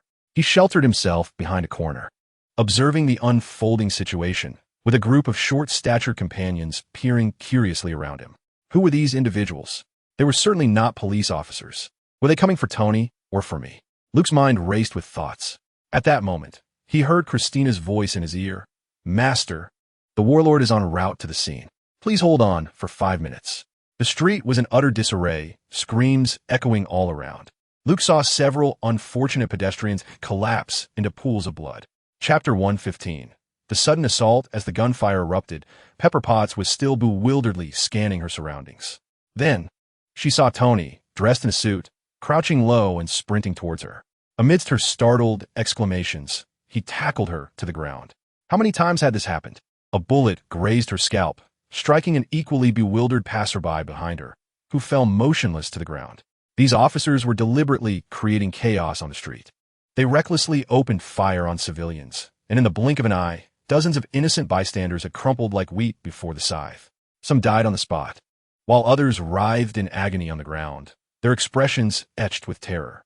These normally well-dressed social elites could hardly comprehend that someone would dare unleash such carnage on Fifth Avenue. Where were the police?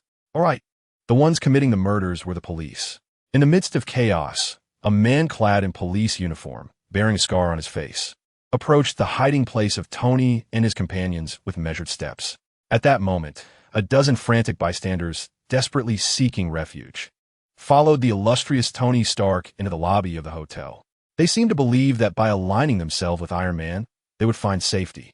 As the scarred man passed by an injured man sprawled in a pool of blood, he did not falter. Without a glance, he raised his weapon and, under the man's pleading gaze, fired without hesitation. Bang! The scar man slightly lowered his head and coldly spoke into the radio on his collar. Capture the Asian boy alive. Eliminate the others. He replaced the magazine in his handgun and leisurely entered the hotel where Tony and his group were concealed, in a narrow alley beside the street. Luke had swiftly assessed the situation. It was rather unremarkable. A few individuals armed solely with handguns posed no threat to him once he activated his energy shield. Instead, he found himself more intrigued by the identities and intentions of these individuals.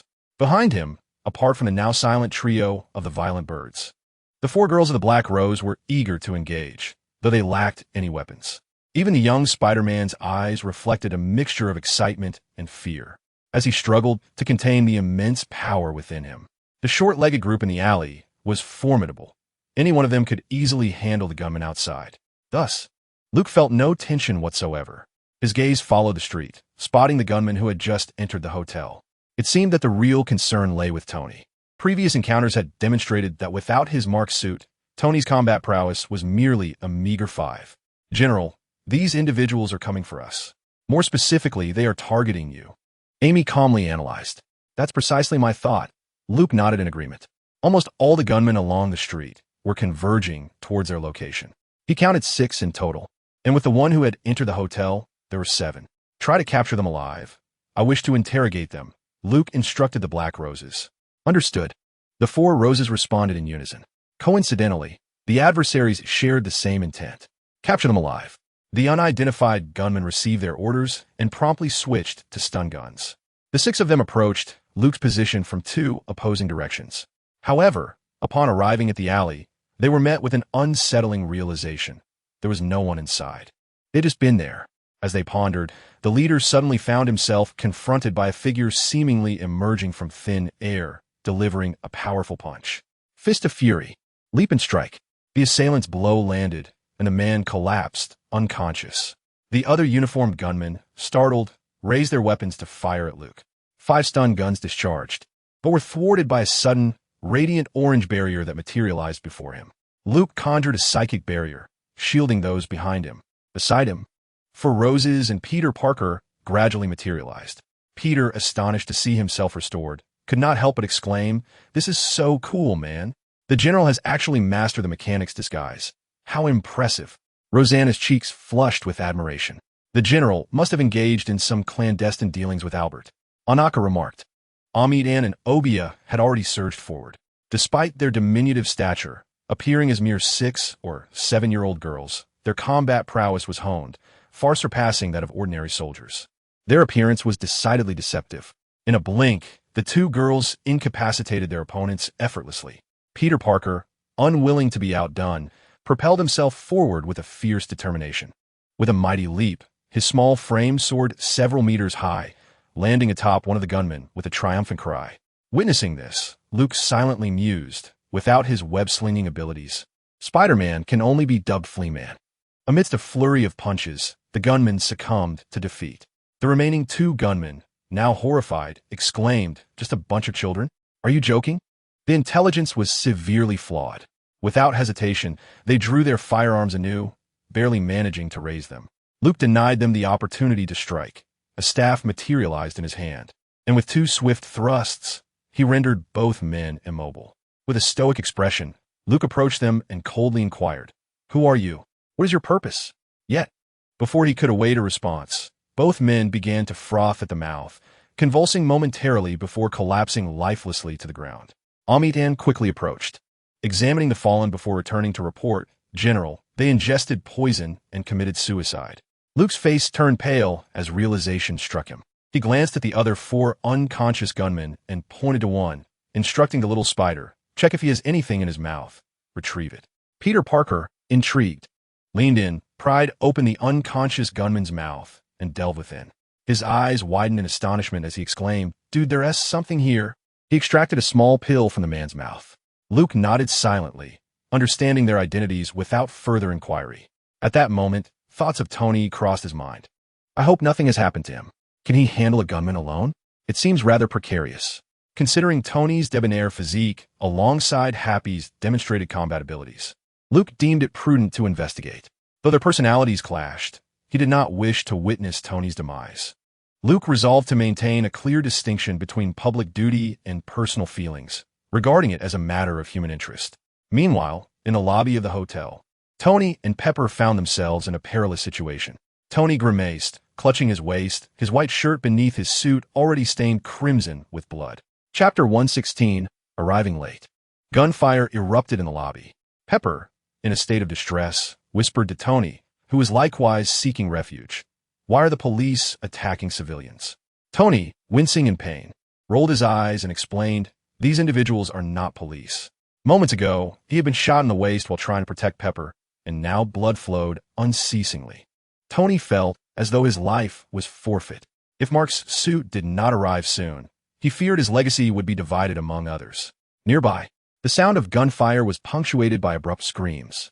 The man with the scar laughed maniacally, his voice echoing around them. "Tony Stark, come out and meet your demise." Tony's expression fluctuated between dread and determination. Who was targeting him? There were countless individuals, perhaps hundreds, lined up, eager for his downfall.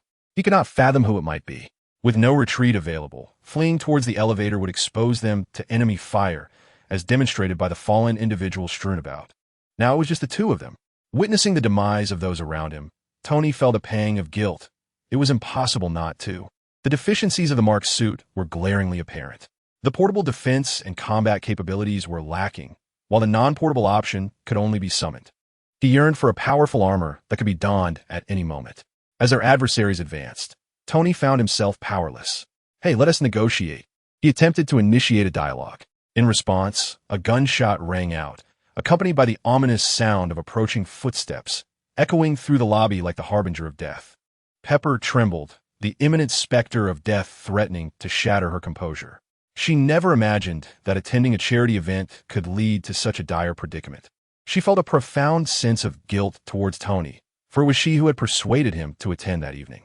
In a desperate act, Tony scavenged a lid from a tray used by waitstaff, holding it up futilely as a shield, though it barely concealed his face. The footsteps halted. A man clad in a blood-splattered police uniform, resembling a butcher, with a horrific scar gracing his face, leered at the 2 cowering behind the counter. The scarred man laughed heartily, aiming his gun at Tony, taunting, "Tony Stark, how the mighty have fallen. Did you ever envision this day? Unaware of whose hands you may perish at." Suddenly, an orange energy shield materialized, expanding to encompass a radius of 4 meters, enveloping both Tony and Pepper. The scarred man was hurled backward by the force of a shield, crashing against the far wall of the lobby with a resounding thud.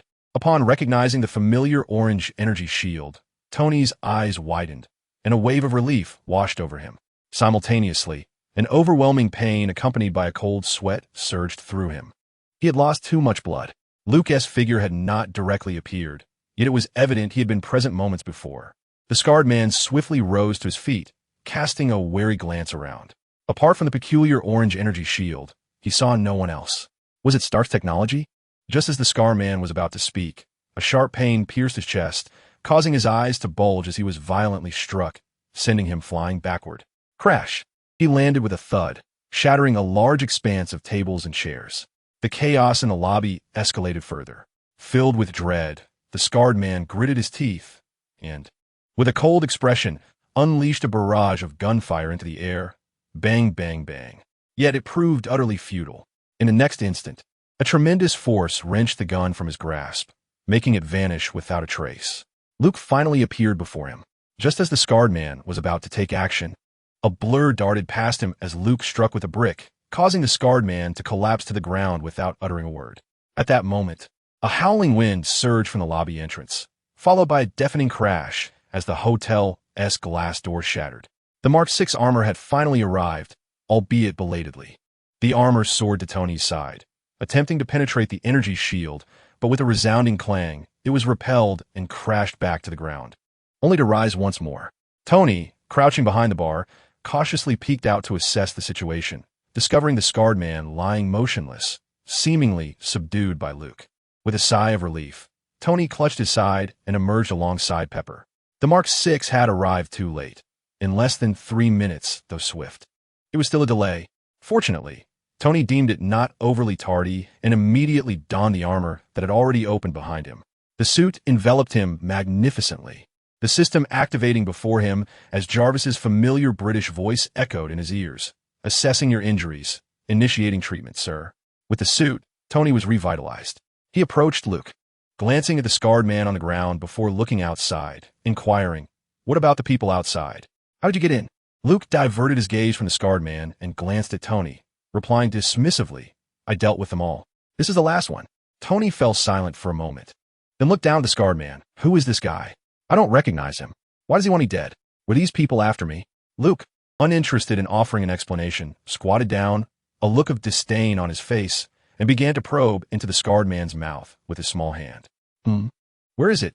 He peered curiously into the man's mouth, failing to find the same poison that had been present in the mouths of the previous individuals. Withdrawing his hand, he wiped it on Tony's suit, furrowing his brow in contemplation. Luke's peculiar actions left Tony filled with questions. "What are you looking for?" He knelt down, extending his hand, a white light glowing in his palm as he scanned the scarred man's face. Yet, it seemed he discovered nothing. After a moment of contemplation, Luke turned to Tony and said, "Wake him up. I have questions for him." Tony hesitated momentarily before placing his hand upon the chest of the scarred man, releasing a jolt of stimulating electricity that caused the man to convulse as if electrocuted, before gradually regaining consciousness. Upon opening his eyes, the scarred man was met with the sight of Iron Man's palm-mounted arc reactor glowing ominously, aimed directly at his face. Beside Iron Man stood Luke, his countenance grave and serious. After a brief pause, the scarred man realized he had been captured alive. "Reveal your identity," Luke demanded, believing it would be prudent for the captive to disclose his name, especially considering he had gone to such lengths to apprehend him. This thought ignited a flicker of anger within Luke. In response, the scarred man erupted into a maniacal laughter, as if driven to madness. Subsequently, his expression twisted into a menacing scowl as he glared at Luke and Tony, declaring in a fierce tone, "Cut off one head, and 2 shall grow in its place." "Ha ha ha." He then abruptly tilted his neck and fell lifeless. Luke furrowed his brow in confusion, pondering, how did he die? It seems these serpentine heads had anticipated capture and crafted multiple methods of demise for themselves. Truly, a band of imbeciles. Chapter 117. Hydra inside his suit, Tony appeared dazed. Every word spoken by the man was comprehensible, yet the collective meaning eluded him. "Do you know what is going on?" he inquired of Luke. "This man has been brainwashed," Luke replied, his small face scrunched up in dismay, before turning to leave the hotel. At that moment, Tony suddenly stepped forward, positioning himself in front of Luke. With a clang, he raised his arm, utilizing part of his suit to shield Luke from a bullet that was hurtling towards them. However, the energy shield had already materialized in advance. Lowering his arm, Tony stated gravely, "There are gunmen outside." Luke's expression was slightly peculiar. He had not anticipated Tony would take a bullet for him. He had already noted the assailant outside, and Christina had devised numerous methods of demise for him to choose from. Shrugging nonchalantly, Luke exhibited no awareness of the recent gunfire, stating calmly, "Tonight's events are far from over. Another group has arrived. It appears they are quite persistent." Tony proceeded to lift Pepper, intending to escort her to safety before returning. He turned to Luke and said, "Once we deal with these individuals, you and I must have a serious discussion." Luke nodded in agreement. "That suits me perfectly." Meanwhile, the assailant who had dared to fire upon her most revered general had met a brutal fate at the hands of Anaka, who had mercilessly snapped his neck. In the streets, the Black Roses and Spider-Man were engaged in a fierce battle against a cadre of newly arrived masked thugs, some of whom wielded submachine guns. Their aggression palpable, numbering over 20. Yet, they faced formidable opposition, 4 Black Roses, 1 Spider-Man, 1 Iron Man, and an enraged Luke, who had anticipated Hydra's restlessness following his revelation of nuclear fusion technology. However, he had not expected their emergence to transpire so swiftly. "You wish to capture me? How unfortunate." The hunter has now become the hunted. Luke gazed out the window, quietly awaiting at the entrance of the hotel lobby. Suddenly, a thunderous roar erupted, and a vast expanse of the ground before him cracked open, as if crushed by some colossal weight, forming a shallow depression.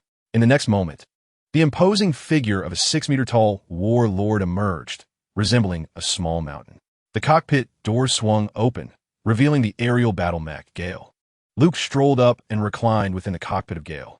As the canopy sealed shut, with a resounding click, the warlord's eyes flickered to life, and the massive machine stirred into action. Tony, having just dispatched a gunman, watched in disbelief at the emergence of the warlord. The Apostles always had a knack for escalating situations. He could have easily dealt with the gunman using his Mark 6 armor, so why unleash this behemoth? Compared to everyone else present, the G0 warlord was an undeniable giant. Towering over 2 stories, each of its steps reverberated through the ground, causing it to tremble. The parked cars along the way were crushed beneath its feet, reduced to mere discs of metal. 2 audacious men raised their submachine guns and fired at the passing warlord, but the bullets ricocheted off the armored body, producing a symphony of clinks and sparks. The warlord paid them no heed. With a swift motion, it swatted the 2 men against the wall, continuing its advance. The wall behind it bore the gruesome remnants of the 2 bodies, now mangled and lifeless. The bandits were taken aback. Their mission was to capture a 7-year-old prodigy, not to engage in combat with such a monstrous entity. With a shout, they began their retreat. Inside the cockpit, Luke narrowed his eyes and smirked. Thinking of escaping? He commanded Black Rose and Little Spider to regroup, and simultaneously, numerous brand new missile launchers unfolded from various parts of the warlord. The air was filled with the sound of missiles slicing through the atmosphere. Dozens of missiles streaked through the night, leaving bright trails in their wake, resembling a cascade of celestial fire. Iron Man, in pursuit, executed a sudden halt and ascended several meters, narrowly avoiding disaster. How many times had this happened? It seemed the reckless child had a skewed understanding of cooperative tactics. Tony mused, feeling a sense of exasperation. From his aerial vantage point, a relentless cacophony of explosions erupted, illuminating Fifth Avenue as if it were day. Dozens of missiles carpeted the roadway, heralding the onset of a New York battlefield. The panicked, masked bandits were left without a shred of hope, all meeting their fate in unison. As the explosive flames and swirling smoke dissipated, Manhattan's Fifth Avenue appeared in dire need of restoration. The ground was riddled with craters and charred debris, while a dozen lifeless bodies lay scattered in disarray. Luke was making a statement, a demonstration against Hydra, simultaneously proclaiming his fury. This night's events demanded an explanation, even in the absence of Rotos. For the glory of the Apostles would not permit anyone to trample upon it, especially not a group that, in Luke's eyes, had been inconsequential for half a century.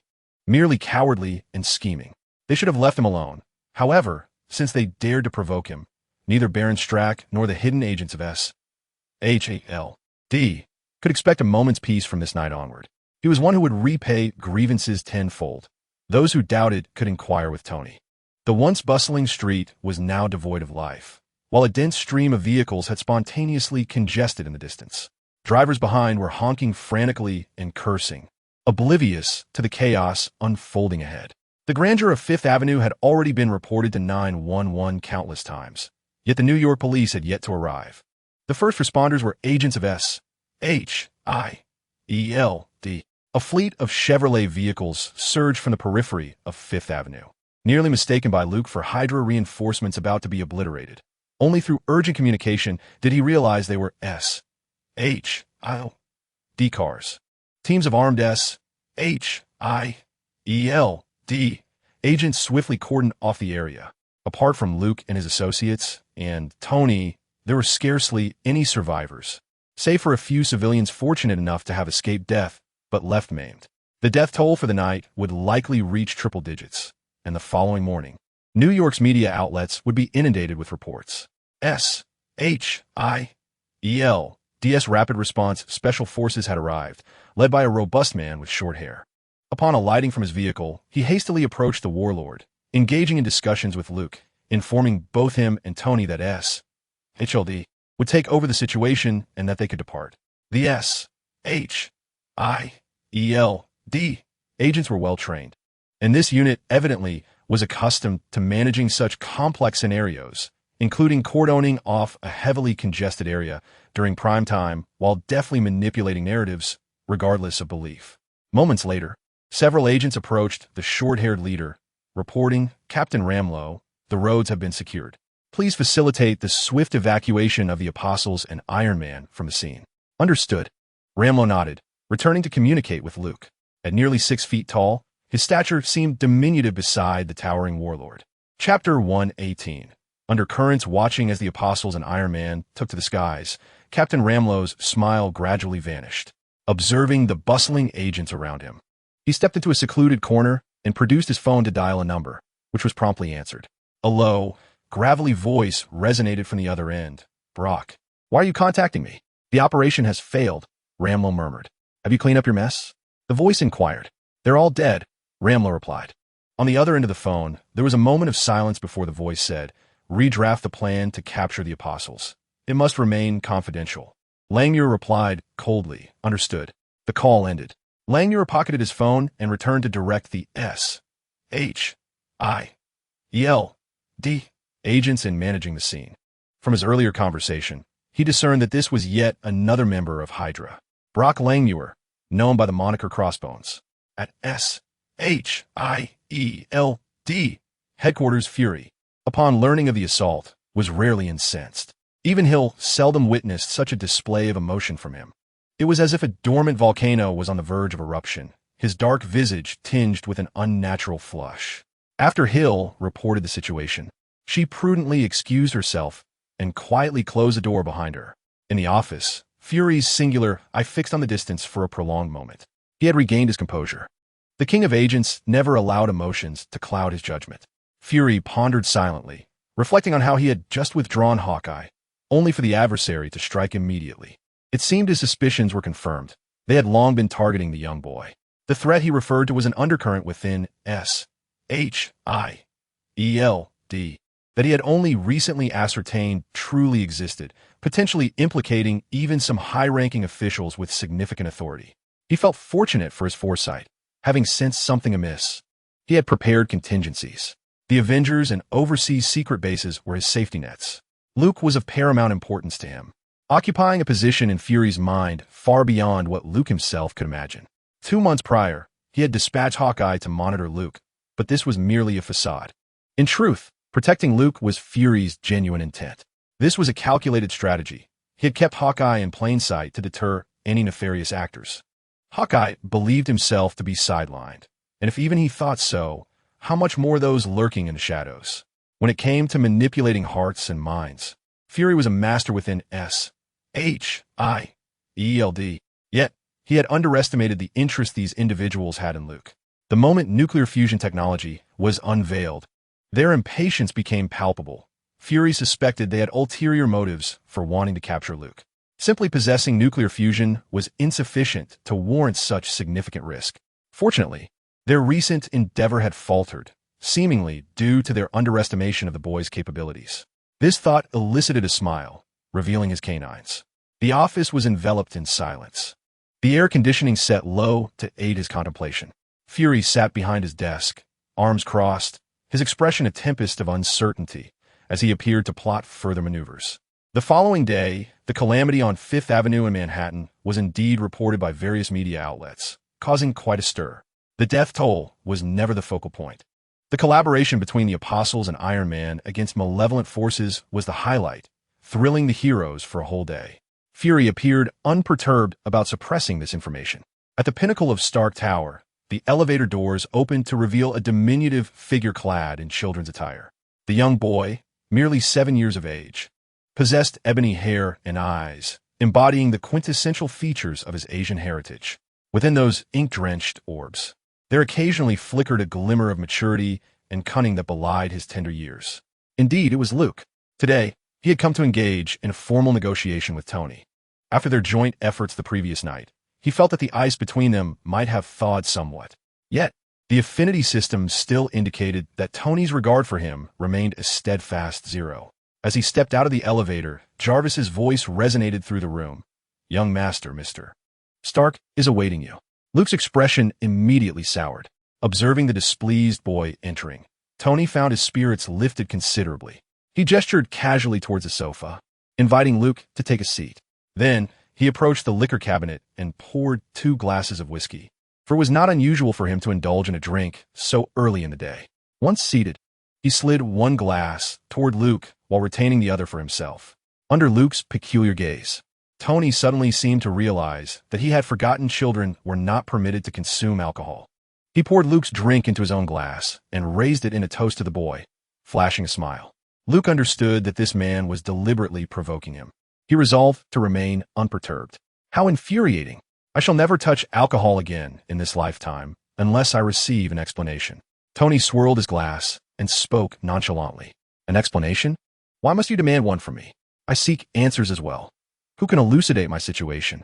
Luke rolled his eyes, having inexplicably traversed into this world. Who could possibly explain how this had come to pass? Let us commence with your true identity, Tony declared, disregarding Luke's frustrations. He scrutinized the boy, surveying him from various angles before suddenly asking, "Are you a product of genetic optimization? A mutant? Or perhaps an alien?" Luke retorted with annoyance, "I am human. That is implausible. A human's intellect could not possibly accomplish such feats by the age of 7. Even I would be incapable of that, unless you consent to allow me to examine your brain tissue." "Fuck off," Luke exclaimed, gesturing rudely. Tony remained unfazed, continuing, "I have scrutinized your technological advancements. Each breakthrough typically requires no less than a decade of effort, even for a well-funded organization. Initially, I assumed you were an old-timer from some organization, which might have made sense. But now, nothing adds up. I require an explanation. There is nothing to explain. As long as you acknowledge that I am a superlative genius who surpasses you by several galaxies, everything will be clear," Luke huffed. Tony opened his mouth as if to respond, but ultimately held his tongue. Just as Tony relished witnessing Luke's discomfort, Luke equally delighted in observing Tony's momentary discomposure. Luke mused, "I am indeed a super genius, backed by the knowledge of an entire system. Unsatisfied? I have yet to unveil the astonishing revelations that will leave you awestruck." Sensing the need to shift the conversation, Tony deftly changed the subject, aware that persisting in this line of inquiry might lead to his own embarrassment. He inquired about the events of the previous night. "I have investigated the identities of those individuals, and their backgrounds are remarkably intricate. They comprise police officers, teachers, lawyers, and even janitors. This bewildered me. How could such disparate individuals converge for the purpose of assaulting me? Firstly, let me clarify that their target was not you, but rather me." Luke rolled his eyes and remarked, "You should recall that slogan, though it may be a relic of the past. These individuals belong to an organization known as Hydra. I wonder if that rings any bells for you?" "Hydra?" Tony responded, his brow furrowing involuntarily. He was indeed familiar with Hydra. At this moment, the atmosphere in the room fell silent. Luke spoke slowly. "Since you are aware of Hydra, I shall dispense with unnecessary elaboration. To my knowledge, Hydra did not perish after World War II. Many of its members went into hiding, assuming new identities and biding their time, and they have gradually regained strength. Their current objective is to capture me, and I suspect you can infer the reasons behind this. It seems they also intend to eliminate you, though that appears to be merely incidental." Luke emphasized the word incidental. "How much do you know about Hydra? I require all the information you possess." Tony's expression was unusually serious. Recently, he had received artifacts belonging to his father, Howard Stark, which provided him with a profound understanding of the man his father truly was. Most importantly, the recorded footage made Tony realize that he had always held a significant place in his father's heart, which deeply moved him. "That's agreeable. But you must return my materials to me," Luke stipulated. Without a moment's hesitation, Tony nodded in assent. Thus, they forged an agreement. However, neither party broached the subject of reconciliation. Both understood that their contrasting natures rendered such pretenses unnecessary. For the time being, they stood united on the same front, and thus a transaction sufficed. Tony, being a businessman, preferred this straightforward approach. Luke, too, was averse to convoluted matters, which suited him perfectly. The two reached a consensus: intelligence in exchange for materials, with funding provided by HLD. Rest assured, I will promptly compile the Hydra intelligence and send it to you. Luke had already devised a clever plan to outmaneuver Hydra, simultaneously garnering favors while exacting revenge. A truly ingenious mind. After finalizing the agreement, Luke lingered for a while longer, engaging in casual conversation with Tony. It became evident that their personalities were indeed like colliding celestial bodies, utterly incompatible. Both were prideful and stubborn, unwilling to yield. And thus what began as a benign discussion inevitably spiraled into a heated debate over differing viewpoints, with neither party willing to concede ground. Tony exhibited no regard for seniority or decorum, thoroughly dismantling Luke's arguments. Luke had long been irked by Dog Rich's ostentatious demeanor, and his unfiltered words were even more exasperating. As their conversation escalated, it almost erupted into a physical altercation. Fortunately, Tony, mindful that this was his domain, restrained himself from uttering any overly provocative remarks that might incite the unruly child before him.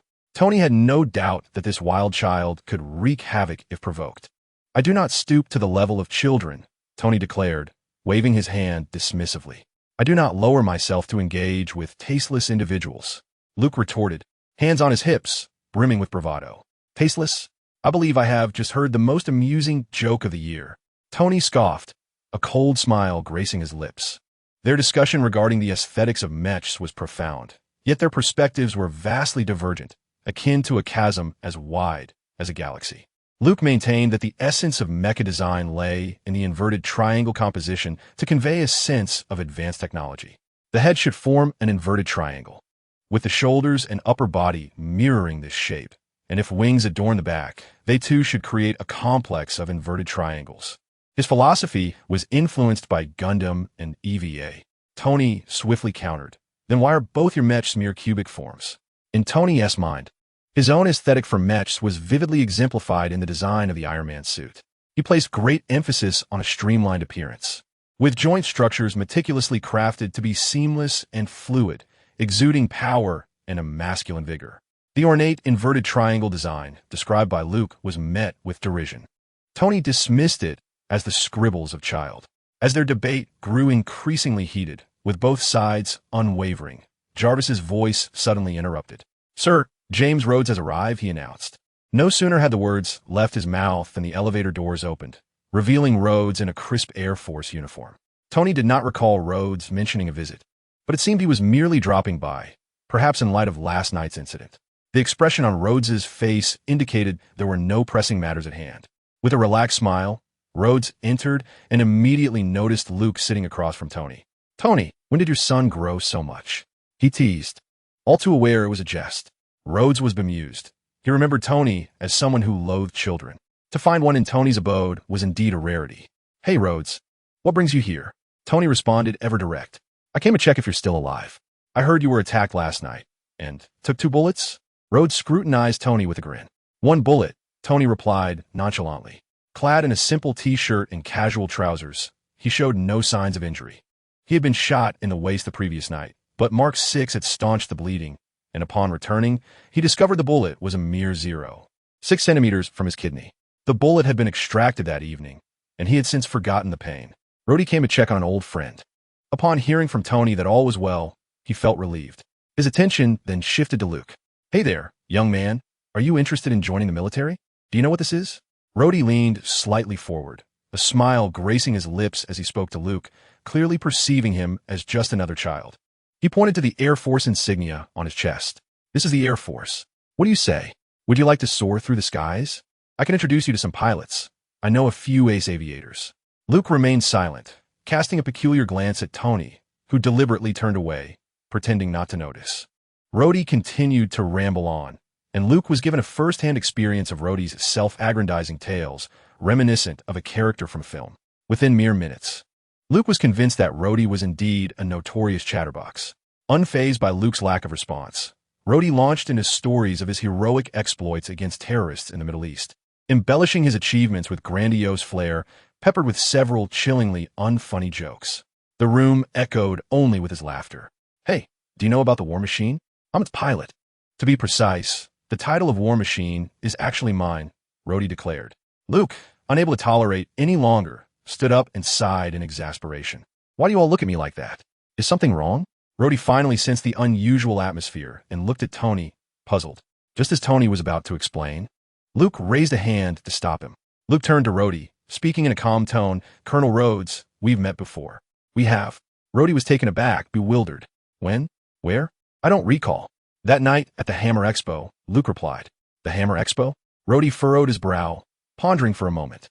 He distinctly remembered spending the entire night in combat, with the war machine compromised, flying erratically over New York, and he had not encountered this boy. With another sigh, Luke said earnestly, "Colonel Rhodes, allow me to reintroduce myself.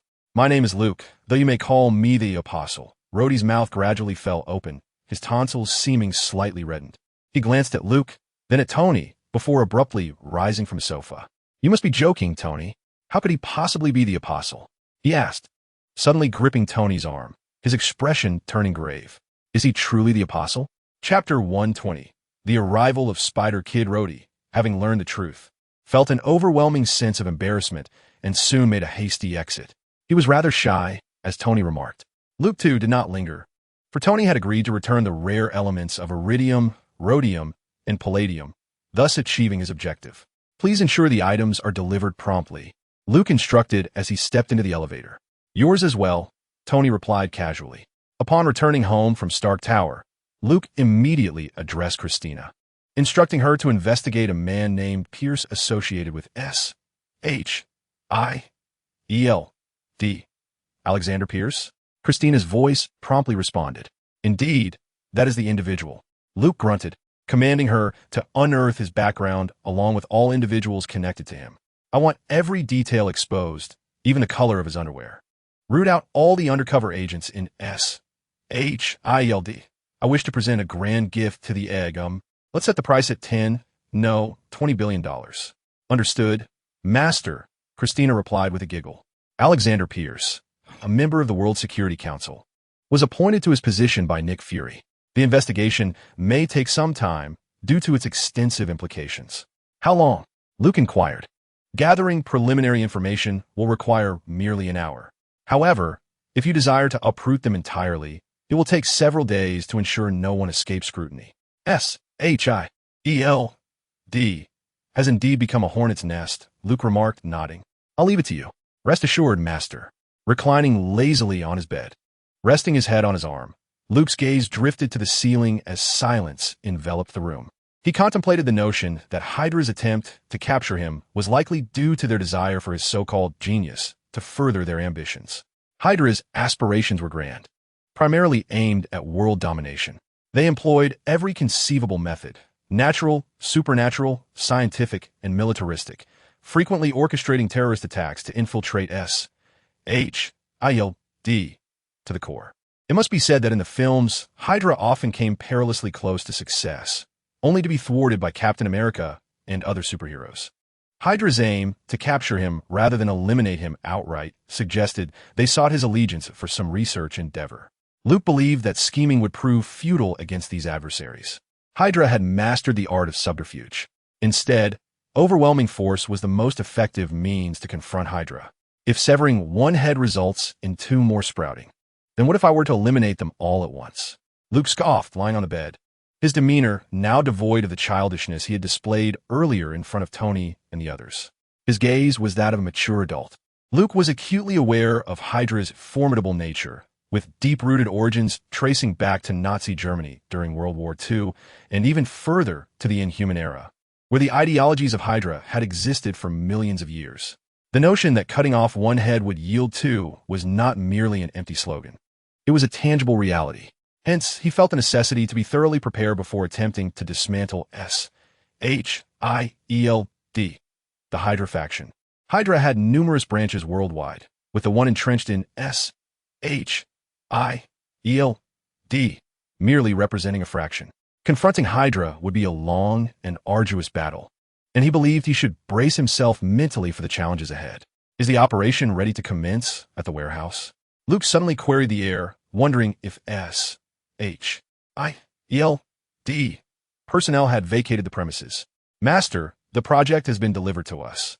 Our new home is quite splendid," Christina replied with a cheerful voice. Luke was equally pleased with the gesture from the egg. The S truly lives up to its reputation for grand endeavors. Having inspected the site, he found the warehouse towering 3 stories high, no longer merely a warehouse, but rather a formal research institute. It boasts independent rooms, a living room, a gym, a training room, as well as a kitchen and bathroom. It is entirely suitable for habitation. He had already settled the 4 roses there, and they must be acclimatizing to their new environment by now. With the unexpected addition of the Black Rose Special Forces, his manpower had suddenly increased, much to his delight. Assistant, the warlord has begun the installation of the G3 Predator. I have provided you with the design. How long do you anticipate it will take? Luke inquired. It can be completed within a week, including the simultaneous network combat of multiple predators. This is not a difficult task, came the response. Once Tony returns with the rare materials, we can commence the production of the Apocalyptica. This will significantly aid in the battle for New York. I will personally oversee this project, as I regard it as a major trump card, Luke remarked, nodding in agreement, seemingly talking to himself. Master, the Bud project has been completed. The design for the first generation of Spider can now be delivered, Christina suddenly reminded him. Is the progress ahead of schedule? Splendid, Luke exclaimed, sitting upright, a joyful expression illuminating his face. Just a few days ago, the Curry Stick project had also been completed. The shadowless sword, tailored for the warlord, Eleno, is ready for production. It seems those newly arrived machines will need to operate at full capacity around the clock. Luke took out his phone, revealing the design for the first-generation Spider sent by Christina. He glanced over it briefly, nodding in satisfaction. Her design perfectly matched his expectations. The first-generation Spider suit bears a striking resemblance to the Spider armor created by Tony in the films, featuring a form-fitting design that integrates Iron Man suit technology with the aerial combat technology of the Stormwind mecha, combining the strengths of both. Luke smiled suddenly, realizing the little Spider begins with such an impressive suit. Undoubtedly, he will transform into the strongest Spider-Man under my guidance. Time flew by, and a week later, at the headquarters of the Institute, the Ying-Xiong Alliance. I have analyzed your abilities and given a name, Spider Sense. It allows you to detect danger in your surroundings. Much like a spider, by sensing air vibrations through your hair, Luke explained as he summoned the young Spider for routine training, intending to present him with the freshly completed first-generation suit today. Spider Sense is indeed a remarkable ability. Luke had experienced its efficacy firsthand. With Spider Sense, no one could catch him off guard again. Any schemes against him would be uncovered before they could be executed. Under Luke's attentive guidance, Peter Parker had mastered the theoretical aspects of his Spider-Man abilities. Luke felt that what the young Spider needed now was practical experience. He was ready to step into the fray. The investigation concerning Hydra will take some time, so he resolved to vent his frustrations by confronting Kingpin, taking Spider-Man along for a stroll through Hell's Kitchen. Chapter 121, A Visit from the Young Spider. Kingpin, the infamous Marvel supervillain and primary adversary of Daredevil, stands as the preeminent crime lord in New York and, indeed, across the United States. His mind is astute and his intellect formidable. Despite lacking superhuman abilities, he possesses an imposing physique and extraordinary strength, capable of killing a full-grown adult with his bare hands. Luke recalled the moment he first witnessed that scene, instantly reminded of the legendary Ulysses Claw. Bringing Spider-Man to confront Kingpin had been a decision Luke mulled over extensively. Given Hydra's formidable status and the impending challenges in the New York storyline, it was ill-suited for a novice like Spider-Man. After considerable deliberation, he concluded that Kingpin, as a renowned beginner-level boss, would serve as the perfect training ground for the young hero. Luke's ultimate goal was to prepare Spider-Man for the impending battle in New York. Even if he did not emerge as a significant asset, at the very least, he aimed for him to survive the conflict and gain invaluable experience in battling the Chitauri. As for the fact that Spider-Man was merely 7 years old, Luke had no qualms about subjecting him to such rigorous training, as he himself was still, in name, only 7 years old. As night fell, the streets of Hell's Kitchen came alive with various nefarious characters emerging from the shadows, engaging in unscrupulous dealings beneath the cloak of darkness. Ordinary citizens once again braced themselves for a night of trembling under their blankets. Luke, opting not to don his mech suit this evening, instead equipped himself with novice gear, a voice modulator, and a mask. Unlike previous occasions when he wore Iron Man's mask, tonight he sported a Hulk mask. Having long surpassed the novice phase, He was only there to support Peter Parker. The two found themselves atop a 5-story residential building. Not far below, they spotted a gang hideout identified by Christina, a part of Kingpin's empire. Peter Parker was clad in a full-body suit of red and blue. The classic Spider-Man armor, perched alongside Luke on the rooftop. His small stature, short limbs, and youthful appearance rendered him more adorable than intimidating, even in his battle gear. Indeed, you can now effortlessly adhere to surfaces. Your wall-crawling skills are quite impressive. How does it feel? Luke chuckled, recalling how Spider-Man had effortlessly carried him moments ago. It feels a bit odd, buddy, but overall it's fantastic. Peter's voice, emanating from the mask, was notably juvenile, with his spider eyes narrowing and widening in excitement. Luke had contemplated altering Peter's voice, but ultimately decided against it. In the films, Tom Holland's voice had always been softer, a characteristic that now seemed to have roots in his childhood. Even villains often remarked that Peter Parker's voice sounded feminine. Well, there are slight imperfections in the contact points of your armor. I'll have Christina help you improve that later. You've mastered the web-slinging function, right? Is this it? Peter made a gesture, flicking his fingers, and a stream of web-like substance shot from his wrist into the night sky. Yes, it will enable you to scale walls and soar through the air. Tonight, let's practice diligently. At last, I am able to soar, my friend. This is truly exhilarating. The eyes of the spider suit flicker with excitement. You must first master your strength. Your current grasp of it is woefully inadequate, but I cannot control it. No worries. You will gradually acclimate. Your power derives from a spider. It is the spider's strength magnified within you, enabling you to lift objects far exceeding your weight. A lack of control may lead to inadvertently shattering them. You need to deeply understand the distinction between control and destruction.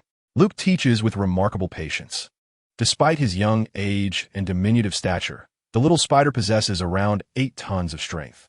As he matures, he will command 20 tons. This is quite daunting. To put it in perspective, a typical adult can lift only 1 to 0, 2 tons, and that refers solely to pure physical strength, not accounting for the enhancements of powered armor. Peter Parker learned swiftly. He received the spider suit in the morning and by afternoon had already grasped several basic functionalities. With the assistance of the Christina artificial intelligence system, the operations are nearly foolproof, easily mastered even by a child. After rigorous training, Peter Parker has nearly perfected his super endurance, super reflexes, super agility, super speed, and super healing, achieving about 90% mastery. At times, Luke cannot help but marvel at the remarkable plasticity of youth. With diligent study, there is scarcely anything they cannot learn. Moreover, these have now become instinctual abilities for little Spider. By the way, there is one instinct that requires no practice whatsoever. Do you remember the lines I taught you? Luke inquired with a smile. I remember, buddy. Peter Parker nodded, mumbling to himself the phrases Luke had imparted during their journey. Good. Do you see those 3 individuals below? Luke raised his binoculars, gesturing towards the gang's stronghold through the lens. 3 robust figures patrol the entrance of the hideout, their pockets bulging, clearly armed. Hearing Peter Parker's acknowledgement, Luke continued, see if you can take down those 3, and then we will proceed inside. No problem, buddy, watch me. Peter Parker exclaimed with enthusiasm, rubbing his hands together. Realizing he was donned in the suit, he chuckled sheepishly and positioned himself atop the eaves. Suddenly, extending his left hand, a thick, long strand of white web shot forth, adhering to the wall of the opposite building. The little spider then leaped, his small form tracing a parabolic arc through the night sky, indeed soaring. Under Luke's watchful gaze through the binoculars, Peter Parker made several swift passes between buildings before silently landing atop the eaves above the 3 men. Crouching quietly, he did not attract the attention of the gangsters below. Well done, Luke praised through the earpiece. In response, the little spider flashed a V sign towards him from a distance. Shortly thereafter, a small spider coughed lightly, shattering the tranquility of the night. Good evening, gentlemen. The little spider has come to pay a visit. The 3 gangsters were startled, immediately raising their heads to behold a diminutive figure squatting above them, seemingly appearing from nowhere. Luke chuckled, having taught the little spider several lines to recite before battles. In his view, it was a form of playful humiliation, yet Peter Parker found it utterly cool, obediently following Luke's every command. The little spider's high favorability was not unfounded. As the 3 gangsters reached for their guns, they froze upon recognizing Peter Parker's short stature. What am I seeing? Is it Halloween already? One scoffed. Spider-Boy? Another couldn't help but laugh. Hey kid, if you're trying to channel the devil of Hell's Kitchen, you might want to grow some hair first. The trio burst into loud laughter, having been startled moments before, mistaking him for Daredevil. Chapter 122. The name that cannot be mentioned. These ruffians, accustomed to villainy, found themselves confronted by a child proclaiming to vanquish them in the name of the moon. They could hardly see any reason to take such a ridiculous opponent seriously. Even the real Spider-Man faced mockery from villains in his early days. What chance did this short-legged Spider-Boy have? What has become of this world, where even children aspire to be heroes? Don't the adults intervene? One of the gangsters, brandishing his gun menacingly, ordered, "Scram, kid, or I'll blow you away. Be careful." "Sir," Peter Parker replied, extending his hand to swiftly shoot a web that ensnared the gun, yanking it away. In that moment, he recalled Luke's teachings and added, "Taste my white projectile." On the rooftop, Luke stifled a laugh, shoulders shaking. The gangsters' amusement faded as they looked down. "Damn it, kill him," the burly man growled, humiliated that a child had disarmed him. Without hesitation, the other two gangsters raised their guns to fire. For them, the distinction between genders and ages was non-existent. Charity was a foreign concept in their lexicon. As bullets rained toward him, the little spider executed agile backflips, dodging with remarkable finesse, all the while chattering incessantly. I dodged, I got hit." Luke facepalmed from the rooftop, bemused by the little spider's incessant chatter, which had doubled in intensity. "Wrap them up with your webs," Luke instructed through the earpiece. "Got it, buddy," Peter Parker responded, glancing at his hands before launching a web from his left hand, followed by another from his right, ensuring the remaining two gangsters' guns were firmly glued and pulled away. Subsequently, he ensnared one of the gangsters with a strand of web, effortlessly yanking him down with a force that was far beyond that of an ordinary child. Peter Parker leapt high into the air, securing the web to a lofty railing. With a startled cry, the gangster found himself suspended upside down, half a meter above the ground. The other two gangsters finally grasped the gravity of the situation. This kid was trouble. Yet, it was already too late. Peter, employing his familiar tactics, ensnared both of them as well, arranging the trio in a neat row, all hanging head first, to prevent their cries from echoing into the night. Luke urged the young spider to silence them. Peter promptly applied a strand of webbing to each of their mouths, exclaiming, "Savor my white projectile." Still not satisfied, he jumped up and down, shooting additional strands of web to bind their hands and feet securely. In less than 2 minutes, the three gangsters, whom they had previously dismissed as mere children, were transformed into 3 white cocoons, swaying beneath the night sky. Curious, the young spider approached and picked up a handgun from the ground, inspecting it closely. Suddenly, 2 shots rang out as it misfired, prompting him to toss it away as if it were a hot potato. On the rooftop, Luke once again rubbed his forehead in exasperation. He had aimed for a perfect score, yet now faced a 0. "Buddy, ask them where Wilson Fisk is," he instructed into his earpiece. "Got it, buddy." The young spider stepped forward, relaying the question to the trio of gangsters before tearing the web from one of their mouths. Just as the words began to form, he sealed it again with another strand. "Now it's your turn to speak, sir. I would advise against shouting. It's quite late, and everyone is asleep. If your answer pleases me, I shall let you down," the young spider said innocently, tearing the web from another's mouth. Dizzy from being suspended upside down, the gangster felt a rush of blood to his head and hastily replied, "We never speak his name." "You've messed with the wrong person, kid." Upon hearing this, Peter cast a furtive glance towards Luke. Luke, on the rooftop, internally scoffed. Not allowed to mention his name? Is he Voldemort? He had no intention of extracting information about Kingpin from mere lackeys. The cunning old fox was adept at hiding, even eluding Christina's grasp. Just as he was about to speak, his gaze shifted to a rooftop across the way. A figure darted across the darkened rooftop, moving with remarkable agility. Raising his binoculars, he muttered in surprise, "Oh, Daredevil?" The figure donned a tight-fitting suit, discernibly black and red against the night.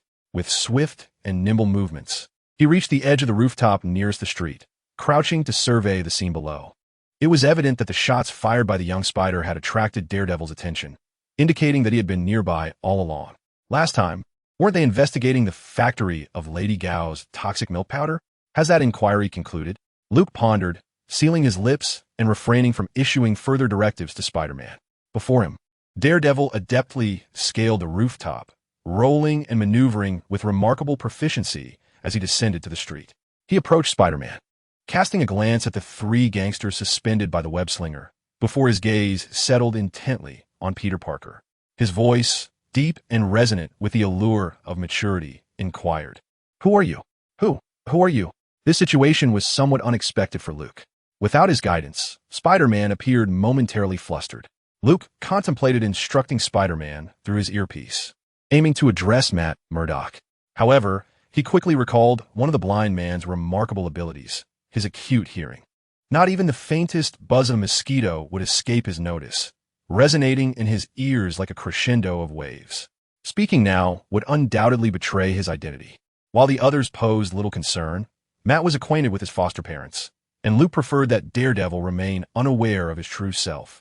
Matt remarked, "Recently, I heard that a dwarf has been opposing the gangs in Hell's Kitchen. Is that you?" Before Spider-Man could respond, Matt continued, "No, your heartbeat is quite vigorous. You're just a child." His tone conveyed genuine astonishment. Daredevil was indeed taken aback. The ability to swiftly subdue three gangsters indicated considerable strength.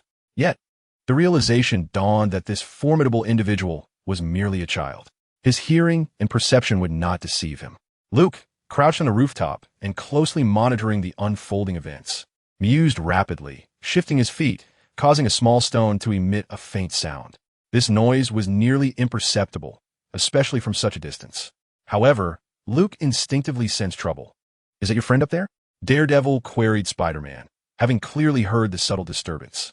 Luke, exasperated, opened his mouth slightly. This hearing was truly extraordinary. Chapter 123. The naive Daredevil listened intently, his voice low as he warned, "Someone is coming." The earlier gunfire had undoubtedly attracted more than just him.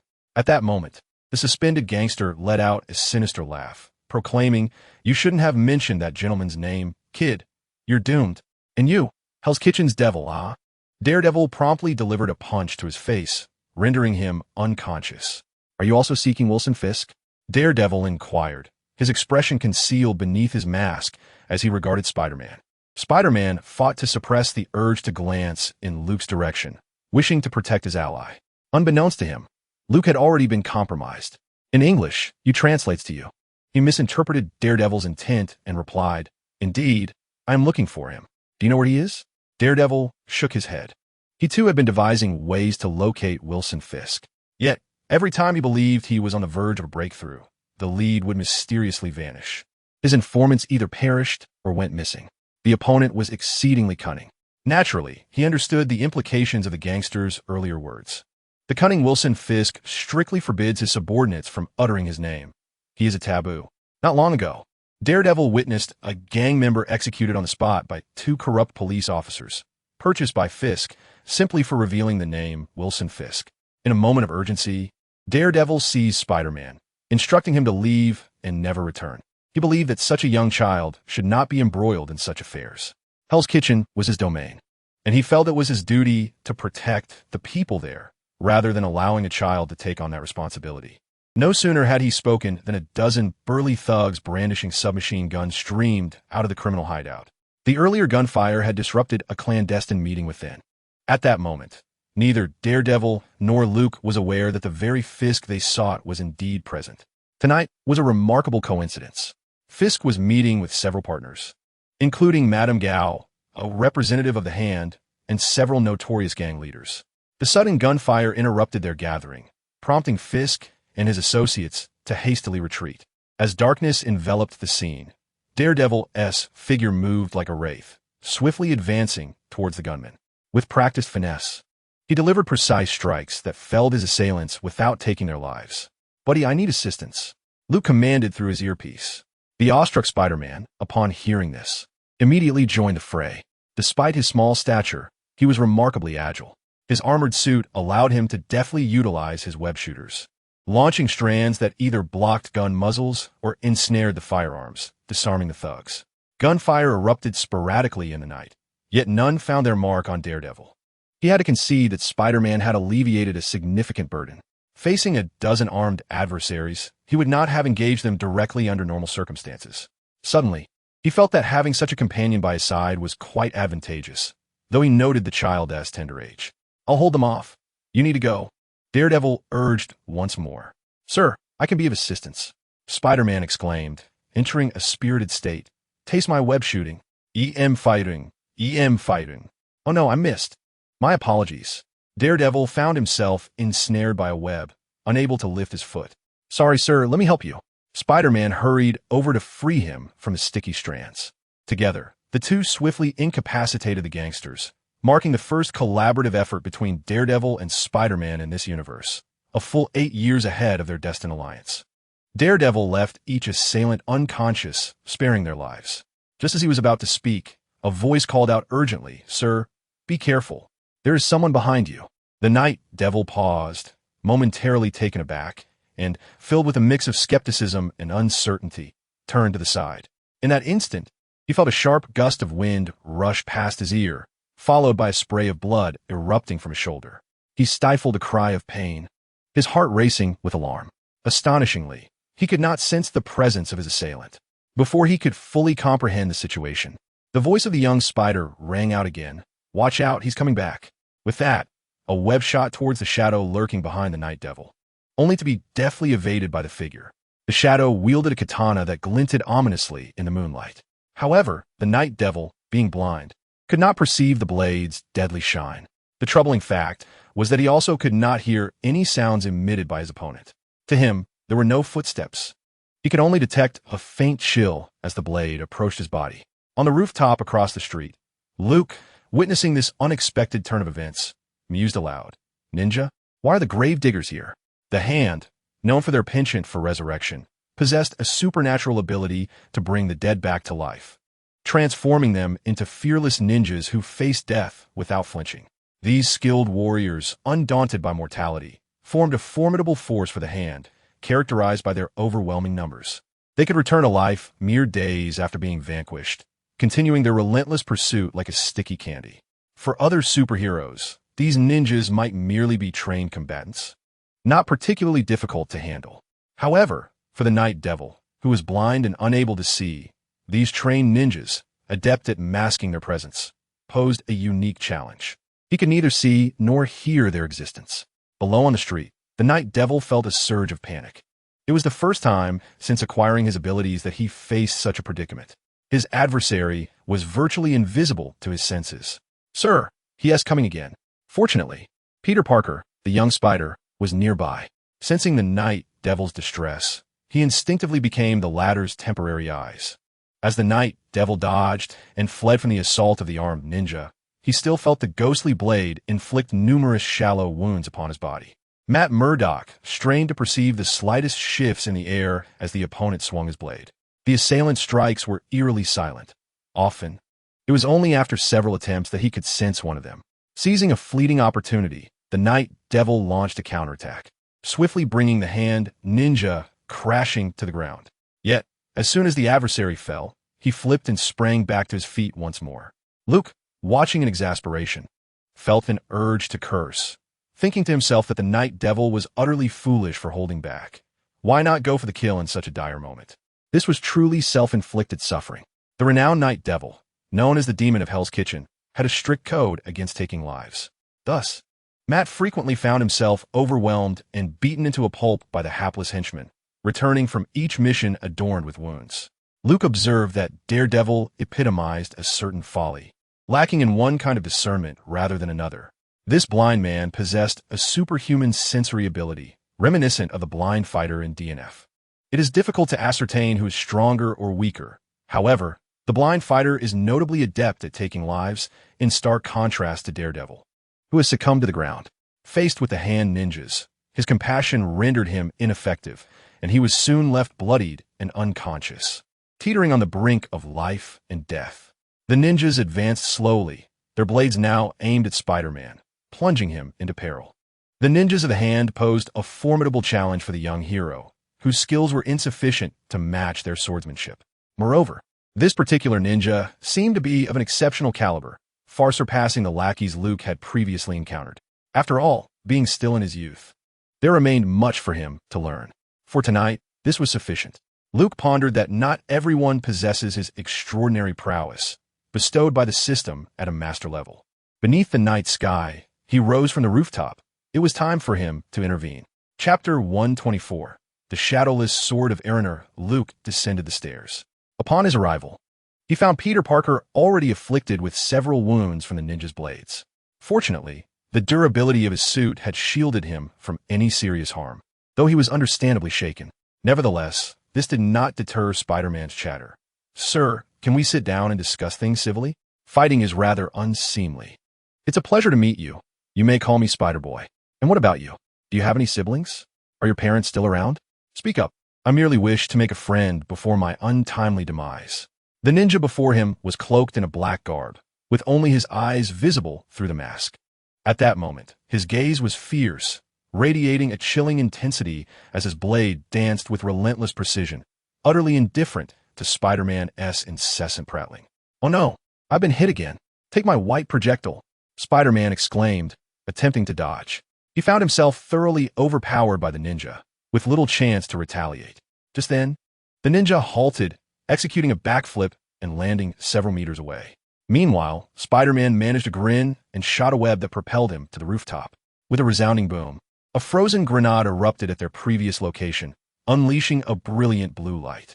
Instantly, the surrounding area was engulfed in a wave of ice and light, plummeting the temperature to freezing levels.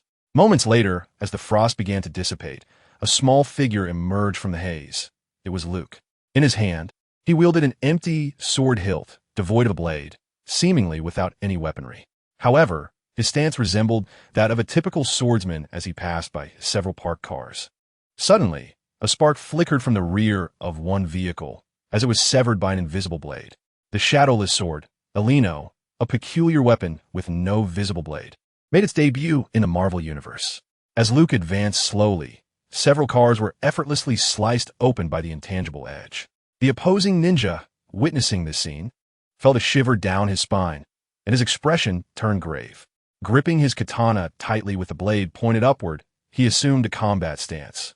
Without uttering a word, they engaged in battle. The ninja swiftly flicked his wrist, unleashing nearly invisible, glimmering projectiles that shot toward Luke. With the foresight granted by his spider sense, Luke immediately activated his psychic shield. A brilliant orange barrier materialized, illuminating the surroundings in an instant. The sound of clinking echoed as the ninja's projectiles were deflected by the shield, falling uselessly to the ground. Upon inspection, Luke recognized them as shurikens, the ninja's signature weapon. In the next moment, a low shout escaped the ninja's lips, and he silently dashed toward Luke. Luke let out a quiet huff, boldly retracting his psychic shield as the shadowless sword, Eleno, met the onslaught. In the darkness, the sword appeared truly spectral. With a clang, sparks flew as their blades clashed. The ninja's katana, descending from above, seemed to strike an air wall, halting just above Luke's head. Failing to land a blow, the ninja instantly leaped back several meters, only to charge forward again with renewed vigor. "Une demon sword technique," Luke also exclaimed, not merely for show, but as an assertion of style. His so-called inner demon sword technique was not the authentic skill of the soul sword, but rather a synthesis he had developed from deconstructing the Phantom Blade dance. This dance was the pinnacle of swordsmanship learned before awakening as a sword saint, comprising 24 strikes, each a masterpiece in its own right. In the real world, what one might label as skills are merely knowledge and technique. Luke had integrated these techniques into 24 distinct cuts, slashes, chops, thrusts, selecting 3 that demanded minimal physical exertion, which he then combined into what he termed the inner demon sword technique. These 3 strikes, swift and nimble, included a downward slash, an upward thrust, and a heavy chop, allowing for a seamless cycle of attacks. The physical demand was light, enabling even his youthful body to execute them with relative ease. Coupled with the shadowless sword, this technique became an enigmatic whirlwind of speed and eeriness, imperceptible and nearly impossible to defend against. As the saying goes, the moment you attempt to block it, you have already been harmed, for true lethality lies within the unseen. In the blink of an eye, a cacophony of clashing blades filled the darkness, igniting sparks in a dazzling display. The opposing ninja was engulfed in a wave of shock and astonishment, momentarily finding himself in a predicament akin to that of Daredevil. He could not perceive the blade wielded by Luke. Every time he believed it to be at a distance, his body would be pierced. And when he attempted to leap back, believing he could evade the sword, he still found his chest marred by a gash. After just a few exchanges, he sustained significant injuries, with at least 7 wounds adorning his body. In stark contrast, Luke, whenever faced with peril, would emanate a protective aura, not only transforming danger into safety, but also sending the bewildered ninja flying several meters away. On the rooftop, the young Spider-Man gaped in awe, filled with admiration. Whenever Luke took action, he would immediately subdue his opponent. Peter Parker had long regarded Luke as his idol and role model. The fallen Daredevil also witnessed this scene, feeling equally incredulous. While he felt a sense of relief, he also sensed something familiar about this assisting presence, which seemed to belong to a child. Luke, adorned with the furious Hulk mask, blended into the shadows, yet the ninja across from him felt as if he were facing a formidable adversary, not daring to let his guard down in the slightest. After executing several backflips to evade Luke's strikes, the ninja extended his hand from short distance, interjecting, "Your swordsmanship is remarkable. You must be someone of considerable renown. Pray, reveal your name." "I am Yoshikawa Shin." This was the first time the ninja spoke that evening. Upon hearing the pronunciation of the name, Luke scoffed quietly, thinking an islander, standing firm with his sword, his voice, altered by a voice changer, rasped a pleasure. "I am Uchiha Sasuke." Yoshikawa Shin was momentarily taken aback. A neon person? The Uchiha surname is quite rare. Luke sighed. It's a long story. Alas, I am the last of the Uchiha clan in this vast world. Life truly is as lonely as snow. Yoshikawa Shin fell silent for a moment before speaking. "Sasuke-kun, since you're also a neon person, why bother standing up for the demons of Hell's Kitchen? Why not join our alliance of harmony? Should you agree with your prowess, I would gladly nominate you as a leader." "Leader? I know all 5 leaders of the alliance, but none of them are you," Luke retorted disdainfully. "You know so much. Who exactly are you?" Yoshikawa Shin exclaimed in surprise. "I hold a certain influence within the organization." Not interested, Luke flatly rejected. "What alliance? More like a rabble. What else can you do besides digging up graves?" Yoshikawa Shin's gaze turned icy, his voice cold. "Then you shall meet your demise. Rest assured, I will make good use of this treasured sword of yours, Sasuke-kun." Chapter 125. The Bounty on Uchiha Sasuke. Is that so? Luke scoffed. He was never a saint. Yet he was not as merciful as Daredevil. Clad in ninja attire, Yoshikawa Shin charged forward with a sharp gaze, brandishing his katana. However, he barely managed to approach within 3 steps of Luke. Draw and strike.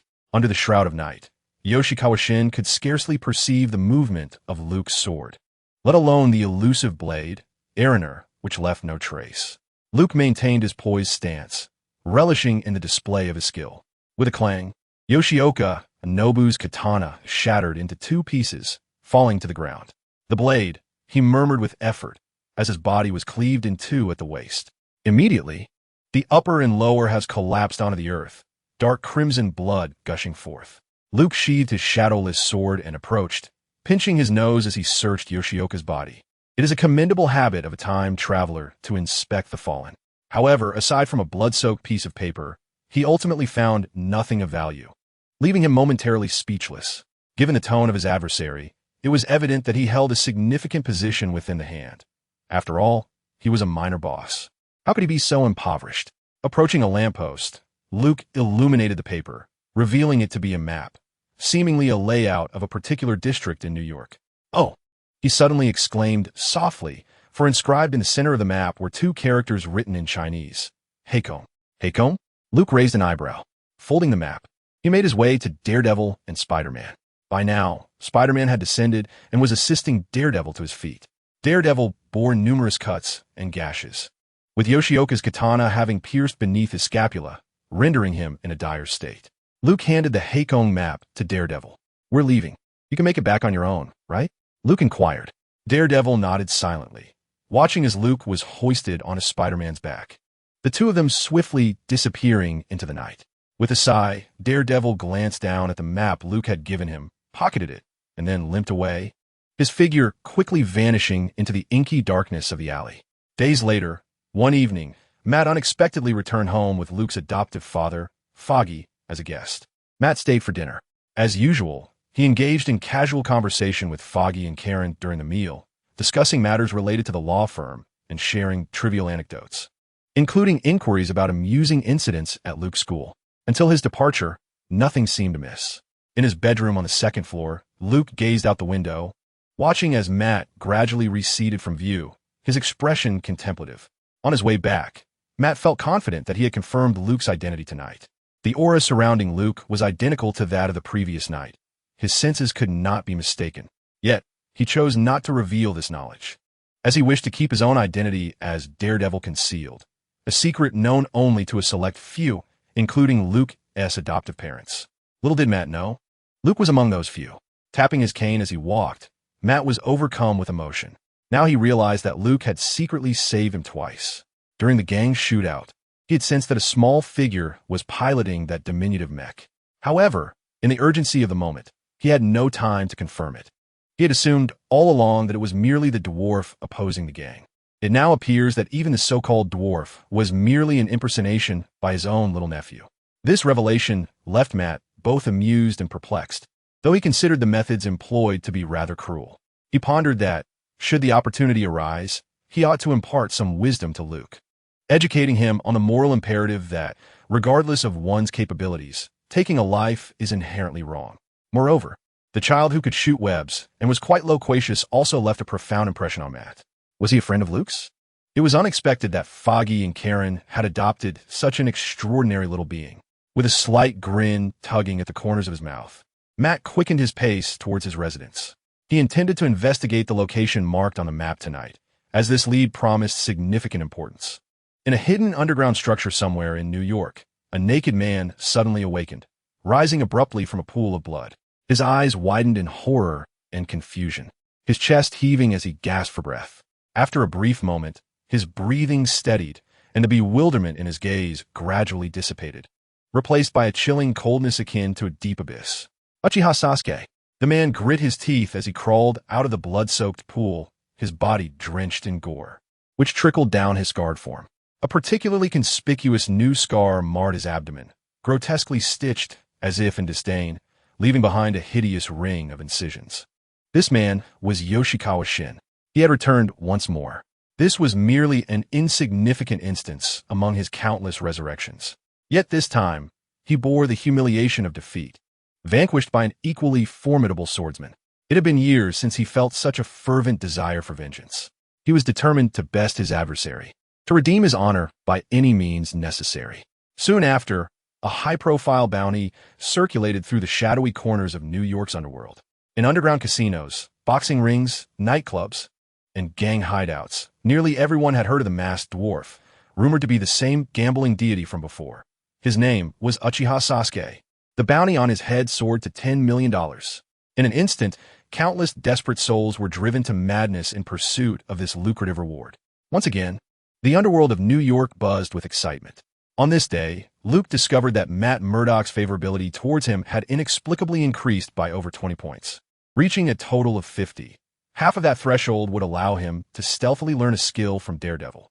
After much contemplation, he could not determine the reason for this change, as several possibilities existed, including the notion that the blind uncle might have deduced his identity. However, it was evident that his adoptive parents remained oblivious, and everything appeared normal.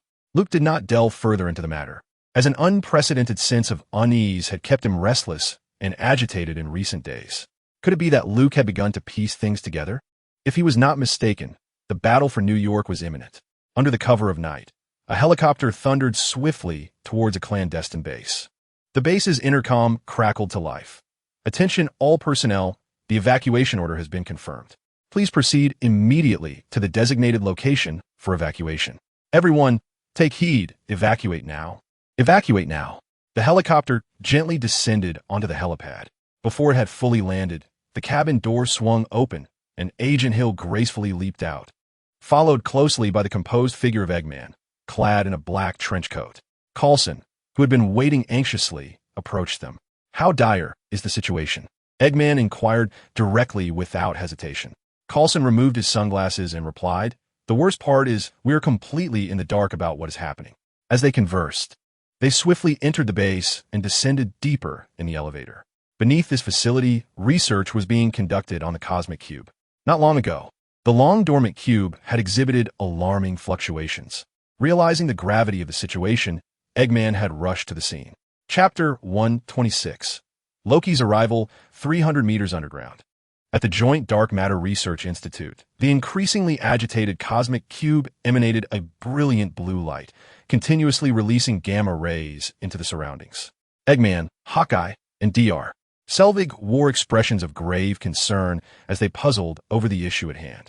Just then, the cosmic cube erupted violently, shaking the ground and causing debris to fall.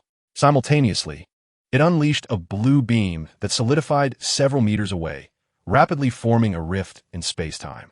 The malevolent god Loki, wielding his scepter, stepped forth from the portal, his eyes glinting with cunning and a sardonic smirk playing at the corners of his mouth. Upon his arrival, Loki wasted no time. He raised his scepter and unleashed a barrage of energy, incapacitating several researchers before striding purposefully towards the cosmic cube. Hawkeye raised his pistol in an attempt to thwart him, only to be struck in the chest by Loki's scepter. In an instant, Hawkeye's gaze turned pitch black, his body slackening as he became oblivious to Loki's ensuing actions. Having fallen under the mind control of the scepter's Mind Stone, Eggman attempted to seize the cosmic cube, but was shot in the chest by Hawkeye, collapsing to the ground, his fate uncertain. Loki swiftly collected the cosmic cube and departed the underground research facility, taking both Hawkeye and the subsequently bewitched Dr. Selvig with him. As the premises trembled on the brink of collapse due to the cube's energy surge, had Luke witnessed this fleeting moment, he would have been astonished to observe Loki's remarkable decisiveness. Throughout the encounter, there had been no dialogue exchange between the two parties, a stark deviation from the original film's narrative. The third ignition test of the nuclear fusion reactor commenced. Eggman Eskal arrived earlier than Luke had anticipated. He was currently directing a throng of free labor from SHIELD in the laboratory, conducting the fusion experiment. "Where are you? I need you," Eggman stated with utmost seriousness. Indeed, Loki had made his move. Luke pondered, "This is the second time you have summoned me. 100 kilograms of secondary Edmund alloy." Eggman promptly replied, "No problem." With an unchanging expression, Luke felt an inner delight as he anticipated the delivery. "I require these materials to enhance my mech." "Very well," responded Egg, unusually agreeable this time. "I shall send someone to fetch you. Make haste to my location." "Understood."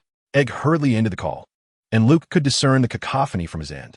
Loki had likely seized the Tesseract, and SHIELD must be in utter disarray. Observing the bustling scientists clad in white coats preparing for the fusion experiment, Luke rolled his eyes, deeming them a hindrance. The pace of the experiments needed to accelerate. In less than half an hour, Egg's personnel delivered 100 kilograms of substandard Edmund alloy with remarkable efficiency.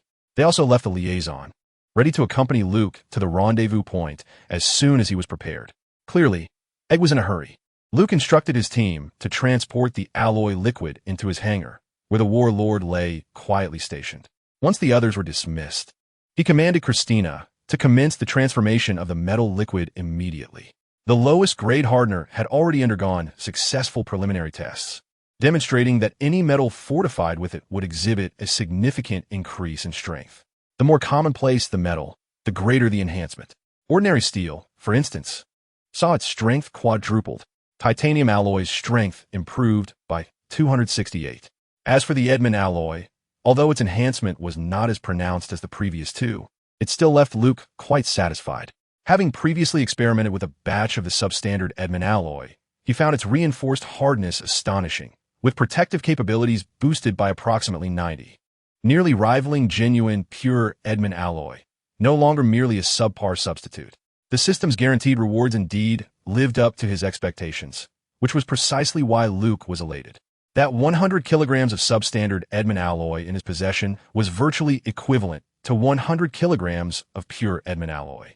"Master, the entire transformation process is expected to conclude in 10 minutes, Christina reported. "Excellent. Let us call this Enhanced Alloy Ultra Faux Edmund alloy," Luke remarked with a smile. "When will the general's naming skills improve?" Anaka sighed. Behind her stood the four Roses, whispering softly as their gazes drifted past Luke towards the assembly dock above. The four Roses were among the few permitted entry into this hangar, besides Luke. Within the workshop's assembly dock, for small mechs were being constructed for them. Drawing from the design experience of the first-generation Spider, Christina had thoroughly grasped the schematics for the aerial combat mech, Tempest.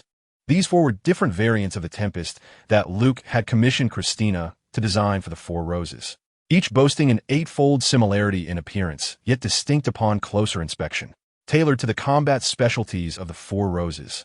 Each mech was equipped with varying weaponry and power structures to emphasize their unique strengths.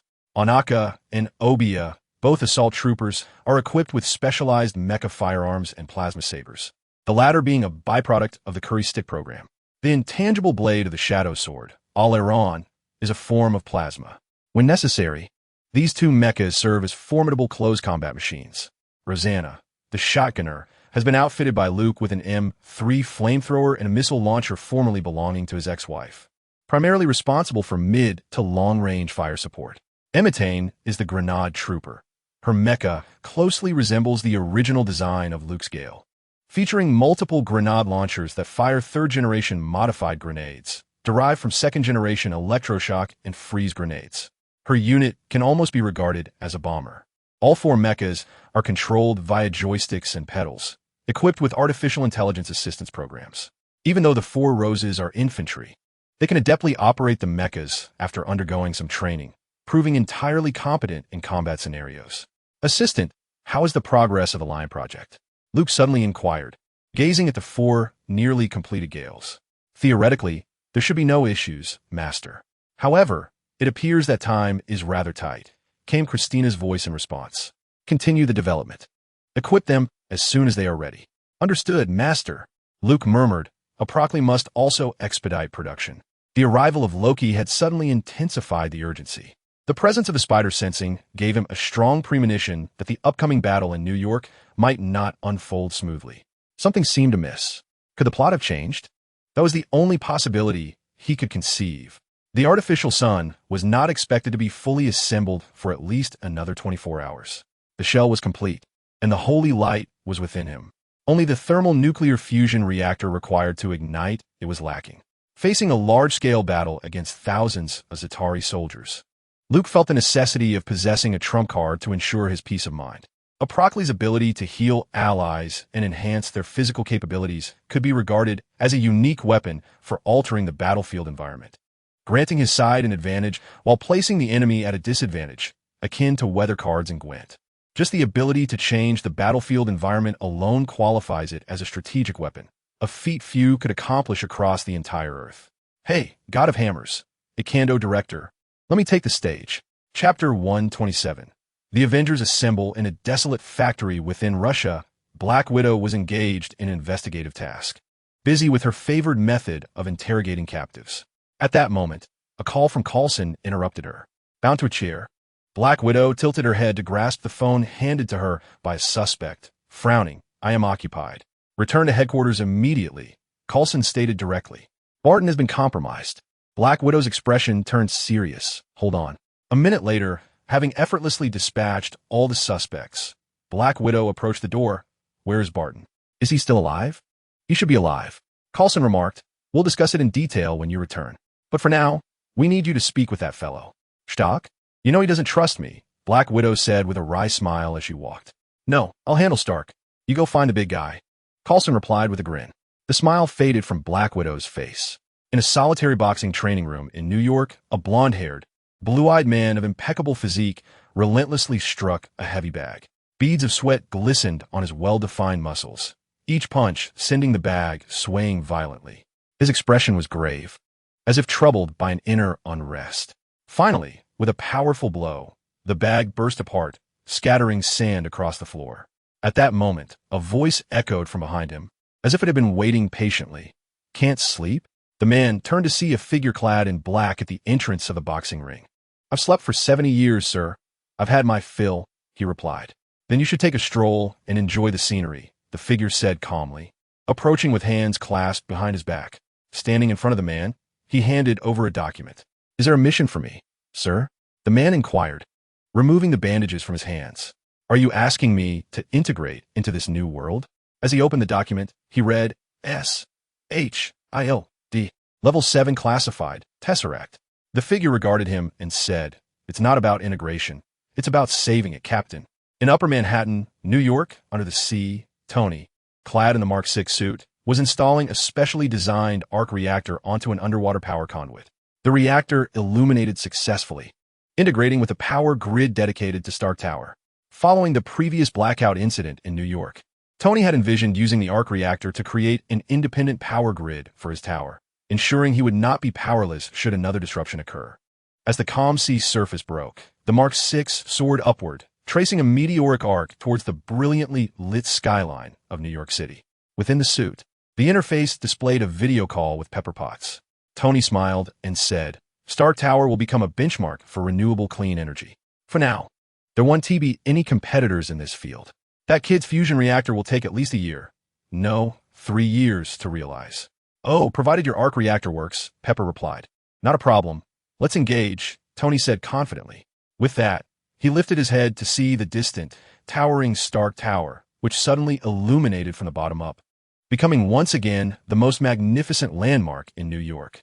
"Isn't it beautiful?" Pepper asked. "Like Christmas," Tony replied with a satisfied grin. "Just for me." He flew to the top of the tower, landing on the designated platform for Iron Man.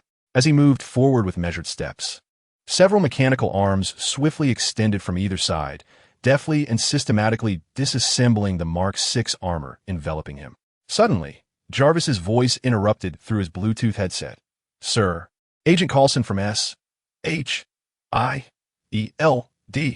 is on the line for you.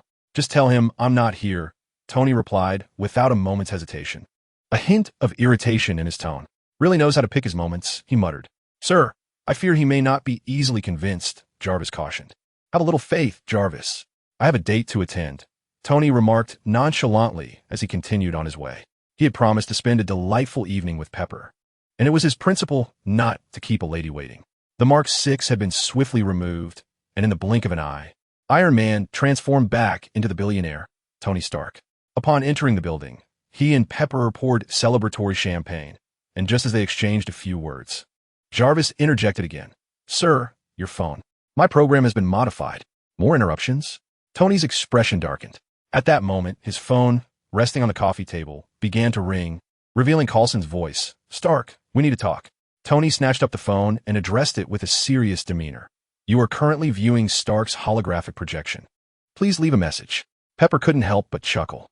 "This is urgent," Coulson insisted. "Then leave a message quickly," Tony retorted. Just then, the elevator doors slid open, revealing Coulson himself, phone in hand, standing before Tony and Pepper. Tony spread his arms in frustration. "Is the security system down as well? Why does everyone insist on invading my home?" "Mr. Stark, this is critical. Please take a look at this," Coulson said gravely, handing Tony a laptop. Unmoved, Tony remained still until Pepper, apologetically, took the laptop, prompting Tony to finally reach for it. Moving aside, he had Jarvis project the contents of the laptop onto the screen. Upon seeing the blue cube and the portraits of numerous Avengers, his expression turned serious. The following morning, Tony was the first to pilot the Mark 6 onto SHIELD Airborne Command Carrier, the rendezvous point for the Avengers.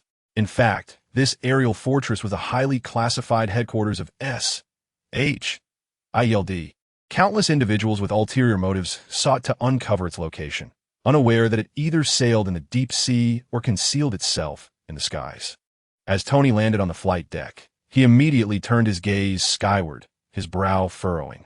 In the distance, he discerned a formation of 5 dark shapes hurtling towards them at breakneck speed. His eyebrows arched in recognition. As the 5 figures drew nearer, their true forms emerged. The colossal G0 War Master and 4 considerably smaller Cyclones.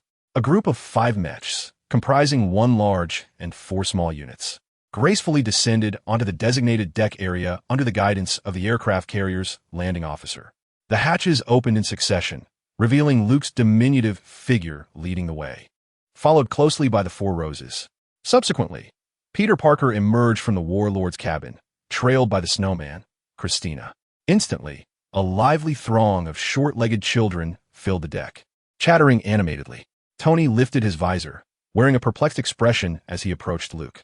"Is this area still open for elementary school visits?" He couldn't help but scoff, questioning why Luke had brought so many children aboard, as if it were a picnic. Chapter 128. The many antics of little ones on the deck. The small brigade lined up neatly, though their attire was a hodgepodge. Once Amy Tan completed the formation, she reported to Luke, "General, the Yinger Alliance is assembled and has boarded." Luke nodded and commanded, "Yinger Alliance, disperse, and feel free to roam the deck." "Yes, General," Amy Tan replied before departing. "Ing?" Tony inquired, clearly intrigued by the unusual name. "Say it again," Luke chuckled. Tony looked utterly bewildered. He glanced up at the imposing warlord and casually remarked, "It seems you've added something again." If anyone possessed a keen curiosity about the warlord, it was Tony, who also dabbled in machinery. He was deeply fascinated by the advanced technologies aboard the warlord. "You have sharp eyes. Why do you keep staring at me?" Luke rolled his eyes, his voice still youthful. "Was that missile you used last time your own creation? Do you have a production line?" Tony asked, hands tucked in his pockets, eyeing the sealed hatch on the warlord's shoulder. "It's a Hammer Industries missile for my ex-wife," Luke replied. "Ex-wife? You dare to use such a thing?" Tony quipped. "Well, it proved to be quite effective, didn't it? Otherwise, why did you hide that night?" Luke retorted incisively. Tony shrugged non-committally. He had ceased arms dealing, focusing instead on energy.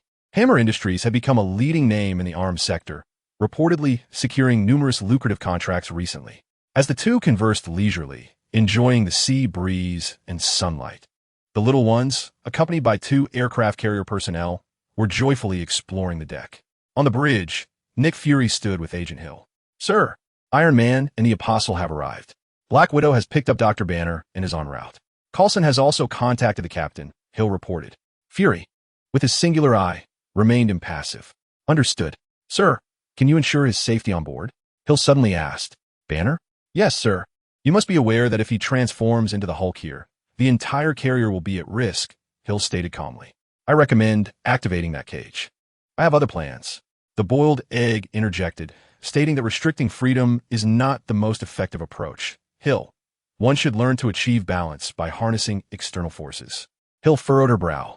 She was not ignorant of this truth. However, due to her position as the boiled egg's adjutant, she felt compelled to consider options that he might overlook. The boiled egg replied nonchalantly, "On this matter, I believe someone could assist me with suggestions. Children often possess a wealth of cunning." With that, he turned and strolled out of the bridge. Luke and Tony were summoned by the boiled egg to join him. In a lounge, he articulated his request. "You want me to devise a counter-Hulk strategy?" Luke responded, a hint of surprise flickering across his face. "Tony, you may also share your thoughts," the boiled egg directed, casting a single eye towards Tony. After a brief moment of contemplation, Tony suggested, "I recommend designing an all-encompassing counter-Hulk armor.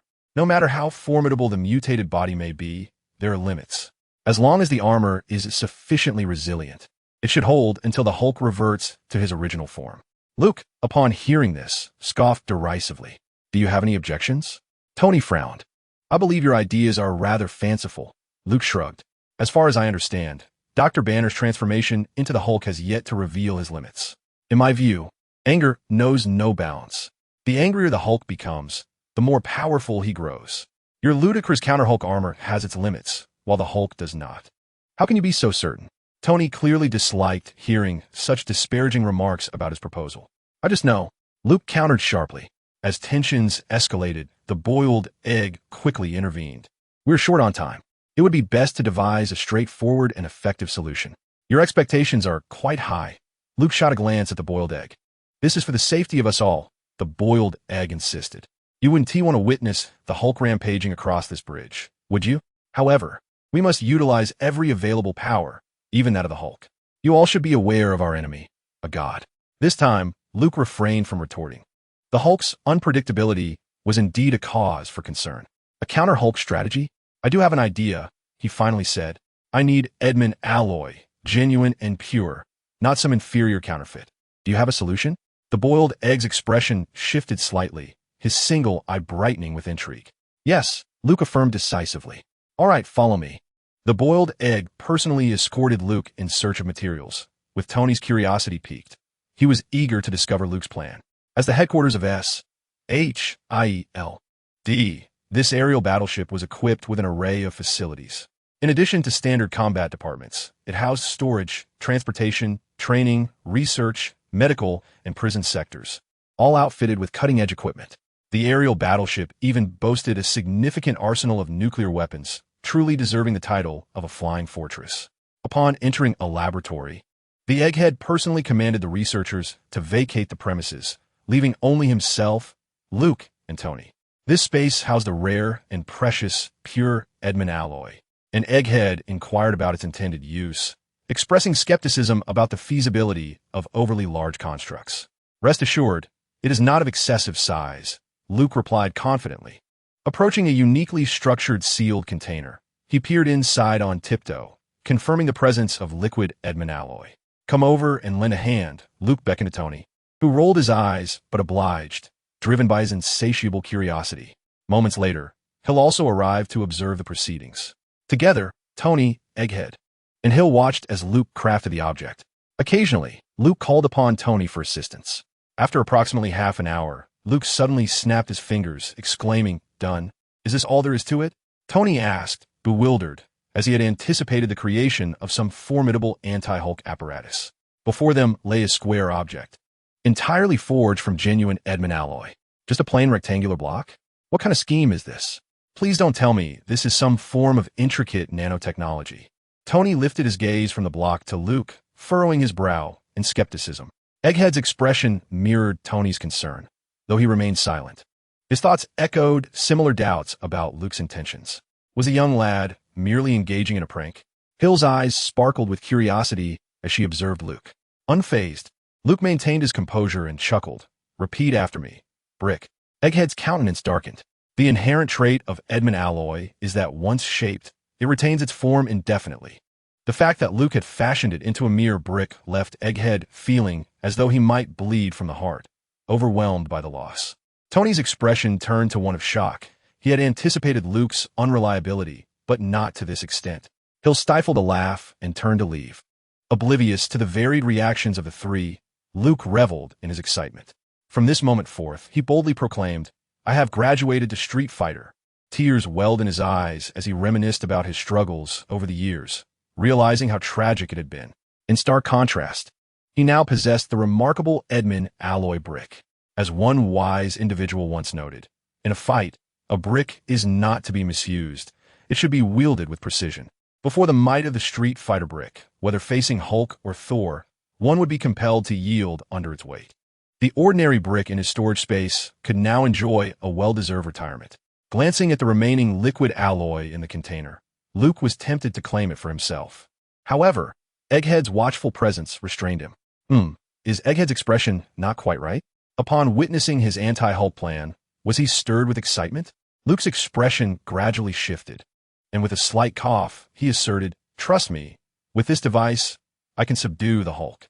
The serious-faced Egghead lingered for a moment before replying, "I certainly hope so," and then departed. Tony, wearing a mischievous grin, shook his head and exited the laboratory as well. What was he waiting for? Luke reached for the remaining alloy liquid. "Don't even think about it." Egghead's figure reappeared at the doorway, his single eye fixated on Luke, gesturing toward his own eye and then at Luke, indicating, "I'm watching you." With a sigh, Luke reluctantly withdrew his hand, his countenance reflecting considerable regret. Outside, on the aircraft carrier's deck, a Quinjet descended gracefully. Black Widow led Bruce Banner onto the deck. Ever since his transformation into the Hulk wreaked havoc in New York last year, and he subsequently fled, Dr. Banner had spent countless days and nights in hiding, perpetually anxious that his father-in-law, General Ross, would send someone after him. Hield had already pinpointed his location but had refrained from disturbing him. This time, in order to reclaim the Tesseract, Egghead had no choice but to engage this ticking time bomb. Aware of the peril he posed, Banner was reluctant to remain in crowded places, fearing that his alter ego might emerge unexpectedly and harm others. However, he had recently found greater calmness. He could now somewhat control his rage and no longer transformed into the Hulk at the slightest provocation. As his feet touched the deck, a towering 6-meter mech immediately caught Banner's eye. Its immense stature was impossible to overlook. "I've seen that machine before. On television. The apostles have arrived?" Banner exclaimed, pointing at the mech in surprise. Black Widow smirked slightly, saying, "Soon, you'll meet him." Before she could finish her sentence, another Quinjet landed. Coulson and Captain Steve Rogers disembarked in succession. Coulson directed the agents to assist in unloading equipment from the aircraft. Upon spotting Banner, Steve approached and shook his hand. the two superheroes acknowledging one another. In the corridor, Luke happened to glimpse the agents transporting supplies into the storage room. His gaze fixated on a shield that firmly captivated his attention. Captain America's shield, he exclaimed, drooling at the sight of it being carried inside. He pondered what would happen if he secretly took the shield to construct a mech. Would the captain come after him in a fit of rage? Just then, he felt a slight tremor beneath his feet. Moments later, an announcement echoed through the ship. "Attention everyone, clear the deck." His heart raced as he realized that the airborne aircraft carrier was about to take off. Upon reaching the bridge, he found Egghead presiding over the departure. Shortly after he sat down, Steve, Black Widow, and Banner entered together. Upon seeing Luke, Steve paused momentarily, but then brushed past him without further acknowledgement. He surveyed the aircraft carrier, which appeared much as he remembered from the Second World War. Of course, he recalled that aircraft carriers do not fly. Upon seeing Luke, Black Widow offered him a friendly nod and a smile. As Banner entered, he immediately spotted Luke, gazing down in bewilderment as the small figure approached him. Luke looked up and remarked to Banner, "Those soldiers are crossing the line." "Dr. Banner, I support you." Thank you," Banner stammered, puzzled by the presence of so many children. He had encountered several on his way through the corridor. A notification flashed in Luke's mind. Bruce Banner's affinity level is 1. The Hulk's rage, it seemed, only grew stronger with increasing anger, without bounds. Luke chuckled to himself, thinking that raising the affinity level appeared somewhat challenging. Suddenly, a thought struck him. The system indicated that it was Banner's affinity increasing, not Hulk's. He remembered that Banner and Hulk were two distinct personas. "Well then, I've wasted my efforts trying to charm a blind man," he muttered, turning away to sit back down, ignoring Banner entirely. The swift change in attitude left Banner even more bewildered. All systems were activated, and every engine was functioning normally. Escalate. DS Emergency Protocol 1936 had been initiated. "We have reached the designated scale, sir," Hill stated with a serious demeanor. To the incredulous gazes of Steve and Banner, the immense spacecraft slowly ascended from the ocean's surface, propelled by 4 colossal turbines, indeed beginning to fly. "Very well, let it vanish from the Earth," commanded the imposing figure at the center of the command bridge. "Activate the background reflection panels," Hill instructed. Consequently, the aircraft carrier gradually entered a state of optical invisibility, ultimately disappearing from above the sea. So optical invisibility technology is available here? I had thought it first appeared in the Spider-Man movies. It seems I was mistaken. Luke mumbled to himself. "What are you mumbling about? What do you think?" The imposing figure asked as he approached. "It's acceptable, though my technology is more advanced." Luke unabashedly boasted about his own innovations. "Would you sell it?" the figure inquired. After a moment of contemplation, Luke responded, "What is your offer?" 100 million. "Goodbye," Luke said without hesitation, turning to leave. 1 billion, the figure called after him. Luke paused, reached into his pocket, and casually handed over a USB drive, whispering, "The contents of this require 30 billion. You handle it." The USB contained all the information regarding Hydra's infiltrators within SHIELD, expertly compiled by Christina. "What could possibly warrant 30 billion? The figure asked, visibly moved. "Take it back and review it alone," Luke quietly added before resuming his normal tone. "You think you can get away with just 10 billion for the full invisibility technology? Do you treat it like cabbage? No less than 50 billion. Don't even think about it." In the realm of Eastern literature, Chapter 130 unfolds with the tale of Core Flag's son. Set within a relic of World War II, a bomb shelter. The walls are adorned with antiquated lights, and the air is thick with a damp, musty odor that is quite unpleasant. A cadre of researchers busily navigates the space, restoring a semblance of the bustling past. In a quiet corner, Loki, the apostle, sits absorbed in thought, his staff resting silently before him. At its tip, a radiant blue glow reminiscent of the cosmic cube emanates. Few are aware that this is but a facade. Within the staff resides the Mind Stone, one of the 6 Infinity Stones. Suddenly, the blue light intensifies, pulling Loki's consciousness into a familiar yet alien realm. The bustling researchers fade away, replaced by the dark expanse of the universe. Beneath him lies a shattered planet. A humanoid figure emerges before him, its voice a raspy whisper. "My people have grown impatient. Prepare them." Loki remains silent, their minds engaged in a psychic exchange. I will lead you into a glorious war. War? Against those feeble earthlings? The towering Chitauri scoffs. Just transport us there, and we shall conquer that primitive world in no time. What can the earthlings do? They can only await their demise. Let us hope your army is as formidable as you claim. You underestimate the earthlings, Loki replied coolly. Are you questioning us? The Chitauri leader's tone hardened as he approached Loki. You dare doubt the one who entrusted you with that staff? He bestowed upon you ancient knowledge and new ideals. You defeated chieftain. I am a king of Asgard. Loki's voice rose with fury. I have been betrayed. No, your ambitions are trifling, the Chitauri leader replied dismissively. In comparison to that great one's vision, you are nothing. Our gaze extends beyond Earth, to the vast worlds the cosmic cube will unveil. You have yet to possess the cosmic cube. Is it not premature to ponder such matters? Loki taunted. In an instant, the Chitauri leader appeared before Loki like a wraith, his voice now chilling. Go wage your war, Asgardian. Should you fail, and if the cosmic cube eludes us, do not expect to retain your kingdom. This universe will no longer harbor you. No matter where you hide, that great one will find you. He will make you wail, teaching you the true meaning of despair. Loki was abruptly expelled from the illusion. With a countenance as dark as stormy waters, he remained seated, though his gaze trembled slightly. He understood the truth in the Chitauri leader's words. If he were to fail, his fate would indeed be dire. Suddenly, Loki rose, hastening into the laboratory. Under the influence of his controller, Dr. Sylvig, a group of researchers is being commanded to assemble a machine here. This machine will harness the cosmic cube as its power source to open a portal for the Chitauri. Dr. Sylvig's eyes glimmer with an unnatural hue, and his expression radiates an unsettling delight as he addresses Hawkeye, inquiring about the origin of these researchers. He finds them to be on par with those from S.H.I.E.L.D.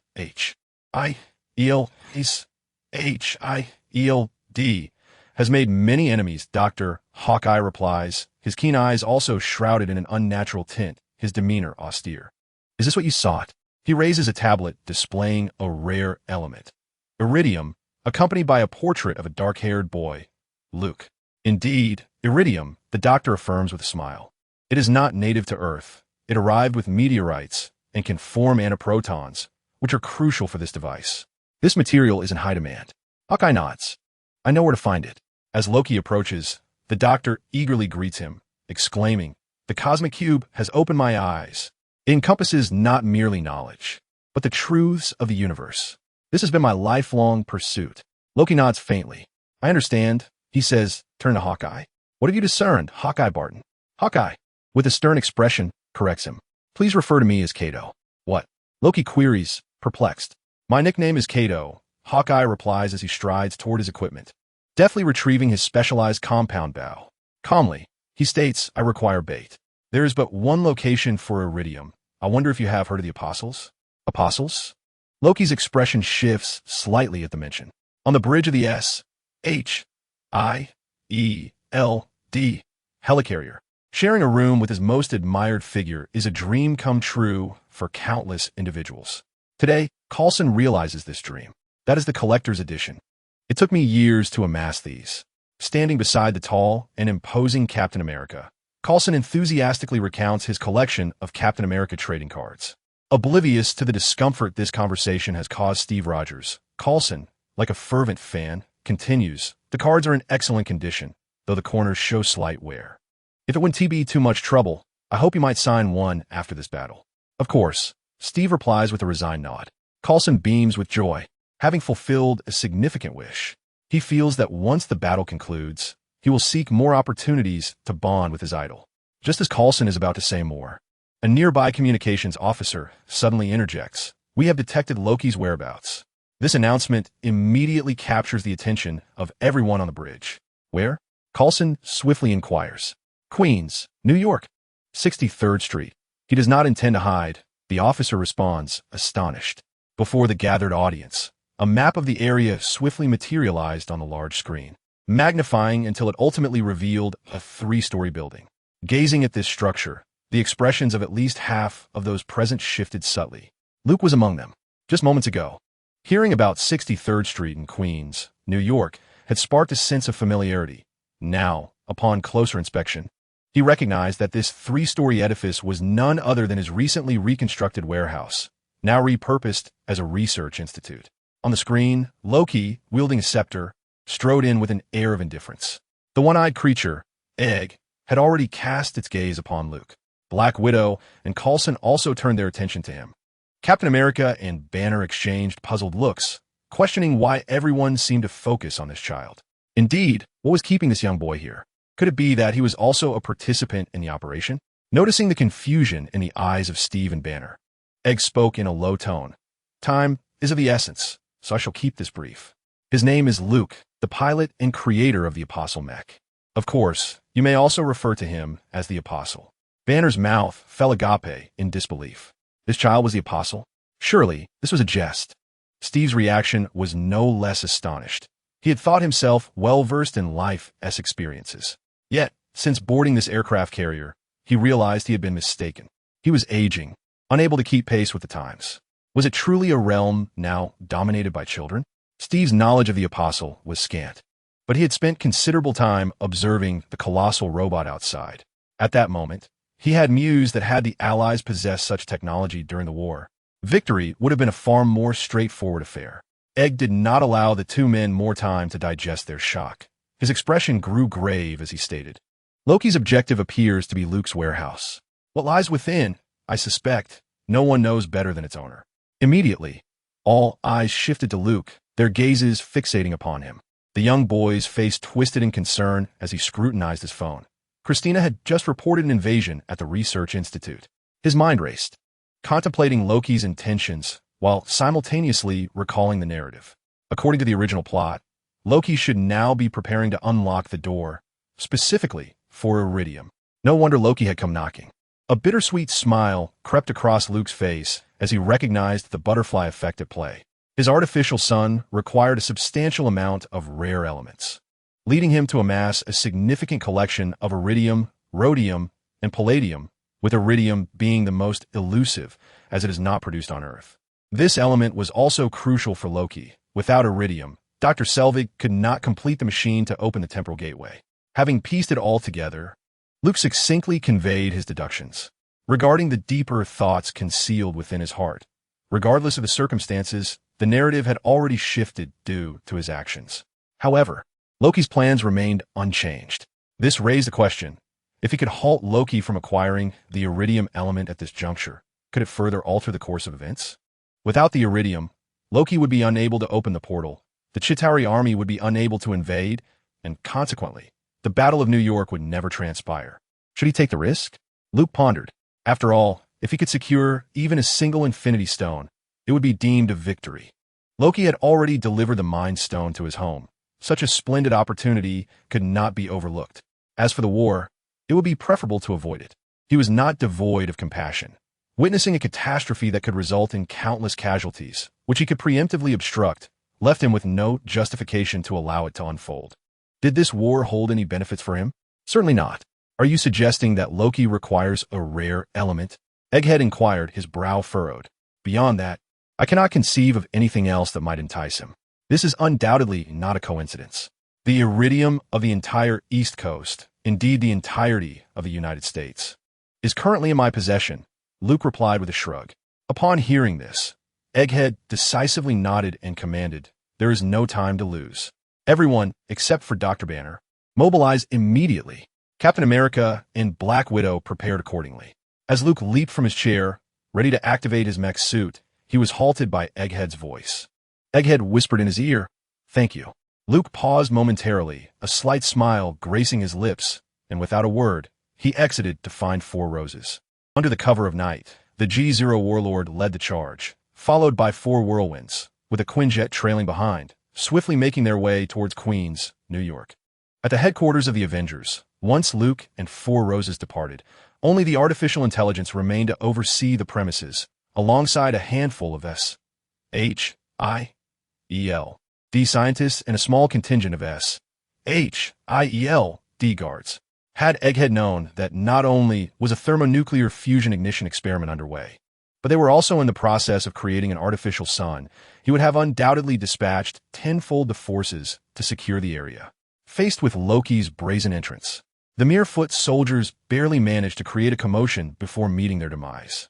Luke had yet to install a defense system in this base. Otherwise, Loki would have found himself in a precarious situation. However, reality did not entertain such hypotheticals.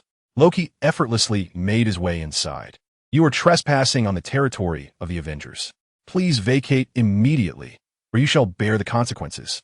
The visage of Christina suddenly appeared on the large screen. Her burgundy hair cascading around her serious expression. Interesting, Loki said with a sly grin, suddenly raising his hand and brandishing his scepter. A beam of blue light shot forth from its tip, shattering the screen into fragments. The ground was strewn with lifeless bodies. These researchers had met their untimely end under mysterious circumstances. Loki held no interest whatsoever in the experiments conducted here. Not far behind him, Hawkeye retrieved the container holding the iridium from the storage cabinet. Hawkeye nodded slightly to Loki and discreetly exited through the back door, bearing the elements alone. In stark contrast, Loki emerged from the front, nonchalantly and unhurriedly, as if he were merely out for a leisurely stroll. No sooner had Loki stepped outside than a swift, dark shadow struck his chest, knocking him to the ground. It was a flying disc. Embarrassed and furious, Loki scrambled to his feet and aimed his scepter, unleashing a beam of blue light at the individual before him. Captain America, skillfully catching his returning shield, raised it in defense. Upon the blue light impacting the shield, it rebounded instantaneously, once again sending Loki sprawling to the ground in a most undignified manner. Suspended in midair, a Quinjet hovered 10 meters above the ground, its underside revealing a mounted rotary machine gun. Black Widow's voice resonated powerfully through the speakers. Loki, drop your weapon and surrender immediately. In response, a flash of blue light shot forth as Loki directed an energy blast toward the Quinjet. However, Black Widow, an exceptional pilot, had anticipated this and deftly maneuvered the Quinjet to evade the energy attack. Yet, being a frost giant descent, Loki's combat prowess was far from trivial. In the air, Black Widow engaged in close combat with Captain America, exchanging blows as Loki adeptly concealed himself behind Captain America's form, rendering Black Widow hesitant to fire her weapon. Just then, a rhythmic rock tune suddenly blared through Black Widow's earpiece, followed by Tony's playful voice. Agent Romanoff, have you missed me? Black Widow, caught between amusement and exasperation, could only shake her head. In the night sky, a shooting star blazed across the expanse as Iron Man joined the fray. Faced with a fully armed Iron Man, Loki chuckled and, rather obediently, raised his hands in surrender. At that moment, for more Warhawks descended gracefully around them. With a thunderous sound, the massive Warbringer also landed. One of the Warhawks clutched the unconscious Hawkeye in its grasp. Hawkeye had attempted to abscond with the iridium elements, but was intercepted by Luke, who had anticipated this move. Thwarting Hawkeye's escape, lying in the cockpit, Luke observed the captured Loki and Hawkeye in silence. As the narrative shifted, once more under his influence, he pondered whether, by keeping a vigilant watch over Loki, the Battle of New York might be averted. His gaze then fixed upon the scepter that had fallen beside Loki. The scepter emanated a faint blue glow, as if it were quietly beckoning him.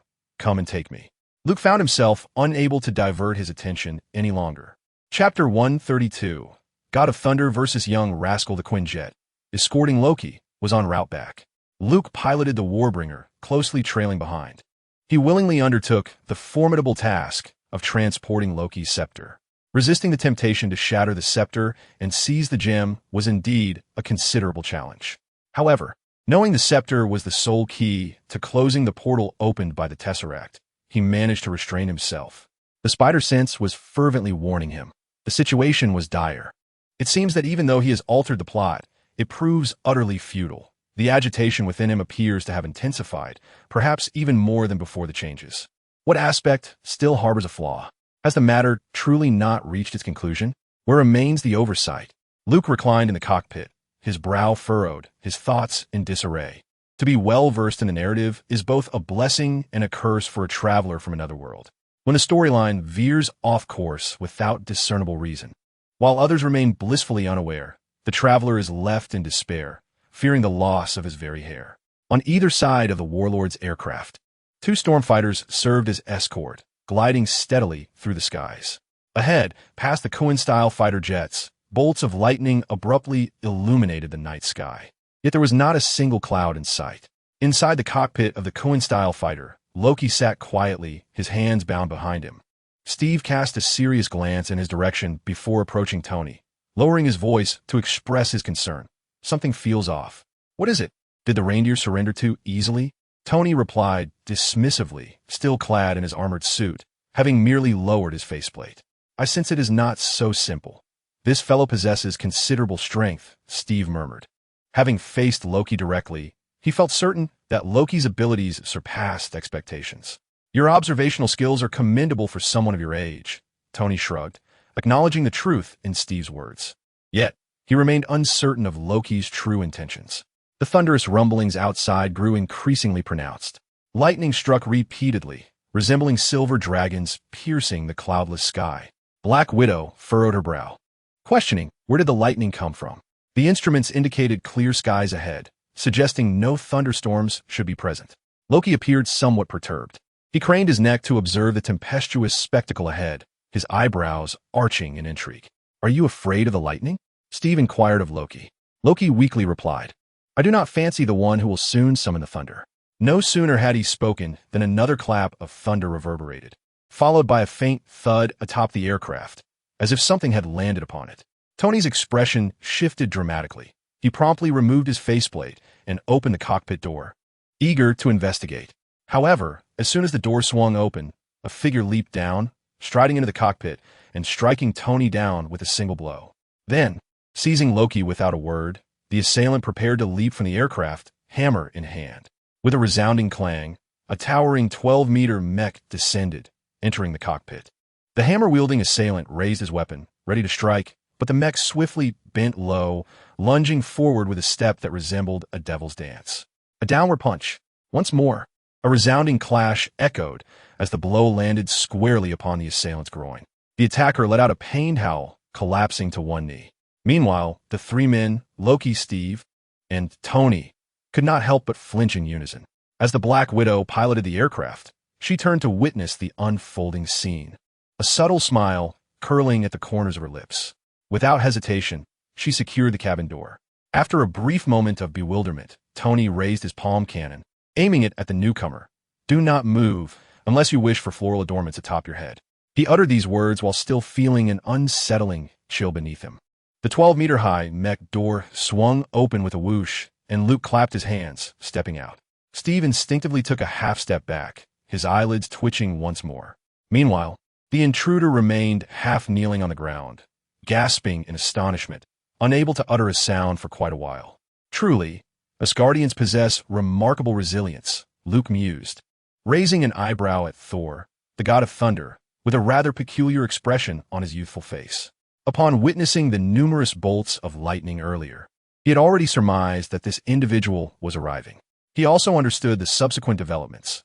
Thor would intercept Loki, engage in a heartfelt brotherly exchange, and then clash with Tony, ultimately being persuaded to return to the helicarrier by Captain America's formidable presence. However, with time slipping away and his mind fixated on hurriedly returning to dismantle Loki's scepter, Luke lacked the patience to await the unfolding of such events. Thus, he had come racing in like a whirlwind. If Iron Man represents the embodiment of science in the Marvel Universe, then Thor epitomizes the realm of mythology. It must be said that as a deity, Thor's physique is extraordinary. Even after enduring a tremendous blow, he merely inhaled sharply. It was no wonder Jane Foster was utterly captivated upon seeing him. After a sympathetic pause, the men present waited for Thor to regain his footing. Little Thor, however, remained on the ground. The god of the hammer's face turned a shade of iron gray. Previously a deep maroon hue, anger simmered within him.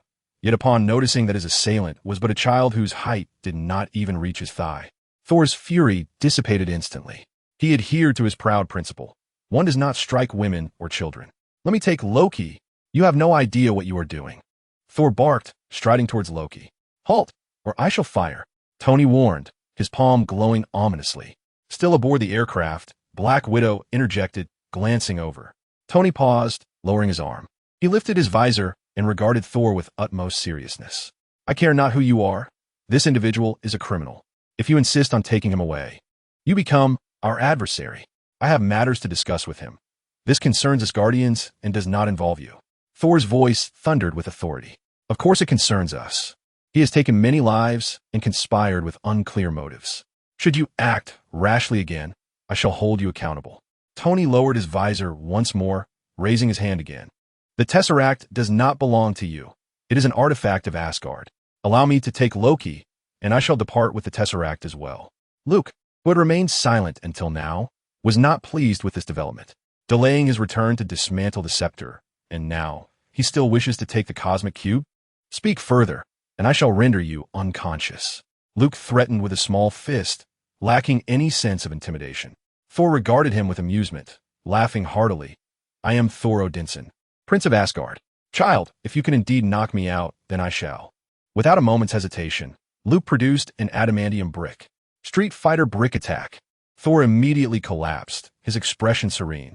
Luke nonchalantly stowed away the brick, shrugging as he remarked, perhaps I should have listened to what he had to say next. Loki, Tony. And Steve stood in stunned silence. The god of thunder versus the mischievous child, and the child emerged victorious. As the Quinjet gradually descended onto the helicarrier, the robust Thor awakened.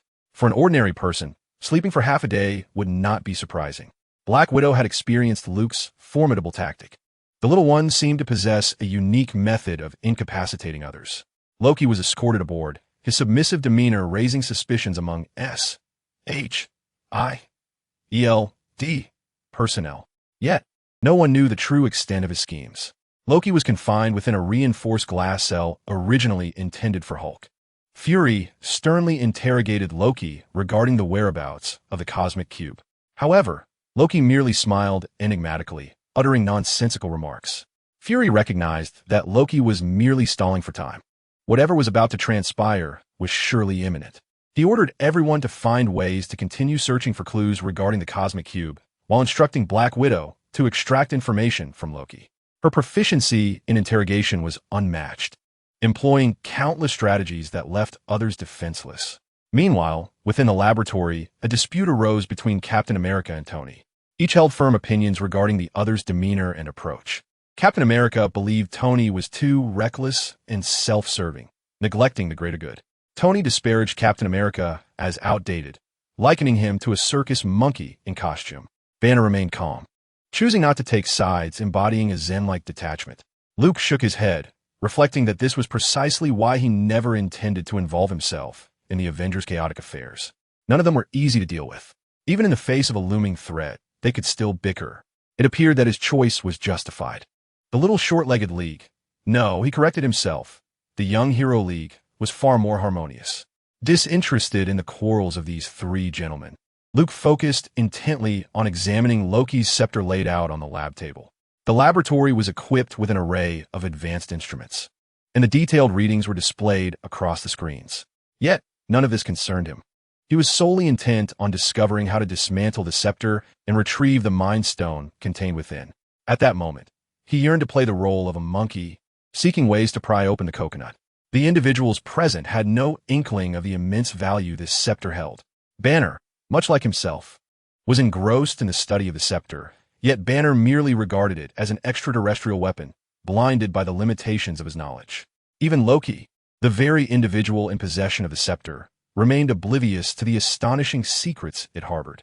Luke surmised that perhaps only two beings in existence were privy to this secret, Thanos and an exceptionally dashing fellow named Luke. Rising on his toes, Luke leaned over the table, scrutinizing the scepter with unwavering eyes. At its apex, a faint blue glow emanated. Could this be the power of the Tesseract? Was Thanos utilizing it to obscure the existence of the Mind Stone? But what was his motive? It seemed that throughout all the films, this question had never been addressed. Thanos was playing a grand game. Luke pondered, feeling an intense urge to grasp the scepter. Indeed, something was amiss. Was the scepter exuding a mental influence? It seemed to be tempting him. A look of caution adorned Luke's small face as he gingerly extended a finger to lightly touch another part of the scepter. No reaction. He then ventured to touch the tip of the scepter. The moment his finger made contact with the blue crystal, the two men arguing nearby, along with Dr. Banner, all turned their gazes toward him. Hey kid, don't touch that, Tony warned. One burst of gamma radiation could annihilate everyone on this ship. We might all end up as green behemoths. He gestured at the scepter. Banner shot Tony a bemused glance. No offense intended. Tony raised a hand in apology. There was a peak surge in the gamma readings just now. What caused it?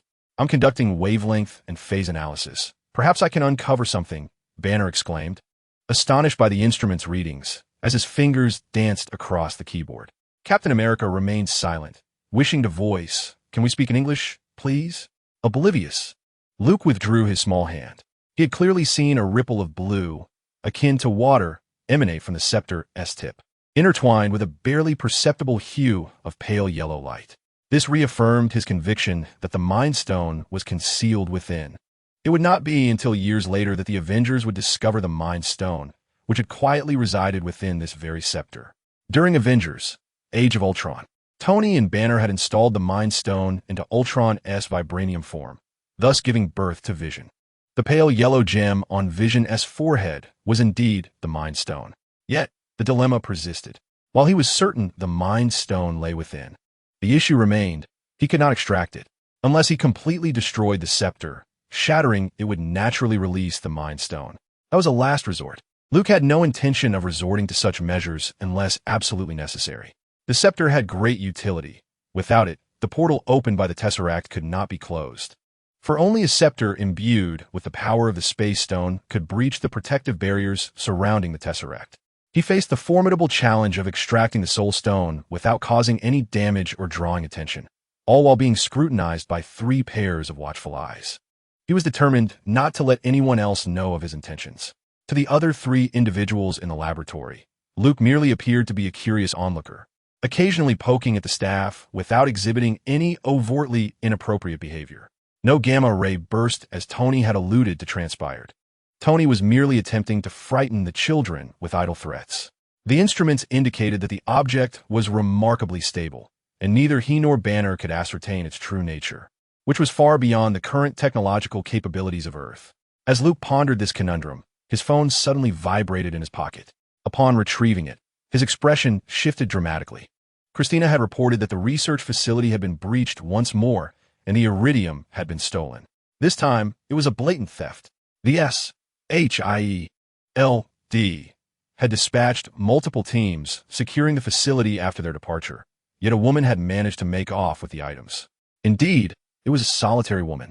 Christina had recorded the incident as it unfolded. Narrowing his eyes, Luke scrutinized the video. The thief appeared mysteriously, as if materializing on the street. Judging by her physique, she was a woman wielding a spear, which she employed to eliminate her adversaries. Strangely, each time she threw the spear, it transformed mid-air into 3 heavy black rays of light that could track and pierce her targets, regardless of their attempts to evade. The only close-up shot in the video revealed the woman's visage.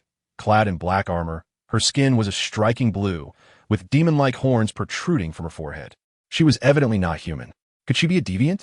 Luke's expression turned grave. Indeed, a misstep had occurred. His spider sense had proven accurate. Who was this woman?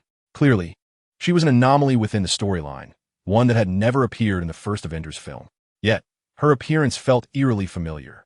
Given her ruthless and decisive killing prowess, it was evident that she was a formidable character. The spear, capable of manifesting tracking beams, left a lasting impression on Luke. One who wielded such a weapon was certainly not an ordinary foe. Regrettably, the video quality was poor, and her face was visible for only a fleeting moment, leaving him with only a vague hypothesis.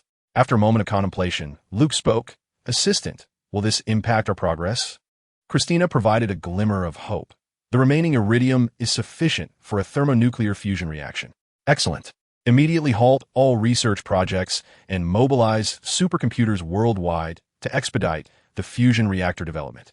Once the artificial sun is created, launch it without delay." "Understood, Master." Once the call ended, Luke looked up to find Tony and the others in the laboratory, watching him intently. "What is going on? Is something amiss?" Tony keenly heard the mention of iridium and fusion reactors, and upon glancing at Luke's small face, which bore a grimace as if someone had spoiled his enjoyment, he realized there was indeed trouble at the laboratory. Luke sighed. "I suspect that Egghead has received the news as well." No sooner had he spoken than a figure entered the laboratory. "Egghead, the little brat's research facility has been attacked again, and all the agents I dispatched have gone dark. Do you have anything to say?" Egghead scanned the room. his gaze landing squarely on the young boy. In the entire SHIELD, only Egghead dared to address Luke so informally. The assailants made off with the iridium, Luke stated, extending his hands in resignation. Again, with the iridium? Egghead furrowed his brow. What is its significance? Was it Loki's accomplices? How many of them are still out there? Enough to frighten you, Luke thought to himself. After a moment's contemplation, he added, iridium is a crucial material for generating antiprotons. If the Tesseract can open a portal to bring Loki to Earth, then antiprotons could amplify that portal's size exponentially and stabilize it. What did you just say? Are you implying that Loki intends to bring more people to Earth? Egghead's eyes widened in disbelief. Regardless of the circumstances, Loki's plan is nearing fruition. The individual who stole the iridium possesses formidable strength, rivaling anyone present. We have lost the chance to reclaim it, Luke declared, projecting a video. The attendees were taken aback by the sight of a mysterious woman wielding a dark spear of projected energy. Egghead's expression darkened. He had dispatched 3 entire teams, only to suffer a complete loss, including a team of scientists and a security detail. SHIELD had sustained significant casualties this evening. Do we know where Loki plans to execute his scheme? Egghead inquired, his tone grave as he regarded the others. Tony and Banner exchanged glances, lost in thought. Steve shrugged, indicating that such matters were beyond him, as he was still acclimating to this era. Consequently, their gazes fell upon Luke once more. Luke, looking somewhat exasperated, said, "Why are you all looking at me? I don't know either." Couldn't he possibly admit to knowing everything, as that would be highly peculiar. However, he recognized the necessity of disclosing some information. If it were up to me, I would certainly choose a location with a vantage point, one that would reflect my status. The little brat had a point. Egghead nodded in agreement. Loki, as the Prince of Asgard, is arrogant and self-important. If he plans to invade Earth, he will want everyone to witness it. With that, Egghead's single, I turned towards Tony. Stark Tower? That gaudy, towering structure Captain America began, but faltered. In an instant, Tony comprehended the implications and was momentarily taken aback. If the portal opens above us, what chaos would ensue? Egghead spoke quietly into his earpiece. He'll change our course. We are heading back to New York. At that moment, an unexpected turn of events unfolded. A thunderous roar echoed, accompanied by a sudden jolt that reverberated throughout the entire aerospace carrier. The crew, caught off guard, tumbled to the ground as the floor beneath them inclined sharply, sending various items from the experimental platform cascading to the floor. Alarms blared within the vessel. After regaining his balance, Egghead hastily inquired through his headset, "What is happening?" "Sir, we've come under attack. The source is unknown." Hill's anxious voice responded, "One engine is shut down, and we are descending." At that moment, another deafening explosion resonated. Luke felt the ground tremble beneath him once more and instinctively shielded his head while lying flat, pondering the peculiar situation. According to the narrative, the assailants were brought by Hawkeye, yet Hawkeye had already been apprehended. Could it be? As the crew gradually rose to their feet, Captain America assisted Luke in getting up. Egghead informed them, "We are plummeting from several thousand feet. I have ordered everyone to evacuate this area. Now, it's up to you." Captain America nodded immediately. Tony declared, "I will attempt to repair the engine." Banner appeared somewhat bewildered, uncertain whether to transform. Meanwhile, Luke dashed ahead, the first to exit. On the bridge, the agents exerted every effort to stabilize the aerospace carrier, yet they could not halt its descent. Egghead's evacuation order had been issued, and the corridors were filled with personnel rushing to safety. "General is here." Upon locating 4 roses, Luke found the 4 young ladies standing together with Peter Parker and Christina, the snowman. Young Spider approached eagerly. "Hey buddy, are we up next?" "Patience. Let us assess the situation first," Luke replied with a slight smile. Upon reaching the deck, they discovered the dire state of affairs. The deck was severely tilted, and the strong winds generated by the carrier's descent made it nearly impossible to maintain footing. Fortunately, the War Master and the 4 Tempests were secured by the carrier's aircraft hooks, preventing them from plummeting. Without needing Luke's command, Christina had already activated the 5 mechs. The mechs detached their hooks and flew toward them. The group of shorter individuals climbed into the mechs one by one.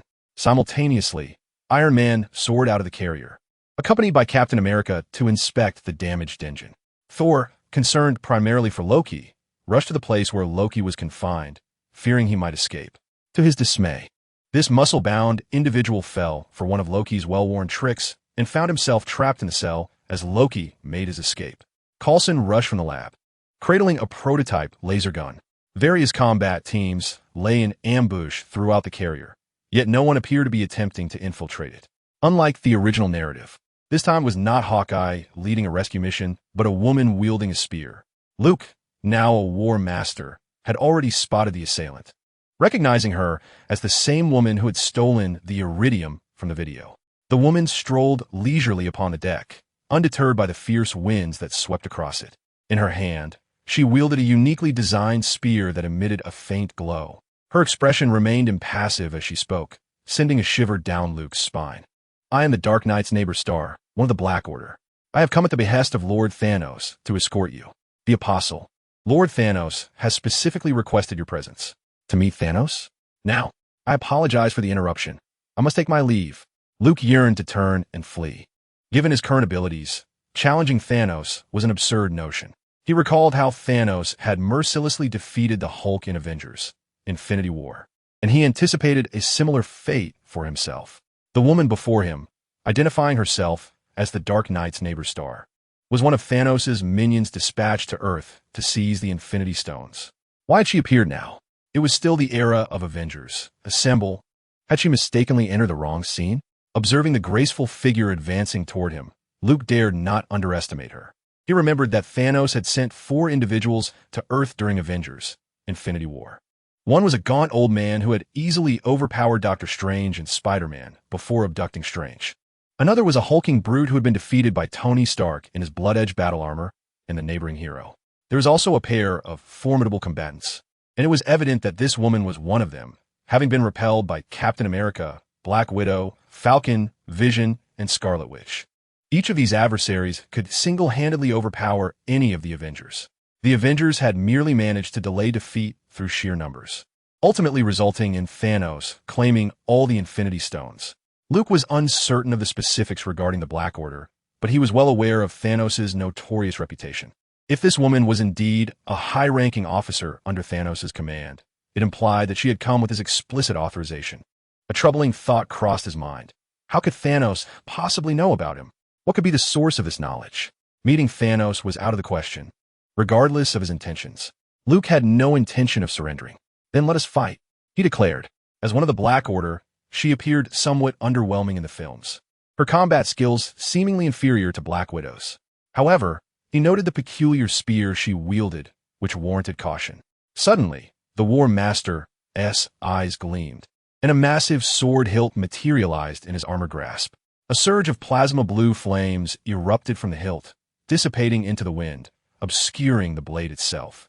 This was the shadowless sword, Aileron, designed for use by the War Master. Luke named it the shadowless sword Aegis. The War Master brandished his sword with both hands, positioning it before him as he took a combat stance, legs apart. Flanking him, for Stormfighters similarly assumed battle readiness, revealing an array of weaponry. In response to Luke's defiance, the Dark Knight's neighbor star's blue visage remained unchanged, betraying no surprise.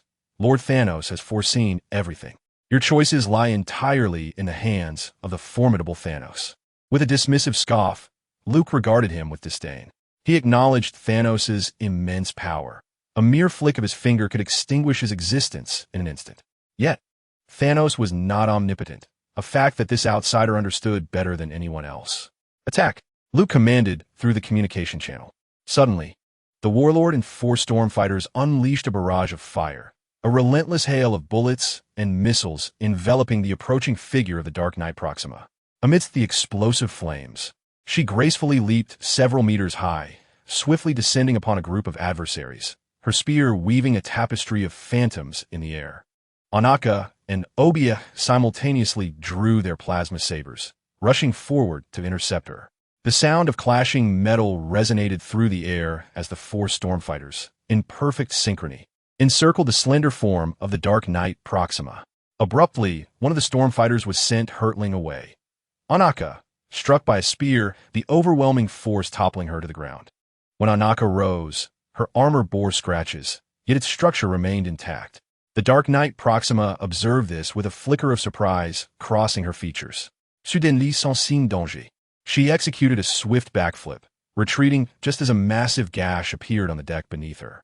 The warlord, from across the chasm, made a motion to lift an invisible colossal sword. Below the deck, a group of agents stood transfixed, gazing upwards. A gigantic foot descended upon them, obscuring their vision. The warlord raised the sword once more, targeting the Dark Knight Proxima. She swiftly sidestepped, retreating several meters, her slender arm raising as she relinquished her spear, which shot forth with deadly speed. The uniquely designed spear split into 3 mid-air, morphing into 3 eerie black beams, each locking onto Anaka, Obia, and Rosanna, who piloted their respective stormfighters. "Quick, take cover behind me." The warlord's form suddenly radiated an orange shield, which expanded instantaneously to meet the 3 black beams. One of the beams struck the shield silently. Yet in the next moment, the shield dissipated, losing its energy and vanishing from sight. Luke was taken aback. How powerful was this black light? The following instant, the other 2 beams curved towards Anaka and Obia. The warlord raised his colossal arm to shield them. The impact was equally silent, yet Luke was violently thrown back by the immense force, along with the 4 roses that were sent flying. They crashed awkwardly onto the aircraft carrier's deck. As Luke regained his footing, he gasped, his eyes wide in astonishment. Goodness! The adamantine alloy plating was nearly penetrated, leaving such a large crater? What material was this spear crafted from to possess such ferocity? Almost simultaneously, the Dark Knight Proxima was struck by 2 strange bolts of lightning, accompanied by a sharp crack of thunder. She shook her head in confusion, glancing up in bewilderment. Before Luke, the control panel was aglow with a myriad of flashing red lights. Christina informed him that the warlord's arm had sustained a 22 damage from the recent strike.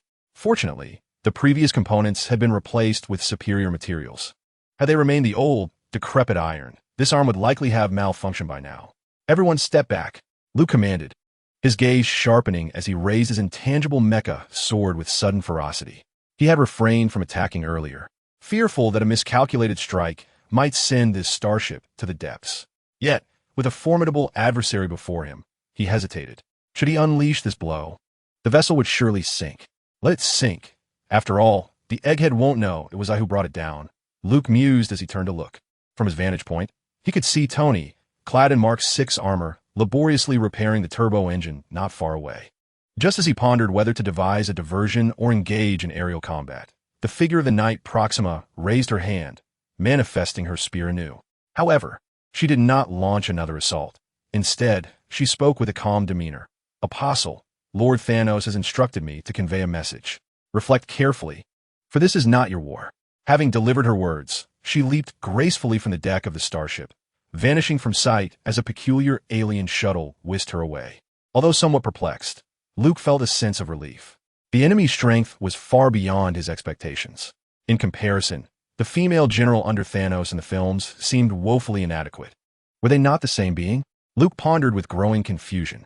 The warlord gazed skyward, his sight traversing the deck to the horizon rising in the distance.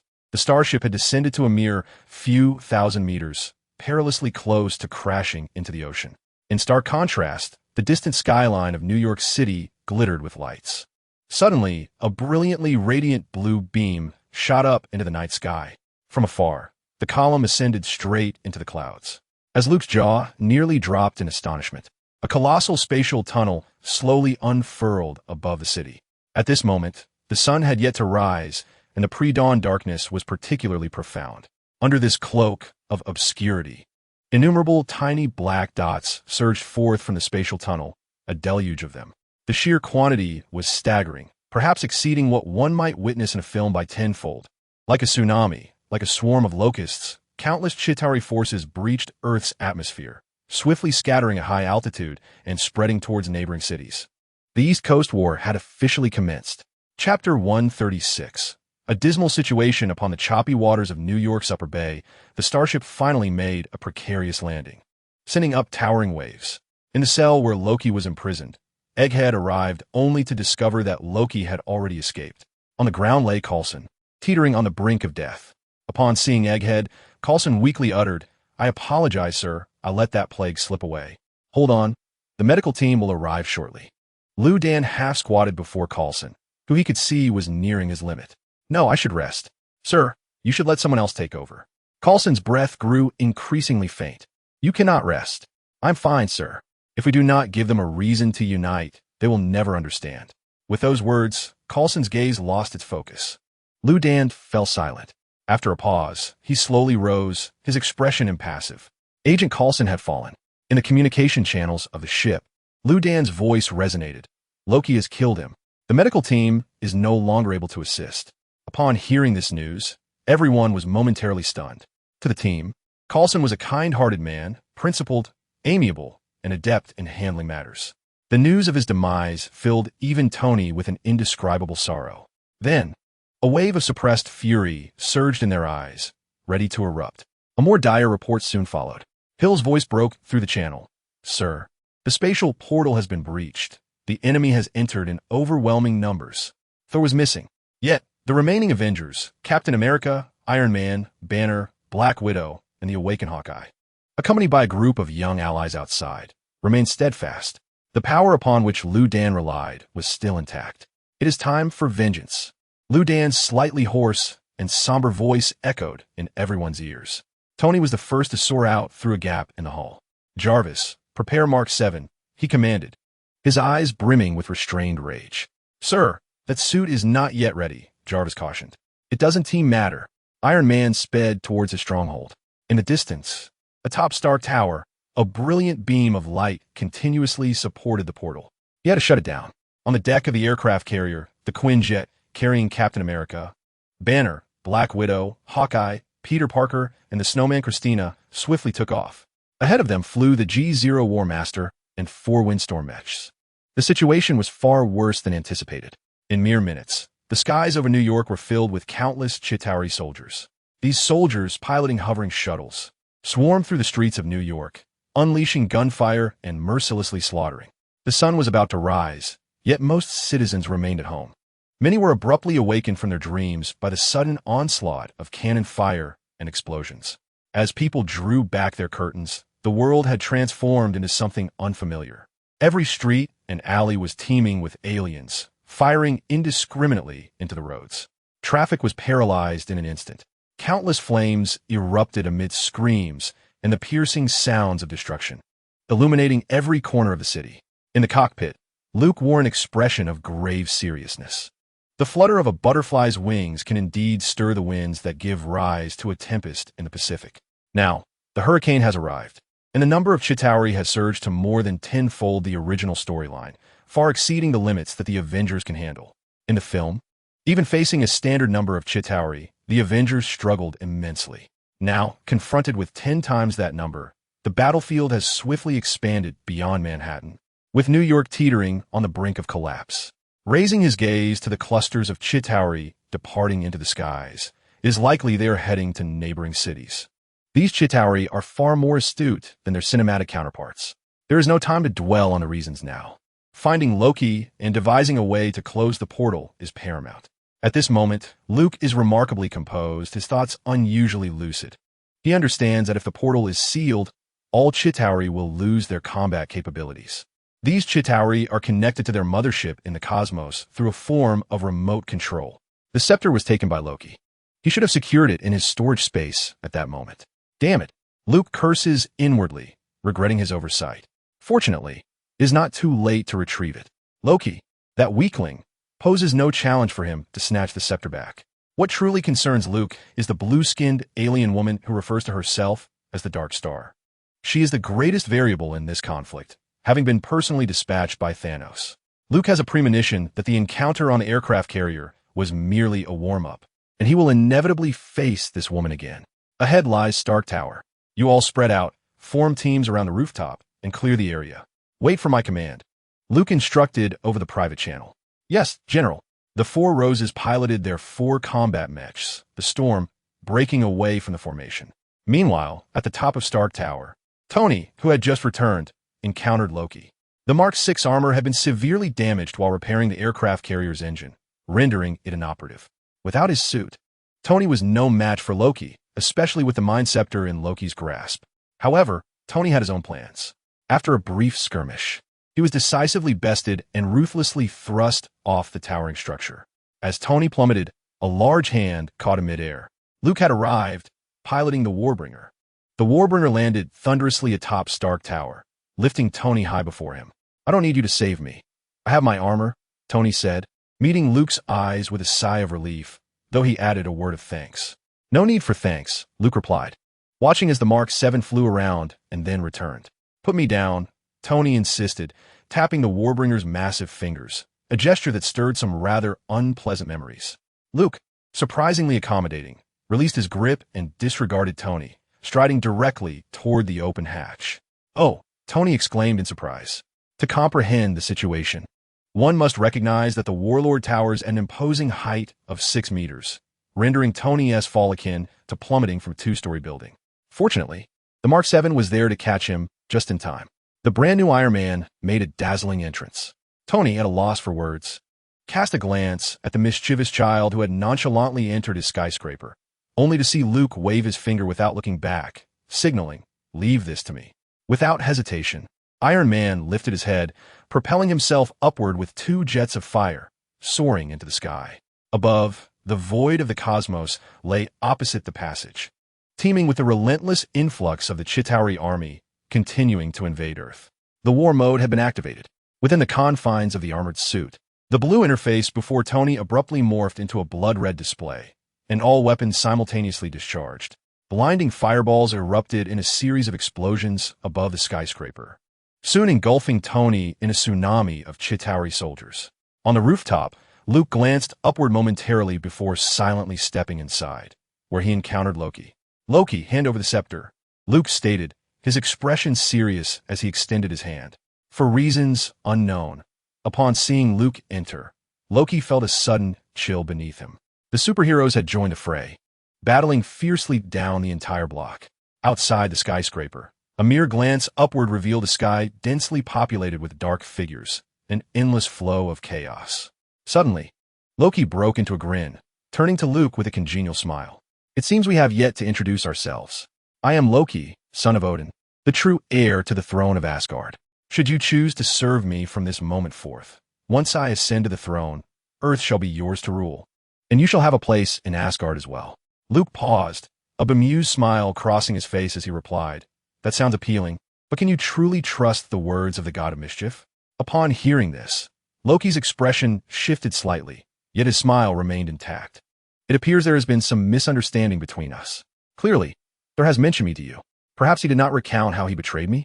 I once considered him my closest brother, but enough with the rambling. Just hand over the scepter," Luke interjected, impatiently digging at his ear with his pinky. "Oh, I forgot to mention, most people back home know you.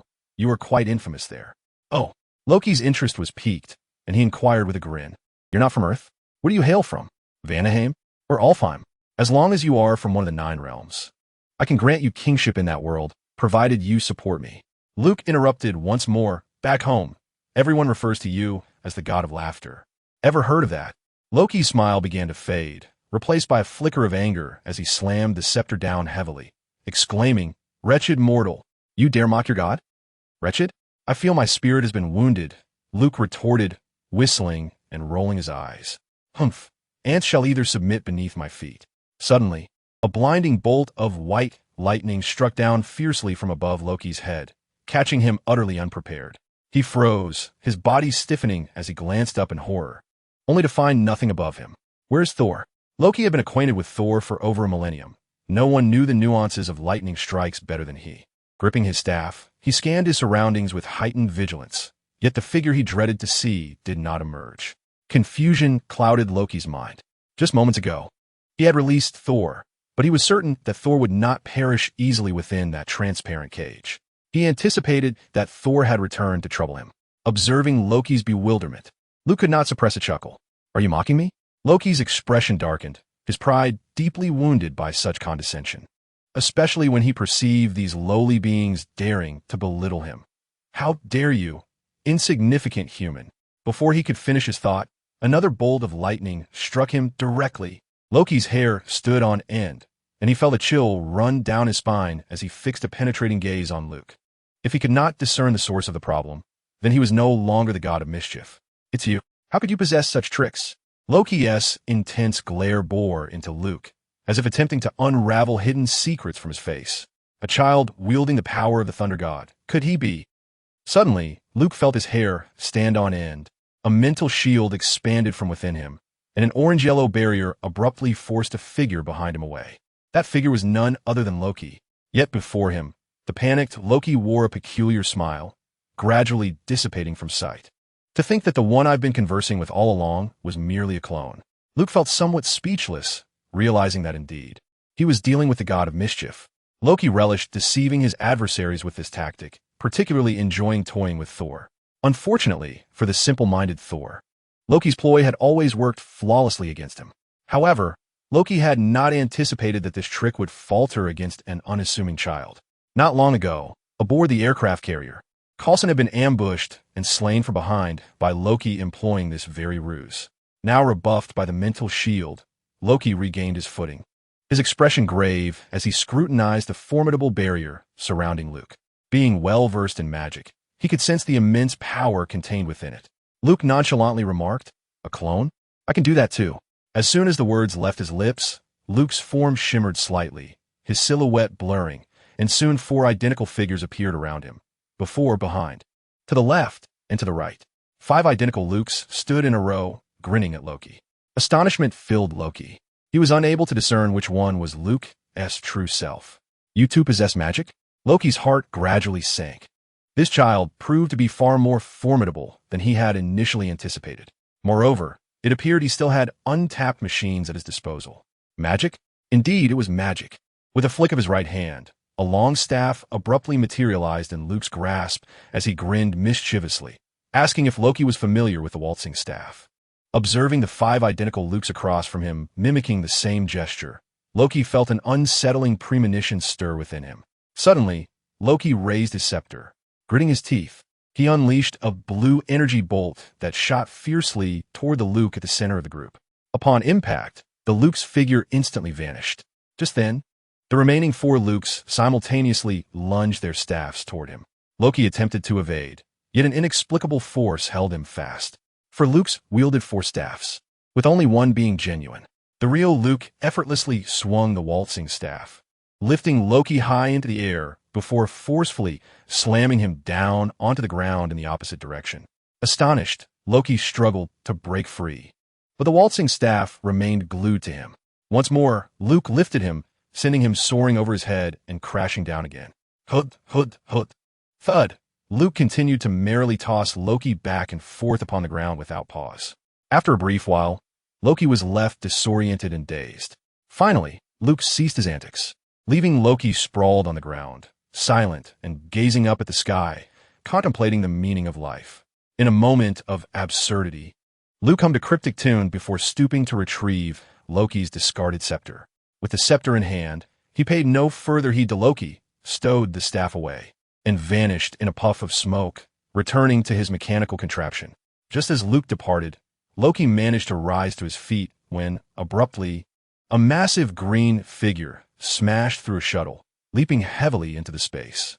The Hulk had spotted Loki and bore an expression of fury. The disheveled Loki pointed at Hulk, his voice laden with indignation, declaring, "Enough, you wretched, lowly beings. I am a god. I assure you I will not be."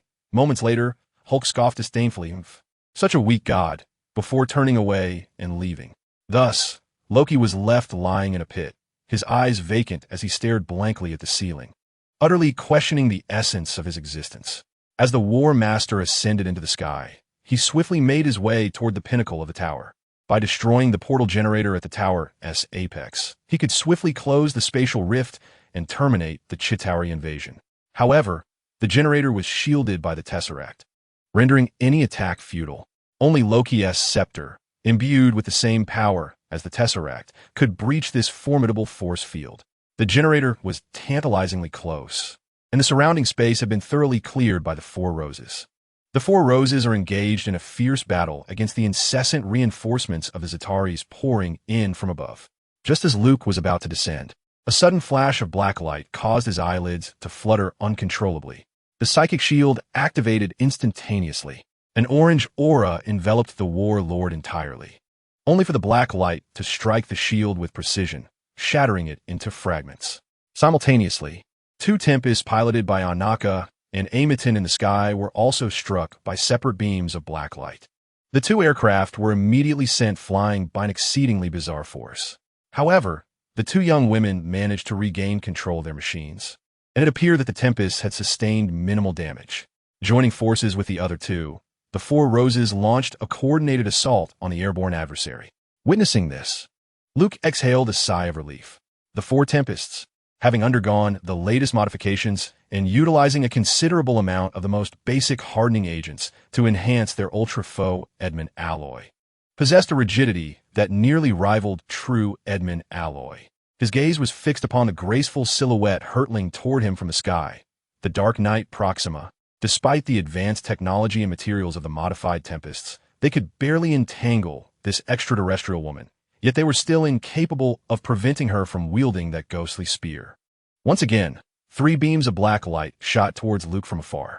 The Dark Knight Proxima had evidently discerned Luke's intention to close the portal. Confronted with such a formidable and unpredictable black light assault, Luke dared not leave his mech, nor could he approach the generator. Another psychic shield shattered before him. Subsequently, two remaining beams of black light accurately struck the warlord. The immense body of the warlord crashed down onto the rooftop of Stark Tower, instantly collapsing an entire floor. The explosive impact shattered the glass of more than 10 stories atop the building, sending shards cascading down alongside the Stark sign from a height of over 100 meters. Luke silently cursed his misfortune, though not out of pity for Tony. He realized that the spear wielded by his opponent was a veritable nemesis to psychic shields. Each of the three attacks possessed immense power, yet the shield could only absorb one at a time. Even if he could evade the remaining two, the moment these black lights appeared, they seemed to lock onto their target, ultimately striking him regardless. The display indicated that the mech's structural integrity had suffered a 10 damage. The tremendous shock waves reverberated through the layers of armor, making him acutely aware of the impact. Luke scarcely had time to contemplate before three more beams of black light surged toward him. His eyelids fluttered with urgency. This could not continue. Sooner or later, he would be pierced through. After all, it was merely a coating of Edmund alloy. If he were an Amiton-S Tempest, it would likely be no issue. Unfortunately, there was insufficient preparation time, and the warlord had only managed to install new weaponry before Loki arrived on Earth. The Dark Knight Proxima seemed to realize this, fixating her attention solely on Luke and disregarding the Four Roses surrounding her. Since she could not harm them, she chose to pursue her target directly. The Dark Knight Proxima had no intention of slaying Luke. As she stated, she was there to escort him away. Should Luke resist, she would render him incapable of defiance. As one of Thanos' formidable Black Order, Dark Knight Proxima had executed countless missions without failure over the years. She possessed ample confidence and resolve to take Luke with her. Luke sought every opportunity to close the portal, yet the dark spear ensnared him. Dark Knight Proxima deliberately maintained a distance, limiting the melee prowess of his intangible weapon, the Shadow Sword Aegis. Fortunately, Luke had an array of hidden treasures at his disposal, possessing more than just an invisible sword. As the saying goes, young ones possess an abundance of tricks. Suddenly, a swarm of drones surged forth from the warlord's hangar, swiftly forming pairs and groups of 4, totaling over 50. The G3 Predators were unleashed. Christina had transcended technical limitations. Had the drone bay of the warlord not been temporarily modified with constrained capacity, she could have deployed even more, creating a denser swarm for assault. Tracking is not solely your domain. Behold my secret weapon, the Bug Secretary, Bug Jade. Luke laughed heartily, only to be struck by 2 beams of dark energy, sending him sprawling. Curiously, he glanced back at the mech aquarium behind him. Rotos had been asleep for over half a month, now being tossed about within, forming S shapes and B shapes, utterly undisturbed by the chaos. The G3 Predator swarm attack strategy proved remarkably effective. 50 G3 Predators simultaneously unleashed blue-white lasers, illuminating Dark Knight Proxima. She cried out in agony, the sensation akin to being stung by 50 bees incessantly. Although the intensity of the lasers was mild for her constitution, the burning sensation on her skin was unmistakably real. More infuriatingly, these bees were swift and nimble, relentlessly tracking her, leaving her with no refuge. Seeing Luke persist in his attempts to close the portal, Dark Knight Proxima grit her teeth and raised her hand, conjuring an exceptionally bright and dazzling spear of light, which she hurled with great force. Luke was startled, his spider sense alerting him to imminent danger. The psychic barrier shielded him from the first beam. However, he was struck by the second beam, the interface before him flashing crimson. In a frenzy, Luke yanked the joystick, leveraging the momentum of the mech's backward flight, with the warlord's power unleashed to distance himself from the third beam. Gaining a brief respite, Luke quickly summoned another psychic barrier to deflect the third beam, which promptly disintegrated. At that moment, a peculiar sound resonated from above. Luke looked up in astonishment to see a colossal steel beast, stretching hundreds of meters, slowly emerging from the spatial portal. The Leviathan has entered the scene.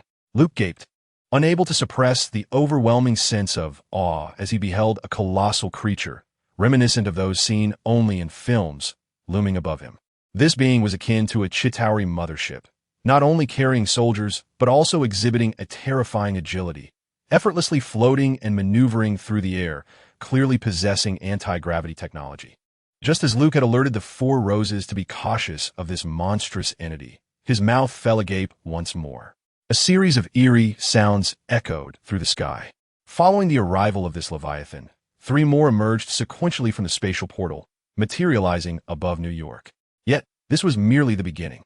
As the 5th, 6th, 7th, and up to the 20th Leviathan arrived, Luke's expression had grown somewhat numb. Meanwhile, on the ground, the scattered heroes of the Avengers looked up in bewilderment and shock. This spectacle left countless onlookers in New York momentarily frozen in disbelief. A staggering 20 Leviathans had indeed arrived. Regaining his composure, Luke exhaled deeply. He contacted the Four Roses via the team communication channel, speaking with grave urgency. Initiate the Lion Plan. It is time to assemble the War God Megazord. Insert the activation key. 4 modified stormfighters swiftly regrouped, aligning themselves toward Luke's warlord. In a serious tone, Luke commanded, prepare for assembly. Activate the interlocking system. Connect the thermal devices, power on, increase thrust, and commence the formation. The Four Roses responded in unison. Advance. War God Megazord. As the command resonated, the 4 stormfighters began to unfold magnificently, transforming their respective forms. These aerial combat mechs have been designed with modularity in mind. Excess and protruding components retracted into their bodies. The mech heads, arms, and legs bent and folded, smoothly retracting within. In an instant, the 4 stormfighters morphed into 4 elongated, rectangular bodies, maintaining their propulsion as they slowly approached the warlord, which was undergoing its own transformation. The warlord's main structure remained largely unchanged due to insufficient modification time, only key connections at the arms and legs having been altered. This was a point of regret for Luke. As Luke issued further directives, the transformed stormfighters began to dock with the warlord. The stormfighters piloted by Anaka and Obia connected to the warlord's feet, extending its legs by 2 meters. Simultaneously, their firepower was fully retained, serving as 2 points of support at the base. The shotgunner Rosanna and the grenade launcher Emetane's stormfighters docked onto the warlord's arms, similarly extending them significantly. The firepower of these 2 units was likewise preserved. In the aftermath of the transformation, the warlord's left hand acquired the ability to breathe fire and was equipped with multiple missile launch points. Meanwhile, the right hand gained the capacity to launch grenades, including the second-generation grenades carried by the warlord. Luke's voice resonated once more. I shall form ahead. At that moment, the inverted, triangular head of the warlord retracted into its torso. Subsequently, a new square head emerged, which was none other than the Storm, piloted by Luke himself. This veteran Storm swiftly altered its exterior, undergoing its final, most intricate and dazzling transformation. In the span of a single breath, the machine, now under Luke's command, manifested a visage, with eyes, a nose, and a mouth distinctly visible. With a sharp sound, the newly formed War God Titan's eyes illuminated. Luke declared, form the radiant divine sword. The War God Titan brought its palms together, gradually drawing forth a magnificent, brilliant sword from its left to right hand. The shadowless sword, Aegis, revealed its true form for the first time. The War God Titan gripped the sword with both hands, raising it high. The colossal sword shimmered with golden light, the entire mech exuding an unparalleled might. After completing its transformation, the towering form, now exceeding 9 meters in height, became the most conspicuous combat unit on the battlefield, second only to the 20 Leviathans soaring in the sky. At that moment, complete control of the 9-meter giant rested solely with Luke, while the 4 Roses were tasked with providing fire support. Just then, the war god Titan abruptly raised its head, casting a calm gaze towards the heavens. Suddenly, an antenna sprang forth from the top of its head, swaying in the wind. A deafening voice echoed through the skies of New York. Curry's stick. The radiant sword swung with immense force, unleashing an unparalleled burst of dazzling sword energy. In an instant, it shot into the sky, illuminating the city with its brilliance. The 20-meter-wide Azura evil light shattered the spatial distance in a heartbeat, piercing through 3 Leviathans in its path. In that fleeting moment, a cascade of blinding light erupted in the air, as the 3 recently arrived Leviathans were instantly obliterated, their massive forms disintegrating in a spectacular explosion, resembling vibrant fireworks that once again illuminated the night sky before dawn. The impact of this strike invigorated the members of the Avengers. To be honest, the arrival of the 20 steel behemoths had nearly suffocated them with despair. This scene made them realize that among their ranks stood a formidable being capable of matching their foes, a super genius boy. No, he was not merely a super genius. He was an apostle.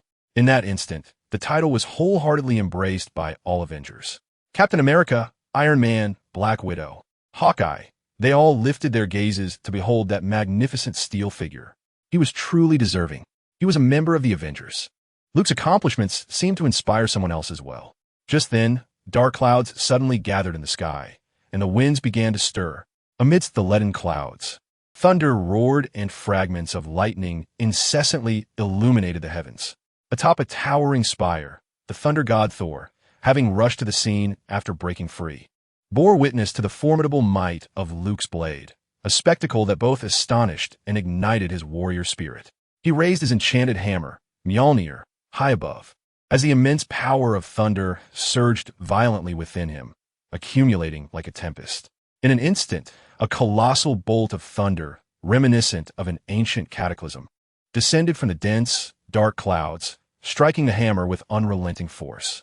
At that moment, the raging bolts of electricity danced in the sky like silver dragons, intertwining and swirling. Countless soldiers from the Chitauri, emerging through the spatial rift, were obliterated upon contact with the electric light, vanishing without a trace. A Leviathan was instantly pierced by a full torrent of electricity, erupting in a cataclysmic explosion. The sky, shrouded in darkness, appeared especially foreboding. Yet, such tumultuous weather shifted swiftly. As the thunder subsided, the heavy clouds dissipated almost as quickly as they had gathered. A beam of sunlight unexpectedly broke through the horizon, illuminating the skyline of the city. In the distance, the sun gradually ascended above the horizon. Perched atop Stark Tower, Luke gazed at the unfolding battle in the sky, his expression betraying no hint of relief. He had vanquished 3 Leviathans, while Thor had dispatched 1, yet 16 remained. The massive forms of the Leviathans began to maneuver through the air, scattering in all directions. Half remained in the skies above New York, launching a relentless assault, while the other half gradually drifted beyond the city limits, heading towards neighboring urban centers. However, the others were now preoccupied with their own struggles, rendered powerless to intervene against the Leviathans that were clearly on a path to attack other cities. Luke found himself ensnared by the Night Star. Damn it, this madwoman is relentless, he thought. Surrender, apostle, and come with me to meet Lord Thanos. This seemingly insignificant figure, undaunted by the towering 9-meter mech, wielded a spear of unknown material that posed a significant threat even to the combined might of the War Machine. Confronted by such a formidable opponent under Thanos' command, the War Machine offered little advantage to Luke, as it was originally designed as a countermeasure against the Leviathans. Who could have anticipated the emergence of such a variable as the Night Star? Withdraw the G3 Predators, disperse, and engage the foot soldiers at will. Phantom Blade Dance. Draw the blade. Revenge of Light. For heaven's sake, unleash all firepower. Faced with the ferocious, entangling attacks of the Night Star, Luke found himself unable to allocate further focus to the Leviathans, having expended his initial, overwhelming strike. At that moment, no fewer than 8 Leviathans began wreaking havoc amidst the skies and buildings of New York, inflicting significant destruction upon the cityscape in a matter of moments. It is evident how much devastation and casualties this will bring. The communication channel buzzes with the chatter of the Four Roses. General, this adversary is formidable. Yet, it pales in comparison to the apostles we have slain. Alas, the General's strength has waned significantly. Were there a supernova explosion, such an enemy could be obliterated in one fell swoop. Roxana, do you wish to raise this city to the ground? Oh dear, Amy, think of a solution quickly. Otherwise, the general will be weakened yet again. As we analyze the situation, it becomes apparent that the enemy possesses almost no weaknesses. With physical capabilities several times that of an ordinary human, astonishing regenerative abilities, and terrifying speed. Moreover, they're adept in various martial techniques. Particularly, the form of attack wielded by that spear is unlike anything I have ever encountered. The energy shield of a chi master can be pierced in a single blow, indicating its immense power. Luke's voice rings out. Everyone, do not panic. We have not yet lost. Though he speaks with bravado, internally he harbors no confidence. During the battle against the Dark Knight's adjacent star, he also cast his gaze upon others. The scene in the sky and the streets below, where comrades are embroiled in combat, reveals a dire situation. The sheer number of enemies far exceeds the original narrative. The Avengers, a cadre of heroes, find themselves facing overwhelming odds, often one against hundreds, even thousands. Iron Man alone contends with a veritable tide of Chitauri soldiers flooding from the skies, with the spatial portal relentlessly disgorging more foes. The ammunition aboard the Mark VII appears to have been exhausted from the outset. Presently, Tony relies solely on the arc reactors in his palms and the cluster cannon in his chest to retaliate, evading and retreating in a precarious dance of survival. Though Thor's individual prowess is remarkable, he too finds himself beleaguered by the relentless onslaught of Chitauri soldiers, struggling to maintain his stamina. On the ground, Captain America, Black Widow, Hawkeye, Peter Parker, and the snowman Christina are trapped on a single street, unable to move. They're besieged from all sides by enemy soldiers, enduring an unending barrage of attacks, fighting with every ounce of desperation. Peter Parker, clad in his original Spider-Man suit, is the most agile among them, using his webs to mitigate a significant portion of the troubles faced by the heroic ensemble. At this moment, both Black Widow and Hawkeye have sustained injuries. Being mere mortals, they lack the physical resilience of Captain America, let alone his indestructible shield, under the concentrated and cunning fire from the Chitauri soldiers. Black Widow bears laser burns on her arms and thighs, her suit torn, exposing her pale skin marred by ghastly wounds. Hawkeye, too, is marked by a vast stain of blood across his chest. Yet he grits his teeth, having exhausted his arrows, employing his archery skills to the utmost. Both are resolutely engaging the enemy, fully aware that any lapse in their defense could lead to being overwhelmed by the relentless tide of foes, rendering them incapable of rising again. Captain America stands as one of the few remaining warriors, endowed with a genetically enhanced physique that exhibits remarkable resilience against blows, complemented by his protective shield. However, despite his formidable capabilities, his stamina is rapidly depleting. Genetic modification does not equate to boundless endurance. Even the mightiest cannot withstand the onslaught of sheer numbers. Christina, clad in a tattered snowman suit, has transformed from a snowman into a diminutive gray figure. It was not until recently that the others realized this seemingly innocent, high-pitched girl, whom Captain America and his companions believed to be a child, was in fact a robot, her metallic skeletal structure gleaming beneath her costume. Christina is among the most dynamic participants on the battlefield, powered by colorless energy crystals produced by Luke, ensuring an ample supply of energy for her advanced form. At this moment, Christina's petite frame is wielding a cannon that starkly contrasts her size, the very weapon utilized by Coulson aboard the airborne mothership. This formidable armament, crafted from SHIELD's long-standing research on the Tesseract, allows Christina to obliterate several advancing Chitauri with each shot. The powerful recoil is effortlessly absorbed by her metallic body. Fortunately, with the addition of the agile Spider-Man and Christina, the team stands a better chance. Without them, Captain America, Black Widow, and Hawkeye would have succumbed to the overwhelming tide of Chitauri. which outnumbered them tenfold in the original narrative.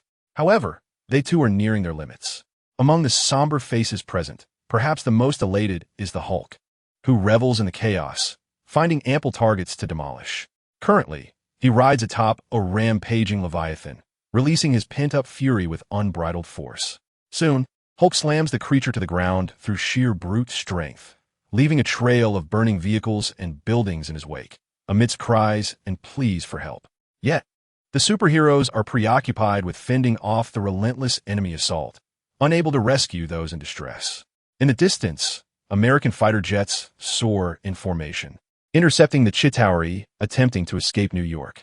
Aircraft are continuously shot down, plummeting from the sky, while missiles and cannon fire intertwine with the Chitauri's onslaught, creating an unending cacophony of explosions above the city. Gradually, the superheroes find their strength waning, their bodies bearing more and more scars. Even Iron Man, Thor, and the others are beginning to gasp for breath, their mistakes becoming increasingly frequent. The Mark VII, a prototype, is battered and malfunctioning under such intense confrontation, forcing Tony to lower his altitude for combat. The situation is deteriorating for humanity, and it is undeniable that the superheroes are reaching the limits of their endurance.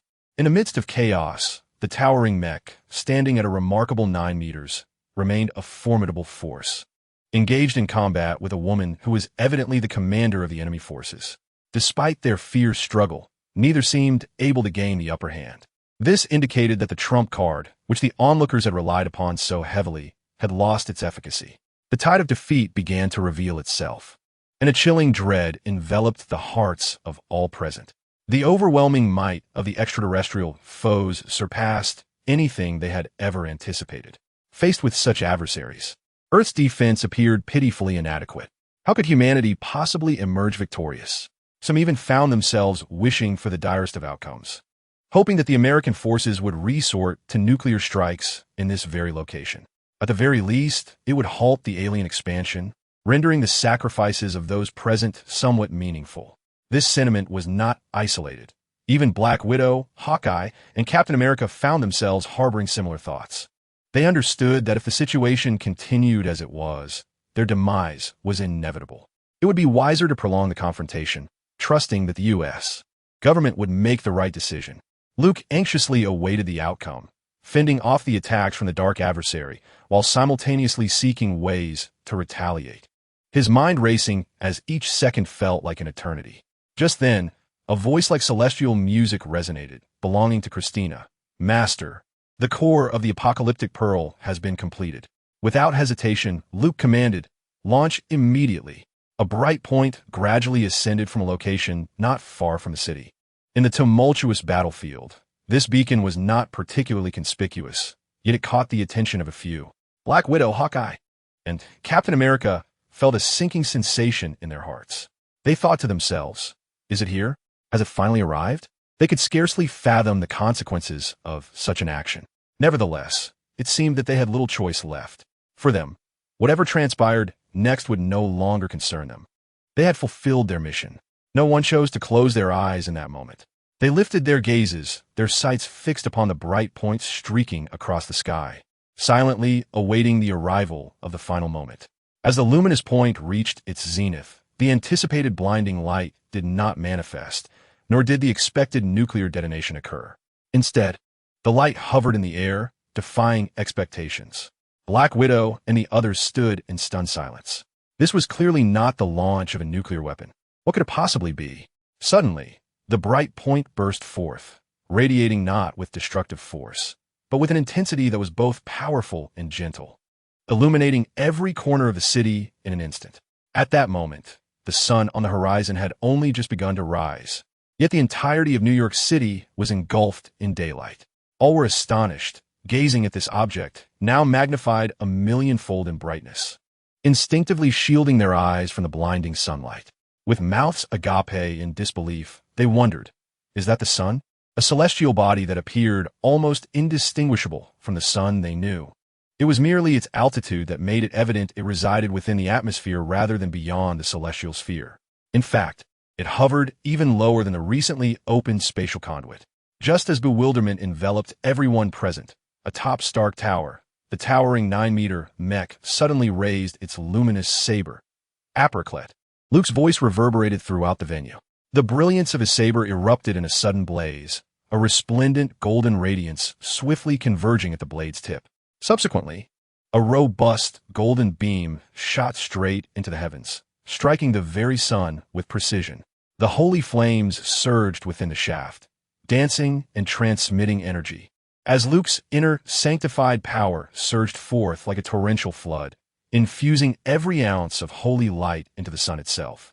This magnificent display persisted for approximately 1 minute. During this interval, even the dark star Proxima Centauri was compelled to retreat, unable to bear the sight of the radiant beam comprised of sacred flames. In terror, she recognized that her own strength was suppressed by an unfathomable pressure. The entirety of New York witnessed this awe-inspiring spectacle.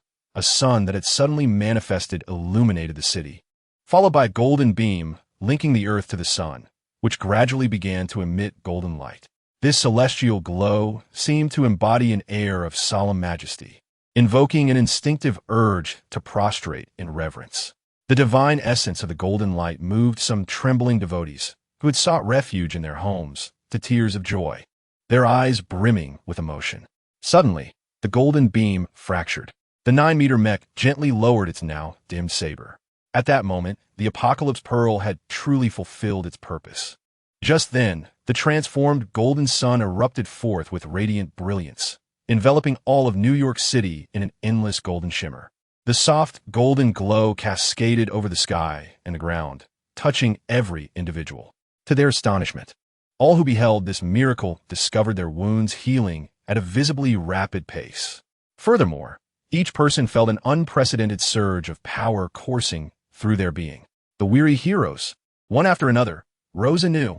Black Widow and Hawkeye found their injuries completely vanished, and they realized they had acquired physical attributes surpassing those of ordinary mortals. Along with an invigorated spirit, Captain America, Thor, and Hulk noted a remarkable resurgence of energy. Their already formidable physical capabilities had soared to new heights. Within the confines of his iron suit, Tony had sustained little injury, merely fatigue. Yet at that moment his eyes glimmered with renewed combat fervor. He had clearly heard Luke's exclamation of apricot. He mused to himself, that little rascal certainly has an ace up his sleeve. At this juncture, Tony could not help but acknowledge a burgeoning fondness for the young prodigy who consistently unveiled remarkable surprises. The resonant call of apricot had not gone unheard by just Tony. Every soul present had grasped its significance. On board the aerial mothership, Egg also witnessed this extraordinary scene via remote broadcast. With a look of astonishment on his dark face, he felt an immense sense of relief in his heart. The radiance of the Pearl of Revelation illuminated every corner of the city. Anyone deemed an ally by Luke would continuously recover from their wounds and experience a significant enhancement in physical prowess. Even ordinary individuals were not exempt. Initially, the American soldiers on the battlefield were overwhelmed by the aliens. At this moment, a commander seemed to receive a directive from above. He leapt onto a tank, gesturing vigorously and issuing orders with a commanding voice. Waves of empowered American soldiers began to organize a counterattack, their spirits soaring. They were the superheroes. They had succeeded. The soldiers were filled with conviction. As long as these superheroes stood by, the aliens would not seem so fearsome. Now was the time for retaliation. The dark night, like a neighboring star, once again ensnared Luke. Lying in the cockpit, he felt a warm sensation enveloping him, his fatigue dissipating, and an influx of strength coursing through his body.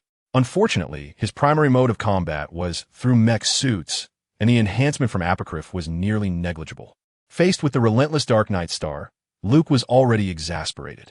The opponent was a tough nut to crack, elusive and exceedingly swift, rendering his lethal strikes nearly impossible to land. Each time the opponent's spear transformed into 3 streaks of black light, it inflicted a degree of damage upon his mech. If this continued, defeat was inevitable. Just as he found himself at a loss, a sudden awareness surged within him, prompting Luke to turn around in surprise. There, in the tank, after being tossed back and forth, Rotos, having slumbered for over half a month, gradually opened his eyes. Suddenly, a hurricane-like wave of psychic energy surged forth. In that instant, This immense psychic force swept across the battlefield and enveloped the entirety of New York City. The entire city came to a halt. Every individual stood motionless, their eyes vacant. In their minds, a fleeting vision materialized. A colossal, monstrous octopus, its menacing form deeply etched into their hearts. That was indeed the true form of Rotos. The sky was filled with Chitauri soldiers, who began to fall like dumplings into boiling water. At that moment, throughout New York City, all living beings, except for Luke, were simultaneously drawn into an unparalleled illusion by this terrifying psychic force. Meanwhile, a familiar, boisterous voice echoed in Luke's ear, cackling, "Mwahaha, I, the great demon king Rotos, have returned. Rotos, you have finally awakened. What happened? Luke, have you been tormented? Who are these mixed cultivators? Ah, these are the Chitauri I told you about. And why is this woman not moving?" As Luke spoke, he suddenly noticed, with astonishment, that the dark knight Proxima stood motionless, her eyes filled with terror. Yet her body appeared as if it had lost its soul. Even the spear she wielded had been discarded. A moment of realization struck him. It was Roth's mental control. Oomph. The feeble creature Rothis scoffed disdainfully. What an opportunity. Luke's eyes gleamed as he seized this rare chance. He maneuvered the joystick, and the war god Mecha gripped the radiant greatsword, swiftly thrusting it toward Dark Knight Proxima with a decisive strike. "Take that, you salted fish." Instantly, blood gushed forth from her body, severed at an angle. To his astonishment, the blood that flowed from Dark Knight Proxima was blue. In that moment, she regained her senses, breaking free from the illusion cast by Rothis, and let out a piercing scream. Ah, even one as formidable as she, one of the Obsidian Five, found her life nearing its end in the face of such a mortal wound. In a mix of fury and despair, she shrieked, "Apostle, Lord Thanos will not let you escape." With that, she breathed her last. Taking a couple of steps forward, Luke controlled the mech to pick up the now dull spear of Dark Knight Proxima from the ground with 2 fingers, glanced at it briefly, and then discarded it into the storage space. Within the cockpit, Luke relaxed, exhaling deeply, finally rid of that woman. "Look at you exhausted by just one woman," Rothis chastised. The intensity of battle had left Luke utterly fatigued, both physically and mentally. Yet he recognized that it was not the time to relent. The issue of the tenfold Chitauri forces remained unresolved, and he needed to promptly deactivate the portal generator to put an end to it all. The war god Mecha raised its head, surveying the battlefield, when Luke was startled to observe, "You've released your mental control again?" In his view, both the human superheroes and the Chitauri, including Thor and Hulk, appeared frozen in time, either lying on the ground or standing still, utterly immobile. Luke noted that the 4 roses had also lost consciousness. After a brief contemplation, he retrieved Loki's scepter and declared, "I will first deactivate the portal." "Deactivate? Absolutely not." Rothis immediately objected. "Why not?" Luke inquired, perplexed. "Such a rare opportunity to stir up trouble, and you intend to squander it? You plan to end it?" Rothis chided. "Have you forgotten your original purpose for coming here? Have you forgotten your mission?" Luke sighed in resignation. "Then what do you propose?" "Of course, I intend to take advantage of this to spread the apostles' glory. I want to cause a commotion, a grand one. I believe I have already achieved that." Luke gestured towards the luminous celestial pearl in the sky, and noted that the entire East Coast had been engulfed in this conflict, well beyond the intended narrative. The situation had already escalated significantly. Roth's gaze towards the Pearl of Apocalypse was tinged with complexity as he snorted, "This is insufficient. Far from enough." Luke furrowed his brow and inquired, "Pray tell, what significance lies in disseminating the glory of the apostles? What is the ultimate purpose of such actions? Do not tell me it is merely for amusement. Surely, the true intent must be revealed to me." His tone carried an unprecedented seriousness. For this question had long lingered in his mind, and now he yearned for Roth to elucidate. Roth grunted in annoyance, yet endeavored to explain. "As the bridge through which the apostles communicate with this world, you are their envoy. The foolish populace must be made aware of the existence of the great apostles. Remember, spreading the apostles' glory is our mission, the very essence of our existence." Luke, unsatisfied with such an ambiguous response, retorted, "That is tantamount to saying nothing at all. You have yet to clarify why this is necessary." Roth pondered for a moment, a flicker of confusion passing through its eyes, and hesitantly replied, I am uncertain. It seems I have forgotten. Luke was momentarily at a loss for words. Nevertheless, Roth quickly regained its enthusiasm, leaping about in the aquarium, exclaiming, "This is a rare opportunity for us to make an impact. Our duty is to seize every chance to spread the name of the apostles. Strive, young one. Do not bring shame upon the apostles. Let's create chaos." Very well, Luke conceded. In the next instant, Roth withdrew its mental control, and New York City came alive again, as if the artificial pause had been lifted, with everyone resuming their actions. Yet, an inexplicable terror gripped their hearts. This time, they retained the memory of the colossal, fearsome octopus that had been indelibly etched into their minds. A brief moment of bewilderment enveloped them as they surveyed their surroundings. Just moments ago, they had been engulfed in a stifling environment, akin to the depths of the ocean, where they struggled to breathe, as if they had lingered there for an eternity. In that space, they were rendered mute, unable to act or communicate, their eyes fixated solely on the terrifying creature that loomed silently. But in an instant, their environment transformed, reverting to familiar sights. What had transpired? What was that creature? On the S-H-I-E-L-D helicarrier, the shock resonated deeply within Black Widow, who exclaimed, "Guys," as she roused the others from their stupor. As the crowd observed, the once bewildered Chitauri, who had all fallen, began to rise in large numbers once more. Simultaneously, from the celestial passage, a multitude of Chitauri invaders continued to surge forth. Leviathans took flight again from various corners of the city. After a brief and unusual interruption, the battle was far from over. In the cockpit of the armored Titan, the four roses awakened as the battle-hardened warrior, war god, was scattered across the limbs. The four girls chattered excitedly, "Oh my, it's Rotos! How did it come to this world?" Aside from Luke, they were perhaps the only ones truly familiar with the visage of Rotos, hailing from the DNF realm. Luke maneuvered the joystick, and the mech's colossal sword unleashed a sweeping arc, striking a Leviathan. Charge! The massive creature, exceeding 100 meters in length, seemed to lose its weight in an instant, soaring into the air and colliding heavily with another Leviathan above. They both exploded in a magnificent conflagration. On the S-H-I-E-L-D channel, a calm voice resonated within Luke's cockpit, that of the Egg. "Washington has called for assistance. The President, the Secretary of Defense, and a group of aides are currently trapped in the Crab Building at Corner 5. The enemy is besieging them with 2 colossal beasts and a significant force. Apostle, it falls to you now. Washington was under attack too?" Upon hearing this, Luke felt little sentiment. After all, he was not an American, nor was he a denizen of this world. However, if the capital were to fall, it seemed the nation would be doomed as well. Presently, the only remaining force capable of genuine combat was his own. Others had regained some fighting spirit under the light of apocalypse, yet they remained overwhelmed by the tsunami of adversaries. "Understood," Luke replied. Rotos exclaimed with enthusiasm, "Washington. I know. That S where the king of this nation resides, right? Let's go take him down." "What do you say, Luke? You mean the president?"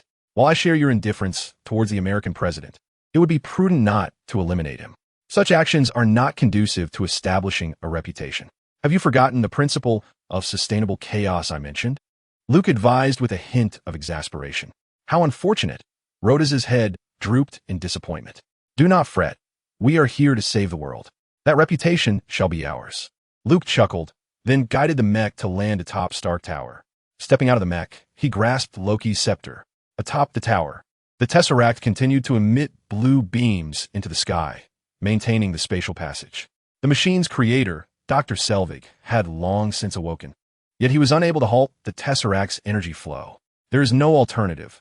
Only the power of the Tesseract can shut it down. "Is this what you require?" Luke inquired, raising his hand. "Excellent. You've got it. Quick, shut it down." Dr. Hillwig exclaimed with delight. Luke nodded, casting a glance at the staff in his hand before he slowly approached the machine. He tentatively reached out, but his fingers were halted by an invisible barrier just short of the cosmic cube.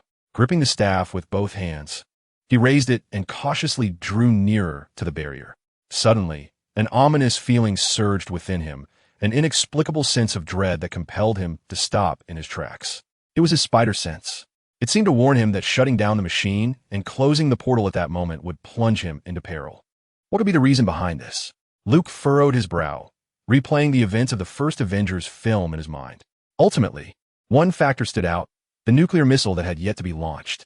Previously, he had attempted to close the portal, thwarted by the dark counterpart of Proxima. Yet his spider sense had not signaled any danger at that time, indicating that shutting the portal was safe. Why, then, was there a warning now? What had changed? The so-called butterfly effect suggested that a single alteration could lead to vastly different outcomes. Earlier, his intention to close the portal had been deemed safe by his spider sense, implying that had he done so, the nuclear missile launch in the original timeline would not have transpired. But now, if he were to shut it down, his spider sense warned of grave danger. Did this delay somehow compel the World Security Council to decide to launch the missile? With this thought, Luke reluctantly retracted the staff. "What are you doing? Why haven't you shut it down yet?" Dr. Hillwig questioned, bewildered by Luke's actions, urging him with urgency. Luke cast a calm glance at Dr. Hillwig. "Trust me, Doctor, if we close the portal now, all of Manhattan will vanish." "How could that be?" Dr. Hillwig gasped, his mouth agape. Although skeptical, reason dictated that perhaps this matter should be left to the judgment of the young man before him. Despite being young, he was also an apostle. The role of apostles in this war was immensely significant, and as the highest authority in New York, Dr. Hillwig understood this all too well. Settling back into the mech, Luke surveyed the surrounding battlefield with a grave expression. If the portal remained open, an ever-increasing influx of Chitauri forces would invade, possibly bringing even more Leviathans. Fortunately, the apocalyptic pearl could offer formidable support, and Luke felt that they should be able to endure for a while longer. Suddenly, the god of war raised his hand, and with a swift motion of his massive finger, he snapped. Luke's voice resonated across the battlefield.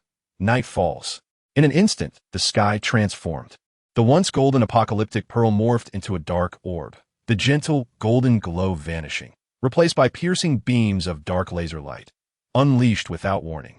Some Chitauri soldiers attempting to assault the Pearl of Apocalypse were swiftly reduced to ash, immediately followed by an overwhelming dark light illuminating the entire scene. This black light posed no threat to humanity. However, it was utterly lethal to the Chitauri. Any Chitauri caught in its path was disintegrated in an instant, lacking even the time to react, leaving no trace behind as if they had been entirely obliterated.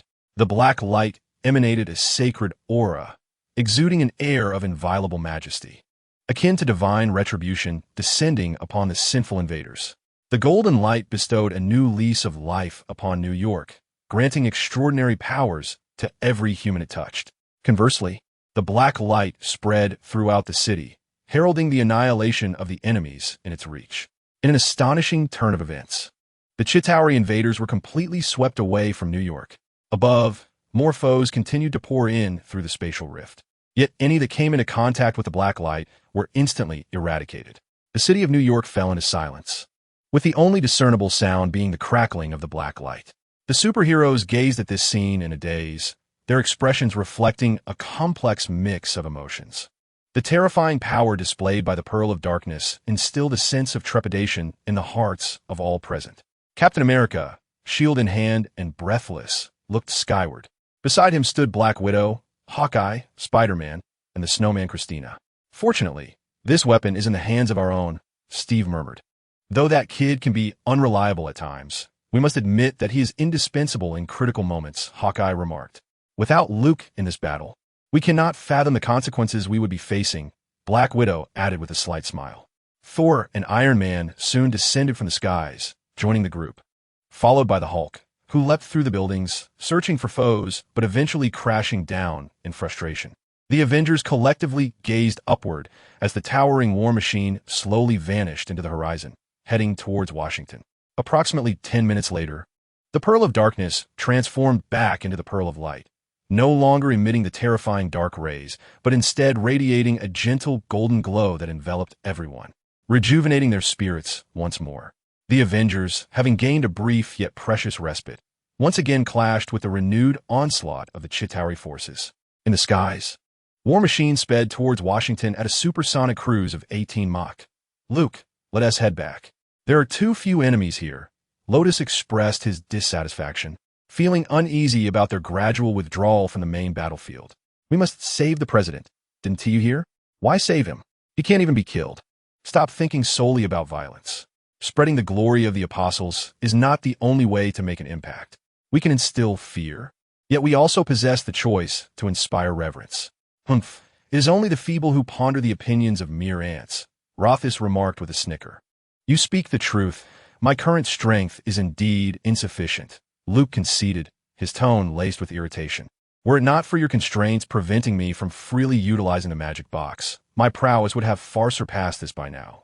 Rotos, sensing the moment, chuckled softly and fell silent, contemplating the limitations of system resources but refraining from voicing such thoughts. Was the Pentagon? Why is the president there? After a brief pause, Rotos inquired once more. The Pentagon serves as the headquarters of the United States Department of Defense. One might regard it as the nerve center of the nation's military. As for the president's presence, I surmise he may be formulating a counterattack strategy.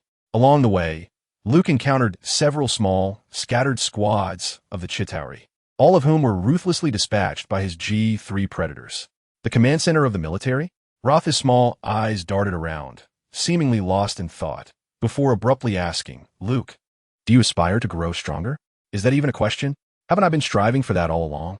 Beep. A system task has been issued. Another task? Luke's interest was piqued. The task objective: demolish the Pentagon. Rewards. Wait a moment. Rotos was interrupted before completing a sentence. I must ask, Rotos, why do you always wish to blow something up? First it was Star Tower, now the Pentagon. Can we not aspire to a different life goal? Rotos shot him a sidelong glance and, with a self-satisfied hum, declared, the reward is a National Day gift pack. Goodness. Luke's eyes instantly blazed with fervor, blood red with excitement. The National Day gift pack is priced at an astronomical 5.9 billion gold coins. Such a staggering amount. Under normal circumstances, this price would be beyond his reach, a mere dream tantalizingly close yet ungraspable. Yet now, the opportunity lay before him. With a resigned sigh, Luke remarked, Rotos, your incessant tasks are quite troubling for me. Just tell me whether you will do it or not. I shall. There you have it, Rotos chuckled. You always act this way, Luke, claiming disinterest while your body reveals your true intentions. Luke felt momentarily paralyzed. Task requirements. In the name of the Apostle, demolish the Pentagon. Completion reward. A National Day gift pack. Ah, this time I can even preview the reward? Luke was astonished to discover that the system had presented him with a display of the rewards. This gift package comprises the following contents. 100 magic boxes. 1 epic equipment design blueprint random gift box. 1 awakening skill random gift box. 3 all-class skill selection gift boxes. 250 Celia's handmade cakes. 100 resurrection coins. 1,000 colorless crystals. 1,000 demon stone. 1,000 data chips. 10 cosmic souls, and a 41 discount coupon for a mall gift package. Luke, unable to contain his astonishment once more, marveled at the exorbitant price of $5.9 billion for such a grand gift package. Apart from its cost, it seemed utterly flawless. The awakening skill allows for a random selection. At this juncture, he would gladly accept any skill as long as it didn't repeat. The option to select 3 skills from all classes was simply extraordinary, offering immense versatility. The remaining rewards, with uncertain limits, made him eager to unseal this magnificent package immediately. Alas, he must first complete his task. Cursing the temptation presented to him, Luke gritted his teeth and commanded, Assistant, increase the thrust. Full speed ahead. Amidst the clouds, the war god, the Golden Titan, raced toward Washington, D.C. The Pentagon, with a history spanning over 60 years, serves as a defense project under military supervision. This magnificent structure, covering more than 200 square meters, has withstood the test of time and, with its annual costly maintenance, remains in pristine condition. However, all of this would soon become mere dust of history. The dark sky before dawn was illuminated by incessant flashes of artillery fire, with the deafening sounds of explosions and gunfire resonating around the Pentagon. Military aircraft and helicopters thundered through the sky, engaging in a desperate battle against the locust-like alien invaders. On the ground, hundreds of tanks from an armored division were strategically positioned around the Pentagon, bracing for an impending assault. In the nearby sky, 2 colossal leviathans swam into view, gradually entering the tank's firing range. Suddenly, a barrage of cannon fire erupted. The noise was deafening, and the ground trembled beneath. Amidst the onslaught, fireballs erupted from the leviathan's massive forms, providing only a slight hindrance, failing to obliterate them immediately.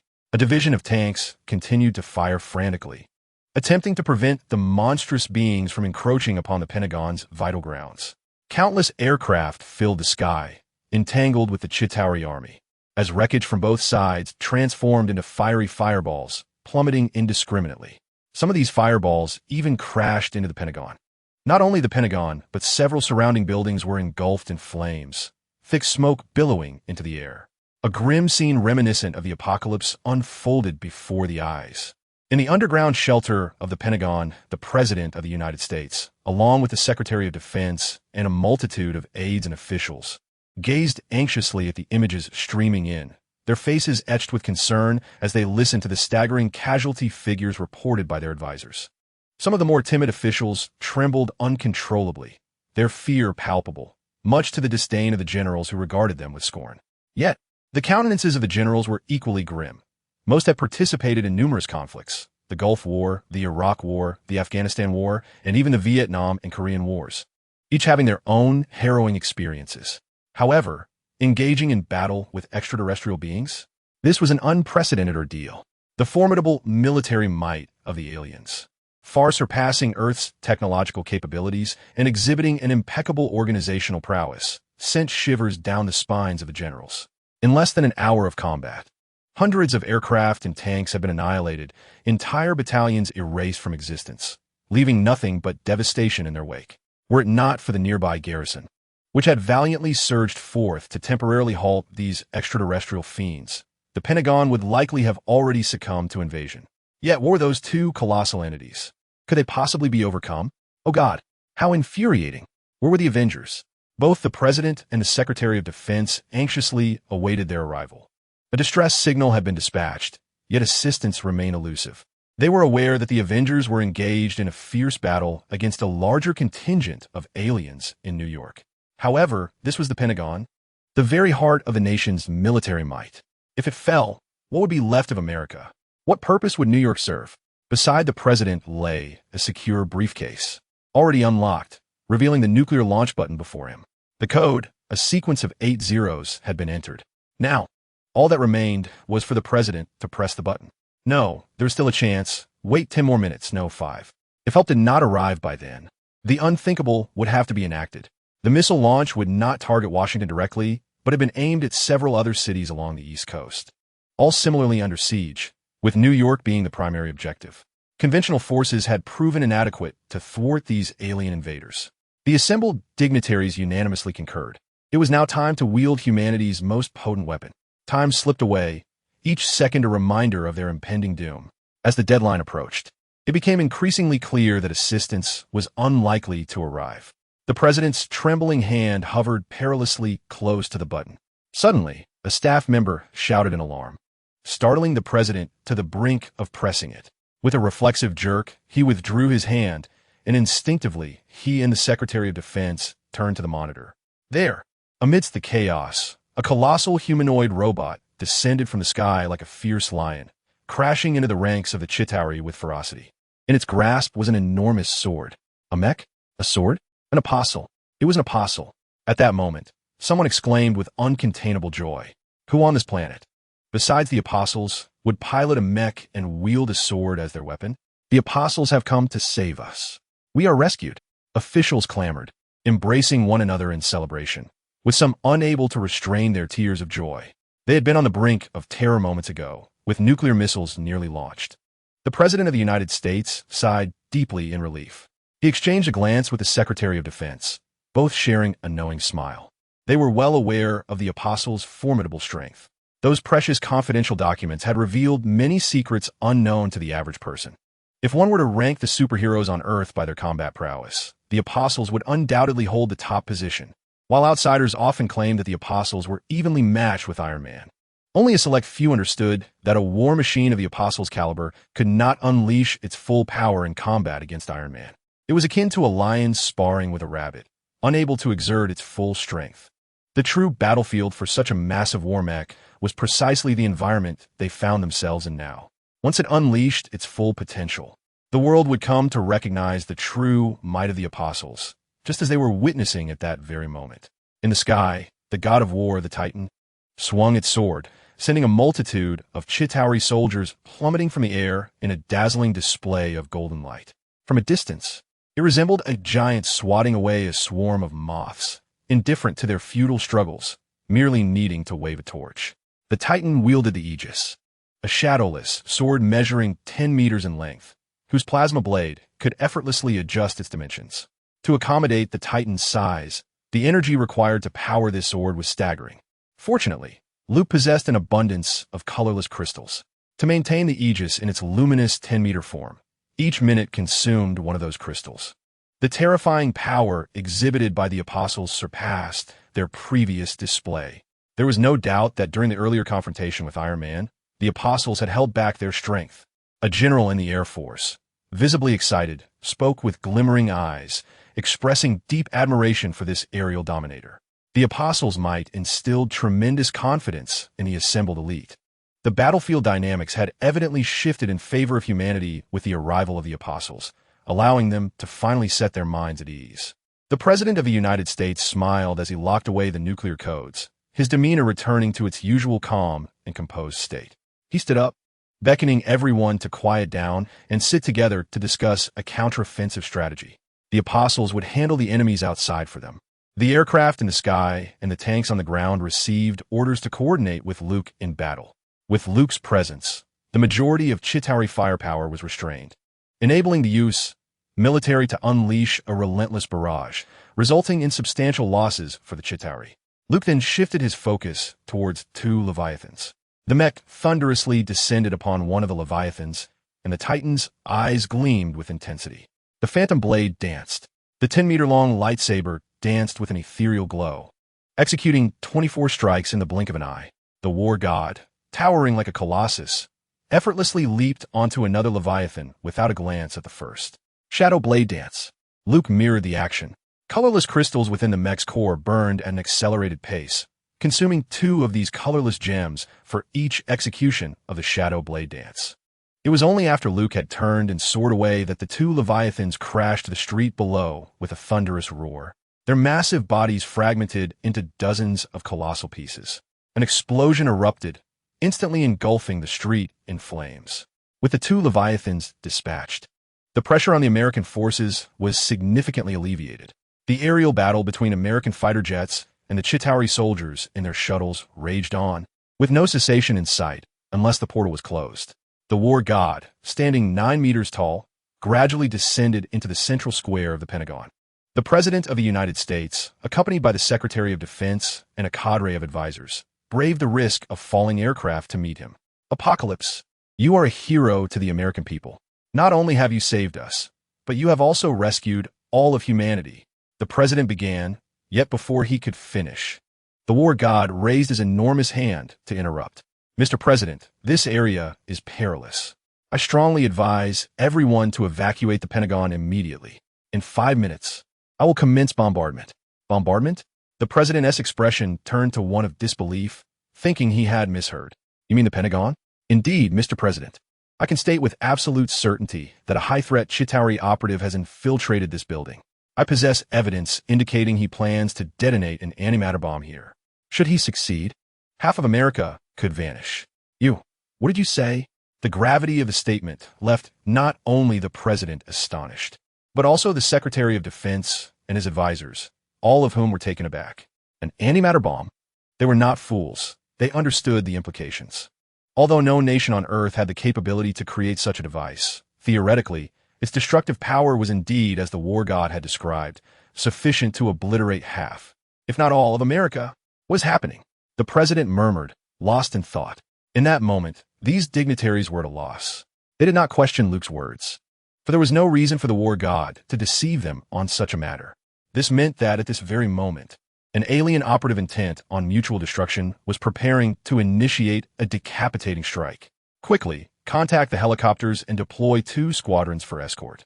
We must leave immediately. The Secretary of Defense commanded. Where can we go? The President replied, dazed. He suspected he might be the unluckiest president in American history, and possibly the last, if that antimatter bomb were to detonate. The Minister of Defense lifted his gaze to the colossal war god, his expression a tapestry of complexity as he murmured, we can only run as far as possible. This place is now entrusted to him. Under the dire circumstances of impending peril, the bureaucratic tendencies of American officials shed their usual sluggishness. In haste, the group boarded helicopters to depart from the scene. A convoy of over a dozen F-22s escorted these stars of American military might towards the West Coast. Luke was taken aback by how effortlessly he had gained the other S trust with just a few words. What nonsense about antimatter bombs, he thought to himself, convinced of his own brilliance. Well done, Luke. Let us obliterate this place, exclaimed Rotos, excitedly perched atop Luke's head, his 8 short legs fidgeting animatedly. As this location was no longer a defensive target, the nearby American forces began their retreat. The war god soared high above the Pentagon, at distances of 200, 300, 500, and eventually 1,000 meters. That should suffice, Luke contemplated. Justice descends from the heavens. A multitude of second-generation grenades and third-generation enhanced shells cascaded from the war god, and with Christina's precise calculations, the entire Pentagon was enveloped within the blast radius. Luke awaited in silence. Approximately 2 minutes later, the bombs finally made their descent. First, a blinding flash illuminated the surroundings, transforming the sky above Washington into a daylit spectacle. Moments later, a deafening roar erupted, reverberating through the air like the thunder of spring. In the brilliance, all below became obscured. A shockwave, tangible in its force, radiated from the Pentagon, obliterating glass in buildings along dozens of nearby streets in an instant, uprooting trees along its path. After another 5 minutes, a colossal blue mushroom cloud, swelling to over 1,000 meters, gradually began to cool. At that moment, the war god, piloted by Luke, resembled a deity treading upon the clouds. 20 minutes later, as the blue cloud began to dissipate, the devastation beneath it was finally revealed. The Pentagon had ceased to exist, leaving behind a vast crater over 200 meters wide, akin to the impact site of a meteorite. The depths of the pit appeared encased in a dazzling layer of blue ice crystals. While the surrounding roads bore cracks that spread like veins, the icy remnants extending several streets before vanishing. At this juncture, Luke was en route back to New York. His mission accomplished, the grand prize secured. He mused calmly. The Avengers should be coming to an end now. Not long prior, a phone call had reached Brock Rumlow at the S.H.I.E.L.D. headquarters. The directive was clear. The time has come. Now, did you not see it yourself? Indeed, our goddess has emerged. She requires us to follow her will. Yes, the sudden uprising of Hydra's infiltrators caught Egg by surprise. He had initially intended to address the insidious parasites that had plagued S.H.I.E.L.D. for years only after the conclusion of this conflict. The names on that list, even those that sent shivers down his spine, required careful handling. However, Egg never anticipated that events would unfold so rapidly. Not long ago, when Lotus's psychic energy swept across New York, the monstrous image of the tentacled beast was projected into the minds of all. The fear and speculation of ordinary citizens were of little consequence. What truly mattered was the reaction of those in the know. Egg immediately thought of Hydra. They, too, were undoubtedly having similar thoughts. Each of them saw an image identical to the Hydra emblem. There was no doubt that this was indeed the work of their god. After years of relentless pursuit, their deity had finally found them first. It was time to offer their hearts and even their lives in devotion. Crossbones, accompanied by a group of suddenly rebellious agents, engaged in fierce combat with S.H.I.L.D. operatives aboard the helicarrier. Faced with friends who had suddenly turned on them, the S.H.I.L.D. agents were engulfed in a mix of rage and confusion. Many met their end before they could comprehend the situation. Except for Egg, who had received Luke's list in advance. Even Hill was utterly astounded. She had not anticipated that so many within the agency were enemy infiltrators. Who could she trust now?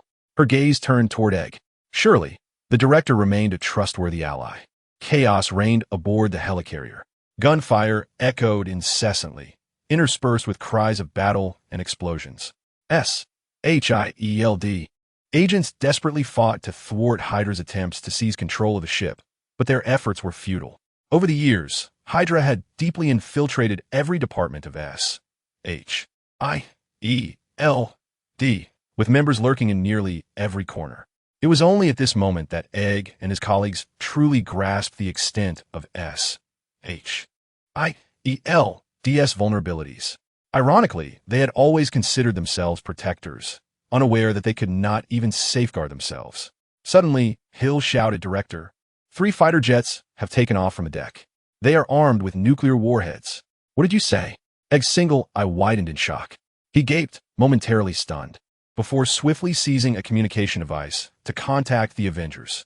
"Attention, 3 nuclear warheads are heading your way." Fury surged within Egg. Those damned Hydra operatives planned to launch a nuclear strike on New York amidst this chaos. He could not fathom a more suitable target for such devastation than New York. The Avengers were all present there. They would be caught in a single sweep. Just as Luke returned to the skies above New York, he was suddenly gripped by an overwhelming sense of foreboding. Something monumental was about to occur. Rubbing his eyes, he gazed at the distant horizon, counting carefully 1, 2, 3, indeed 3. He could not help but exclaim, "What the hell?" Chapter 147. The nuclear strike. Upon hearing that 3 nuclear missiles had been launched and were about to descend upon them, the hearts of the Avengers sank. The explosive power of these 3 missiles was sufficient to raise the entire city of New York to the ground. The Avengers received their orders. They must stop them at all costs. But how could they possibly do that? "Stark, do you hear me? 3 nuclear missiles are en route. Can you handle it?" The anxious voice of the Eggman crackled through the comms, accompanied by the sounds of fierce gunfire. Tony Stark, battered and bruised in his Mark 7 armor, had managed to evade a swarm of Chitauri soldiers and ascended into the sky. As he gazed at the rapidly approaching trajectories of the missiles displayed before him, his expression darkened considerably. Jarvis calculated that there was no more than 1 minute left before the missiles would strike New York. "I can help." Thor soared up to Tony, declaring, "Let us each take one. I know where to send them." Tony looked up at the spatial portal above them. "What about the third one?" Thor inquired. Both of them at a loss. Among the Avengers, only the 2 of them had the ability to fly, yet this mission required a trio to succeed. Just then, a sonic boom echoed across the skies of New York, heralding the arrival of a familiar voice. "Did you miss me?" Luke's youthful voice chimed in over the Avengers channel. Instantly, whether it was Tony, Black Widow on the ground, or the Eggman engaged in a fierce battle with Hydra aboard the mothership, they all collectively exhaled in relief upon hearing Luke's voice. The little kid returned just in time. "We'll each take one and send them through the portal. We must find a way to close the portal afterward.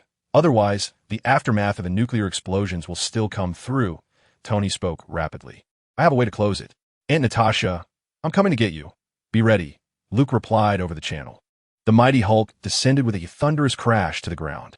Luke disembarked and handed Loki's scepter to Black Widow, then positioned her on the palm of his mech to transport her to the rooftop of Stark Tower, where she would close the portal. Without a moment's hesitation, Luke made this decision to relinquish the scepter. In this city, there were those who cared for him and whom he cared for in return. He could not allow them to come harm. With everything prepared, Tony and Thor flew towards the incoming missiles. Each of them grasped a massive nuclear warhead in the air, exerting their utmost strength to alter its trajectory. All energy from the Iron Man suit was concentrated on propulsion, while Thor summoned every ounce of strength he possessed as an Asgardian. The 2 missiles narrowly skimmed past the skyscrapers of New York, their flight paths redirected, soaring straight into the sky. Luke, on the other hand, had a much easier task ahead of him. The Hulk was far larger than the nuclear warheads. He maneuvered the mech forward, extending his hand to grasp the nuclear bomb that was on the verge of plummeting into Stark Tower. With a thrust at maximum, the war god mech clutched the bomb and shot towards Tony and Thor like a rocket. Each of the 3 men carried a nuclear bomb as they sequentially soared into the spatial portal, entering the vast expanse of outer space on the other side.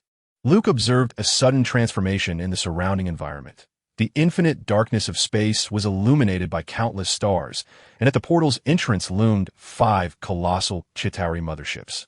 These X-shaped fortresses of the cosmos were incessantly expelling leviathans in an unending stream of Chitauri soldiers. In perfect synchrony, Tony, Thor, and Luke adjusted the trajectory of the nuclear bombs they held. Subsequently, one by one, they aimed the bombs at 3 of the Chitauri motherships and released their grips. Tony's Mark 7 gradually lost power in the vacuum of space, its exterior coated in frost due to the harsh conditions. Luke faced similar challenges. as he watched the 3 nuclear bombs hurtle towards their targets. His control panel indicated that 2 of his thrusters had extinguished, leaving only a few auxiliary thrusters operational. The extreme conditions of outer space severely hampered the mech's functionality, as neither the Warlord nor the Tempest was designed for combat in such an environment. At that moment, the War God mech was left with barely half its power. Surprisingly, Thor, who had ventured into space with his physical form, remained unaffected. The trio was swiftly drawn back toward the portal by the faint pull of Earth's gravity. Luke endeavored to accelerate further when, in that instant, the 3 nuclear bombs struck the Chitauri motherships in succession. In a profound silence, each of the motherships erupted into a continuously expanding fireball. The dazzling brilliance of the nuclear explosion resembled 3 sudden suns, illuminating the surrounding void.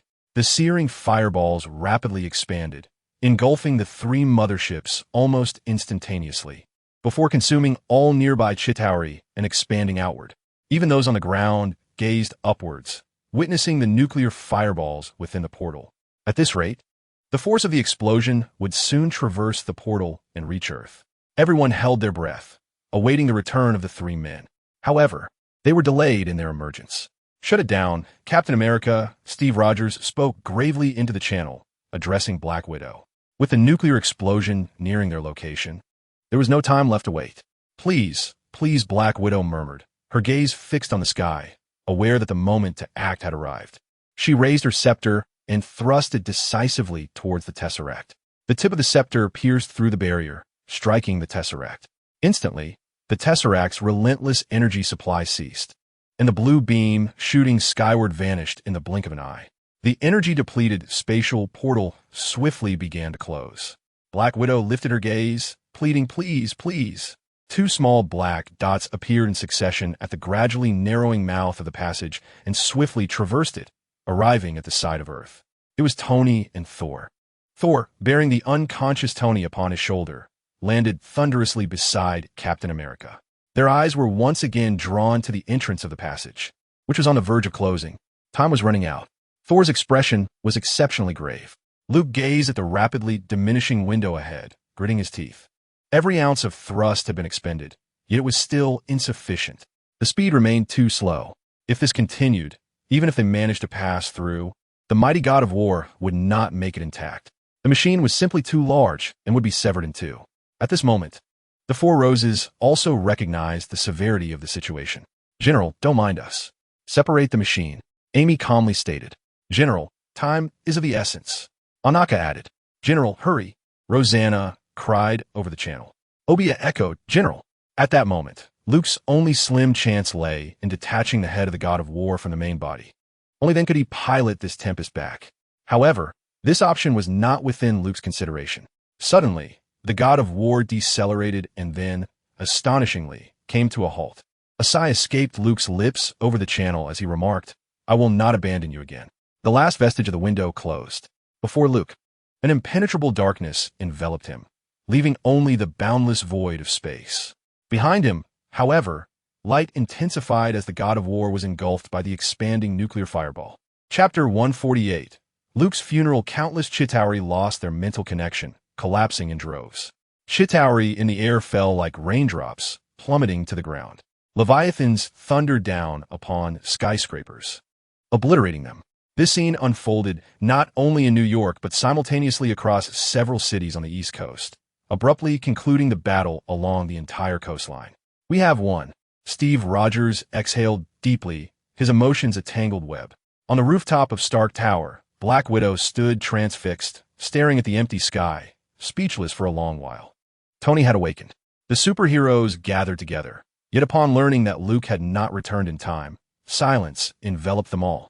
Peter Parker stood in shock, unable to comprehend the reality before him. He looked up, and apart from the sun, there was nothing left in the sky. Half a month later, the reconstruction of the East Coast proceeded methodically in the aftermath of the war. New York had suffered unprecedented damage during the invasion of this extraterrestrial civilization. Once the world's financial hub, its significance had now transcended mere economics. In the skies above New York, the artificial sun had swiftly become a striking feature in the post-war landscape. Under its ceaseless illumination, New York transformed into a true city that never sleeps. The circumstances surrounding this son have, in recent days, been widely recognized by countless individuals across the globe, having been amplified by a flurry of news. It appears as if it was deliberately placed here by a divine hand at a moment when humanity was in dire need. Yet now, it seems to have lost the formidable power it once possessed, reduced merely to a source of illumination. Nevertheless, this does not deter the common populace from perceiving it as a window through which to express their faith, particularly in the wake of such profound loss. People extol the virtues of God, the apostles, and the Son alike. A portly gentleman stands behind a throng of devoted worshippers who gather daily to pay homage to the sun, gazing eagerly at the radiant sphere that bathes them in warmth. Throughout this time, his face is adorned with awe and reverence. This man, named Octavius, boasts multiple doctoral degrees. Yet, at present, he resembles an eager student, diligently attending each day to study, take notes, and glean wisdom. He often murmurs to himself, expressing a desire to meet the genius behind such ideas, pondering which luminary in nuclear physics might be responsible. It is curious, for I am acquainted with several of the most outstanding individuals in this field. Beside the square, on large screens that miraculously survive the ravages of war, Dr. Silvig is being interviewed by the media. His expression is notably grave as he states, "Remember, if it were not for these children who salvaged this world, neither you nor I would be seated here today. Without the apostle and his followers, this hard-won victory would not exist. The sacrifice of the apostle represents the greatest loss for all of humanity." Earlier, the President of the United States delivered a televised address to the citizens of America, officially revealing the identities of the superheroes who fought for New York and for humanity. Among them, the identity of the apostle, a mere 7-year-old boy, was also disclosed. In front of all, the President presented a Medal of Honor, symbolizing the highest accolade in America, at the Apostle's monument. He proclaimed, "The Apostle thwarted an alien plot to detonate an antimatter bomb in Washington, saving half of America from oblivion. Though the Pentagon has been destroyed, it was worth it. He saved us all. God bless him." Beneath the artificial sun stands a newly constructed monument, erected in the aftermath of war. Each day, a steady stream of visitors arrives to lay flowers, hailing from all corners of the world to commemorate and honor the children who sacrificed themselves for the sake of humanity, the apostle and his followers. The centerpiece of the monument is a group of statues. Next to a 6-meter-tall, lifelike depiction of the warlord, there are 4 smaller sculptures of children. At the warlord's feet stands a statue of a short-haired boy, vividly rendered with a smile upon his face. Surrounded by a group of children, 4 little girls of varying styles, some playful, some spirited, some endearing, and some serene, a boy clad in a spider suit, and a diminutive figure entirely swathed in a snowman costume. The monument explicitly marks those who sacrifice themselves for humanity, superheroes. This world has been salvaged by such a remarkable group of individuals. Although they have departed, their indomitable courage and spirit will continue to inspire generations of youth. An unremarked funeral concluded amidst the gentle patter of rain. Nearly all the superheroes who emerged during the conflict attended Luke's funeral. Upon learning the truth, nothing could bring greater sorrow to Luke's adoptive parents. At the funeral, Luke's adoptive mother, Karen, was inconsolable, while his adoptive father, Foggy, wore a mournful expression. Surrounding them stood silent figures, each solemnly paying their final respects to the vacant gravestone. Matt Murdock, the blind lawyer clad in a dark suit, grasped his cane, donned dark sunglasses, and held an umbrella, his demeanor heavy with grief. Peter Parker wept openly, accompanied by Uncle Ben and Aunt May. In attendance were Steve Rogers, Tony Stark, Bruce Banner, Clint Barton, Natasha Romanoff, Nick Fury, Maria Hill, Melinda May, and Eric Selvig, each face bearing traces of sorrow and anguish. Time flew by, and soon a month had passed. Luke's warehouse had been transformed by SHIELD into a memorial commemorating the anti-alien invasion campaign that swept across the East Coast. All artifacts left by the apostles have been sealed and taken by SHIELD. Egg knew that Luke had an AI assistant named Christina, but her whereabouts had become unknown. Since that battle, no one had seen the short figure clad in a snowman suit. The heroes remembered her presence on the streets that day, but she subsequently vanished. Nightfall found Hell's Kitchen in its usual chaos. The manifestation of aliens seemed to inject a factor called madness into the hearts of its residents. Crime had surged, becoming more frequent, frenzied, and brutal than ever before. Daredevil relentlessly combated the criminal elements, but his methods appeared increasingly ruthless, inflicting grievous injuries upon gang members, rendering some permanently incapacitated. In a flash, fear gripped the criminals of Hell's Kitchen, solidifying its reputation as a den of demons. During this period, Tony had grown taciturn, secluding himself in his laboratory. No one knew what he was working on, not even Pepper, who found it difficult to catch a glimpse of him. After returning from Luke's funeral, Tony seemed indifferent to the outside world, spending his days in the company of machines. Yet, in truth, Jarvis was constantly monitoring anomalies across the globe, paying particular attention to the skies. A sense of anxiety began to quietly spread within Tony's heart. While the war appeared to have ended on the surface, the clandestine conflict raged on unabated. The boiled egg, accompanied by the remnants of SHIELD, persistently strikes against Hydra. The list left by Luke has played a crucial role. Each time Black Widow returns from a mission, she appears taciturn. Those who understand her, like Hawkeye and Hill, know the reason. They have seen the photographs of Luke stored on Natasha's phone. Perhaps only the passage of time can help one forget it all. Yet, they are acutely aware that the name lingers, indelibly etched in the depths of each soul. As the searing nuclear fireball dissipates, the inky void of space swiftly returns to its frigid state. Peculiar debris fills the entire vista, countless charred remnants drifting silently in a vacuum, their original forms now indistinguishable.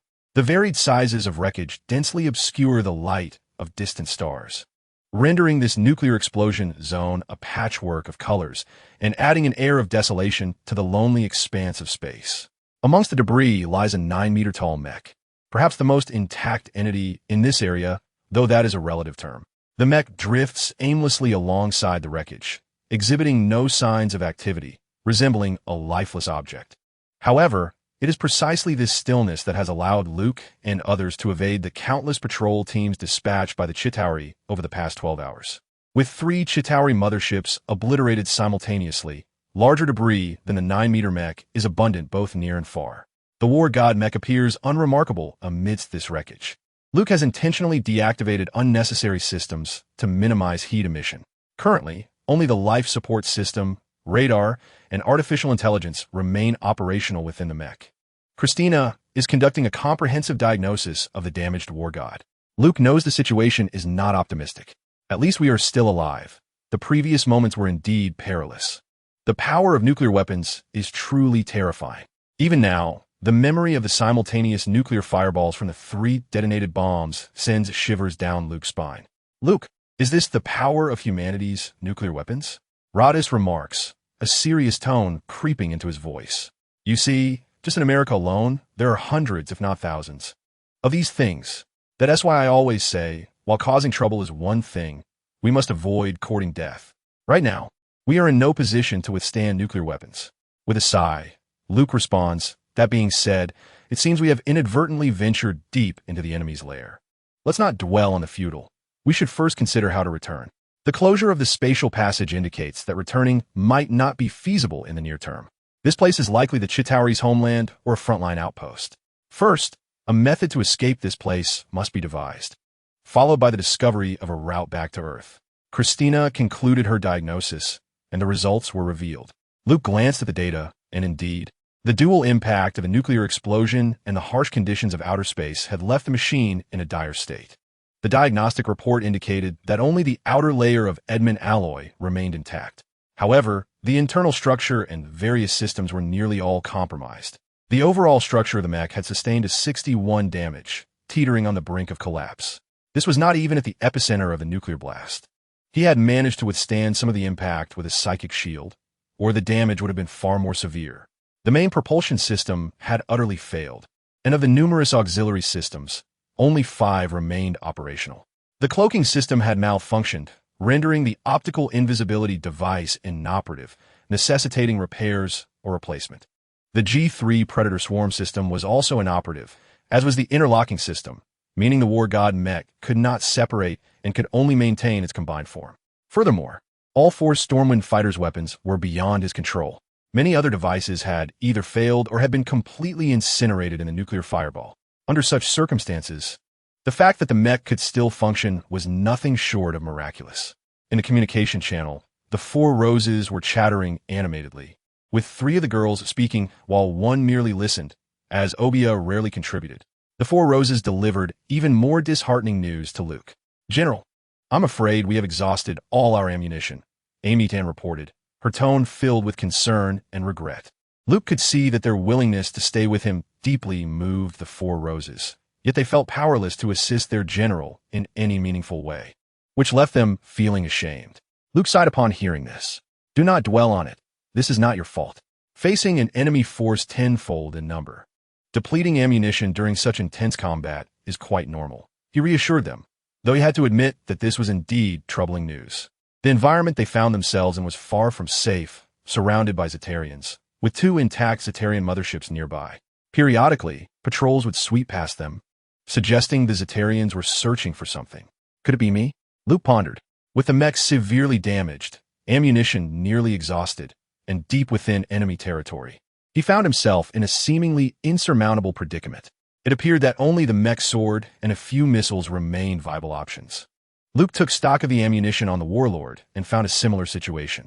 The mech sword was stored in the system's storage space and had escaped the nuclear blast effects. The missile launcher was damaged, but still had one functioning missile left.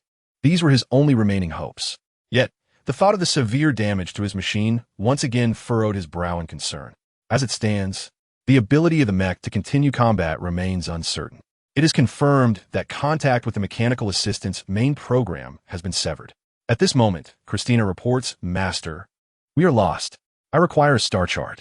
The disconnection of the spatial conduit has left Christina and the primary unit on Earth isolated. 12 hours ago, the onboard transponder sent a signal to Earth, and there has been no response since. Luke is not surprised. He knows it is a futile endeavor. They could be at least dozens of light years away from Earth, perhaps even farther. Communication may take hundreds, if not thousands, of years for a reply from Christina back on Earth. At least the Titan mech lacks such interstellar communication technology. It is better to find a way to leave this place and seek refuge in a more secure location. At this moment, Luke notices a small cluster of light points appearing on the radar, indicating that another patrol team of the Chitauri is approaching. Luke is perplexed by what these beings are searching for. Observing the movement of these points, he realizes the situation is dire. It seems the enemy has finally detected the Titan mech. In the vastness of space, a squad of Chitauri soldiers pilots shuttles, swiftly heading towards the Titan mech. These Chitauri soldiers are fully exposed to the vacuum of space, their bodies seemingly in direct contact with the void, showing no adverse effects from the harsh environment. One of the Chitauri points toward the Titan mech, seemingly issuing commands to the others, leading them to charge forth. "Master, they're approaching us," Christina warns. It is now certain that they have been discovered. "Rotos, take control of them." Luke urgently commands. "I've exhausted my power. I can control at most one," Rotos grumbles. "Useless," Luke retorts, exasperated. It always happens this way. Every time he awakens, he experiences a surge of energy, yet fails to reserve any for crucial moments. Truly a foolish octopus. Despite his internal complaints, he must quickly devise a plan. With a firm resolve, Luke declares, "There is no other option. We must resort to that." He swiftly activates the fire control system. The Titan mech's eyes gleam brightly for an instant before extinguishing once more. These are the last few ex-wife missiles. Fortunately, he had seized a substantial quantity earlier. The mech's fire control system locks onto a squad of 7 Chitauri. Luke grips the joystick tightly, patiently waiting for the opportune moment. The shuttles piloted by the Chitauri move at incredible speed, and in the blink of an eye, the distance between them has dwindled to mere meters.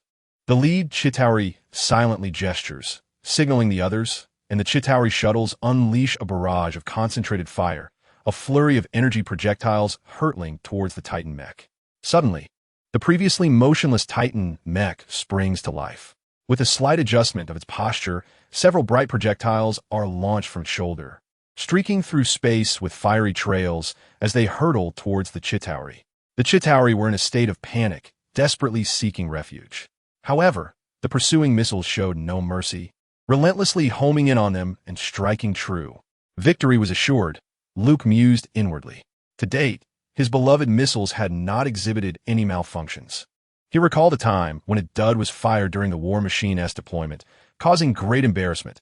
Luke attributed it solely to Roddy's ill fortune. Had he been in charge, such an issue would have never arisen. Ever since his arrival in this realm, he had become a fortunate one. After all, Hammer Industries was a renowned arms manufacturer. Yet, Luke's elation proved premature. Several of his missiles accurately struck the Chitauri shuttles, and through the vacuum of space, he could almost hear the crisp sound of explosions. Then, silence ensued. The terrified Chitauri found themselves still unscathed aboard their shuttles. Luke was left astonished. What was meant to happen would inevitably come to pass. The Chitauri, equally bewildered, soon began to wave their arms in celebration while resuming fire, charging towards the god of war. Luke thought, what are you waiting for? Run. The god of war ceased its pretense of inaction and turned to flee. The remaining 5 auxiliary thrusters roared to life, awkwardly propelling the god of war through the debris, heading in the opposite direction of the advancing enemy. Behind them, the Chitauri-S cannon fire struck the remnants, igniting brilliant bursts of flame. Just in Hammer, Luke felt compelled to address him. You. Yes, you. This year's Nobel Peace Prize is yours. Truly, he was a fighter among foul, a fruit vendor among arms dealers, defying all conventions. Luke believed Tony was right. How could one dare to use Justin's weapons? It was utterly disastrous. Frustrated, Luke frantically maneuvered the joystick, muttering incessantly as he fled. He felt utterly humiliated, as if he had been cast out of the solar system. However, the god of war had only 5 auxiliary thrusters, moving as slowly as an ox, far outpaced by the pursuing Chitauri shuttles, which were rapidly closing in. Without hesitation, Luke summoned the shadowless sword Aegis from his storage space, executing a swift half-turn and striking with the blade. The sword cleaved through the oncoming shuttle, instantly obliterating it. Seeing this, the other Chitauri quickly surrounded Luke, unleashing a torrent of fire upon the god of war. Luke retaliated with his mech sword, but refrained from making any drastic movements. The mech's overall structure was severely compromised, precariously teetering on the brink of destruction. Should he dare to employ an advanced technique like Phantom Sword Dance, the god of war would surely disintegrate in midair. Fortunately, the Chitauri appeared rather dim-witted. They could not perceive the trajectory of the shadowless sword Aegis and remained oblivious to the need for evasive maneuvers. Luke swiftly countered with a horizontal sweep of his sword, and yet another shuttle erupted silently in the vacuum of space. The onslaught from the Chitauri struck the god of war mech. Yet due to the presence of the adamantium alloy coating, it merely resulted in minor shock damage. Nonetheless, this was sufficient to leave Luke in a precarious state. Christina indicated that the structural integrity of the mech was plummeting. At this juncture, matters were only exacerbated. Under normal circumstances, such wounds would be inconsequential. However, there lingered the dread of that final straw that might break the camel's back. No one could predict whether another blast might lead to immediate disintegration. Suddenly, flashes of lightning illuminated the void, cascading down upon the Chitauri above. The Chitauri on board the shuttle trembled, with several collapsing unconscious from the electric shock. The now uncontrollable shuttle crashed into nearby debris, resulting in a catastrophic explosion. At this moment, the Revenge of Light became Luke's lifeline. Of the 7 Chitauri, only one remained. This particular Chitauri appeared to be the leader, possessing a higher intellect. Rather than hastily attacking Luke, he deftly maneuvered the shuttle to encircle the god of war mech. Seeking its thrusters, Luke could not allow this to transpire. If the remaining thrusters were destroyed, he and the 4 Roses would be utterly vulnerable, reduced to live targets.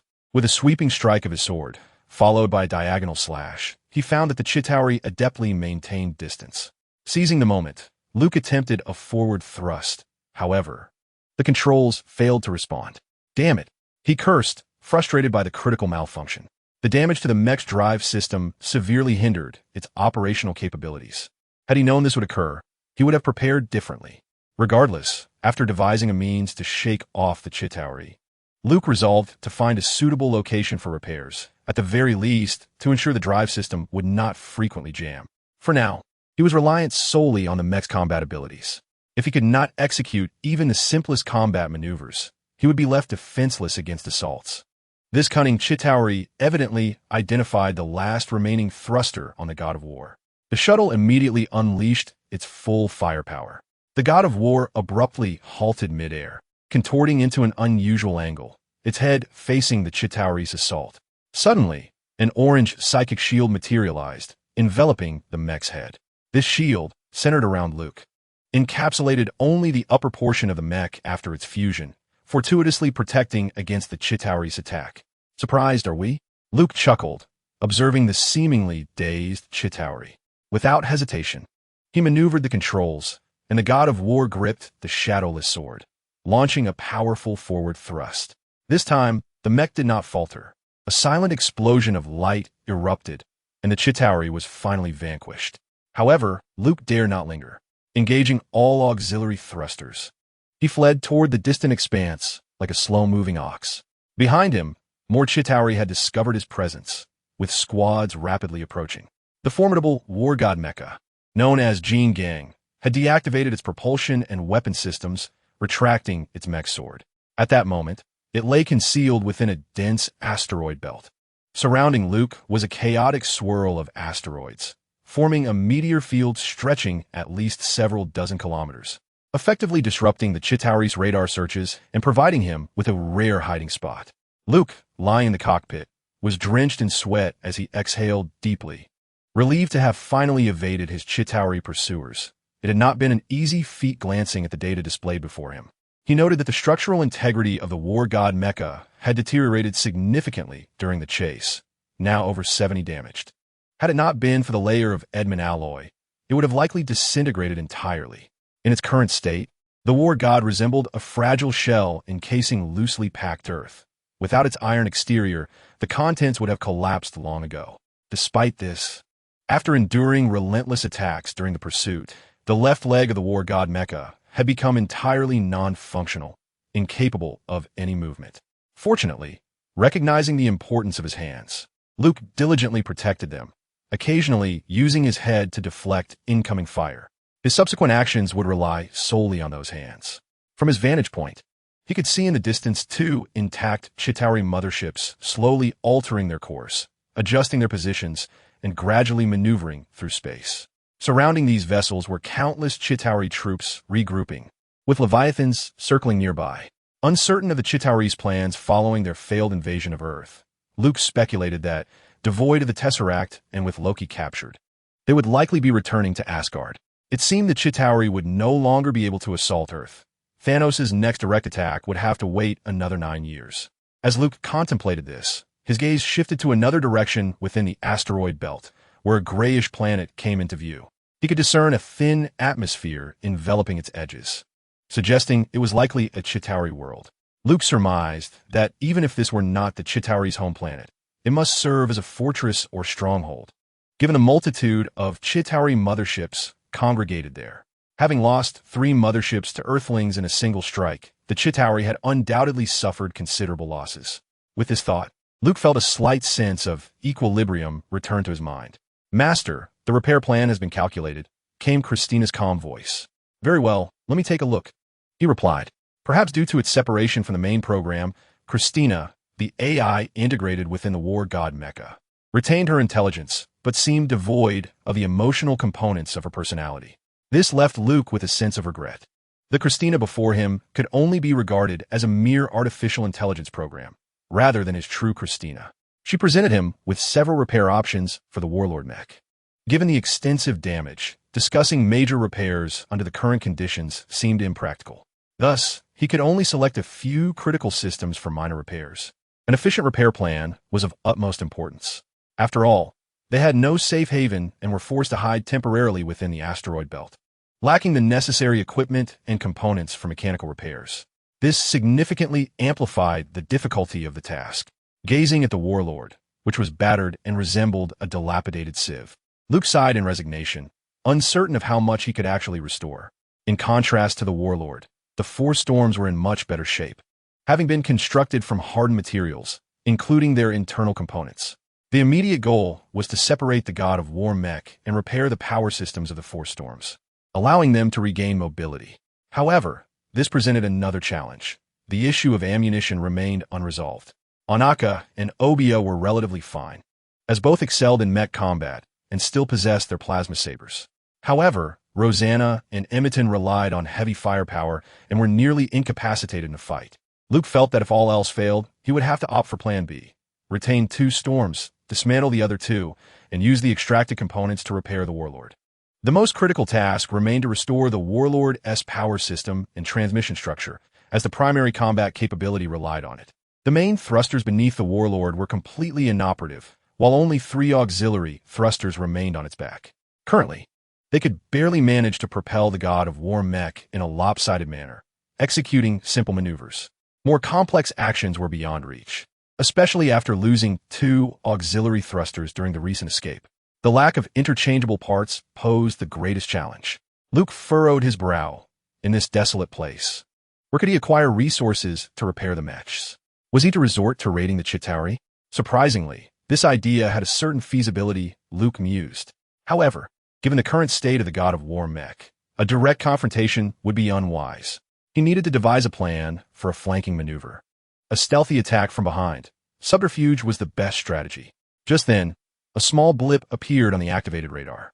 Fortuitously, the radar was functional, a crucial element in this scenario.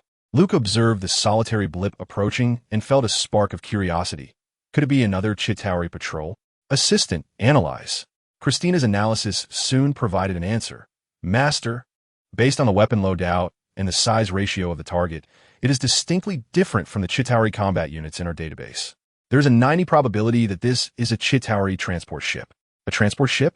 Upon hearing this, Luke's eyes immediately sparkled with excitement as he remarked, "This truly is a case of a pillow arriving just as one feels drowsy." The timing could not be more fortuitous. The radar indicated that this transport aircraft appeared to have ascended from the planet below, its flight path aligning perfectly with that of the 2 Chitauri motherships. After a swift moment of contemplation, Luke conceived a daring idea.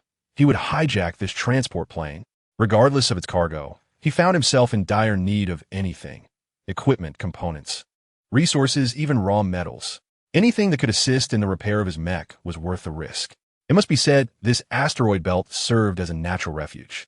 Hidden here, Luke could sense any movements from the outside world, while those beyond could only perceive a vast expanse of rock. The dormant war god mech was indistinguishable from a large ordinary asteroid in this context. Indeed, it was a transport aircraft that had arrived. Luke's eyes gleamed with excitement as he maneuvered the war god mech, now concealed in the shadow of a massive asteroid, peering stealthily at the approaching Chitauri transport. The enemy was preparing to traverse this asteroid belt. With the shadowless blade in hand, Luke stood ready to launch a surprise attack as soon as the transport drew near. Take it down, urged Lotus, equally exhilarated in a hushed tone. Luke chuckled mischievously. Today, let the Chitauri witness what it means to be cunning. You know, I once held the moniker of the Grassland Rogue. Little did the Chitauri transport know that a crafty mech lay hidden within the asteroid belt, passing unsuspectingly before Luke. At that moment, the war god mech suddenly leaped from behind the asteroid. Luke raised the shadowless blade high, targeting the engines at the rear of the transport, and swung down with a resounding cry. Demacia. Chapter 152. Repair the instant the cargo bay of the transport aircraft swung open. Luke's eyes widened with glee. I've struck gold. What a treasure trove. Indeed, it was a vessel laden with supplies, almost as if it had come to deliver a package directly to him. As he gazed at the Chitauri transport floating quietly before him, Luke could hardly contain his joy as he began to assess his spoils. Among the numerous crates, he discovered that raw materials constituted the majority of the cargo, predominantly various recognizable and unrecognizable metals and alloys. Additionally, there were several peculiar sheets and an assortment of oddly shaped components, each contained within large boxes. What remained were a few crates that seemed to hold food. Luke peered inside for a moment before decisively tossing them into the abyss of space. Who knew what the Chitauri consumed daily? Heaven forbid it contained cans of deceased rodents, an abhorrent thought. He and the Four Roses had no concerns regarding sustenance here. The system offered military rations, including MS. Celia's handcrafted cakes at a very reasonable price, albeit with possibly excessive preservatives. After all, how else could they have been stored until now? In short, this endeavor had not been in vain. The sheer quantity of metallic materials alone promised to be immensely useful. Luke skillfully maneuvered the war god mecha, swiftly dragging the transport aircraft into the asteroid belt, akin to a weasel stealthily pilfering a chicken, with its rear end raised in a furtive manner. Utilizing the cover of this asteroid field, Luke estimated he had at least several hours at his disposal. By the time the Chitauri realized their transport had not arrived and sought to investigate, he would have ample opportunity to repair the mecha's arms drive system. After spending a few minutes, Luke succeeded in separating the storm and the war god mecha. The malfunctioning connection system had previously forced him to maintain a combined state. But this posed no challenge for him. Methodically examining the design schematics, he quickly identified the points of failure. As long as he could focus on the repairs and had replacement materials, Luke was confident he could restore the war god mecha to full functionality. It was merely a matter of time. The 12-meter-tall aerial combat mecha, Storm, disengaged from its combination lock and gradually separated. With newfound freedom of movement, Luke flew over to assist Four Roses in unlocking their own mechs. The war god mecha, thus, reconfigured itself, transforming into a 6-meter warlord and 4 modified storms. Subsequently, Luke instructed Four Roses to pilot the storms and assist him in dismantling the armor from the warlord's arms. After considerable effort, they managed to expose the nearly jammed joints of the arms. The condition of the warlord's joints was dismal, battered and broken. It was a miracle they had endured thus far. Observing this disarray, Luke was not surprised. The power of a nuclear explosion was formidable.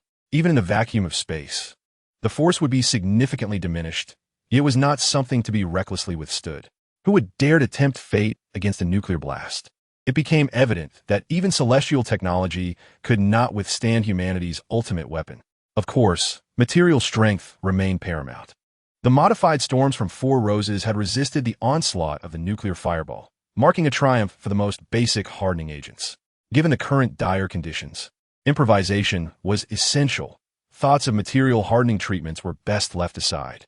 Achieving a functional repair of several joints and the drive system to enable the warlord's movement would suffice as an objective, and this was equally within Luke's capabilities. He had previously crafted the aerial combat Mechastorm using just a second-hand machine tool. Replacing a few components was a simple task. All he needed was a hammer. Well, if a hammer was unavailable, he would simply forge one. Luke piloted the Storm into the cargo hold of the transport aircraft, sifting through the various crates. He could not help but acknowledge that the technology possessed by the Chitauri far surpassed that of Earthlings. Among the raw materials, he recognized only a fraction, perhaps 1/5. The remainder consisted of oddly colored alloys and peculiar metals of unknown utility. For instance, some metal ingots would form a hole upon a gentle poke, only to quickly revert to their original shape, flowing like mercury once released. Was this a memory metal? Luke, intrigued, continued to prod at it, thoroughly amused. Regrettably, the hardness of this metal seems inadequate, rendering it unsuitable for the fabrication of replacement parts for joints. Such components necessitate high-strength alloys, with Edmund alloy being the optimal choice. Unfortunately, within this collection of boxes, Luke did not discover any Edmund alloy. After a moment's contemplation, he came to terms with this. The Edmund alloy is a haphazard concoction devised by Americans, and it is not surprising that the Zitterans do not possess it. Ultimately, Luke selected an extraterrestrial alloy as his material. This alloy, a deep black in hue, was analyzed by Christina, who deduced that its hardness and ductility approximate that of titanium alloy, yet it possesses a unique resistance to electrical conductivity. For the time being, this serves as a commendable substitute. When the opportunity arises, it would be prudent to treat it with a lower-grade hardening agent or procure superior materials. Luke lifted the box and poured out the entire contents of this dark alloy. Subsequently, under Luke's guidance, Anaka and Obia employed plasma sabers to cut the material, while Rosanna and Emitan were tasked with delivering the cut pieces to Luke. The craftsmanship of the Black Rose was exquisite, achieving precision down to the millimeter. Soon, Luke had obtained a number of uniformly sized metal blanks. Utilizing the heat generated by an auxiliary thruster from the warlord, he remelted and reshaped these metal pieces. With a makeshift hammer, he hammered and shaped them in the vacuum of space. To his astonishment, Luke found that fabricating items in space proved to be significantly simpler than on Earth. Here, considerations such as gravity, oxidation, and even cooling are non-existent. Humanity has yet to embark on this frontier. Luke believed that mastering the art of smelting and manufacturing in space is essential for Earth-S technology to ascend into the realm of cosmic civilization. The efficiency and universality of both realms are not comparable. Without venturing into space, humanity will forever remain ignorant of how constricted Earth truly is. Several hours later, Luke had meticulously crafted a multitude of components, replacing all the damaged joints and transmission parts of the Warlord. The handcrafted pieces inevitably bore some discrepancies, and after numerous revisions, he finally succeeded. Luke piloted the storm back within the Warlord, and the two merged splendidly. The Warlord's eyes gleamed as its arms began to move as expected. Agile as ever, Luke felt a surge of joy and motivation. He proceeded to replicate the process, repairing the Warlord's legs as well. Although he could not completely replace all the damaged components, as repairing the multi-layered internal armor would disrupt the intricate composite systems and potentially affect the life support systems, he opted to leave them intact. Nevertheless, the primary transmission system was thoroughly restored, eliminating any previous awkwardness of stalling. Consequently, the Warlord's proficiency in mech combat techniques was no longer in question. Furthermore, thanks to the strength of the extraterrestrial alloy, it could readily perform high-intensity maneuvers such as the Phantom Sword Dance. Luke roughly estimated that the Warlord's combat capability had significantly recovered, reaching at least 70% of its original prowess.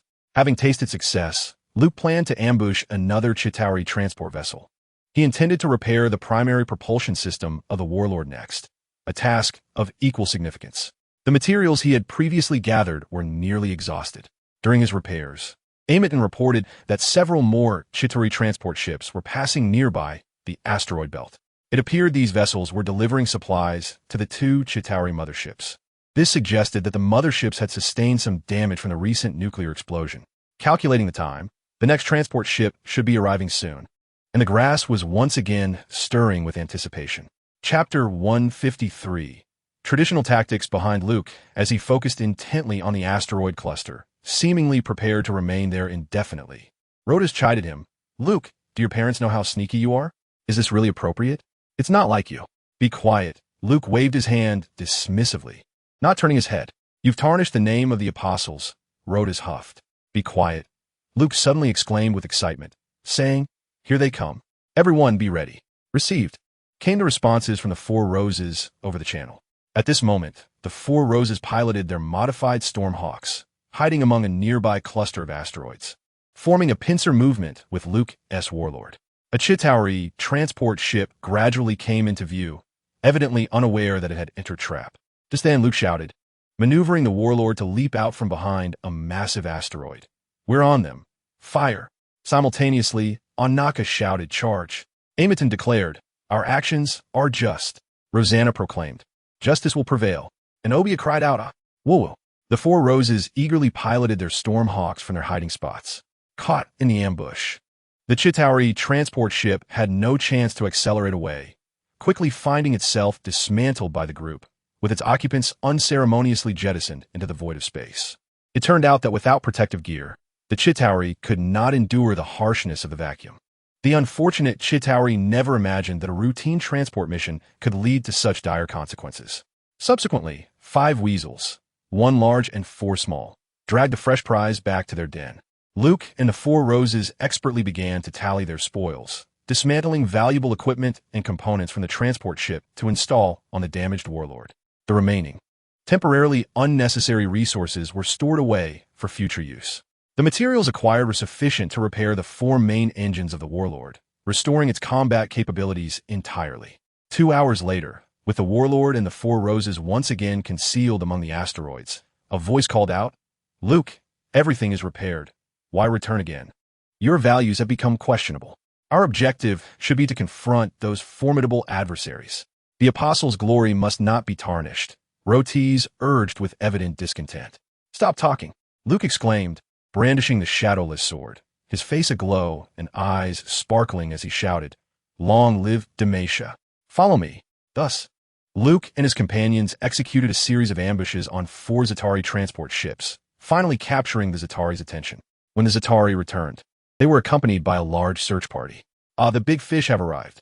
After several ambushes, Luke grew dissatisfied with merely looting defenseless transport vessels. These ships carried little of value beyond raw materials. Consequently, he set his sights on the Chitauri soldiers themselves. The Chitauri soldiers wielded energy weapons utilizing advanced technology. Under current conditions, fabricating some parts to repair mechs was feasible, yet creating more sophisticated items, such as weapons, was beyond Luke's capabilities in space. Since he could not manufacture them, he resolved to seize them. This had become his traditional tactic. No guns, no cannons. The enemy provides, Luke hummed a tune, instructing the four roses to take their positions. As the Chitauri search party cautiously navigated the asteroid belt, they were immediately ambushed by Luke's team. The newly repaired warlord faced these Chitauri, foot soldiers with ease. Moreover, the four roses provided crucial support. Within mere minutes, the Chitauri search party was annihilated, leaving behind several shuttles and a cache of energy weapons. Come, everyone pick and choose as you please. Weapons galore and ample ammunition. They kindly delivered these to us. Let's not be rude. Luke generously began distributing the spoils. The four roses chattered excitedly as they selected their weapons. Anaka and Obia, serving as assault troops, needed only a rifle each. The energy weapons utilized by the Chitauri proved to be quite suitable for them. Rosanna, a shotgun specialist, excelled in mid-range fire support, while Amitan, a grenadier, was responsible for long-range fire coverage. Although the weapons they favored were absent, they could temporarily make use of the energy rifles. With this newfound arsenal, the combat effectiveness of the four roses increased by at least 50%. Luke now felt emboldened to target larger prizes. However, he opted for a cautious approach, choosing to conduct a few more ambushes to fully arm his team before proceeding. Thus, over the next 2 days, Luke led the four roses through the asteroid belt, executing their schemes. The extent of this asteroid belt was astonishing, stretching seemingly over 1,000 kilometers, offering an excellent environment for guerrilla warfare. During these days, the Chitauri noticeably intensified their patrols, and the transport vessels carrying parts and materials began to be escorted by protective formations. Initially reluctant to attack transport vessels again, Luke, upon observing this change, promptly reclassified the transports as targets. After numerous battles, the warlord and the four modified storms have become increasingly adept at their coordination. Once they set their sights on a target within the asteroid belt, escape becomes virtually impossible. Ironically, this so-called asteroid belt is not a mere collection of celestial debris, but rather the planetary rings encircling the nearby Chitauri planet, which also serves as a significant mining zone for the Chitauri. Luke, akin to a weasel inadvertently wandering into a henhouse, leads his four companions in audacious exploits, oblivious to the chaos they have unleashed beyond their immediate sphere. The two Chitauri motherships, damaged in a nuclear explosion, are in dire need of resources for repairs, yet their supply transport has been intercepted. Upon discovering that these disruptions are the handiwork of elusive Earthlings, the furious Chitauri leader dispatches successive search parties to eradicate the bandits. However, they gravely underestimate the proficiency of this marauding squad. Had they known that the elusive foes engaging in guerrilla tactics are none other than the Apostles, classified as the highest threat level in their intelligence reports, the Chitauri leader would not have been so careless. Nonetheless, upon learning of the assaults on the mining zones that have resulted in the annihilation of numerous mining units by the Earthlings, the enraged leader orders the deployment of a large-scale extermination squad, even mobilizing a Leviathan. Luke and the four roses stumbled upon the Chitauri mining area by sheer chance. Witnessing the automated mining machines tirelessly at work, his mind immediately sparked with ideas. With each successful raid, the combat prowess of the warlord and the modified storms continues to recover. At this juncture, their forms have undergone significant transformation. Luke dismantled the weaponry from the Chitauri shuttles, affixing all usable components to their mechs. As the number of defeated enemies increased, so too did the variety of replacement parts at his disposal. Although the differing technological frameworks posed some challenges for integration, Luke, inspired by the belief that if Tony could achieve it, so could he, put forth tremendous effort and ultimately devised a cohesive system, an integrated framework of DNF celestial technology, Earth technology, and Chitauri technology. Thus, the current state of the warlord and the four modified storms is that of hybrid mechs, amalgamating three distinct technological systems. This integration has undeniably altered their appearance, rendering them somewhat more rugged. The warlord, upon the splendid foundation of the sword King Dragon God, generously equipped his machine with an array of long-range armaments, including various Chitauri laser cannons and pulse weapons densely installed on the chest, back, shoulders, arms, legs, and beneath the waist. In essence, wherever there was space for an artillery mount, Luke was unreserved in his enhancements. Notably, the weapon beneath the waist serves as the primary cannon. The Four Roses modified Storm, while not as extravagant, is similarly armed. The surroundings were laden with an array of Chitauri weaponry. At such a moment, discussions of aesthetics became irrelevant. Firepower was of paramount importance. Luke foresaw that the Chitauri would soon launch a concerted effort to hunt them down. The commotion he was causing would surely test the limits of their patience, and they could not overlook his impending acts of devastation against their agricultural assets.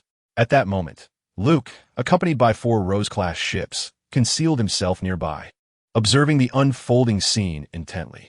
Before them lay a densely populated asteroid mining zone, where Chitauri mining drones busily extracted resources from the asteroids, transporting the mined or to nearby transport vessels. The sight of these mining fleets, centered around each transport ship, was ubiquitous across the vast expanse of the mining belt. Countless drones operated in perfect coordination, showcasing remarkable efficiency. It was only a matter of time before a transport ship, laden with cargo, would soar away, soon to be replaced by another vessel arriving to assume its position. Such efficiency, facilitated by an unattended, fully automated mining operation, signified the wealth of resources that the Chitauri were amassing. Unfortunately, they were inadvertently discovered by Luke. Confronting such an unguarded and defenseless logistical unit, Luke found himself even more exhilarated than when ambushing Chitauri hunting parties. Perhaps this exhilaration stemmed from the darker impulses that reside within everyone. Engaging in sabotage often ignites a thrill that a direct confrontation cannot match. The original inventor of the agricultural devastation strategy must have been an exceedingly cunning individual. Chuckling to himself, Luke declared, "But I relish it." With a warlord at the helm of 4 upgraded Storm-class ships, they plunged into the mining area like wolves amongst sheep, unleashing a barrage of fire without restraint. Countless Chitauri mining drones were swiftly obliterated, explosions illuminating the mining belt. The transport ships, too, met with Luke's indiscriminate wrath, each targeted by his main cannon, none escaping unscathed. Luke harbored no ulterior motives. His sole intention was to wreak havoc. Given the irreconcilable enmity between the two factions, seizing every opportunity to strike the enemy was imperative, especially when targeting mining operations that would severely undermine their logistical capabilities, a prospect Luke found most agreeable. The Chitauri mining drones, equipped with advanced intelligence, quickly reacted to the initial assault, scattering in the opposite direction in a desperate bid to escape. "Chase them. Take down as many as you can," Luke commanded with a sinister glee over the comms. The warlord and his 4 Storm-class ships relentlessly pursued. Along the way, they decimated hundreds of mining drones and dozens of transport vessels. The explosions sent the cargo of precious ore tumbling into the void of space, resulting in a total loss of resources. A multitude of mining drones fled the mining zone, ultimately escaping into the depths of space. Luke refrained from pursuing further. He was not yet ready to abandon the asteroid belt. Without the foliage, the thicket resembled a colossal piece of meat. Outside, numerous Chitauri brutes awaited him with eager anticipation. Luke had underestimated the significance of this mining area to the Chitauri. This region was abundant in a rare ore, which was crucial within the Chitauri's technological framework. The 2 severely damaged motherships required vast quantities of this resource for repairs, underscoring the area's importance. The scene of 5 mechs dismantling mining drones was swiftly relayed back. Enraged, the Chitauri leader promptly dispatched a military force to eliminate the threat. When Luke observed a cluster of small dots on the radar, accompanied by a prominent larger one, he realized that he had finally provoked the Chitauri's ire. Had they sent only one Leviathan? Was this a sign of disdain? With a slight sigh of disappointment, Luke reflected. The Leviathan was his primary target. However, with only one dispatched alongside a considerable number of Chitauri soldiers, he felt confident that he could easily overpower them with his 4 roses. Who was the most adorable person? Certainly, the one delivering supplies to him. At this juncture, Luke welcomed any resources, parts, or supplies. He had come to terms with the fact that returning to Earth was not an immediate possibility.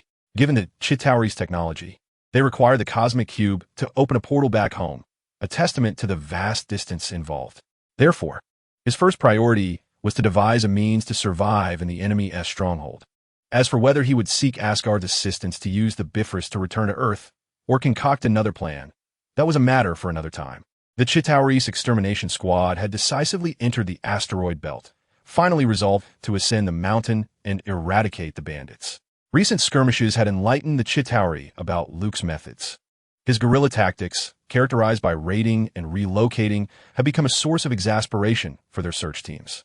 Recognizing that capturing their elusive target was no easy feat, they resorted to a methodical search.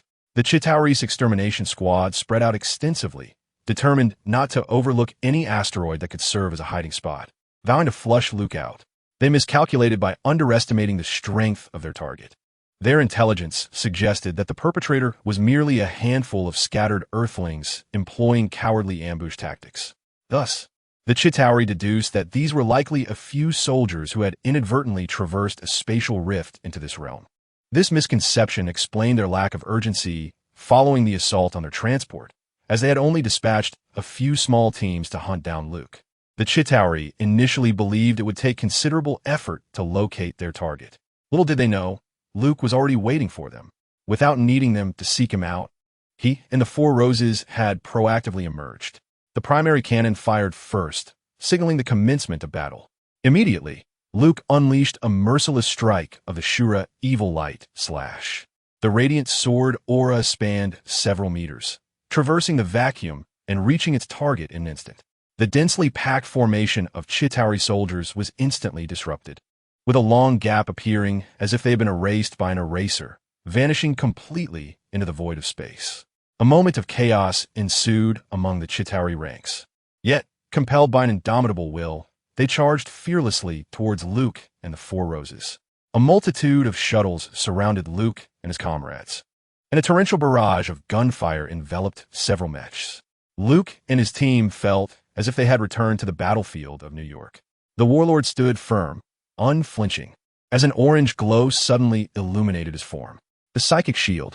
The relentless attacks from the Chitauri were thwarted by the shield, akin to raindrops cascading upon a pond, creating countless ripples upon the surface of the orange barrier. The warlord retaliated with an onslaught of firepower. Anaka and Obia piloted their modified storms, brandishing bright plasma sabers, fiercely penetrating the enemy lines. The small mech figures danced amidst the foes, systematically dispatching waves of Chitauri soldiers. Rosanna and Emitan flanked Luke, providing crucial fire support. Their mechs outfitted with saturating weaponry. Luke's strategy for this mech modification was abundantly clear. The firepower of one should rival that of an enhanced battalion. With their limited numbers, he and the Four Roses relied on technology to compensate. In a brief exchange of fire, the Chitauri suffered significant losses.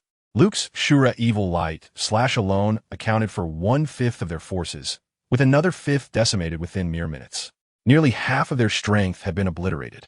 Suddenly, a colossal creature emerged at the center of the battlefield, the Leviathan that had accompanied the troop. Rosanna and Emidan concentrated their primary fire on this behemoth, only to quickly realize the futility of their efforts. The Leviathan's defenses exceeded their expectations. The weapons of the Chitauri proved insufficient to breach its armor. "General, we are powerless," Emidan conveyed over the channel. "Fear not, leave it to me," Luke declared, piloting the warlord, fortified by the psychic shield, charging into the fray against the Leviathan amidst the relentless Chitauri assault. Confronting this monstrous entity, the warlord clasped his hands, summoning the invisible sword, which, though unseen, traced astonishingly bright sword auras. Phantom sword dance. The Leviathan bore a striking resemblance to those that invaded Earth, a giant clad in metallic armor, exhibiting the quintessential traits of Chitauri technology, a fusion of organic and mechanical. Despite its fearsome appearance, its combat capability was decidedly limited. At least, Luke discerned that aside from its imposing size and proficiency in charging through obstacles, capable of transporting troops, it possessed few other merits. Its greatest weakness lay in its lack of agility. To him, the threat posed by Leviathan was far less daunting than that of a mere squad of Chitauri. However, it could yield materials in abundance, 1,000-fold. This was simply magnificent. If combined into the war god titan, and executed with the Phantom Blade Dance. It would be sufficient to reduce the Leviathan to mere fragments. The warlord, slightly smaller in stature, focused his aim on the Leviathan's head. The chaotic brilliance of the sword light danced elegantly, its rapid strikes ephemeral. In an instant, the Leviathan's head was shattered into pieces, disintegrating in the void of space. Drifting and scattering, the colossal creature lost control entirely, its massive form curling inwards, propelled by inertia. The ensuing battle was, of course, devoid of suspense. The army sent to besiege Luke was annihilated within 10 minutes. Luke gathered every possible trophy from the battlefield into his storage space. Even the headless Leviathan was stowed away, filling the storage to capacity. Before the news of the besieging forces' defeat could return, the Chitauri leader remained self-assured. After all, they were merely a handful of errant earthlings, not worthy of his precious time. The leader did not believe such a large-scale assault could allow the enemy to escape. His concern was not this skirmish, but rather how to explain his failure to Thanos regarding Earth. Next time, I shall personally obliterate Earth, he thought fiercely, already preparing his excuses for the inevitable confrontation with Thanos. However, at that moment, he received the shocking news of the complete annihilation of his forces. This was impossible. How could a mere handful of Earthlings achieve such a feat? The Chitauri leader roared. Was it the Avengers of Earth?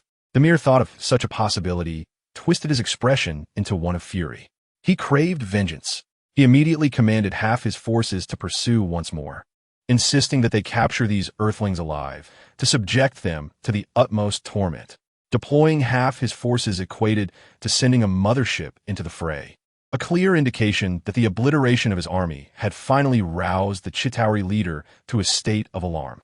Upon witnessing the Chitauri dispatching a mothership solely to hunt him down, Luke's mouth hung agape for a moment before he turned and made a hasty retreat with 4 roses. Luke's escape was decisive, unhesitating, and devoid of any lingering sentiment. Even with their formidable combat prowess, the strength of him and 4 roses had its limits. A multitude of ants could indeed bring down an elephant. He had no intention of engaging in a futile struggle against the Chitauri. It was far wiser to retreat to the shadows, surfacing only occasionally to strike with stealth. Indeed, this approach was far more gratifying. In the days that followed, Luke found himself perpetually pursued. The Chitauri were resolute in their intent to capture him, with the mothership relentlessly in pursuit. Though he could not catch up to them, the onslaught of the Chitauri army, akin to a tsunami, sent shivers down Luke's spine. It was overwhelmingly vast. Over 20 Leviathans had already surpassed the number that invaded Earth. The Chitauri forces darkened the skies, literally obscuring the sun, as if a tide of darkness surged relentlessly towards him. The Chitauri, being both mechanical and biological, possessed an agility far beyond that of humans, and they were tireless in their pursuit. After days of relentless chase, an exhausted Luke, accompanied by 4 roses, had lost track of how far they had flown. His view remained dominated by the Chitauri planet. Even with the mecha's supersonic flight, it felt insignificant on a cosmic scale. 5 days later, a peculiar realization dawned upon him. Why had they ceased their pursuit? On that day, Luke suddenly observed that the relentless Chitauri had finally halted their chase.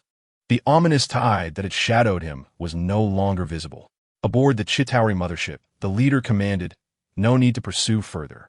Seal off the surrounding areas. Once they enter that region, they will not emerge alive. The mother will eliminate them for me." The darkness enveloped the figure of the Chitauri leader, concealing his trembling form. At such moments, the anticipation of that impending voice was always the most arduous and stifling, especially when faced with failure and uncertain fate. It was all the fault of that cursed Asgardian. The Chitauri leader clenched his fists in frustration. His inherent ineptitude had ultimately catalyzed this meticulously planned invasion, culminating in failure. He knew that Thanos would seek out the Asgardian for retribution. Yet, his own troubles were far from trivial. The mere thought of confronting Thanos' wrath filled the Chitauri leader with dread and despair. To Thanos, they were merely a tool, insignificant. Their current defeat only signified that they were rendered a useless tool. Were he in Thanos' position, he would undoubtedly cast aside such a worthless implement. However, as the Chitauri leader, he had to justify himself before Thanos as best as he could, perhaps deflecting all blame onto that Asgardian named Loki in hopes of securing Thanos' forgiveness, should he agree to grant them another chance. It was then, amidst the vast darkness, a profound voice suddenly resonated, sending chills down the Chitauri leader's spine. "You have disappointed me." The voice was deep, resonant, and filled with authority. Upon hearing it, the Chitauri leader implored, "Please grant me another chance. It is all the fault of that Asgardian. You have already lost your only opportunity," the deep voice replied tersely. "However, gather your forces." It offered him no chance for rebuttal, simply stating, "I need them." The Xetarians hesitated, grappling with the unexpected resistance from the Earthlings, which ultimately left our mothership severely damaged. "Is this what you wish to convey?" Although the response was delivered with an air of indifference, it proved too much for the Xetarian leader to bear. He quickly stated, "A human intruded into our galaxy at the last moment. He has been wreaking havoc on my plans. Had it not been for his interference, Earthling? What manner of Earthling?" "One who pilots Earth-S machines, exhibiting formidable strength," responded the Xetarian leader, his voice trembling. A moment of silence ensued, followed by a sudden command, "Capture him.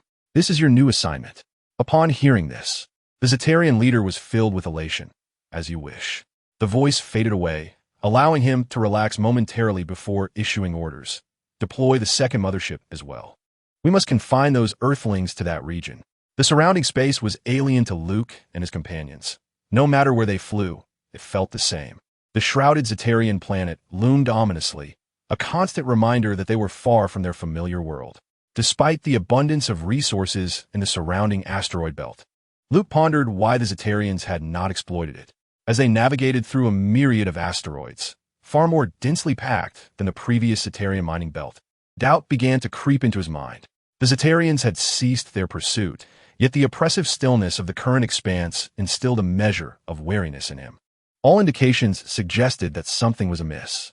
However, the absence of any alerts from his spider senses offered him a degree of relief. "General, a planet has appeared ahead. It seems to be a moon of that gray planet," Amiton announced over the comms. "Let's investigate. It would be ideal to find a place to rest," Luke replied. Continuous flight was not only taxing physically but also mentally draining. The four Roses, as indicated by their voices, were clearly struggling. Luke himself was exhausted and desperately needed a place to recuperate. Their primary option was the moon ahead. Otherwise, they would have to take refuge in the asteroid belt for a brief respite. The radar scans from the 5 mechs indicated everything was normal. On this moon, no signs of Xetarian activity were detected, and the surroundings remained tranquil, devoid of anomalies. "Let us descend," Luke commanded. In terms of size, this moon was far smaller than the Earth-S moon. It was merely a small satellite, possessing a slight gravitational pull, which accounted for its spherical shape. Yet, despite its modest dimensions, as the Warlord and the 4 modified whirlwinds gradually descended, they were greeted by an expansive landscape. The surface was dotted with craters of varying sizes, strewn with chaotic debris, and irregular fissures crisscrossed the terrain, interspersed with towering boulders. On this satellite, devoid of atmosphere, one can gaze skyward and behold the hazy Xetarian planet in its entirety. The radar swiftly scanned the terrain, revealing to Luke that not far from their location lay a cavern, expansive and seemingly well-suited for concealment. He dispatched Anaka and Obia to reconnoiter the movements of the Chitauri, while he remained with Rosanna and Amidan. They were at least 10,000 kilometers from the Xetarian defensive line. However, the gravity meter of the mecha indicated that they were still within the gravitational influence of the Xetarian planet. The reason for the Xitauri's absence was elusive, and Luke instinctively sensed a conspiracy at play. Anaka and Obia soon returned from their reconnaissance, reporting that the Chitauri remained stationed outside, never straying nor entering, as if something in this cosmic expanse instilled fear within them. Amidan suggested they remain vigilant, asserting that the enemy had evidently devised a trap. Luke concurred, instructing them to maintain a state of alertness, ready to retreat at the first sign of trouble. The 5 mechas soared over valleys and craters, encountering no anomalies until they arrived at the cavern, where tranquility still reigned. Standing before the cavern's mouth, Luke's expression mirrored surprise. The entrance was remarkably wide, nearly 200 meters across, with depths that could only be imagined. He had a premonition that the answers he sought lay within. "Let's proceed. Follow closely behind me," Luke commanded, leading the charge into the cavern with the Warlord. Suddenly, an orange shield enveloped him, providing both defense and illumination. The group entered the cavern, gradually succumbing to the encroaching darkness. Each mecha activated their lights, advancing along the gently sloping, remarkably even ground, which bore no signs of natural formation. Wait, something ahead. Luke abruptly halted and instructed everyone to extinguish their lights. As they cautiously delved deeper, the space before them suddenly expanded, revealing an abyss beneath their feet. Opposite them lay an unfathomably vast expanse, a cavernous void carved within the satellite's interior. Who excavated this?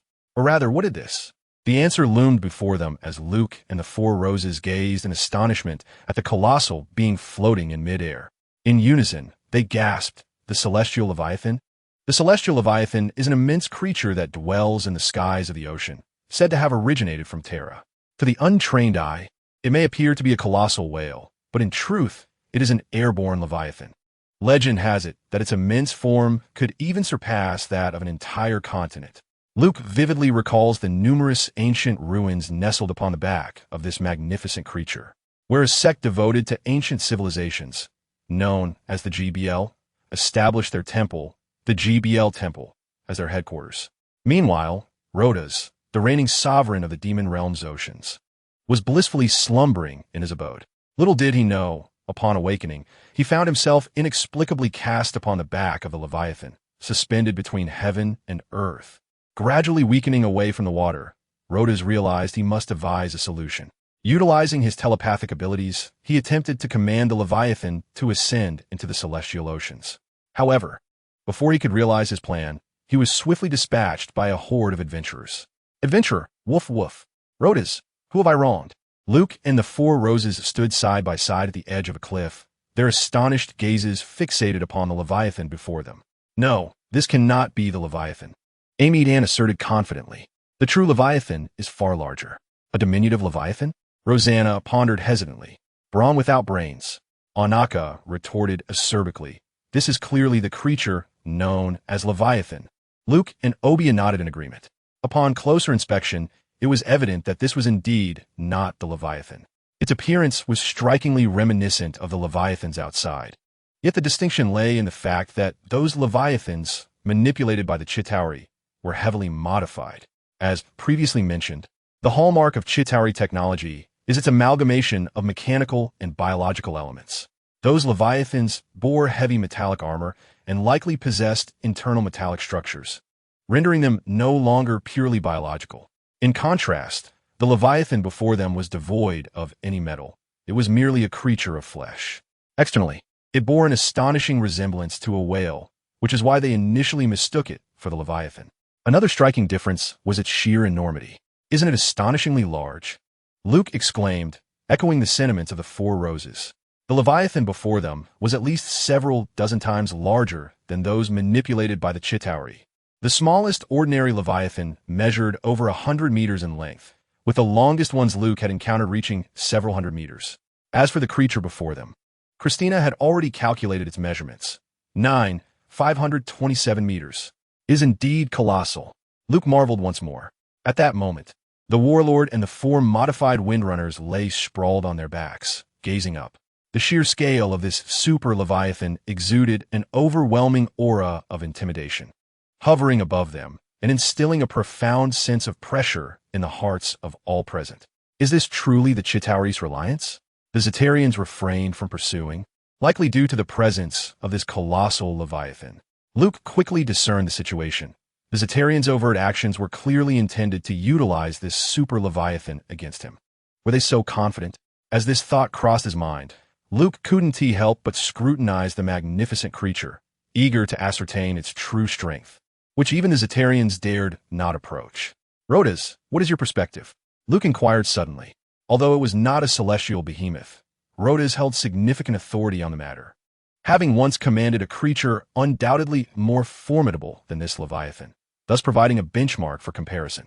Luke posed this question within the channel without reservation. As the Four Roses had already become acquainted with the short-legged Rotos over the past few days, and they had been quite pleased. The Four Roses expressed their camaraderie in a rather unique manner, often engaging in fervent discussions about how well-done Rotos should be grilled. After a moment of contemplation, Rotos scoffed and remarked, short and feeble, "Pardon? How so?" Luke queried, recalling that during his time atop the behemoth, the BL temple occupied merely a small portion of the area. The behemoth? Luke pondered, perplexed. The general seems to have forgotten quite a bit. The behemoth is the name of the celestial behemoth that Rotos controlled with mental prowess, Rosanna clarified.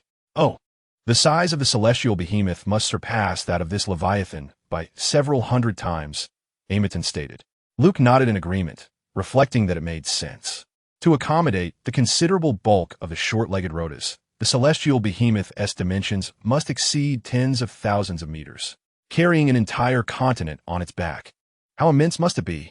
In contrast, the current Leviathan, measuring 527 meters, could only be regarded as a mere infant. Rotos, can you exert control over this Leviathan? Luke suddenly asked, seizing the opportunity while the colossal beast appeared unaware of their presence. He thought it prudent to allow Rotos to employ his former skills. While the Chitaurians regarded this creature as a formidable weapon against them, Luke held a different perspective, viewing it as an unexpected gift from their adversaries. Meanwhile, aboard a Chitaurian mothership, the Chitaurian leader surveyed the vast expanse of their forces depicted on the star map, which had meticulously encircled the area. Under such nearly impenetrable surveillance, no one could escape undetected. The Chitaurian leader possessed absolute confidence in capturing the Earthlings, believing that once they encountered the mother Leviathan, they would flee in a panic. At that moment, he could easily present them before Thanos, leaving their fates in his hands. He and the Chitaurians would then garner Thanos' attention, perhaps even rewards. His confidence stemmed from his unparalleled understanding of the Leviathan's might. The Leviathans, modified through Chitaurian technology, were merely offspring birthed by this mother creature. Only the young could be controlled. The Chitauri attempted to exert control over the Leviathan, but their efforts were in vain. The Leviathan is clad in an impenetrable shell, impervious even to the main cannons of Chitauri motherships. Its size is comparable to that of a Chitauri mothership, and it possesses the terrifying capacity to obliterate a Chitauri vessel merely through impact. Despite their formidable technology, the Chitauri find themselves utterly powerless against the Leviathan. Thus, the inhabitants of Earth have no choice but to flee. Indeed, they are not foolish. They will not choose to perish within its grasp, but rather will seek to escape. I shall personally deliver them before Thanos, the Chitauri leader cackled ominously. In truth, even the Chitauri leader is unaware that, aside from the Leviathan's combative prowess, its primary function is the generation of smaller Leviathans. Meanwhile, Luke will soon uncover the Leviathan's true ability, the consumption of stars. The formidable mental control of Rotos remains an enigma that may never be fully unraveled. Even in its weakest state, it has demonstrated the capacity to dominate a colossal behemoth, one bearing an entire continent upon its back, while simultaneously managing an unknown number of GBL cultists who refresh upon demise. This serves as a testament to the sheer potency of Rotos' mental control, even if it has now become diminished, resembling a short-legged version of itself. The two previous displays of psychic assault remain astonishing in their magnitude. The first induced a mass slumber among millions in Queens, New York. The second extended its influence over the entirety of New York City, ensnaring even Thanos' formidable generals, who ultimately met their demise at their own hands. Luke mused that controlling this super Leviathan should not pose a significant challenge for Rotos. Control it? Are you sure? Rotos lazily hummed, relishing the opportunity to display its prowess. The eighth apostle Rotos is unparalleled, boundless in power, invincible in combat. Assist me in subduing it, will you? Luke flatteringly implored, for Roses found his flattery somewhat nauseating, while Rotos reveled in the praise, having not heard such commendation in ages. In light of Luke's astute approach, it resolved to fulfill this modest request with the scant power it had recently regained. Done, Rotos suddenly declared. Luke was taken aback by the swiftness of the response. So soon? Is it truly that simple? He and Four Roses gazed upward, observing the super Leviathan still drifting aimlessly, seemingly unchanged. Are you certain? Luke asked, casting a skeptical glance at Rotos. Rotos retorted, You doubt the wisdom of the great Rotos, mere mortal?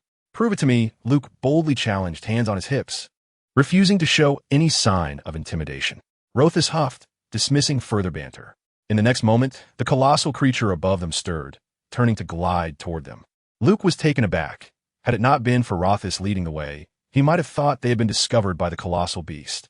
However, the spider's sensors remained silent, and the creature exhibited no signs of aggression. It appeared that Rotos had indeed exerted control over it. Impressive, Luke exclaimed, his mouth agape. Indeed. Haha. Rotos struck a pose in the aquarium, feeling quite triumphant. Yet, Luke's next remark left him momentarily speechless. Casting a sideways glance at Rotos, Luke remarked, "Since meeting you, it seems you have finally proven your worth." Rotos, incensed, retorted, "Heartless." Unfazed, Luke chuckled. "Let us in a bit more, so we can have a proper look." Rotos remained silent, but the super Leviathan obediently lowered its altitude. Only then did Luke and his companions truly comprehend the enormity of a beast measuring 527 meters. From a distance, it was hard to grasp, but upon approach, it was astonishingly immense, its tail seemingly unreachable. Merely the head of the creature necessitated significant adjustments in their line of sight to fully appreciate its scale. One word could encapsulate it: astounding. The cave they occupied was even more exaggerated, spacious enough for the super Leviathan to move freely and soar. It seemed to be its lair. However, the passage outside was only 200 meters wide. Was this creature trapped here, unable to escape? Luke pondered aloud. "There's another passage below. That is its exit." Rotos indicated towards the abyss with its feeble tentacle. "How do you know?" Luke inquired, astonished. "Of course. I control its mind, so I'm well aware." "Are you simple-minded?" Rotos replied, casting a patronizing gaze akin to that of one concerned for a child with learning difficulties. "Ah, does that mean you can understand everything about it?" Luke exclaimed in surprise, deliberately overlooking Rotos' tone. After all, Rotos' prideful and cunning nature was not new to him. He had long since come to terms with it. At that moment, Rosanna suddenly shouted, "Look, what is it doing?" At her words, everyone turned their gaze to see the super Leviathan opening its vast, abyss-like maw and gnawing at the opposite rock wall. Indeed, it was gnawing. The creature was actually biting off a large chunk of rock and consuming it. "What on earth is happening?" Luke gasped, his mouth agape in astonishment. This creature was actually eating stone? He directed a questioning look towards Rotos.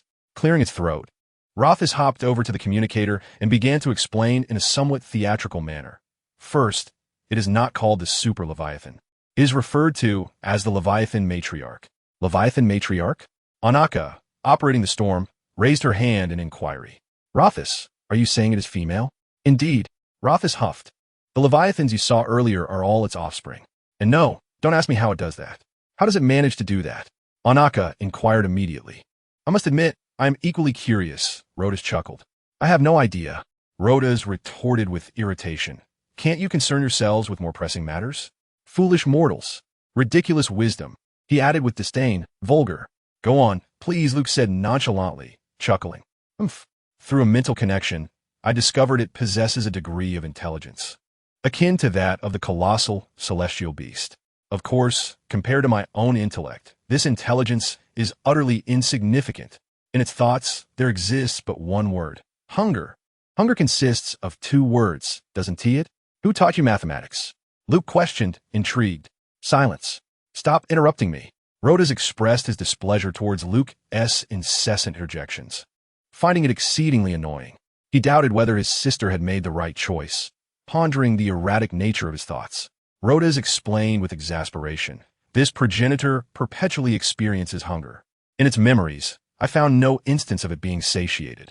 It is in a constant state of consumption, devouring meteors, space debris, nuclear waste, and even entire planets. Anything material, it can ingest." "Impressive. Are you certain you're not referring to the Scion Son Goku?"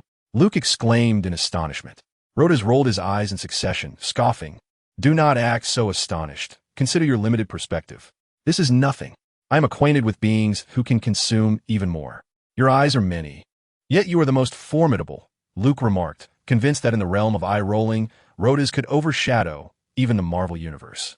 Suddenly, Rotos spoke nonsensically, "Young man, do you wish to raise a coin? Starting with one coin, evolving solely through consumption?" Luke burst into laughter. "Where did you learn that?"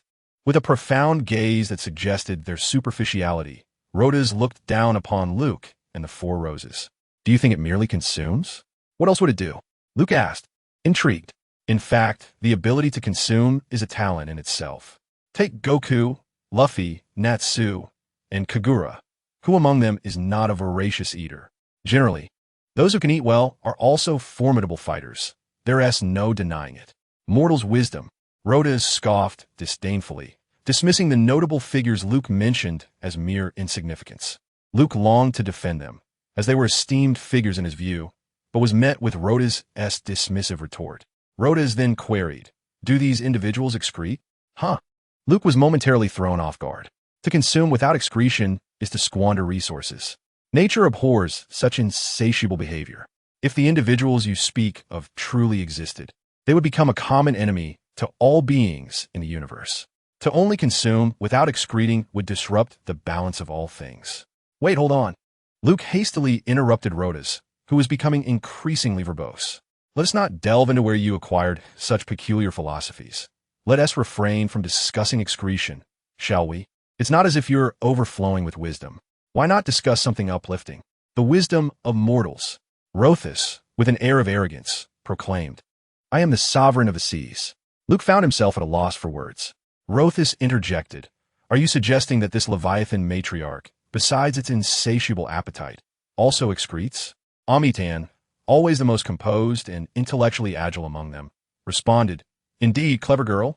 Rotos coughed lightly and elaborated. "The Leviathan matriarch consumes everything, not merely refuse, from its memories. I discern that throughout its existence, it has devoured hundreds of planets." "Hundreds? Is that true?" Luke exclaimed, his thoughts interrupted. Rotos, now incensed, retorted, "What it consumes transforms into the energy essential for its bodily functions, and the remnants are expelled, forming excrement." "Young man, do you realize that its excrement is the true treasure here?" "Excrement? A treasure?"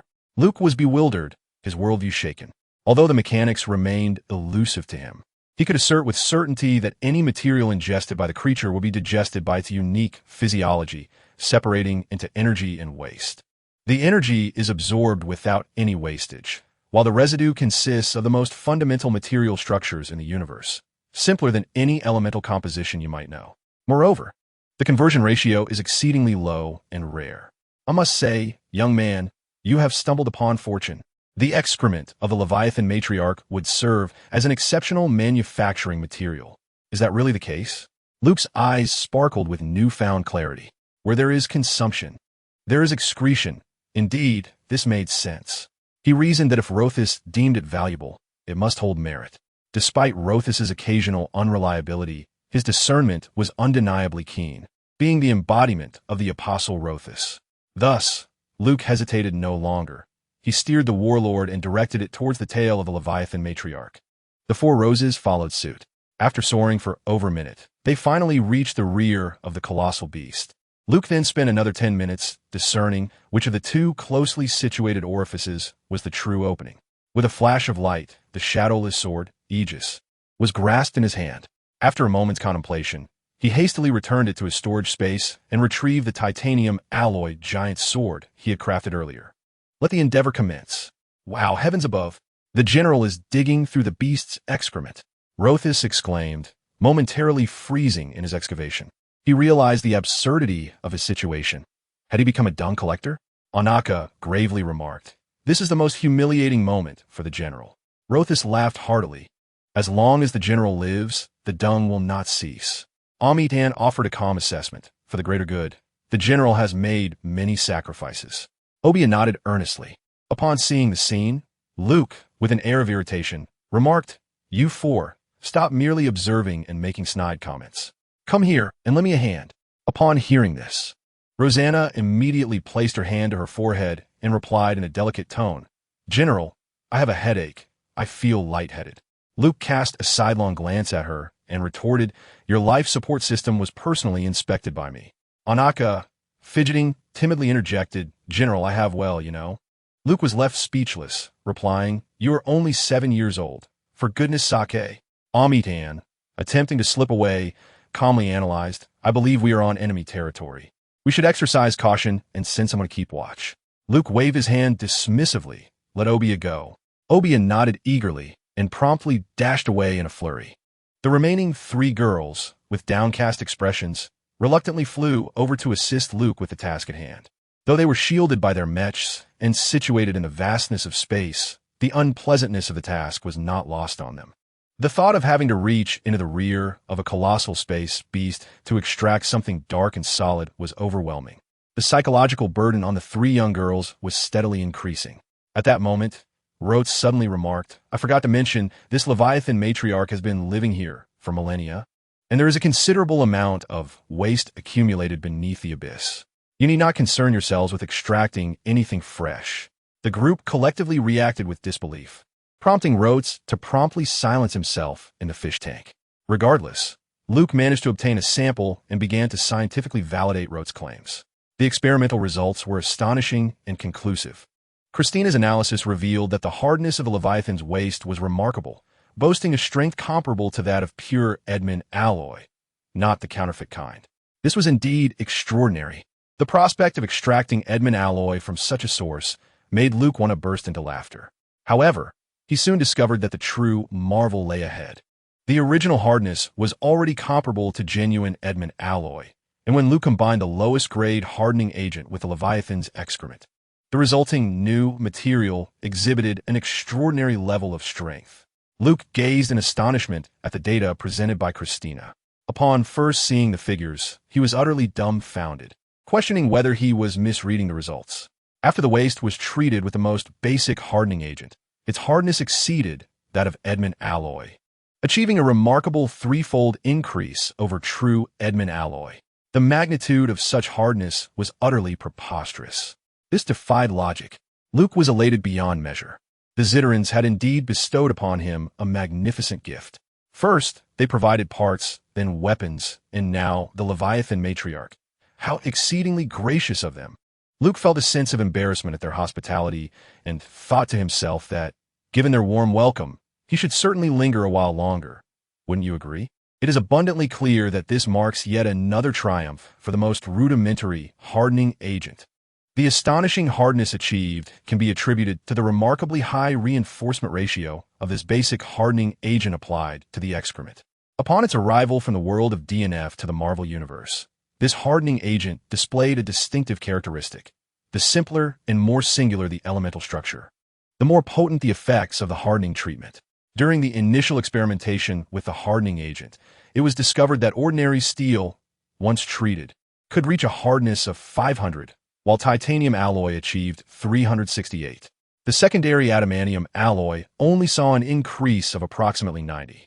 According to Rotos, the excrement from a Leviathan's core is an extraordinarily singular material, a residue left after the digestive organs of a Leviathan have absorbed all energy. Its innate texture is already remarkably hard, and when combined with the DNF hardening agent, it results in an exaggerated hardening ratio. Currently, due to limited conditions, precise measurements cannot be obtained. Luke speculated that it might exceed 1,000%. This unique material is exclusively in his possession, making him a veritable tycoon in this Marvel realm. Luke pondered in astonishment, suddenly finding himself elevated to the status of a wealthy individual. Who is the wealthiest superhero in the Marvel Universe? Is it Tony? Not quite. While the wealthy may seem to have endless funds, they do not hold the title of the wealthiest. That honor belongs to a certain African American. Yes, you guessed it, T'Challa, the Black Panther. Hailing from the small African nation of Wakanda, he is the son of King T'Chaka, who bequeathed the throne to T'Challa upon his passing, later passing it to T'Challa's sister, Shuri. The Black Panther's family guards the only vibranium mine on Earth. In terms of market value, Tony would scarcely stand a chance against him. The Black Panther's suit is entirely crafted from vibranium technology, outfitted from head to claw. Luke believed that his unique excrement alloy, while it may not possess the extraordinary ability of vibranium to absorb all forms of energy, surpasses adamantium in terms of hardness, let alone vibranium, which is slightly less hard. The Marvel Universe boasts three primary materials, each with its own merits and drawbacks. Vibranium. Its advantage lies in its ability to absorb all forms of energy, with a weight only 1/3 that of iron.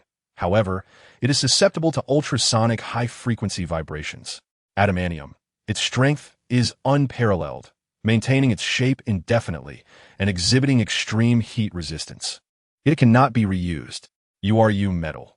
The material used to forge Thor's hammer, with the advantage of being enchantable and abundant, but its forging is exceedingly difficult, requiring the core of a dying star and the aid of magic.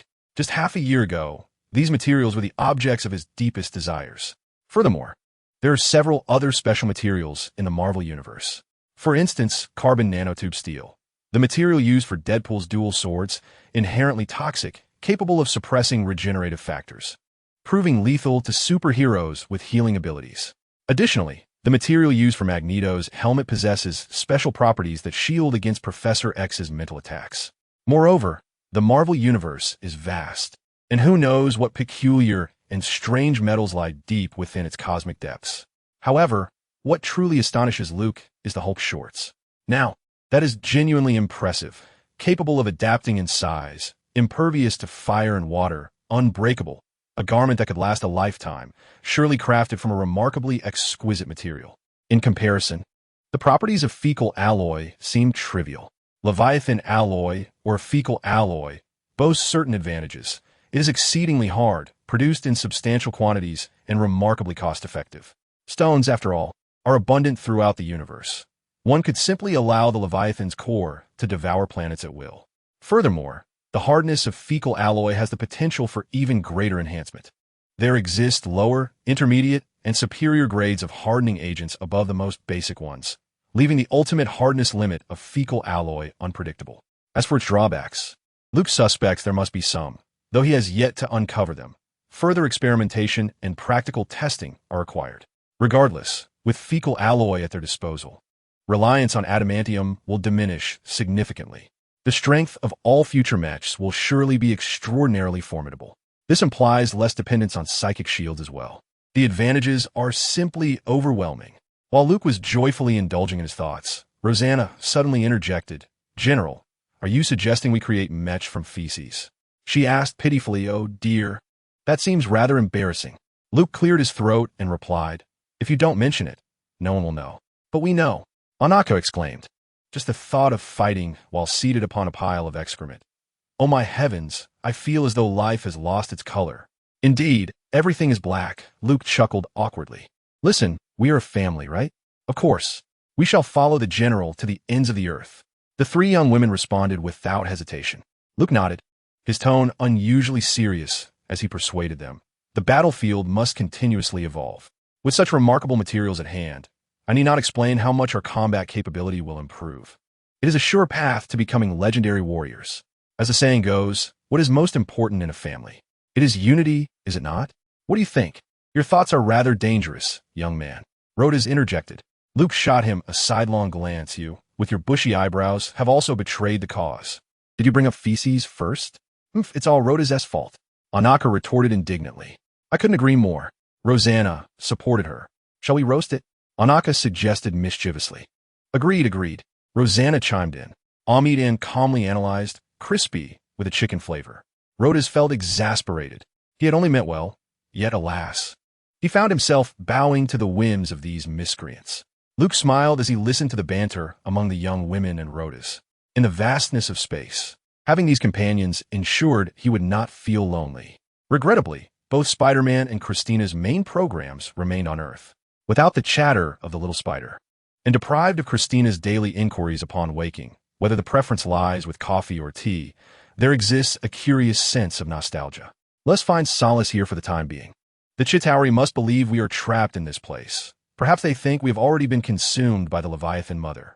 Thus, we shall remain comfortably here, taking a moment to recuperate before proceeding.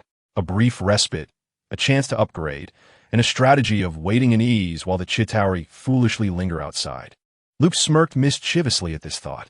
Surveying the vast cave, evidently carved out by the Leviathan Mother, he felt a sense of satisfaction. This could serve as an ideal base. Before gradually transforming this space into a stronghold, Luke resolved to unveil the National Day gift pack. If there were anything that could assist him in his current predicament, it would undoubtedly be the system. Chapter 161. National Day Gift Unveiling the National Day Gift Pack, priced at $5.9 billion, contained an unprecedented array of treasures. First, there were numerous assorted trinkets, 100 resurrection coins, a plethora of colorless crystal shards, magic essence stones, data chips, and expired cakes. Additionally, there were 10 cosmic souls. Moreover, Several key items, which Luke eagerly anticipated, were included. A magic box offering an additional 10 opportunities for 10 consecutive draws. With a guarantee of 67 skills from 100 magic boxes, this was certainly worth the anticipation. A random gift box containing epic equipment blueprints, something previously unseen. Given its designation as epic, the highest quality in DNF, it surely would not disappoint. A random awakening skill gift box that would guarantee 1 awakening skill. This was Luke's most awaited item and was poised to provide the greatest enhancement. A full-class skill selection gift box, which possessed immense functional potential, if chosen wisely. It could greatly aid in resolving his current challenges. A discount coupon for the Marketplace gift pack at 41 off, which Luke found quite appealing. A 41 discount, indeed, not a mere 5 off. Compared to the game, the system was remarkably benevolent. The National Day gift pack, priced at $5.9 billion, would only require $3.5 billion for an additional set, albeit still quite expensive, beyond his current means. He had sent Rose to scout for a suitable location, as he aimed to establish a rudimentary camp on this satellite before gradually expanding. There was no rush to open the magic boxes. First, he would examine the epic equipment random gift box to discern its contents. Epic weapons? Epic armor? Perhaps jewelry or special gear. Luke rubbed his hands together, ready to seize some fortune. There are distinctions among epics. Some are deemed the disgrace of the epic realm. Moreover, acquiring items from DNF into the real world, modified by the rules of different realms, makes one wonder how they would manifest. At the very least, the Shadowless Sword demonstrates that game data does not materialize in reality. Only the inherent traits of the equipment would be recognized by the laws of the Marvel Universe, allowing them to be inherited. The characteristic of the Shadowless Sword, which is imperceptible in its blade, has been flawlessly inherited. As for the magical attack points, they are non-existent. Everything hinges entirely on the materials used in its creation. The Shadowless Sword is forged in the plasma state of adamantine, embodying the essence of this remarkable alloy. Do not mention Liangyu. Do not mention Liangyu. Do not mention Liangyu. This crucial point is emphasized thrice. Luke fervently prayed in his mind, hoping for a favorable outcome from the random gift box. Relying solely on luck, Liangyu's dull blade is an exceptionally unique epic weapon within the DNF universe. It is merely a branch. While the game endows it with formidable attributes in the realm of reality, if it turns out to be Liangyu, would it not merely be a wretched stick? Anything would be preferable to Liangyu. Oh, great Ma Dada, let it not be Liangyu. Regrettably, ensconced within his mech, he was unable to perform the mystical health rituals or locate any auspicious signs, resorting instead to a symbolic prayer in all directions. Suddenly, his eyes narrowed. Show me the results. The system promptly displayed the outcome. Luke's eyes widened in astonishment. Once upon a time, in the vast universe of DNF, there existed 5 supreme artifacts. They were marvels of craftsmanship, capable of eclipsing the sun and moon. These were the collapse of the supercontinent, the abyssal demon, the 7 deadly sins of corruption, the surreal life, and the insatiable greed of the Naga King. Each of these supreme artifacts consists of 5 distinct components. A warrior who gathers all 5 can summon a divine dragon. Each set of supreme artifacts possesses unique powers, reigning supreme in their respective realms. However, mortals have a penchant for ranking parallel entities. Thus, a hierarchy emerged among the 5 supreme artifacts. The mightiest, designated as A tier, the collapse of the supercontinent. The untroubled, classified as B tier, the surreal life. The third place, yet always claiming to be the best, the insatiable greed of the Naga King. The lowest rank, the abyssal demon. The detestable, the 7 deadly sins of corruption. Yet, even the detestable is still a legendary B tier, and Luke could hardly fathom that he would draw a B tier in the real world. Moreover, it was not the wretched 7 deadly sins he obtained, but rather the fabric set B, specifically the leg armor from the Surreal Life ensemble. This fabric armor set is typically favored by magic-oriented professions, while strength-based classes tend to opt for the supercontinent. Those unsure of their class often choose the supercontinent indiscriminately.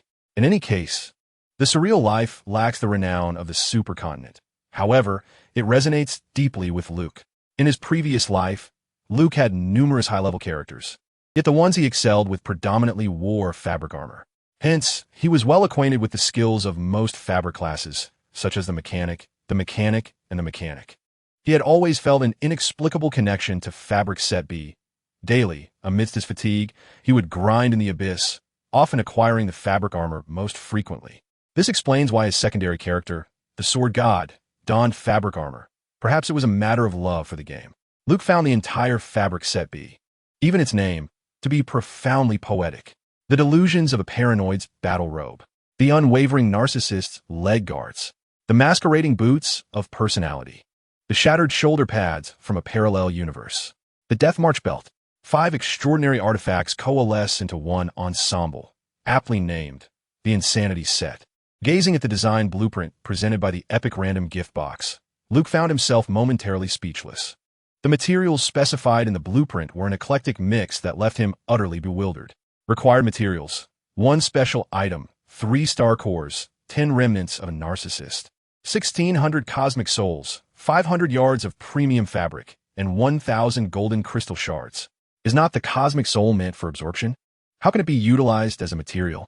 And what on earth are golden crystal shards? To date, he had only encountered colorless shards.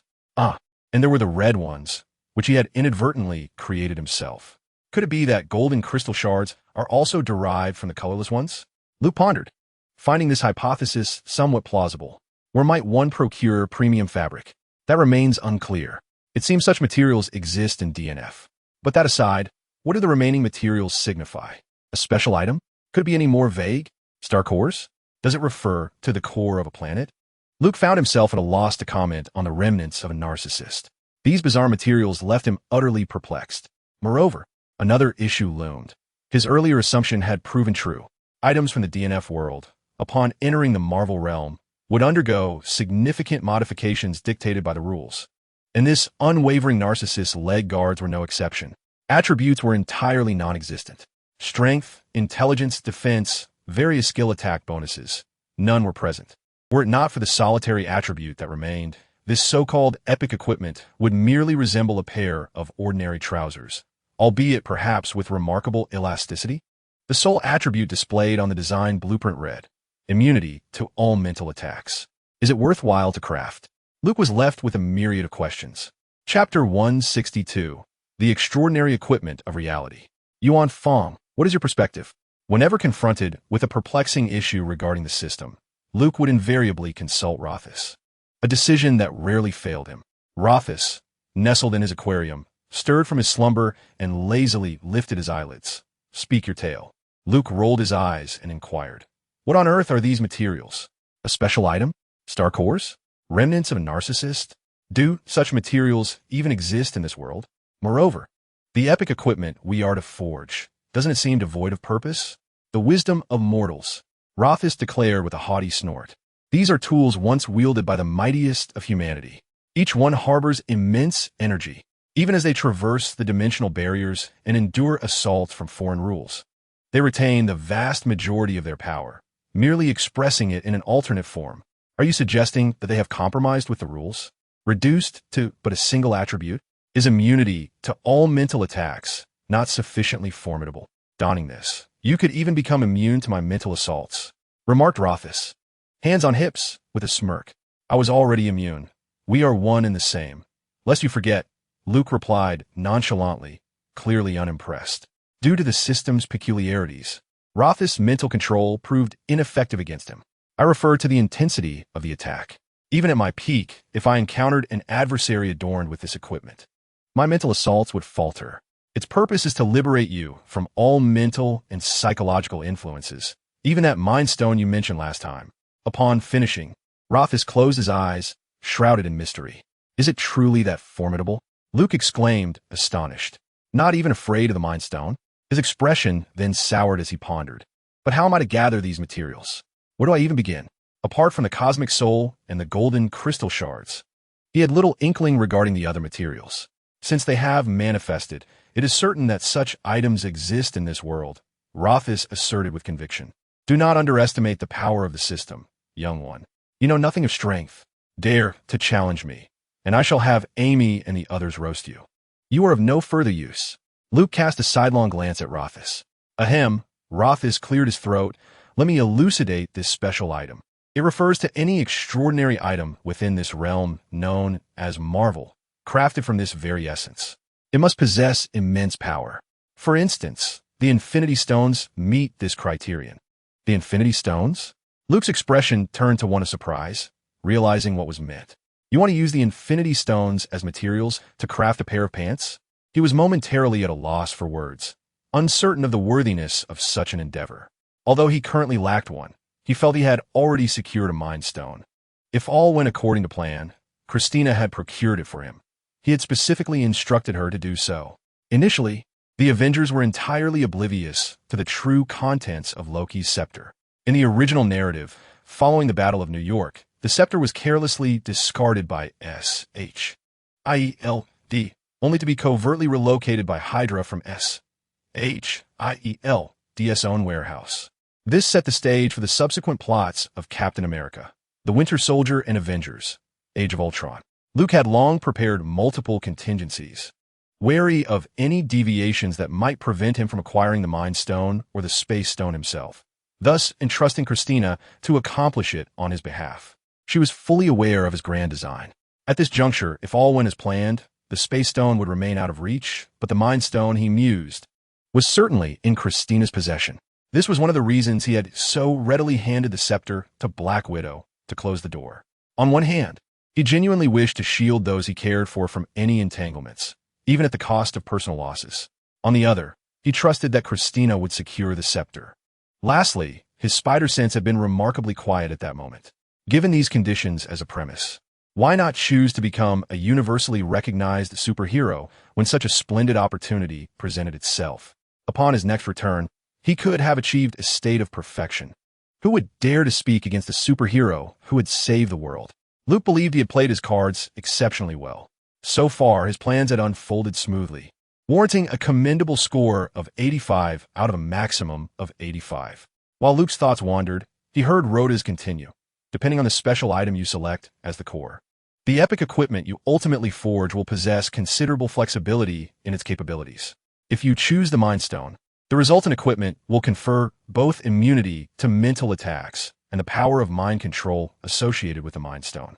Oh, so if I were to use the Space Stone as the material, the resulting trousers would grant immunity to mental assaults as well as spatial abilities?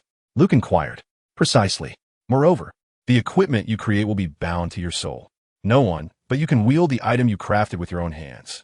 Do not forget, the materials include the cosmic soul, Rotos explained. Soul binding? Luke was truly astonished. The concept had indeed been preserved. Immediately, his face lit up with joy. By this logic, this equipment certainly deserves the title of epic. With the Infinity Stones bound to my soul, who would dare to challenge me? Ah, do not celebrate too soon, young man. Let's see if you can actually create it first, Rotos replied, dousing Luke's enthusiasm. Please continue, Rotos. Luke urged, his spirits lifted. The star core refers to the core of a planet. You only need to shatter 3 planets to obtain 3 star cores. Rotos gestured casually, as if discussing something trivial. Shatter planets? Luke exclaimed, it seems these materials are far from easily obtainable. Of course, the more powerful the materials, the mightier the creations. It's a simple principle that you seem to overlook, Rotos remarked with a condescending glance. What about the remnants of that narcissist? Luke asked, choosing to refrain from engaging in a petty argument, knowing there would be ample opportunities for reckoning later.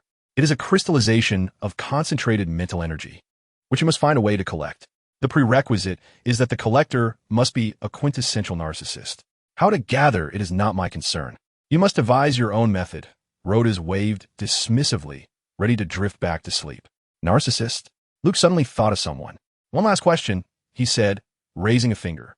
Is the special fabric referring to materials from the DNF world? Why have I never obtained any from the magic box? How foolish, Rotos muttered, falling asleep, clearly displeased with such a rudimentary inquiry. Luke stood in silence for a moment before realization dawned upon him. The so-called special fabric was quite literally what it implied, exceptionally high-quality fabric. After all, it was meant for crafting trousers. How incredibly realistic, Luke lamented, gazing at the random awakening skill gift box in his hands, his expression fraught with indecision as he hesitated to open it. Another awakening skill, indeed. The awakening skill, a crucial element of his growth system, was indispensable. The transformative impact of the battlefield environment, orchestrated by a Bokley, held strategic significance. The Black Rose Special Forces had delivered 4 unwavering companions to him. Nothing excited him more than the prospect of acquiring a new awakening. Yet at that moment, Luke found himself ensnared by anxiety and uncertainty. Which powerful awakening skill would emerge? Would it possess substantial functionality? He pondered whether it would align with his current growth system. The thought of receiving an utterly irrelevant and whimsical skill, akin to a bizarre street brawler move, was rather disconcerting.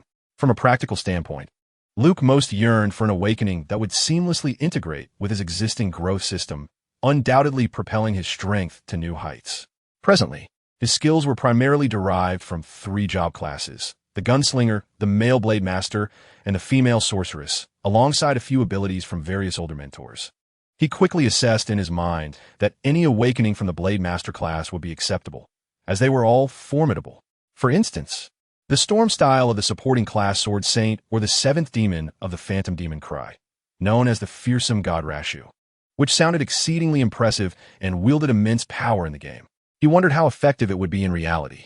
The dark sky wave eye from the great stainless steel basin also seemed promising. If it manifested in reality, it would likely be a domain-type skill, he mused. As for the red-eyed great collapse, he decided it was best to pass. The uncertainties were too numerous. The last time he absorbed energy, he nearly burst.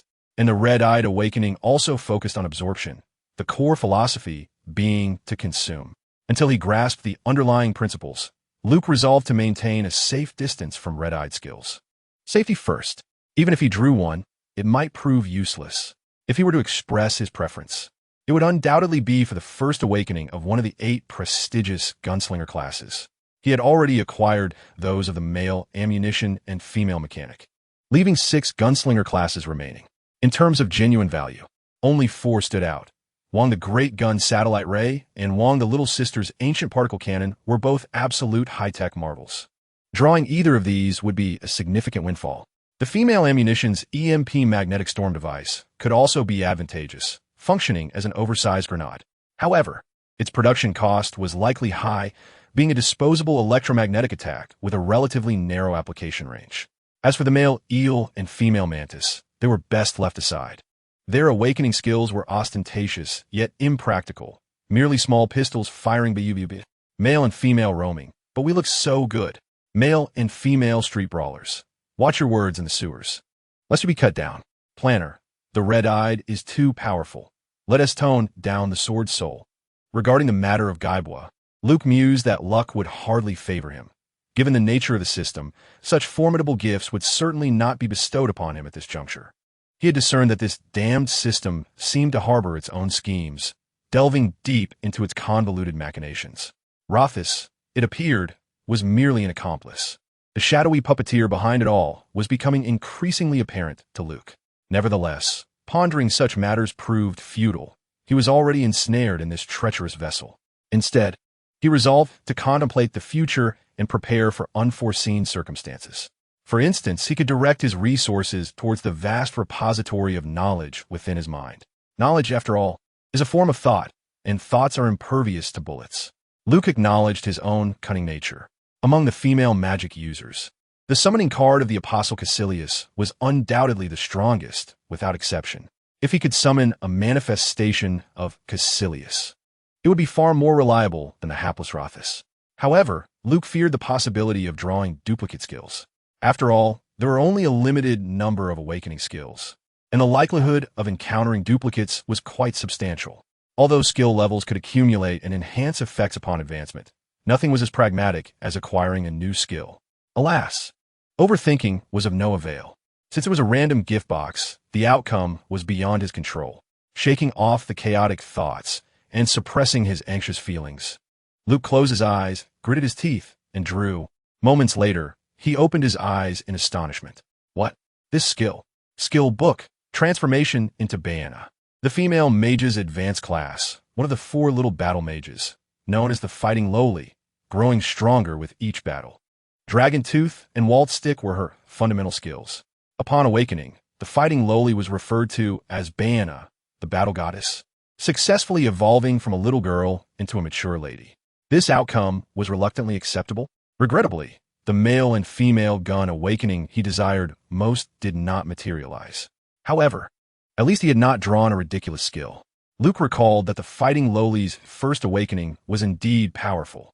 The ability to alter one's own form was a true magical skill. Such professions that could transform themselves were rare in DNF. It seemed to be limited to just the fighting lowly, the fourth uncle, and the fourth aunt. In his hands lay a hefty tome radiating a mysterious glow, from which he could sense a potent magical aura. Each awakened skill tree contained immense power. The mech manufacturing knowledge imparted by the G0 warlord had left him dizzy for several days. The holy light power from the Book of the Apocalypse Pearl occupied a significant portion of his internal space. The tome depicting the Black Rose had opened a dimensional rift. Although it was a one-time use, it wielded power comparable to that of the Cosmic Cube. The book before him, exuding a faint magical essence, was undoubtedly extraordinary. As Luke turned the pages, he began to read, immunity to cold environments upon transformation, with an additional life energy that did not belong to him. The specialized polearm of Bana, imbued with magic, bears a resemblance to the weapon wielded by the Sand Monk. Does the transformation come with new abilities? The basic attack consists of an initial upward thrust followed by a horizontal slash and a downward cleave, culminating in a forced knockdown effect. Truly impressive. Reminiscent of the dance of the staff. The skills are rather extraordinary, and I find them appealing. Celestial Strike propels one forward a certain distance, forcibly launching foes into the air. Earth Shatter executes a sweeping 360-degree attack, accompanied by a magical explosion. Bana's Radiant Sphere is an energy orb forged from gathered magical power, seemingly functioning as an auto-tracking magical missile. After 3 basic attacks, one is generated, and it can also be produced through Celestial Strike and Earth Shatter. After meticulously reviewing the skill descriptions, Luke exhaled deeply. The transformation surprisingly requires the consumption of 7 colorless crystals and 1 cosmic soul as casting materials. Luke frowned slightly. His current supply of cosmic souls was rather limited. These items appear as guaranteed rewards from the magic box, highlighting their preciousness. He needed to reserve them for crafting equipment, and the cost of transformation seemed rather steep. Nonetheless, having perused the skill introduction, the transformation into Bana and the acquired combat abilities are undeniably formidable. Thus, it appears to be a reasonable trade-off. He could not remain in the mech indefinitely. When he exited, this transformation would serve as an excellent means to bolster his combat prowess. Suddenly, an important question struck Luke, leaving him with a conflicted expression. A combat lowly transforming into a battle femme fatale is perfectly acceptable. However, if he were to transform, it presents a serious dilemma. Would transforming into Bana lead to him becoming a woman? Or was there a male version of Bana? His expression grew increasingly peculiar. Chapter 164, Electric Laser Cannon. Interceptor Factory. Luke felt a restless itch within. To become a woman or a man? This is a significant issue. He yearned to explore the answer immediately. The skill book did not address this, as it pertains to the lowly skill, which inherently does not pose a problem. Conversely, he, a mere young lad, would transform into a femme fatale. What could this possibly entail? If seen, he would struggle to explain. Once he finds the opportunity, he must secretly test this out. However, he was still seated within the mech, needing to wait until he established a base here. According to his plans, that time was not far off. Since unpacking the National Day gift package, he still had 100 unopened magic boxes and 3 skill selection gift boxes, which were of utmost importance. The skill selection gift box offers the chance to choose from the vast array of skills available across all 57 classes in DNF. It is certain that second awakening skills will be excluded. However, it seems there might occasionally be 1 or 2 first awakening skills. Luke was uncertain about this. The greatest significance of this reward lies in the ability to select the most essential skill from thousands available. Theoretically, one ought to choose the most powerful, which naturally would be a skill of level 45 in the game. Luke was not in a hurry to select his 3 chosen skills. Rather, he decided to first open those magical boxes. He wished to test his luck with a randomized draw before opting for the selected gift packs. If he failed to obtain the skills he had hoped for, he could utilize the 100 points to acquire a reward from the selected gift boxes, thereby eliminating waste. This has become a fundamental strategy among DNF players. After a while, indeed, the randomness of the magical boxes proved to be rather overwhelming. Luke gently shook his head and smiled with a hint of regret, yet he found the outcome to be satisfactory, having acquired at least two rather intriguing skills. Now, it was time to finalize his selection of 3 skills. From 10 consecutive draws, he obtained 6 skills, all of which were unfamiliar to him. Unfortunately, the 3 skills he was particularly eager to obtain did not appear, leaving Luke feeling somewhat disappointed. He had already made up his mind regarding the 3 chosen skills: electric charge laser cannon, interceptor factory, and mechanical improvement. Choosing 3 from the thousands of skills available across the 57 professions in DNF could leave some indecisive individuals in tears, but Luke was not among them. He was acutely aware of his current needs. What he required were skills that could swiftly translate into combat prowess, aiding him in overcoming his present predicament. These skills had to align with his existing growth system. Therefore, skills from the gunslinger class were his primary choice, at least until he obtained a plethora of magical skills as a foundation. Even if he were to receive an elementalist's first awakening skill, Starlight Annihilation, its effectiveness would likely be minimal. However, the electric charge laser cannon, interceptor factory, and mechanical improvement were different. In addition to aligning with his current mech-based power system, these skills also took into account Luke's considerations for the current environment.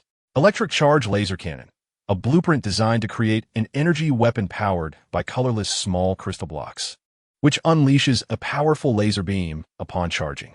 Its advantage lies in its extremely long range, while its disadvantage is its narrow coverage. Given the necessity to engage in combat within a cosmic environment, the laser weapon's virtually unattenuated characteristics in a vacuum, combined with the absence of ammunition supply concerns, requiring only energy for utilization, render the electric charge laser cannon a perfect solution, whether as a main cannon for his mech or as a supplementary weapon.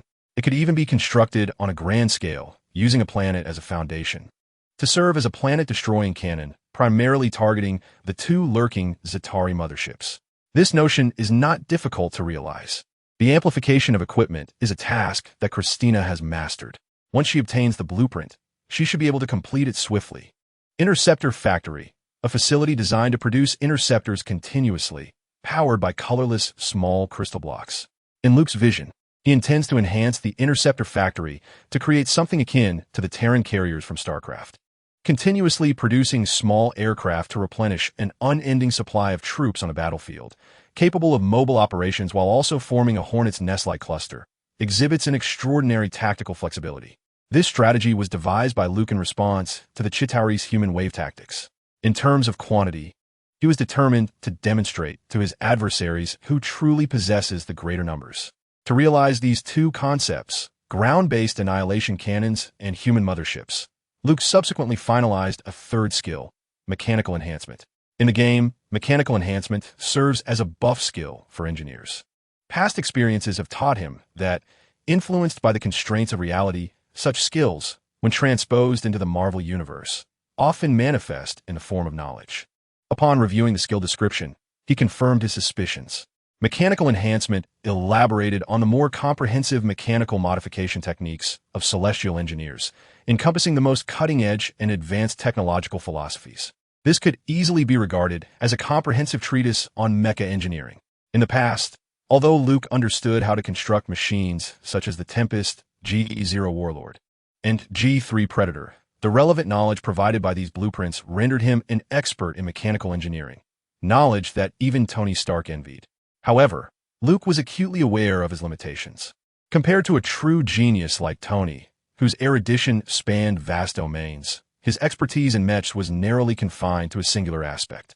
The few skill books that had been imparted to him had indeed made him a master in that limited scope, yet anything beyond that remained a mystery.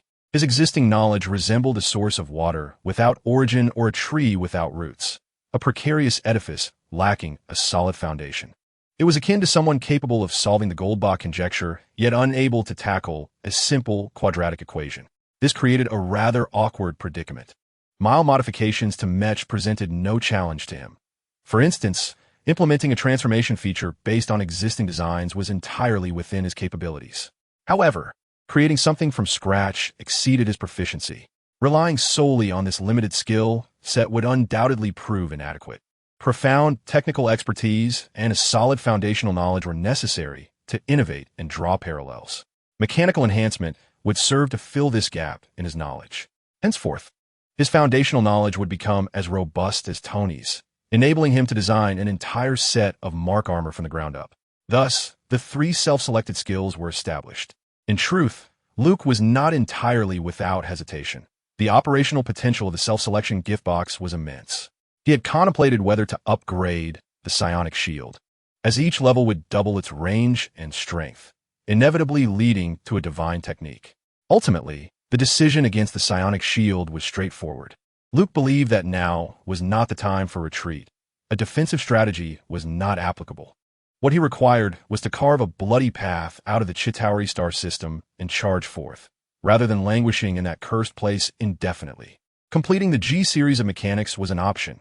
However, without the significant enhancements offered by the charged laser cannon and the interceptor factory, he decided against it. In the following days, Luke absorbed the wealth of new knowledge flooding his mind and, alongside Christina, commenced a redesign of the charged laser cannon and interceptor factory. Chapter 165. The Silent City. Days swiftly passed. Luke's research yielded abundant results. The modified interceptor factory and its accompanying 3 drone models quickly passed Christina's simulation validation, indicating their feasibility. This meant that they could commence production. During this time, Luke kept the 4 Roses occupied. In addition to discreetly monitoring the movements of the Chitauri, he assigned them daily resource-gathering tasks. They were to procure startup resources on his behalf, including various metallic ores from the nearby asteroid belt and Leviathan excrement deposited deep within the satellite caves close to the stellar core. Only the 4 modified storms, constructed entirely of Eitman alloy, could withstand the extreme temperatures near the stellar core and perform this task. Upon their return with the Leviathan excrement, the 4 Roses reported a discovery to Luke. The excrement near the stellar core had all melted into a liquid state. This indicated a vulnerability in the fecal alloy, which appeared incapable of withstanding several million degrees of heat in a laboratory setting like the Eitman alloy could. This revelation was not unexpected for Luke. After all, the universe is fair, and the fecal alloy's hardness, 3 times that of Eitman alloy, could be excused for its inferior thermal resistance. With the gathered resources, the first modified interceptor factory was completed within 2 days. Subsequently, a chain reaction ensued. The 3 drone models designed to complement the modified interceptor factory were the engineering drone, mining drone, and enhanced interceptor. Luke opted not to transform the first interceptor factory into a combat unit. Instead, he fashioned it into a mining mothership.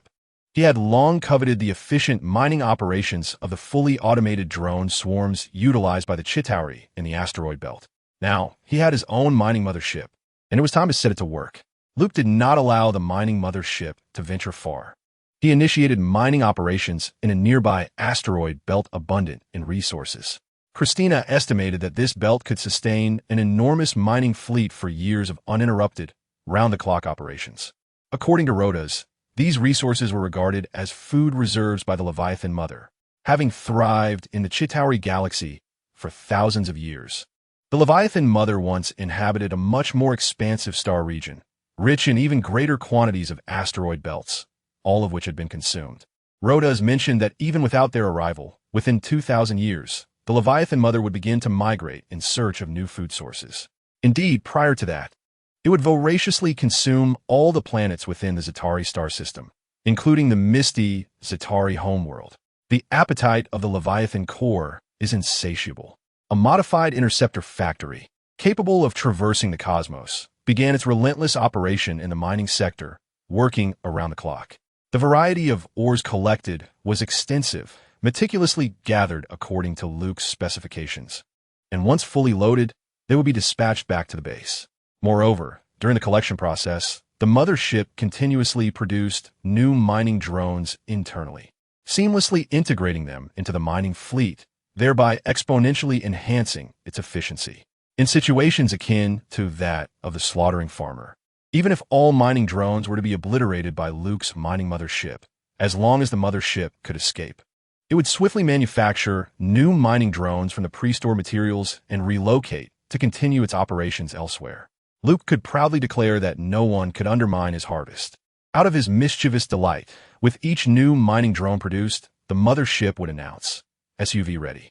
A significant quantity of ores was swiftly returned to the base. Consequently, 2 days later, An engineering interceptor factory and 2 mining interceptor factories were completed in succession. 2 mining motherships flew out to join the mining team, while the engineering interceptor factory began to incessantly produce engineering drones, initiating the construction of this satellite base. The vast and desolate cosmic expanse surrounding them displayed a plethora of mineral resources, ripe for the taking, before Luke. His sole endeavor was to continually replicate more interceptor factories, augmenting both engineering and mining motherships, thereby exponentially accelerating the construction of the base. Eventually, Luke even devised a large-scale automated dock to replace him in producing engineering motherships, which began to generate 2 vessels daily, subsequently increasing the variety of motherships produced. A few days later, this production dock expanded to 10. Thus, each day, 20 interceptor factories of various types were born. In this manner, half a month later, a brand new base emerged within the heart of this satellite. The hollowed-out satellite, consumed by the Leviathan core, became a natural foundational framework. Engineering drones incessantly erected various facilities as required by Luke, each structure rising impressively, forming clusters of buildings that gradually coalesced into a burgeoning city. At this juncture, the base's extensive conveyor belts had been operating tirelessly for several days. Factories of diverse functions stood tall, fervently producing monumental constructs. Gazing upward, one could discern a faint, luminous expanse in the distance. This was the void created by the satellite's consumption. There, Luke was instructing the engineering mothership to construct 2 auxiliary bases. The entire spherical interior of the hollowed satellite lay within his meticulous planning, destined to unify into a singular expanse in the future. Outside, the mining motherships had successfully formed 5 large mining teams. Each mining fleet comprises 100 fully equipped motherships, distributed across several nearby asteroid belts of varying sizes, tirelessly operating around the clock. Countless resources continuously converge, being transformed by the engineering motherships into factories producing combat-ready interceptors at the base. With the preceding manufacturing capabilities and resource reserves, the number of interceptor factories is experiencing explosive growth. One can only truly appreciate the magnificence of technological prowess when witnessing it firsthand. Oblivious to this, the Chitauri remained stationed at the borders. 2 imposing motherships completely securing this section of the cosmos. Little do they know, the rabbits they anticipate have already evolved into something far more formidable, with plans to upgrade to a higher level. Gazing at the increasingly grandiose base before him, Luke felt an overwhelming sense of achievement. "General, how about giving it a name?" suggested Rosanna, smiling behind him. "A name would instill a sense of belonging here. This is our home." Agreed, chimed the girls in unison. Luke pondered for a moment before responding. "Although it appears bustling on the surface, it is truly just us here. Sometimes it feels rather lonely. Let us call it Silent City." At the heart of Silent City stands a unique tall tower, a residence constructed by Luke for himself and the 4 Roses. A super-large life support system sustains normal operations here. Comfort is lacking at the moment, with cold steel walls surrounding sparse furnishings, a few simple beds. Yet, it is at least a commendable beginning. In Luke's room, he pondered the concept of power devoid of gender.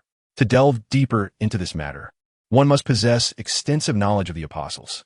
"It cannot be succinctly explained," came the languid voice of Rotos. "Do you think I would transform into a male or a female?" Luke inquired, his enthusiasm palpable. "That entirely depends on your mindset. Do you wish to become a man or a woman?" Rotos lazily returned the question. "Well, that's rather embarrassing. Perhaps I shall refrain from discussing it." Luke chuckled awkwardly. In his hands, he held 7 square, transparent crystals, colorless small blocks. Additionally, there was a cosmic soul resembling orange amber, within which wisps of soul energy visibly swirled.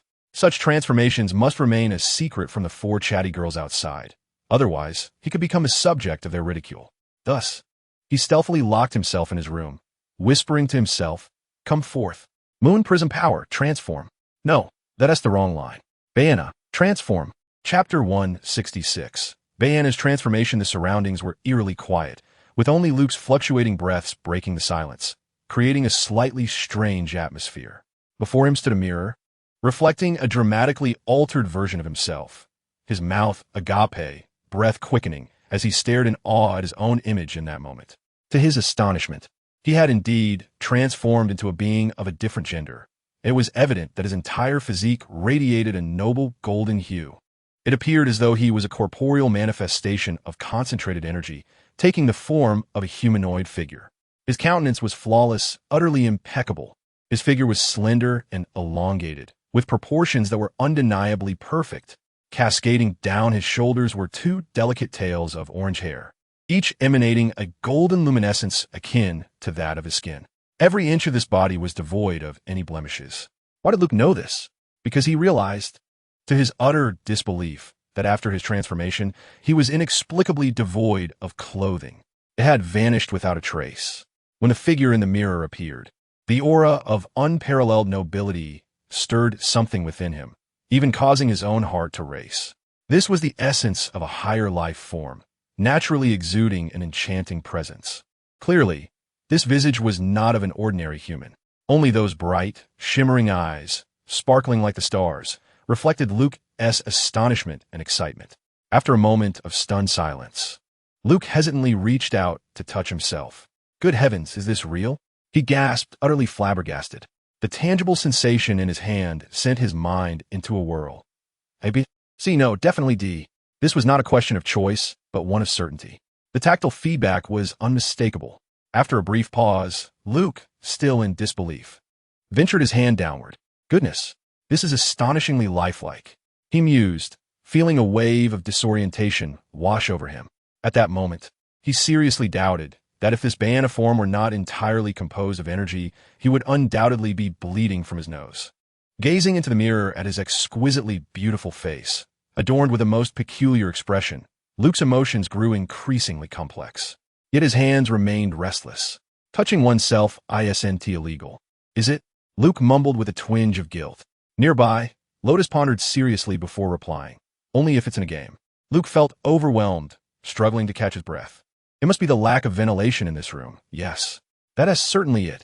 He resolved to procure several air purifiers. With a mere thought, a set of magically conjured black attire enveloped his form. The style was somewhat casual, covering only the essential parts, and Luke realized his figure appeared even more alluring. Once more, he felt a wave of dizziness, as if he were about to bleed from his nose. Hastily, he concentrated again and felt much better. He draped a long black cloak over himself. While it still accentuated his curves, it at least offered a semblance of modesty. Coughing to clear his throat, Luke finally calmed his racing heart. He carefully attuned himself to the condition of his being. He could distinctly sense that this body was not the same as his original form. It appeared that his own body had been rendered inaccessible. In the depths of the cosmos, one can sense an enigmatic presence, yet it remains beyond one's reach. The internal structures of the two entities differ significantly. This is, admittedly, a rather trivial observation. This body appears to be intricately layered upon his original form, possessing a connection, yet remaining distinctly independent. To put it simply, it resembles a doppelganger, functioning autonomously while superimposed upon the essence of his being. Should this body of Bana perish, the former body would promptly resurface. Of course, this is merely a metaphor. The Bana form is composed of pure energy, immortal and indestructible. It would only disintegrate under immense trauma, dissipating momentarily before reconstituting itself. This effectively grants him a second life. This revelation fills Luke with immense joy. Indeed, awakening a skill is never a simple endeavor. Within this body, he perceives a unique force perpetually circulating through him. Is it magic, battle aura, or perhaps the power of an apostle? Or could it be a synthesis of all three? This form of power feels exceptionally sophisticated, igniting within him a sense of pride, perhaps even a hint of arrogance. He can't help but feel as though he has transcended into a higher form of existence. Humanity seems utterly trivial in comparison. Luke muses to himself. Thus, it appears that among the transformations of Dolaw, Uncle 4, and Aunt 4, Dolaw's transformation is likely the most formidable.